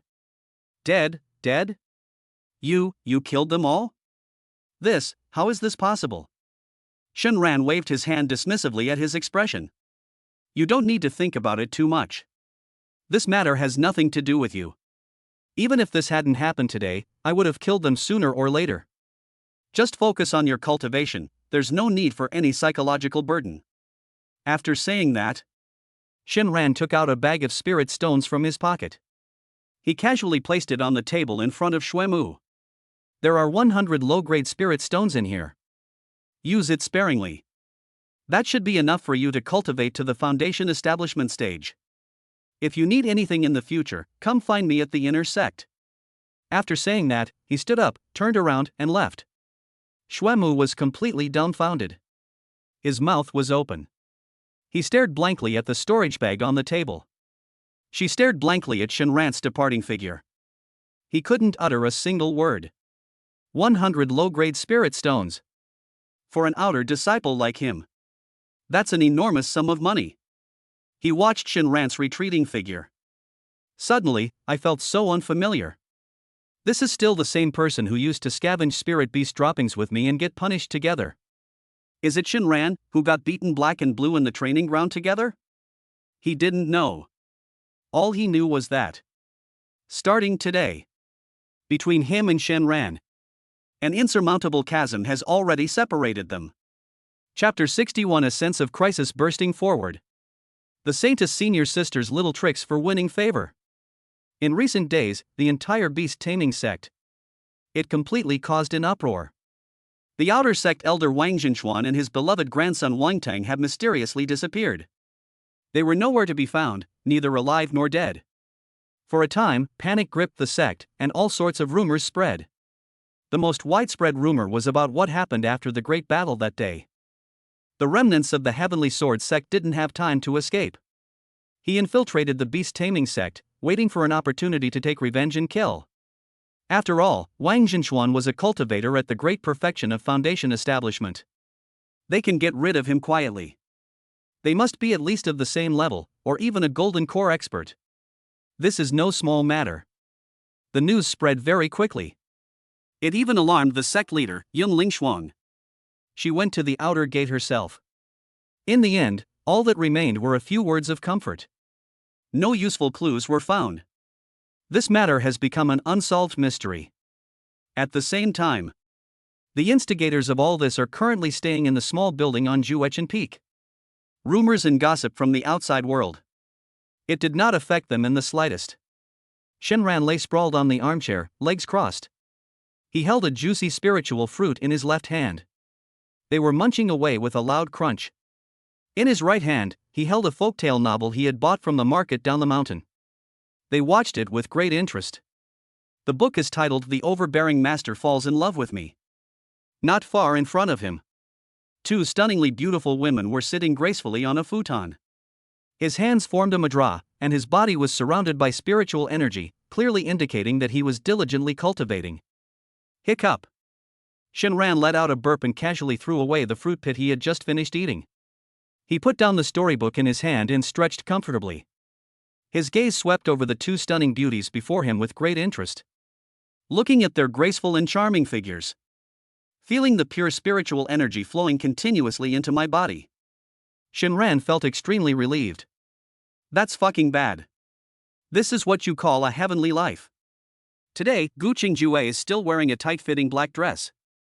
It perfectly outlined her almost perfect figure. He exudes a mysterious and noble aura. Su Qinghan, on the other hand, is quite interesting. Shinran's gaze fell on her. Su Qinghan was clearly dressed up carefully today. She wore a moon-white flowing fairy dress. The skirt has a rather daring design. Her left shoulder was completely exposed. Smooth and rounded, dazzlingly white. The skirt has a very high slit. As she cultivated, spiritual energy flowed. Those two long, straight, jade-like legs, partially hidden, sparked the imagination. Shinran sneered inwardly. Mock up. So you're trying to use your femininity on me? He knew exactly what was going on.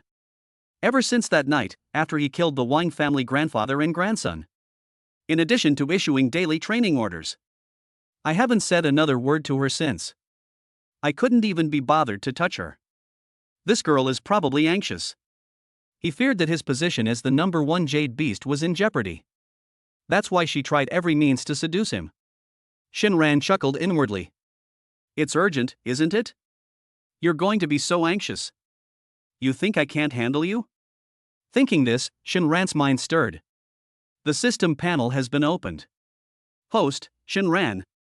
Cultivation level, early foundation establishment stage 85%.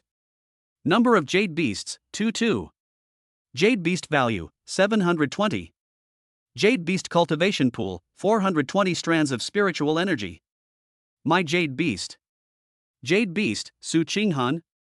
Cultivation level, early golden core stage 9%. Jade Beast, Gu Qingjue. Cultivation level, late golden core stage 16%. Not bad, not bad. At this rate, there will be at most 2 more days. I can break through to the mid-foundation establishment stage on my own. Gu Qingjue, in the late stage of the golden core realm. The cultivation feedback provided during cultivation. It's almost twice as much as Su Qinghan's. No wonder he has the purple aptitude of an immortal. What pleased him even more was the increase in the Jade Beast's value. Jade Beast value, 720. In just a few days, I've saved up over 700. This speed is simply astonishing. He opened the system store with satisfaction. His gaze fell directly on the Jade Beast contract slot. But when he saw the value of the Jade Beast required for the exchange, his brows furrowed involuntarily. Holy crap! 3,000? Shinran almost jumped off the chair. He remembers it perfectly clearly. Unlocking the second contract slot only requires 300 Jade Beast points. How come the third one increased tenfold? That's fucking outrageous. System, this is blatant robbery. Unlocking the fourth one would cost 30,000. The fifth 300,000? Shinran mentally ranted and raved. That's enough. Save it up slowly. Anyway, I now have 2 golden core stage experts as bodyguards. They walk sideways wherever they go. There's no need to worry for now. Suddenly, I was crushed to death by some blind big shot. Shinran closed the system panel, his gaze fixed on the screen. It landed back on Gu Qingjue. Suddenly, he remembered something very important. A wicked smile crept across his face. He cleared his throat. He shouted at Gu Qingjue in a disgustingly nasty tone. Absolutely amazing. The moment those 2 words were uttered, Gu Qingjue is meditating peacefully. Her delicate body trembled violently. The smoothly flowing spiritual energy almost caused him to lose his breath on the spot. She kept her eyes tightly closed. Her long eyelashes trembled slightly with anger. That bastard. What is he trying to do? Meanwhile, Su Qinghan stood to the side. They were even more astonished by this little wonder. He stopped cultivating instantly. Her clear, beautiful eyes suddenly widened in surprise. She looked at Shinran, who had a mischievous grin on his face, incredulously. She glanced again at Gu Qingjue, whose body was tense beside her. Her pretty face displayed an extremely complex expression. A strong sense of crisis and an indescribable bitterness. It surged into my heart in an instant. She wanted to say something. But the words stuck in his throat and he swallowed them back down. She didn't dare. She knew that Shinran was still angry with her about what happened that night. If I were to say another word now, what if I make him even more unhappy? Gu Qing completely ignored him. Shinran's smile deepened. He stood up and walked over to Gu Qingjue's side with even greater force. Then, he slowly bent down. He brought his lips close to Gu Qingjue's crystal clear lips. Her earlobes were still slightly flushed. He gently inhaled the captivating fragrance emanating from her, as delicate as orchids and musk. In an extremely flippant tone, he lowered his voice and spoke softly. Little Jueju, you're cultivating so diligently. What, you're too lazy to even reply to your master's words? A warm breath. The breeze caressed Gu Qingjue's sensitive earlobe. It sent shivers down my spine. Gu Qingjue could no longer hold back. She suddenly opened her eyes. Those eyes, which were originally as cold as ice. A raging fire is burning within me right now. She glared fiercely at the face so close to hers. A smile that is utterly despicable. Her pretty face was filled with anger. Chapter 62. This is too much. Little Jueju was forced to sit on my lap to choose a form. What are you doing? Looking at Gu Qingjue's expression, as if he wanted to devour him alive. Shinran couldn't help but recall how cold and indifferent she had been to him back then. What's wrong? Can't we even talk? Shinran's face showed a heartbroken expression. Look at your affection level towards me, 99. Is that believable? Why do you hate me so much? We are all family now, and I am the head of the family. Shouldn't I come here to properly cultivate our relationship? Gu Qingjue pursed her red lips and squeezed out 2 or 3 words through her teeth. No need. She suppressed her anger and said. Upon hearing this, Shinran was not angry but pleased. He shook his head, his face full of regret. Little Jueju, your voice is so beautiful, why don't you like to talk? What a waste of resources. He then changed the subject. A malicious smile appeared on his face. Here's what we'll do, I'll give you a task later. Immediately afterwards, he picked up the novel The Overbearing Master Falls in Love with Me from the table. Without a word, he shoved it into Gu Qingjue's arms. The book cover features a picture of a domineering man. They were pinning a beautiful, ethereal female cultivator against the wall. Starting today, read to me every night before bed. Go and cultivate after I fall asleep. Listening to his utterly absurd words, Gu Qingjue's rationality was almost completely consumed by anger. That bastard. What a shameless scoundrel. She wished she could just tear this utterly tacky novel apart on the spot. Tear this despicable man in front of me to pieces. But in the end, she held back.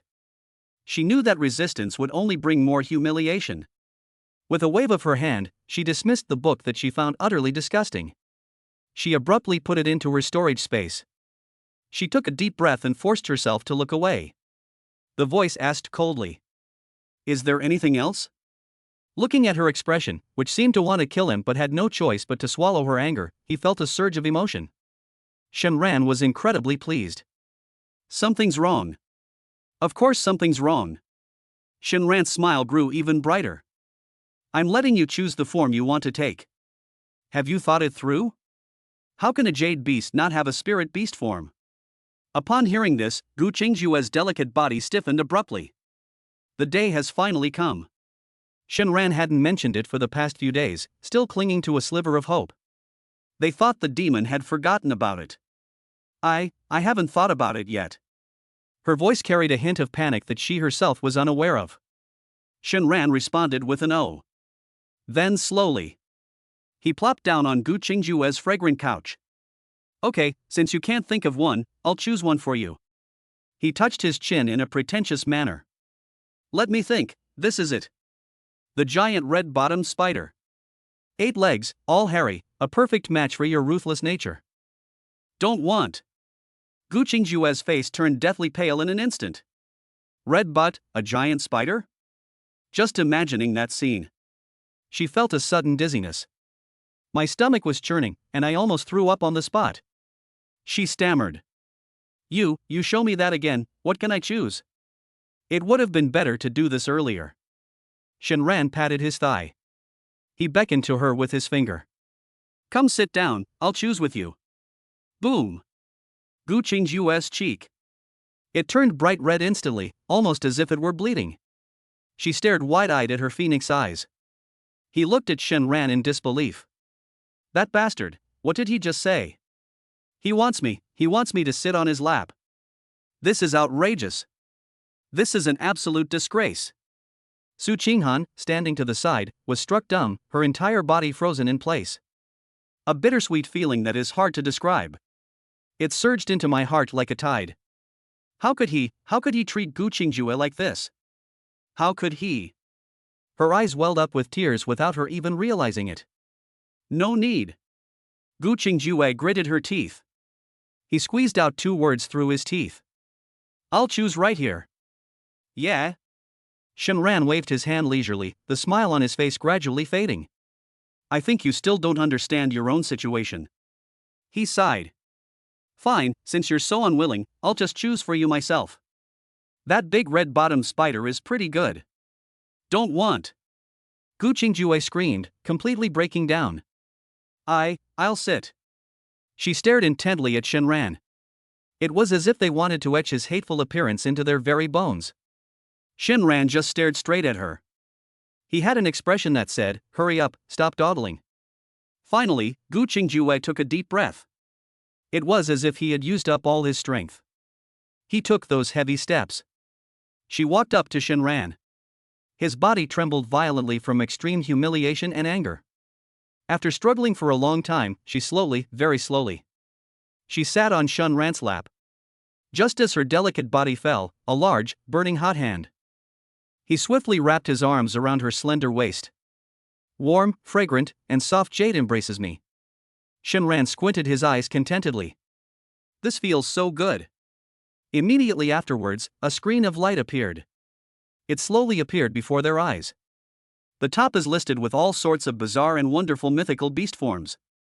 On the other side, Su Qinghan watched as Gu Qingjue sat in Shenran's arms. He brazenly put his arm around her waist. The possessiveness and raging anger in his heart. It almost consumed her reason. I've never been like that with him. That bitch. What makes her so special? Just then, she suddenly felt a chill on her body.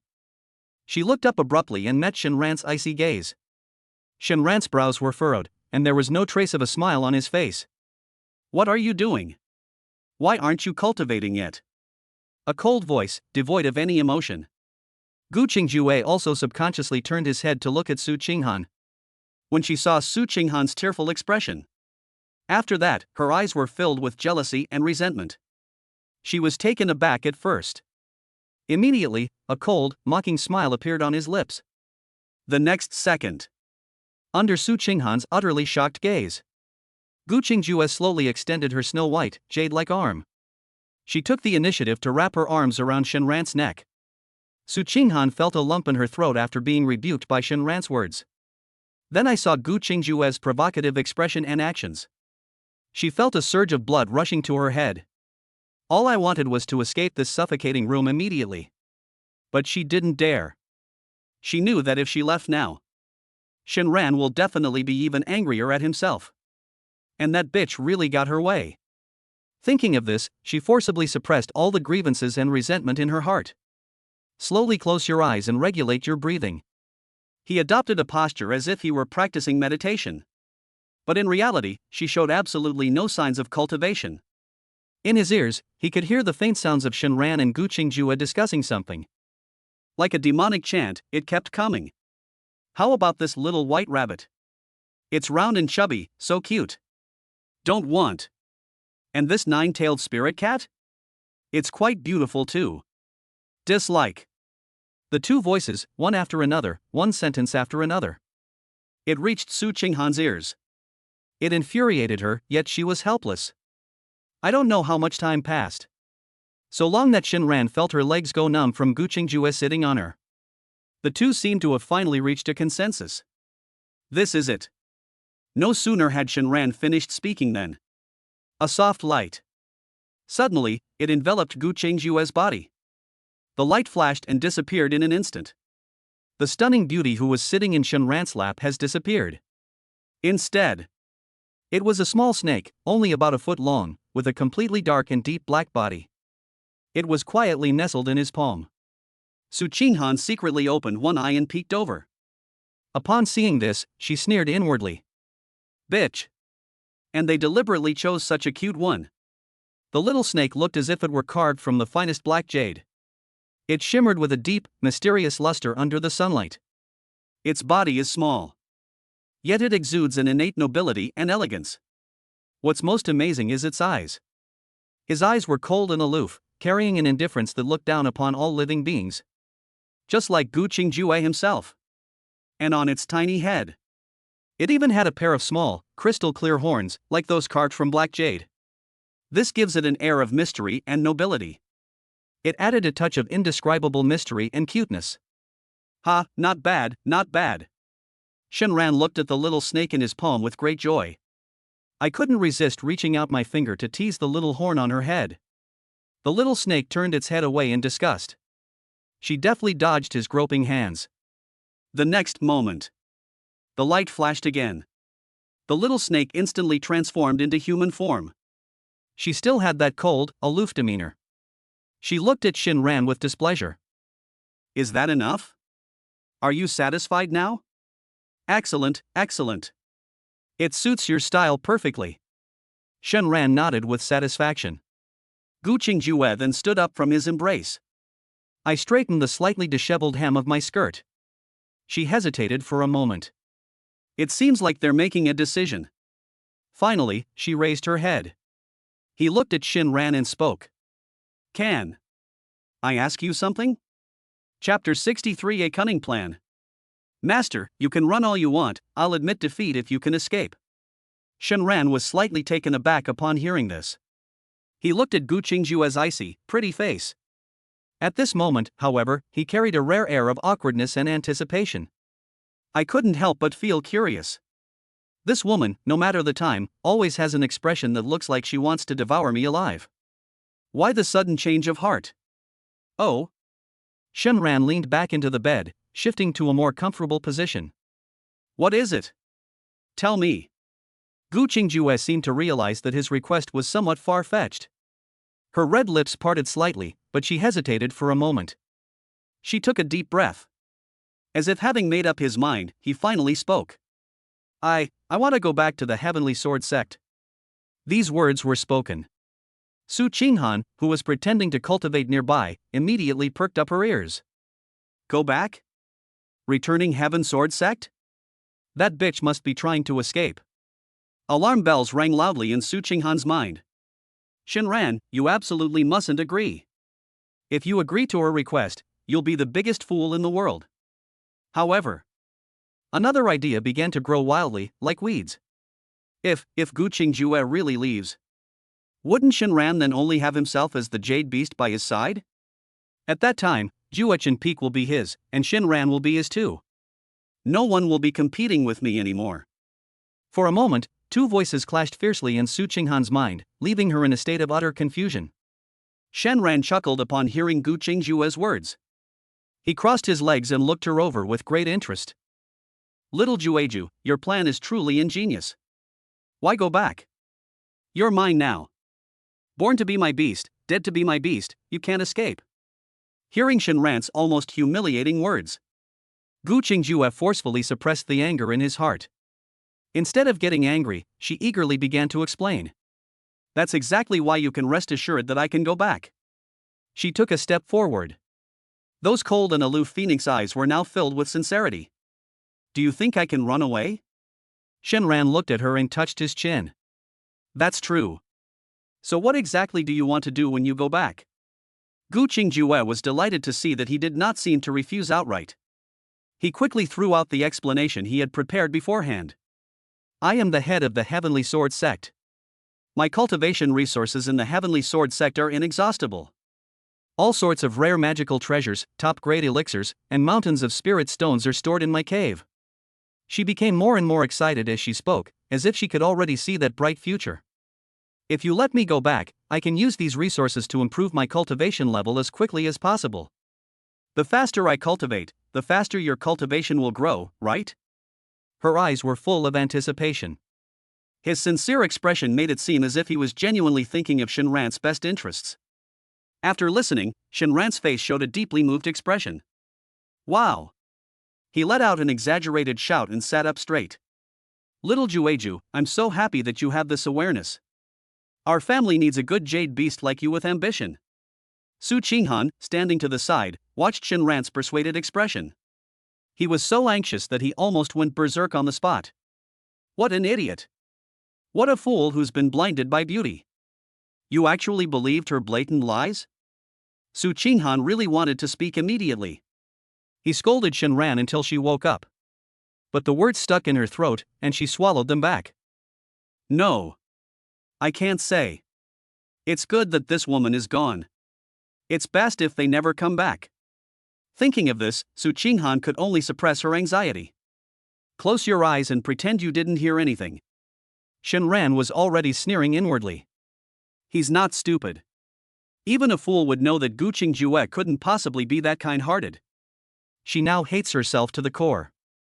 He'll probably start plotting how to kill himself as soon as he gets back to the Heavenly Sword sect.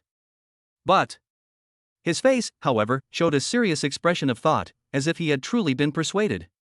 Seeing that there was a chance, Gu Qingjue's face lit up with joy, and he struck while the iron was hot. Moreover, Yunling Shuang is now a nascent soul stage cultivator. She and I are mortal enemies, destined to fight to the death. Let me go back, and I'm confident I can advance my cultivation level again. When the time comes, I'll help you deal with her. I'll help you subdue her. Really? Upon hearing the words, Yunling Shuang was subdued. The look of excitement on Shinran's face deepened. That's a powerful figure in the nascent soul stage. He hesitated for a moment. A hint of reluctance and sadness appeared on his face. But he looked at Gu Qingjue, his eyes suddenly becoming tender and affectionate. What can I do if I can't bear to part with you? Boom! Gu Qingjue felt a buzzing in her head. She had expected Shinran to refute her with a cold laugh. She had considered that he would reject her without hesitation. But she never expected this. Shinran actually said something like that. How is she supposed to respond to this? So many countermeasures prepared in advance. At this moment, none of them were of any use. Looking at Shinran's earnest and affectionate expression, Gu Qingjue's heart skipped a beat for no apparent reason. However, she was, after all, a powerful cultivator in the late stage of the Golden Core realm, with an extraordinary mind. After a brief moment of distraction, her eyes sparkled. A solution was immediately devised. She suppressed the strange feeling in her heart, and her tone softened a bit.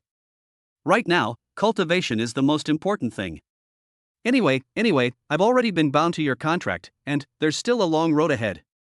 Moreover, the time for the opening of the Eastern Wilderness Secret Realm is coming soon.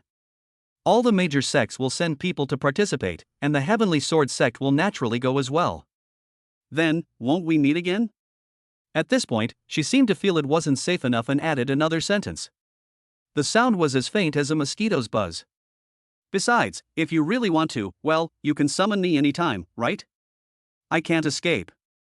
After saying that, her beautiful, aloof face turned so red it looked like it was about to bleed.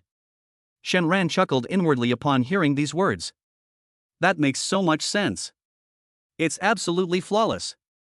He pretended to think for a while, and finally slapped his thigh. Good. Since you're so ambitious and considerate of me, then I'll grant your wish. I promise you. Gu Qingjue's face instantly lit up with ecstatic joy. Her beautiful eyes sparkled with surprise, and she almost thought she had misheard. He really agreed? Happiness came so suddenly that she could hardly believe it. No. But Shinran changed the subject. A familiar, malicious smile appeared on his face. I have one condition. Gu Qingjue's heart jumped, but then she breathed a sigh of relief. It's only normal if there are specific conditions. She knew that this devil wouldn't let her off so easily. What are the conditions? she asked cautiously. Shenran chuckled and rubbed his hands together. His gaze roamed unabashedly over her shapely body. Before you leave, change into an outfit and let me see it. Chapter 60 for the Holy Maiden's senior sister in bunny girl outfit. The Iceberg Master dons a maid outfit. Upon hearing this, Gu Qingjue was taken aback. Fashion? What kind of fashion? As the head of the Heavenly Sword sect, she had been infiltrating the beast taming sect for many years. I've heard of countless magical treasures and artifacts. But I've never heard of anything called fashion. Seeing her puzzled and aloof expression, Shenran chuckled inwardly. You don't understand. Does anyone understand? Shenran's gaze. He cast a mocking glance at Su Qinghan, who was pretending to cultivate. Su Qinghan's heart skipped a beat. An ominous premonition arose spontaneously. As expected. The next second, Shenran waved his hand. Su Qinghan, who was meditating, suddenly felt a chill on her body.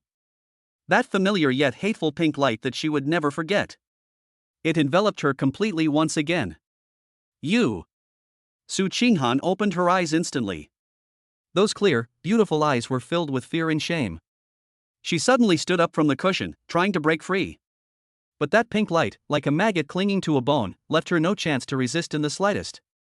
Gu Qingjue, standing to the side, also widened her cold and beautiful phoenix eyes. She stared in disbelief at the bizarre scene before her. All that could be seen was the light. The moon-white fairy dress that Su Qinghan was wearing was disintegrating inch by inch at a speed visible to the naked eye. Instead, it was a set of clothes that she couldn't understand at all, and that was extremely shameful. In just a few breaths, the pink glow completely dissipated. A vibrant and alluring bunny girl appeared before Gu Qingjue. Su Qinghan stood frozen in place. The suit accentuated her shapely, youthful figure. The outlines are vivid and detailed, without the slightest concealment. The breathtaking whiteness of her chest seemed about to burst forth. On her long, straight legs, wearing black fishnet stockings, she exudes a forbidden allure.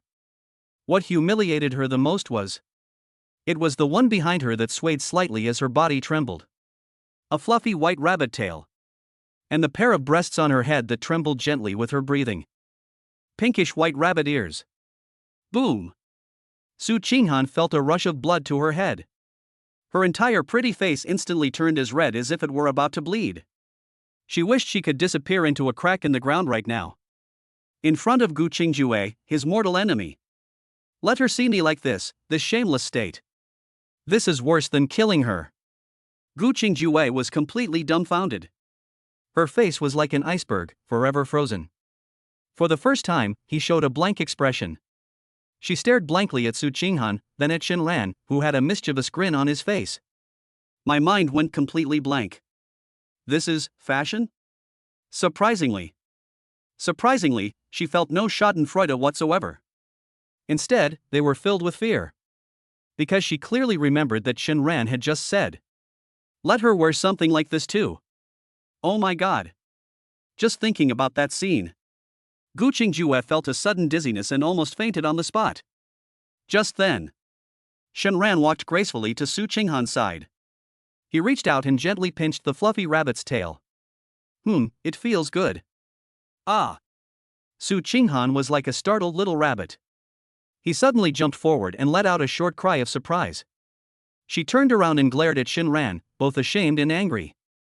In those beautiful, watery eyes, it was already shrouded in a fog of humiliation. Shenran completely ignored her. Instead, she turned her head and looked at Gu Qingjue with a smile. How is it? Isn't it cute? This is called fashion. He paused, then his smile grew even brighter. Come on, little Jueju, I'll pick out a set for you too. We can't favor one over the other. You two should each get one set. That would be fair. Gu Qingjue's rationality was completely ignited by these words. No! She screamed, her pretty face drained of all color. I don't want to. I won't wear it. Looking at her fierce resistance, the smile on Shenran's face gradually faded. He frowned slightly. He waved his hand dismissively. Okay, then forget it. Since you're so unwilling, I won't force you. You shouldn't leave either. I can't bear to part with you. You! Gu Qingjue was so angry that her delicate body trembled violently, and she almost ground her teeth to powder. That bastard! That shameless devil!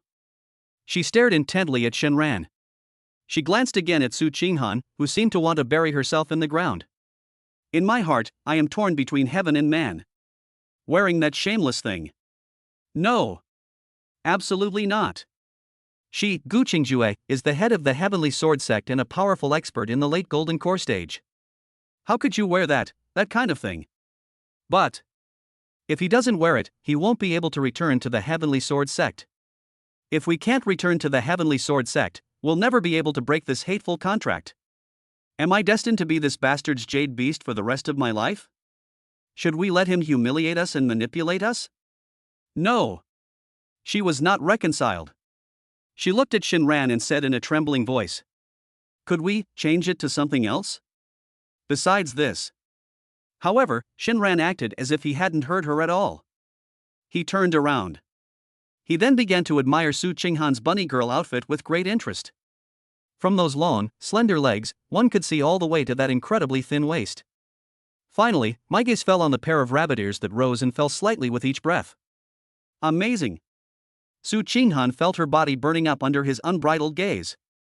He wished he could find a sword and die with him right then and there.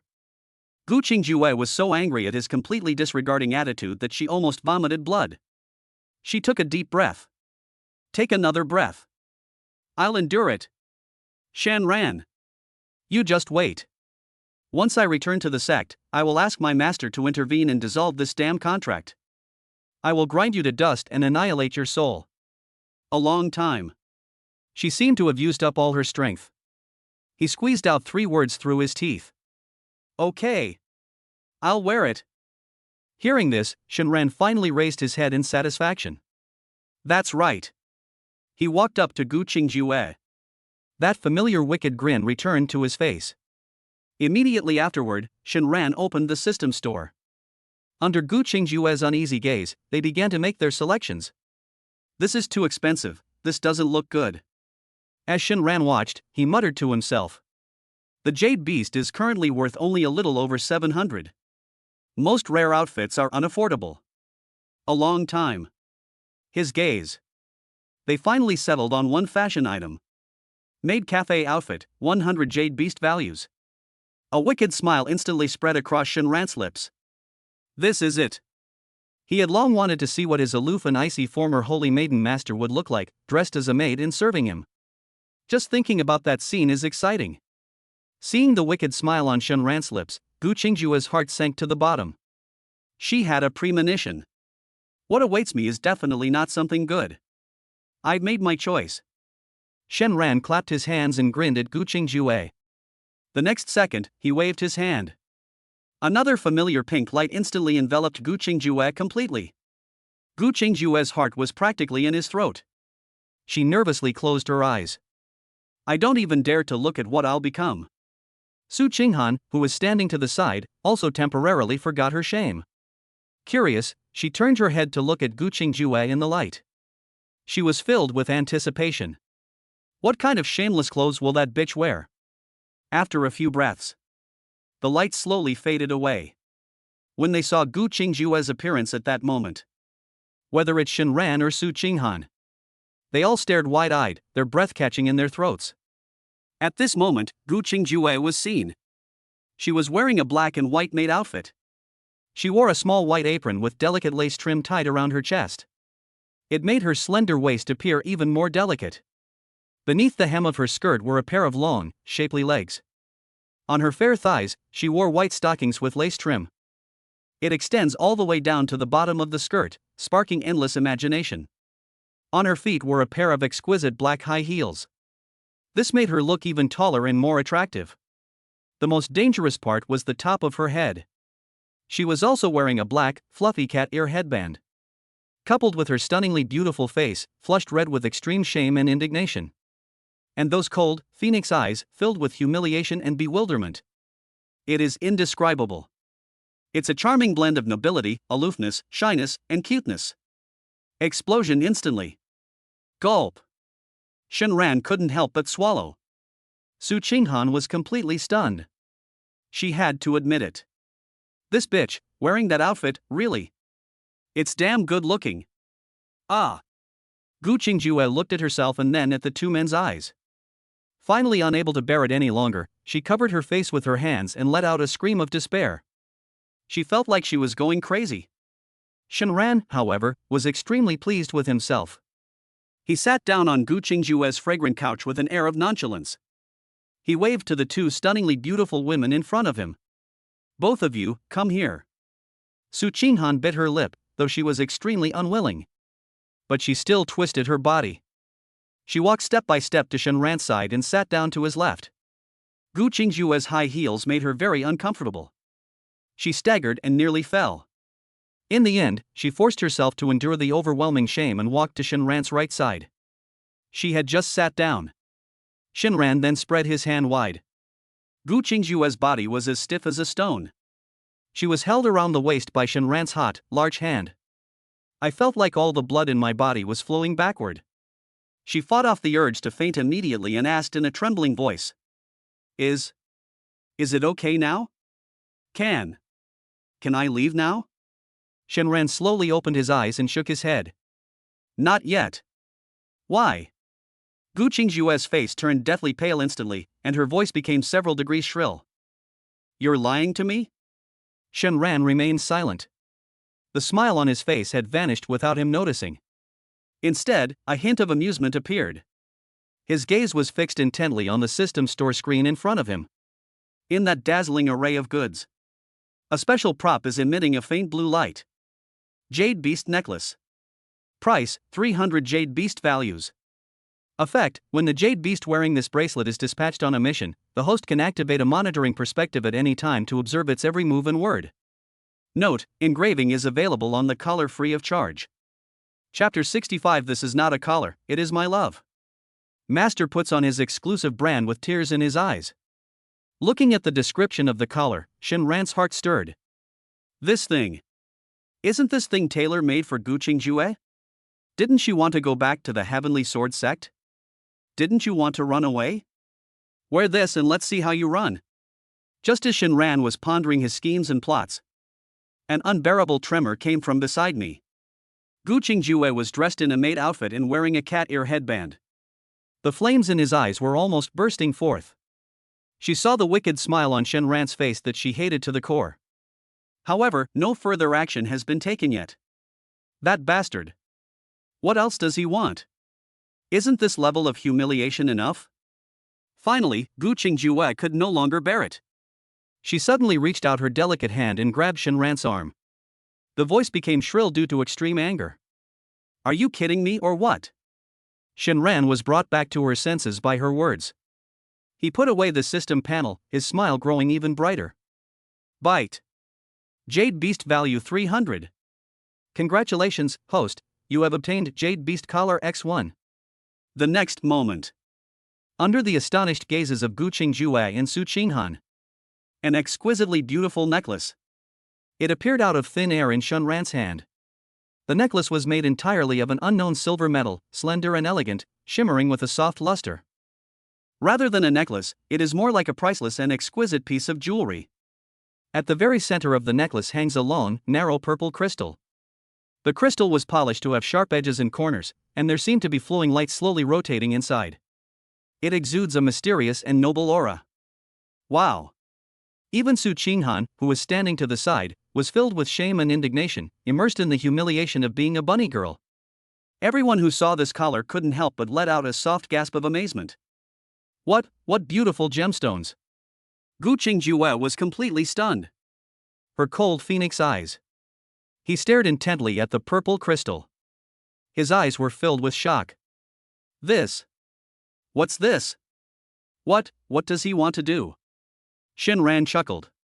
He took the opportunity to tighten his grip on Gu Qingjue's slender waist.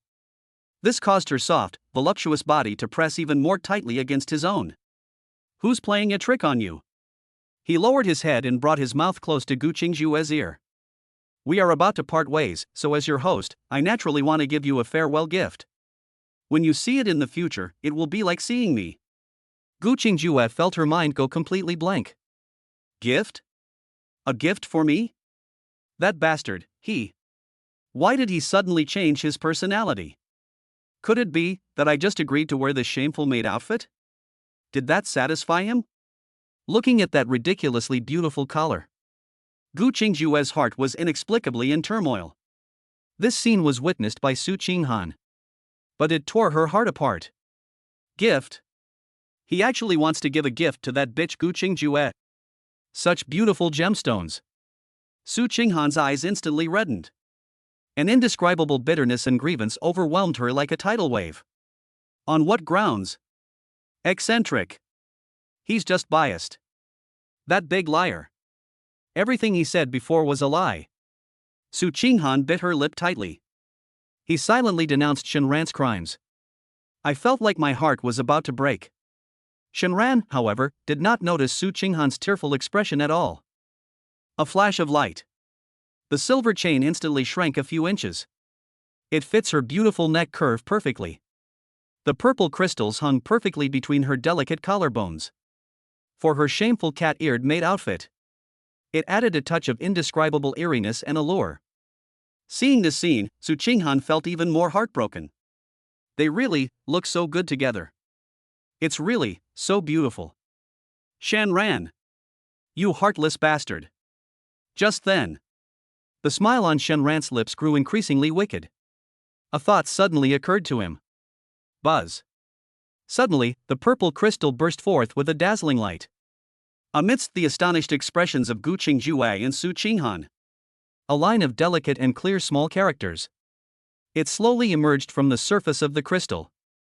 Shenran's jade beast, Gu Qingjue. The air seemed to freeze at that moment. The slight confusion and strangeness on Gu Qingjue's face. It vanished without a trace in an instant. Instead, there was endless horror and despair. What did she see? Shenran's jade beast? Put. An uncontrollable laugh broke the deathly silence. Su Qinghan could no longer hold back. She looked at Gu Qingjue's expression, as if he had fallen from heaven to hell. Then I looked at the glaringly obvious writing on the crystal. All the grievances and bitterness in my heart. Sold out in an instant. So that's how it is. Ha ha ha ha. That stupid woman. Did she really think Shenran would kindly give her a gift? That's absolutely hilarious. Ah. Gu Qingjue let out a scream of despair. Reason completely snapped. Shenran! You bastard! She appeared frantic, stretching out her hands. He desperately tried to tear off the collar around his neck. However, that seemingly delicate chain. No matter how hard she tried, it wouldn't budge. Shenran laughed. He watched with amusement as Gu Qingjue went mad. He spoke slowly. Don't waste your energy. No one but me can take it down. He paused. The smile on his face gradually faded, and his eyes became playful. Judging from your expression, you seem quite resentful? Didn't you just admit that you are my jade beast? He even vowed to return to the Heavenly Sword sect to cultivate diligently for me and improve his strength as soon as possible. What? Such a strong reaction? Could it be? Shenran's tone suddenly turned serious. Were you lying to me about everything you just said? Gu Qingjue's expression suddenly changed. Her grip on the collar froze. Her pretty face instantly turned bright red. Yes. I was just kidding you.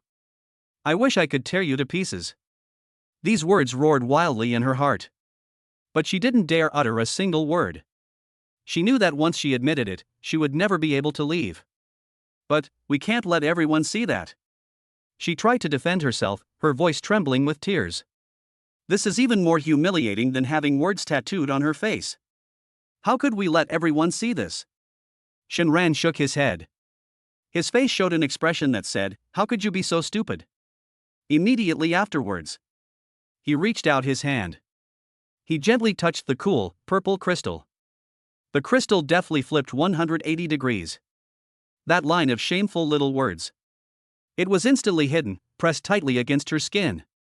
From the outside, it looks like just a gorgeous purple crystal necklace. Then you can't see it anymore, right? Shenran patted her cheek. Fool. You. Gu Qingjue, dressed in a maid outfit. His chest heaved violently with anger. She forcefully suppressed the overwhelming murderous intent and rage within her. Good. Good. Shan ran. You just wait. She took a deep breath and asked in a cold voice. Now, may I leave? That's fine. Shan Ran nodded in satisfaction. Remember to cultivate diligently after you return. Besides. He leaned close to her ear and whispered with a smile. Remember to think of me. After saying that, he waved his hand dismissively. Gu Qingjue's maid outfit vanished instantly. She changed back into her black dress, a symbol of nobility and mystery. However, on her snow-white neck, the purple crystal necklace still exists. For her whole being, it adds an indescribable allure and a sense of taboo. Gu Qingjue felt a great weight lifted off her shoulders. She didn't want to stay here for even a second longer. She gave Shinran a deep look. That look in his eyes was incredibly complex. It was as if they wanted to etch his entire being, including his soul, into the deepest part of their hearts. Immediately, she transformed into a streak of light and burst out of the small building's gate. Without looking back, it vanished into the horizon in an instant. Shinran walked slowly to the door with his hands behind his back. She simply watched quietly in the direction Gu Qingjue had gone. His eyes were deep and thoughtful. Chapter 66. My senior sister cried while vying for favor, so I took her to see the good show on Master's side. The next day, early morning. The sky was bright.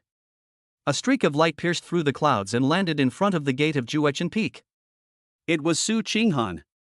She had just returned from the council hall of sect master Yunling Shuang. His face still carried a hint of unease, as if he hadn't fully processed the situation. The sect leader actually let her lead the team.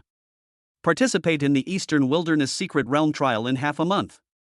This made her feel a little nervous. It is important to know that the Eastern Wilderness Secret Realm is fraught with danger. In the past, the team was always led by the most senior and powerful Golden Core Elder in the sect. He led the true elite disciples of the inner sect to go there. And what about her?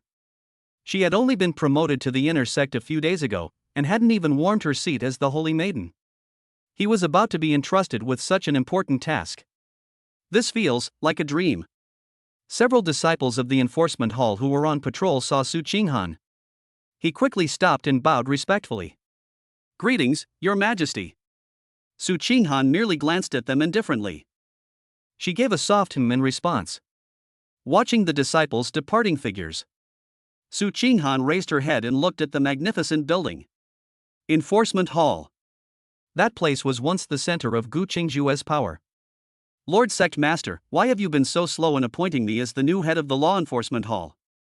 The thought only flashed through my mind. She shook her head self-deprecatingly. Never mind.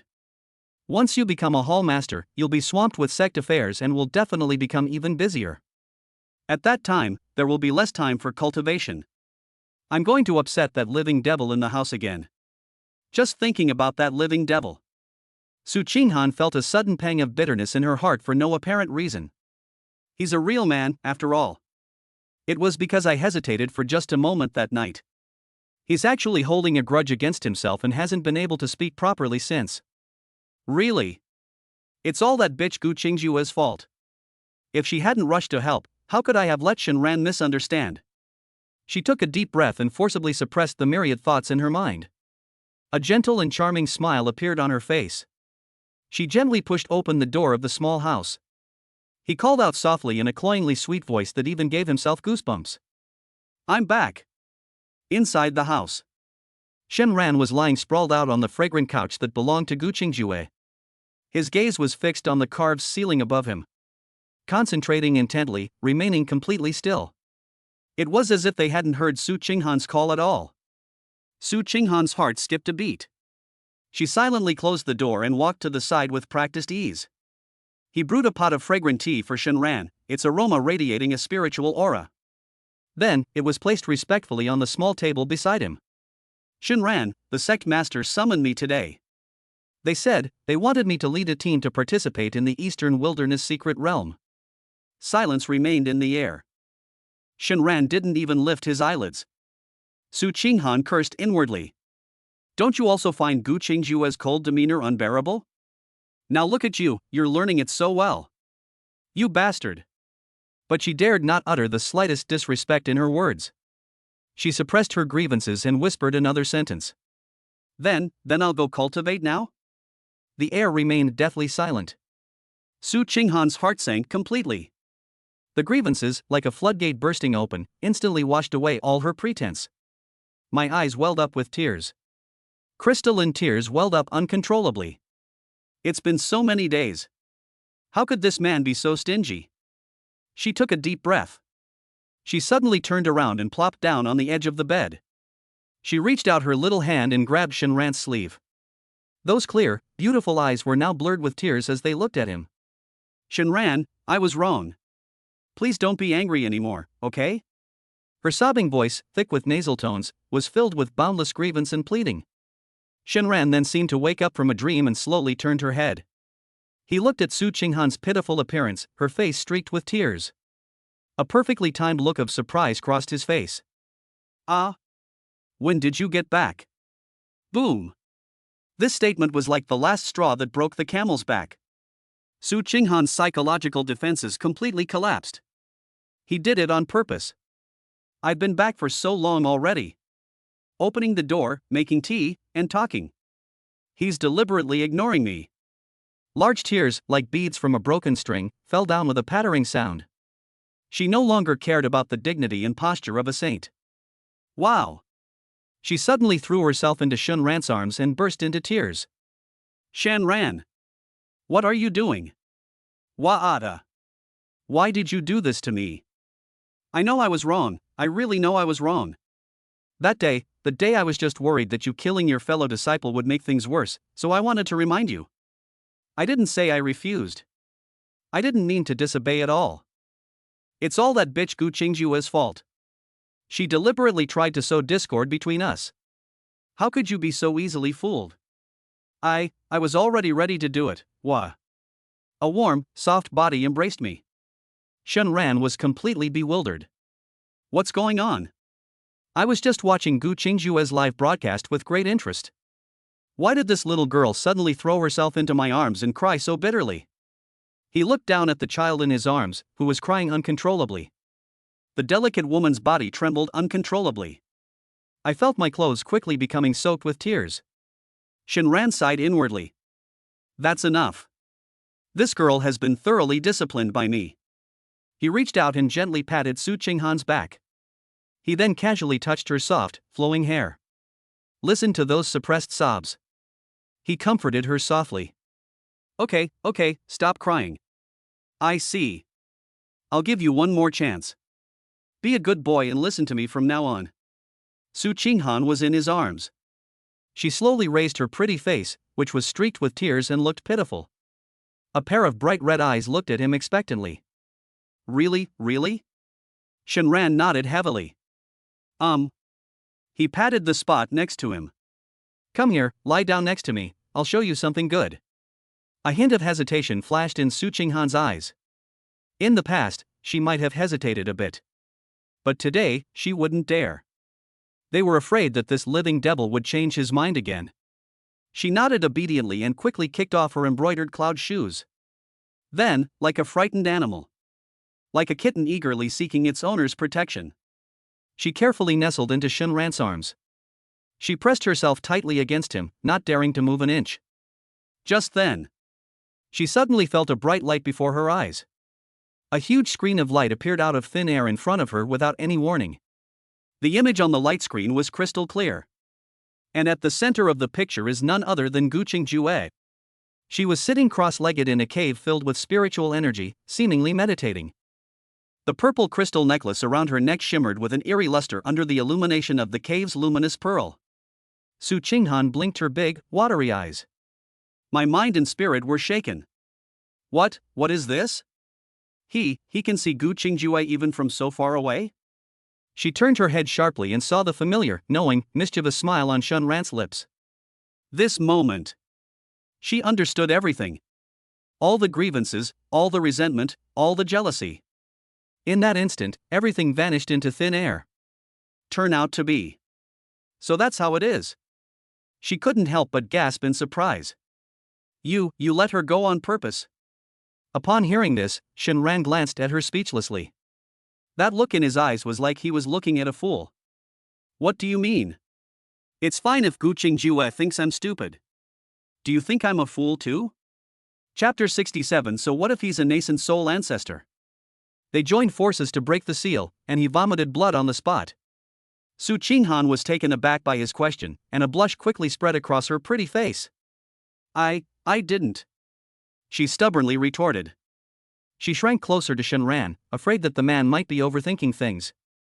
Shenran found it amusing, but stopped teasing her verbally. He yawned lazily. They refocused their attention on the light screen in front of them. Su Qinghan also quickly turned her gaze over. In the picture, Gu Qingjue was sitting cross-legged inside an extremely luxurious cave dwelling. The walls of the cave were inlaid with luminous pearls that emitted a soft glow. The entire space was illuminated as brightly as day. The spiritual energy, so dense it was almost tangible, flowed slowly around her. She was still wearing her signature black dress, sitting quietly on the futon. That already stunningly beautiful face was enveloped in a radiant aura. She appears even more ethereal and otherworldly, like a banished immortal who has never tasted the food of mortals. Her eyes were closed and her brows were slightly furrowed, as if she were diligently cultivating herself. Shenran, however, knew very well. This woman wasn't practicing cultivation at all. Because he did not feel the slightest bit of spiritual energy feedback within his body. Suddenly, the heavy stone door of the cave opened silently. A large group of more than a dozen figures walked in. The leader was none other than Xiaoyang, the only nascent soul ancestor of the Heavenly Sword sect. And there were more than a dozen people following behind him. Every single one of them was a golden core stage elder with a profound aura and extremely high cultivation. Among them was even a female cultivator dressed in a red dress, with an exceptionally beautiful appearance. Gu Qingjue seemed to sense the movement. She slowly opened her eyes, stood up, and walked gracefully towards the crowd. "Sect Master, Elders. Thank you for your help." Her voice was cold and aloof, and her demeanor remained haughty. It was as if the person who had broken down, begged for mercy, and shed tears of humiliation in front of Shenran was not her at all. The female elder in the red dress quickened her pace. Approaching Gu Qingjue, his face was full of worry. "Qingjue, do you know who exactly placed the forbidden spell on you? What are its characteristics? If we can find out his sect, please ask the sect leader to go and have him remove the curse. In this eastern wilderness region, there are probably very few who dare to oppose my Heavenly Sword sect. This golden light array can dispel most of the world's curses, but it is extremely harmful to the divine consciousness. Why do you want to suffer this torment?" Upon hearing this, Gu Qingjue simply shook his head slightly. "Elder Lu, I have also thought about this matter. But that person's techniques are unpredictable and his strength is unfathomable. I think he is probably not from the eastern wilderness region, but a demonic cultivator from another spiritual region. She could make up lies without batting an eye. I escaped when he wasn't looking, but this forbidden spell has bound my cultivation techniques. It has drastically reduced my rate of absorbing spiritual energy, so it's best to undo it as soon as possible. As for the damage to the divine sense, it doesn't matter. It will be fine after some rest." Su Qinghan lay in Shenran's arms, watching the scene on the light screen, and couldn't help but mutter a complaint under her breath. This woman never tells a single truth. They even lie within their own sect. Shenran smiled. He lowered his head and whispered in Su Qinghan's ear. "Otherwise what? What do you want her to say? She claims she was captured and turned into a jade beast, and even wears a collar that belongs to that person?" The warm breath tickled Su Qinghan's ears. She couldn't help but shrink her neck, a look of worry appearing on her face. "So, her golden light array can actually break your contract, right?" Shenran looked at Su Qinghan with a playful gaze. "What's wrong? Are you tempted?" Su Qinghan's smile instantly froze on her face. I didn't." She vehemently denied it. Shenran just smiled and didn't say anything more. The two continued to watch the light screen. Xiaoyang, who had been silent all along, finally spoke. His voice was old and dignified. "All right, now that things have come to this, let's begin. Qingjue, are you ready?" Gu Qingjue nodded heavily. "I have already memorized the incantation." Alright, since that's the case, let's enter the formation. Xiao Yang had barely finished speaking. Gu Qingjue turned around and sat cross-legged in the center of the cave without hesitation, inside a complex array that had already been carved. And those dozen or so golden core stage elders. They all sat down cross-legged at various nodes around the formation. Xiao Yang himself sat in the most crucial head position. The next moment, he suddenly opened his eyes. A vast, boundless spiritual energy surged forth from his body and poured into the array plate beneath his feet. At the same time, the other dozen or so golden core elders also exerted their strength together. Boom! The entire cave suddenly trembled. A dazzling golden light shot into the sky. Countless mysterious and complex golden runes emerged from the array plate. It spun rapidly around Gu Qingjue in the center. A grand Salamora, seemingly capable of purifying all evil spirits in the world, instantly filled the entire space. I don't know why.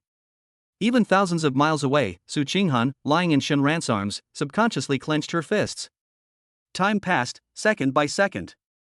Golden ripples continuously washed over and vibrated Gu Qingjue's body.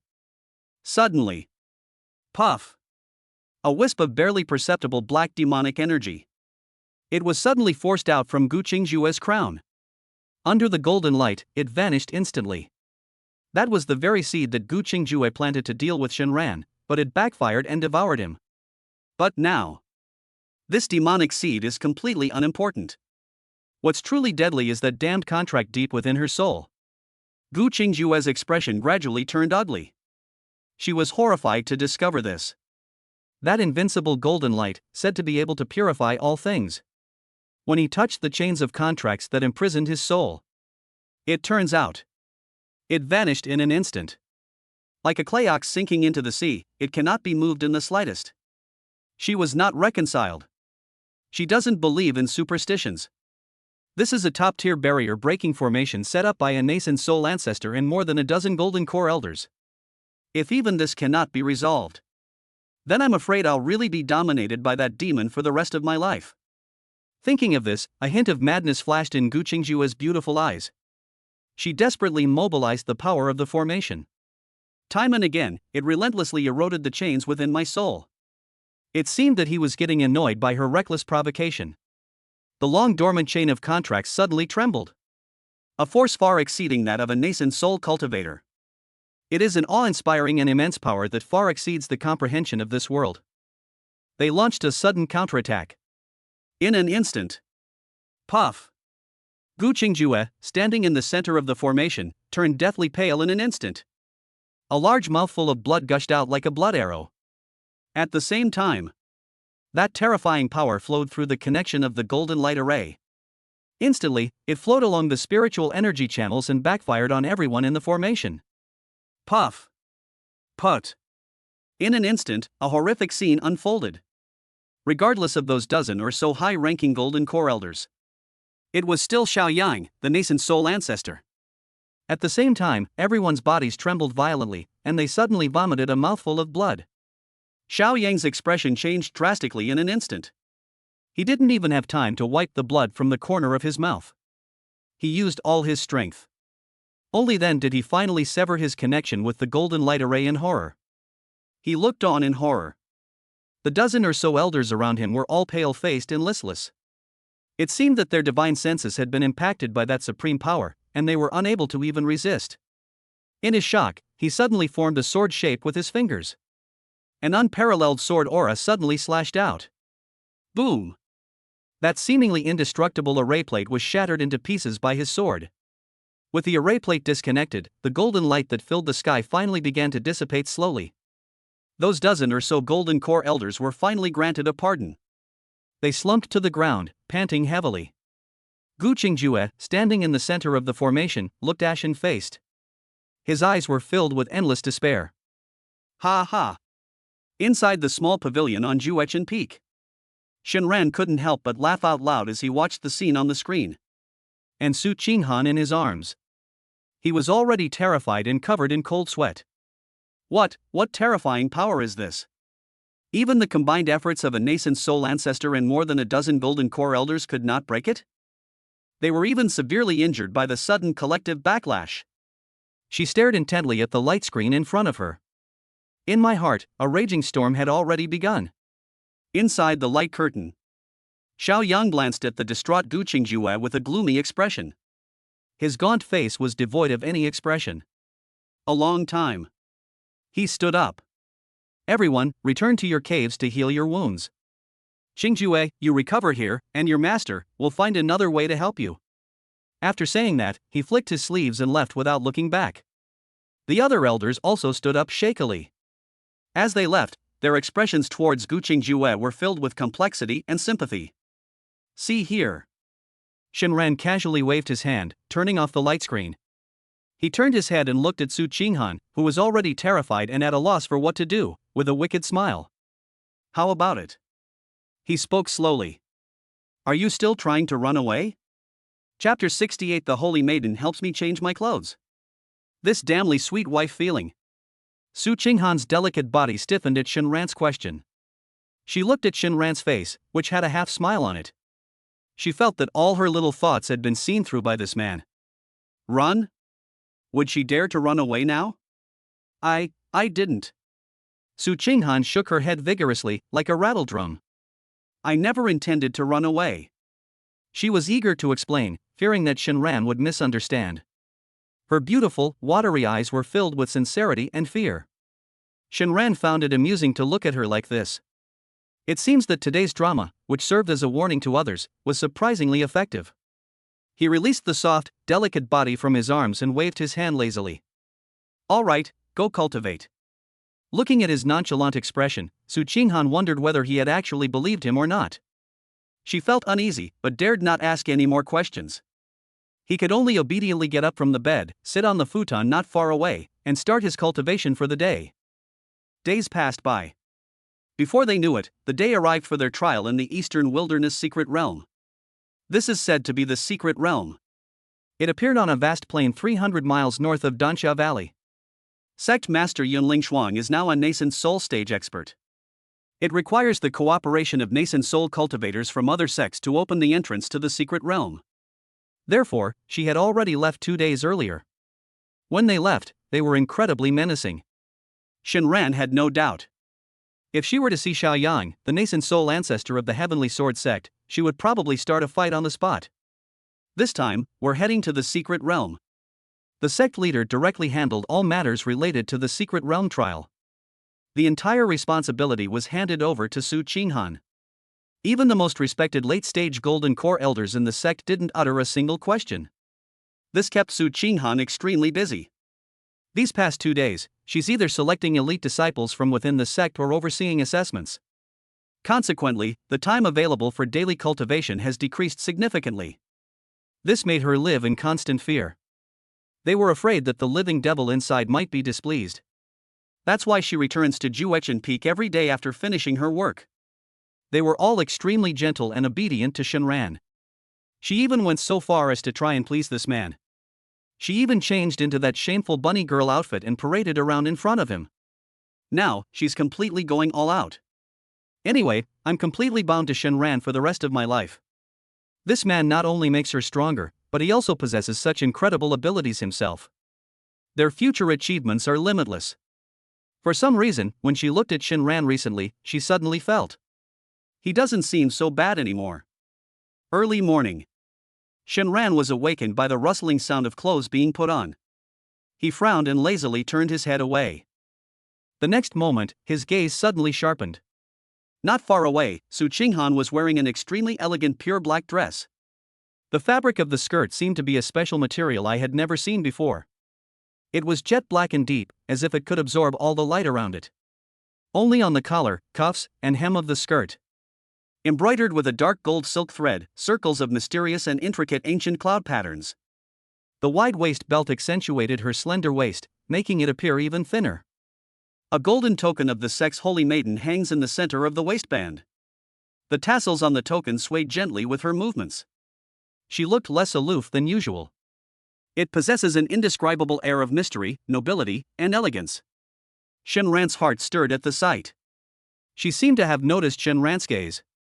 Su Qinghan turned her head, and a charming blush quickly spread across her beautiful face. Get up quickly, we're heading to the Eastern Wilderness secret realm today. Shinran slowly sat up.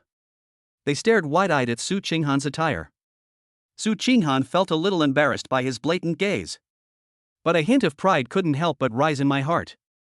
Today is the first time she has acted as a saint, leading the sect's disciples on such an important mission. More importantly, today, I'll be seeing that bitch Gu Qingjue again. In order to prevent Shinran's attention from being entirely focused on that woman, she got up before dawn this morning. She spent a full hour carefully getting ready. In retrospect, the results have been remarkable. Shinran's lips curled into a wicked smile. Come here, let me take a look. Su Qinghan hesitated for a moment, but still walked to his side as instructed. The next second, Shinran suddenly stretched out his large hand and pulled her directly into his arms. Ah! Su Qinghan let out a short gasp, and her body instantly went limp. You look so beautiful today. Shinran buried his head in her neck and took a deep breath of her captivating fragrance. Su Qinghan rolled her eyes at him, her voice carrying a hint of coquettishness. When have I ever stopped being pretty? Ha ha ha. Shinran was amused by her adorable appearance and burst into laughter. He held Su Qinghan tightly in his arms. His large hands began to roam freely over her exquisite and shapely body.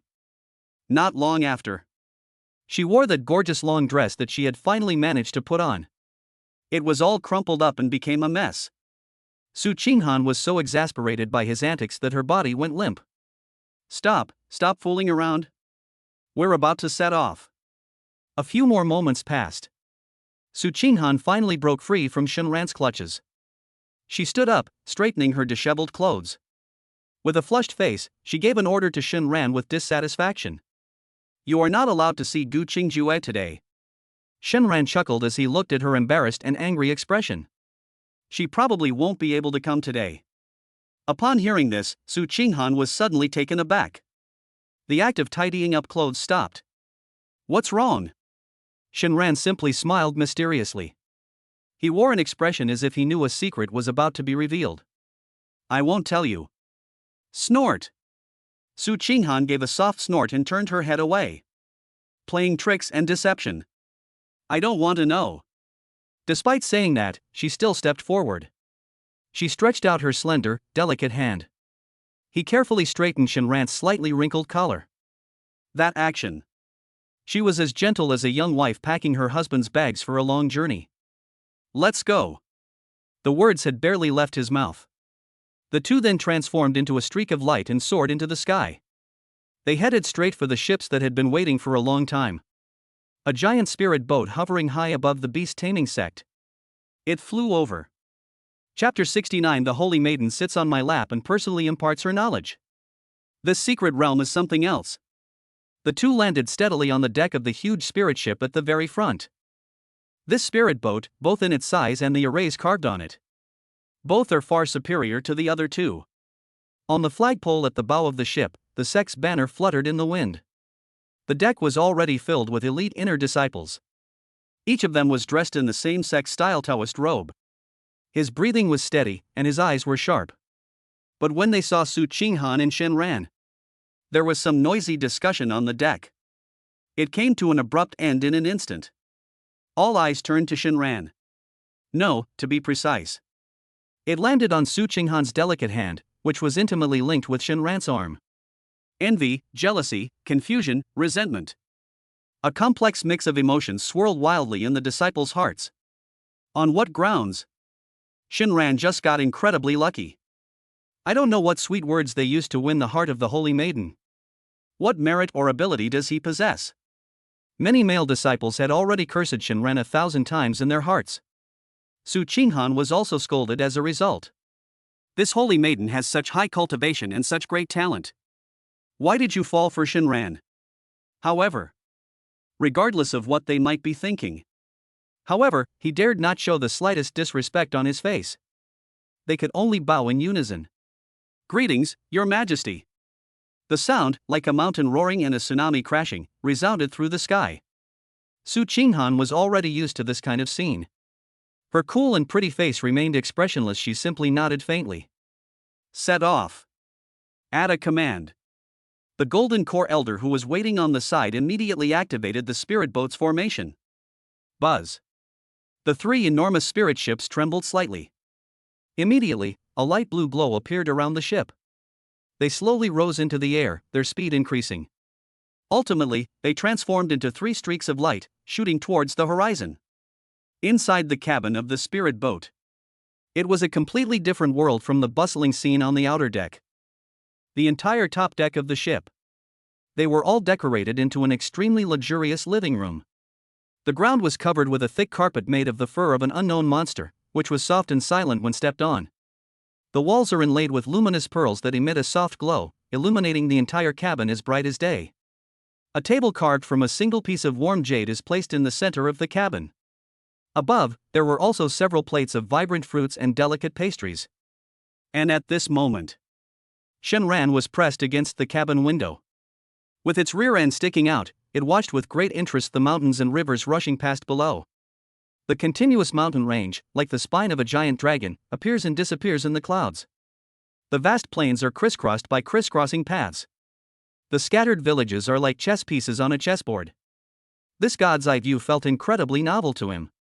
And not far from him, Su Qinghan was reclining gracefully on a soft couch covered with a snow-white fox fur. Her graceful curves were on full display, encased in a tight black dress.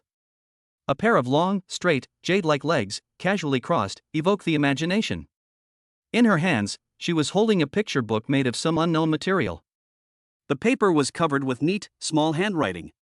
She watched intently, her long eyelashes fluttering gently from time to time. However, when she caught a glimpse of Shenran's unseemly posture with his buttocks sticking out, completely lacking any semblance of elegance, out of the corner of her eye, her cool and pretty face instantly darkened. This guy. That's so embarrassing. She rolled her eyes in annoyance and closed the picture book in her hand.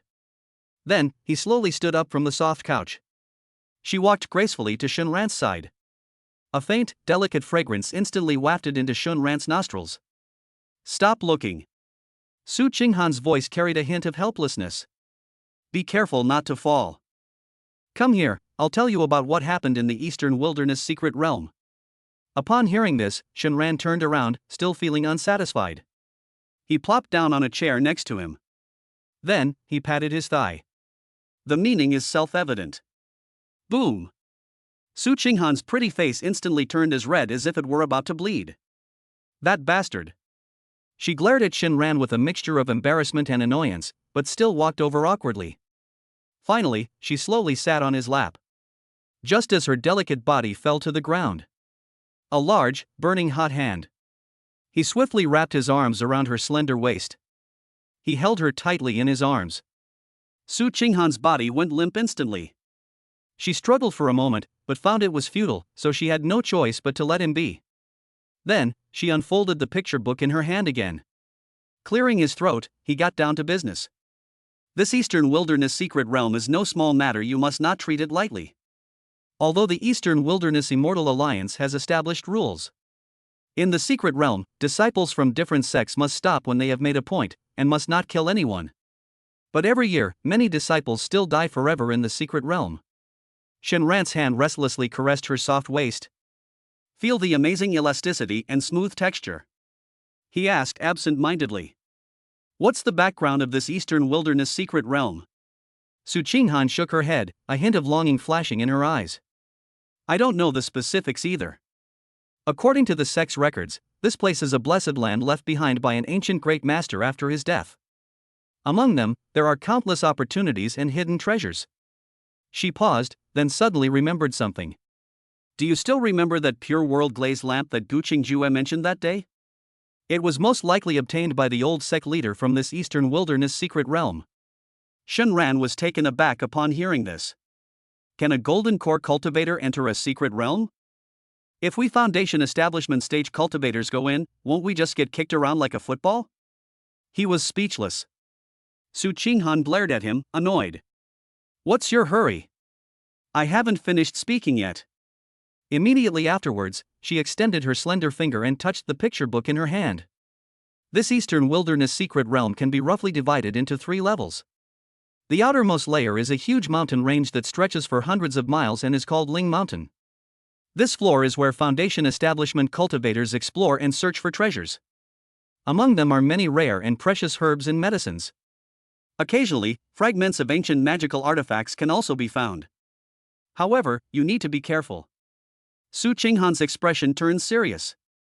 The Spirit Mountain is home to all kinds of powerful ferocious beasts and demonic birds, including many late-stage Foundation establishment cultivators. It is said that there are even terrifying ferocious beasts in the early stage of the Golden Core realm, but very few people have encountered them. If you really encounter that, then you can only say that you are extremely unlucky. Shenran nodded, indicating that he understood. And what about the second floor? A hint of seriousness flashed in Su Qinghan's eyes. The second level is called Watermoon Cave Heaven. It is said that the entrance to the Watermoon Cave can be found from the deepest part of Mount Ling.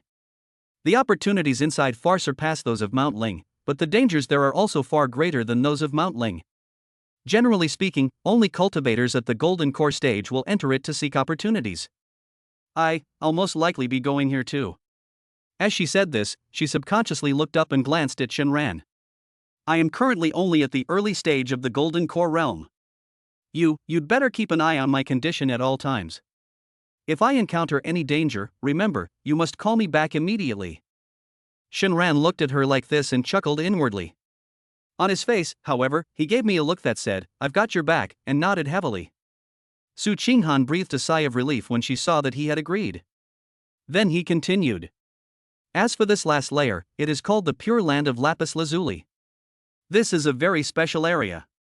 Its entrance will appear randomly in any location within the secret realm, without any discernible pattern.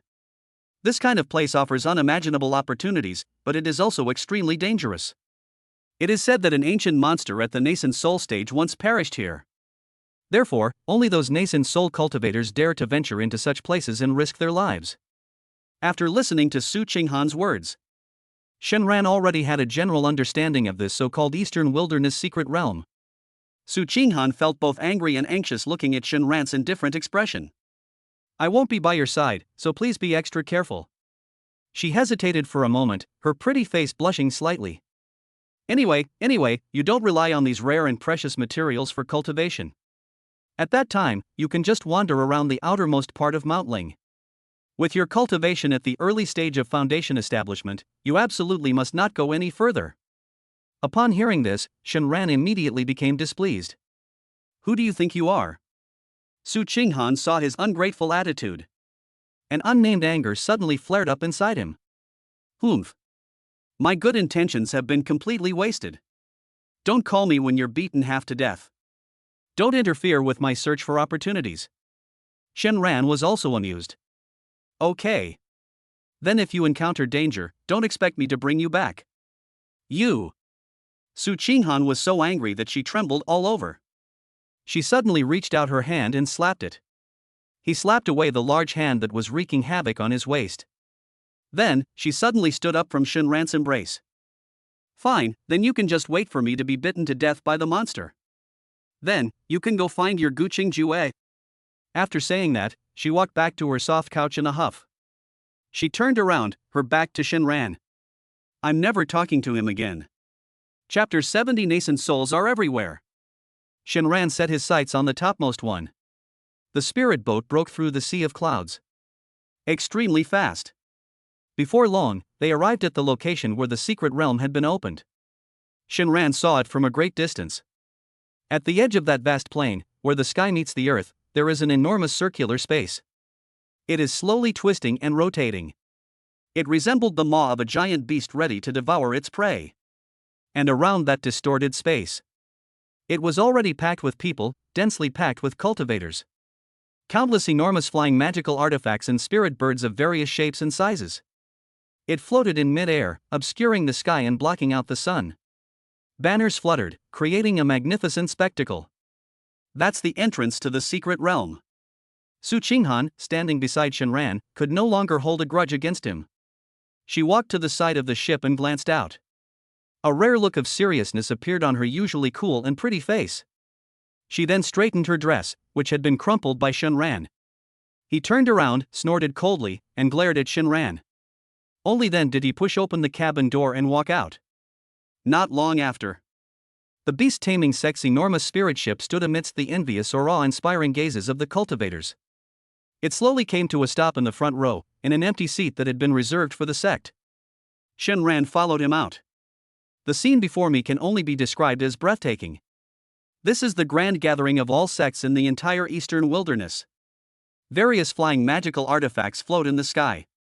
Some are as magnificent as celestial palaces and pavilions, while others are as domineering as ferocious beasts. Some were merely small boats, appearing rather shabby. Aside from Danxia Valley and Tianjin sect, which Shenran knew about, there are also many sects that I've never heard of before. This was the first time he had ever so directly experienced the magnificent and turbulent world of cultivation. Meanwhile, the beast-taming sect's spirit boat was steadily positioned in the front row. This was something that would have been unimaginable in the past. Shenran noticed the iconic ship in Danxia Valley. A magnificent flying boat made entirely of crimson crystal. It stopped in the second row diagonally behind the beast-taming sect. Clearly, the sect is at a disadvantage without a nascent soul stage cultivator in charge. However, it is worth mentioning that at this moment, at that highest point, on a huge platform paved with white jade, Zhongling, the master of Danxia Valley. She was sitting with a smile on her face next to sect master Yunling Shuang. That spot should have been reserved for all the nascent soul stage monsters in the eastern wilderness. But those powerful figures around them exuded terrifying auras. There seems to be no objection to this. It seems that Zhongling's status as a master alchemist played a role. Just then, Yunling Xuan, standing atop the high platform, had an indifferent gaze. It floated towards the beast-taming sect. She gently waved to Su Qinghan. Su Qinghan's delicate body trembled, and she dared not be negligent in the slightest. With a light touch of the toes, the whole person transforms into a streak of light. It sped away towards the high platform. Shenran mingled among the inner disciples, listening to their chattering discussion. TSK, what a triumphant moment. Our sect leader has reached the nascent soul stage, and our beast-taming sect can finally join the ranks of first-class sects. Exactly. We've never received this kind of treatment before. Everyone has to be at the very back of the line and have to be mindful of others' attitudes. A junior female student who seemed to be attending such a grand event for the first time. Her big eyes sparkled like stars. She tugged at the sleeve of a senior student next to her and asked curiously, Senior brother, look over there. What sect owns that magnificent palace?" Shenran looked in the direction she was pointing. In the sky not far away, you could see a magnificent, golden palace, resembling a celestial palace, floats silently in the air. Hundreds of disciples stood atop the palace. The male disciples were all handsome and had extraordinary bearing. The female disciples were all beautiful and graceful. They are both cultivators. Compared to them, everyone else seemed like a bunch of country bumpkins. The senior student being questioned was clearly a seasoned veteran. He cleared his throat and said to the junior sister with a smug look on his face, "Them? They are the #1 sect in our eastern wilderness. The Vast Ocean sect. Did you know? They have a total of 3 cultivators at the nascent soul stage. One of them even recently broke through to the late nascent soul stage. Just think about it, isn't it terrifying?" Shenran listened and instantly understood. No wonder. No wonder their disciples are all so flamboyant. It turns out to be the #1 sect. However, his gaze quickly shifted away from those showy disciples. They landed on the highest point, on the white jade platform where the 20-odd nascent soul stage monsters were located. Shenran noticed. Their own sect leader, Yunling Shuang, was among that group of big shots. They could only sit in the outermost position. However, Shenran's gaze did not linger on Yunling Shuang for long. All his attention was focused on the very center of the high platform. That stunningly beautiful figure captivated him completely. What kind of woman was she? She just sat there quietly. He was wearing a moon-white divine robe made of an unknown material. The robe seemed to have a galaxy flowing on it, its inner radiance shining through. Her long, black hair cascaded down her back like a waterfall. Her beauty is beyond description. It was a beauty that seemed like a goddess descending to earth, a beauty that did not belong to this world. Especially those eyes that seemed to hold the stars and the sea. It is enough to make everything in the world pale in comparison. A beauty so noble, mysterious, and sacred that one dares not harbor the slightest thought of desecration. This is a form of dimensional reduction attack. Shenran's heart pounded as she watched. He walked up to the beast-taming sect disciple who was showing off and coughed lightly. "Senior brother, may I ask, who is that person?" The disciple was speaking enthusiastically when he was interrupted, and he was somewhat displeased. It was clear that Shenran was an experienced person. His disdainful expression instantly disappeared. After all, this is the Holy Maiden's Taoist partner. He dared not refuse to answer. The disciple followed Shenran's gaze. "I only glanced at it." With a whoosh, he turned deathly pale with fright. "Senior brother Shen! Senior brother Shen!" He grabbed Shenran and pulled her over, his voice trembling. "Are you crazy? How dare you stare at her like that?" Shenran was startled by his exaggerated reaction. "What's wrong? Can't I even look?" He subconsciously looked around. That's when I realized it. That's exactly right. Such a stunningly beautiful woman. Of the tens of thousands of cultivators present, very few dared to look her in the eye. Most of them would just steal a glance. As if they had seen something terrifying, they hurriedly lowered their heads. The disciple was now completely silent. He lowered his voice and spoke in an almost whispered tone. "Junior brother Shen, are you out of your mind? This is Jiang Qiue, the leader of our Eastern Wilderness Immortal Alliance. If it weren't for her existence, the entire Eastern Wilderness region would probably have been thrown into chaos long ago. It is said that she lived hundreds of years ago. He already has 1 foot in the nascent soul realm." Boom! Shenran felt a buzzing in his head. Goodness! Half step into the divine transformation realm? This is a walking nuclear warhead. No wonder nobody dared to look at her. If a big shot of this caliber were to offend her, it would be disastrous. It's probably not just a glance. It can make you die without even knowing how you died. Shenran was horrified. But she couldn't help herself and secretly glanced in that direction a few more times. So beautiful. That poise, that figure. If it could also become my jade beast, how wonderful that would be. Just as Shenran's mind was wandering into wild thoughts. On the high platform, the stunningly beautiful alliance leader, Jiang Qiue, suddenly moved. She simply waved her hand lightly. The movements were extremely elegant. In an instant, the space that had been violently distorted in the distance suddenly stabilized. A massive portal emitting a faint blue light. It slowly appeared before everyone's eyes. Immediately afterwards, a heavenly sound, seemingly coming from the highest heavens, clearly reached everyone's ears. The secret realm has been opened. Gentlemen, you may enter on your own and seek your own opportunities. Her voice was clear, cool, and ethereal. The words had barely left his mouth. The scene, which had been relatively orderly, suddenly erupted into chaos. Countless streaks of light, like carp crossing a river. They surged madly toward the enormous portal. They vanished without a trace the moment they touched the portal. Chapter 71 Large Character Binding, Talisman pasted on Dantian. The Master's despair. Looking at the disciples of the various sects around him, they all acted as if they'd never seen such a treasure before. They surged frantically toward the entrance to the secret realm. Shenran pursed his lips. He wasn't in a hurry at all. Good things are always reserved for those who are prepared. Those who charge forward the fastest are probably also the cannon fodder who die the fastest. Out of the corner of his eye, he kept stealing glances at the stunningly beautiful leader on the high platform. Good boy. This is a true fairy. Shenran was watching with great interest, while secretly plotting when he could also turn this half-step nascent soul expert into a jade beast. Suddenly, a refreshing fragrance wafted from beside me. Immediately afterwards, a graceful figure appeared right in front of him. It completely blocked his view. Shenran was taken aback.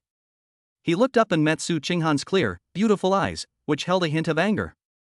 She didn't say a word. She just gave him a cold glare. Then, she turned around and began to act as a saintess. He directed the beast-taming sect disciples to enter the secret realm in an orderly manner. Inner disciples, enter in groups of 10. Once inside, remain vigilant, do not panic, and each of you should seek your own opportunities. Be especially careful of the people from the Heavenly Sword sect. Her voice was clear and melodious, carrying an undeniable air of authority. She has the demeanor of a saint. Shinran found it hilarious. Goodness. This girl is definitely doing it on purpose. What a jealous little thing. A long time. The disciples of the beast taming sect have already entered almost completely. In the sky, the once densely packed flying magical artifacts have become much sparser. Some golden core elders from various sects, and even a few nascent soul stage elders. They all transformed into streaks of light and rushed into the enormous teleportation portal. Shinran could see it clearly. Zhongling, the fairy master of Danxia Valley. And then there's our own icy sect leader, Yunling Shuang. The two flew in almost simultaneously. I don't know if it was pre-arranged. Shinran stretched and looked at Su Qinghan, who was still sulking. It seemed to ignore me and was about to leave. However, he had just taken a step. A soft, cool little hand suddenly reached out from the side. She grabbed his hand. Shinran turned his head. He met Su Qinghan's somewhat evasive eyes. A charming blush graced her pretty face. His eyes quickly scanned the surroundings, as if to make sure no one was paying attention. Immediately afterwards, a flash of light appeared in her hand. An exaggeratedly thick stack of talismans appeared out of thin air in her palm. Without saying a word, Su Qinghan quickly put away the stack of talismans. He stuffed it all into Shinran's hands. Use it sparingly. Her voice was as faint as a mosquito's buzz. Shinran looked down and was instantly stunned. Each of these talismans was radiant with light. The runes drawn on it are incredibly profound, radiating astonishing spiritual energy fluctuations. The offensive Heavenly Thunder Talisman and Mystic Ice Talisman are examples. There are also Golden Light Shields and Earth Escape Talismans for protection. All of them are high-level talismans of rank 3 or above. You could sell any one of these cards for a good amount of spirit stones. Where did you come from? Shinran looked at her with some surprise. This girl is under my constant supervision while she's cultivating. Where would I find the time to draw so many high-level talismans? Looking at Su Qinghan's somewhat unnatural expression and her eyes darting around, Shinran understood instantly. A strange smile tugged at the corner of his mouth. Sure. She's only been a holy maiden for a few days, and she already knows how to abuse her power for personal gain, taking things from the sect's treasury to supplement her family's income? Not bad, promising. Su Qinghan blushed even more after hearing his words. She glared at Shinran, annoyed. He didn't refute it. She glanced around again and saw that only the two of them remained on the beast-taming sect's spirit boat. Only then did she muster her courage and take the initiative to reach out and take Shinran's large hand. Let's go. The words had barely left his mouth.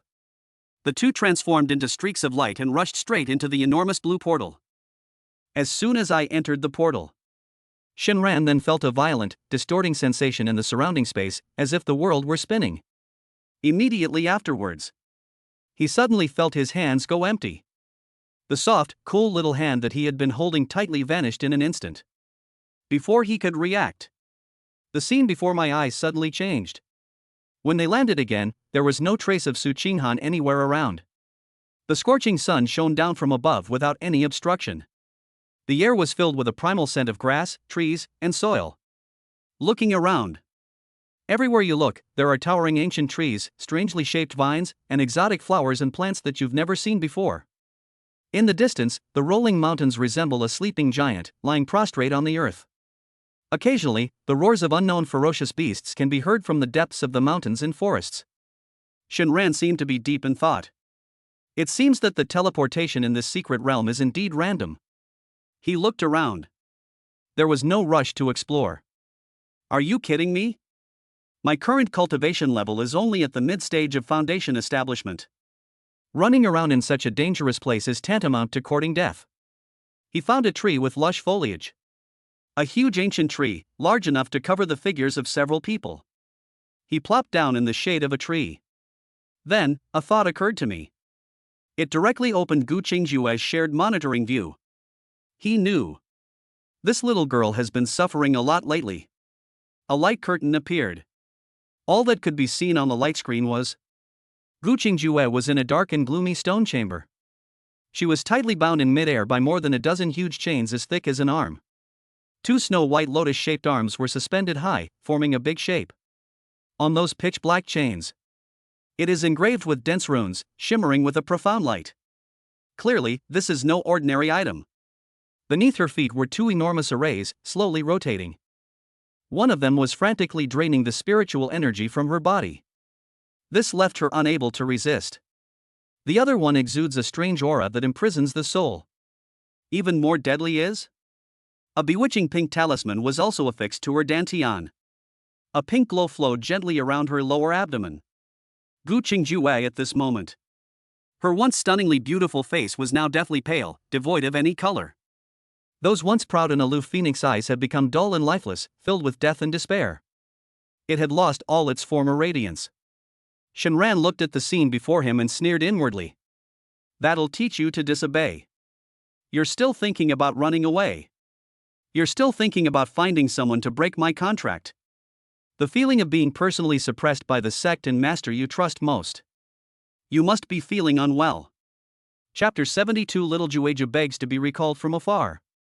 Shinran, I can't recall her. At the same time, inside the deepest secret chamber of the Heavenly Sword sect leader's cave, Gu Qingjue was humiliated and hung in mid-air. In my heart, only endless hatred and despair remained. Ever since that day, when Master Xiao Yang, together with a group of elders, failed in their attempt to break the restriction on me. She keenly sensed that her master seemed to have become somewhat unusual. He initially refused to leave the cave. They claimed that a protective barrier had been placed over this cave. It can block the other party's detection and protect her safety. Although she had some doubts, he was, after all, her revered master whom she had respected since childhood, so she did not resist. Until that day. The master, who had been missing for 2 days, suddenly appeared. Take advantage of the moment when you're not paying attention. He actually tried to use a soul summoning spell on himself. That is an extremely vicious, forbidden technique. Although it doesn't damage the divine consciousness as severely as the soul-searching technique. But it is enough to cause indelible and permanent damage to a person's consciousness. Upon discovering this, Xiao Yang instantly sprang into action. The terrifying cultivation of the nascent soul stage completely suppressed her in an instant. The look in his eyes when he looked at her was no longer filled with any of the affection and appreciation he once had. Instead, there was a chilling coldness and indifference. Qingjue, you have now become the biggest destabilizing factor for the Heavenly Sword sect. As your master, I will never allow an unstable element to remain in the Heavenly Sword sect. It's even more impossible for me to hand over the future of the Heavenly Sword sect to you. Gu Qingjue immediately expressed her understanding. He indicated that he could leave the Heavenly Sword sect immediately. From that day forward, I will never come back. But what devastated her even more was, without the slightest hesitation, he simply kept adding restrictions to himself. They set up formations to suppress themselves. At last, Xiao Yang actually put that infamous dish on her. 9 Revolutions Mysterious Een Talisman. As a cultivator in the late stage of the Golden Core realm, she naturally knew what this was. 9 Revolutions of Profound Een. This talisman can harness a woman's primordial Een energy. Through secret methods and spiritual energy, it is constantly nourished, becoming increasingly pure and powerful. When the time is right, one can seize the opponent's vital essence in one fell swoop. This will greatly enhance one's cultivation level. This is simply a spell prepared by evil forces for those lowest of vessels. She never expected this. In my entire life, I never imagined that someone would label me with such vulgar things. Unfortunately, at this moment, her spiritual power was bound and her body was imprisoned. They were utterly powerless to resist. Xiao Yang, you old thief. So all that sanctimonious act you always had was just an act. 2 lines of clear tears slowly slid down her pale cheeks. If only I had known. If she had known it would turn out like this, she wouldn't have come back. Shenran is a scoundrel and shameless. Although he enjoys humiliating himself in various ways. But at the very least, he will allow himself to continue cultivating. It will also infuse the extremely pure spiritual source into itself, allowing its cultivation to continuously improve. But now, it's fallen into the hands of that old monster, Xiao Yang. She simply couldn't imagine what she would face in the future. After his primordial Een essence was taken away in one fell swoop. Most likely, they will be turned into a puppet without any consciousness. For people's amusement. From that moment on, Gu Qingju ceased to exist in this world. Just when she was completely in despair. Suddenly, the purple crystal necklace around her snow-white neck shimmered slightly. Immediately, a voice she would never forget, tinged with a hint of flippancy and mockery. Without any warning, it rang directly in her mind. "Little Jueju, what are you doing? Have you missed your master?" Boom! Gu Qingju suddenly opened her dull phoenix eyes wide. His eyes were filled with disbelief. "Shenran?" It's Shenran's voice. She instinctively lowered her head and looked at the shameful collar around her neck. Shenran? You guessed right. The voice echoed in my mind once more. Like a thunderclap piercing through endless darkness. In an instant, Gu Qingju's heart had long since sunk to the bottom, becoming cold and lifeless. Suddenly, an unprecedented hope for survival erupted. At this moment, she no longer cared about saving face or dignity. Without hesitation, she used all her strength. In my heart, a hysterical scream erupted. "Shenran, save me! Quickly!" Her voice was extremely urgent. In the secret realm, beneath the ancient tree, Shenran felt the cool breeze coming from the valley. He crossed his legs and lazily watched the screen. Gu Qingju's expression was one of utter despair, yet also one of sudden glimmers of hope. In my heart, I just found it funny. "You stupid woman, back when you were my master. Didn't you treat me the same way? What? It's your turn now. I can't accept this anymore?" He feigned surprise and responded in his mind. "What's wrong? Little Jueju, what happened?" Inside the sealed room, Gu Qingju heard Shenran's still flippant tone. "I was so angry I almost spat out blood. What time is it? That bastard is still joking with himself." But she dared not lash out. She knew this man. "It's my only lifeline right now. I'm trapped in the Heavenly Sword sect. My master, no, that old scoundrel Xiao Yang. He's going to attack me. Summon me back immediately." Upon hearing this, Shenran's tone instantly became indignant. "What? Is that so? Oh no. What should we do? They are a bunch of beasts. How could they bear to do such a cruel thing to a beauty like you? This is absolutely outrageous." Gu Qingju was anxious. She could feel the pink talisman in her dantian. It is frantically generating the primordial yin energy within its body. If this continues, it will really be too late. Hurry! I can't hold on much longer. There was something in her tone that she herself hadn't even noticed. A near desperate breakdown and pleading. Shenran lay under the shade of a tree, feeling the gentle breeze blowing from the mountains and forests. I watched silently as the woman's expression of despair appeared on the screen. He knew. We can't save her so easily right now. This girl is so arrogant. We must smooth out all her rough edges in one go. This will ensure that she will never again have any improper thoughts. Then, he spoke slowly, in an extremely difficult tone. But I can't call you back. The distance between us has long exceeded 100 miles. In this situation, I am unable to perform a recall. What should we do?" These words were like a thunderclap from the heavens. It struck Gu Qingju hard on the top of his head. This left her completely stunned. The last trace of color drained from her pale, paper-white face. Varied. What? They can't be summoned back? Chapter 73. 10 Drops of Heart's Blood. Master cried until he was numb. The Eastern Wilderness Secret Realm, beneath the ancient tree. Shenran crossed his legs. He watched with amusement as the light on the woman's face gradually faded in the light screen. This time, she was truly desperate. The air fell into a deathly silence. Shenran just watched her silently. He knew it perfectly well. Now, silence is needed. Manipulating emotions is all about that extreme roller coaster experience. From despair to hope, and then from hope to even deeper despair. Only in this way can there be a glimmer of hope. That's what makes it so precious, enough for her to remember for a lifetime. His gaze. He brazenly stared at the bound, graceful body within the light screen. Don't tell. It was suspended in mid-air and is shaped by more than a dozen thick black iron chains. She paired it with that long black dress. It perfectly captures her exquisite, curvaceous, and breathtaking figure. Her incredibly slender waist and firm, full curves create a striking visual impact. And then there was that stunningly beautiful face, etched with humiliation, resentment, and deathly despair. TSK. This pitiful yet alluring appearance certainly has a unique charm. A long time. Just as Gu Qingjue's mind was about to completely sink into endless darkness, Shenran finally spoke again. This time, his voice was no longer frivolous or mocking. Instead, it was filled with an unprecedented solemnity and seriousness. Pure and absolute. Hearing this title, a barely perceptible ripple finally appeared in Gu Qingjue's lifeless eyes. She slowly raised her eyes, without saying a word. Don't be afraid.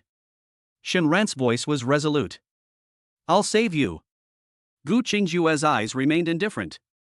Didn't you have no other way? Shenran's voice grew increasingly solemn. There's only one way left, the last one. I need to perform a secret technique. Using 10 drops of my heart's blood as a catalyst, perhaps, there's a chance to forcibly break through space and summon you back. Boom! Even though Gu Qingjue was already heartbroken at this moment. When I heard the phrase 10 drops of heart's blood, her mind was suddenly jolted. My heart's blood. That's the foundation of life. Back then, as a powerful cultivator in the late Golden Core stage, she forced out 2 drops of her heart's blood. He was already severely weakened and it took him a long time to recover. And what about Shenran? He's just a mere foundation establishment stage cultivator. Forcibly drawing out 10 drops of heart's blood. That's not a major blow. It might just cost him his life.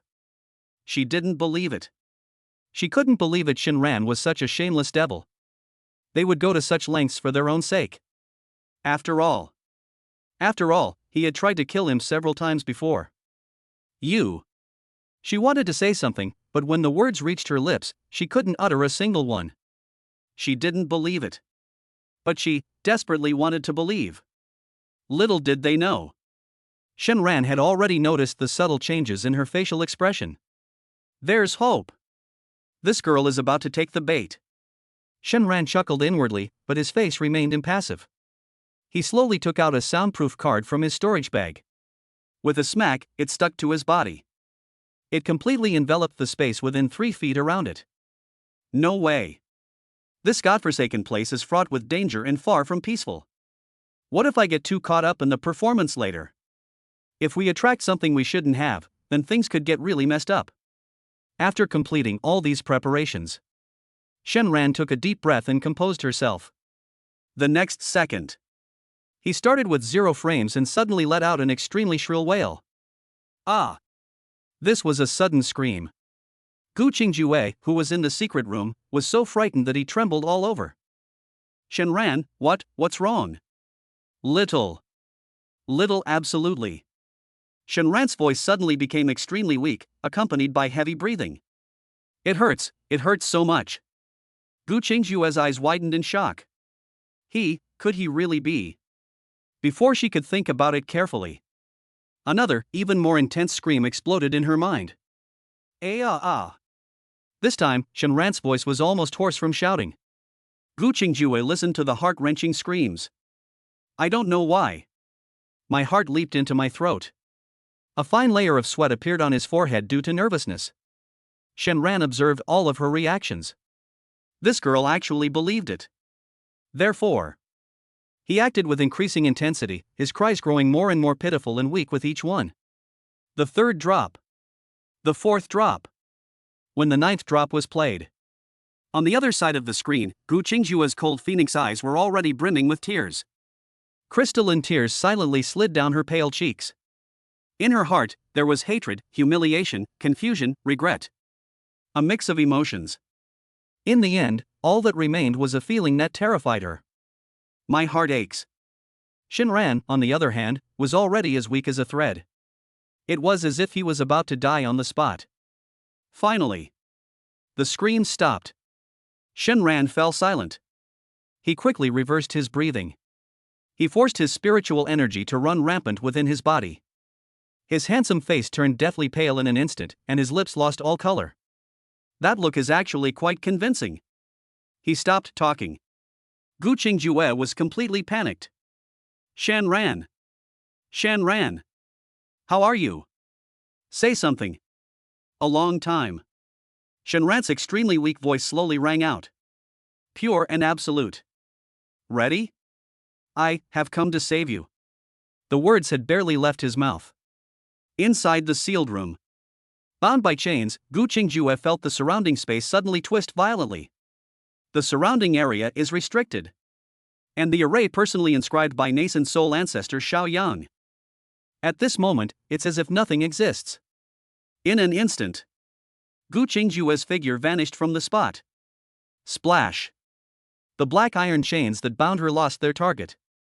They lay helplessly scattered on the cold ground. It made a crisp sound. In the hidden realm, beneath the ancient tree, Gu Qingjue only felt a blur before her eyes. When I opened my eyes again, the gloomy and oppressive secret room had disappeared. Instead, there is scorching sunlight and towering ancient trees. Without the suppression of the formation, the extremely dense spiritual energy of heaven and earth and the surroundings instantly seemed to have found an outlet. It surged wildly into her body. But at that moment, she couldn't care less about any of that. Her gaze immediately fell on the person who had fallen to the ground. The body of a man who had completely died. Shan Ran. She let out a cry of surprise, her voice trembling with tears. Without thinking, he pounced on it. She held the man tightly in her soft embrace.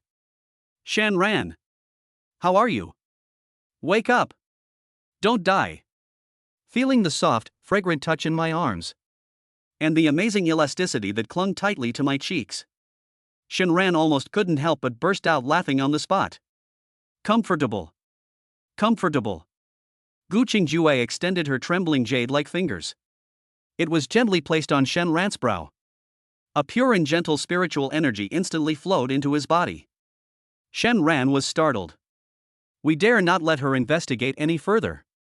If she finds out that you're perfectly healthy and have no problems whatsoever, then wouldn't all this self-inflicted injury ruse have been for nothing? He opened his eyes slowly at just the right moment. Looking at the person in front of me, crying with tears streaming down their face. A stunningly beautiful woman, her eyes filled with anxiety and worry. Shan Ran gave a weak smile. He reached out and gently took Gu Qingjue's cold little hand. Are you all right, Xiaojueju? Gu Qingjue nodded subconsciously, looking at him with teary eyes, but then quickly shook her head. Shan Ran was stunned. What does this mean? Should I nod or shake my head? Just then, Gu Qingjue's gaze. It landed on her flat stomach. There, a bewitching pink talisman was emitting an ominous light. She glanced again at Shan Ran's weak appearance, as if he might die at any moment. Her pretty face instantly turned bright red. Her lips trembled, and she struggled for a long time. Finally, she spoke in a voice as faint as a mosquito's buzz, yet incredibly urgent. I must cultivate with you immediately. Otherwise, the primordialine energy generated by this talisman would have nowhere to be released. It will completely burst my meridians. But in your current state. Before she could finish speaking. But Shan Ran was trembling. Miraculously, with an incredibly firm will, he stood up from her arms. Don't worry about me. Your health is the most important thing. Let's go. Chapter 70. For the Holy Maiden Master loses control and sacrifices himself. Shan Ran, change into a maid outfit and come back. Looking at Shan Ran's frail appearance, as if he were about to collapse at any moment. He also felt the terrifying power within his body that was almost bursting him apart. Gu Qingjue stood there, stunned. The primordialine energy within her body was stimulated by the pink talisman. It has reached an unprecedented level of abundance. Previously, when my spiritual energy was depleted, I didn't have such a strong reaction. But now, she couldn't hold on any longer. That pale, delicate face was replaced by a sickly flush. She looked at Shan Ran, her phoenix eyes filled with struggle and shame. You remove this talisman? Her voice was as faint as a mosquito's buzz. Yet it carried an undeniable urgency. Shan Ran heard this. Despite her weak body, she staggered to Gu Qingjue's side. Then, she ripped off the pink talisman that was stuck to her flat stomach. The talisman did not shatter immediately upon leaving his body, as he had imagined. Instead, there was a sudden boom. It transformed into an extremely rich pink light. The light, as if it possessed a life of its own, instantly split in two. A stream of energy entered Shenran's dantian directly. The other one burrowed back into Gu Qingjue's body. The moment the pink light entered my body, Gu Qingjue felt a buzzing in her head. A blank moment. Her phoenix eyes, which were originally quite clear. In an instant, it was enveloped by a layer of misty water vapor, completely losing focus. Reason was completely overwhelmed at this moment. Guided by the talisman, she subconsciously. He then moved closer to the masculine body in front of him. Her arms were as white and smooth as jade, like water snakes. She wrapped her arms tightly around Shenran's neck. Her stunningly beautiful face, flushed bright red, pressed against him without hesitation. The tip of my nose was filled with that captivating fragrance. At the same time, Shenran only felt his dantian qi. It felt like a bomb had been dropped on me. In an instant, it was forcibly magnified several times over. An unprecedented sense of emptiness. A sense of anticipation, along with the feeling of being filled with a massive amount of cultivation power, welled up in his heart at the same time. His body also became increasingly hot. Looking at the one in his arms, who had completely softened into a puddle of spring water. A stunningly beautiful woman who only knows how to burrow into his arms.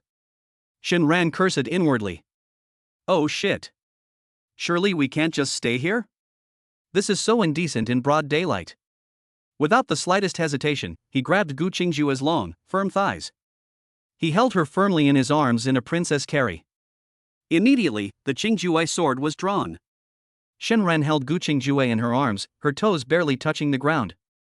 It landed steadily on the sword and soared into the sky. However, Gu Qingjue in his arms, however, was far from still. She seemed to have completely lost consciousness, leaving only her most primal instincts. Her soft, delicate body writhed and rubbed against him incessantly. The jade-like arms that were wrapped around his neck tightened their grip. Warm breaths kept spraying around his ear. This made Shenran uneasy, and she almost lost her balance and fell straight down from mid-air. Don't move! He gave a low shout, but found it was no use at all. The woman in his arms writhed even more violently. Helpless, Shenran could only speed up, rapidly searching the mountains and forests below. Finally, on a steep cliff, he discovered an inconspicuous cave. Shenran's eyes lit up, and without hesitation, he flew in on his sword. As soon as he landed, he gently placed Gu Qingjue, whom he was holding, on the ground. Immediately afterwards, he took out several high-level talismans that Su Qinghan had given him from his storage bag. It conceals one's breath, creates illusions, and isolates sound. He threw them all out at once. Buzz. Several beams of light of different colors flashed by. The once conspicuous opening instantly blended into the surrounding cliffs and disappeared without a trace. After doing all this, Shenran finally breathed a sigh of relief. However, he had just turned around. That graceful figure then clung to her like an octopus. Shenran was panting heavily from her actions, and it took him a great deal of effort to pin her back to the ground. At this critical moment, his abnormal thought process suddenly remembered something. A familiar, wicked smile appeared on his lips. With a wave of his hand, a pink light. In an instant, it enveloped the incredibly alluring body on the ground. The next second, the light faded. The mysterious and elegant black dress she once wore has disappeared. To replace, it's a black and white maid cafe outfit. At this moment, Gu Qingjue's eyes were glazed over, and her pretty face was flushed. That look of someone completely consumed by desire. Her maid outfit, which exuded a sense of holiness and asceticism, was a perfect match for her. It created an incredibly strong visual impact. A black cat ear headband was worn on her disheveled black hair. This made her already beautiful face even more stunning and charming. The little white apron with delicate lace trim on her chest. It barely concealed that breathtakingly white color. Beneath the hem of her skirt, her long, slender legs, clad in white stockings, were visible. Because of an instinctive desire, she unconsciously caressed it gently. Noble, aloof, shameful, adorable. Several distinct qualities blended perfectly together in her. Shinran's mouth went dry from reading it. He couldn't hold back any longer. Oh my god. His cultivation level is rising at a terrifying speed. Mid-foundation establishment, peak. Late foundation establishment, peak. Foundation establishment, great perfection. Peak. Gu Qingjue was originally a powerful cultivator at the late stage of the Golden Core realm. His talent is so exceptional that it's like that of a celestial being, 1 in 10,000. She was a virgin again. In addition, the 9 revolutions profound Yin talisman nourished and catalyzed it. The primordial Yin energy accumulated within her body. Its level of terror far exceeded Shinran's imagination. Shinran felt as if his dantian was about to burst from the immense power. Deep within his dantian, a golden, pigeon egg-sized bead prototype. It is slowly condensing and taking shape at a speed visible to the naked eye. And just then, beneath him, Gu Qingjue's hazy phoenix eyes gradually regained a sliver of clarity. She slowly opened her eyes.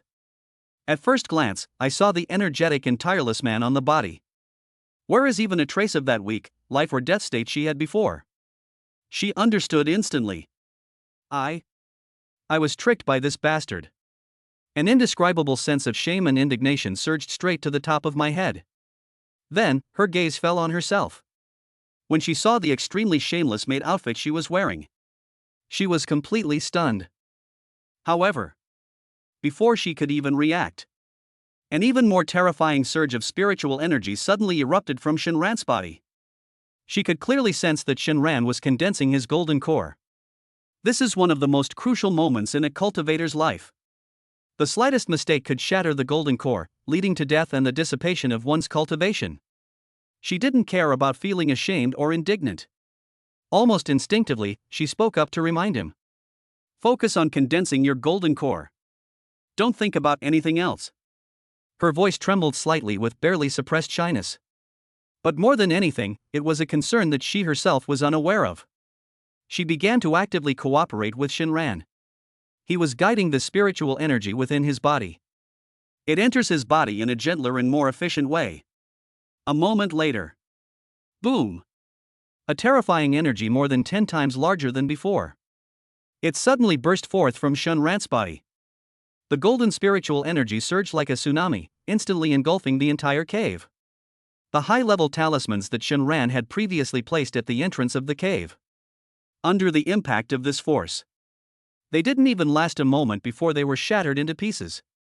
At the same time, a terrifying pressure, far exceeding that of the foundation establishment stage, suddenly descended. Golden elixir. It's done. Shinran felt a sensation throughout her limbs and bones. They are all filled with unprecedented, explosive power. He looked at the body beneath him, which was already soaked with sweat. Her stunningly beautiful face was so red it looked like it was about to bleed. He chuckled. Little baby? You're awake? Gu Qingjue was taken aback by his smug smile, as if he had gotten the better deal but was still acting innocent. He was so angry that he was trembling all over. She abruptly turned her head away, refusing to look at him. They worked for a while longer. Shinran stood up, satisfied. I felt completely comfortable and refreshed. Meanwhile, Gu Qingjue stood to the side. She has already changed back into a clean black dress. At this moment, her skin was as white as snow, and her complexion was rosy. Those cold phoenix eyes, as if washed by rain, became even clearer and more captivating. She looked even more beautiful and charming than before. And at that very moment, near Lingshan, all disciples of various sects who are currently searching for treasure or hunting monsters. They all clearly felt the astonishing phenomenon that had just come from that cliffside cave. That extremely pure spiritual energy fluctuation. In an instant, everyone's eyes turned fervent. Quick! A rare treasure has appeared over there. Such terrifying energy fluctuations. Ha ha ha! It's mine. This opportunity is mine. In a short time, countless streams of light flowed from all directions of Lingshan. It shot wildly towards the cave where Shinran was. Chapter 75. My favorability is off the charts. Stop pretending to be aloof. After achieving the golden core, Shinran felt as if the whole world had been transformed. His spiritual power increased more than tenfold. The spiritual energy within his body, which had been trickling down, converged into a raging, roaring river. Strength. An unprecedented power. Just as Shinran was immersed in this newfound power and had not yet fully adapted. A clear, cold female voice, filled with extreme shame, indignation, and anger, suddenly rang out from behind. Fraud. Shinran was taken aback and slowly turned around. Behind him, Gu Qingjue had already dressed himself properly. At this moment, she no longer showed any trace of the pale and weak appearance she had before. Even more so, nourished by Shinran's pure young energy. Her face was already stunningly beautiful. She had shed some of her girlish naivete and gained a captivating charm of a mature woman. Her skin was fair with a rosy glow, so smooth and delicate it seemed like you could squeeze water out of it. Her long, jet-black hair had been casually tied up at some point. A jade hairpin, emerald green, was loosely secured at the back of her head. She appeared both languid and alluring. Those cold phoenix eyes were now burning with fierce anger, glaring at him. Coupled with her increasingly full and perky curves, and her incredibly slender waist that could be grasped in one hand. Shinran felt a surge of warmth in his heart as he read this. This girl seems to have gotten even more radiant. What did I lie to you about? Shinran withdrew his gaze, a righteous and stern expression on his face. Little Jueju, how could you do this? I just saved you from the brink of death, and you're already turning your back on me? Besides. Shinran's tone suddenly rose, his face filled with heartache. You took such a huge advantage of me. You've taken advantage of me and now you want to renege on your debt? There's no such thing as a free lunch. You. Looking at his shameless and utterly despicable behavior, I was struck by his blatant distortion of the truth. Gu Qingjue was so angry that she trembled all over, her small fists clenched so tightly they cracked. Tell me what you lied about. Where is your life's blood? From beginning to end, you didn't shed a single drop of your heart's blood. And another thing. The idea that they're too far away and can't be recalled is all a lie. You're just deliberately trying to make me anxious, you're just playing with me. Shinran's eyes widened. Nonsense. What evidence do you have? Gu Qingjue was speechless for a moment. Evidence? The evidence is you bastard, during our dual cultivation. Full of energy and tireless. He doesn't look like he's suffered any serious injury at all. But such words. How could she possibly utter such shameful words? Her pretty face, which had just regained its color, instantly turned bright red again. After struggling for a long time, he could only squeeze out a few words through gritted teeth. Whether it's true or not, you know the answer in your heart. Of course I know. Shinran grinned, his smile was incredibly bright. Looking at his smug face, which showed he had gotten the better deal but was still acting innocent, Gu Qingjue felt a surge of blood rushing to her chest. She took a deep breath. He forcibly suppressed the urge to kick him away immediately. Then we changed the subject again. What about the clothes? Who told you to put that shameless outfit on me? Gu Qingjue's face burned intensely at the mere mention of this. Shinran, however, still maintained a self-righteous demeanor. Don't blame me for that. It's all your fault for that lousy talisman. He shrugged, looking completely innocent. After the talisman turned into light and entered my body, I don't know why, but I instantly lost my mind and my mind went blank. I only remember that, it seems like I accidentally tore your clothes. I figured I couldn't let you be naked, so I kindly helped you change into a new set. He paused, a look on his face saying, it's all your fault. Besides, your talisman has this aphrodisiac and promiscuous effect, and you didn't tell me beforehand, and you still have the nerve to complain? You. Gu Qingjue was rendered speechless by his twisted logic and heresy. She pointed at Shinran and hesitated for a long time, but couldn't utter a single word in rebuttal. That bastard. That shameless scoundrel. Shinran, however, didn't care at all. He chuckled, stepped forward, and stretched out his large hand without saying a word. He grabbed Gu Qingjue's soft, slender waist in one arm. All right, stop complaining. With the warm, soft flesh in his arms, Shinran contentedly closed his eyes. Gu Qingjue's delicate body stiffened abruptly, and she instinctively tried to break free. But Shinran's scalding hot hands were like iron clamps, making it impossible for her to move. Immediately afterwards, Shinran's slightly teasing voice rang softly in her ear again. Your affection level is almost maxed out, why are you still acting all aloof? Boom. These words were like a bolt from the blue. Gu Qingjue's pretty face turned deathly pale instantly. How could she forget about that? That damn panel. What nonsense are you spouting? That thing is completely inaccurate. She was so eager to explain that her voice carried a hint of panic that she herself was unaware of. Ha ha ha. Seeing her adorable, stubborn expression, Shinran couldn't help but burst into laughter. Just now, he had secretly glanced at the system panel. Jade Beast, Gu Qingjue. Affection level, 80 tender feelings. Goodness. From -90 to +80. That's a whopping 170 points of favorability. She's even surpassed that little girl Su Qinghan. Shinran felt a surge of emotion. It seems that conquering a woman requires effort. Reaching base is the key. Everything else is just fluff. Just then, with her pretty face flushed and her mind in turmoil, Gu Qingjue's expression suddenly changed. She instantly abandoned all her girlish mannerisms and put on that cold and serious look again. Stop fooling around. There are many people coming in our direction. Her spiritual awareness far surpassed Shinran's. But they are also more perceptive. Among them, 2 auras are very strong. I can't be seen by anyone, especially when I'm with you. If that old scoundrel Xiaoyang finds out that I escaped, we'll both be in huge trouble. She took a deep breath, her tone serious. Once you enter the secret realm, you cannot leave for 2 months. These next 2 months will be very dangerous for us. Upon hearing this, Shinran's smile gradually faded. He knew that Gu Qingjue was right. He nodded and waved his hand. Knew. The words had barely left his mouth. A soft light suddenly enveloped Gu Qingjue's body. The light flashed and disappeared in an instant. The stunning beauty in his arms had vanished. Instead, it was a small snake, only about a foot long, with a completely dark and deep black body. It was quietly hovering on his wrist. The little snake looked as if it were carved from the finest black jade. In the dim light inside the cave, a deep and mysterious luster flowed. Shinran nodded in satisfaction. Immediately, he turned around and strode to the entrance of the cave. You won't believe it until you see it, and what you find will shock you.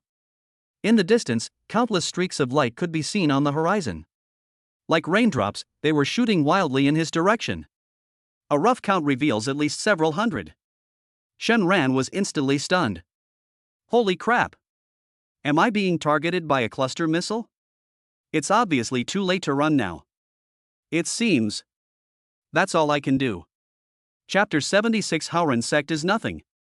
Shinran angrily cursed, you little bitch. Shinran stood at the cave entrance with his hands behind his back, looking quite relaxed. He quietly felt the powerful spiritual energy surging within his body like a mighty river. A playful smile involuntarily curved the corners of his lips. Just then, 3 figures dressed in crimson Taoist robes. Like 3 arrows released from a bow, they pierced the sky. They sped towards the cave. In just a few breaths, they landed on an open ground not far from the cave entrance. The leading disciple was about to say something. The next second, a terrifying pressure, far exceeding that of a foundation establishment cultivator, unique to golden core cultivators. It suddenly erupted from Shinran's body. The expressions on the faces of the 3 disciples, who had been so aggressive, froze instantly. Golden core stage. The 3 of them felt their legs go weak and they almost knelt down on the spot. Are you kidding me? They were only at the mid to late stage of foundation establishment. How dare they be so presumptuous in front of a golden core cultivator? Senpai. The leader of the disciples was trembling. He forced a smile that looked more like a grimace. This junior was blind and did not recognize your greatness. I had no idea you were here. We're leaving now. After saying that, he winked at the other 2, and the 3 of them scrambled to their feet and summoned their flying swords. With a whoosh, without looking back, they fled in panic into the distance. At the same time, Shinran keenly noticed this. In the distance, on the horizon, hundreds of streaks of light that were originally converging madly in his direction were visible. Surprisingly, the majority of them occurred at the same time. It suddenly stopped in mid-air. After a few breaths, those streaks of light resembled a flock of startled birds. They scattered like birds and beasts in an instant, fleeing in all directions as if flying away. Shinran found it hilarious. He chuckled to himself, thinking to himself. The pressure from a golden core cultivator is truly intimidating. But his eyes narrowed slightly. Looking towards the horizon, there were more than a dozen streaks of light that hadn't fled, but instead moved even faster. Most of these guys are at the golden core stage. They won't be easily scared away by such a small situation. As expected. In just a dozen or so breaths, more than a dozen incredibly powerful divine senses then recklessly locked onto Shinran. Immediately afterwards, more than a dozen figures descended from the sky. They surrounded Shinran at the entrance of the cave. These people all had a calm demeanor and sharp eyes. The weakest is at the great perfection of foundation establishment. Shinran's gaze swept quickly over the group of people. He recognized 3 of them at a glance. The 3 were dressed in matching moon-white sect robes. On the chest, a simple and elegant character is embroidered in gold thread. They were disciples of the Howran sect, the #1 sect in the eastern wilderness. The young man at the head of the group had a handsome face and a dashing appearance. His cultivation level had already reached the mid-stage of the golden core realm. No wonder they dared to charge straight over so confidently.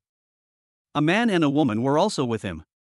The man's cultivation level was mediocre, merely at the great perfection of foundation establishment. But his face wore an arrogant expression, as if he were a dog relying on its master's power. As for that female disciple, Shinran's gaze lingered on her for a few more moments. This girl is quite pretty. She had an oval face, willow leaf eyebrows, and a pair of bright, sparkling almond-shaped eyes. She also has a great figure, with a curvaceous bust and hips, and a shapely figure. Although he is still far inferior to Gu Qingjuai and Su Qinghan. But she could still be considered a pretty girl. His cultivation level is also quite high, having reached the early stage of the golden core realm. That pretty face had an arrogant and domineering air about it, which made people very uncomfortable. That female disciple of the Howran sect. He looked Shinran up and down. When she saw the beast-taming sect's Taoist robe on Shinran's body, a hint of undisguised contempt flashed in his eyes. She parted her red lips slightly and spoke coldly in a tone as if interrogating a criminal. A disciple of the beast control sect? Did you cause that strange phenomenon just now? Upon hearing this, Shinran raised an eyebrow. He hates it when people talk to him in that tone. He crossed his arms and leaned lazily against the stone wall at the cave entrance. I did it, so what? The woman was slightly taken aback by Shinran's nonchalant attitude. Clearly, he was an elite inner disciple of the Howran sect. She hadn't been spoken to in this manner in a long time. Her face immediately darkened. Hand over the treasure. Then, get out of here. The smile on Shinran's face gradually faded. He picked at his ear. An expression of disbelief crossed his face. Oh? Is this all the quality the disciples of the Howran sect have? Did you eat shit before you left this morning? Your breath stinks. You. Upon hearing this, the woman's pretty face instantly turned bright red. A surge of powerful spiritual energy erupted from her body, as if she were about to make a move. Junior sister. Just then, the young man in the mid-stage of the golden core realm who had remained silent beside her finally spoke. He reached out and stopped the woman. A pair of gloomy eyes, like those of a venomous snake. It was fixed on Shinran. He glanced at the disciples from the other sects around him. A barely perceptible hint of irritation flashed in his eyes. If there weren't so many outsiders around at the moment. He was determined to personally tear this ignorant fool in front of him to pieces, inch by inch. His voice was cold and devoid of any emotion. Within 3 breaths, immediately apologize to my junior sister. Otherwise, I'll cripple your cultivation. He paused, his tone filled with condescending disdain. Don't think that just because your beast-taming sect has produced a nascent soul cultivator, you can act with impunity. In the face of true strength, you are nothing. Upon hearing this, Shinran burst out laughing. Who the hell are you trying to scare? He stepped forward. He pointed at the young man's nose and started cursing. Aren't you just a golden core cultivator? What are you pretending to be, all high and mighty? If you're so capable, go to our sect leader now and say those words again. Come on, come on. Shinran waved at him, the mockery on his face growing even stronger. Tell me, what's your name? I promise to relay this to our sect leader word for word. The man was taken aback by Shenran's arrogant attitude. For a moment, I didn't react. The atmosphere inside the arena was becoming increasingly tense. Suddenly, a burly man with a rugged face stepped forward. His cultivation level was also at the mid-stage of the Golden Core realm. "Hey, fellow Taoists, we've all come here seeking wealth, why ruin the harmony?" He seemed to be trying to smooth things over, but his large, bell-like eyes betrayed his true feelings. Yet it gleamed with undisguised greed. "Brother from the beast-taming sect, you seem to be a straightforward person. Why don't you bring out the treasure and let us see it? When the time comes, we'll each split the profits, and that can be considered a way of making friends." He changed the subject and looked at the endless mountain range in the distance. "There's nothing good on this first level of the Spirit Mountain. Let's hurry up and get to the second level of the Watermoon Cave, that's the important thing. If you go too late, all the good stuff inside will be gone." Upon hearing this, Shenran snorted coldly. "Treasure hunting depends on fate. Why should I take it out?" He glanced around at the crowd, his disdain evident on his face. "Give us back some points? Who do you think you are?" Although Shenran was arrogant in his words. But deep down, I have complete confidence. He had personally witnessed Gu Qingjue's abilities. He could fight Yun Lingshuang, who was at the great perfection of the Golden Core stage, to a standstill. He didn't take this group of oddballs seriously at all. The few Golden Core cultivators standing nearby, who had initially held onto a sliver of hope, were now on the scene. Seeing Shenran's fearless attitude, they exchanged glances, and each saw a hint of seriousness in the other's eyes. They took a few steps back slowly and imperceptibly. Those who have reached their level of cultivation are not fools. The disciple of the beast-taming sect standing before me. How dare he be so arrogant, facing so many Golden Core cultivators all by himself? There must be some incredible trump card up their sleeve. Moreover, there are people from the Haoran sect here. Even if they do manage to snatch the treasure, they'll most likely not get any benefit from it. Rather than doing that, it's better to give the beast-taming sect some face. There's no need to pursue an uncertain treasure. To offend a sect with a nascent soul stage cultivator for no reason. He retreated upon seeing the crowd. The young man from the Haoran sect, who was in the mid-stage of the Golden Core realm, grew increasingly gloomy. The sect and his junior sister were humiliated. No matter what, this person must be taught a lesson today. Otherwise, if this gets out, the Haoran sect will lose all face. He stared intently at Shenran. Court deaf. Before he could finish speaking, a bright red bead that spins rapidly. It suddenly shot into the sky from above his head. The bead grew as it was exposed to the wind, instantly becoming the size of a wash basin. The terrifyingly high temperature scorched and distorted the surrounding air. Clearly, it is a powerful fire-type magic weapon. Seeing this, Shenran neither dodged nor avoided. Without saying a word, he took it directly from the storage bag. He took out the thick stack of talismans that Su Qinghan had given him. "Go!" A low shout. A dozen or so third-tier talismans, each shimmering with different colored lights. As if they were free, he knocked them all away in an instant. Thunder Talisman. Ice Talisman. Golden Light Technique. Bird Escape Talisman. Shenran is now a Golden Core cultivator. The power of these talismans in his hands was vastly different from what it used to be. Rumble.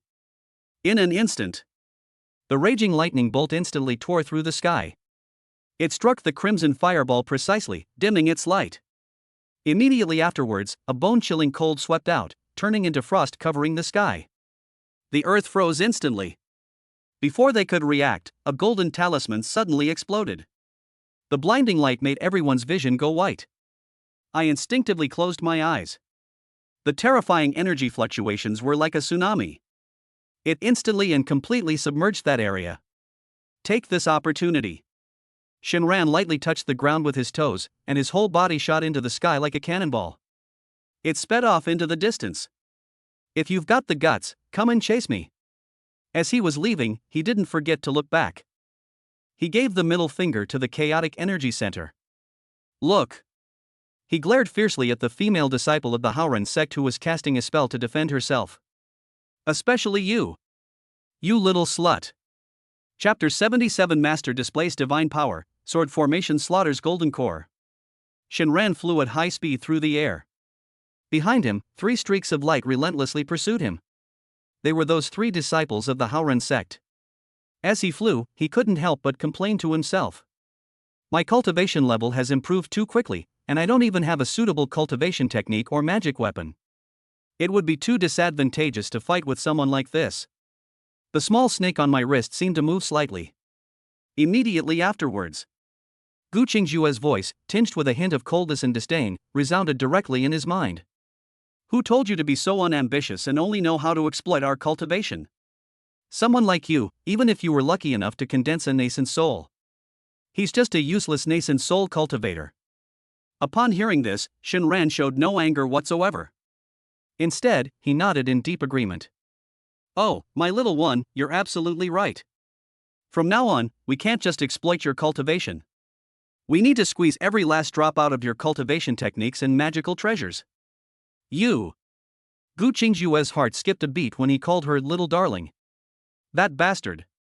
Shameless. Vulgar. Just then, a sharp, piercing sound suddenly came from behind. There stood a flying sword, its entire body crimson, engulfed in raging flames. It shot straight toward Shenran's back at a terrifying speed. The sword was imbued with an extremely intense killing intent. Shenran's expression changed. However, before he could make a move, the small black jade snake coiled around his wrist suddenly moved. Its small, exquisite snake head lifted slightly. The small mouth suddenly opened wide. A solid, pitch-black ball of spiritual energy was instantly ejected. The speed of that ball of light was extremely fast. Starting late but arriving first. In mid-air, it traced a barely perceptible black trail. With perfect precision, it collided with the menacing crimson flying sword. Bite! A crisp, metallic clang rang out. The next moment, a horrifying scene unfolded.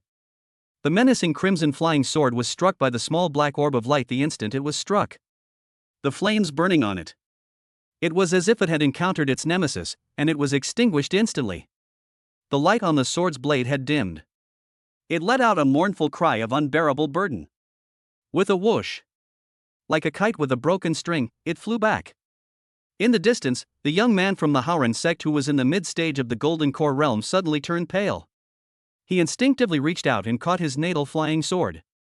I felt a cold and domineering power. It instantly invaded his meridians along the sword's blade. Puff! He felt a sweet taste in his throat and couldn't help but spit out a small mouthful of blood. The natal magic treasure, which was connected to the divine consciousness, was damaged. It also caused him serious internal injuries. He looked at the flying sword in his hand, which had lost all its spirit. He glanced again at the figure still fleeing rapidly in the distance. The look in his eyes instantly turned utterly horrified. But then came the shock. It was replaced by an even stronger greed. Good lad. He really does have a rare treasure protecting him. Kill him. Everything he owns is ours. The beautiful female disciple at the early stage of the Golden Core realm beside him. The male disciple who had reached the great perfection of foundation establishment also brightened up upon hearing this. The greed in his eyes grew even stronger. Just then, Gu Qingjue's cool and steady voice rang in Shenran's mind once again. 3 miles to the northwest, there is a patch of miasma and fog. Go there and deal with them. Upon hearing this, Shenran subconsciously turned his head to look. Really? Nestled among distant mountains, there was an area shrouded in a thick gray fog. It looks extremely bizarre. Without hesitation, he abruptly changed direction. He plunged headlong into the mist. Behind him. Upon seeing this, the female disciple of the Howren sect instantly revealed a look of wild joy on her face. Seen your brother. He's gone in. That poisonous miasma, where divine sense is obstructed, is the perfect place to kill and plunder. There's no need to worry about punishment from the Immortal Alliance afterwards. Upon hearing this, the young man in the mid-stage of the Golden Core realm. A cruel smile appeared on his face. You choose the path to heaven but refuse to take it, while barging into the gates of hell when there are none. Chase. Shenran plunged headfirst into the gray mist.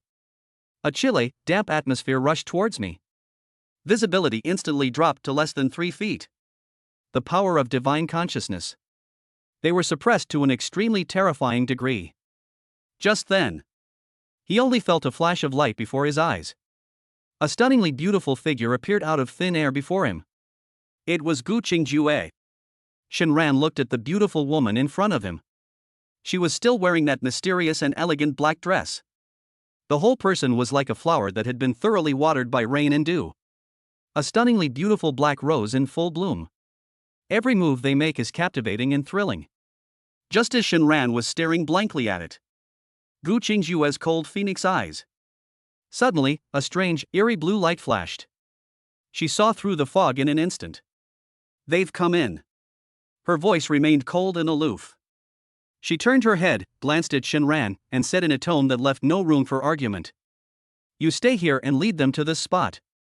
The words had barely left his mouth. Her graceful figure was like a ghost. It silently blended into the thick fog behind it and disappeared. Shenran felt much more at ease. He chuckled.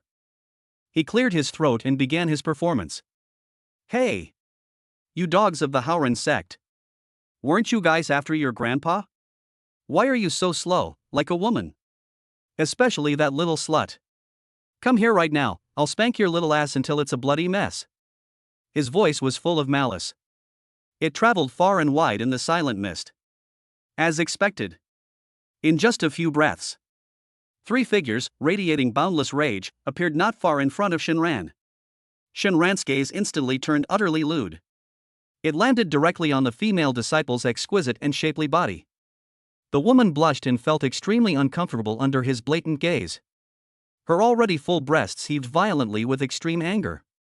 Disgusting. Shameless. She turned her head sharply and looked at the young man in the mid-stage of the Golden Core realm beside her. Her voice was filled with deep grievance. "Seen your brother." The young man's face was so gloomy it looked like it was about to drip water. But he still managed to maintain a sliver of rationality. He cautiously surveyed his surroundings. Aside from this eerie miasma, there seemed to be nothing unusual. He was relieved and comforted the woman. "Don't worry, junior sister. This miasma is where he is buried. I'll extract his soul for you to forge weapons." Shenran watched the two of them whispering to each other, oblivious to everyone else. The expression on his face grew increasingly filthy. He stared intently at the female disciple's small, beautiful cherry-like lips and licked his lips. "Little girl. Stop flirting with your lover over there. Now get over here and lick my shoes clean. If I were in a good mood, perhaps I could spare your life." Boom. This sentence. This made the young man, who was in the middle stage of the Golden Core realm, unable to hold back any longer. Court death. A surge of immense spiritual power erupted. He transformed into a streak of light. He charged madly toward Shenran without regard for anything else. However, just as he was about to get close to Shenran, an unexpected change occurred. The thick fog around him suddenly surged violently. Buzz. More than a dozen flying swords, gleaming with a chilling light, appeared out of nowhere from all directions. In the blink of an eye, an incredibly profound sword formation was formed. They completely blocked all his escape routes. What? The young man's expression changed drastically, and fear finally appeared in his eyes. He quickly summoned his protective magic weapon. A dozen or so flying swords, carrying a terrifying power that could tear everything apart. It shattered his protective aura in an instant. Immediately afterwards, without any mercy, it pierced his body. The young man lowered his head. He stared in disbelief at the dozen or so blood-soaked holes in his chest. He opened his mouth, as if he wanted to say something. But he only coughed up a mouthful of blood mixed with fragments of internal organs. Just then, a graceful black figure, like the Grim Reaper descending on the moon. It appeared silently behind him. It was Gu Qingjue. She lightly waved her jade-like hand, forming a mysterious hand seal. The already formidable sword formation suddenly shone brightly. The male disciple's expression changed drastically, and he looked utterly desperate. "Senior, please spare me." Gu Qingjue completely ignored him. Her lips were slightly parted. Each statue was no bigger than the palm of your hand. A small cauldron, entirely black and engraved with countless mysterious runes, appeared out of thin air. The small cauldron grew taller as it faced the wind, spinning rapidly. In an instant, it flew to the top of the pale-faced female disciple's head. Boom! A dazzling light filled the sky, like a celestial river pouring down from above. A terrifying aura that could suppress all things suddenly descended. Ah! The female disciple let out a shrill scream. I felt as if a towering mountain was pressing down on me. Snap! Snap! Every bone in her body was groaning in agony, as if it could no longer bear the weight. Her legs went weak, and she couldn't hold on for even a moment. Then, with a plop sound, he was forced to lie face down on the ground by the force of the pressure. Unable to move. It can only be like a lowly bug. It trembled and wailed incessantly on the ground. All of this, though it's a long story, actually happened in the blink of an eye. The only remaining male disciple, who had reached the great perfection of foundation establishment. They were already terrified out of their wits by the bloody and horrific scene before them. He looked at the woman who resembled a celestial maiden. A woman in a black dress suspended in mid-air. Then he looked at the dog lying on the ground, which looked like a dead dog. The senior sister was suppressed and had no power to resist. He no longer dared to have even the slightest thought of revenge. Escape! We must escape immediately. Without hesitation, he turned around and was about to transform into a streak of light to escape frantically. However, just as he turned around, a face with a playful smile. Without warning, it appeared before him. It was Shinran. Shinran looked at his face, which was filled with terror and despair, and grinned. Hey kid, where do you think you're going? Chapter 78. You little slut, where do you think you're going? Grandpa hasn't had enough fun yet. This foundation establishment disciple was already terrified. He watched helplessly as his senior brother, who was in the mid-stage of the Golden Core realm, passed away. He was instantly critically injured by that strange sword formation. And then he could only watch helplessly as his senior sister, who was usually aloof and arrogant in the early stages of the Golden Core realm, stood there. It was swatted like a fly by that small black cauldron. He was slammed to the ground, his life hanging in the balance. What terrifying power is that? He no longer dared to have even the slightest thought of resistance. The moment I saw Shinran, his survival instinct made him react immediately. He suddenly pulled out a golden jade talisman from his pocket. Without even thinking, I crushed it. Buzz! A thick, golden light shield instantly enveloped his entire body. At the same time, he changed course. He transformed into a streak of light. Without looking back, they fled frantically into the depths of the fog. As expected of the Howran sect, even a foundation establishment disciple possesses a talisman of this caliber. Shinran's eyes lit up slightly as he looked at the indestructible golden light shield. This thing's defensive capabilities are quite strong. Pity. He is now at the Golden Core stage. Shinran didn't even bother to use his flying sword. He simply raised his right hand slowly. The boundless spiritual power of the Golden Core stage, surging like a mighty river. They converged frantically towards his palm. The next second, he threw a punch from several meters away, sending it flying out lightly. There was no earth-shattering sound. It also lacked the power to destroy the world. There was only one golden fist shadow, solidified to an extreme degree. Like teleportation, it pierced through the sky. Starting late but arriving first. It slammed hard into the golden light barrier behind the disciple. Snap! A crisp sound, like shattering glass, rang out. The seemingly indestructible golden shield was shattered by the bombardment of the golden fist shadow. It couldn't even hold on for a moment before it shattered like paper. Puff! The disciple felt an overwhelming and terrifying force suddenly come from behind him. He felt a sweet taste in his throat, and a large mouthful of blood gushed out as if it were free. She was like a kite with a broken string. He fell heavily forward. With a bang, it crashed heavily to the ground. It twitched a few times like a dead dog, and then could no longer move. Senior, spare me, spare me. He lay on the ground, using all his strength. He finally managed to squeeze out a few words through gritted teeth. The voice was filled with endless fear and despair. Shinran slowly walked up to him and looked down at him. His face was expressionless. He reached out and grabbed the disciple by the collar.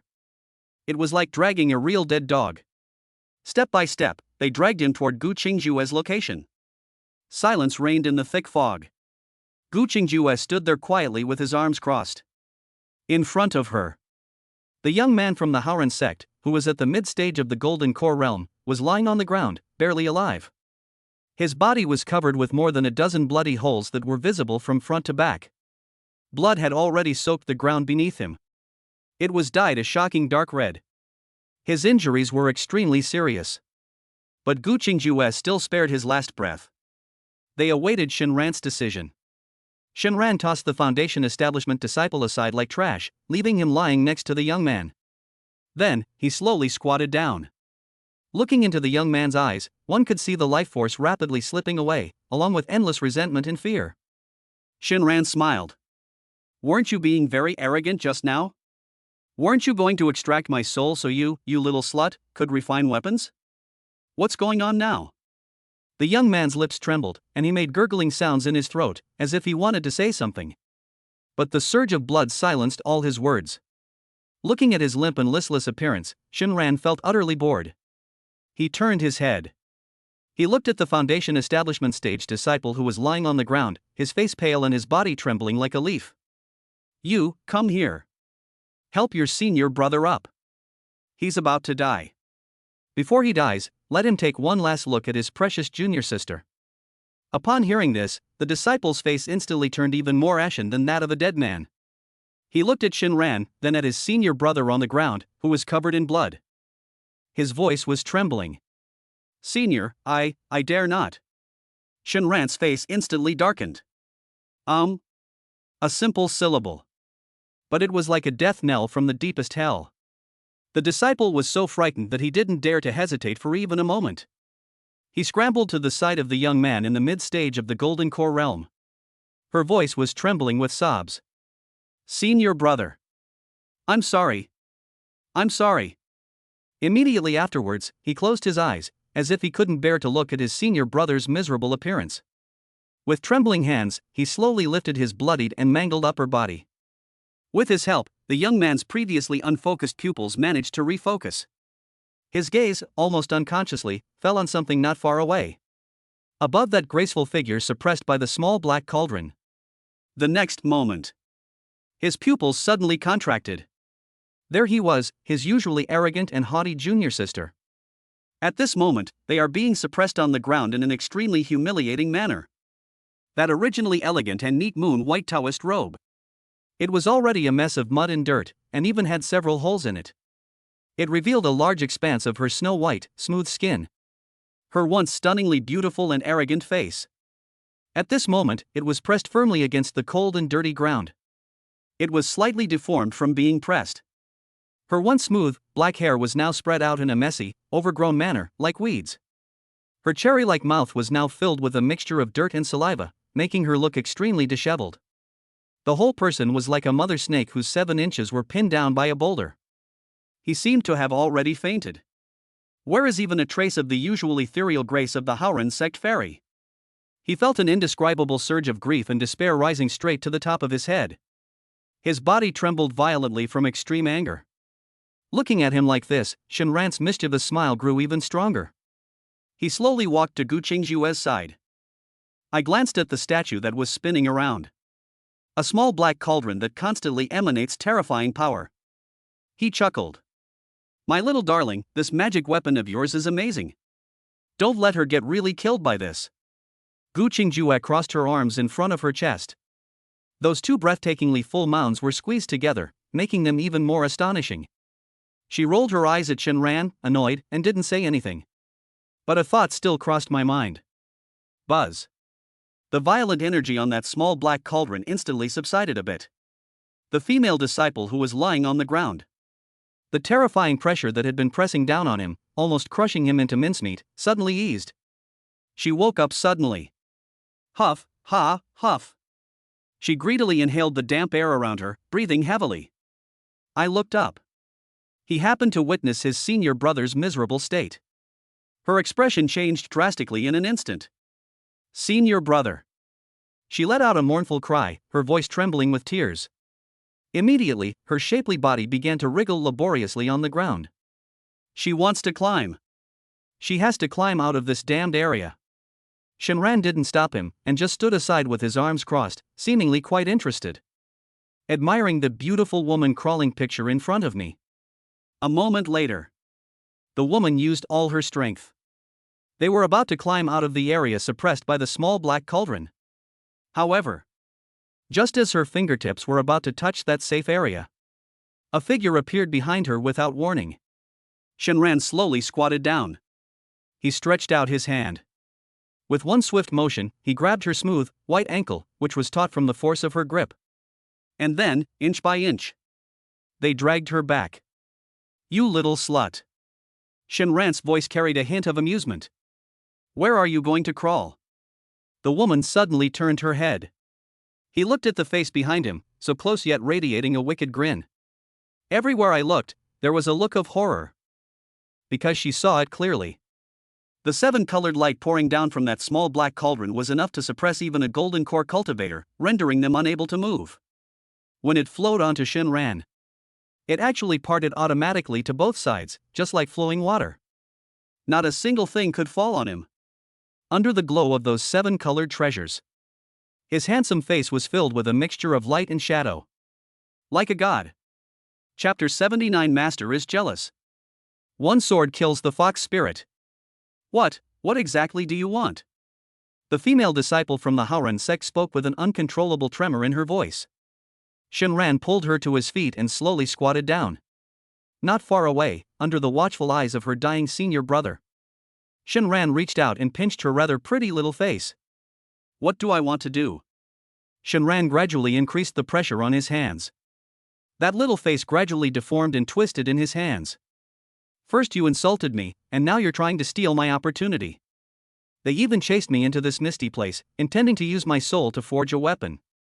Now, you ask me what I want to do?" He leaned closer, almost touching her ear. He said it slowly and deliberately. "Do you find it funny?" The words had barely left his mouth. Shinran grabbed her face and slammed her to the ground. Bang! A muffled thud. The female disciple's high, straight nose made intimate contact with the cold, hard ground. Bright red blood gushed from her nostrils instantly. Not far away, there was a young man in the mid-stage of the Golden Core realm being supported by a Foundation Establishment disciple. Upon seeing this, my eyes widened in shock. His already mangled body trembled violently and struggled twice. It seems like it wants to charge over. Seeing this, Shinran smiled. Yo-ho! Is this the power of love? Shinran's perverse sense of humor came out again. He stopped standing and simply plopped down on the ground. Then, he stretched out his big hand. He grabbed the female disciple who was slumped on the ground and pulled her over. With a little force, he lifted her whole body. It was placed face down on its thighs. This pose? The female disciple felt an indescribable sense of humiliation that instantly shot from the soles of her feet to the top of her head. Her beautifully curved buttocks stood tall and proud, displayed before everyone. No. Don't. She tried to struggle, to escape this extremely humiliating position. But Shinran's large hand, like an iron clamp, pressed down firmly on her shoulder. In addition, there was the terrifying suppressive power emanating from the small black cauldron above their heads. She was completely unable to move and had no choice but to give up. Senior brother, don't look. She let out a pleading cry, her voice trembling with tears. Shinran grinned. He raised his hand. Smack! A crisp, melodious sound suddenly rang out in the silent mist. Oops! Shinran let out an exaggerated exclamation. This feel is amazing. Senior brother, you are truly blessed. Watching Shinran's large hand ruthlessly ravage his junior sister's body. Feeling the crisp slaps and the suppressed sobs of humiliation from his junior sister. The young man, who was in the mid-stage of the Golden Core realm, had eyes that were practically popping out of their sockets. His chest heaved violently, and more blood gushed from his mouth. Gu Qingjue, standing to the side, frowned deeply as he watched Shinran's lewd actions. It's not that I pity this woman. Rather, it was a feeling that was hard to describe, something indescribable, that was lingering in her heart. I don't know why. A faint trace of anger was slowly rising in her heart. Lecher! She cursed inwardly. You have absolutely no sense of propriety. The crisp slapping sounds were incessant. The female disciple's face flushed crimson. She was so ashamed and indignant that she nearly fainted. Finally. Puff! The young man, who was in the middle stage of the golden core realm, suddenly spat out a mouthful of blood. Immediately, his entire body went limp. His head lolled to the side, and he lost all sign of life. The Foundation establishment disciple who was supporting him was terrified when he saw this. He hurriedly let go, scrambling back several steps, his face filled with horror. No! Senior brother! The female disciple on Shun Ran's lap shed 2 lines of tears upon seeing this scene. Shun Ran gave Gu Qingjuai a wink. Gu Qingjuai understood immediately and nodded. She lightly raised her delicate hand and sent out a palm strike from a distance. The Foundation establishment stage disciple was met with his horrified gaze. It felt as if my body had been struck by an invisible mountain. Before he could even let out a scream, he was instantly smashed into a cloud of blood mist. Their souls were scattered. As for the golden core mid-stage disciple who had already died, Gu Qingjuai waved her jade hand. A storage bag slowly flew out of the corpse and landed in her hand. Immediately, a ball of black flame appeared out of nowhere and enveloped the corpse. In just a few breaths, it was burned to ashes. He watched as his 2 fellow disciples died and vanished in an instant. One died with his eyes wide open in dismay, the other was left without a trace. The female disciple on Shun Ran's lap was completely terrified. All her pride and dignity were crushed to pieces at this moment. She no longer had time to mourn her lover's death. He immediately begged for mercy. No! Don't kill me! My grandfather is a nascent soul elder of the Haoran sect. If you kill me, he will definitely not let you get away with it. Please let me go, please let me go, I promise I will never cause you any trouble. You can place a restriction on my consciousness so that I can completely forget what happened today. Please, I beg you. Shun Ran seemed to have lost interest. He stood up and casually threw the woman on the ground. Then, he said to Gu Qingjuai, "Let's put the small cauldron away." Upon hearing this, a hint of joy flashed in the woman's eyes. Really? As expected, they were afraid of their own background. She was filled with remorse. I was so scared that I completely forgot to say it. Otherwise, my senior and junior brothers wouldn't have died. She struggled to her feet. Looking at Shun Ran's profile, a barely perceptible ruthlessness flashed in his eyes. That bastard. They humiliated me first, and then killed my fellow disciples. When I return to the sect, I will definitely tell Grandpa about this. I will never let you get away with this. Thinking of this, the expression on her face grew even more fearful. Thank you both for sparing my life. Shun Ran frowned. Who said I wouldn't kill you? He lifted his foot and held out his boot to the woman. I just asked you to lick my shoes clean, but you didn't. Now, I've changed my mind. I'll also extract your soul for weapon crafting. He gently kicked the woman's cheek with the tip of his foot. I will use your soul to forge these boots for me. From now on, you will be the spirit of these boots of mine. What do you think? Upon hearing this, the woman's expression changed drastically. No. No. My grandfather will not let you get away with this. Seeing Shun Ran's unmoved expression, she completely panicked. Her survival instinct set her brain racing. In her panic, she suddenly remembered the shameful things Shun Ran had just done to her. Her face instantly turned bright red. But she gritted her teeth and knelt down in front of Shun Ran with a thud. I swear on my Tao heart to become your Taoist partner. From now on, my husband and I will be of one heart and one mind. I will never betray you. Shun Ran burst out laughing upon hearing this. Gu Qingjuai, standing behind him, suddenly looked much uglier. The gaze directed at this woman grew increasingly hostile. Seeing the smile on Shun Ran's face, the woman thought she had a chance. Her will to survive had completely driven her to madness. Husband, my husband. Please let me go. From now on, I will serve you well. Shun Ran remained silent. He turned around and grabbed Gu Qingjuai's cold little hand. Then, without saying a word, he pulled her into his arms. Want to be my Taoist partner? He held the soft, delicate body in his arms and grinned at the woman. The woman was suddenly startled.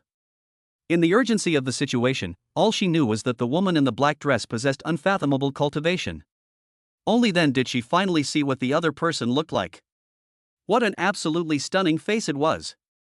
Her skin was as white as snow, and her features were as beautiful as a painting. Every move she makes exudes a natural charm and nobility. Especially those cold phoenix eyes, which only glanced at her indifferently. This made her feel ashamed and embarrassed. And look at that figure. That incredibly slender waist, and those breathtakingly full curves encased in a long black dress. The woman completely panicked. She realized that she was being completely outmatched by this woman. Whether it's appearance, figure, or temperament, nothing can compare. Just then, Shinran's voice, tinged with sarcasm, came through again. Take a look. Do you think you deserve it? Gu Qingjue's pretty face was already flushed red, almost as if it were about to bleed, as he held her so tightly in his arms. But surprisingly, this time, she didn't struggle at all. This person claims to be his Taoist partner? That's utter nonsense. This road is clearly blocked. In her utter despair, the woman spoke again. Servant, concubine. I am willing to become your concubine, young master. A furnace is fine too. Every word she said. Gu Qingjue's expression darkened further.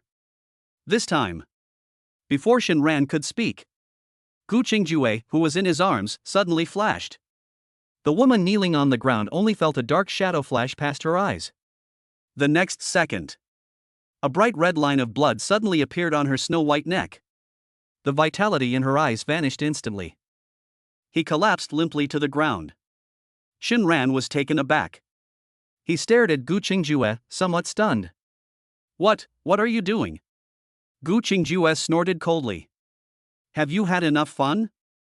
We shouldn't stay here any longer, lest we be seen by someone again. Just wait until the people from the Haoran sect and the Immortal Alliance are hunting you down all over the world. She turned her head and glared at Shinran with annoyance. Let's get going.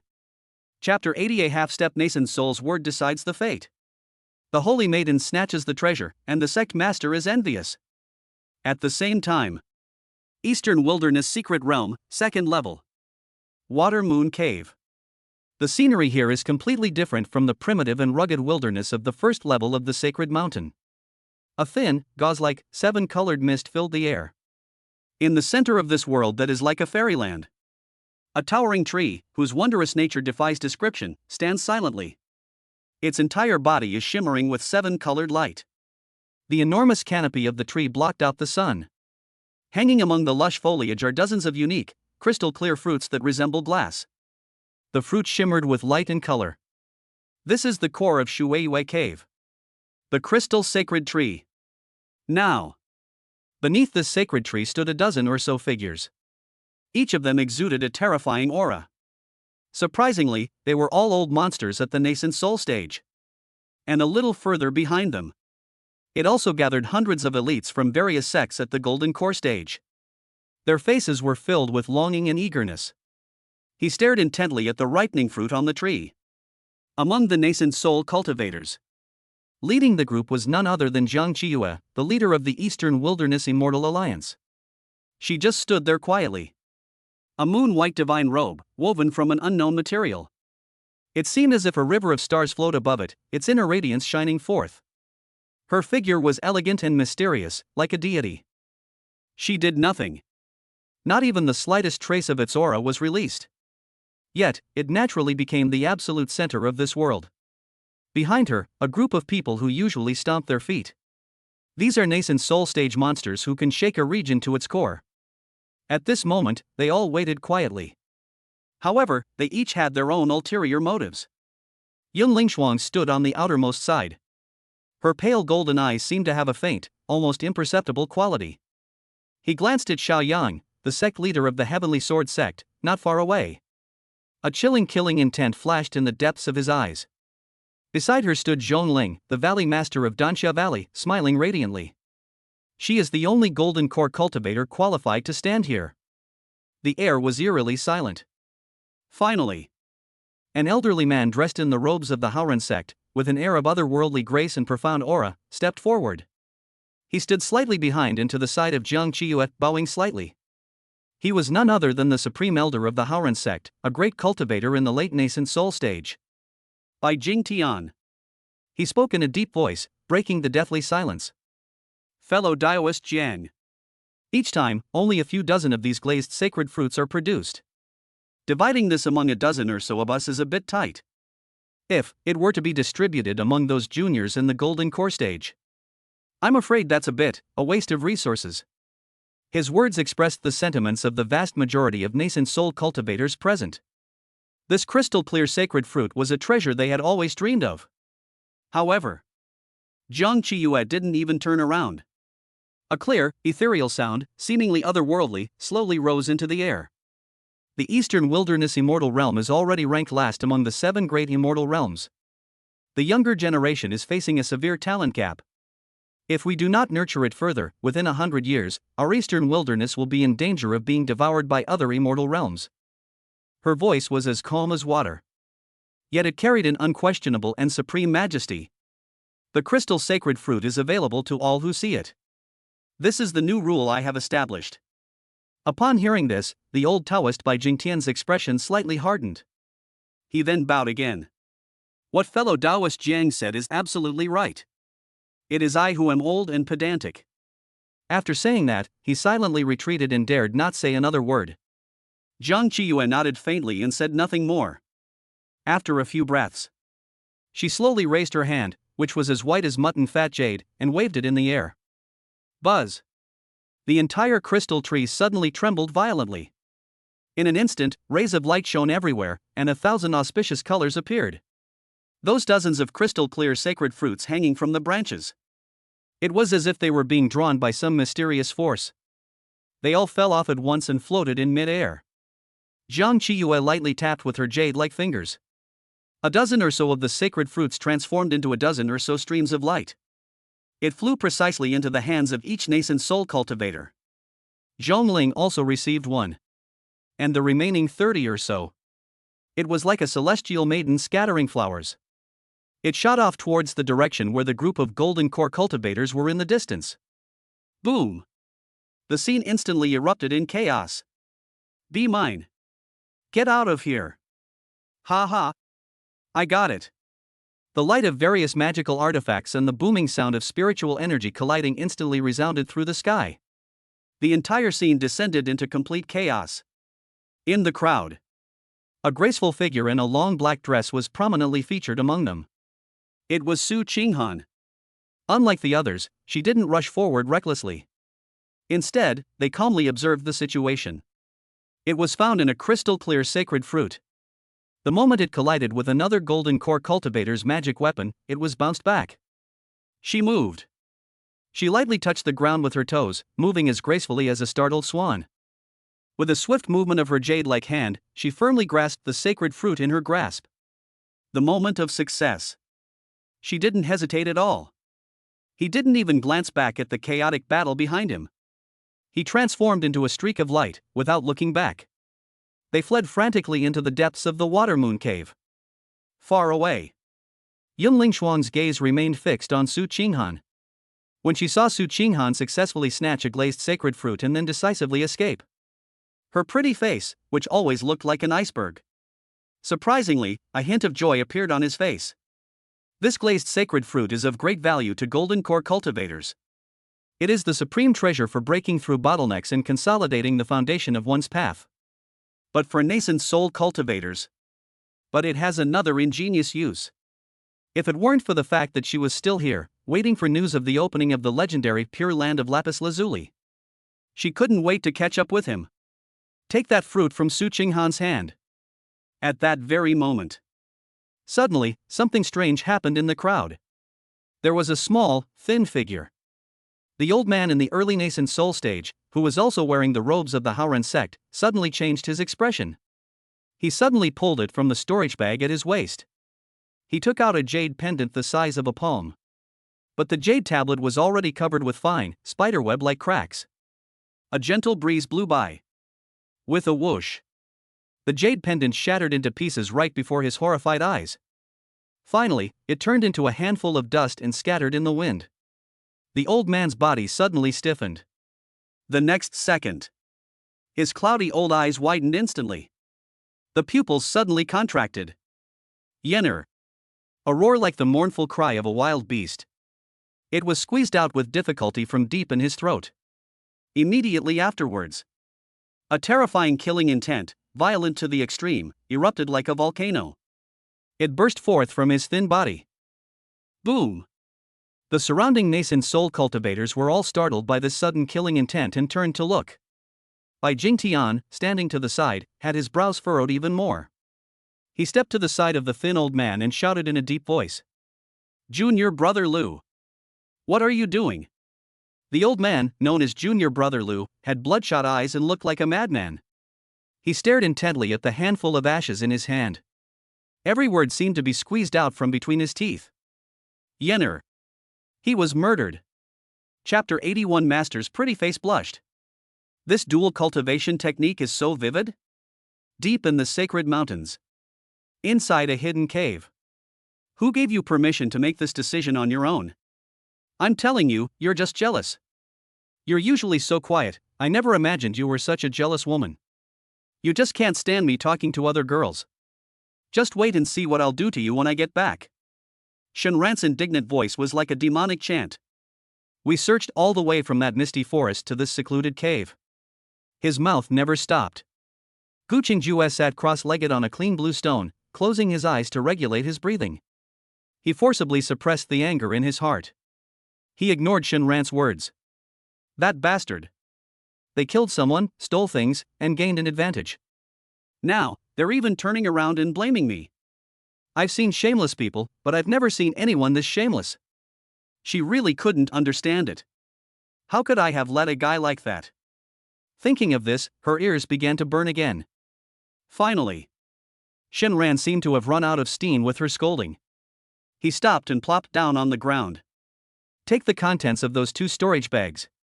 He poured it all out at once. Splash. In an instant, the entire cave. They were all illuminated by the precious light emitted by various magical treasures and spirit stones. Shenran's eyes widened instantly. His face, which had been filled with indignation, instantly broke into a wide grin. On the ground, there was a pile of glittering low-grade spirit stones. A rough count shows it's at least 1,000 yuan. Beside it, 3 radiant magical treasures lay quietly. A flying sword, entirely crimson, clearly no ordinary weapon. A bronze shield engraved with mysterious runes.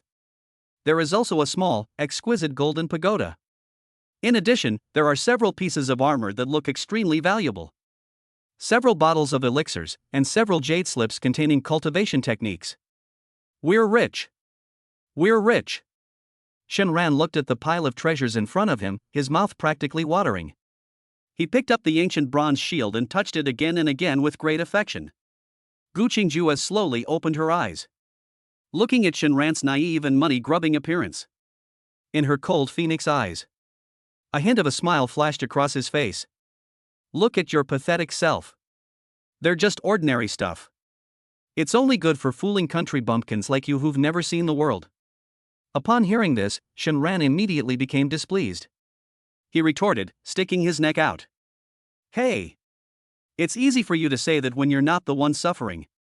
Of course you wouldn't like it. You are a wealthy woman in the late Golden Core stage, the head of the Heavenly Sword sect, and the former holy maiden of the Beast Taming sect. You've stolen quite a few things from the sect, haven't you? Every single item on your body is a spiritual treasure. What about me? Shenran pointed to his nose, his face filled with grief and indignation. This is the first time in my life I've ever seen so many spirit stones. I just broke through to the Golden Core stage, and I don't even have a decent magic weapon. This is a godsend for me. Gu Qingjue was taken aback by his self-righteous and shameless demeanor. I was so angry I laughed. She turned her head away, not wanting to look at him anymore. The original owners of these things are dead, and the divine imprints on them have long since disappeared. You can pledge your allegiance by dripping your blood. As for those cultivation techniques, you can take a look if you are interested. Although they are all common, mass-produced goods.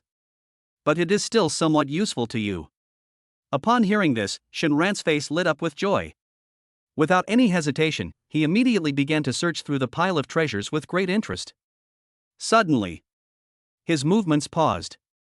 From beneath a pile of cultivation manual jade slips, he pulled out an old book with a yellow cover that looked quite old.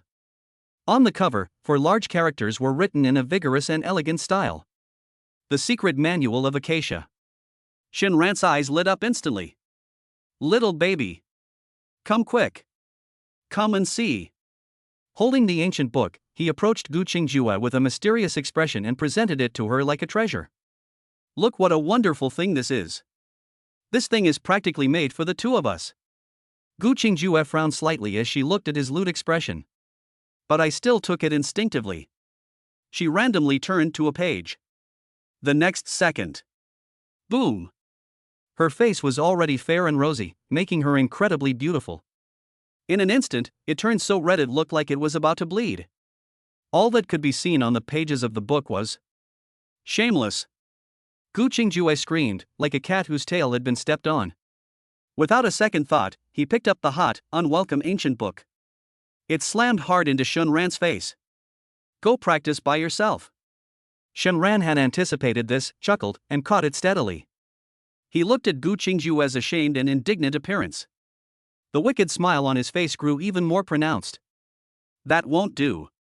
How can one person practice? Are you facing thin air? Doesn't this require two people to work together? Perfect timing. We missed some of the postures earlier, so we can use this manual to review them. You. Gu Qingjue was rendered speechless by his shameless remarks. She suddenly turned around, her back to Shunran. Her exquisite body trembled slightly with extreme shame and indignation. I never want to deal with this shameless bastard again. Shunran didn't care. He contentedly tucked the precious book into his pocket. Only then did he begin to enthusiastically deal with his spoils. He bit his fingertip and dripped drops of blood onto the magical artifacts. Buzz. The three magical treasures shone brightly almost at the same time. A strange feeling of blood connection surged into Shunran's heart in an instant. A thought suddenly occurred to him. The ancient bronze shield appeared out of thin air in front of him, spinning rapidly and exuding a heavy and steady aura. He then tested the crimson flame sword. The sharp sword energy instantly left a deep, bottomless scratch on the hard cave wall. Its power is indeed remarkable. Shunran nodded with satisfaction. Although it can't compare to magic weapons of Gu Qingjue's level. But for a newcomer like myself who has just entered the golden core stage, that's more than enough. He was feeling quite pleased with himself. As they prepared to put away the remaining spirit stones and pills, an unexpected change occurred. Not far in front of him, Gu Qingjue's graceful figure, which had been facing away from him and remained silent, suddenly trembled. On that pretty face, still flushed with a hint of embarrassment and indignation. At this moment, an unprecedented solemnity filled the air. Someone's coming. Her voice was cold and urgent. Shunran was taken aback.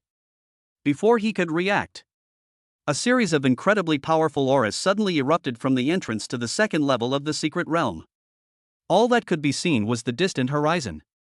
Several figures were in an extremely disheveled state. From the entrance to that water moon cave, they fled frantically. Behind them, there were more than a dozen streaks of light relentlessly pursuing them. Surprisingly, they were all golden core stage cultivators. What are they fighting over? Shunran's heart stirred. However, the next second, a terrifying pressure, powerful enough to change the very fabric of heaven and earth, suddenly descended. A thin, bloodshot old man who looked like a madman. It burst out from that fog. His aura was so profound that it was chilling. Nascent soul stage. The moment the old man appeared, he did not chase after the golden core cultivators who were vying for the treasures. He simply hovered in mid-air, his eyes filled with endless killing intent and resentment. Like a hawk, it swiftly scanned its surroundings. Final. His gaze suddenly locked onto the direction of the miasma-shrouded forest that Shunran and the others had just left not long ago. Boom!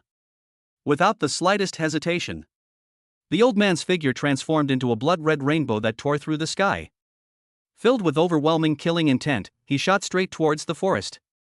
Inside the cave, there was a deathly silence. Shunran and Gu Qingjue looked at each other in bewilderment. There was a long silence. Shunran touched his nose, coughed lightly, and slowly spoke. Absolutely amazing. You have to admit it. You've dragged me into this mess. Chapter 82. I played hide and seek with my master, but bumped into the enchanting valley master. Gu Qingjue's pretty face turned slightly pale. She took a deep breath. He may not know that it was us who did it. Upon hearing this, Shinran looked at her as if she were a fool. Big sister, aren't you being a bit too optimistic? He reached out his finger, wanting to poke Gu Qingjue's smooth forehead. But she frowned and dodged it. That's the granddaughter of a nascent soul cultivator. Do you think she might have some kind of tracking or telepathic mark on her body? Or some kind of secret technique involving bloodline connection? What if there is? I wouldn't dare gamble. Shinran rolled her eyes at her, annoyed. He grabbed her cold, soft little hand. Walk. Gu Qingjue was pulled along by him. I subconsciously took 2 steps after him before I realized what was happening. Where to? Water Moon Cave Heaven. Shinran said without turning his head.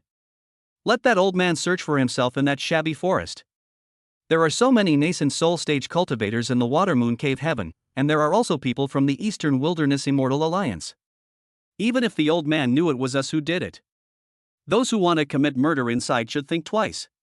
Listening to Shinran's clear and logical analysis. In Gu Qingjue's cold phoenix eyes, a glimmer of light flashed across its surface. This guy. He usually seems carefree and irresponsible. But when it really comes down to it, his mind works faster than anyone else's. Shinran sensed that the woman behind him had stopped moving. He turned around impatiently. Are you coming or not? What are you dawdling for?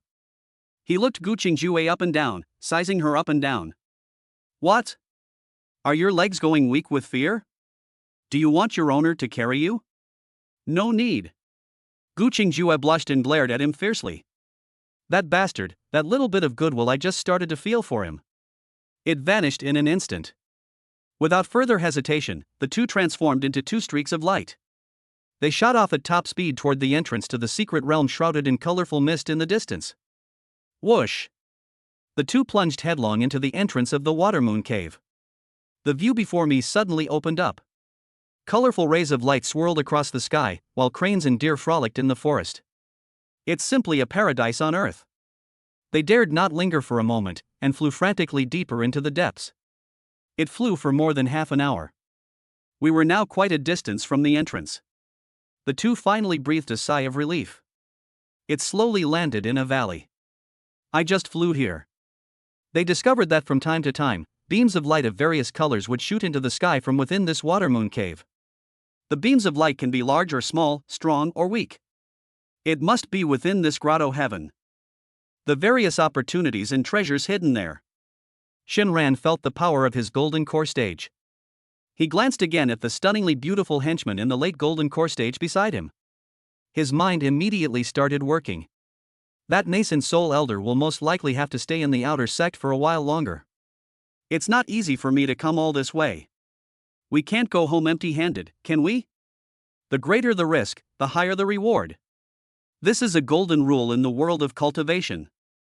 Just then, on a mountain peak not far away, a thick, golden beam of light suddenly shot into the sky. The beam of light pierced the sky, turning the sky for dozens of miles around into a dazzling gold. What's even more mysterious is that countless ancient runes floated and disappeared within it. The terrifying energy fluctuations spread outwards in all directions like ripples. Shinran's eyes lit up, and he made a decision immediately. Since we're already here, let's go take a look. Gu Qingjue nodded upon hearing this. Such an astonishing phenomenon most likely indicates the birth of a great treasure. The golden beam of light was only a dozen miles away from the 2 of them. Shinran held Gu Qingjue's soft, boneless little hand. The 2 did not fly on swords. Instead, they used their agility to swiftly traverse the mountains and forests. Various colored streaks of light occasionally streak across the sky. Each streak of light exuded an incomparably powerful aura. They were all golden core stage cultivators. Their target was clearly that earth-shattering golden beam of light. As Gu Qingjue flew away, he transmitted his voice with a solemn expression. This golden beam of light is making a huge commotion. It's probably an incredible treasure. The 2 of us need to be careful. Upon hearing this, Shinran's heart stirred. Rest assured. Act within your means. If we can't afford to offend them, can't we at least avoid them? He said that, though. But in his mind, he was already plotting how he could take advantage of the chaos. Soon, the 2 then approached the mountain peak. Instead of approaching rashly, they found a secluded spot behind a large rock and looked towards that direction from a distance. Halfway up the mountain, there was a huge cave. It was constantly emitting dazzling golden light. But outside that cave entrance, at this moment, dozens of elites from various sects at the Golden Core stage have gathered, 3 or 4 layers deep. Everyone stared intently at the bottomless golden cave. His eyes were filled with greed and fanaticism. But no one dared to make any rash moves. Clearly, everyone is wary of each other. Just then, among the crowd, a short, fleshy-faced cultivator seemed unable to contain himself any longer. He let out a strange cry and summoned a shield that shimmered with precious light to protect himself. He transformed into a streak of light and was the first to rush into the golden cave. There was a first person who dared to try something new. How could the remaining people possibly hold back? Fellow Taoists, I shall take my leave now. In an instant, the entire scene spiraled out of control. Everyone was acting like they'd gone mad. They surged madly into the cave one after another. However, at that very moment, a powerful aura far surpassing that of the Golden Core stage. Suddenly, it flew in from the distant horizon. That aura was domineering and sharp. It carried an unparalleled sword intent that seemed to pierce a hole in the sky. Behind the boulder, Gu Qingjue's expression suddenly changed drastically. The next second, her figure suddenly went limp. A soft light flashed by. The stunning beauty beside him had vanished. To replace, it was a small snake, entirely black, as if carved from black jade. This time, it did not wrap around Shenran's wrist as usual. Instead, with incredible agility, it slipped directly into Shenran's clothes through his sleeve. Then, it wrapped tightly around his forearm. It perfectly concealed its small body. Shenran only felt something on her arm. A cool, smooth sensation came through. He was startled and was about to ask a question. But then a figure dressed in a purple star-patterned Taoist robe appeared, already as elusive as a ghost. They appeared silently in front of the cave entrance. It was none other than Xiaoyang, the sect master of the Heavenly Sword sect and a nascent soul ancestor. Shenran suddenly realized why she was so frightened. It turns out that old scoundrel Xiaoyang has arrived. The terrifying pressure from the nascent soul stage cultivators caused the Golden Core cultivators who had already rushed to the cave entrance to abruptly stop in their tracks. Everyone fell silent, too terrified to even breathe. Just then, Gu Qingjue's clear, cold voice carried a hint of urgency. It echoed in his mind. Get out of here immediately. This place has more than just the nascent soul stage cultivator Xiaoyang. Several powerful auras are approaching. Upon hearing this, Shenran felt a chill run down his spine. It seems I'm destined to miss out on the treasures here. He nodded, not daring to hesitate for a moment. He immediately prepared to activate his spiritual power and quietly slip away. However, just as he turned around, a faint, elusive fragrance, like that of orchids and musk, wafted into my nostrils. His shoulders suddenly felt heavy. A soft, boneless hand gently rested on it. Shenran's hair stood on end in an instant. He was completely unaware. When did someone appear behind me? Immediately afterwards. A captivating female voice, so alluring it could melt your bones. A faint sound rang in his ears. Little brother. What are you peeking at here? Chapter 83 Sect Master and Valley Master. Two beauties invite me to a dungeon. Her voice was alluring and captivating, as if it were hooked. Shenran froze, then slowly turned her head. A stunningly beautiful face, veiled in pale purple, came into view. The newcomer was none other than Zhongling, the Valley Master of Danxia Valley. She was wearing a tight-fitting purple dress today, with a very high slit at the hem. As the mountain breeze gently swayed, a pair of shapely and slender legs appeared and disappeared, sparking the imagination. Those curves were already incredibly full and voluptuous. The clothes outlined her figure perfectly. Her captivating purple eyes. At this moment, she was smiling broadly, her face curved into a crescent shape, as she looked at Shenran with great interest. Master Zhong, Master Zhong? Shenran's heart jumped into her throat.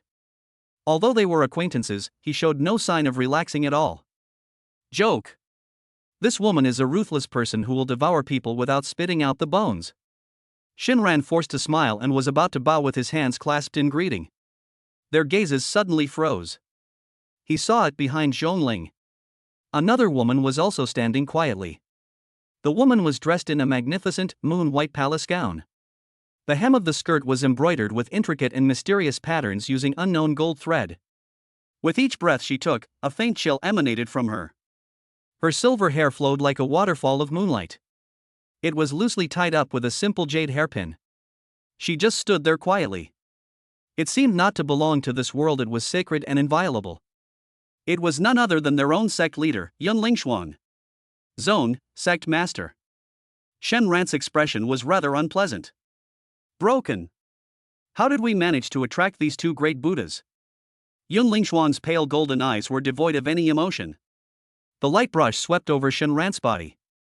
The next second, for the first time, a look of shock appeared on her usually icy face. Early stage of golden core? The clear, cold voice was like an ice bead falling onto a jade plate. Though slight, it was like a thunderclap. It exploded in Shen Ran and Zhongling's ears. Shen Ran clearly felt Zhongling's alluring body suddenly stiffen beside him. The smile on her face instantly faded. An incomparably powerful divine sense. It relentlessly locked its gaze on Shen Ran. Zhongling's purple eyes, which had previously held a hint of mockery, instantly became extremely serious. Is it really the early stage of the Golden Core realm? Her charming voice was filled with disbelief. You've reached the core formation stage? How is that possible? All told, it's only been a few days. He's already formed his core? Such terrifying cultivation speed. Even though they were both very knowledgeable, they had never heard of such a thing before. Shinran forced himself to calm down. Cold sweat was already slowly sliding down his forehead. He hadn't figured out how to explain his sudden increase in cultivation level to the sect. How did I end up running into them all here at the same time? In his desperation, he couldn't think of a better excuse. I had no choice but to bite the bullet and make things up. Disciple unexpectedly obtained the lifelong inheritance of a fallen senior in a certain place in Mount Ling. And some pills he left behind. That's how I managed to form my core by sheer luck. After saying this, he nervously looked at the two stunning beauties in front of him. The two exchanged a glance. Their eyes held a deep meaning. Shinran's heart jumped again. He knew that both women were shrewd and cunning. Such excuses usually won't fool them. However, to his surprise, neither of them pressed for further details. This unusual reaction only made Shinran feel more uncertain. He had no doubt. If these two women feel it is necessary, they would not hesitate to dissect themselves for research. No. That's too dangerous. He must not wait a day until he has made these two stunning beauties his own jade beasts. He couldn't sleep well all day. Shinran's mind was racing. While thinking about what excuse to use to slip away from these two masters, Zhongling's sickeningly sweet voice rang out again. Sect Master Yun. She smiled sweetly at Yun Lingshuang. Since he has also reached the golden core stage, let's just take him along.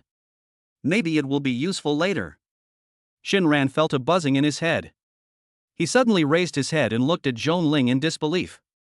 In my mind, alarm bells rang loudly. Holy crap! Zhongling, you sly fox. If you want to go and die, don't drag me down with you. In his mind, he had already arranged Zhongling into 108 different positions and ravaged her 100 times. However, he hadn't even had a chance to speak. Yun Lingshuang's pale golden eyes had already fallen on him.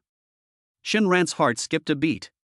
Then her clear, ethereal voice slowly rang out. All right. You may come in with us. Shinran's face fell instantly. This is even involving forced buying and selling? The expression on his face instantly became even uglier than crying. Sect Master. Valley Master. Disciple has only recently achieved core formation, and my cultivation is still unstable. He didn't have any decent magical treasures or cultivation techniques on him. Our strength is really limited, I'm afraid. I'm afraid we won't be able to contribute much. It would be terrible if we delayed the important matters of the sect leader and the Valley Master. Yun Lingshuang hadn't spoken yet. Zhongling, standing to the side, covered her mouth and giggled. Those two breathtakingly full mouths trembled slightly with her laughter. Oh, little brother. How could you be so foolish? As soon as you formed your core, the sect leader personally led you to seek opportunities. This is such a wonderful opportunity that others would beg for it. You still don't want to?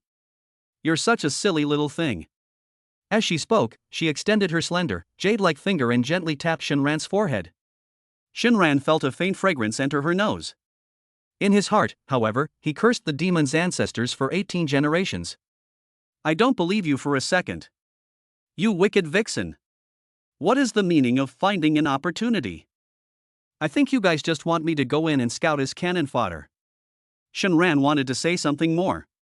Yunling Xuan's ethereal voice, devoid of any emotion, rang out once more. It's all right. Follow behind the two of us. I will protect you. We've already gone this far. Shinran knew. There was no way I could refuse anymore. He took a deep breath. He forced a smile onto his face. Disciple will obey the sect master's instructions. Chapter 84: A Seductive Trap.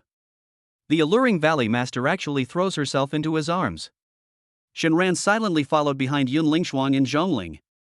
I felt like my nose was about to stop working. On the left is the cool, elegant fragrance emanating from Yunling Xuan. On the right is Zhongling's sweet and alluring fragrance. Two completely different scents mingled together, drilling straight into his brain. Normally, he would have composed a poem at the very least. Let's praise this contrast of ice and fire. But now, he only felt a chill run down his spine. Before them were two stunningly beautiful figures, each with a captivating charm and allure. One is as aloof as the moon, the other as alluring as fire. Her voluptuous curves swayed gently with each graceful step, and her exquisite figure, clad in palace attire, was both sacred and inviolable. It's enough to make any man fantasize. But Shinran had no interest in appreciating it at all. He felt like a little rabbit caught between two tigresses. They could be torn to pieces and devoured at any moment. The open space in front of the cave was already deserted. The dozens of golden core cultivators who had been there earlier ran faster than anything else under the oppressive aura of Xiaoyang, the nascent soul-old monster. At this moment, Xiaoyang's figure had also disappeared. It seems they went in a while ago. The deep cave entrance constantly emitted golden light, appearing mysterious and alluring.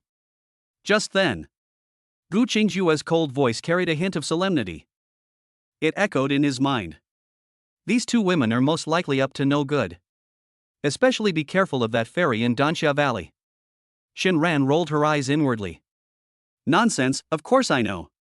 Do you think I want to follow them? We were forced into it. The three did not linger at the cave entrance. Two in front and one behind, they entered the deep cave. As soon as you step inside, a cold and damp atmosphere hits you.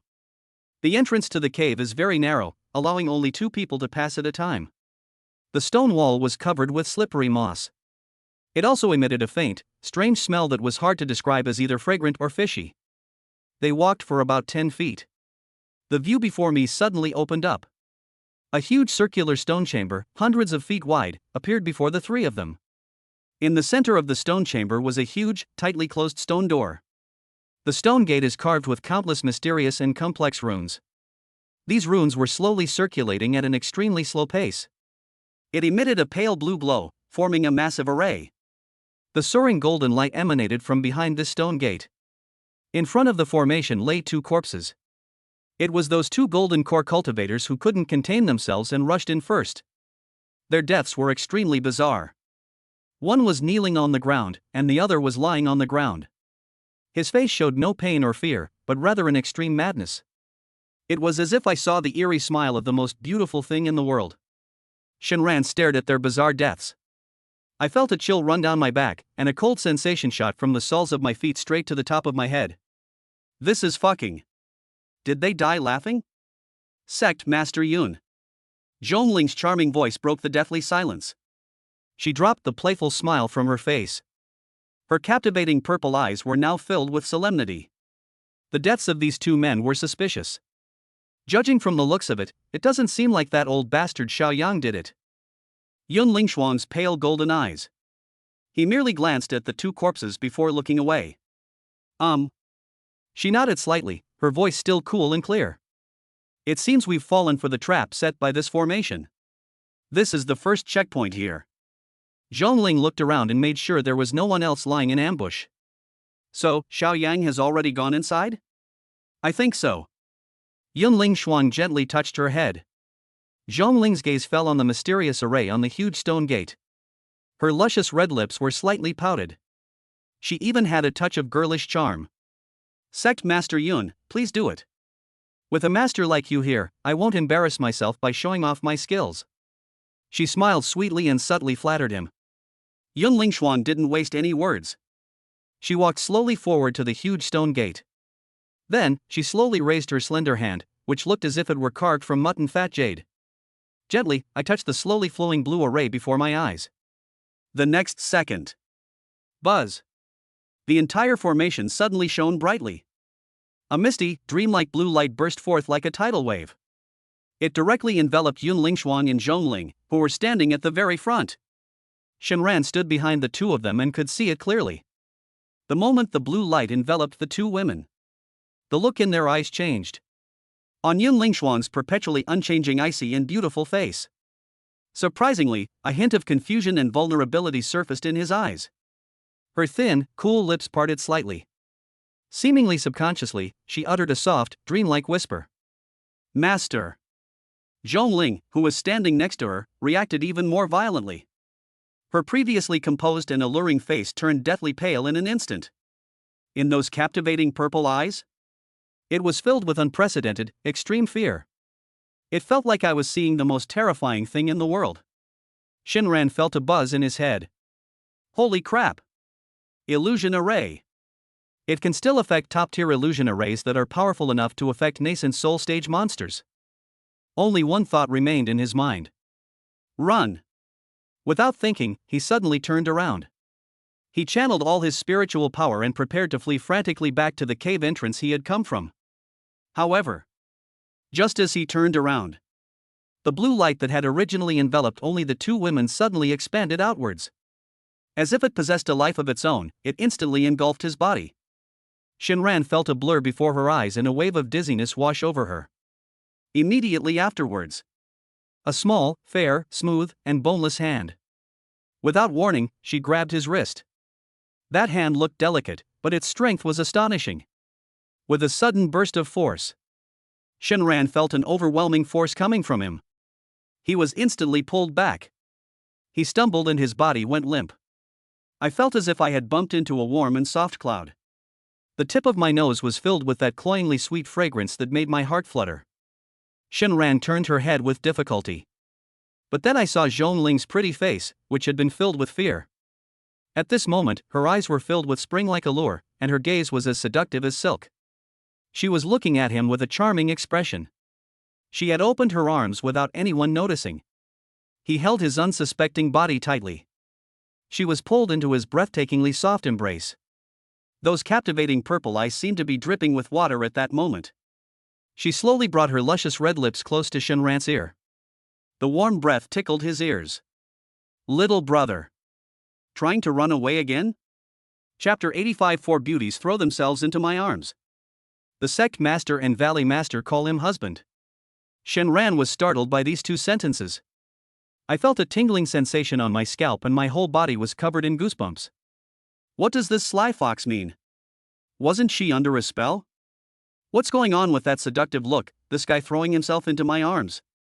Wrong. This scene is absolutely bizarre. Although being embraced by such a stunning beauty was something he had always dreamed of.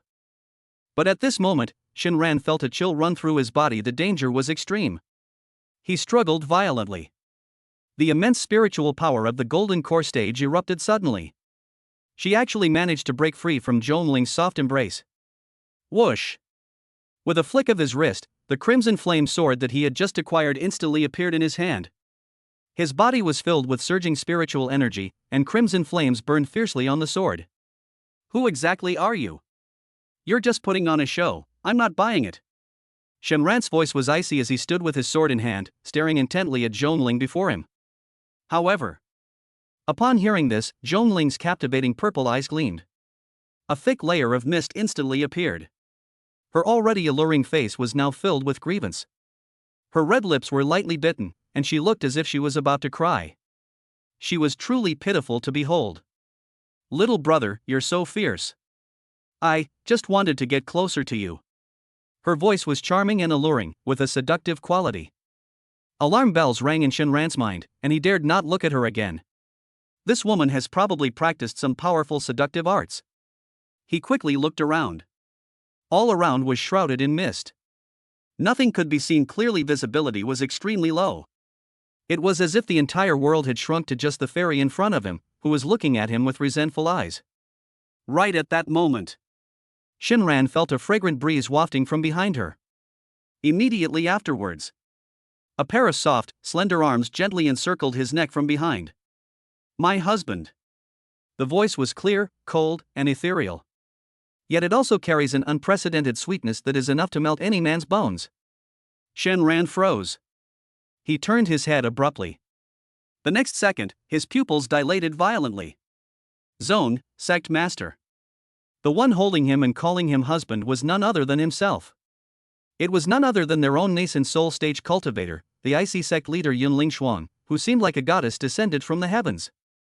At this moment, she no longer possessed even a trace of her usual sacred and inviolable demeanor. That perpetually icy, beautiful face was now tinged with a captivating blush. Her pale golden eyes, which had been devoid of any emotion, were now alluring and shimmering with a captivating charm. She was staring at herself intently, without blinking. Her actions were so bold and so proactive. This was a stark contrast to her usual aloof and cold demeanor. Those two mounds, wrapped in palace attire, were pure and full of softness. It pressed itself tightly against Shinran's back without reservation. She gently rubbed her cheek against Shinran's neck. Husband, where have you run off to? Schwanger has been looking for you for so long. Shinran was terrified. This is insane. They've all gone mad. If it were possible that Zhongling, that sly fox, had lost her mind and came to seduce him, there would be even the slightest possibility. Someone like Yunling Shuang is absolutely. It's absolutely impossible for someone to do such a thing. Illusion array. This is definitely the effect of an illusion array. But why? Why is my body starting to act out of control? An indescribable tingling sensation spread from my limbs and bones. He felt weak all over and could barely stand. What terrified him even more was he couldn't mobilize even a fraction of the spiritual energy within his body. At the same time, Zhongling, who was standing nearby, also rushed over with a charming smile. Once again, she hugged Shinran tightly from the front. Her soft, voluptuous body pressed tightly against him. Little brother, how can you only look at your sister and not at me? I'm so sad. She buried her head in Shinran's chest. She kept rubbing against me and acting all cute. One is as aloof as the moon, the other as alluring as fire. They sandwiched Shinran between them, one on the left and one on the right. Shinran felt her head buzzing. This illusion array is quite something. If I could manage to get my hands on one later, wouldn't it be wonderful to set one up in my own cave dwelling? Just as Shinran was lost in thought, the clouds and mist in front of us churned violently once again. Two graceful figures slowly emerged from the mist. She was dressed in a long black dress, exuding a cool and noble air, with exquisitely beautiful features. A woman dressed in a saintly white dress, pure and beautiful, was so lovely that I felt sorry for her. It was Su Qinghan and Gu Qingjue. Both of them had eyes that seemed to hold spring water, exuding a captivating charm. The moment I saw Shinran, a burst of wild joy erupted in their eyes. Owner! They were like two fledglings who had spotted a bird's nest. With a soft cry, she pounced into Shinran's arms without hesitation. Shinran was already weak all over, and with Yunling Shuang and Zhongling sandwiched between them, she could hardly move. At this moment, it was struck by these two enormous forces again. Unable to withstand the attack, his legs buckled. With a thud, he fell backward onto the ground. In a short time, warm, fragrant, and soft jade embraces me. He understood. He finally understood. No wonder those two golden core cultivators were laughing their heads off. Now, it's so damn funny. He instinctively felt that something was wrong. But then came waves of intense, indescribable pleasure. Just like a tidal wave, it crashed wildly against his consciousness. His will is gradually becoming blurred. Suddenly, he only felt it on his arm. A sudden, excruciating pain shot through me. It felt like something had bitten me hard. The excruciating pain instantly pierced through his consciousness. Immediately, a cold female voice filled with endless shame and anger. Like divine thunder from the heavens, it exploded in his mind. Shen Ran! You bastard! Wake up right now! Chapter 86 Help!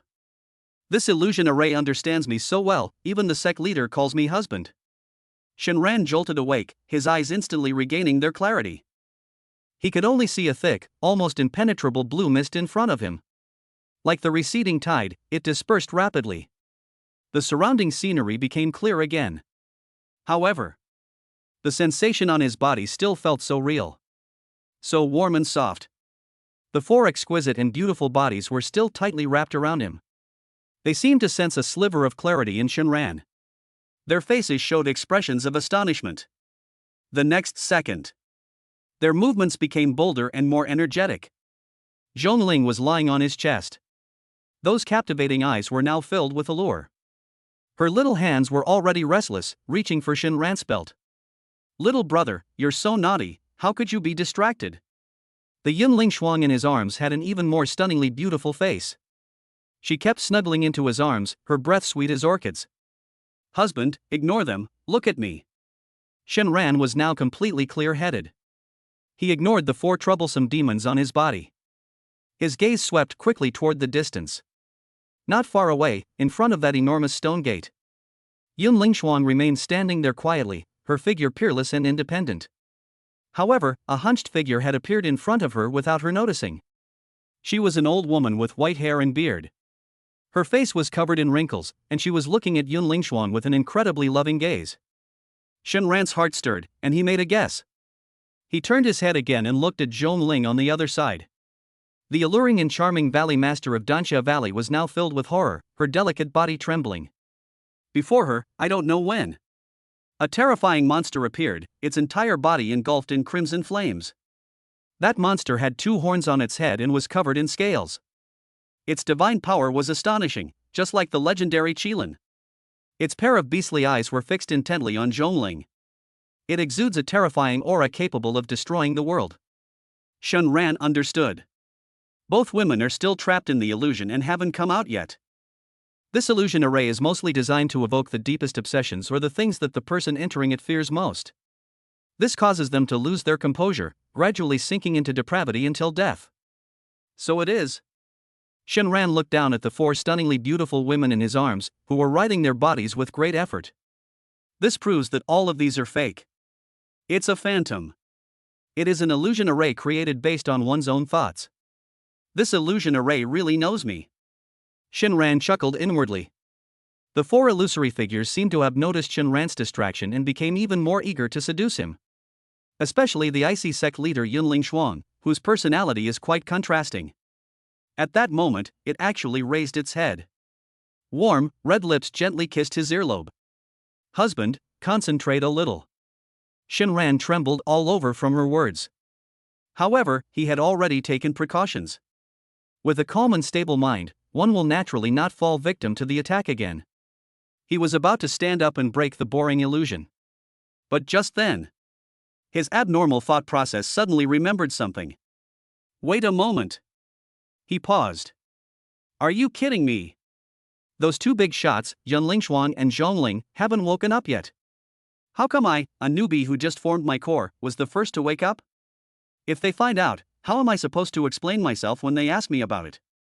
It was already conspicuous and suspicious enough. If this is combined with being so different, those two women probably really want to dissect and study me. Thinking of this, Shenran felt a sense of unease again. No, he can't wake up. He absolutely must not wake up. At the very least, I can't wake up before the other two. But he looked down at the four stunning beauties in his arms. If they wake up later and see what they've imagined.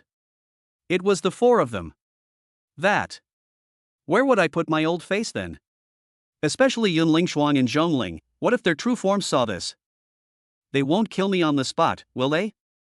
Shenran's face instantly turned green. However, the next second, he then thought about it again. What's there to be afraid of? That's only human nature. Besides, I'm under an illusion spell, what can I do? I'm desperate too. All of this was the work of the illusion array. What does it have to do with me, Shinran? Right. That's it. I had no choice in the matter. I'm a victim too. Thinking of this, Shinran instantly felt at ease. He did not resist. Instead, a look of utter blissful enjoyment appeared on his face. On the arm, inside the sleeve. The little snake that Gu Qingjue transformed into. The snake was completely dumbfounded upon seeing this. She felt a sinking feeling in her heart. That bastard. What happened? That bite just now clearly woke him up. How did he get caught up in it again? That won't do. She suddenly popped out from Shinran's sleeve. Those cold, snake-like eyes stared intently at Shinran's face, which was so close to his and covered in a lewd smile. She screamed wildly in Shinran's mind again. Shinran! Shinran, wake up! You bastard! What are you doing? However, Shinran completely ignored her at this moment. He was pinching Yun Lingshuan's delicate, pretty face, admiring it with great interest. Look at his big mouth. He was about to kiss those alluring cherry-like lips. Gu Qingjue was in a panic. She couldn't care less about anything else. The little head suddenly darted forward. Opening its tiny mouth, it revealed two sharp little teeth. He was about to bite Shinran's mouth, which was about to do something bad, hard. However, the sharp teeth had not yet touched Shinran's lips. A large, burning hot hand, like an iron clamp. With absolute precision, he gripped her vital spot. Shinran abruptly stopped, his face about to be kissed. He turned his head and looked at the small snake that he was holding in his hand, which was struggling. His eyes widened. What are you doing? Trying to murder his master? Gu Qingjue was initially taken aback. She immediately understood. That bastard. What a shameless scoundrel. He had been awake for a while. It was all an act. He just wanted to enjoy all of this. He's so happy he's forgotten all about home. You. Shameless. An indescribable sense of shame and anger surged straight to the top of my head. She struggled and writhed violently in Shinran's hands. I wish I could bite this shameless bastard to death right now. Shinran chuckled as he looked at her exasperated expression. With a wave of his hand. A flash of light. Gu Qingjue's figure was instantly taken into the spirit beast space. Immediately afterwards, Shinran's voice, which carried a hint of warning, also echoed in her mind. I advise you not to meddle in other people's business. After doing all this, Shinran turned around with satisfaction. Continue to enjoy this ultimate haven of tranquility before you. He didn't notice. It's not far away. Zhongling's alluring and captivating body trembled violently. The majestic crimson unicorn that had stood before her had long since vanished. Her captivating purple eyes had regained their clarity. Chapter 87. Things went wrong. The iceberg sect master, enraged and embarrassed, resorted to violence. Zhongling breathed a sigh of relief. A flicker of lingering fear flashed in her captivating purple eyes. What an amazing illusion array! If it weren't for his own spiritual cultivation, which had already faintly touched the threshold of the nascent soul stage. Today, we might really suffer a humiliating defeat and perish here. Immediately afterwards, she glanced at Yun Lingshuan beside her. Upon seeing this, Zhongling couldn't help but show a hint of surprise on her face. Yun Lingshuan still hasn't emerged from the illusion? How is that possible? She is a genuine nascent soul stage cultivator. The strength of his spiritual power far surpasses that of himself. How could they be more deeply entangled than I am? However, when Zhongling looked at her, when it landed on the faint, illusory image of a kind old woman in front of Yun Lingshuan, she understood instantly. Zhongling sighed inwardly. It wasn't this illusionary formation that trapped Yun Lingshuan. It's clearly Yun Lingshuan herself who's unwilling to step out of this situation. Obsession is the most powerful prison in the world. Zhongling shook her head without the slightest hesitation. She stretched out her soft, boneless hand and gently patted Yun Lingshuan's fragrant shoulder. Sect Master Yun. We should not linger here, we should prioritize our important matters. The words had barely left his mouth. Yun Lingshuan's slender body trembled violently. Her pale golden eyes, which had originally held a hint of confusion and longing, now looked. In an instant, he returned to his usual coldness and indifference. She waved her delicate hand lightly. The illusory image of the kind old woman before them vanished without a trace, like dust scattered by the wind. Yun Lingshuang turned her head and looked at Zhong Ling. On that cool and stunningly beautiful face, surprisingly, a complex expression, barely perceptible, appeared on his face. I'm sorry to have made such a fool of myself, Master Zhong. Sect Master Yun, what are you saying? It's just human nature. Zhongling smiled sweetly and waved her hand. Shenran saw and heard everything the two women did and talked about. His heart leaped into his throat. Broken. How did those two women wake up so quickly? He felt as if the four soft, fragrant bodies on his body had turned into four scorching volcanoes. An unprecedented sense of crisis instantly swept over my entire body. He could even feel Zhongling lying on his chest, breathing softly. The sweet, cloying fragrance emanating from her body was exactly the same as that of the real Zhongling in the distance. What to do? What to do? I'm so nervous. Should I just wake up? Shenran's mind was racing at this moment. A moment later, he got the answer. No. Don't wake up. He must never wake up. Today, I am Shenran. They are the ones who are most deeply deceived by illusions and most unable to extricate themselves. Thinking of this, Shenran gritted her teeth and made a firm decision. Instead of toning down, they put on an even more energetic performance. He lay on the ground, his expression of infatuation and rapture becoming increasingly realistic. Finally, Zhongling and Yun Lingshuan seemed to have sensed that something was wrong. The two of them turned their heads at the same time and looked in Shenran's direction. The next second, even these two women, who were so experienced in the world and of such noble status, were peerless beauties. Upon seeing this erotic and bizarre scene before me, they all froze on the spot, almost losing their Dao heart. Shenran was lying on the ground in an extremely comfortable position, sprawled out on his back. My husband, I want to bear your child. Upon hearing this, the phantom of Zhongling was immediately dissatisfied. She pouted her luscious red lips and nuzzled against Shenran's chest in a coquettish manner. My husband, I want one too. I want to have your baby. Shenran felt comfortable being nudged by them, and a silly, goofy smile appeared on his face. He waved his hand with great flair, displaying an air of heroic spirit. Of course. Of course. Both are born. All are born. These words were spoken. He was no longer willing to be Gu Qingjue or Su Qinghan. They lifted their heads from Shenran's embrace and exclaimed in unison. We want some too. Inside the cave, there was a deathly silence. Even with Zhongling's strong mental fortitude. Upon seeing this scene, her alluring face flushed bright red. She looked at Shenran, then at the child in his arms who looked exactly like her. Her alluring eyes were like silk, and her fleeting shadow was so seductive it seemed to fly away. I felt an indescribable sense of absurdity rushing straight to the top of my head. Yun Lingshuang, who was beside her, reacted even more violently. Her already cool and beautiful face was now flushed red all the way to the roots of her neck. Breathing became incredibly rapid in an instant. Her exquisite body trembled violently with extreme shame and indignation. For a moment, I was frozen in place, not knowing what to do. Zhongling was the first to react.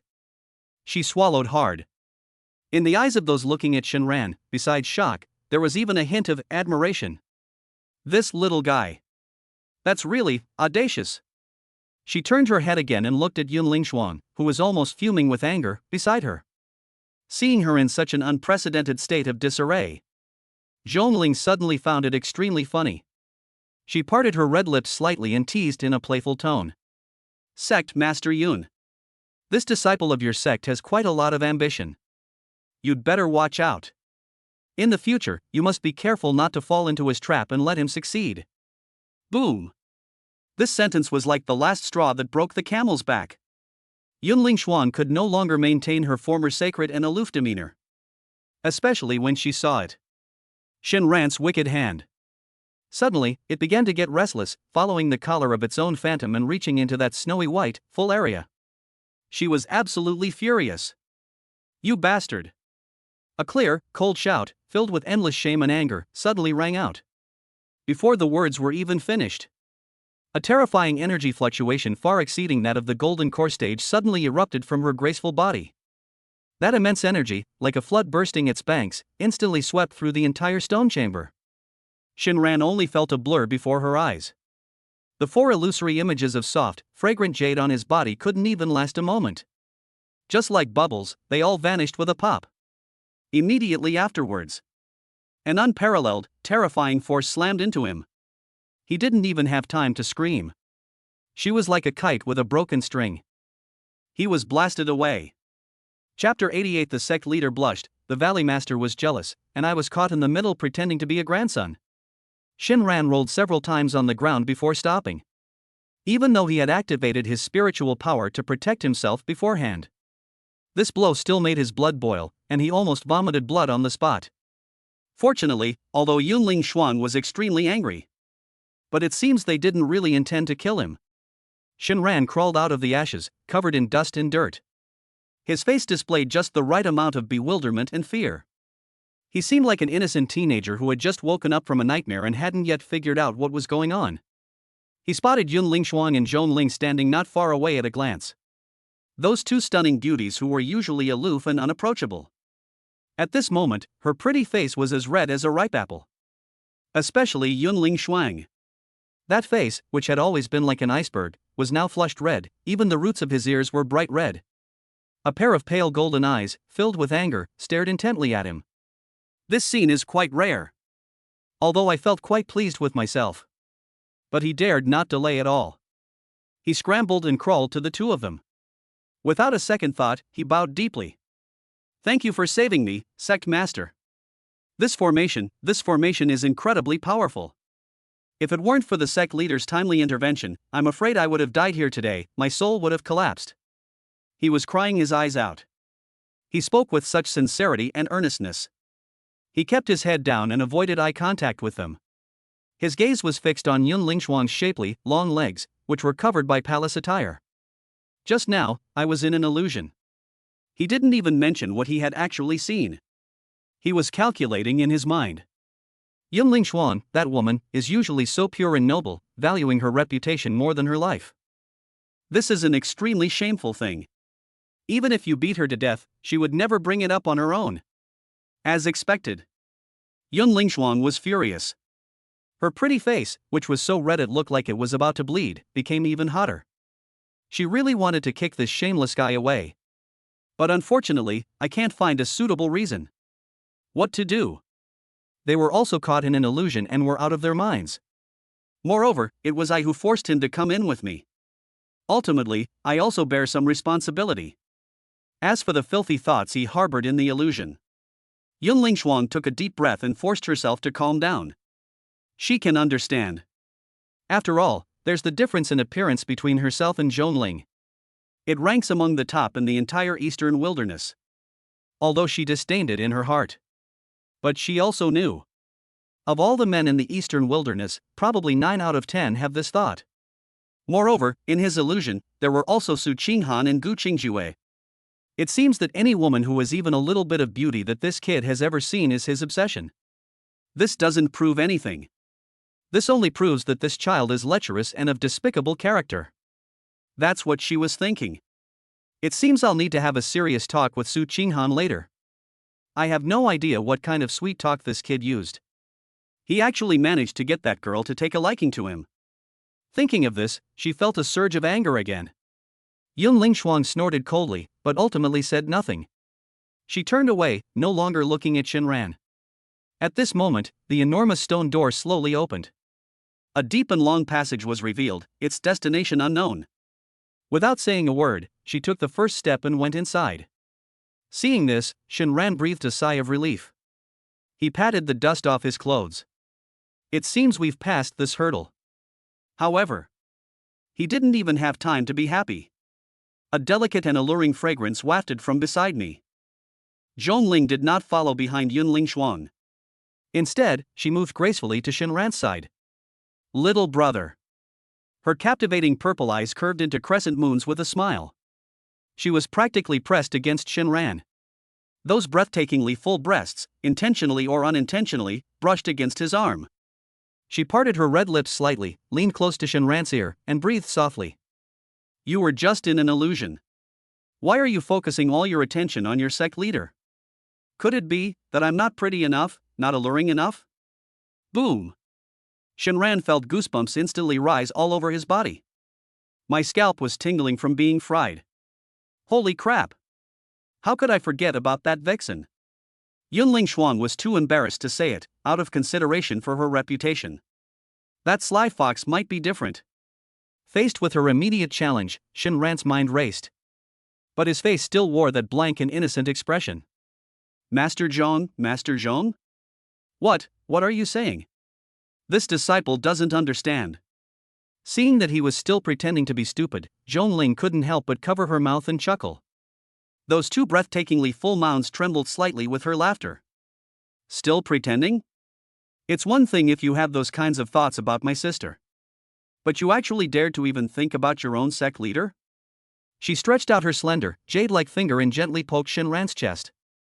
You really surprised your older sister. She changed the subject abruptly, her purple eyes seeming to overflow with tears.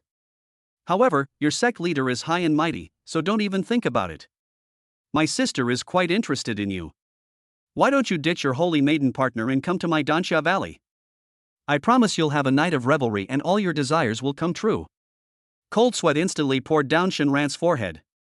For some reason, I felt strange facing this fairy. He always felt powerless and completely controlled. This woman is too dangerous. At the same time, he made up his mind. The next jade beast must be her. Such a dangerous woman, and she's got her eye on me. If I don't win her over, I'm afraid I won't have a single good day from now on. When you become my jade beast, don't you like to seduce me? Then I'll show you what I'm capable of. Shinran's mind raced, as if she could already hear Zhongling's oh ho ho ho sound. But his face still held that honest, bewildered look. Master Zhong, the more you talk, the more confused I become. I really didn't know anything just now. I just felt everything go black and then I forgot everything. Seeing that Shinran was still stubbornly refusing to admit it, a hint of helplessness flashed in Zhongling's captivating eyes. She rolled her eyes at Shinran. Boring. After saying that, she ignored Shinran. Swaying her alluring waist, she followed in Yunling Xuan's footsteps. Yunling Xuan, who was at the very front, seemed to be focused on exploring the way. In reality, that cool and beautiful face was already so red it was about to explode. My heart was pounding so hard it felt like it was going to jump out of my chest. She's a nascent soul stage cultivator. How could she not hear the conversation between the two people behind her? This Zhongling. How shameless. How utterly irresponsible. They dared to say anything. If it weren't for her status, I really wanted to slap her and that shameless lecher to death. At that very moment. Rumble. Suddenly, a violent tremor came from ahead. The entire cave shook violently from the tremor. Immediately afterwards, a terrifying sword aura, sharp to the extreme. It swept in from the depths of the passage. That sword energy seemed to have materialized. It scraped against the stone wall, making a hissing sound and leaving deep, bottomless scratches. Yunling Xuan, who was walking at the front, suddenly stopped in her tracks. Her golden eyes instantly became incredibly serious. Zhongling, standing behind her, also put away all the coquettishness on her face. She strode forward and stood beside Yunling Xuan, speaking in a deep voice. Xiao Yang is ahead. Chapter 89: A Shocking Conspiracy. The sect master and valley master join forces to kill a nascent soul cultivator here. Yunling Xuan simply gave a soft hum. His cool profile appeared even more sacred under the sword light shining from the depths of the passage. Her calm demeanor made Zhongling, who was beside her, somewhat uneasy. Sect Master Yun. Zhongling's delicate body subtly moved closer to Yunling Xuan. There was a hint of nervousness in his voice. This time, I'm betting everything on you. Are you really sure? That old thief Xiaoyang has been in the nascent soul stage for many years, and his cultivation is unfathomable. He is probably not far from the mid-nascent soul stage. If we fail, both of us will likely be doomed to eternal damnation. Upon hearing this, Yunling Xuan finally stopped in her tracks. She turned around, her golden eyes quietly looking at Zhongling. Master Zhong. Since you dare to place your bet on me, you must trust me. Otherwise, with your intelligence, how could you have put yourself in such a dangerous situation? Zhongling was taken aback upon hearing this. Immediately, the nervous look on her face was replaced by her usual charming smile. She covered her mouth and chuckled softly, her two full breasts trembling slightly. Sect Master Yun, what are you saying? I'm willing to help you purely because we're on good terms. Our Dansha Valley has a close relationship with the beast taming sect. For so many years, we have fought together against the Heavenly Sword sect. In this eastern wilderness, is there anyone with a better relationship than you? Yun Lingshuan smiled, neither confirming nor denying. She turned around again. They walked deeper into the passage where the sword energy grew increasingly fierce. A cool, clear voice slowly drifted over. Don't worry, Master Zhong. As long as you bring me what you promised. Today, the old thief Henry Zhang will die. Shenran followed closely behind the two. He was initially a little confused by what he was hearing. I can't figure out what riddles these two women are playing. But when he heard the last sentence, I was completely stunned. What did she say? Must die? Is that old scoundrel Xiaoyang doomed? The two of them actually wanted to kill a nascent soul stage cultivator here? Shenran felt like her brain wasn't working properly. No wonder. No wonder those two women were always sneaking around in the shadows. No wonder they waited for that old scoundrel Xiaoyang to go in first before showing themselves. So that's how it is. Their goal from the beginning was not to find any treasure. Their target is Xiaoyang.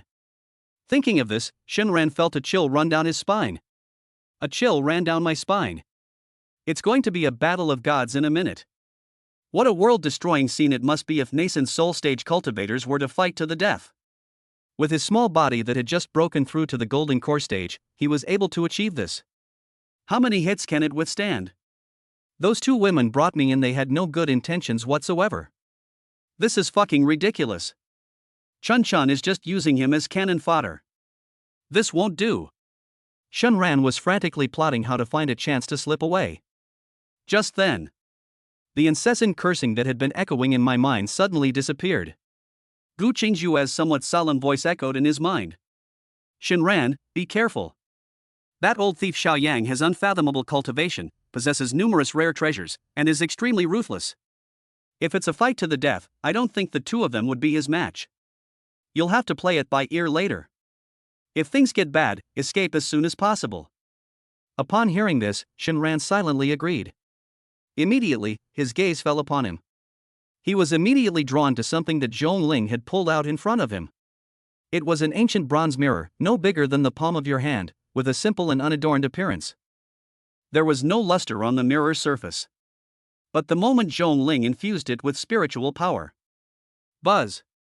Its seven-colored radiance is beyond description. It suddenly burst open from the mirror. That precious light seemed to possess a life of its own. It illuminated the entire dark passage as if it were daytime. The surrounding air rippled, twisted, and deformed under this precious light. Even Shenran, a country bumpkin who had never seen the world, was impressed. The moment I saw this mirror, they were also completely awestruck by the vast and mysterious aura emanating from it. When Yun Lingshuang saw this mirror, those pale golden eyes that have remained unchanged for millennia, a hint of barely concealed joy finally flashed across his face. But then, a barely perceptible hint of worry resurfaced in her eyes. Alliance leader Jiang, did she say anything?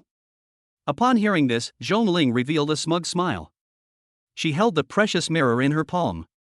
Alliance leader Jiang said so. This divine crystal mirror wasn't lent to me for nothing. She told us to make it cleaner. At this point, she changed the subject. A hint of unease flashed in those captivating purple eyes. Of course, the conditions are also very demanding. She wants me to refine a divine transformation pill for her after I advance to the nascent soul stage. Divine transformation pill. Even Yun Lingshuang was shocked to hear those three words. That cold, delicate body trembled violently. Her pupils suddenly contracted, and her voice was filled with disbelief. You can refine the nascent soul pill?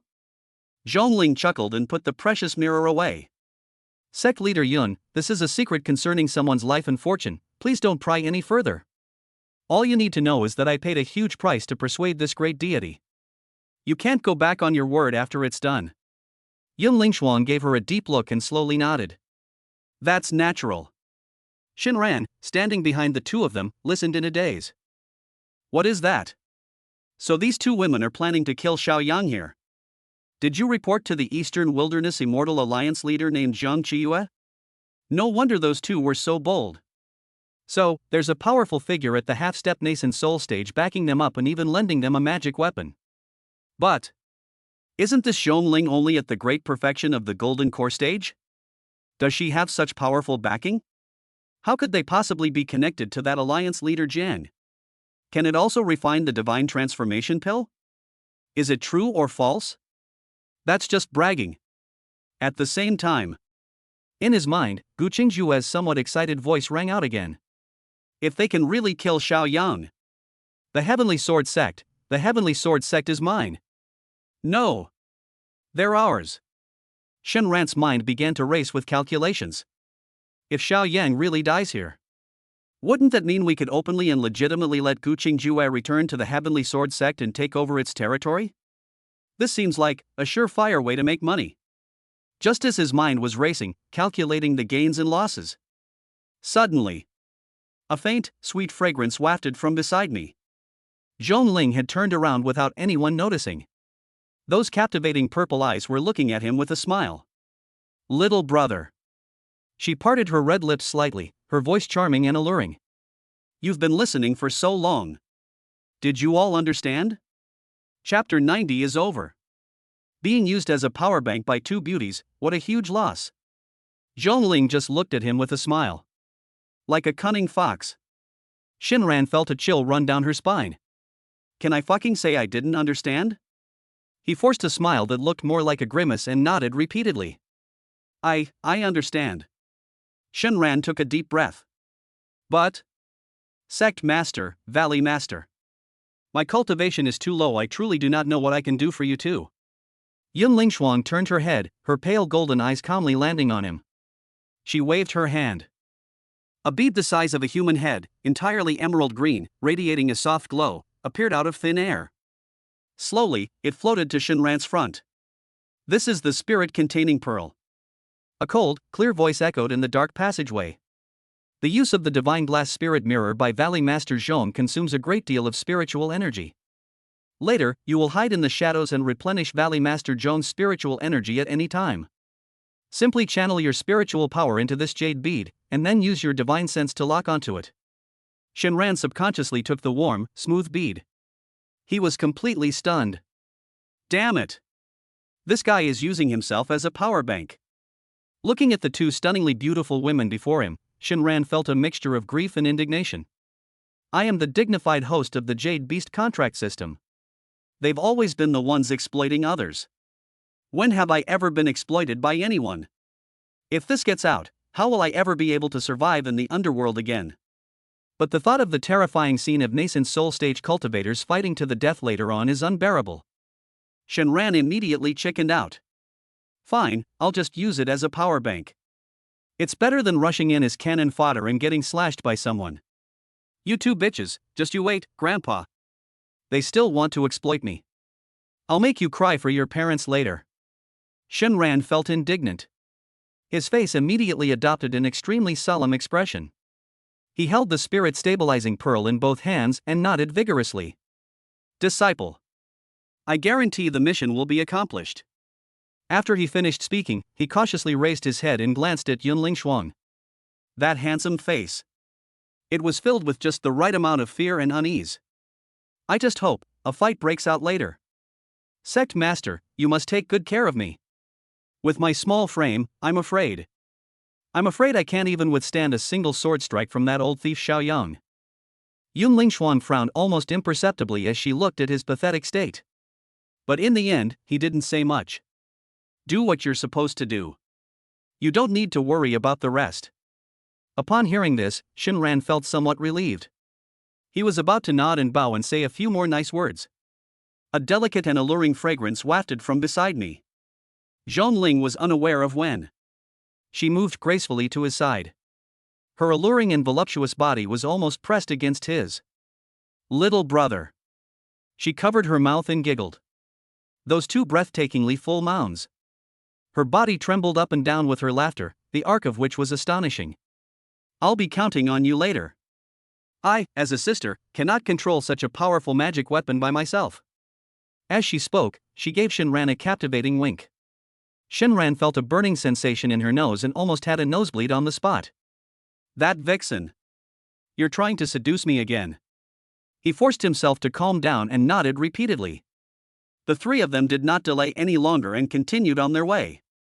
However, this time, Yunling Shuang seems to have used some kind of magical artifact to conceal her aura. A faint halo enveloped the three figures. All traces vanished without a trace in an instant. The further they went, the stronger the sword energy became. Furthermore, one could even faintly hear sounds coming from the vast space ahead. The roars and howls that followed. The three of them walked even more lightly. Finally, we reached the end of the passage. It was an enormous underground abyss. The violent and intense sword energy was coming from below the cliff. The three of them carefully hid behind a huge rock, looking down into the abyss.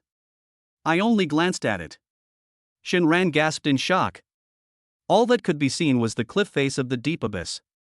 It had already been shredded beyond recognition by that terrifying sword energy. Huge sword marks crisscrossed the area, a shocking sight. A gigantic centipede of immense size and terrifying ferocity. At this moment, it is hovering and flying on the cliff. Its body is several tens of feet long. Its entire body is covered in black carapace, shimmering with a metallic luster. The most terrifying thing is, on both sides of its enormous body, it even had a full 6 huge fleshy wings, just like a bat. Each wave of the fan brings forth gusts of violent wind. And at the very bottom of that abyss, a set of ferocious armor, entirely black and radiating a rainbow of light, floated silently there. Although it can't compare to the precious mirror that Zhongling just took out. But it is absolutely a rare treasure. Now, Xiao Yang was hovering around the armor, his hair and beard standing on end. The star-patterned Taoist robe he was wearing. It was already broken and tattered, revealing the strong muscles underneath. Clearly, fighting this terrifying beast was no easy task for him. The 6-winged centipede seemed to regard the armor as its own possession. Their offensive was incredibly swift and fierce, and they were fearless in the face of death. They wouldn't let Xiao Yang get even a fraction of a way closer. This demonic creature possesses an incredibly powerful aura. Zhongling looked at the 6-winged centipede, her pretty face filled with solemnity. Yun Lingshuang nodded slowly. It's already very close to the nascent soul stage. However, this beast can't hold Xiao Yang off for long. I'll set up the formation first. The words had barely left his mouth. She gently raised her delicate hand. More than 10 array plates, completely black and radiating a deep light, appeared out of thin air. With a light tap of her jade-like finger, those dozen or so array plates seemed to come alive, transforming into streaks of light. Silently, it flew to 10 corners around the abyss. At the same time, Zhongling, who was standing to the side, also took out the divine crystal mirror. 7 colored divine light flowed across the mirror like water. Shinran saw this. He also hurriedly pretended to take out the emerald green spirit stabilizing pearl. With a heavy expression, he held it in his hands. Right at that moment, grumble! A mournful cry suddenly rose from the depths of the abyss. All that could be seen below the cliff was Xiao Yang's entire body. Before anyone knew it, a dozen or so flying swords, gleaming with a chilling light, had appeared. Those dozen or so flying swords, in the blink of an eye. This formed an extremely mysterious and terrifying killing formation. Sword light rained down, tearing through the sky. The 6-winged centipede hadn't even had time to dodge. He was then pinned to the cliff face by those dozen or so flying swords. Unable to move. Upon seeing this, Xiao Yang's eyes flashed with a fierce light, and he roared out, "You beast! Die!" Before the words were even finished, a terrifying phantom of a golden, gleaming spirit sword, dozens of feet in size. Suddenly, it appeared from behind him. With a devastating force, it was about to slash down fiercely at the beast's head. At the critical moment, Yun Lingshuang's clear, cold voice, like heavenly music, suddenly rang out. Let's do it! Chapter 91 The Ice Mountain Sect takes real action. The nascent soul stage monster is pinned down and beaten, vomiting blood on the spot. Yun Lingshuang's figure was like a stunning swan that did not belong to the mortal world. She flew to the center of the sky above the abyss. A white gown, adorned with moonlight, fluttered amidst the surging sword energy, yet remained untouched by a speck of dust. In an instant, She radiated a dazzling divine light, becoming extremely holy, as if a goddess in charge of punishment had descended. Her cool, cherry-like lips parted slightly. He uttered a few ancient and mysterious syllables. Buzz. Almost at the same moment, the 10 dark array plates that had been silently placed around the abyss suddenly shone brightly. Thick, golden beams of light shot into the sky. In an instant, the 10 beams of light converged high in the sky. A gigantic golden net, obscuring the sky, appeared out of thin air. Countless mysterious and sacred runes flow across it. It exudes a terrifying aura that suppresses all ages and seals off everything. The Heavenly Net Prison Suppression Formation. The moment the formation was activated, below, Xiaoyang, who was originally preparing to defeat the six-winged centipede with one blow. His pupils suddenly contracted. He suddenly raised his head. Look at the figure that floats in the center of the great formation, like a goddess. That withered old face was filled with disbelief and horror. Yunling Shuang. It's you. Yunling Shuang looked down at him from her high vantage point. Those pale golden eyes held not a trace of emotion. She spoke the word heavenly mandate from her mouth, uttering it in a single syllable. Town. The words had barely left his mouth. The Heavenly Net Prison Suppression Formation suddenly activated. Above that giant golden net, there was a vast and powerful suppressive force. Like the Milky Way pouring down from above, cascading down. Behind Xiaoyang was the newly formed phantom of a spirit sword, several tens of feet long. It didn't even last a moment before it shattered with a crash. It transformed into a sky full of golden light. Not good. Xiaoyang's figure blurred, and without thinking, he was about to cast a protective spiritual spell on himself. However, it was still too late.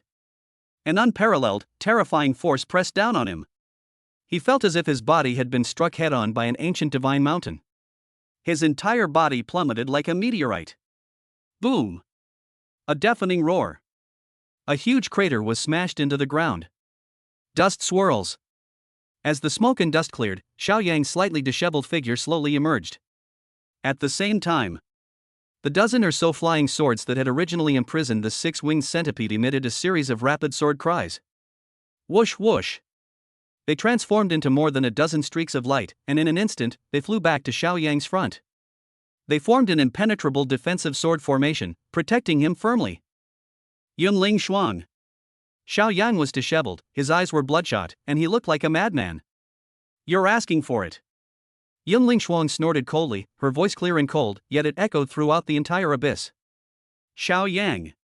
Today, you and I will settle this here and now. As she spoke, her lips parted slightly. That cold voice carried a hint of determination. The demon-slaying sword. The words had barely left his mouth. Yunling Shuang's already fair face became even whiter. Clearly, they are manipulating such a terrifying array. It was by no means an easy task for her. The array rotates, and its radiance shines brightly. 10 dazzling golden rays shot out from the 10 array plates. In the blink of an eye, they gathered in front of Yunling Shuang. A peerless sword, its entire body flowing with golden divine light, seemingly not of this world, and appearing as if a divine weapon had descended from the heavens, slowly emerged. A fierce glint flashed in Yunling Shuang's pale golden eyes. She stretched out her slender hand, which looked as if it were carved from white jade. He grabbed the golden sword. The next second, she transformed into a golden rainbow that tore through the sky. Carrying boundless killing intent, it flew towards Xiaoyang in the abyss. Shenran, hiding behind the boulder, was dumbfounded and terrified. Goodness! Is this a battle between nascent soul-level immortals? This formation is too powerful. It can suppress, transform into a sword, and weaken the opponent's strength. That's simply defying the heavens. He glanced cautiously at Zhongling, who was not far away. There stood this alluring and charming valley master of Danxia Valley. At this moment, all the coquettishness on her face had already vanished.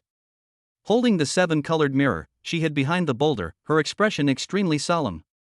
Those captivating purple eyes were fixed intently on Xiaoyang below. Shenran thought for a moment, then leaned closer and spoke in a low voice. Master Zhong. When are you going to make your move? Zhongling frowned and completely ignored him. Seeing this, Shenran glanced at the spirit-nourishing pearl in his hand again.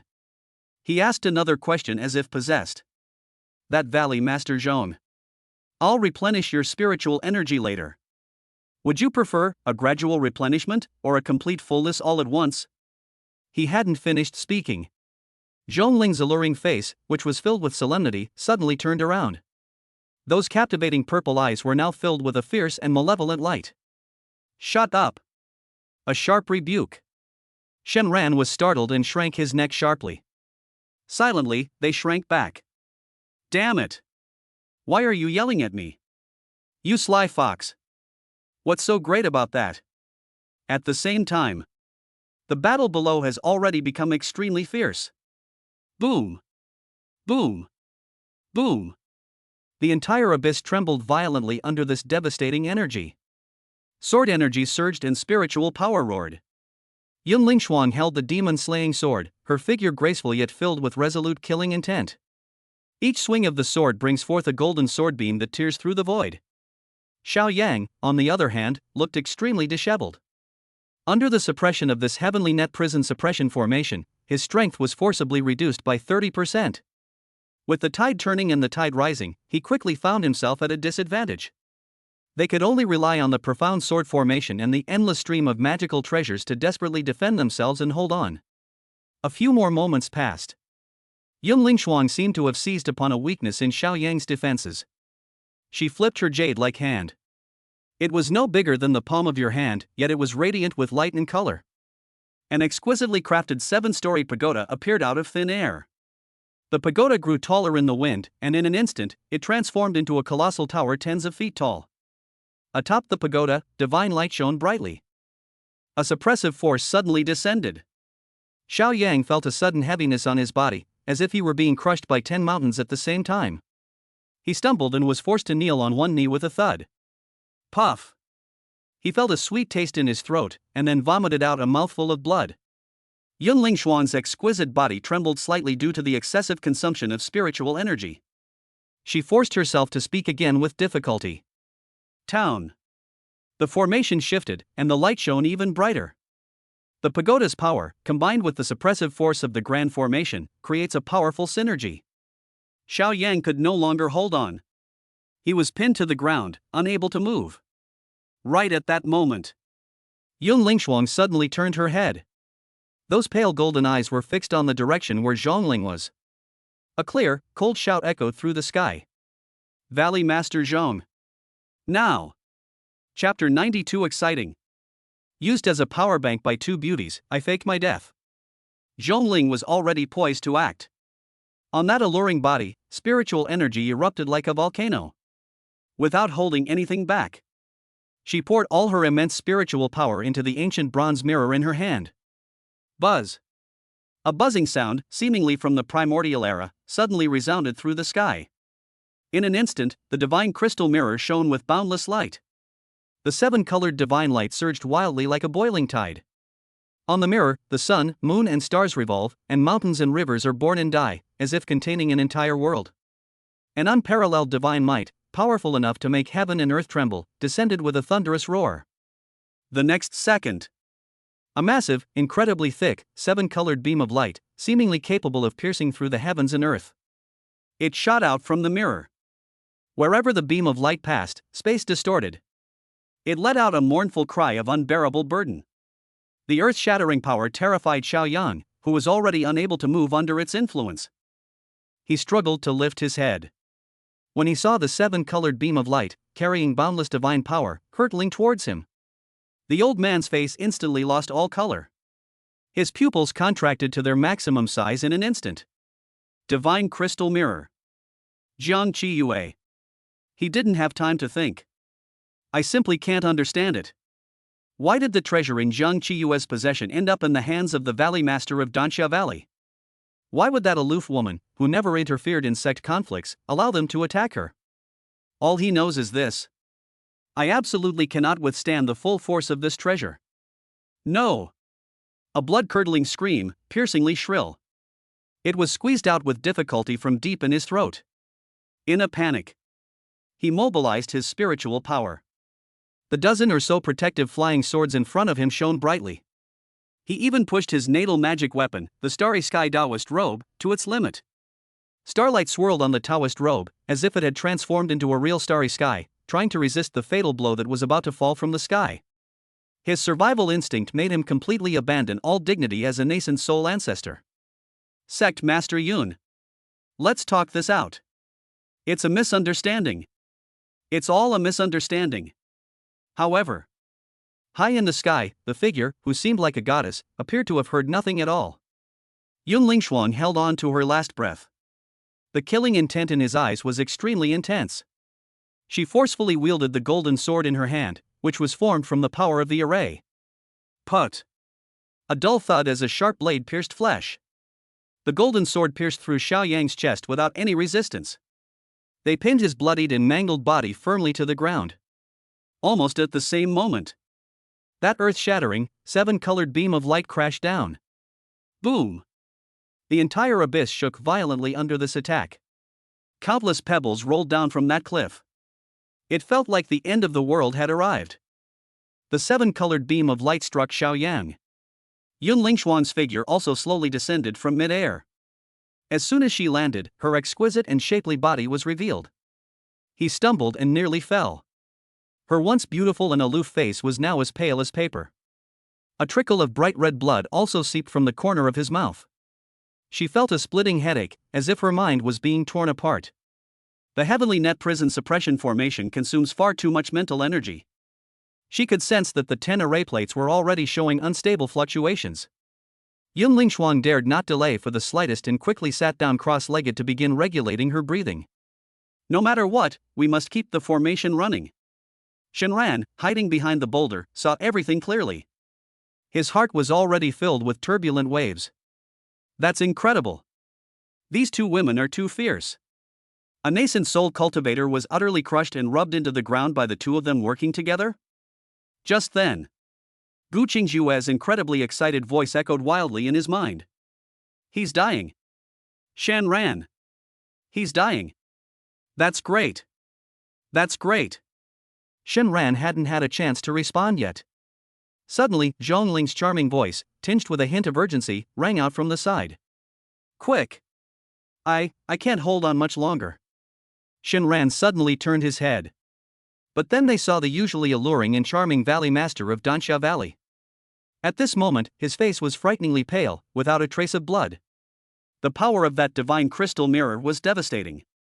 However, the consumption of spiritual energy is obviously also enormous. Her voluptuous and full body was trembling violently. Like a flickering candle in the wind, it could be extinguished at any moment. Shenran nodded and took out the warm, smooth jade bead. He slowly poured his spiritual power into it. The next second, with a thought, he locked onto Zhongling, who was not far away. In an instant, Shenran felt as if she were passing through this bead. An incredibly mysterious connection was established between him and Zhongling. To his surprise, after a few breaths, that bead suddenly unleashed an extremely violent suction force. Like a whale sucking in water, it frantically devoured the spiritual power within his body. Really? Not far away, Zhongling's pale face instantly regained some color. The seven-colored light on the precious mirror in her hand, which had been somewhat dim, once again became dazzling. Shenran was shocked. Holy crap! What's going on? Is this a power bank?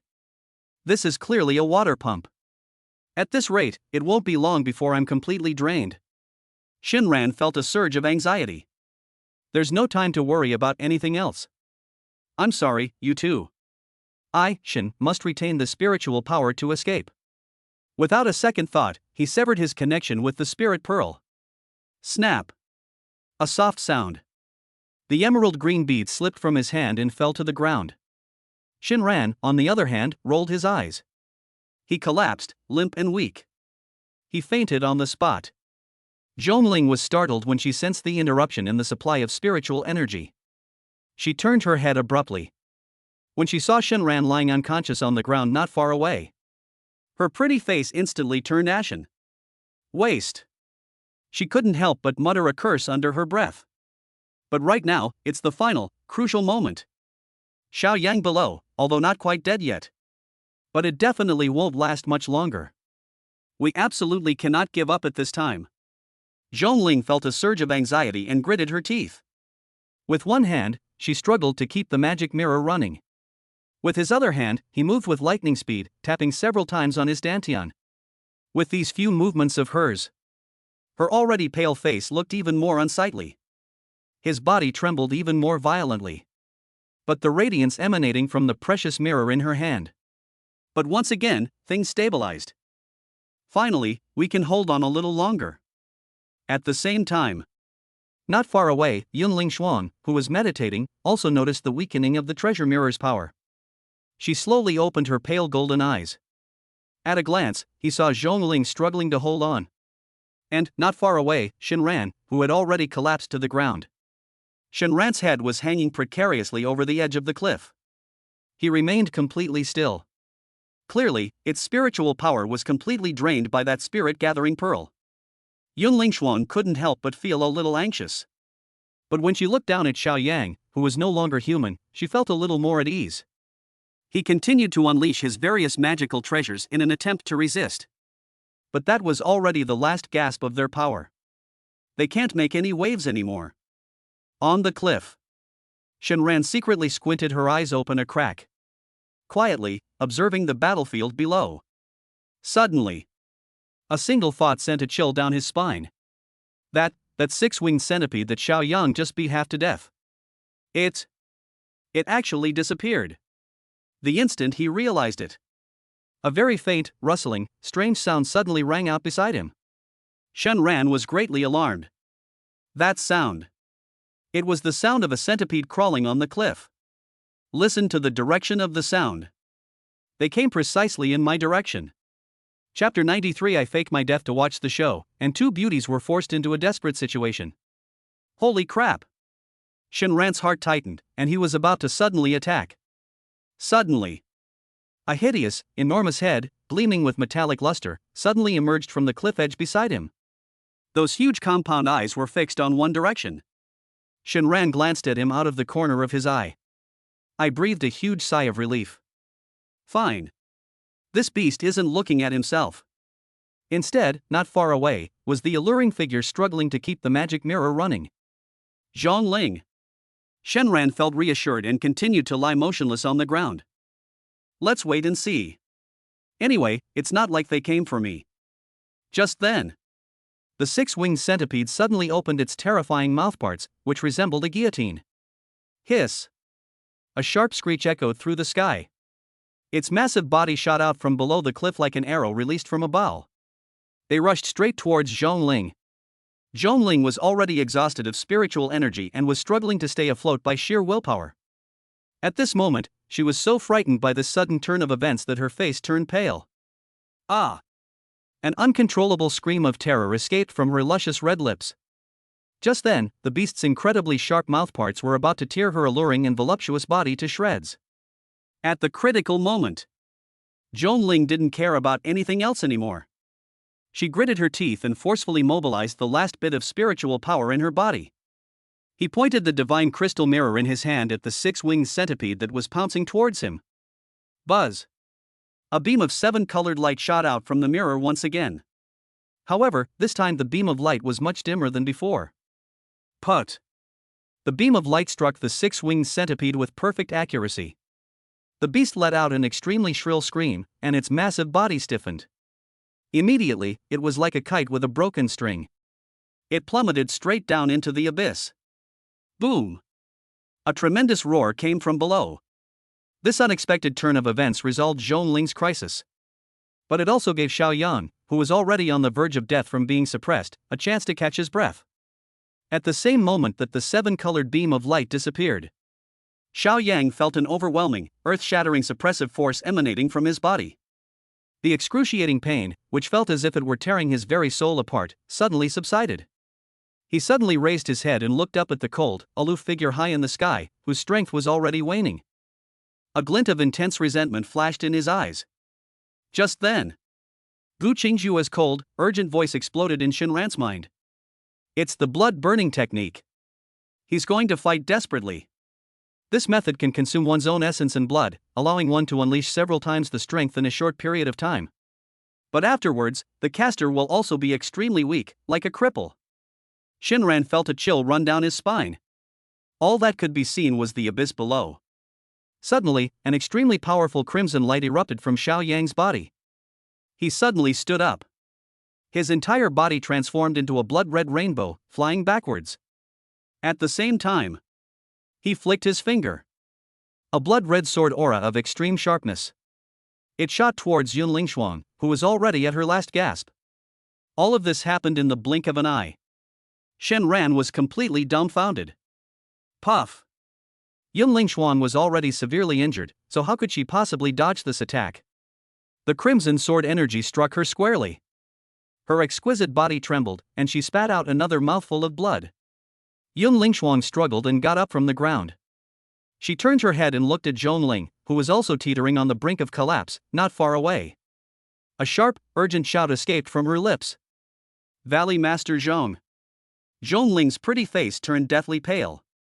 She raised the precious mirror in her hand again and tried to activate it once more. However, her spiritual power had long since been exhausted. No matter how hard she tried, the divine crystal mirror remained completely still. Upon seeing this, a resolute glint flashed in Yun Lingshuang's eyes. She knew. Today, it's a matter of life and death. For Xiao Yang as well, this was his last gamble. Since that's the case, she gritted her teeth and decided to completely give up controlling the Heavenly Net Prison Suppression Formation. Boom! The 10 dark array plates that were placed around the abyss lost all their light in an instant. Immediately, it exploded with a deafening roar. Turned into dust all over the sky. With the destruction of the formation, Yun Lingshuang's pale face regained some color. She's going all out. She formed a mudra with her hands and chanted incantations. An aura that was in no way inferior to Xiao Yang's earlier. It slowly rose from her graceful body. Clearly, she was also preparing to use some extremely costly secret technique to make a final stand against Xiao Yang. Otherwise, today, she and Zhongling will both die here. Things have reached a point where they can no longer be salvaged.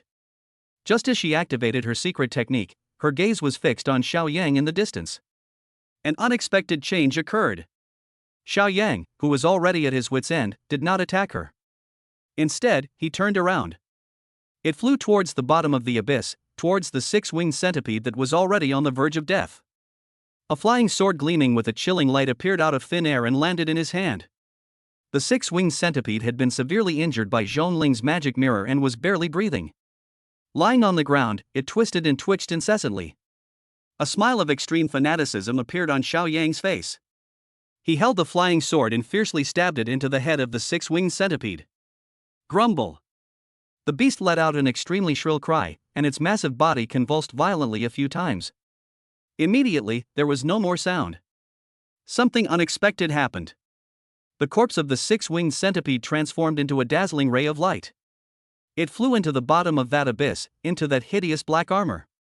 The two are combined into one. Immediately afterwards, the menacing armor, radiating a 7-colored glow, slowly flew towards Xiao Yang. In the end, it enveloped him. It merged perfectly with his bloodied and mangled body. The moment the armor was donned, Xiao Yang's face, which had been as pale as paper, instantly regained some color. The spiritual energy within him had long since been depleted. As if drawn by some force, it began to flow again. That aura, which had already begun to decline, suddenly surged upwards at a speed visible to the naked eye. Yun Lingshuang and Zhongling. When I saw this scene, her pretty face was completely drained of color. They all considered an incredibly terrifying possibility. This six-winged centipede is not a guardian spirit beast at all. It is the spirit of this treasure. Now, Xiao Yang has completely subdued it. The treasure has recognized its owner. Xiao Yang slowly turned around. His eyes were extremely gloomy. Scan the cloud spirit frost below. She slowly raised her head and looked up at Zhongling on the cliff, whose face was also pale with fright. He licked his chapped lips and let out a strange laugh. 2 sluts. I will refine you into human puppets. 4 people to enjoy every day. May you never be reincarnated.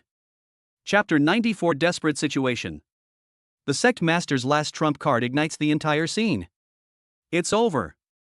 That's it, everything's fucking over. Shenran's heart sank to the bottom in an instant. He watched helplessly as Xiao Yang, clad in his armor, suddenly surged with power. A tremendous sense of crisis, like a tidal wave, instantly swept over my entire body. The spiritual energy within his body had already been secretly circulated to its maximum. The body, in particular, is like a taut bowstring, every pore filled with vigilance. No! We can't stay here any longer. Once those two women, Yun Lingshuang and Zhongling, are defeated, I'll be next. We have to run. As long as we can get out of this damn cave, the world outside is vast and boundless. Surely Xiao Yang, that old scoundrel, wouldn't chase after a mere golden core cultivator like himself in full view of everyone, would he? At that time, there will still be a glimmer of hope. Just as Shinran's mind was racing, frantically calculating an escape route. Yun Lingshuang's pretty face was as pale as paper. At this moment, they also realized that the situation was hopeless. Her pale golden eyes. He stared intently at Xiao Yang in the distance, his eyes filled with resentment and despair. She struggled and got up from the ground. Turning her head, she looked at Zhongling, who was also pale-faced, not far away. Master Zhong. Her voice was cool and aloof. At this moment, a barely perceptible tremor and a hint of hope appeared on his face. Let's join forces for one last gamble. Otherwise, today, you and I will both die here.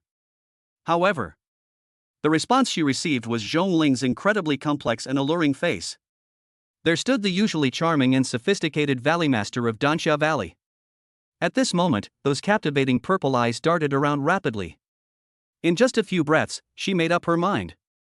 A hint of determination flashed in her purple eyes. She suddenly smiled.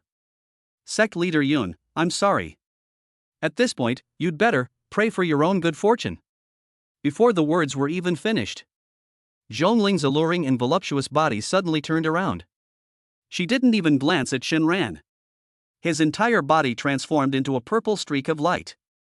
Without looking back, it shot out towards the cave entrance it had come from. Upon seeing this, a flash of violence and ferocity instantly crossed Xiao Yang's withered old face. You slut! Trying to run away? He couldn't care less about Yun Lingshuang in front of him. With a flash, he transformed into a blood-red rainbow. Like a ghost, they raced after the cave entrance. In an instant, the two figures disappeared into the deep cave. Only Yun Lingshuang was left standing there, dumbfounded. Her beautiful, aloof face was ashen. She knew there was only one exit from this place. Xiao Yang was right there. It was absolutely impossible for her to run away. But staying here is also a dead end. My thoughts raced through my mind. A moment later, a hint of reluctance and determination flashed in her pale golden eyes. It was as if they had made up their minds. At the same time, Shinran also made a move. With a somersault, he flipped himself up from the edge of the cliff. The movements were clean and efficient, showing no sign of depleted spiritual energy. He moved as fast as lightning.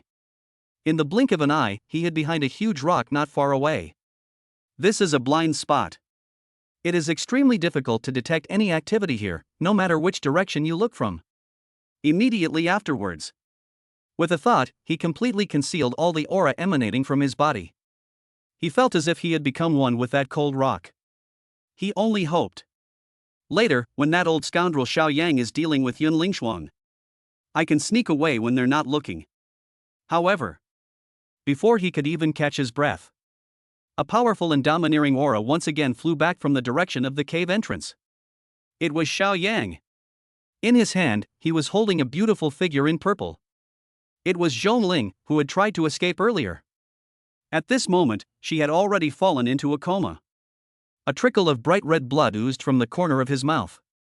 That purple dress already accentuated her breathtaking curves. It was now tattered and worn, revealing large areas of its smooth, white skin. Those long, slender legs that were originally covered by the skirt were now completely exposed to the air. Clearly, he had suffered extremely serious injuries. Xiao Yang tossed Zhongling's alluring and voluptuous body onto the ground as if it were trash. His eyes, which were extremely gloomy, slowly lifted. Looking down into the abyss, Yun Lingshuang's face was already ashen. You slut, it's your turn. Before the words were even finished, he shot off like an arrow, hurtling towards the bottom of the abyss. A flying sword gleaming with a chilling light appeared out of thin air. It was aimed directly at Yun Lingshuang's face. At this moment, he was protected by that ferocious black armor. I just used the blood burning technique again, and my strength has already recovered to 40–50%. Upon seeing this, Yun Lingshuan's pretty face turned even paler. She lightly touched the ground with her toes and turned sharply. In a perilous situation, he barely managed to dodge this extremely sharp sword strike. She fled desperately at the bottom of the abyss, struggling to cope with Xiao Yang's relentless attacks. Soon, she was dressed in a pure white palace gown. Several deep, bone-revealing sword wounds had already appeared. Crimson blood flowed slowly down the tattered clothes. The snow-white skirt was dyed into clusters of poignant red plum blossoms. Yun Lingshuan, aren't you very capable? Aren't you known as the most beautiful woman in the eastern wilderness? In a moment, I'll let you taste what it means to wish you were dead. I will refine you into my own personal furnace. Day and night, I will squeeze every last drop of your vital essence dry. I'll make you writhe and submit to my pleasure beneath me. As Xiao Yang attacked, he let out a series of chilling laughs. Those foul words were unbearable to hear. Yun Lingshuan's beautiful, aloof face was already ashen. She clenched her teeth, but never retaliated or uttered a single word. Just then, Xiao Yang seemed to have found a weakness in her. That flying sword carried a world-destroying power. Once again, he stabbed her hard in the chest. Just then, the incredibly sharp flying sword was about to pierce through her pure and full chest. A resolute glint suddenly flashed in Yun Lingshuan's pale golden eyes. Her figure suddenly turned around. Her lips parted slightly. A clear and high-pitched phoenix cry resounded through the sky. A colossal phoenix, its entire body engulfed in azure flames, appeared out of thin air. That phoenix was incredibly magnificent. Divine light flowed around him, emanating a noble and holy aura. It spread its enormous wings. He firmly protected Yun Lingshuan's slender and delicate body behind him. He used his own chest to shield her from that fatal sword strike. Put! The flying sword pierced through the phoenix's chest in an instant. Immediately, Yun Lingshuan's figure was also propelled backward dozens of feet by the impact. Xiao Yang's pupils contracted. Humph! I almost forgot, you still have a 4th-tier natal spirit beast. So what? It's just killing one more beast.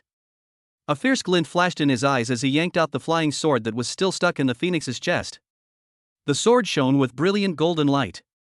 Then he was about to slash down hard at the head of the phoenix. Right now, Yun Lingshuan's pale golden eyes were devoid of any emotion. Suddenly, an indescribable sadness and reluctance were revealed. 2 lines of clear tears slowly slid down her pale, pretty face. Xiao Qing. By now. The sound was faint and ethereal. But it was filled with determination. Almost at the same moment, the blue phoenix was already severely injured. A terrifying, world-destroying energy surge suddenly erupted from his body. Upon seeing this, Xiao Yang's withered old face lit up. An expression of extreme horror instantly appeared on his face.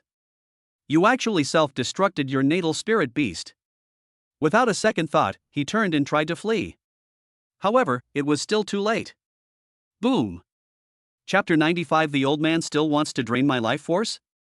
I mocked him to his face, her primordial Yin is mine. A terrifying energy storm swept across the entire underground abyss. A 4th-tier spirit beast self-destructs. Its power is in no way inferior to the full-force attack of a nascent soul cultivator. The entire abyss trembled violently under this energy. Countless boulders rolled down the cliff face, and the hard rock layer cracked inch by inch. It was as if the entire world was about to collapse completely under this force. For a long time, the energy storm finally subsided.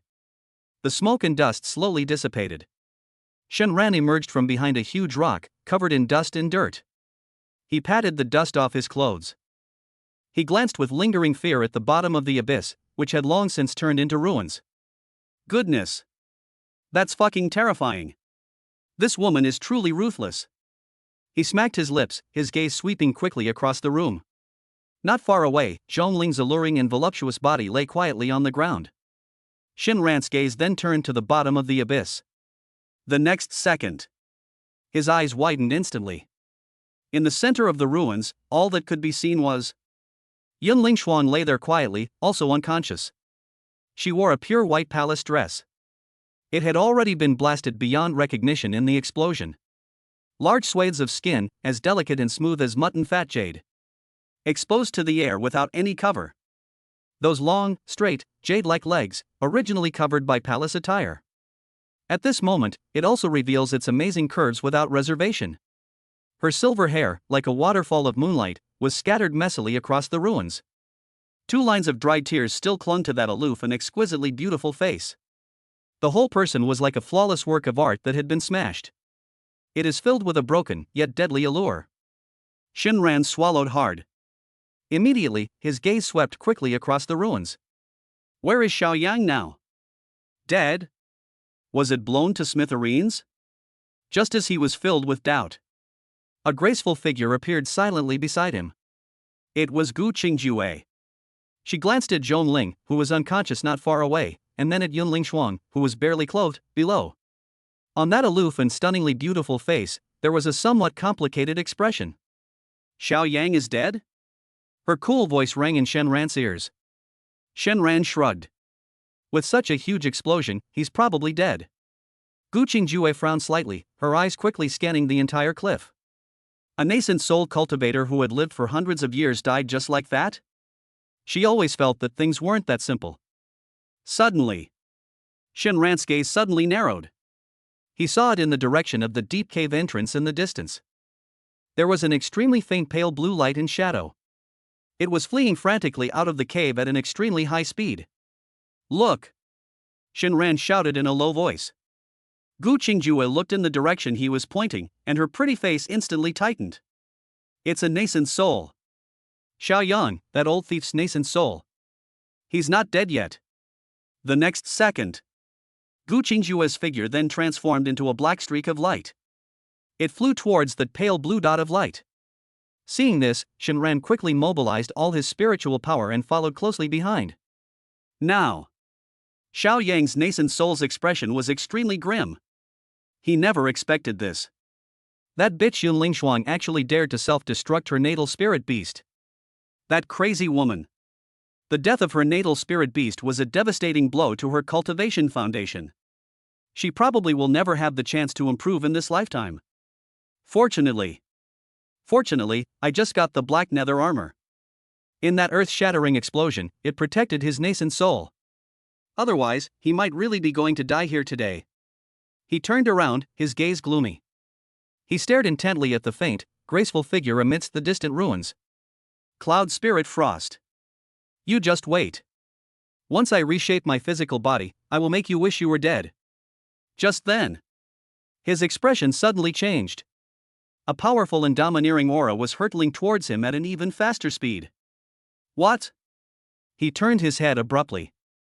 The next second, the small face formed by the gathering of spiritual energy instantly lost all color. Before him, there was no sign of time. A woman dressed in a long black dress, with a cool and stunning beauty, was already floating in the air. His cloudy eyes suddenly narrowed to their limit. Qingjue? How did you end up here? Shouldn't you be? Gu Qingjue's pretty face was frosty, and her cold eyes contained not a trace of emotion. Should be what? Should I be suppressed in a secret chamber, waiting for you to drain my vital essence? The words had barely left his mouth. Shenran's figure also appeared beside her. He looked at the person in front of him who only had the cultivation level of foundation establishment. The blue light and shadow, like that of a 3-year-old child, sneered. Boom! These words were spoken. Gu Qingjue's already aloof and pretty face. In an instant, her face turned bright red to the roots of her ears. She turned her head sharply and glared at Shenran fiercely. Xiaoyang was struck dumb when he heard these words. His nascent soul body was already illusory. It fluctuated violently due to extreme anger. You all. He knew that today, he was completely finished. But his survival instinct made him unwilling to give up the last glimmer of hope. He looked at Gu Qingjue. Qingjue, don't blame your master. I had no choice but to do this. I am really worried about you because you are under that strange forbidden spell. I am entrusting the sect to you.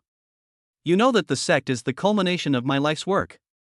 For the sake of our past relationship as master and disciple, please spare my life, okay? Upon hearing this, Gu Qingjue's eyes grew even colder. She didn't say a word. with a wave of her jade-like hand. A flying sword gleaming with a chilling light appeared out of thin air. Without the slightest hesitation, the flying sword pierced straight through Xiao Yang's illusory nascent soul head. Xiao Yang's face instantly showed an expression of extreme shock. He never expected this. This was the disciple who used to be extremely respectful to him. How could they do such a cruel thing to me? Gu Qingjue! You wicked child who murdered your master! I curse you to have your Dao heart shattered, and to never be able to ascend to immortality. A roar filled with endless resentment and rage came from his mouth. However, his response was met with Gu Qingjue's icy gaze. She stirred it vigorously with her delicate hand. Buzz! A surge of powerful spiritual energy suddenly erupted. Xiao Yang's face, which was filled with horror and despair, twisted instantly. Immediately, under Gu Qingjue's icy gaze, completely disappeared. All that remained was a simple, old-fashioned storage bag. It floats silently in the air.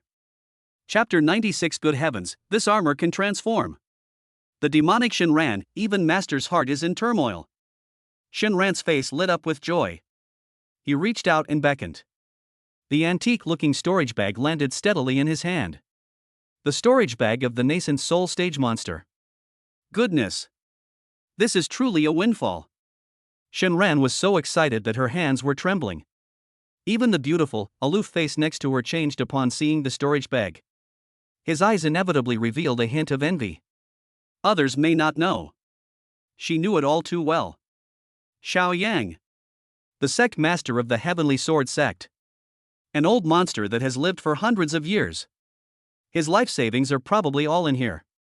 Shinran didn't hesitate at all and swept his divine sense across the area. Splash! More than a dozen items, each shimmering with different colored lights, burst forth from the storage bag and piled up on the ground. There was an ancient and heavy jade slip containing cultivation techniques, clearly not an ordinary item. There were several magical flying swords, radiating spiritual energy and exuding a chilling aura. There are also several defensive magical artifacts, and countless elixirs. There were even 4 or 5 pink talismans. It was the 9-turn profound Een talisman specially prepared for the furnace. However, among this pile of treasures, the most eye-catching is. It still has to be that hideous black armor that Xiao Yang just obtained. At this moment, it lies quietly atop that pile of treasures. It was pitch black, with countless alluring dark red patterns flowing slowly across its surface. It seemed to be alive, full of eerie vitality. Shinran looked at the armor and swallowed hard. Goodness! What level of treasure is this? Just looking at it made his heart pound with fear. Beside her, Gu Qingjue's cold eyes were also fixed on the black armor. Her brows furrowed as she scrutinized her for a long time. Only then did he slowly open his mouth. This item is absolutely a treasure. Only. Just what? Shinran quickly turned his head to look at her. A look of seriousness appeared on Gu Qingjue's pretty face. I don't know why, but I always feel that this thing seems to have a kind of evil feeling. It makes people very uncomfortable. Demons and evil spirits? Shinran frowned. Why don't I feel that way? He stepped forward, reached out, and gently stroked the cold armor. Upon handling it, it has a smooth, jade-like feel. There was not a trace of evil about it. I think this thing is really cool. So cool. It suits my style. Gu Qingjue? She glanced at Shinran, somewhat speechless. However, she didn't say anything more. After all, the power of this armor is undeniable. Even with the power of the self-destruction of his natal spirit beast, it was still able to protect Xiao Yang's nascent soul, which was at its last gasp. This item must be a top-tier protective treasure. You can acknowledge the Lord first, and perhaps you will be able to perceive the clues. Okay. Upon hearing this, Shinran did not hesitate at all. A drop of bright red blood immediately welled up from his fingertip. The drop of blood slowly dripped onto the jet-black armor. Buzz! In an instant, the blood seeped into the armor. The entire black armor emitted a loud buzzing sound. The dark red patterns on it suddenly shone brightly. Immediately, Shinran felt as if an incredibly profound connection had been established between himself and this black armor. It was as if this armor had become a part of his body. A thought flashed through his mind. Whoosh! The black armor transformed into a black streak of light and flew towards him. In an instant, it completely enveloped his body. Shinran felt an unprecedentedly powerful force filling his limbs and bones. It made me feel incredibly hot. It was as if he could shatter a mountain with a single punch. That's incredible. But this look is a bit too flamboyant. Shinran's mind stirred. A miraculous thing happened. That originally terrifying black armor. Its sharp edges began to slowly melt away and deform. Final. It transformed into a well-tailored black robe with red patterns. Dark red patterns flowed slowly across the robe, resembling burning flames.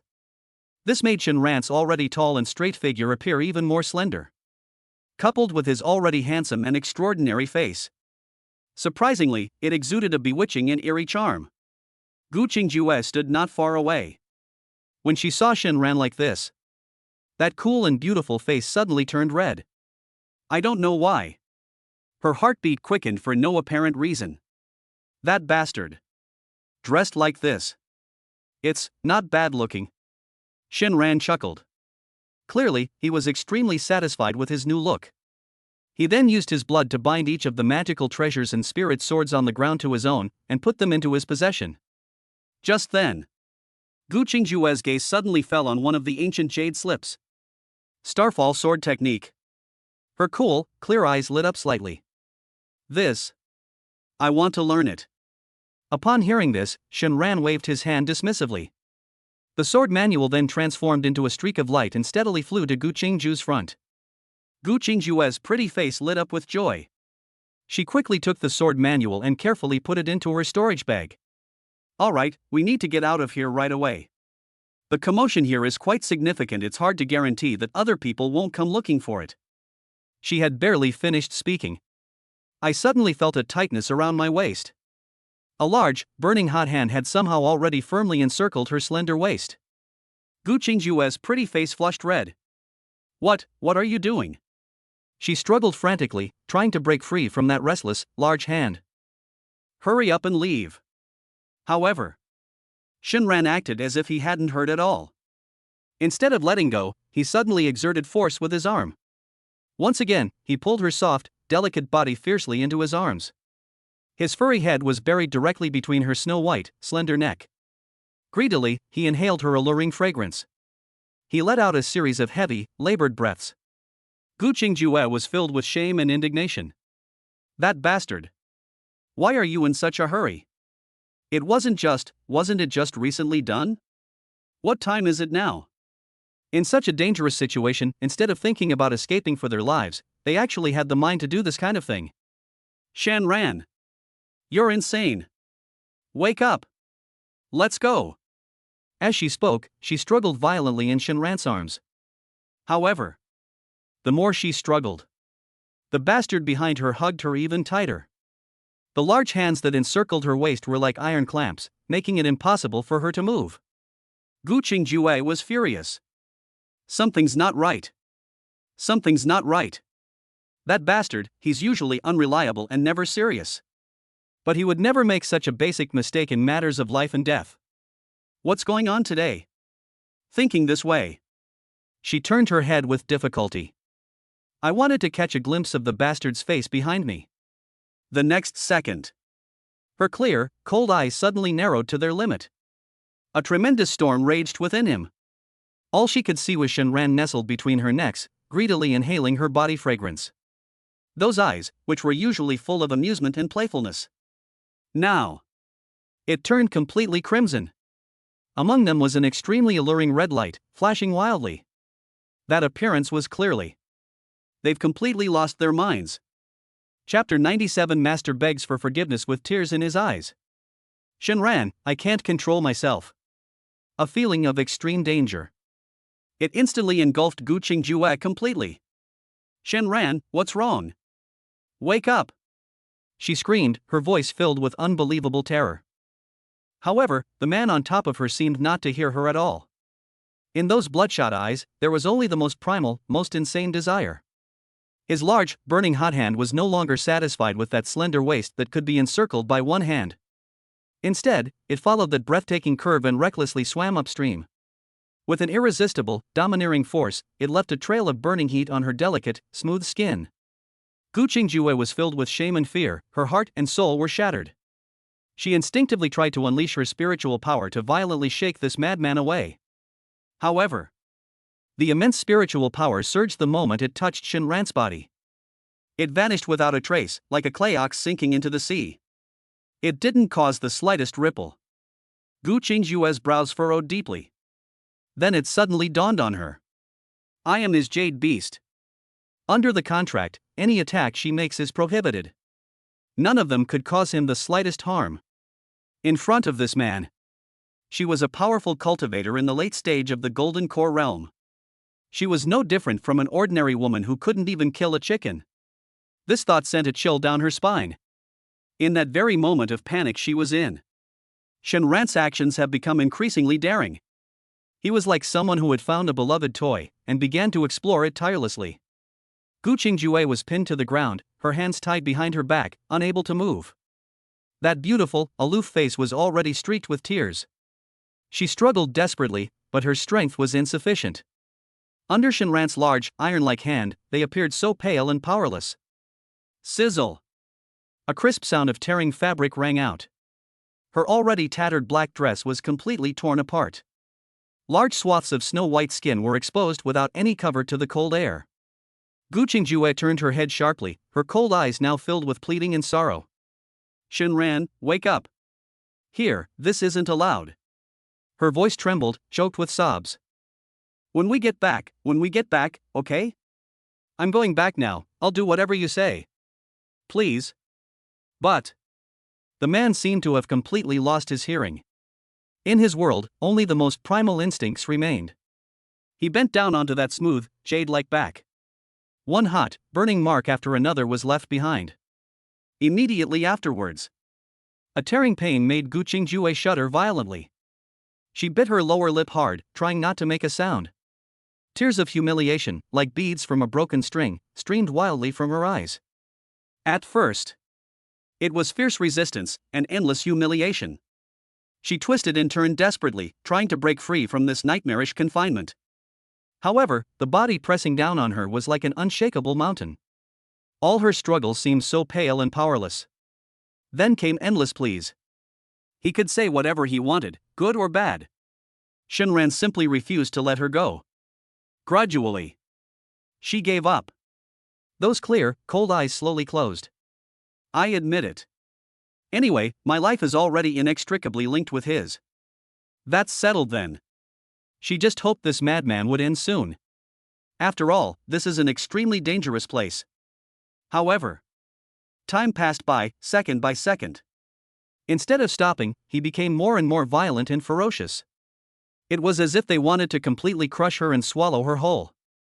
That initial humiliation and pain gradually gave way to a strange, tingling sensation. It replaced the feeling of immense fear yet immense joy that she experienced. Her body began to tremble uncontrollably. Consciousness also began to become blurred. It felt as if I was floating on clouds. It felt as if, in the next second, I was about to fall into an endless abyss. She felt like her body was about to fall apart. No. No. If this continues, I am determined to die here today. A powerful cultivator in the late stage of the Golden Core realm. To think that someone would actually kill him alive. She felt like dying. In a moment of desperation, a force of unknown origin suddenly erupted from deep within her throat. Shinran! A piercing scream, filled with sorrow and despair, echoed throughout the entire underground abyss. Shinran is racing wildly. Those crimson eyes suddenly contracted at the sound of that roar. The bewitching red light within it also weakened at a speed visible to the naked eye. He was breathing heavily, and a look of intense struggle appeared on his handsome face. It seemed as if they were engaged in a life or death struggle with some terrifying force. He suddenly relaxed his grip. A hoarse voice was squeezed out with difficulty from between his teeth. Run, run! I can't control this desire. Feeling the force that had been binding him, he suddenly felt a release. Gu Qingjue dared not hesitate even for a moment. She jumped up. Mobilize the spiritual energy within your body. Whoosh! Her disheveled and delicate body transformed into a black streak of light. It shot off towards the cliff. Almost at the same instant she left. Behind him, Shinran's eyes, which had just regained some clarity. Once again, it was completely swallowed up by that endless crimson. A low growl came from his mouth. He suddenly stood up from the ground, transforming into a black and red afterimage. They frantically chased after Gu Qingjue. Gu Qingjue had just landed awkwardly on the cliff. Before I could even catch my breath. Then he saw the man behind him approaching him at an astonishing speed. She immediately turned pale. Fortunately, there was no one else here besides them. Otherwise, if outsiders saw her in this state, with her private parts exposed, she dared not think any further. Looking at Shinran's face, which was filled with madness and desire, it rapidly magnifies within one's own pupils. Gu Qingjue's mind went completely blank. In the blink of an eye, her gaze inadvertently fell upon a purple figure lying quietly on the ground not far away. It's Zhongling. She remained unconscious at that moment. That alluring and charming face, with a touch of paleness, it only added to its pitiful fragility. The long purple dress she was wearing had already been tattered and torn during the previous battle. In front of her, a vast expanse of stunningly white and smooth scenery was revealed. Beneath the hem of her skirt, her long, straight, jade-like legs were visible. It is completely exposed to the air, with stunning curves. Without even thinking, Gu Qingjue flashed and appeared beside Zhongling. She lifted Zhongling's plump, full, yet soft and boneless body. Use all your strength. Towards the one who had just fallen onto the cliff. Shinran was closing in on him step by step. He threw it over hard. Chapter 98. Shinran transforms into a beast, and the alluring Valley Master is actually a virgin. That voluptuous, full-figured purple figure traced a desperate parabola through the air. Shinran, whose eyes were bloodshot, suddenly stopped moving. He instinctively reached out and caught that soft, warm body in his arms. The fragrance at the tip of the nose is distinctly different, rich and subtle. In his arms was a voluptuous figure that was even more breathtaking than the previous aloof and delicate body. This is a brand new, ultimate temptation. It instantly ignited the already raging fire within him. Not far away, Gu Qingjue stood there, still shaken, her eyes fixed on the scene. Her heart was still pounding. That bastard has absolutely no thought of showing any mercy to a woman at this moment. The nightmarish experience she had just gone through left her feeling cold all over. The limbs and bones still felt sore and weak from the ravages. Now, Gu Qingjue has completely understood. Shinran. He must have been influenced by that black armor. Gu Qingjue's gaze was fixed on the long robe with dark red patterns on Shinran's body. What the hell is this thing? It has such a terrifying effect. It can turn a perfectly normal person into a beast that only knows how to mate.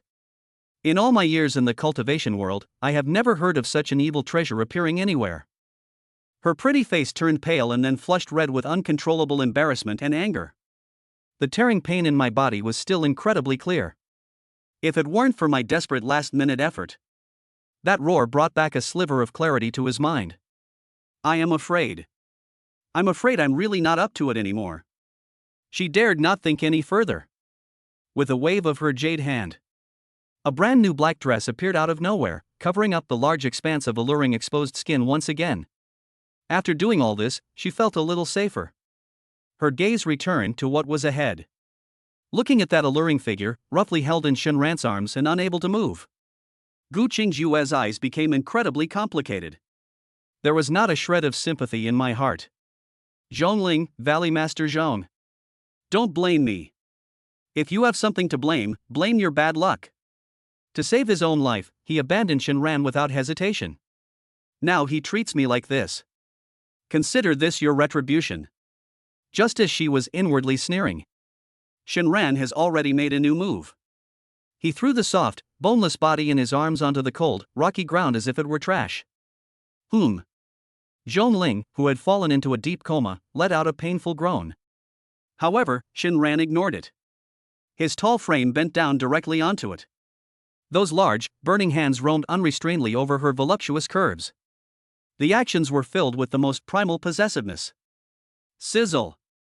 A crisper sound of tearing fabric rang out. That purple dress was already tattered. Under Shinran's brute force, it was completely reduced to scattered fragments. Gu Qingjue's pupils suddenly contracted. She saw it. I saw that perfect, delicate body that many people hailed as the most beautiful woman in the eastern wilderness. She was presented to that man who had completely lost his mind, without any cover. Similarly, it was presented to me. Gu Qingjue's already flushed face. In an instant, it turned so red it was almost dripping blood. She stared at the absurd yet incredibly erotic scene before her. A tremendous storm surged within my heart. An incredibly humiliating thought, uncontrollably, surged wildly from the depths of her heart. Just now, myself. Is it also this shameless and ugly behavior? No. Impossible. Gu Qingjue bit her lower lip hard, desperately trying to banish this terrible thought from her mind. But that image, like a brand, is impossible to erase no matter what.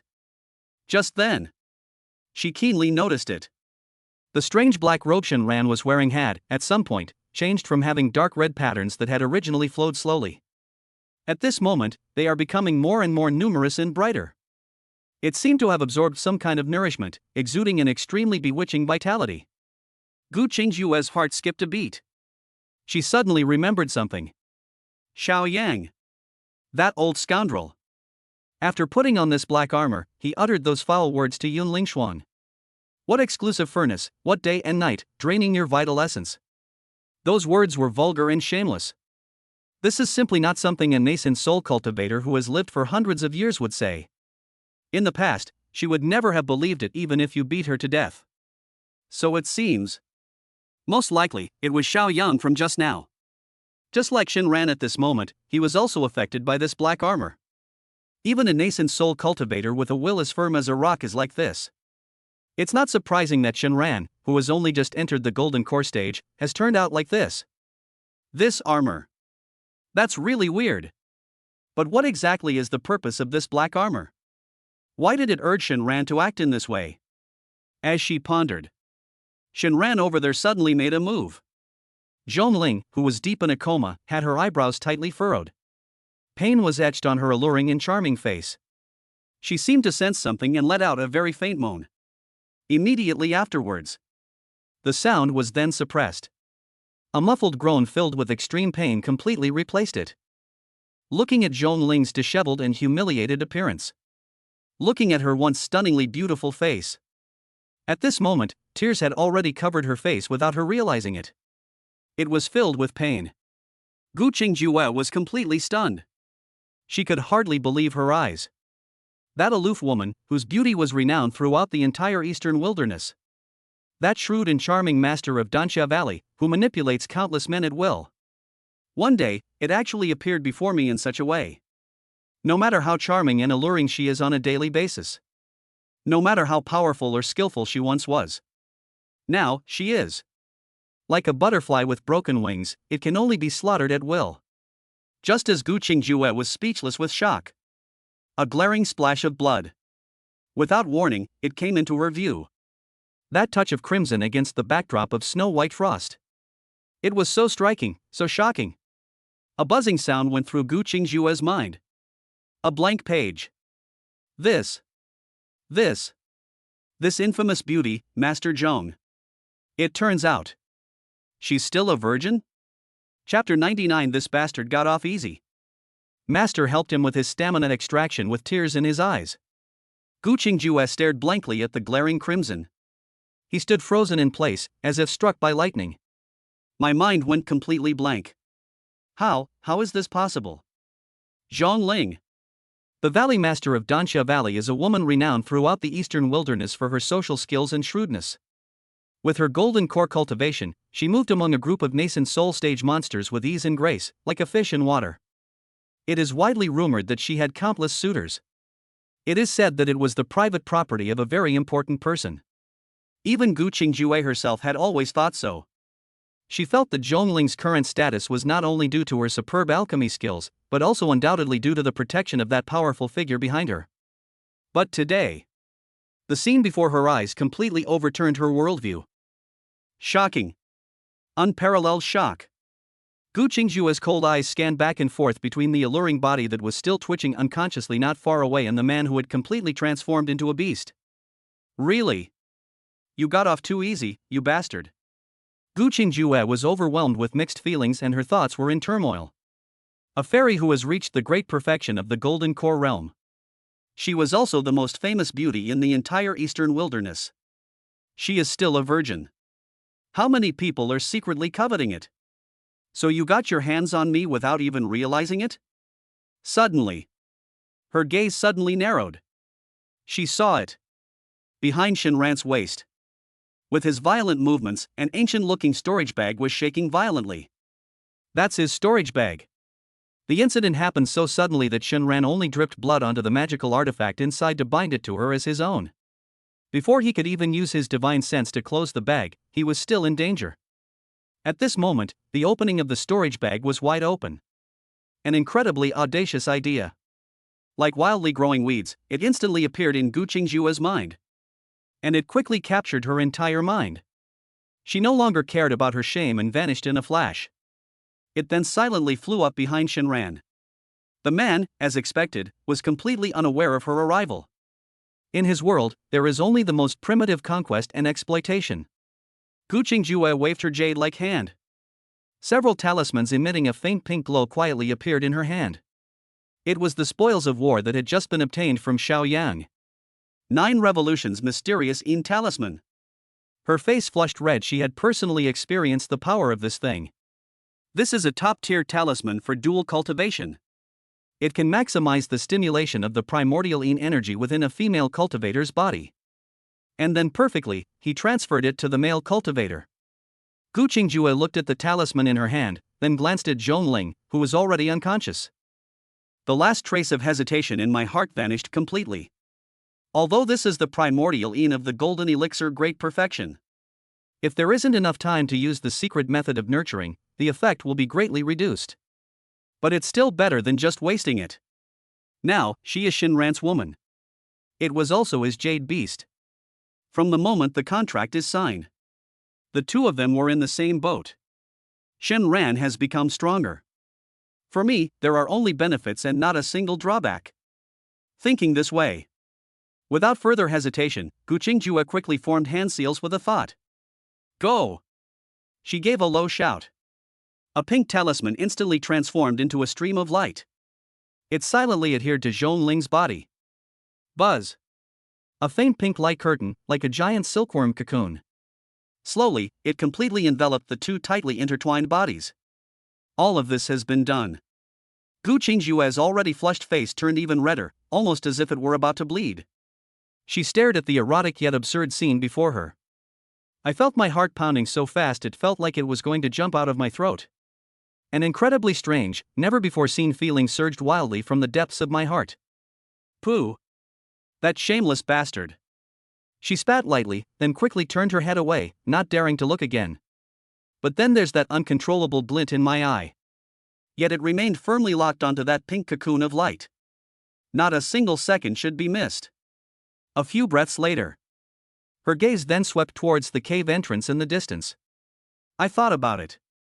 She waved her hand. Another pitch-black array plate flew out of her hand. It landed steadily at the entrance of the cave. An invisible barrier instantly concealed the entire cave entrance. Unless a nascent soul stage cultivator arrives in person. Otherwise, no one would be able to discover even the slightest clue here. Only after doing all this did she finally feel a little relieved. Her gaze once again fell upon the pink cocoon of light. Although I'm still shy. But she could feel it clearly. Under the influence of the 9 Revolutions profound Yin talisman, Shinran's aura. It is climbing at an alarming rate. That aura grew stronger and more solid. It has far exceeded the level that a cultivator who has just formed his core should possess. This terrifying rate of improvement is simply astonishing. Gu Qingjue was utterly shocked. After all, to be able to absorb the primordial Yin of a woman of Zhongling's caliber is an incredible opportunity. Looking across the entire Zhongshuan continent, this is probably unique. At the same time, Gu Qingjue also discovered the strange black robe Shinran was wearing. The dark red patterns that were originally just slowly flowing on it. At this moment, they are becoming more and more numerous and brighter. Dark red has gradually become dominant. The original pitch black color has actually become less and less. That robe was almost completely crimson. However, I don't know why. Just before the robe was about to turn completely crimson. Its changes, however, slowly came to a standstill. No matter how Shinran rode on that alluring body, that robe remained unchanged. It seems that this is all Zhonling can offer. Upon seeing this, Gu Qingjue frowned slightly. Suddenly, her expression turned strange. It was as if she had thought of something incredibly terrifying, yet also incredibly alluring. She slowly turned her head. Those clear, cold eyes gazed towards the bottom of the abyss. All that could be seen was the chaotic ruins. A graceful figure, pure and radiant like the moon, lay there quietly. It was none other than Yun Lingshuang, the sect leader of the beast-taming sect. She remained unconscious at that moment. The backlash from her natal spirit beast's self-destruction was simply too great. Her beautiful, aloof face was deathly pale, devoid of any color. She wore a pure white palace gown. It had already been torn to pieces in the previous earth-shattering explosion. Large swathes of snow-white, smooth skin, like fine jade, were exposed without any cover to the cold air. Especially her long, straight, and slender legs, which were originally covered by a long palace dress. At this moment, they are giving it their all without reservation. It reveals its breathtakingly perfect curves. He lay there quietly on the cold ruins. It was full of brokenness. And yet, a deadly temptation. Chapter 100. Gu Qingjue has left the sect leader to Shinran, and now someone's going to die. Gu Qingjue's beautiful eyes sparkled. He stared intently at the devastation at the bottom of the abyss. Based on her understanding of Yun Lingshuang, this high and mighty sect leader is extremely pure and virtuous. When she was still in the golden core stage, he had already rejected countless requests from nascent soul stage cultivators to become Taoist partners. It was precisely for this reason that the beast-taming sect existed before. It wouldn't even rank highly in the entire eastern wilderness. Yun Lingshuang was single-mindedly devoted to the Tao, without any distractions. That person always had an aura of sacred inviolability, arrogant to the core. Now that he has advanced to the nascent soul stage at such a young age, he is even more arrogant and proud.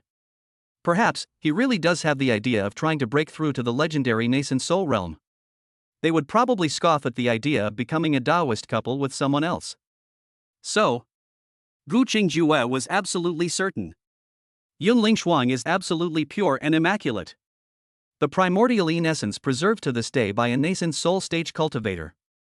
Gu Qingjue dared not think any further. What an incredible opportunity that would be. She looked up and glanced at the man who was still tirelessly and wildly writing. He was still as brutal as ever. So wild. Gu Qingjue's heart was filled with hesitation. After all, Yun Lingshuang is a nascent soul stage cultivator. If she finds out about today's events in the future, I and Shinran will surely incur her endless revenge. But how many times in a lifetime can one encounter such an incredible opportunity? If we wait until she wakes up and recovers her cultivation, to try to take her virginity again is nothing short of a fool's dream. Not to mention, the mere thought of Yun Lingshuang ignited an inexplicable fire within Gu Qingjue. That despicable woman. She's incredibly cunning. He had been infiltrating the beast-taming sect for many years, and his plan was flawless. But I never expected it. This woman actually knew her own identity all along. Not only did she know this, she also deliberately proclaimed herself a saint. This is to lower one's guard. If it weren't for that bastard Shinran suddenly appearing and ruining all her plans, he might even think that Yun Lingshuang was being kept in the dark. Little did he know, this woman had been watching his performance quietly from the shadows all along. Thinking of this, the hatred in her heart grew even stronger. Later, Shinran will give you a good beating.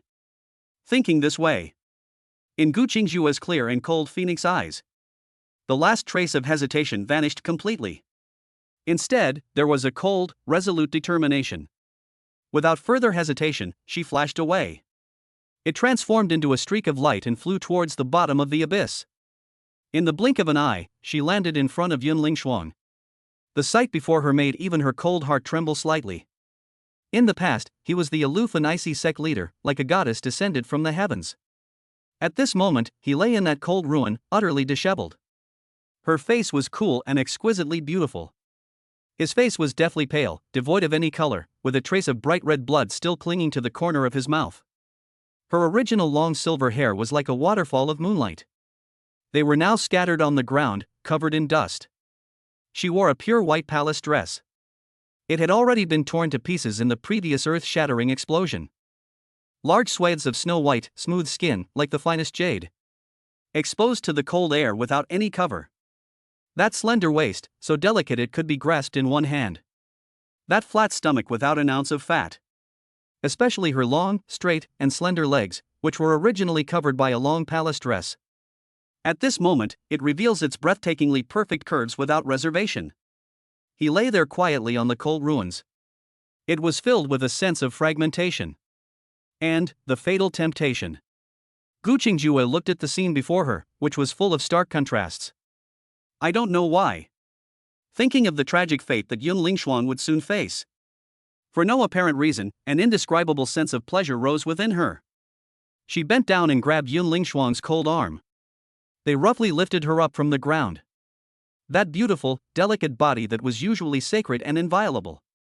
At this moment, it is like a broken rag doll. Soft and powerless, completely at her mercy. Gu Qingjue picked up Yun Lingshuang without the slightest hesitation. She transformed into a streak of light and flew back to the hidden cave once more. Now, the pink cocoon of light had become much dimmer. The Zhongling inside had already been tormented beyond recognition. Gu Qingjue seized an opportunity. She waved her hand. A gentle spiritual force instantly enveloped Zhongling's limp body.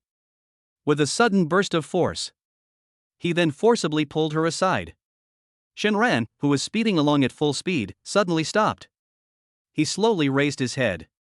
Those crimson eyes were already filled with desire and slaughter. He stared intently at Gu Qingjue. That look in his eyes. Violent. Brutal. It's full of the most primal, bestial instincts. It was as if he wanted to tear this guy who dared to disturb his meal to pieces. Gu Qingjue's heart skipped a beat. A fear originating from the depths of her soul instantly swept over her entire body. She was scared. Faced with Shenran at this moment, she was inexplicably afraid. She didn't even think about it. Almost subconsciously. He then took the beautiful, unconscious body in his hands. He threw it hard at Shenran. Chapter 101 Gu Qingjue provides tearful assistance, the sect leader is drained dry. That exquisite body, as pure as the moon, and normally sacred and inviolable. It traced a poignant arc in the air. Really?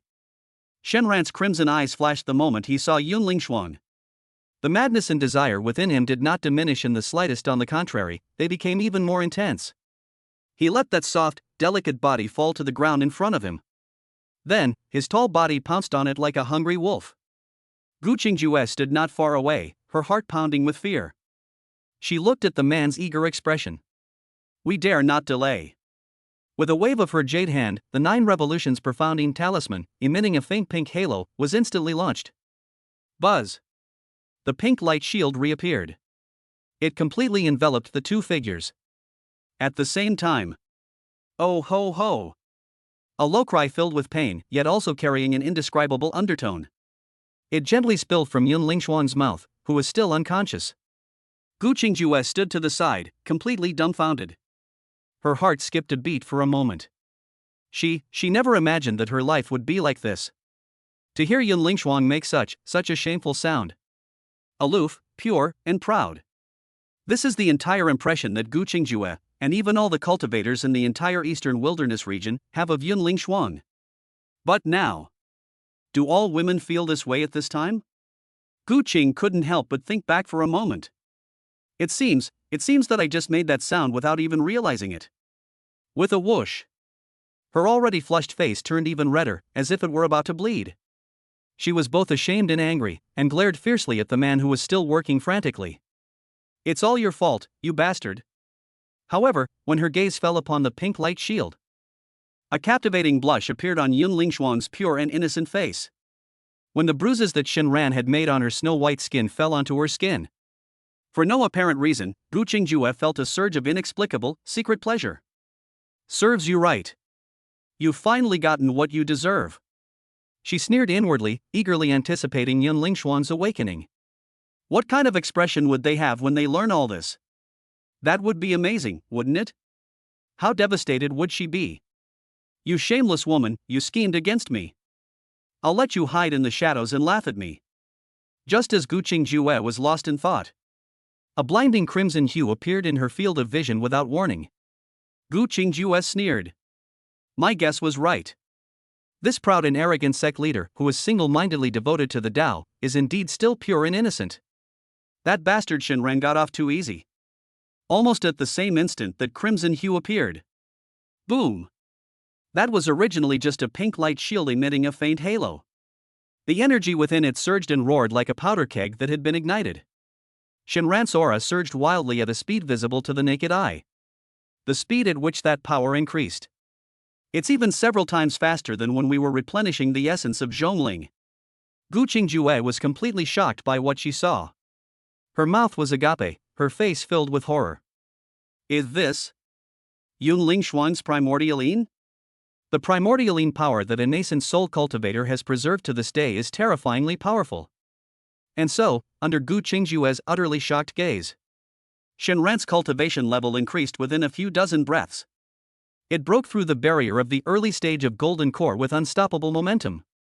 Mid-stage Golden Core. However, this is far from over. His aura was still rising at a terrifying speed. Final. The frenzied surge finally subsided. He remained at the great perfection of the mid-stage Golden Core realm. He's just one step away from reaching the late stage of the Golden Core realm. Gu Qingjue was shocked by what she saw. There's also a tinge of regret that's hard to explain. It's still a bit of a waste. If Yun Lingshuan were like me, use the 9-turn Profound Yin Talisman to nourish the primordial Yin for a period of time beforehand. That power is probably enough to help Shinran break through to the late stage of the Golden Core realm in one fell swoop. Her gaze once again fell upon the pink light shield. At this moment, Yun Lingshuan was completely silent. Her beautiful face was both aloof and stunning. She was deathly pale, with traces of tears still clinging to the corners of her eyes. Her body, which was originally as pure and holy as the moon, was now limp and trembling unconsciously. He looked utterly broken, as if he had been completely drained. Gu Qingjue knew that this was Yun Lingshuan's most precious possession. Something that has been preserved since birth. She had been completely drained by this crazy man. Suddenly, Gu Qingjue's expression suddenly changed. All that could be seen was the long robe formed from black armor that Shinran was wearing. At this moment, it had unknowingly turned completely crimson. That red was bewitchingly alluring. An incredibly strange and powerful demonic light. It suddenly burst forth from that long robe. The blinding red light instantly illuminated the entire underground cave. Gu Qingjue subconsciously reached out and covered his eyes. After a few breaths, the eerie red light slowly dissipated. Gu Qingjue quickly lowered his hand and looked in the direction of Yun Lingshuan. On her fair and jade-like lower abdomen, to my surprise, a bewitching red pattern has appeared. The beginning and end connect to outline a kind of ancient and mysterious totems. A faint red light slowly circulated on it, as if it were alive. What is this? Gu Qingjue had never seen or heard of it before. Such things exist in the world of cultivation? She was very puzzled. The black robe has clearly returned to normal. Why hasn't Shinran woken up yet? Could it be that this bastard is really going to go? She dared not think any further. Subconsciously, she looked at Shinran's face, wanting to see his current state. Upon closer inspection, Gu Qingjue's mind went completely blank with a buzz. On that handsome face, there was no trace of madness or struggle left. The crimson in those eyes had long since faded completely. At this moment, everything is perfectly clear and bright. It even carried a sense of lingering enjoyment. Gu Qingjue understood instantly. That bastard. He's awake. He did it on purpose. An indescribable sense of shame and anger. Like a volcanic eruption, it instantly rushed to the top of her head. Shinran. A piercing roar, filled with boundless rage, echoed throughout the entire underground abyss. Shinran, who was working hard, suddenly froze. He slowly raised his head, somewhat helplessly. He met Gu Qingjue's eyes, which seemed to be spitting fire. He grinned, revealing a smile that looked even uglier than a grimace. Little Jueju. You've gotten me into a lot of trouble, do you know that? Gu Qingjue was completely oblivious to his nonsense at that moment. She was trembling with rage, pointed at Shenran, and screamed sharply. You bastard! You son of a bitch! Get up right now! Shenran looked down at the Ice Mountain sect master, who was already unconscious and in a miserable state. I was out of control just now. But he knew exactly what had happened. That feeling. TSK. It's truly a place you'll never want to leave. He slowly stood up from Yun Lingshuang's body. He straightened his black robe with red patterns. The surrounding air was filled with an unusually decadent atmosphere. Shenran first glanced at the distance not far away. That alluring valley master who had also been tormented beyond recognition by herself. He glanced again at the ground, at the icy sect leader he had just completely conquered. Finally, he slowly raised his gaze. He met Gu Qingjue's murderous gaze. He scratched his head innocently. That. I'm a victim too. Why are you looking at me like that? Chapter 102 Master is furious. Me, you said it was impossible back then, but what about now? Looking at Shenran's shameless act of getting the benefit and then acting innocent. Gu Qingjue trembled with anger, her fists clenched so tightly they cracked. That stunningly beautiful face was flushed red with rage. She wished she could rush up right now and twist that bastard's head off. Okay, don't be angry. It looked like this girl was really about to explode. Shenran quickly waved his hand. He knew, of course, that everything Gu Qingjue had done today was completely unnecessary. For his sake, she offended Yun Lingshuang and Zhong Ling, two prominent figures in the eastern wilderness region, to the point of no return. Both of these women, whichever one of them. After they wake up, they probably won't let it go. The risks involved are unimaginable. She did this entirely for her own benefit. Only. Now that things have come to this, how should we end this? Shenran walked to Gu Qingjue's side. He grinned as he looked at her full breasts, which were heaving violently with anger. Even in such a critical time, you are still thinking of me. Okay. My 10 drops of heart's blood were not wasted. Gu Qingjue glared at him fiercely with her cold phoenix eyes. She snorted coldly, turned her head to the side, and didn't want to pay attention to him. But her ears were slightly red. But this revealed the turmoil in her heart. Seeing this, Shenran chuckled inwardly. You think you can't be dealt with? He stopped teasing the proud woman. He turned his head and looked at Zhong Ling, who was still unconscious.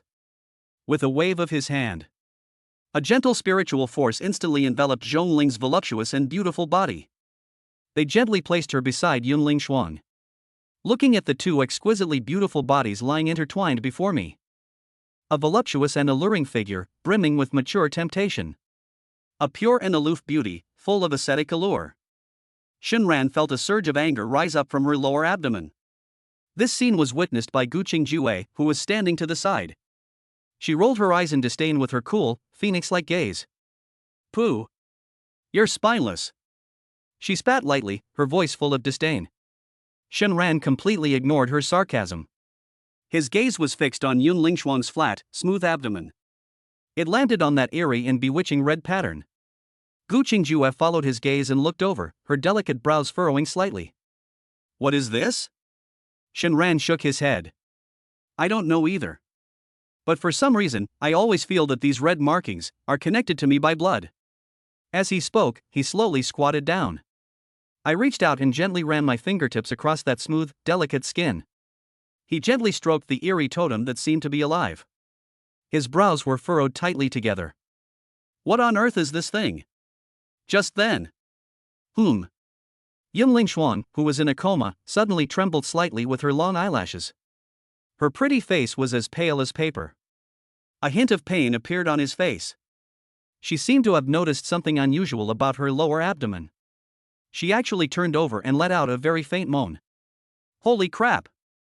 Shenran was startled. He was jolted up from the ground as if he had been electrocuted, and quickly took several steps back. He exchanged a glance with Gu Qingjue, who was standing next to him.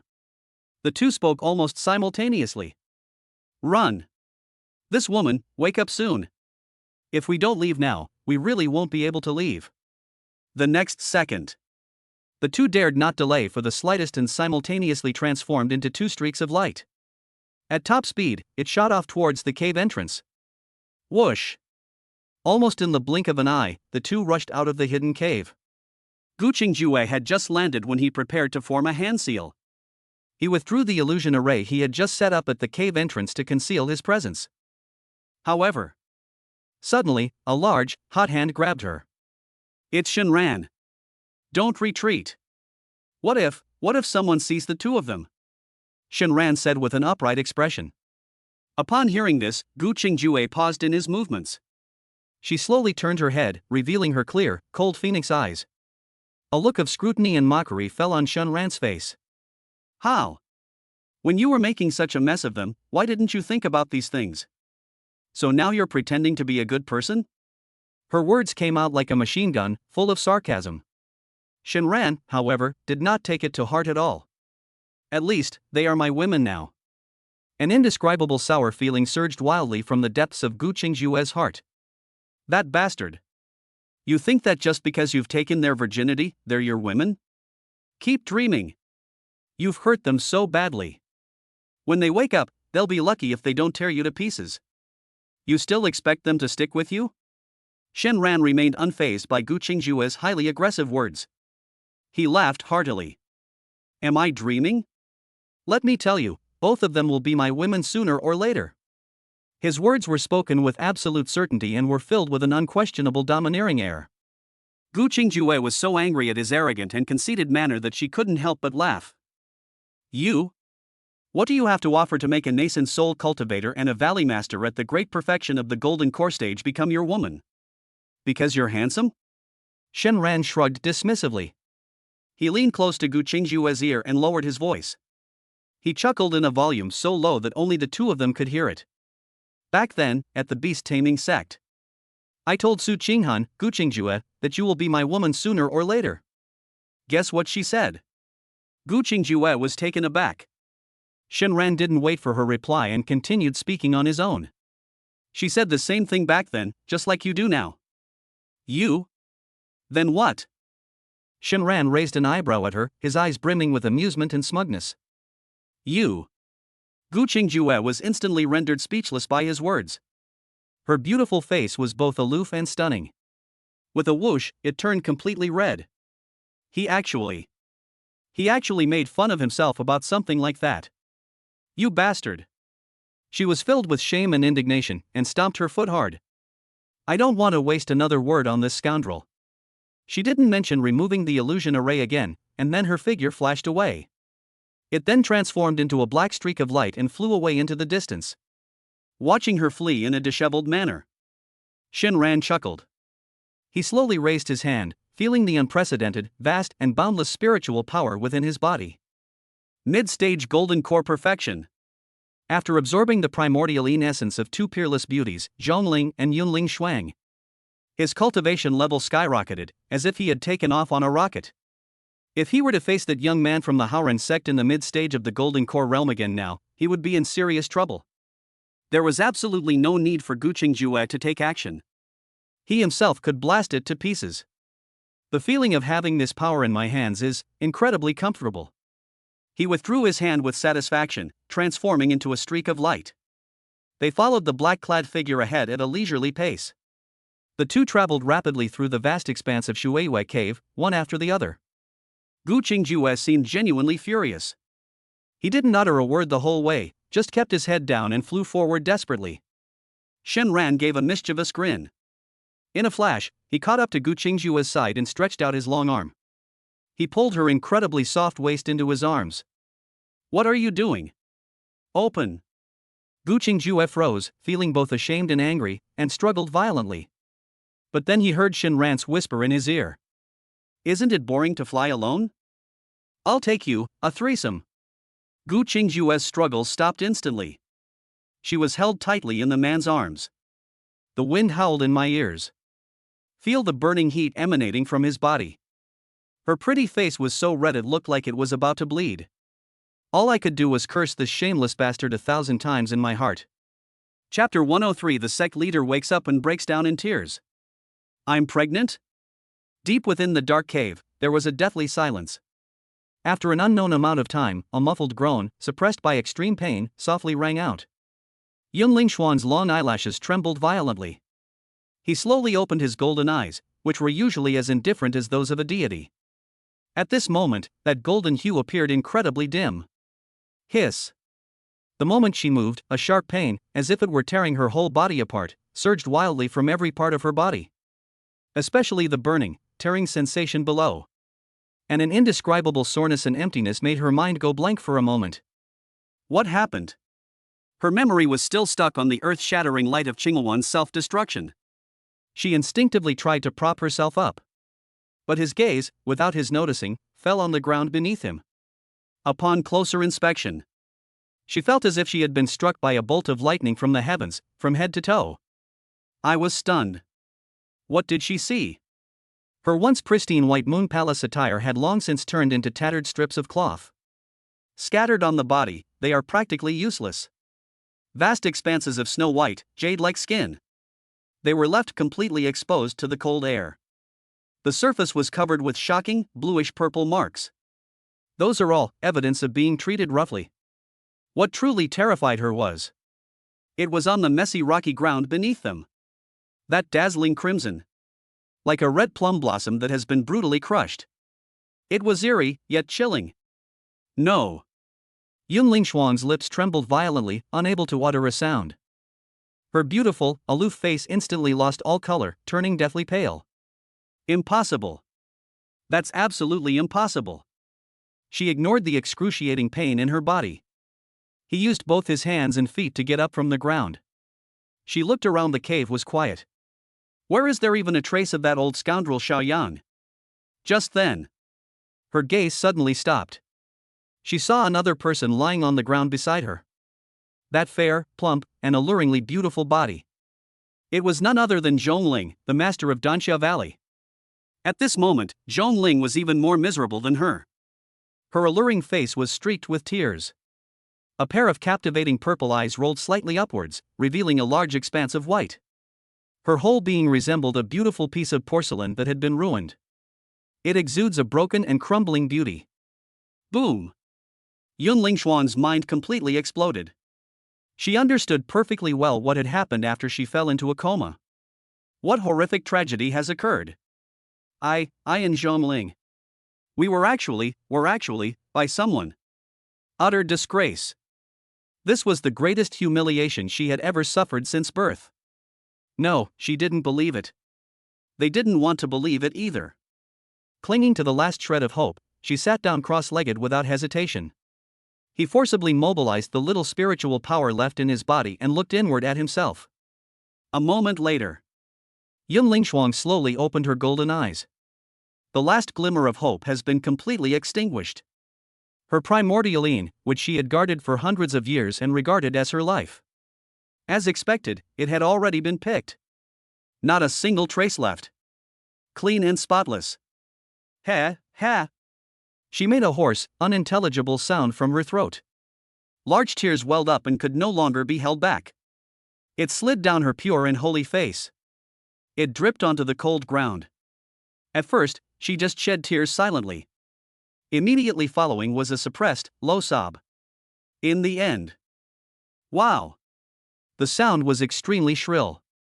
The cries, filled with endless grievances, anger, and despair, echoed throughout the entire underground cave. She hugged her knees, buried her head in them, and burst into tears. Where is even a trace of the aloof and domineering sect leader of the past? At this moment, she was like a helpless girl who had been robbed of her most precious treasure. She cried her heart out, her liver and intestines were breaking. She hates it. She was not reconciled. My natal spirit beast is dead.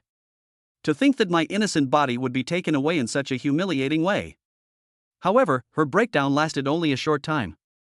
Suddenly, she seemed to have thought of something. Her trembling body suddenly stiffened. The crying stopped abruptly. She slowly raised her head, her pretty face, streaked with tears, displaying a cold and resolute expression. She extended her trembling fingers and, with lightning speed, pressed hard on several major acupoints on her chest. A sharp pain shot through her, forcibly suppressing the turmoil of emotions churning within her. She can't fall. She forced herself to calm down.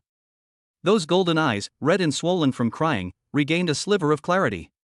It was at this moment she noticed something unusual about her lower abdomen. She slowly lowered her head. All that could be seen was her flat, smooth abdomen, resembling a piece of fine mutton fat jade. Sometime during the day, an incredibly alluring red pattern appeared. The pattern resembled two airy, intertwined blood snakes. A faint red light slowly circulated on it, as if it were alive. Evil spirits. Strange things. What's this? Yun Lingshuang's heart skipped a beat, and her first thought was that it was some kind of vicious forbidden spell that manipulated people's minds. An overwhelming sense of fear welled up inside her. He quickly mobilized his spiritual power to investigate the red pattern. After some investigation, she was stunned. These red patterns seem to have no effect on me. On the contrary, it is like an independent living entity. It quietly imprints itself on one's skin. What exactly is this thing? Filled with deep fear and doubt, she channeled her spiritual energy to continue examining her physical condition. Upon this examination, her expression changed drastically once again. This time, it was a dramatic change that was countless times more terrifying than discovering that one had lost their primordial yin. No. It's gone? Her pretty face, which had just regained a little color, turned deathly pale once again. Her entire body trembled violently from extreme horror. Her nascent soul. She cultivated diligently for hundreds of years before finally forming her nascent soul. It turns out, it actually disappeared from the Dantian and Dantian. No. They didn't disappear. Yun Lingshuang's spiritual sense, following a mysterious sensation within her body, frantically probed downwards. Final. Her consciousness lingered on that woman's unique spot. A mysterious place used to conceive offspring. She saw it. I saw the nascent soul that should have been sitting cross-legged in the Dantian, receiving the tempering of the spiritual energy of heaven and earth. Right now, he's curled up there. The expression on the nascent soul's small face was incredibly peaceful. Around the nascent soul, there were strands of energy that were extremely pure. From that eerie red pattern, a steady stream of energy flowed out, slowly nourishing it. This scene. Absolutely stunning. Too bizarre. This is so revolutionary. Yun Lingshuang froze on the spot, her mind going blank. A long time. A thought that was utterly absurd, yet sent chills down her spine. It surged up uncontrollably from the depths of my heart. Could it be? Could it be that I am pregnant? But why is it like this? She dared not think any further. With a wave of her jade hand, a brand new moon-white palace dress appeared. Appearing out of nowhere, it completely covered up the mess and the spring light covering his body. The shattered temptation has vanished. She seemed to have transformed back into the holy, noble, and inviolable beast-taming sect master. However, the golden eyes no longer held their former brilliance. All that remained was endless coldness and profound fear. She slowly sat down cross-legged, her hands forming a mudra. It began to frantically absorb the spiritual energy of the surrounding heaven and earth. Currently, they are still in the secret realm, where danger lurks everywhere. She will definitely avenge this. But now. Live on. Safely leave the secret realm. That's the most important thing. Chapter 1042 Beauties have a shocking misunderstanding and vow to kill the lecherous old thief. About an hour had passed. In the dark cave, Yun Lingshuang slowly opened her eyes. His injuries had healed somewhat, and the spiritual energy that had been depleted in his body was replenished. However, the backlash from the self-destruction of one's natal spirit beast is still like a maggot clinging to one's bones. Every breath she took caused her excruciating pain that pierced her very soul. This injury won't heal anytime soon. Once we leave the secret realm, we must find a new spirit beast as soon as possible to form a contract with, and then spend time and effort nurturing it. This is a long and painful process. Suddenly, it came to her mind. Without warning, the image of Shinran's fifth-tier spirit beast flashed before my eyes. Oh, right. Where is Shinran? She subconsciously turned her head to look at the place where Shinran had previously fainted. It was completely empty. Where is there even a trace of a person? Yun Lingshuang's pale golden eyes narrowed slightly. Could it be That he was wiped out by the energy he unleashed when he detonated the Azure Phoenix? No. Impossible. At that time, her only target was Xiao Yang. The detonated energy core was also poured onto that old thief. Even though Shenran, a golden core cultivator, was affected. It shouldn't be so bad that not even a single bone is left. Where did he go? Thinking back to what that old scoundrel Xiao Yang said before the self-destructing spirit beast, Yun Lingxuan's heart sank. A thought arose in her mind. It's Xiao Yang. It must be that old thief. He did not die in the self-destruction. That damned old scoundrel, after stealing my and Zhongling's innocence. He then conveniently killed Shenran. Only in this way can everything make sense. The thought of her chastity, which she had guarded for hundreds of years, and her invaluable virginity was unbearable. To think that he would be taken away in such a humiliating way by his greatest enemy in this life. An overwhelming sense of humiliation and hatred. It was like a volcanic eruption, instantly engulfing her entire body. Xiao Yang. Yun Lingxuan, will never forget to extract your soul and refine your spirit in this lifetime. I'll make you wish you were dead, so you'll never be human again.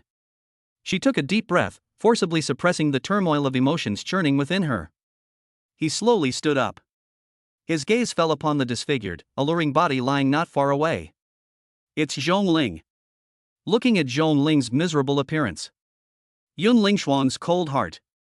Surprisingly, a complex ripple appeared. She brought her jade-like fingers together, and a stream of pure spiritual energy slowly flowed into Zhongling's body. A moment later. A seductive yet painful moan escaped Zhongling's lips. Her slightly upturned purple eyes slowly returned to their normal position. The confusion in my eyes was gradually replaced by clarity. She saw Yun Lingxuan transferring spiritual power to her. An unnatural blush instantly spread across her pretty face. All she remembered was abandoning Yun Lingxuan and running away alone. But he was knocked unconscious by that old scoundrel Xiao Yang with a single palm strike. Was he saved by Yun Lingxuan? She was about to say something. A sharp pain, as if it were tearing my bones apart, came from all my limbs and bones. Her brows furrowed, and instinctively, she looked in the direction from which the excruciating pain was coming. Upon closer inspection, she was completely stunned. The clothes he wore had long since turned into tattered strips of cloth. His body was covered in bruises, all signs of rough treatment. What terrified her the most was that extremely dazzling crimson on the cold rock beneath them. It's over. Looking at her distraught expression, Yun Lingxuan felt a pang of sympathy. But upon further reflection, a strange sense of relief arose within me. If only I were the one who suffered such a tragedy. That's just too unfair. Zhongling's tears could no longer be held back and flowed freely. She suddenly sat up from the ground, ignoring the excruciating pain in her body, grabbed Yun Lingxuan's arm, and completely broke down. What on earth is going on? Who is it? Who is it? It's that old scoundrel Xiao Yang, isn't it? She screamed hysterically, her once alluring voice now hoarse like that of a night owl. Yun Lingxuan's golden eyes watched her quietly. Master Zhong, things have come to this, let's heal our wounds first. It's not too late to talk about it after we've recovered our strength. Zhongling's body trembled violently. She looked at the shocking wounds on her body. Then he glanced at Yun Lingxuan, whose appearance remained as pure and holy as ever. A tremendous sense of resentment and bitterness welled up in my heart. Why should I? Why am I the only one suffering this calamity? But then, her gaze suddenly shifted. She saw it on another rock not far from Yun Lingxuan. There was another pool of blood. Although the color had darkened somewhat, the shape was still so striking. Her pupils suddenly contracted to their maximum size. Yun Lingxuan naturally noticed her gaze as well. Damn it! How could I forget this? With a wave of her hand, a surge of spiritual energy swept across the area, and the bloodstain vanished without a trace. But it was too late. Zhongling's trembling voice. It rang out with a hint of disbelief and horror. Could it be? You also. Yun Lingxuan's delicate body suddenly stiffened. She neither admitted nor denied it. She simply sighed softly. Valley Master Zhong, to be honest, I just woke up myself. This ambiguous statement was like a thunderclap, completely exploding in Zhongling's mind. She understood. I understand everything. That old bastard Xiao Yang is really greedy. They actually caught both of them. An idea that was utterly absurd. It surged wildly from the depths of Zhong Ling's heart. The expression on her face was extremely unpleasant. She wanted to say something more, but the burning, tearing sensation below made her gasp in pain. She gritted her teeth angrily and stopped talking nonsense. With a wave of her jade-like hand, a brand new purple dress appeared. Completely cover up the mess and the spring scenery all over his body. She regained her original alluring appearance as the Valley Master of Danxia Valley. He sat cross-legged and began to frantically inhale and exhale spiritual energy. The atmosphere in the entire cave was extremely oppressive. It was filled with an atmosphere of despair and pain. The two stunningly beautiful women quietly healed their wounds. However, in their hearts. Yet at the same time, it burned with an overwhelming hatred and killing intent. Chapter 105 The Iceberg Master melted. The spiritual energy flowed into her body, making her feel weak all over. Meanwhile, in a corner of Shuweiwei Cave. Beneath an inconspicuous cliff. It hides a narrow opening, just big enough for one person to bend over and pass through. The cave was even more cramped, only a dozen meters square, damp and dark. The instigator of all this was Shinran. He was leaning lazily against the stone wall, his arms crossed over his chest, watching Gu Qingjue at the cave entrance with great interest. Her graceful black figure was busy at the cave entrance. With swift, deft movements, she unleashed a series of profound incantations from her fingertips. It transformed into an almost invisible stream of light, merging into the rock wall at the cave entrance. Soon, she embedded the last array plate into the crevice in the stone. Buzz. After a slight energy fluctuation, the originally narrow opening had vanished into thin air. From the outside, it looks like an ordinary rock wall, with no other clues. After doing all this, Gu Qingjue finally breathed a sigh of relief. She walked up to Shinran, a few steps away. Sit cross-legged, preparing to meditate and regulate your breathing. Currently, there are numerous crises. Outside the secret realm, there was the nascent soul elder of the Haoran sect. He must be going crazy, searching the world for the murderer of his beloved granddaughter. And within this secret realm, even a child could figure that out. How devastated and furious Yun Lingshuang and Zhongling will be when they wake up. They will certainly not give up easily. There is still more than a month until the end of the secret realm trial. What they need to do now is to be good cowards and hide here. The moment the exit of the secret realm opened, they immediately fled back to the Heavenly Sword sect. At that time, Gu Qingjue will take over as the sect leader of the Heavenly Sword sect. The two of them were finally safe. Shinran looked at Gu Qingjue, whose eyes were closed and whose cold, pretty face appeared even more holy in the dim light, and suddenly spoke. How confident are you that you can take over the Heavenly Sword sect? His voice broke the deathly silence in the cave. Although Xiao Yang is dead, as far as I know, your Heavenly Sword sect has quite a few elders at the late Golden Core stage. Upon hearing this, Gu Qingjue slowly opened her clear, cold phoenix eyes. I was originally groomed to be the next sect leader. The elders within the sect are naturally aware of this matter. Her voice carried an innate confidence and pride. Moreover, that old scoundrel Xiao Yang attacked me in secret, and no one else knew about it. Now that he has died in the secret realm, it is perfectly reasonable and justified for me to go back and take over as sect leader. Upon hearing this, Shinran curled her lip in disapproval. Are you that confident? How do you know that old bastard Xiao Yang didn't tell his confidants about his plan to attack you? What if someone jumps out to object? Isn't that a bit too presumptuous? Upon hearing Shinran's question, Gu Qingjue's delicate lips suddenly curled into a cold smile. A chilling glint flashed in those phoenix eyes. So what if I know? She slowly raised her jade-like hand, revealing an antique-looking object. A token covered with intricate patterns appeared in her palm. Only Xiao Yang and I possess the activation token for the sect's protective formation. If any fool dares to jump out, just use the mountain protecting formation to suppress and kill them. She spoke casually and nonchalantly. However, the ruthlessness and murderous intent contained within made Shinran's eyelids twitch involuntarily. Goodness! This woman is truly ruthless. Just now, she used Zhongling and Yun Lingshuang as she pleased, and she also tricked them as she pleased. Nowadays, he kills even the elders of his own sect without hesitation. If it weren't for my absolute control over her through the system. Shinran felt that he really couldn't completely trust such a femme fatale. But He likes it this way. It's delicious. It's even more satisfying to conquer. Seeing how confident she was, Shinran didn't bother to say anything more. He leaned against the cold stone wall, his mind racing. For some reason, I thought of those two stunning beauties who I had tormented to the point of near death. One was voluptuous and alluring, the other pure and aloof. He actually managed to sleep with these two women who were usually so high and mighty? This feels like a dream. Especially Yunling Xuan, that icy sect leader. Finally, a strange red mark was left on her flat, smooth abdomen. What exactly is it? For some reason, Shinran always felt. That thing has an inexplicable connection to me.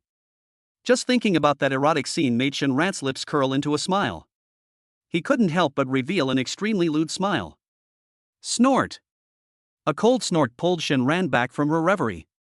He looked up and met Gu Qingjue's eyes, which were filled with disdain and disgust. She merely glanced at him coldly before closing her eyes again, preferring to ignore him.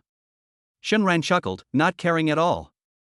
He thought for a while, but couldn't come up with a solution. Never mind. There's always a way out. Why think so much? The most important thing right now is to take a look at what we've gained this time. He absorbed the essence of one golden core cultivator at the great perfection stage and one nascent soul cultivator at the early stage. And they were all virgins. This wave, shouldn't it take off immediately? Shinran silently recited in his heart. System, open the panel. The next second, a blue light screen quietly appeared before his eyes. Host, Shinran. Cultivation level, mid-golden core stage 99%. Number of Jade Beasts, 22. Jade Beast value, 1600. Jade Beast cultivation pool, 1500 strands of spiritual energy. Looking at the words mid-stage golden core on the panel, Shinran was extremely satisfied. He could clearly feel the golden elixir within his dantian. It has reached its most dazzling point. He's just one step away from breaking through to the later stages. It's only been a few days? That girl Su Qinghan is now far behind me. Shinran grinned, wondering if they would meet again. What kind of expression will she have when she discovers that her cultivation level has completely surpassed hers? His gaze fell upon the 1,500 strands of spiritual energy. Next, Gu Qingjue will take over the Heavenly Sword sect, but his late-stage golden core cultivation is still not very stable. We need to raise her cultivation level to the nascent soul stage as soon as possible. I don't know if this spiritual energy is enough. Shinran opened Gu Qingjue's system panel again. Gu Qingjue. Cultivation level, late golden core stage 25%. Qualification, celestial appearance purple. Affection level, 80 tender feelings. Status, shaman anger, cultivating. Daily output, 100 Jade Beast values. Spirit Beast form, Jade Dragon Serpent. Owned outfit, made cafe set X1. 25%. Shinran glanced at Gu Qingjue, who was meditating with her eyes closed beside her. She's been doing well lately, and she's been helping me fight off enemies again. He was helping himself to absorb the essence of two beautiful women. It's time to give her a taste of sweetness. With that thought in mind, Shinran made a mental movement. A playful smile curled at the corner of his lips. System, extract 500 strands of spiritual energy and infuse them into Gu Qingjue. The next moment, a third of the spiritual energy in the cultivation pool disappeared instantly. An immense and extremely pure energy. It appeared out of thin air above Gu Qingjue's head and condensed into a huge, dazzling ball of light. She seemed to have sensed something. She suddenly opened her eyes and met Shinran's teasing gaze. What are you laughing at? She hadn't finished speaking. The ball of light crashed down and instantly pierced her skull. Ugh! Gu Qingjue's body jolted violently. An uncontrollable moan escaped from her lips. An indescribable feeling of comfort. It spread throughout my body like an electric current. She felt as if she were immersed in a warm ocean of spiritual liquid. Every pore is opening up. It greedily absorbed that extremely pure energy. This woman must be having a blast. Chapter 106. Things went too far. Master tried to act cute and charming, but I shut him down with one sentence. Shinran hugged himself with his arms crossed. Seeing Gu Qingjue's incredibly pleased expression, he chuckled. A long time. Gu Qingjue finally managed to unleash that enormous and pure energy. it has been fully absorbed. She suddenly opened her eyes, feeling the significant increase in her cultivation level. His face was full of disbelief. At the same time, with a thought, Shinran brought up her system panel. Gu Qingjue. Cultivation level, late golden core stage 35%. The 500 strands of spiritual energy directly increased her progress by 10%. Shinran remembered that when he boosted Su Qinghan's cultivation level before, the percentage wasn't this high. Could it be that the absorption efficiency of this spiritual energy infusion is low? Is it also related to the Jade Beast's own innate talent and aptitude? Gu Qingjue possesses the appearance of a purple immortal, while Su Qinghan is merely a blue genius. Thinking about it that way, it makes sense. In this way, if we accumulate more time, it might actually help her break through to the nascent soul stage. He put away the system panel with satisfaction. They met Gu Qingjue's cold, clear phoenix eyes, which were filled with astonishment and shock. I know I'm handsome, but don't stare at me like that. Shinran chuckled. I feel really embarrassed. If it were any other time, hearing such shameless words would be. Gu Qingjue couldn't hold back any longer and started criticizing. But now, she has absolutely no intention of doing so. Her breathing was somewhat rapid. Just now, was it you who did it? Her voice was filled with disbelief and shock. Just now, without any warning. A vast amount of pure spiritual energy suddenly surged into her body. That energy was incredibly gentle. She absorbed it almost instantly, turning it into real cultivation. What exactly happened? Gu Qingjue was completely dumbfounded. What kind of heaven-defying method is this? As far as she knew, even the most precious natural treasures in the world. No matter how miraculous the elixir, it could never have such an effect. Suddenly, a sudden thought flashed through her mind, and she remembered. Back then, after I had just been contracted by that bastard Shinran. He did it right in front of him. He casually patted Su Qinghan's head. Then, in an instant, Su Qinghan, from the great perfection of the foundation establishment stage, directly condensing the golden core. Could it be? Did he just do the same thing to me? What kind of heaven-defying ability is this? Seeing her stunned and bewildered expression, Shinran smiled. How about that? Now you know how powerful your master is, right? This is just a small reward for you. The smile on his face was full of amusement. I can give you so much. Upon hearing this, Gu Qingjue's cold phoenix eyes flashed. Two beams of light burst forth instantly. After being contracted by Shinran, she felt utterly hopeless at one point. Especially the cultivation level that one has painstakingly acquired through practice. Most of them are taken away by this bastard every day, leaving only 1 or 2 out of 10 for themselves. How could she, someone who only wanted to become stronger, accept this? But now, after personally experiencing this heaven-defying divine power, her cold heart instantly came alive. Anyway, everything I have now belongs to him. I must uncover all the secrets he holds. She thought of that little bitch Su Qinghan. That smug, petty face he had in front of me that day. She remembered how she tried so hard to please Shinran. No! I can't let her outdo me. All the benefits Shinran received. From now on, everything must belong to me. Thinking of this, Gu Qingjue's cool and beautiful face underwent a change in expression. A moment later, she slowly walked to Shinran's side. On that face that had been frozen for 1,000 years. For the first time ever, he managed a slightly stiff smile. What was that move just now? It was amazing. Her voice even had a touch of gentleness. The usual aloofness and superiority were gone. It added a kind of deliberate, unsettling quality.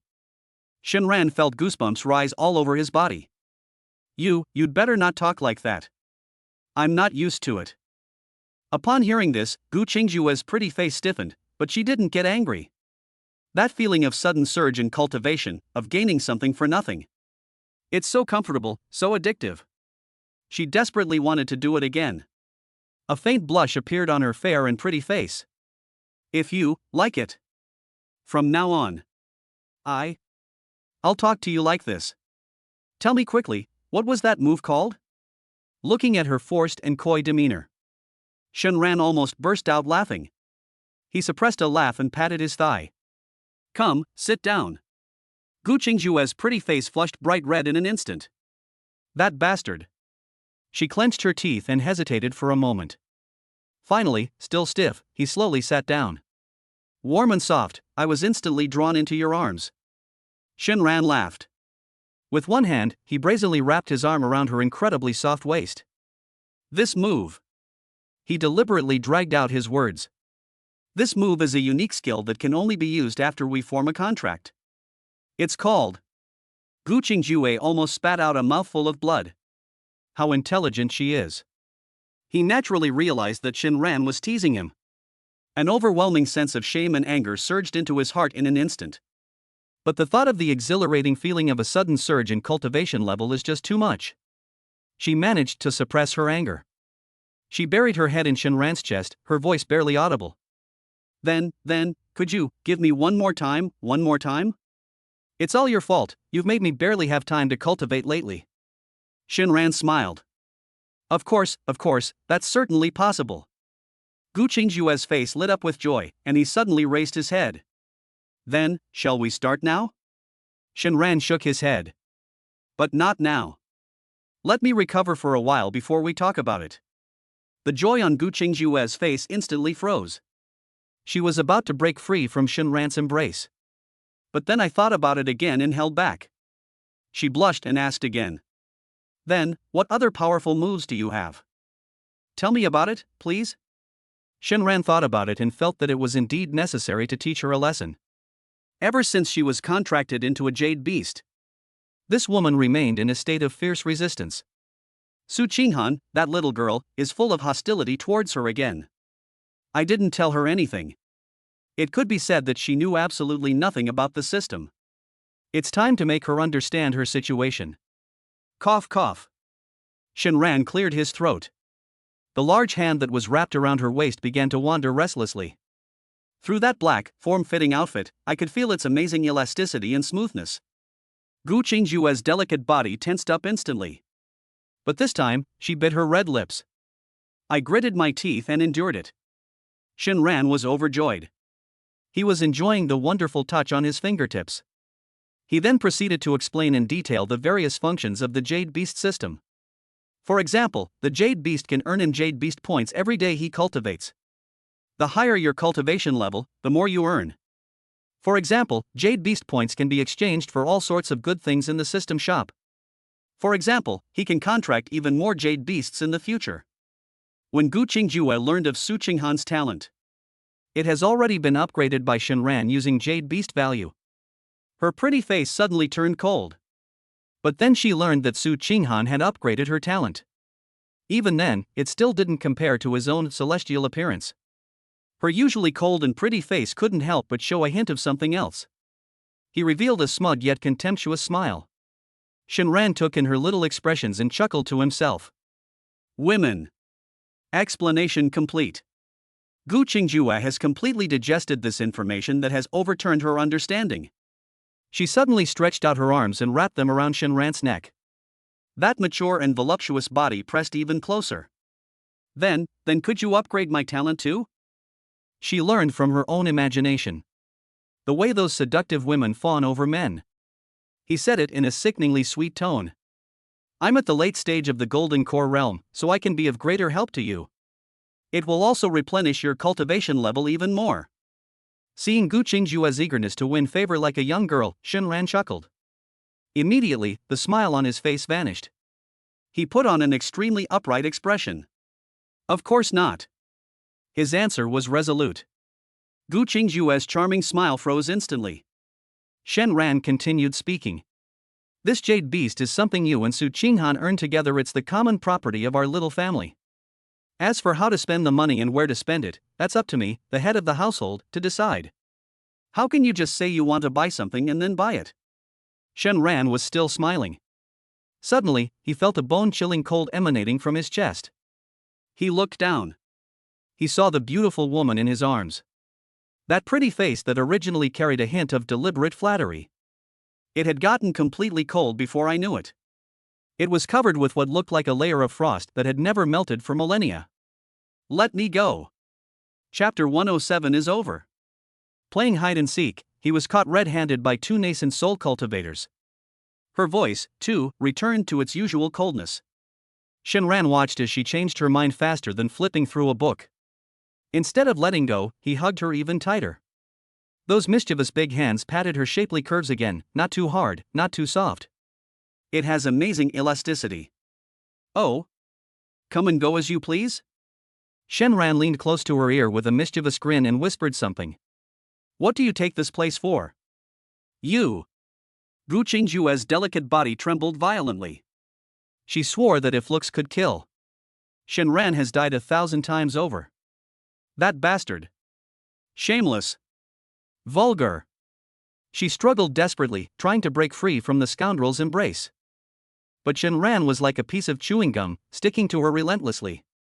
Her arms were like iron clamps, rendering her unable to move. Let go. I won't let go. I kill you. Come on, try killing one.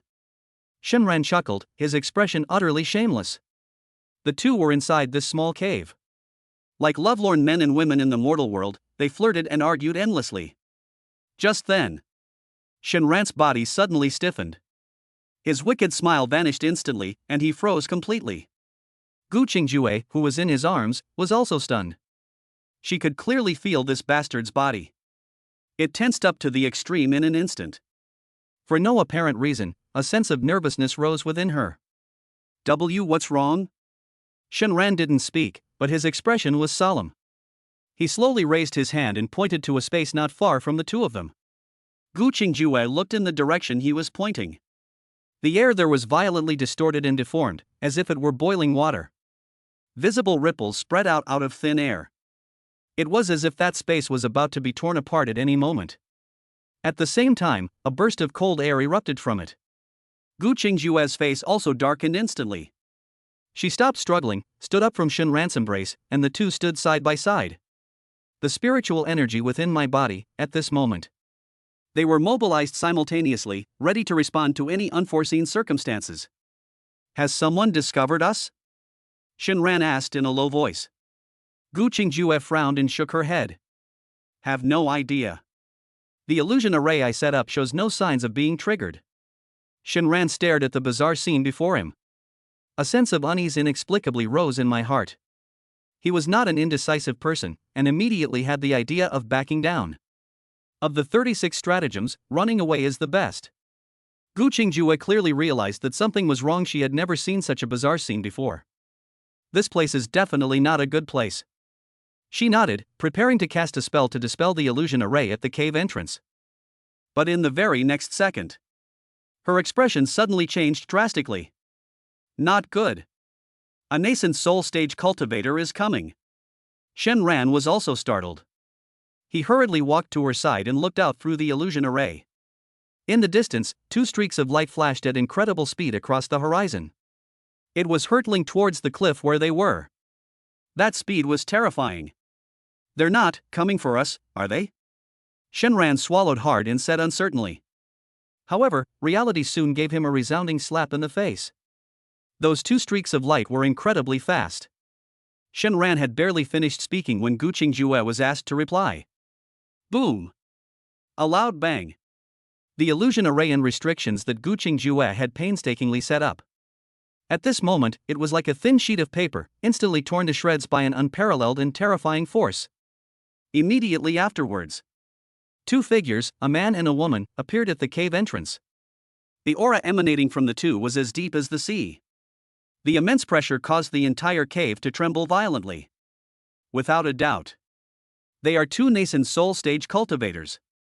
Shenran and Gu Qingjue's hearts sank to the bottom instantly. The two quickly took 2 steps back. He distanced himself from the two men and bowed respectfully. This junior disciple of the beast-taming sect greets the two seniors. However, the two people seemed not to see them at all. They didn't even glance at them from beginning to end. Both pairs of eyes were fixed intently, tightly. Stare at the constantly distorting space in the center of the cave. Shenran took the opportunity to raise her head and secretly peek at the two who had suddenly barged in. Upon seeing this, his pupils suddenly contracted. There stood a male cultivator dressed in a blue Taoist robe. His face was ashen, and his breath was extremely weak.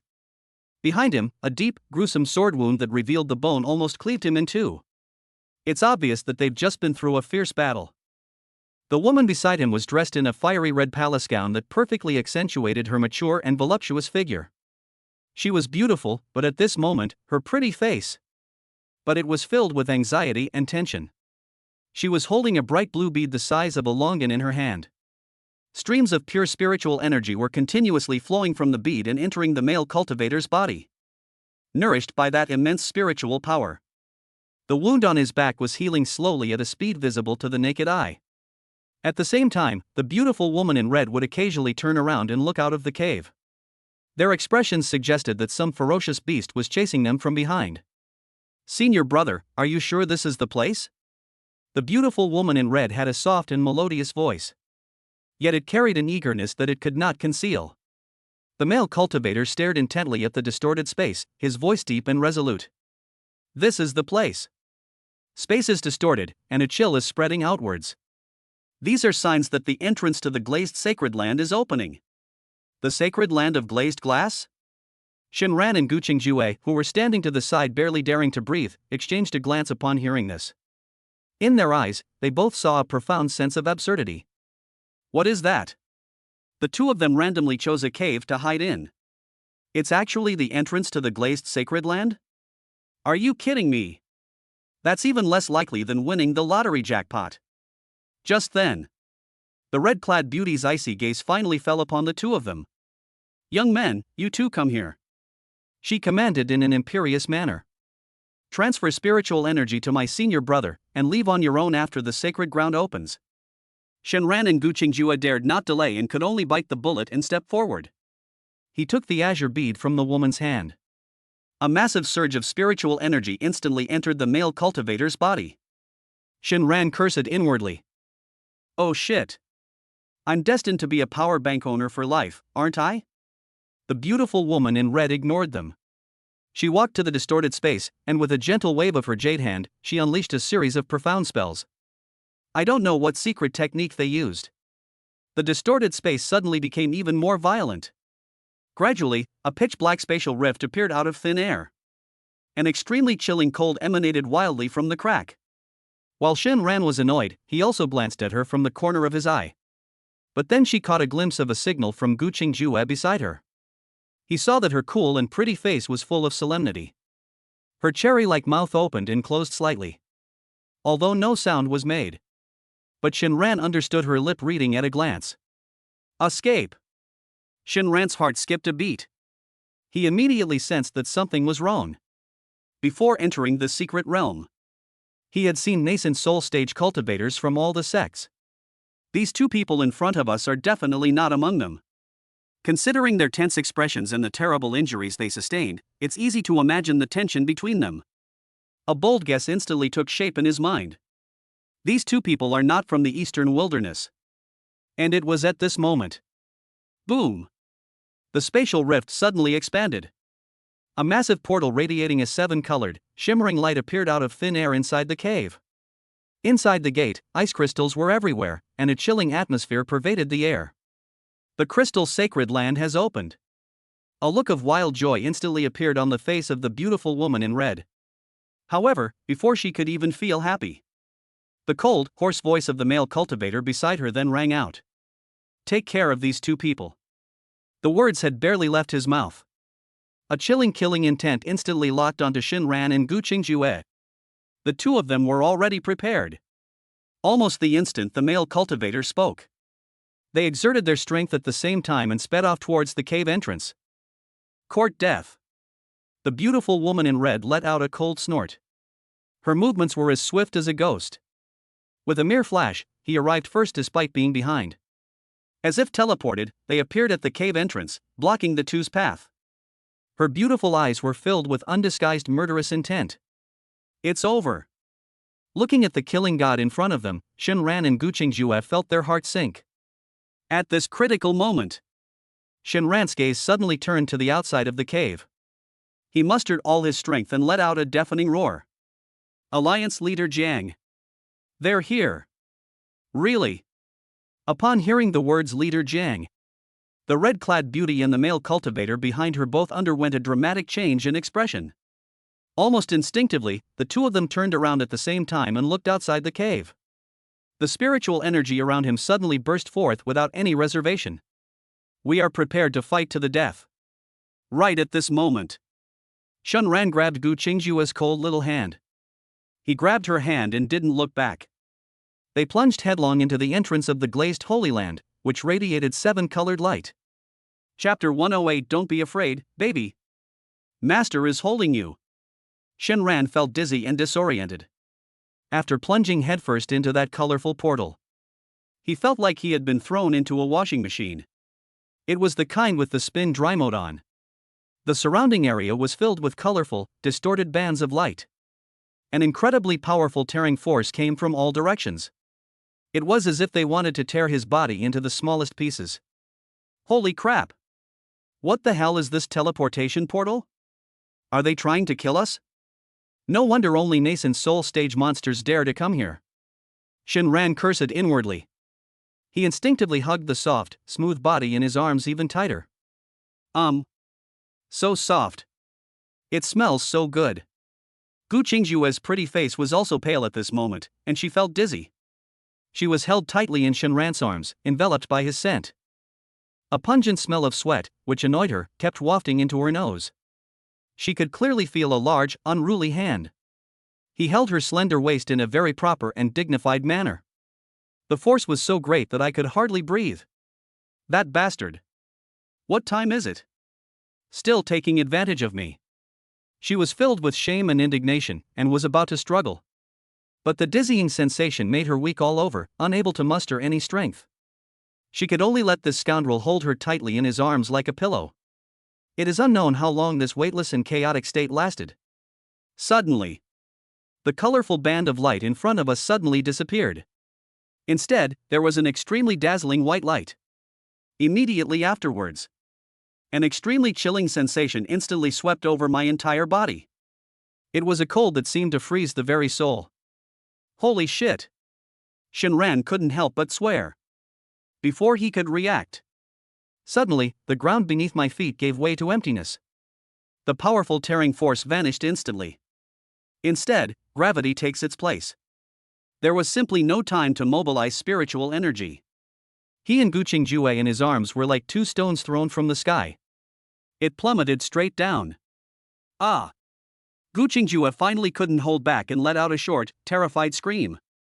Instinctively, she clung tightly to the only lifeline beside her. Shinran felt a fragrant breeze waft towards her. A soft, full body crashed into his arms. Good heavens! That elasticity! Even as he plummeted, Shinran had the leisure to utter a remark. He looked down. Gu Qingjue's usually cool and aloof face was now filled with panic. Her eyes were tightly closed, and her long eyelashes trembled incessantly. Those red lips, which were usually tightly pursed, parted slightly. She seemed to still be reeling from the scream. Her voluptuous and mature body clung to him like an octopus. Shinran laughed.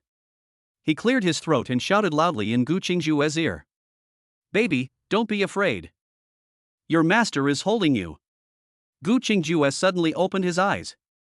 A hint of confusion flashed in those clear, cold phoenix eyes, which were then replaced by endless shame and indignation. That bastard. She was about to start swearing. Bang! A muffled thud. The two of them landed hard in a thick layer of snow. The soft snow acted as an excellent cushioning agent. Shinran only felt a softness beneath her, but she wasn't injured. The only problem is, I'm suffocating. Shinran let out a muffled groan. Gu Qingjue finally realized what was happening. She looked down and saw her own body. She was lying on top of Shinran in an extremely embarrassing position. And Shinran's face. Her pretty face flushed bright red in an instant. You get up. She frantically tried to get off Shinran. But the ice under the snow was too slippery. She got anxious. He almost slipped and fell to the ground. Shinran took the opportunity to take a deep breath. The aroma of milk is irresistible. He said it indistinctly. Get off my face first. The two of them spent a long time fussing over it.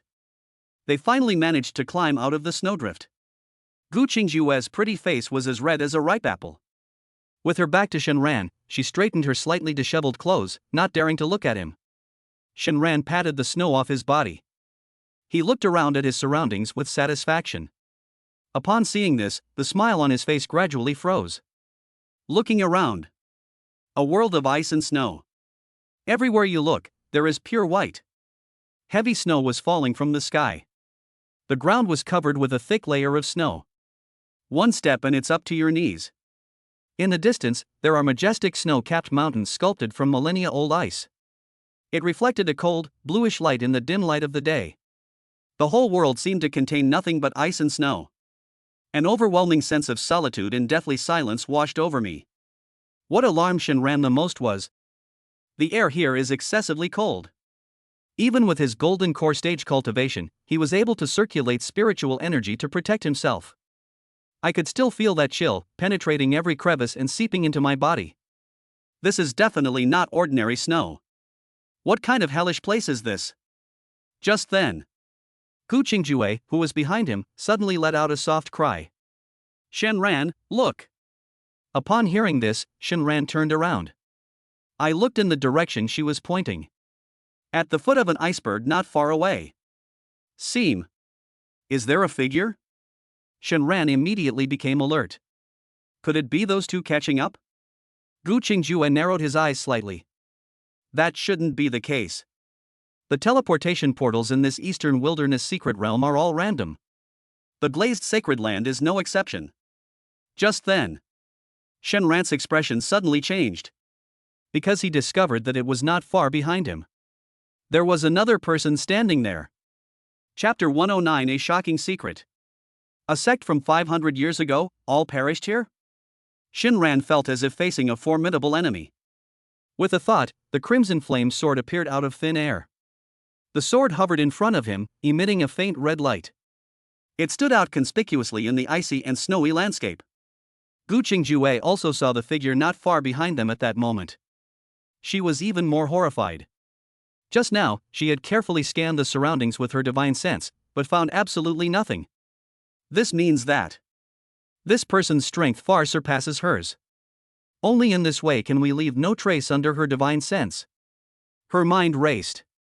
He had no intention of being an enemy, he only wanted to escape this place with Shenran immediately. An old monster at the nascent soul stage, or even in the middle or late stages of the nascent soul stage. This kind of existence is simply beyond their current ability to contend with. Just then, Shenran's somewhat uncertain voice suddenly rang in her ears.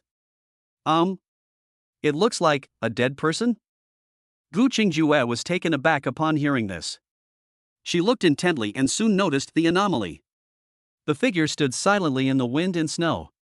There wasn't a single trace of spiritual energy emanating from his body. It was as if the person was completely isolated from this world.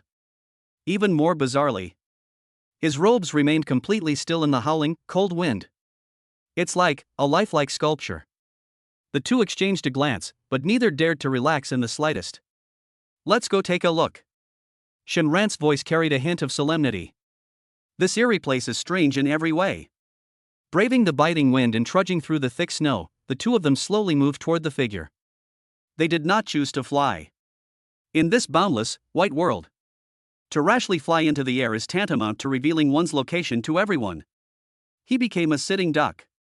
The snow was very thick one step and it went right up to my knees. After walking a dozen steps, the two finally arrived in front of the figure. Upon seeing this, both of them couldn't help but gasp. This is indeed a dead person. Moreover, the manner of his death was extremely gruesome. This was a middle-aged male cultivator who appeared to be around 40 or 50 years old. His entire body was encased in a thick layer of solid ice, becoming a crystal-clear ice sculpture. The expression on his face was forever frozen in that moment before his death. His eyes bulged out and his mouth was wide open. His distorted face was filled with extreme horror and incomprehensible despair. His hands were still in a hand seal gesture. It seemed that he was preparing to cast some powerful spell before he died. But he didn't even get to cast a spell before he was instantly frozen to death. Gu Qingjue's cold phoenix eyes were fixed on the male cultivator's hand seals. Her pretty face was full of solemnity. This is the Xian Turtle Imperial Seal. An extremely powerful Earth attribute defensive spell. When cultivated to its peak, it is said to be able to withstand even a full force attack from a late-stage nascent soul cultivator for a short time. Upon hearing this, Shinran felt a chill run down his spine. Before they could even cast a defensive spell, they were instantly frozen into ice sculptures. What exactly is this thing that possesses such terrifying power? He reached out and tapped on the ice sculpture. Bang bang bang. The sound was crisp and clear, like striking ancient ice. Extremely hard. Judging from the thickness of this ice layer, it has probably been dead for a long time. Shinran said in a deep voice. They were probably cultivators who died here during the last, or even the last, opening of the glazed sacred land. Gu Qingjue frowned, revealing her beautiful brows. In that case, the figure we just saw in the distance was most likely the same one. Shinran's gaze fell on the male cultivator's waist. A storage bag, also frozen in solid ice, hung there quietly. A thought suddenly occurred to him. Regardless of how he died, he's dead, but we can't waste his things. He channeled his spiritual power, attaching it to his fingertips, and exerted tremendous effort. They were picking and prying. Finally, they managed to pull the storage bag, which had been frozen solid, out of the ice. The owner is dead, and the divine imprint on the storage bag has long since disappeared. Shinran easily probed into it with his divine sense. The next second, he took out a palm-sized, jet-black token. This is? Gu Qingjue took the token, and after just one glance, her cool and beautiful face was instantly filled with shock. She subconsciously reached out her delicate hand to cover her cherry-like mouth. Xianyuan Palace. Her voice trembled slightly. Shinran was taken aback. Xianyuan Palace? Is it famous? Gu Qingjue took a deep breath, forcibly suppressing the shock in his heart. It's more than just famous. Xianyuan Palace was a powerful sect that was active in the eastern wilderness region 500 years ago. This sect is renowned for its weapon crafting, and it boasts numerous experts, including a nascent soul stage elder. Its strength is no less than that of the Heavenly Sword sect. But later, for some reason, it declined rapidly in a very short period of time, until it completely disappeared from everyone's sight. She looked at the token in her hand, then at the ice sculpture in front of her, and a bold guess came to her mind. Could it be that the decline of Qianyuan Palace was because all the high-ranking members of their sect died here? Shinran was also taken aback upon hearing this. Two beams of light flashed in his eyes instantly. Could this be the storage bag of a nascent soul cultivator? How many treasures must be inside? Excitedly, he once again probed his divine sense into the storage bag and searched it carefully. However, Gu Qingjue's next words poured cold water on him. This person should only have the cultivation level of the golden core stage. Look at his clothes, they're just the standard Taoist robes of an ordinary elder. Unauthorized trespassing into the glazed sacred land is truly courting death. Upon hearing this, Shinran reluctantly raised his head and looked at Gu Qingjue. We too seem to be golden core cultivators as well, right? Gu Qingjue? She glared at Shinran and ignored him. Shinran pursed his lips. I didn't find anything else of value in the storage bag. Apart from some healing pills and a few scattered spirit stones, it was completely empty. No way? He's supposed to be a golden core cultivator, how come he's so poor? Could it have already been robbed once? Somewhat speechless, he casually tossed the storage bag onto the snow. However, just then, a sudden change has occurred. Buzz. A deafening buzzing sound. Without warning, it rang out from the distant horizon. The sound seemed to come from the ancient, primordial world. It carried a terrifying pressure that made one's soul tremble. Shinran and Gu Qingjue's expressions changed simultaneously, and they turned their heads sharply in the direction from which the sound came. All I could see was, in the far distance, atop that highest and largest majestic snow-capped mountain, a white wave of unimaginable magnitude. Like ripples on the surface of water, it appeared out of nowhere. The ripples, centered on the mountaintop, were rapidly spreading in all directions. Its speed is incredibly fast. Wherever it passed, the space seemed to freeze, emitting a crackling sound as if it could not bear the weight. The howling wind stopped instantly in front of it, and the falling snowflakes froze in mid-air. Looking at that white wave of death, as if a natural disaster had struck. Shinran and Gu Qingjue's faces instantly turned ashen. At this moment, they finally understood. The elder of Qianyuan Palace standing before me. How did it get frozen into an ice sculpture? I finally understand. Where did that extreme horror and despair on his face come from? Chapter 110 Survival at 300 degrees Celsius.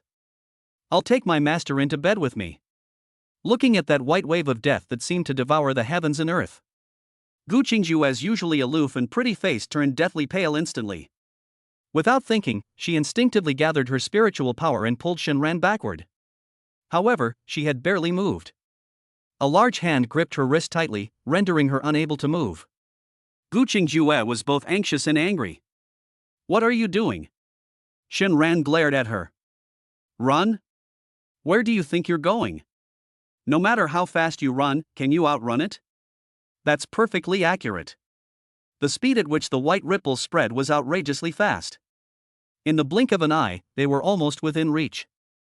Gu Qingjue was anxious. But we can't just sit here and wait to die. Shenran also became anxious.